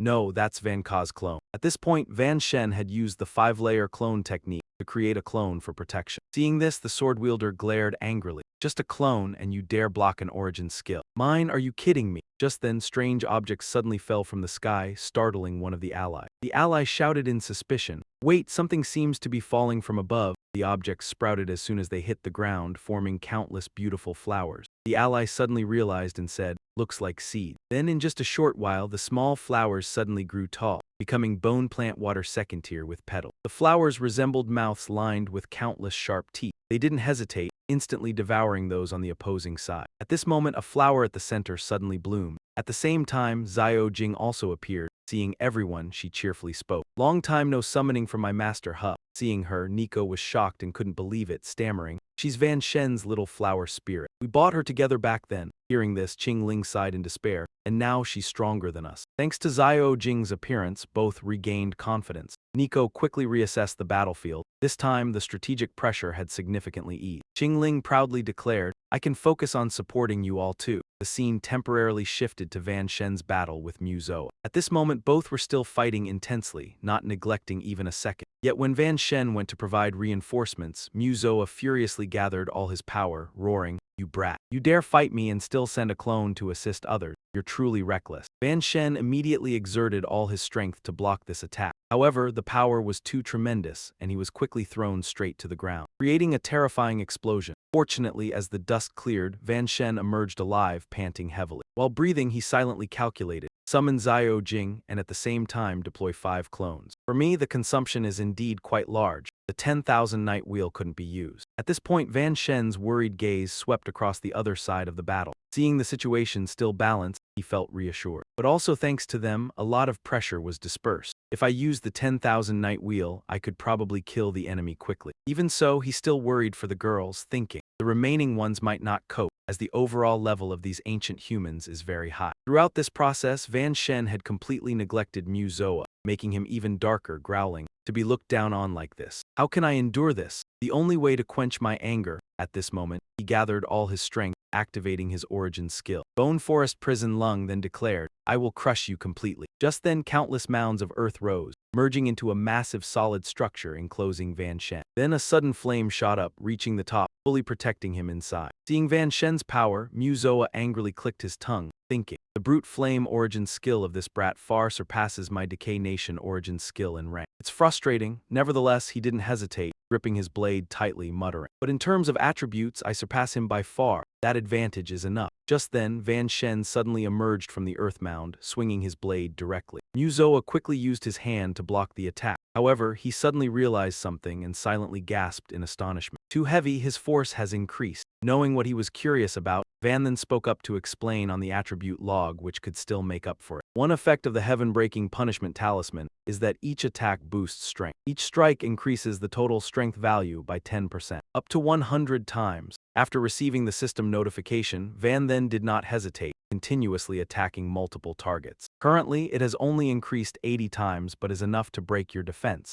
if we integrate spatial skills on this foundation. After observing for a while, he finally saw his weakness and decided to finish him, enough to take your life. Not letting the vessel touch, yet Muk Zoa could easily dodge this attack. On top of that, he mocked, just boosting strength isn't enough. With my increased value, dodging your attack is too easy. But before he could finish speaking, Muk Zoa suddenly froze, eyes filled with utter confusion. Because at that moment his guiding tongue suddenly appeared, piercing through Muk Zoa's body, leaving him stunned. How is this possible? It's all because Van then used the martial arena's spatial technique, the beginner mage skill, spatial manipulation. Up until now, Van then gently reminded him, my attacks aren't that easy to dodge. It takes a moment. Before Muk Zoa understood what he was up against, he spat a mouthful of red blood, then withdrew the guiding tongue, muttering in discomfort. Damn, the spatial energy is always so hard to deal with. At this moment, Muk Zoa's wounds began to close, recovering rapidly. Then he used his hands to stabilize himself, but that alone was enough. Next, Muk Zoa forcefully pierced through the spatial cut, confidently declaring war. In the blink of an eye, he directly grabbed Van Then's arm. Then without any unnecessary movement, Muk Zoa pulled Van Then out, laughing loudly. I will catch you. The moment Muk Zoa was certain he couldn't escape, he swung his blade joyfully, declaring, this time you can't dodge, die. Yet at that exact moment, Van Then's shield suddenly shot forward. He seized the opportunity, holding it firmly in his hand and directly using it to block the attack. This scene shocked Muk Zoa, who shouted, what? Only Van then understood what was happening. He looked down at the battle below and whispered with a smile. The speed was almost as he predicted. The other side has already finished their battle. At this moment below, the girls did not disappoint Van then, handling everything completely. However, even as things were approaching their conclusion, Mu Zoa stubbornly said, even if you retrieve another weapon, it won't change anything. He refused to accept defeat and charged forward once more. Watch me tear apart both your shield and yourself, using primal bone force. Seeing this, Van then quickly employed the fusion technique, the sublimation technique. Primal blaze merged with the holy knight, countering the shield and the elemental swordsman. The sword quivered and he softly declared, you have no understanding of my true strength. Facing Mu Zoa's tremendous power, Van then immediately shouted, unmatched blaze shield reversal. In the blink of an eye, Mu Zoa inflicted countless wounds upon himself and was thrown far away, leaving only a scream of pain. Yet despite his miserable state, Van then remained determined. My resolve reaches the end. The true combat method of a rankless warrior like me is not limited to this. Without further words, he used the 10,000 transformations whip, creating a blazing red whip. Then Van then swiftly utilized the fusion system, the sublimation technique, whip mage, sword fencer, air slash, and directly swept the whip toward Mu Zoa. With a single sky-cracking slash, the whip struck Mu Zoa forcefully, causing him to scream in agony. At this moment, the whip seemed alive, suddenly wrapping around Mu Zoa's neck. To prevent his escape, Van then tightened the cord around him, saying, come back to me. Van then continued using the fusion technique, the sublimation technique. Primal blaze merged with the great warrior, detonating strength, the full force of the mighty. He then hurled the blazing axe directly at him, warning, This strike is no joke, don't underestimate it. Only then did Muzoa fearfully beg for mercy. Stop! Hearing Muzoa's pleading screams, stop. Van then did not relent, swung the axe directly, ending everything. At the same time, the Kai-Thien rock palace unexpectedly erupted from all sides, forcibly sending Muzoa hurtling toward the world tree. He was unwillingly turned into a cushion for Muzoa, causing him to angrily shout, "Trash, all are trash." Witnessing the entire battle, Garupa panicked and asked, "That boy unleashed such incredible power." He watched the girls battle and resignedly admitted, "I didn't expect Muzoa to be killed. Even worse, many of our people were defeated. Even worse, seeing Donda constantly guarding me, he could only calculate silently. He had hoped they would win and help eliminate my immediate opponents. It seems impossible now, my only choice is to flee."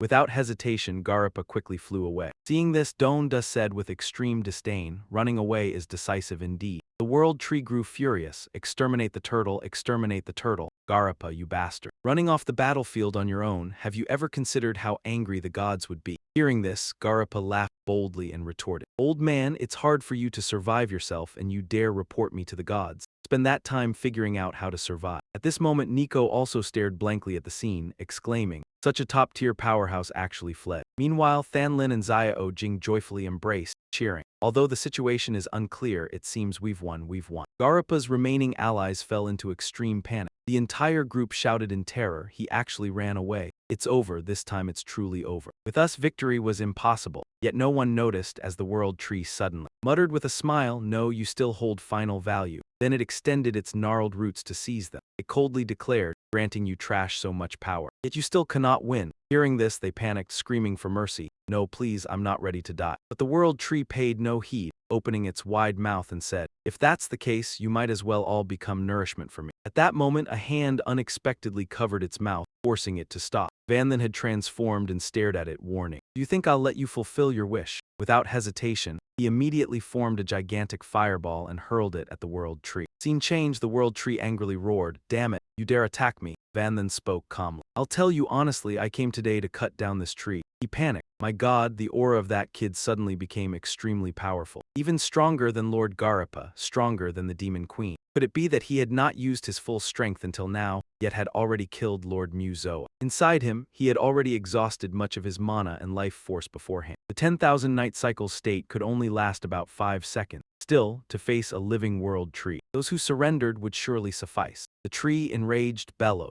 "How dare you alone try to cut me down, dreaming in broad daylight? I am the world tree of this dimension. No worldly matter can harm me." At this moment, Donda suddenly spoke. "Sorry." She bowed slightly, "I am not a product of this world." The world tree targeted her. "Then I will kill you first." Van then said, "Little Da, don't waste words on it, strike quickly and decisively." Donda nodded in agreement. She reached out, summoning the primordial pillar of absolute destruction. Her attack wounded the world tree. Blows like sharp arrows pierced the surface of the world tree. It gritted its teeth and unleashed a white leaf to block the attack. Dunya was astonished. What? It was blocked. The world tree boomed. "You demons dare torment me? I am the world tree protected by the world's barrier. How could it be injured so easily?" Van Shen on the other side lifted his weapon, aiming at the old one. He sneered, "Fusion technique, sublimation technique, primordial fusion of violent flame. Strike the warrior with fury, full force strike." He shouted and slammed his weapon down onto the primordial sky-splitting flame pillar. Van Shen's weapon pierced the world tree's white leaf, cracking. The world tree could hardly believe its eyes. "What?" Van Shen roared, ordering, "Break it for me." The old one stammered, "This is the world's barrier that—" "How can it be broken?" he interrupted calmly. "The world-punishing sky-splitting staff in my hand was made for chopping beings like you." The old one screamed in madness, "Impossible, where did you get that staff?" "No one knows the world's barrier secret except me and the gods," Van Shen immediately retorted to the world tree. "You're wrong. Another who knows this secret is the Dark World's world tree," he continued, standing on my side. The old one realized something, his face stunned. "Damn, never thought the Dark World's world tree would collude with humans." Dunya laughed coldly, speaking, "No more world's barrier, and you, what exactly are you?" She summoned the primordial triple hand of absolute destruction. Her attack was like two arms continuously pulling the world tree, causing it to howl in pain. Van Shen launched the primordial sky-splitting flame pillar. Immediately a burst of energy shot out at the speed of light. He was shocked. "How is this possible? That's the world tree." The world tree, covered in wounds, grumbled, "And yet we were defeated by them." Van Shen panted in exhaustion. Finally, they managed to defeat it before the 10,000 night cycle vanished. The old one muttered angrily, "Damn, if I hadn't drained so much power from the ancient tribe, how could someone like you defeat me?" he commanded. "Come here so I can finish you off and restore my strength." This is the will of the gods, I absolutely cannot lose, he shouted. Only a fool would let you consume them. Run, Van Shen said coldly, block all of them, not one shall escape. Junior responded and ran quickly, understood. His voice was terrifyingly cold. World Tree, this is your last chance, submit or die. The World Tree sneered, I never thought anyone would dare threaten me, ridiculous, truly the joke of the world. It spoke slowly. Boy, do you even realize I am the foundation of this entire world. If I die, the human world will perish with me. Van Shen's face was icy. Of course I know, he said angrily. And yet you still want to kill me, isn't that laughable? Your threats mean nothing, I can never submit. He sighed, I gave you a chance if you choose to refuse. He was silent for a moment, staring at the old one as if pondering something. Van Shen lowered his voice. Xiao Jing, restrain it. From now on, you will be the new World Tree. Xiao Jing could hardly believe it. Huh. The World Tree sneered loudly. Restrain me, it laughed heartily. You want to let a thorn demon replace me. Coming the World Tree? Ridiculous, truly ridiculous. Nai expressed worry. The thorn demon may resemble the World Tree, both plants, but they are not on the same level. Yikingling added. Banji. This idea of yours is absurd. Xiao Jing shook his head and sat down. Impossible, master. Xiao Jing cannot become the World Tree. Cannot do it, absolutely cannot do it. Suddenly, someone placed a hand on Xiao Jing's head. Van Shen spoke gently. Xiao Jing, do you remember the first time we met? He recalled the past and said, back then, the caretaker said you were born with flaws, even weaker than ordinary thorn demons, advised me to abandon you, but I still chose you. Because I knew you were the summoned beast that suited me best. He continued. Then I guided you step by step to evolve and grow. He went on, reaching heights surpassing any thorn demon. Van Shen thought of Xiao Jing now. Who would dare say now, he continued, you were just a flawed summoned beast, good for nothing. Tears welled up, but that was only because the master was exceptional. Not because of Xiao Jing's own ability. Reaching this level proves the master had the potential. The World Tree laughed disdainfully. Potential. I see it as merely being in the right place at the right time. There are countless plant-type monsters, many stronger than thorn demons. Does that count as potential? Van Shen sneered. Does it? Xiao Jing said, I'll show you how you evolved into the Thorn Queen. Xiao Jing hesitated. Back then, I was eager to save my master. The World Tree in the Dark World let me drink a drop of the world's nectar. Then I immediately evolved. The old one was shocked. What? It gave you a drop of the world's nectar. Van Shen stared coldly. The world's nectar is part of the World Tree's primordial essence transformed. In other words, the power that allowed Xiao Jing to evolve shares the same origin as yours. On what basis could it fail to consume you? You ordered Xiao Jing, show that tree that looks down on others the full extent of your power, as long as it's my command. Xiao Jing was ready to do anything. The World Tree panicked. Don't come here, don't come here. Xiao Jing dashed toward it, eyes full of determination. She spread her arms wide, enveloping it. Streams of fluid continuously flowed out. Parasites, a blinding light appeared, merging together. Van Shen commanded, Li Tianzhang, come out. Li Tianzhang replied respectfully, Van Shen, what do you need? Continue. Next, I assign you a task. At this moment, Xiao Jing asked curiously, where is this? Where is my master? The World Tree spoke. This is the mental space inside my body. It's also where my soul exists. She looked at it cautiously. I see, so I just need to kill your soul and replace it. She continued, then I can become the World Tree. By then, my master will pat my head and praise me a lot. It laughed coldly. It seems you don't understand the situation at all. The World Tree scornfully said, do you really think I'd fear a little flower demon like you? It said everything just now was my acting, meant to lure you here.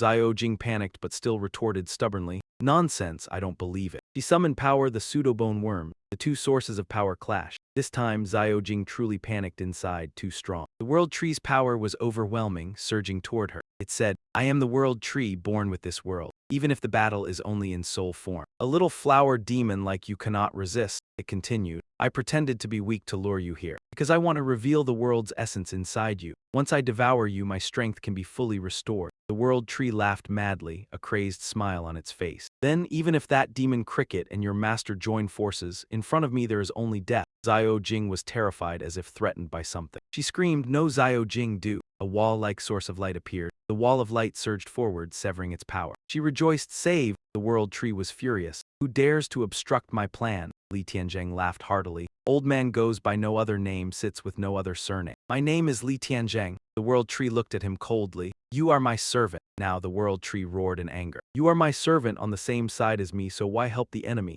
Tianzhang sneered in response. Servant my ass. I have regained my freedom, no longer anyone's servant. Old man, watch your words. Suddenly, Xiao Jing appeared and questioned. Foolish soul, how did you get in here? He smugly explained the tactic. I was always a soul form. As long as the World Tree isn't on guard, entering its mental world is easy. Hearing this, the world tree's murderous intent surged. Good, very good, so it's a traitor. 1 against 2, and you think you can win. Tianjing firmly rebutted, no, old man, you're wrong, it's 1 against 3. No sooner had he spoken than it was attacked from the side. The world tree was startled and yelled, what's happening? Who is attacking my soul? Van Shen smirked from outside. Of course it's me, you fool, myriad illusions, great mace. He lifted the weapon on his shoulder and calmly explained. Earlier, when I forged the God Destruction mysterious heart sword, I fused a branch of the world tree into it, giving it the ability to attack souls. Without hesitation, Van Shen leapt, resolute. If I wasn't sure of victory, why would I let Xiao Jing risk entering your mental world? He decisively struck repeatedly at it. The world tree angrily roared, damn it, Van Shen, how dare you scheme against me? Tianjing drew his weapon and clearly signaled, but strike him while he's vulnerable. Little flower demon, go.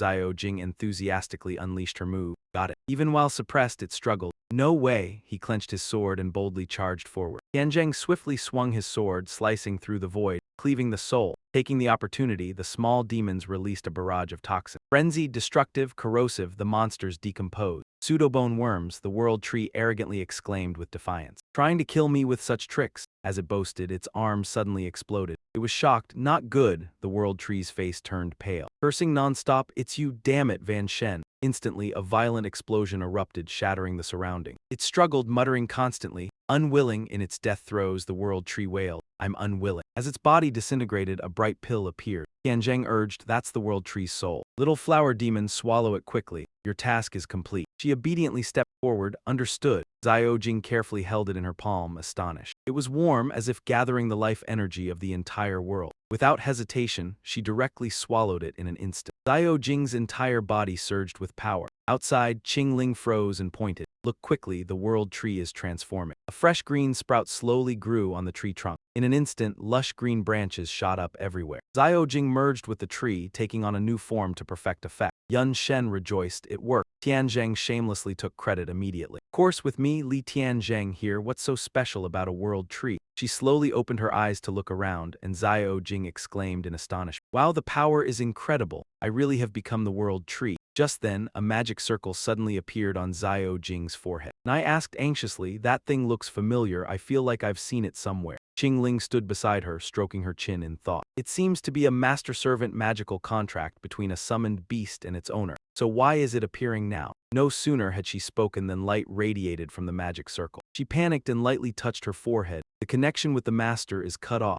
Xiao Jing also cried out in fear. Master, Xiao Jing didn't mean to break the contract. Xiao Jing didn't do anything, it just broke on its own. Yun Shen gently patted her head and explained. After all, you are now the world tree. A tiny master-servant contract can no longer have any effect. On you, yes, just like a mouse growing into an elephant. Even if it does nothing, the collar around its neck will break on its own. She wiped her tears and sobbed in reply. But Xiao Jing just wants to be with her master. Now that the contract is gone and she's rooted in place, she can't go anywhere. How can she be beside her master? He gently reassured her. With our bond, even without a contract, you will always be my companion. Moreover, it's not certain you can't still be near me. Upon hearing this, Xiao Jing's eyes lit up and she quickly asked, does this mean Xiao Jing can still follow her master? Still unsure, she wanted to ask further. Could it be that Xiao Jing still has a way to continue serving her master? Xiao Jing complained sorrowfully, but the problem is, how can I leave? My body has connected with the roots of the original world tree and can't move at all. She tilted her head innocently and suggested, could it be like before? Rooted into a flower pot to move, but then the master would need to make an extremely large pot. Yun Shen laughed wryly. A pot that can hold the world tree would have to be as big as a planet. He patiently analyzed. The world tree has many abilities. You haven't adapted to your new body yet, so it's normal you don't know how to use them. Feel the power in your body more and perhaps a new way will appear. Then, Duan Dang stepped forward seriously and reported, the matter has been resolved. Except for the angelic tribe member who escaped, the remaining ancient humans have all been captured. She curiously pointed, what will we do with them? Yun Shen summoned the objects and calmly ordered, first, imprison them in the war fortress. When I have time, I'll put them in chains. He threw them down and concluded, these human slaves are all competent fighters. Meanwhile, a boy suddenly woke up after the battle. Xiao Qing panicked, holding his head and looking around.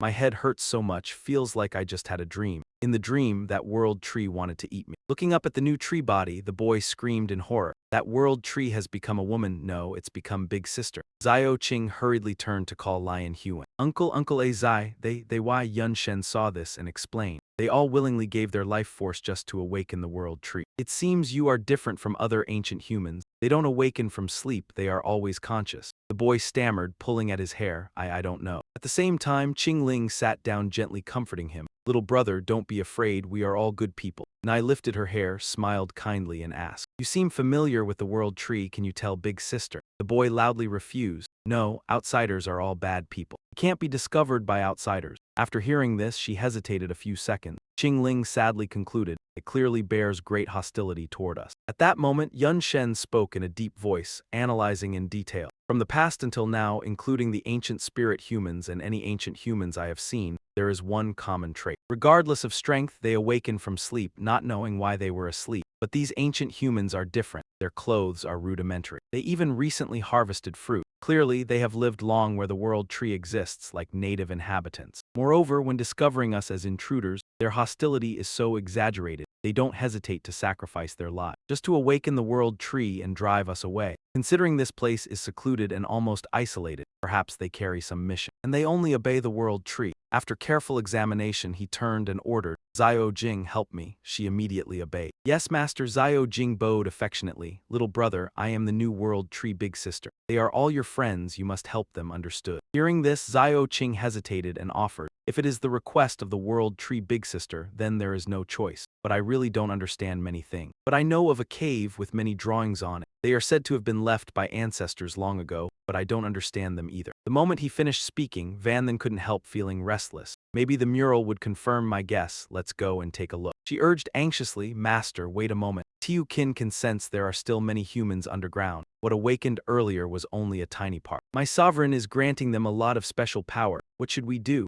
After thinking it over, he cautiously proposed a plan. Leave those stone blocks as they are. Let's decide after we've seen the mural. Time passed, and Van Lin's group arrived at the predetermined spot, taking in the surrounding. Dondo exclaimed, this really is a peaceful place. We've walked all this way and haven't seen a single monster, haven't even seen a beast, and yet the demonic energy in the air is so dense. Something terrifying should have been born here, Van Lin marveled. And the ancient humans here are all very weak, just like ordinary people who haven't changed classes yet. He smiled in agreement. The world tree is protecting them after all. They really do deserve to live like this. Staying far from war isn't a bad thing. As soon as they stopped at the cave entrance, Tiu Than mischievously announced, we're here. Then they slowly moved deeper inside. At this moment, Van Lin activated his eye technique while carefully probing. With the eye of exploration, he discovered this cave had existed for a very long time, millions of years, and yet there was very little dust. Clearly, someone came to clean it from time to time. This must be a place the natives could freely enter and leave. Seeing the ancient drawings, he quickly judged. That should be the mural, right? It depicted ancient humans fighting monsters, while the weaker ancient humans handled logistics. The ancient humans who fought slept deep underground. The ordinary ancient humans worshipped the world tree. The other murals were simpler. As time passed, the world tree gradually withered, yet this place remained peaceful and beautiful. The weaker ancients lived here year after year. Just then, the perceptive Donde connected the dots, along with the war between the god of humans and the god of darkness. Van then realized it at once. So that's it, this was all part of the wisdom god's calculations. Van then nodded. That's right, it was all for war. Now, Than Lin asked in confusion. What are you talking about? Nico also asked blankly. What do these murals actually mean, and why are those humans sleeping? He clearly decoded the entire history. Actually, it's very simple. 1,000,000 years ago, the dark world and the human world fought until both sides were badly wounded. The two gods also chose a truce and prepared for the next war. To win, the weaker god of humans made a bold decision. Have the elite warriors of the ancient humans sleep deep underground, to continually receive power from the world tree. But the world tree's power, ultimately, comes from the entire world. When an enormous amount of demonic energy is concentrated and continuously fed into this place, the demonic energy elsewhere naturally drops sharply. That's why when the ancient humans awoke, they found themselves far stronger. And that's also why the demonic energy density in the human world is much lower than in the dark world. It's even lower than it was 1,000,000 years ago. Even so, the number of humans was simply too great. After 1,000,000 years of nurturing, the world tree could no longer bear it. It grew weak and withered. It even had to fall into slumber to conserve its strength. Hearing this, she asked doubtfully, then what are the natives living around the world tree for? Van then concluded sternly, they're an insurance policy and also stored rations. Walking behind everyone, Tiu Than suddenly collapsed to the ground. The boy trembled nonstop, tears pouring out as he struggled to speak. What did you say? We're stored rations. Right after that, Tiu Than sprang up and bolted forward, shouting, I don't believe it, I don't believe it. I'm going home to find my mom. Seeing this, Van then didn't know what to say. He sighed helplessly. Leave him alone for now, in any case. The god of humans clearly foresaw long ago that the world tree would weaken and fall asleep, so preparations were made in advance. The boy kept running, not knowing which way to turn. His voice rose in fearful screams. Those being nurtured were all ancient humans skilled in battle. All of a sudden, Tiu Than's face darkened as he stopped before a pile of corpses on the ground. They had been arranged by the god to live around the world tree for generation after generation to deal with sudden emergencies. The boy dropped to his knees, clutching his chest with both hands, and wailed. To be used as nutrients for the world tree to absorb and recover. Nico looked worried. She lightly raised a hand to her chin and said, but no matter how weak they were back then, after millions of years of reproduction, they would definitely produce formidable powerhouses. Using them only as nourishment is far too wasteful. Van then slowly closed his eye. He spoke slowly, but even that still can't defeat the dark world. After all, humans were originally created by the god of humans, and then allowed to multiply and grow. Van then recalled the past, and the image of the awe-inspiring dark god immediately surfaced in his mind. But in the war against the god of darkness, they were still a step behind. Therefore, the wisdom god judged that the original approach should be used. No matter how the ancient humans evolved, they still couldn't win. Everyone was subdued. Under his hand, after that, the dark god ruthlessly cast everything aside, forever pressing them down. So he made a bold decision, erase every trace that the ancient humans had ever existed. Very soon, a new world was recreated once again. In this world, he created an entirely new humanity so they could try to oppose the dark world. Van then recalled seriously, recounting every detail to everyone present. If humanity fails or falls into weakness, the warriors of the ancient human tribe nurtured by the world tree will awake. They will become a powerful rear guard for humans to turn the tide. Nico flinched, shouting in disbelief, "What? The ancient human tribe is on humanity's side." Dan Lin widened her eyes, exclaiming in shock, "Impossible, they clearly despise humans." Duanya suddenly interjected, slightly frowning, "Number Van Shen's assumption is correct. In my eyes, those who bear the demonic heirs. The ancient human tribe and humans are no different. Both are enemies of the dark world." Duanya slowly approached the two girls, saying, "Even though I don't know why you are at civil war with each other, there is one thing that can be certain. Once the ancient human tribe and humans cooperate, it will be a colossal threat to the dark world." At this point, Van Shen, slightly embarrassed, leaned in and said, "The cause of the civil war may lie with me." Hearing this, Nico's jaw dropped in astonishment. Than Lin next to him waved her hand nervously, sweating, "Van Ji, don't joke. The ancient human tribe wasn't created by you." He suddenly became serious, frowning tightly, pointing in one direction.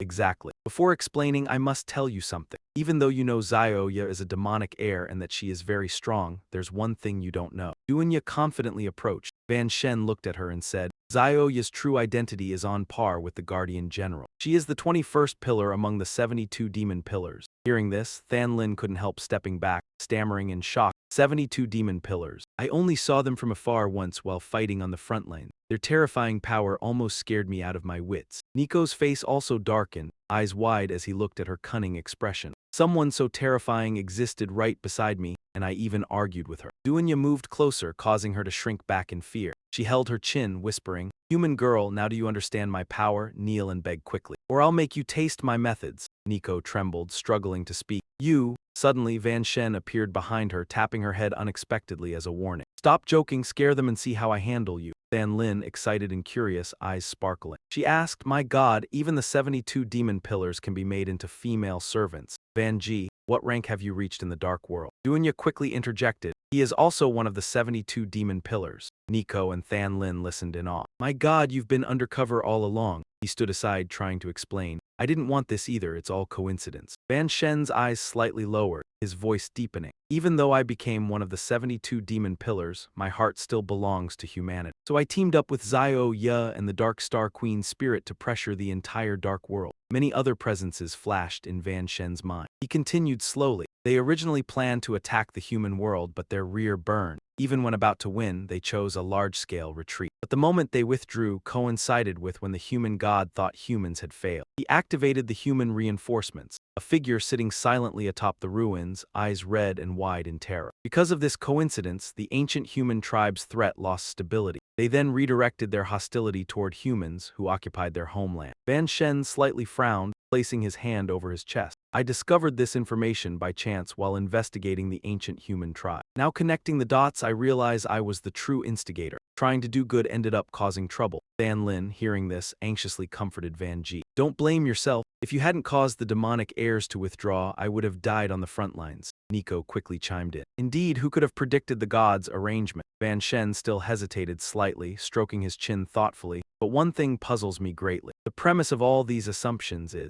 the primal wisdom god believes humans can fight demonic heirs. But from what I see, humans clearly lack that ability. She fell silent, then her voice grew more resolute. No. The first players to retire were born after the game merged with reality. They are terrifyingly strong. At this point, Nico recalled the past, mentioning Ha Tianwu and Li Mengjiao, the two strongest human warriors in the world. Their power rivals any demon pillar. Even 70 years ago, they killed to the extent that demonic heirs trembled at their names. One named Ha Tianwu, the other Li Mengjiao. In Nico's account, they were simply playing a video game together. When the game was still just a game, they had already gained fame as legendary players, and they were also a married couple sharing the same hobby. She recalled each detail and recounted. When the God-created game appeared, they immediately entered it. Relying on years of gaming experience, top-level skills, and supreme awareness, they quickly became the top-ranked players in the server. They continued to fight side by side in this world, possessing the best equipment, highest levels, and strongest ability. They quickly rose to the top. Nico recalled that image to explain it. Therefore, when the game and reality merged, it was no surprise that they became the profession group with the steepest decline. Even the demon disciples facing them could only be crushed. Their absolute power left them unsatisfied with mere defense. They refused to be passive and even led other powerful ones into the dark world, nearly destroying half of it. Hearing this, Van Lin's expression changed slightly. He blankly thought, this behavior feels so much like Master Ha. She also once attacked the dark world and nearly annihilated the dark magician nation. Van Lin, unable to contain his curiosity, stepped forward and asked, why haven't I heard any of this? Van Lin quickly replied, I didn't know either. She shrugged lightly. Because it's not something worth boasting about. Nico tried to recall the faint image and finally spoke about the two of them, even though they were gravely injured by demon disciples. They ultimately did not return to the human world. Their fate, alive or dead, was unclear. Moreover, as powerful members of the first generation of professional players, they depleted top-tier equipment and resources, leaving the following human professionals unable to inherit their strength. Facing demon disciples, they repeatedly failed. She then quietly closed her eyes, lowering her voice to conclude. Therefore, later generations neither praised nor resented them, and their deeds were naturally not widely passed down. Information about them remained obscure, but if one tried, it could still be found. Van Lin finally understood, exclaiming, so that's how it is. Van Lin's expression was not good. She staggered, exhausted, and said, even knowing so many shocking truths, we came here to level up and get stronger. It felt like the trip was wasted. Van then, full of anticipation, suddenly said, no, not wasted. The method to grow stronger is not only through killing monsters. Then Van then turned and walked quickly, calling out, there's more that Xiao Jing can help us with. As soon as Xiao Jing saw Van Lin's group return, she cheerfully greeted, Master, you've come back. Excited, she energetically raised her arms to show him, I've already adapted well to my new body. The small branches around Xiao Jing flexibly formed various shapes.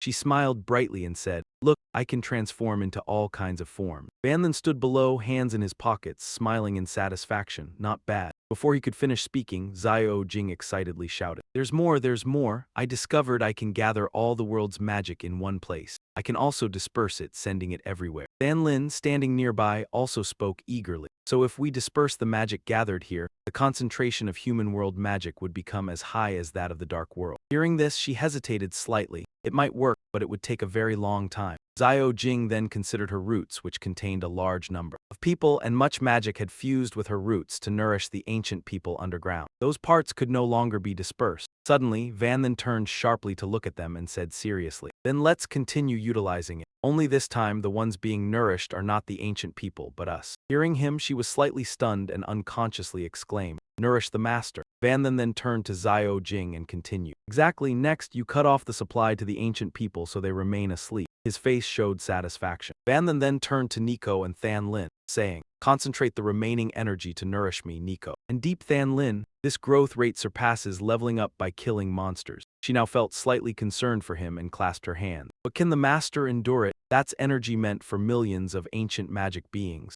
Van then confidently placed his hands on his hips. Of course I can. After all, I've done similar things many times over the years. He recalled past items and listed them to explain. Whether it was magic essence, attributes from a second soul, or attribute-boosting food, they all essentially involved energy infusion. Just in different forms. Van then smiled slightly. Looking at his palm, he softly said, having been infused for so many years, "My endurance is far beyond ordinary people. Moreover, I've forced the fusion of dark magic before. Compared to that, this is nothing." Nico's eyes widened in astonishment, turning to Van Then, exclaiming, "Van Then fused with dark magic but didn't fully become a demon disciple." Van Lin next to her also widened her eyes, shouting incredulously, "Oh my god, never heard of it. How many secrets does Van Ka still hold?" Then he suddenly looked at Don De grimly, requesting, "You guard the perimeter just in case. I don't want to be ambushed in the meantime." She frowned, crossing her arms, speaking sharply. "Got it." So Don De turned and left. She shrugged, mumbling angrily, "If you didn't want me to use this demon disciple, just say so, don't make excuses. With the world tree here, who could possibly trouble you?" Soon after, Xiao Jing pointed at the three. A surge of power appeared, enveloping them. Xiao Jing said, "Master, I'm starting now." As they were being surrounded, roots began to emerge from the ground. The green roots shot out and captured all three, wrapping them into three green spheres, imprisoning them inside, then suddenly burrowed straight into the earth. The spheres remained deep underground, each person's internal flames visible, illuminating them. Elsewhere, Garapa was speeding through the sky at full force. His whole body was covered in wounds. Fortunately, as he came to his senses, he gritted his teeth and muttered, "Damn it. I hope that little runt can wipe out the world tree for good. If the gods find out I deserted, I'm definitely dead." Garapa was anxious and kept charging straight ahead without stopping, his mouth constantly talking to himself, "But I had no other choice. If I stayed back then, I would have died for sure. Run, at least there's a chance to live." But right now, the most important thing was finding somewhere safe. He flew so fast that his entire body caught fire, yet he didn't slow down. Far ahead, he could sense the aura of angels, and that area also belonged to the angels' territory. Then he'd go find them. In another city, the people there were being captured and tortured by the demons of the holy imperial capital. Inside the hall, the angels were kneeling on the ground. The enchantress queen sat arrogantly on the throne. She swirled her wine glass, her foot planted squarely on the Pope's bowed head. As she spoke, she tasted the wine of the human world. Sure enough, it had an exotic flavor. Then the enchantress queen glanced down at the man kneeling and asked, "Is that right, your holiness?" The Pope stared blankly, then forced a hurried smile and replied, "As long as your majesty enjoys it, I will offer up every beauty in the entire empire." Suddenly Lur, bound far away by demons, shouted, "Damn you, you wretched human masters. Ever since our archangel awakened, we've never oppressed you the way the other ancient races did. We even protected you with all our might, helping you avoid the chaos of war." Unwilling to accept it, she glared furiously toward the throne and screamed, "And yet you side with the demon. 10,000 deaths still wouldn't atone for your crimes." By now, he had stood up. The Pope raised a hand to rub his chin, thinking, what a cunning woman. Compared to the powerful demons, what are the ancient races that lost 1,000,000 years ago worth? Being noticed by the demon lords is my true honor. Hearing that, Lur grew even more furious. She widened her eyes, speechless. "You." From behind, golden threads slowly advanced, restraining Li Nai. The angels above subtly signaled with their eyes, their hands continuously casting spell. "Master Deep Li Nai, please remain calm. We are bound and can only exert a fraction of our magic." The angel's power is attempting to help her escape, yet even a little, when combined, is enough to free you from your restraints. This is your final chance, you must survive.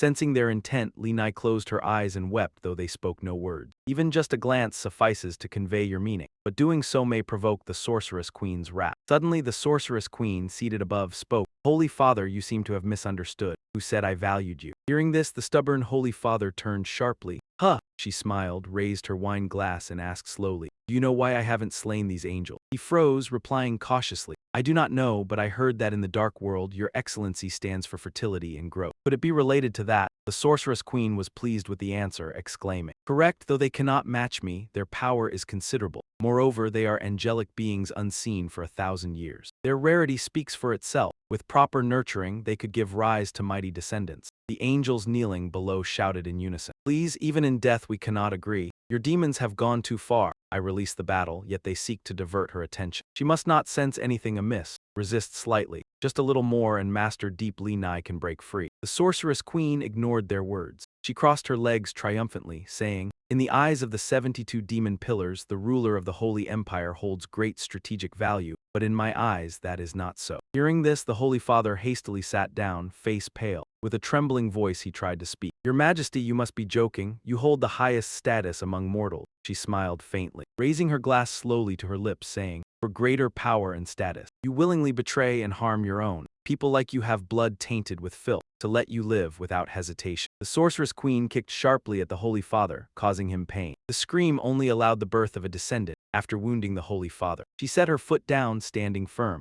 The sorceress queen's expression darkened, her voice lowered menacingly. Therefore you cannot survive. The sorceress sat imperiously on her throne, attended by handmaidens. She graciously had a girl wipe the stains from her feet. Those around turned pale, unable to believe it. The Holy Father had been killed. Even bound, Li Nai could not stop her calculation. He was the mightiest of the Holy Empire, at least equal to the 72 demon pillars around level 30. Yet he was slain in an instant. She frowned, grinding her teeth, silently wondering. A million years have passed, just how strong has she become? Outside the tower the wind still blew. Garapa hid to the side, trembling. Heavens, what is this situation? Waking from sleep to find one's homeland overrun by demons. The adversary is the sorceress queen. He knew this was someone he should not confront. Unexpectedly, escaping the wolf's lair only to fall into the tiger's mouth. A million years ago, she was absurdly strong. I could not win. But when did the sorceress approach? Isn't this Garapa? She stood above, speaking of the past, already wanting to run upon our meeting. Is it because of a million years ago I restrained you? Garapa collapsed to the ground, yet tried to plead. Do not kill me. Do you not value procreation above all? My strength can surely produce heirs for you. I am of great worth. The sorceress had to admit his word. Though eager to live, vile morality is worthless. Yet he truly has potential to produce powerful heirs. Moreover, his appearance is not bad. Pressing forward, Garapa increasingly demonstrated his value to Her Majesty, willing to do anything, begging to be fully utilized. Yet she already possessed what she needed. Unfortunately, I have found something better than you, an angelic specimen. He began to tremble at his fate. The sorceress's gaze, icy and cold, announced, You are eliminated. The threads around Garapa's body exploded. Only red patches and a single feather remained. She was very satisfied and continued the massacre. Next, properly tally the spoil. This harvest is truly abundant, especially the extremely rare angelic specimen. Suddenly her eyes widened in shock. The other angels smiled in quiet satisfaction. Seeing this, she radiated an aura and emphasized, Already escaped, how so? You cannot break the chains and seals I set. The sorceress looked at the remaining angels and asked, You collaborated using special skills to create an opportunity for her to escape, didn't you? They are not afraid and counterattack, right? Unexpectedly, even the queen actress at her height can lose control when angry. Evil ones will ultimately be judged. She wasn't angry but responded calmly. It seems you still haven't realized the consequences of provoking me. Quickly launched a teaching strike at the angel. Very serious, and they could no longer preserve their lives. Li Nai cried miserably and was determined. I will definitely avenge you. Elsewhere, Xiao Jing was in a deep intoxication. Duangya glanced at her, and Xiao Jing also curiously looked at the disturbed earth. Qingling had emerged from within it. She couldn't contain her joy and exclaimed, This feels exhilarating. Qingling displayed her current strength. In just a few days, my rank has reached level 90. Though the fourth transformation hasn't occurred, I have comprehended a primal skill. Truly worthy of the energy supplied by the world tree, too strong. Then she landed and asked Han, Where are Nai and Yun? Already done and left, Duangya gently replied for them. Not yet, they are still underground absorbing energy. Qingling was even more satisfied, saying, So I am the leader, amazing, finally surpassing Yun once. She inhaled sharply and bluntly evaluated the opponent. I don't know if they are truly foolish or pretending. Naturally, the longer the energy absorption, the better. After all, everyone's endurance has limits. Duangya had to briefly explain cultivation, potential, body, and will all affected. Like pouring water into a balloon, the higher the quality, the harder it is to burst. The energy from the world tree given to you is controlled within limits, so you don't collapse. Now she realized how inferior she was. A newcomer reached the extreme in 7 days, proving that's all they could achieve. So I am the weakest. Xiao Jing reached out to gently pat Qingling's head, comforting her. Qingling, don't be upset, 7 days already surpassed most humans. Impressive, in a space where crystals are connected, Nico was also quite pleased with what he received. Level 90. Primal Moonlight, not bad. Duang kept thinking, secretly calculating the next move. Not a primal skill, but directly comprehending a primal force. This person's potential is stronger than I expected. Qingling was happy. She, like me, started 2 days later but still reached level 90, not being left behind. I tapped his head and explained the reason. Fool, we are pseudo-careers. Level 90 is already the limit of the third transformation. To upgrade further, one must undergo the fourth transformation. She looked at her hands, slightly troubled. But with this Moonlight Primal, many fourth transformations won't be a match for me. I see now, I somewhat understand the strength of Old Master Ha. Qingning also agreed. Right, thinking carefully, Old Master Ha hasn't undergone the fourth transformation yet. Rank must be locked at level 90 like ours. Yet she can kill the Black Female Lord, one of the 72 pillars of demons. Terrifying, Nai never anticipated her power. Indeed, if Old Master Ha completes the fourth transformation, I can't imagine how strong she would be. Xiao Jing contributed a few remarks. Moreover, Yun Shen is different from us. He is a servant without a career, not limited by rank through transformation. They eagerly awaited Yun Shen's strength, unsure how much energy he could absorb this time and how high his rank would go. Underground, Yun Shen remained focused on cultivation. Qingling sighed after a long wait. It's already the 15th day. Yun still shows no intention of emerging. Nico could only gently advise, he is always this astonishing. Days passed. On the 20th day, she playfully wanted to add spice. Should I add some chili? Du and Zia agreed and reminded. I can see it, better to cook a few mushrooms. Xiao Jing happily looked at their dinner. Remember to save some for me. Later on the 25th day, Qingling played with the cards for fun. Ba held one, she looked at her own and gave up, unable to follow. Nico also had none and had to pass. Time gradually passed. On the 29th day, oh no, she lost all patience and felt demotivated. Why hasn't Yun come out yet? He doesn't plan to live underground forever, right? Nai worriedly mentioned the upcoming event. The grand power distribution of the Eastern Ancient Emperor will start tomorrow. Yun Shen hasn't forgotten, right? Duangya, arms crossed, remained calm, reassuring. Relax, he always calculates everything perfectly. Suddenly the ground shifted, alerting her. The force was intense. It was as if a volcano was about to erupt underground. Xiao Jing shouted excitedly, announcing, the master is about to appear. A powerful light shot through the ground, rising to the sky. The nearby villagers were astonished. Oh my, what's happening? Could it be a volcano erupting? Unclear where exactly from the world tree. Hopefully, it's safe. In the thick smoke, a figure appeared. Yun Shen looked at the result with continuous joy. No wonder, this is the accumulated energy of 1,000,000 ancient ones. I've only absorbed it for less than a month, yet it's already brought me enormous growth. He could also feel the changes in his body. What's more, he sensed that his life tier had changed as well. But he didn't know how far it had risen. Could it be no weaker than an awakened ancient spirit? Qingling hurriedly ran toward Yun Shen. Brother Yun, you're finally out. Nico ran just as fast, no less anxious. Hurry and tell us. You suddenly, both of them froze in place. She clutched her head, enduring the crushing pressure. It hurt. Her strength wouldn't move, even breathing became difficult. Nico beside her was the same, in pain. This bloodline suppression from the ancient flowfolk isn't right, it's even stronger than that. In her eyes now, Yun Shen was no longer that scale serpent. To me, Yun Shen seemed to turn into some terrifying monster. Duan Yi in the distance couldn't help but shudder. Damn it, what on earth is going on? Even if it's only a little, my strength is being suppressed too. Suddenly, Yun Shen's body convulsed inward. Not good. He swung his hand and barked an order. Spread out. Only then did the two girls break free. Yun Shen quickly asked how they were. Are you two all right? Their condition must have been caused by my life tier suppressing them. Nico could only clutch her chest and pant. Thankfully, Qingling spoke up quickly. Brother Yun, how you looked just now was really scary. I almost died of fright. Yun Shen glanced toward Duan Yi, evaluating him lightly. Little Yi was suppressed a bit too. Looks like my current life tier is even higher than an awakened ancient spirit S. He assessed just how high his current power had climbed. Based on my earlier estimate, a human's life tier is 1. A demonkin is 1.5, an awakened ancient folk is 2. Because of the gap in life tiers, an awakened ancient folk can suppress humans. But it can't suppress demonkin. Yun Shen seriously examined his own limit. Right now I can strongly suppress humans and weakly suppress demonkin. My life tier should have reached around 2, 1, 2, 5. Then suddenly he shouted, realizing something was off. Earlier, when I fought several ancient folk with strength on par with the 72 demon pillars,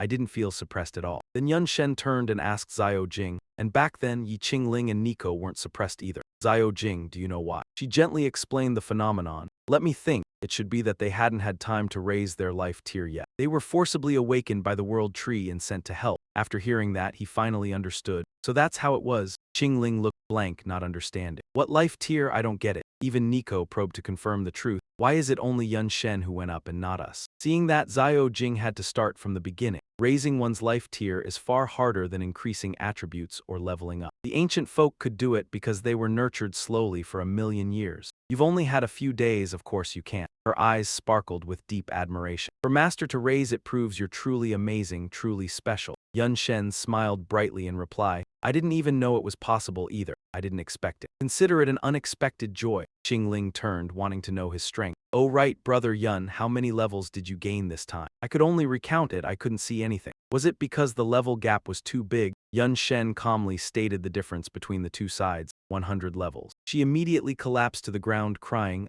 what kind of monster is that? Nico couldn't stay calm and stomped her foot. You're going to die of anger comparing yourself to others. The benefits you got are way too much. He let out a breath and steadied the situation. All right, stop sulking. If not for considering the Power Division Grand Ceremony and the fact I could still accept at least another 100 infusions, I would have come out early anyway for official business. But that only made Qing Ling feel even more wrong. Listen to yourself. Listen, are those human words? I'm going to die of jealousy. She piled on, pretending she was about to cry from anger. HMPH. Then just stay underground for the rest of your life so you won't come out and make people furious. Even if he didn't show it, Duanyi was very upset. Damn it, Yun Shen is getting stronger far too fast. If this keeps up, I may never regain my freedom. I have to find a way to speed up my progress. Zhao Jing suddenly spoke, changing the subject. Right, master, do you remember I said I wanted to always follow you? I've found a way now. She had found a way to accompany Yun Shen. This is a very special avatar, condensed from a massive amount of origin energy. As long as the stitching is done, it will exist forever. As she spoke, Zhao Jing affectionately hugged his arm. Through her, I can see everything and hear everything. I can even feel Master's body temperature as if I were personally right beside you. Suddenly, a puff of blue smoke burst out. Then many Zhao Jing appeared inside different scale serpents. What's more, as long as Master likes, she can turn into Zhao Jing's appearance from any stage of her life and can even use a seeding skill so multiple forms can exist at the same time. She only wished to always stay by Yun Shen's side. Please, you must let her stay by Master's side, never separated forever. This was Zhao Jing. As Zhao Jing finished speaking, her eyelids. With her greatest wish just fulfilled, Duanyi knew she'd reached her limit and had to sink into sleep.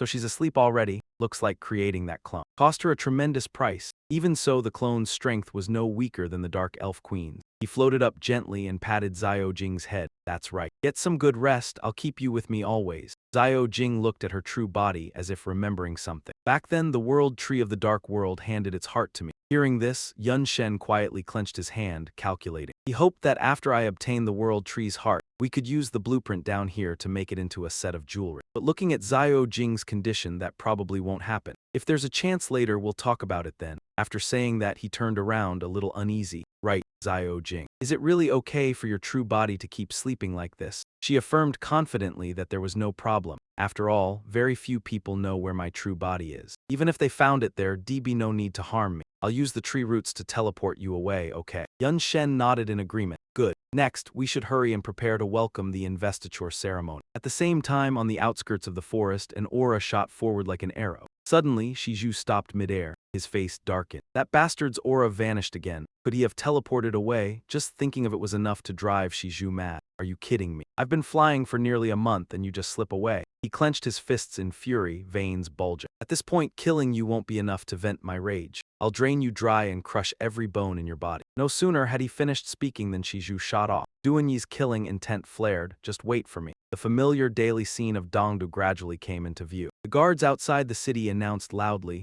"Line up properly. This special period requires mandatory registration. Don't even think about slipping through." At that moment, Yun Shen's group arrived. Who knew just entering the city would be this troublesome? Go straight in, he frowned and waited up. No, Zhao Yi and I have killed quite a few ancient spirit folk. If we get blacklisted, walking in openly could cause trouble. Yun Shen analyzed carefully, but the entire city was covered by a large area sensing device. Even if we try to sneak in, there's no guarantee we won't be detected. Hearing that, Duanyi's eyes flashed sharply. That's right, but its main purpose isn't defense, it's marking and tracking. From what she knew, once someone entered the city, no matter who they interacted with or where they went, all their movements could be easily grasped by the one using the device. Faced with such strict screening, Yun Shen quickly reached a conclusion. Looks like the Dong Emperor has long been preparing for war. He isn't afraid of any class holder entering the city, but he still needs to keep tabs on them. So when the war begins, he can scoop them all up in one net. Of course, this doesn't affect our plan. Yes. Of course, this won't affect our plan either. The combat plan remains unchanged. Qing Ling understood and accepted the order at once. Understood, then Yun Shen activated the illusionist fusion craft. His appearance shifted, a hunter's disguise. As for the method, getting into the city is simple, change identities. In an instant, he took on a new look. With his current appearance, Nico pulled a face in disdain. Can't you transform into something a bit more amusing?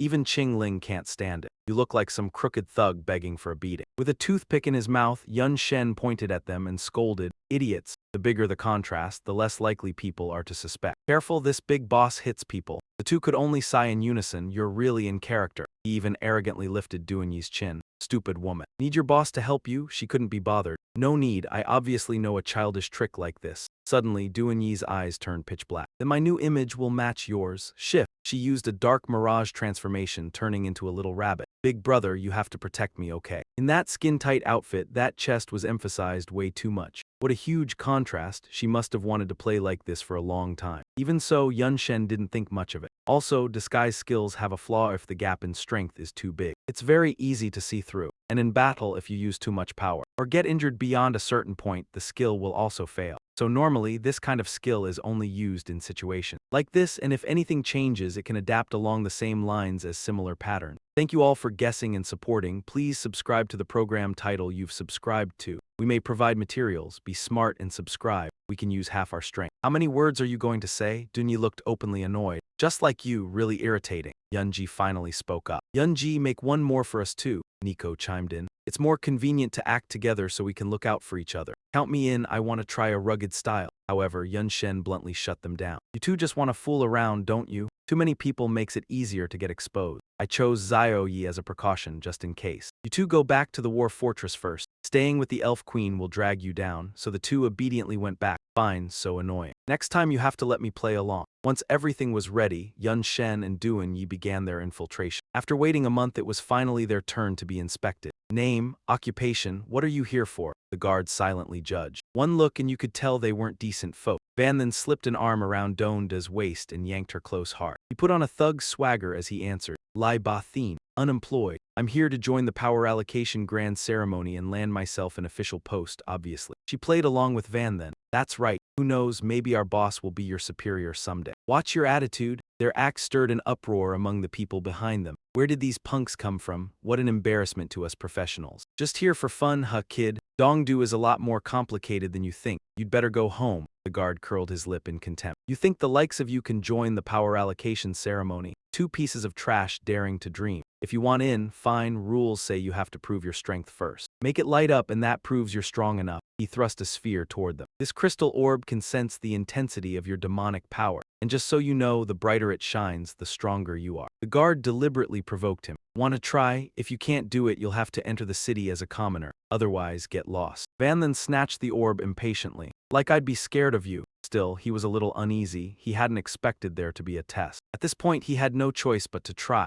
Van then poured spiritual energy into the orb, and its core immediately began to glow. The sight made the guard go pale. The crystal orb was actually trembling. How was that possible? Could his demonic power already? Before he could finish the thought, a dazzling beam shot straight into Van then. The light wrapped around him, making everyone nearby wary. The professionals were scared out of their wits. That glow was even more brilliant than a fourth advancement professional. Is he really just some punk? The guard stared in shock. He had never seen a light that bright. This kid looked like a nobody, yet his demonic power density was terrifying. Having unintentionally shown off, Van then simply went with the flow. So I've passed the test then. The guard's expression changed at once. In his heart, he reminded himself again and again not to offend this man. With that kind of strength, if he entered the power allocation ceremony, he could definitely seize high-level authority. So he strode through the city gate. Little sis, we're going in, Van then said. Donda quickly followed. Yes, boss. But the guard stopped her. Hold it, you have to be tested too. Van then roared and pointed straight at his face. Are you blind? Can't you see she's with me? You still dare mess with her? Believe it or not, I'll make your life hell later. The guard panicked and tried to explain. Big brother, I don't want to either, but these rules were set by the great emperor himself. With no other choice, Van then clicked his tongue. Fine, let her broaden their horizons. Donda wasn't shy either. All right, boss. She lightly touched the crystal orb. Instantly, its core erupted with an inky black aura. The guard turned deathly pale again. Her reaction was even more intense than his. How can that be? Isn't she just a follower? A moment later, the crystal orb couldn't withstand her spiritual energy and shattered into pieces. Only then did the guard learn what proper respect looked like. The crystal orb couldn't bear her demonic power. It blew apart on the spot. He'd only ever heard of something like this happening to the Eastern ancient great emperor. Donda merely scoffed blandly. What a piece of junk. It breaks with one touch. So I passed too, right? Only then did he clear the way. Yes, yes, 2 honored sirs, please enter. He even added specially, right,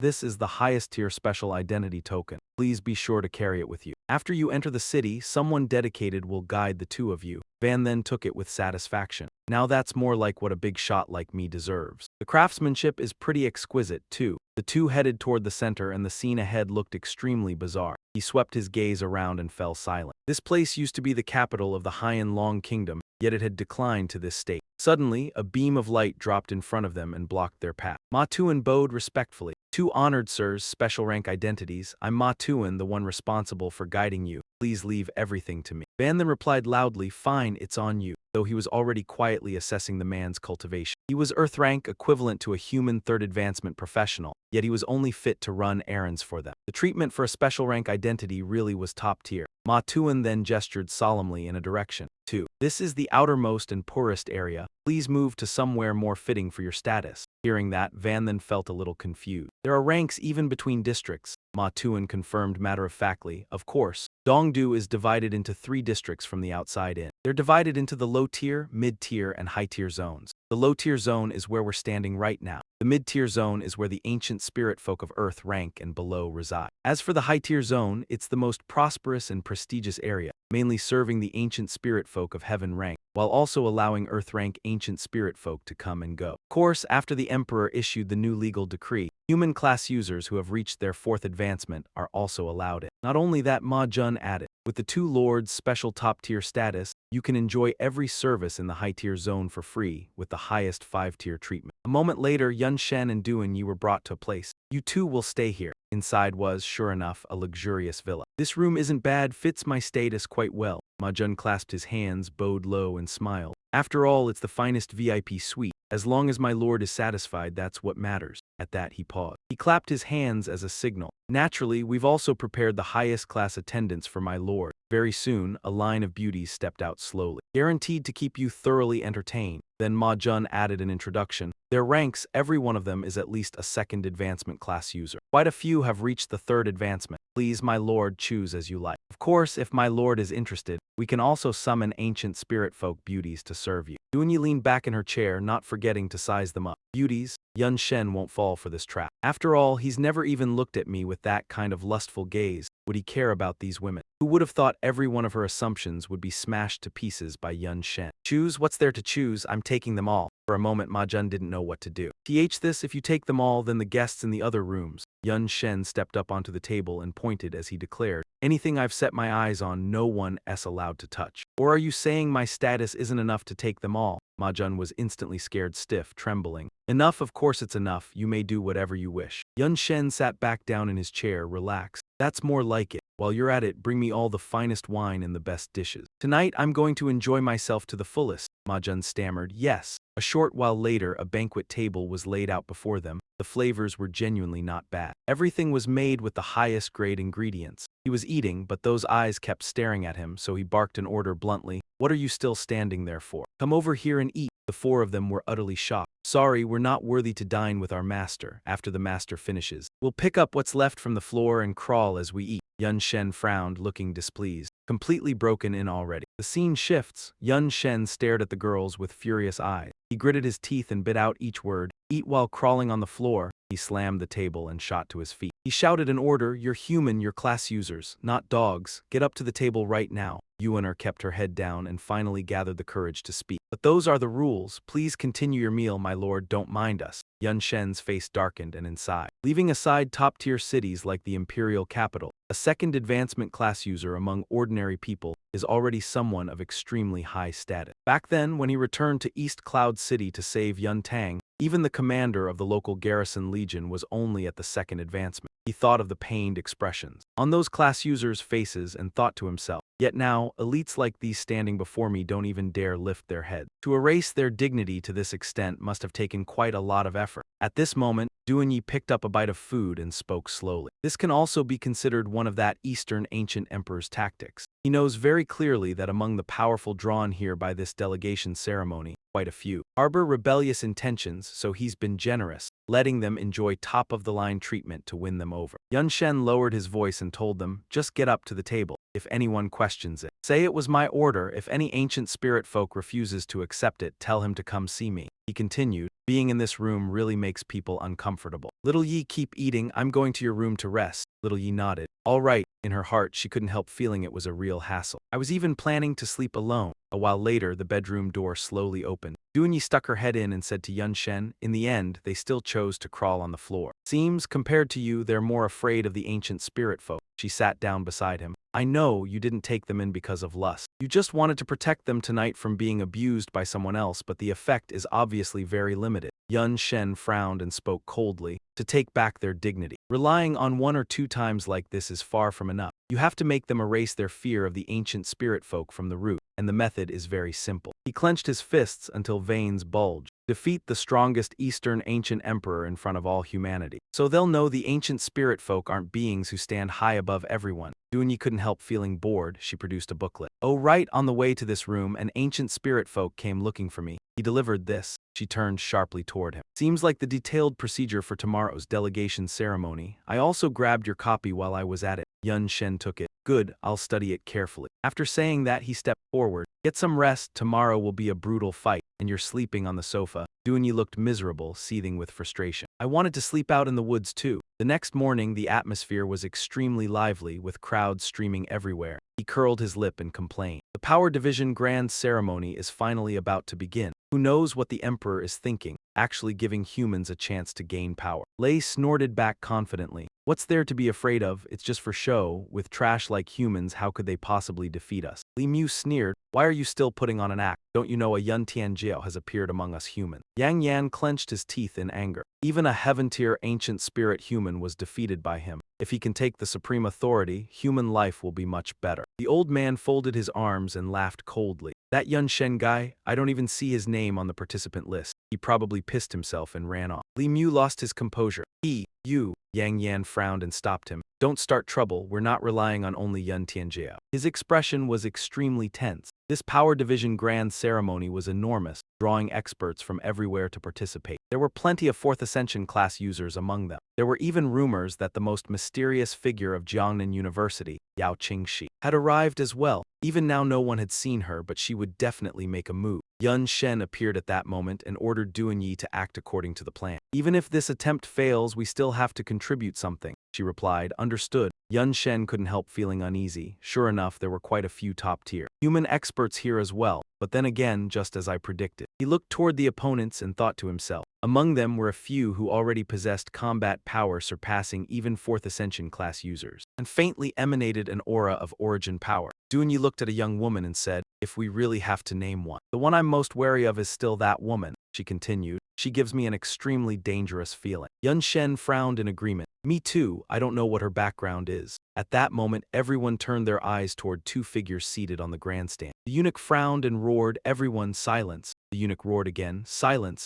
Everyone clapped their hands over their ears. It felt like their eardrums were about to split too strong. The eunuch bent respectfully. Next, we invite the emperor to speak. The emperor, with a fierce face, began in a heavy voice. I trust you already know the purpose of the Power Division Grand Ceremony, to redistribute authority through competition. He continued, during this time, both humans and ancient spirit humans may participate. That means this is an absolutely fair opportunity for you humans to display your strength. He emphasized each sentence. But there is one thing you must understand clearly. The emperor's expression was imposing, allowing no rebuttal. I do not need worthless trash. If you want power, then seize it with your own life. He spoke with a faintly mocking tone, talking about fairness and justice. Ancient spirit humans have bloodline suppression to begin with. In a head-on clash, class users would definitely have a very low chance of winning. The emperor's face turned cold as he stressed each word. On that point, rest assured, after the ceremony begins, I will have all ancient spirit humans remove their bloodline suppression before participating. Any other questions? Everyone looked confused, but no one spoke. The eunuch then announced, since there are no questions, I will declare the rules. This Power Division Grand Ceremony consists of 2 stages of competition. The eunuch explained the rules to everyone. The first stage is a melee. Everyone will stand on a single arena and fight in a free-for-all. Death, falling off the arena, or surrender all count as elimination, until only 40 experts remain to advance to the next stage. The eunuch bowed deeply to the emperor. May your majesty display your divine might. The emperor raised his hand and activated something. He answered crisply, very well. The energy he released spread outward, growing larger and larger, then transformed into an enormous arena, seemingly to support the competition. Everyone couldn't help but exclaim in shock. Oh my god, Emperor Donggu actually created a gigantic arena out of thin air, but this wasn't the time to admire. That arena seems like The crowd erupted and a panic scream rang out. It's going to fall. At this moment, the massive grandstand created by the emperor seemed about to descend to the ground. Everyone panicked. Why do I feel like that ring? It looks like it's about to drop. This isn't a joke. Suddenly, the grandstand the emperor created plunged downward. Yun Shen shouted to Du and Yi, "Retreat now," she replied. "I know," the crowd screamed in chaos. "This is bad, run." They immediately sprinted for their lives. "We'll be crushed into paste." Suddenly someone stumbled and fell. He reached out and begged, "Save me." Another man ran like mad and shouted back, "I can barely save myself. Who has time for you?" Someone else yelled, "Run, it's about to fall." He struggled to get up and screamed, "No, please save me." A huge crash sounded as the grandstand slammed down hard. Dust and smoke billowed into a choking haze, and beneath the stands lay the blood of those who never made it out in time. He panicked, "Oh no." Then he went on, "So the Dongdu Emperor really is as brutal as the rumors say." She wept like pear blossoms in the rain.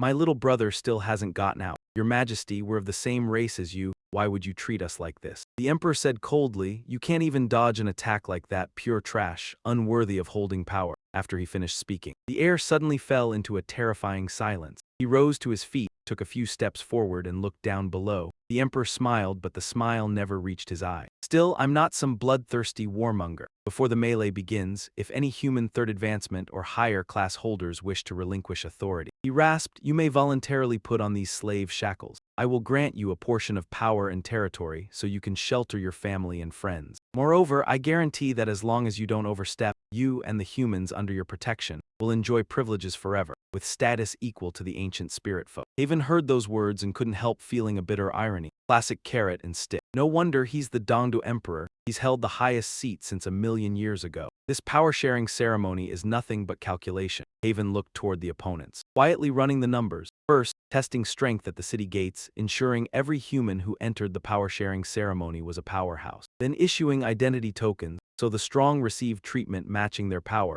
an offer tempting enough to sway hearts. Haven kept thinking. Next came the brutal methods, using the arena to force killings as intimidation. He planted fear across the entire venue, yet he also killed ancient spirit folk. The real point was to make every class holder understand. Those thoughts churned non-stop in Haven's mind. The Handong ancient emperor might be a tyrant, but he wouldn't favor anyone because of status. In fact, it was fair and impartial in its own way. Submission was the best choice. Haven sighed inwardly. This would keep the humans crushed. Unable to see a way out, yet still feeling hope amid clashing emotions, pushing them into an irrational choice. The emperor raised his brows and spoke sharply. "You get one chance. Once the melee starts, it'll be too late for regret." He trembled, shaking his head again and again as he refused. "I'm willing to relinquish authority. From this moment, submit." Everyone turned and fled desperately. "I also relinquished the divine authority, gaining power without fighting recklessly. This could be considered a fortunate outcome. Hopefully the emperor keeps his promise." The eunuch reported to him, "Your Majesty, although many humans have surrendered as expected, there are still quite a few who remain." The emperor snorted coldly, showing clear disdain. "Truly stubborn bones, do they think I am unaware of their intentions? But killing them outright would be too wasteful. If they wish to play, then I shall play with them with great pleasure." The eunuch seemed to make a declaration. Shouting loudly, Phase 1 of the chaos battle begins. Everyone to the arena. The participants wore expressions full of confidence. "Power exchanged for surrender is unnecessary. Chains are for those who wish to wear them. Today, I will rely on true strength and dominate the battlefield." Others, seeing this, charged forward together. It had been long since they fought humans, and their hands itched for action. Thanks to the emperor for granting this opportunity. "Power, status, rank, I am coming." Suddenly fireballs fell from the sky, screams of agony echoed horrifyingly. A shout rang out, "Who dares strike from behind, cowardly?" Yun Shen looked down from above, mocking, "Isn't this how a chaotic battle should be fought? If you're not convinced, come bite me." The challengers charged in anger.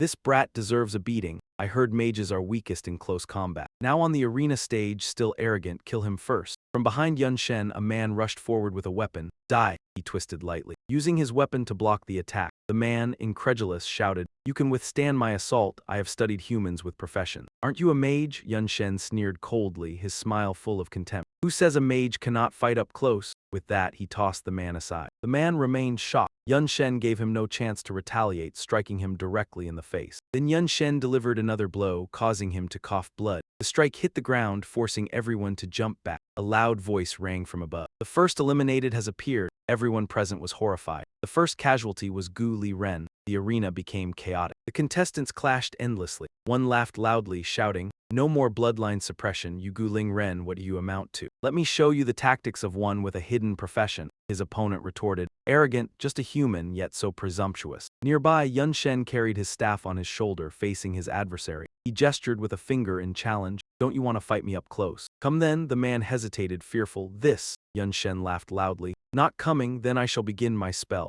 Dare to interrupt my magic if you can. Without another word, he raised his weapon and cast swiftly. Twin spell, fireball technique. The fireball struck the arena floor, scattering those below. What is this nonsense? You've cast instantly, so how could we interrupt? Another, fleeing, shouted. This is outrageous, get out of the way. They all called to each other, stay away from him. Just survive as one of the 40 remaining, no need to risk your life against him. Elsewhere, a chain infused with electric energy appeared. The person stood calmly in the center, using his weapon and skills to pierce and defeat numerous opponents. He looked at Yun Shen in admiration, truly a formidable brat. In my hidden dragon nation there are indeed hidden talents, another added. A face worthy of being struck, he laughed triumphantly as he knocked his opponent away. In a corner of the arena, Dunya sat calmly above, initiating her attack. Those below could only wail in despair. That woman is strong, since when have humans produced so many powerful beings? She yawned in boredom, so sleepy. I really don't want to waste time on these petty fish. As she finished speaking, spells intertwined and blood sprayed. The woman Yun Shen noticed earlier killed many contestants with cold precision. Those nearby remarked, too strong, every move is lethal. It seemed perhaps an illusion that she disregarded the grand contest entirely. She merely wished to eliminate everyone. Upon hearing this, he caught her sharp gaze. She responded softly, at least a bit of sense. What you think is no illusion. Saying this, she swung horizontally, dealing with them. Above, the eunuch reported the situation. Congratulations, Your Majesty, you have indeed captured a formidable target, yet I am slightly concerned. He continued, among them are 3 powerful ones, might this be too much? Even I can barely discern their true strength. The emperor smirked. If they bow and surrender, it will still be a good harvest. If they do not submit, why would I orchestrate such a grand contest of divided authority? He frowned coldly. If they refuse, eliminate them all. Thus, a significant threat is removed. After some time in the arena, screams of pain and death filled the field with the wounded lying everywhere. Yet a few remained standing, including Yun Shen and Duanya. The others calmly listened to the announcements. Phase 1 concluded. These individuals qualified for the next round, though they eyed each other warily. The announcer congratulates the 40 people still standing in the arena for earning the right to advance to stage 2. Below, the audience murmurs among themselves. Most of the final survivors are ancient spirit beings. Damn, even without the dominant bloodline, the professional contenders are still at a disadvantage. Anyway, there are still many elites among the ancient spirit participants. The great emperor rises and declares, let's go straight to stage 2. A monstrous head appears and rushes onto the arena floor. It quickly devours all the bodies below. The announcer continues. Like stage 1, stage 2 will also proceed in an arena combat format. The mode is arena conquest. He adds that the rules are very simple. The great emperor will create 10 arenas numbered 1 through 10. Each arena represents a rank of power corresponding to a king. 2 commanders, 3 generals, 4 officers corresponding to arenas 1, arenas 2 to 3,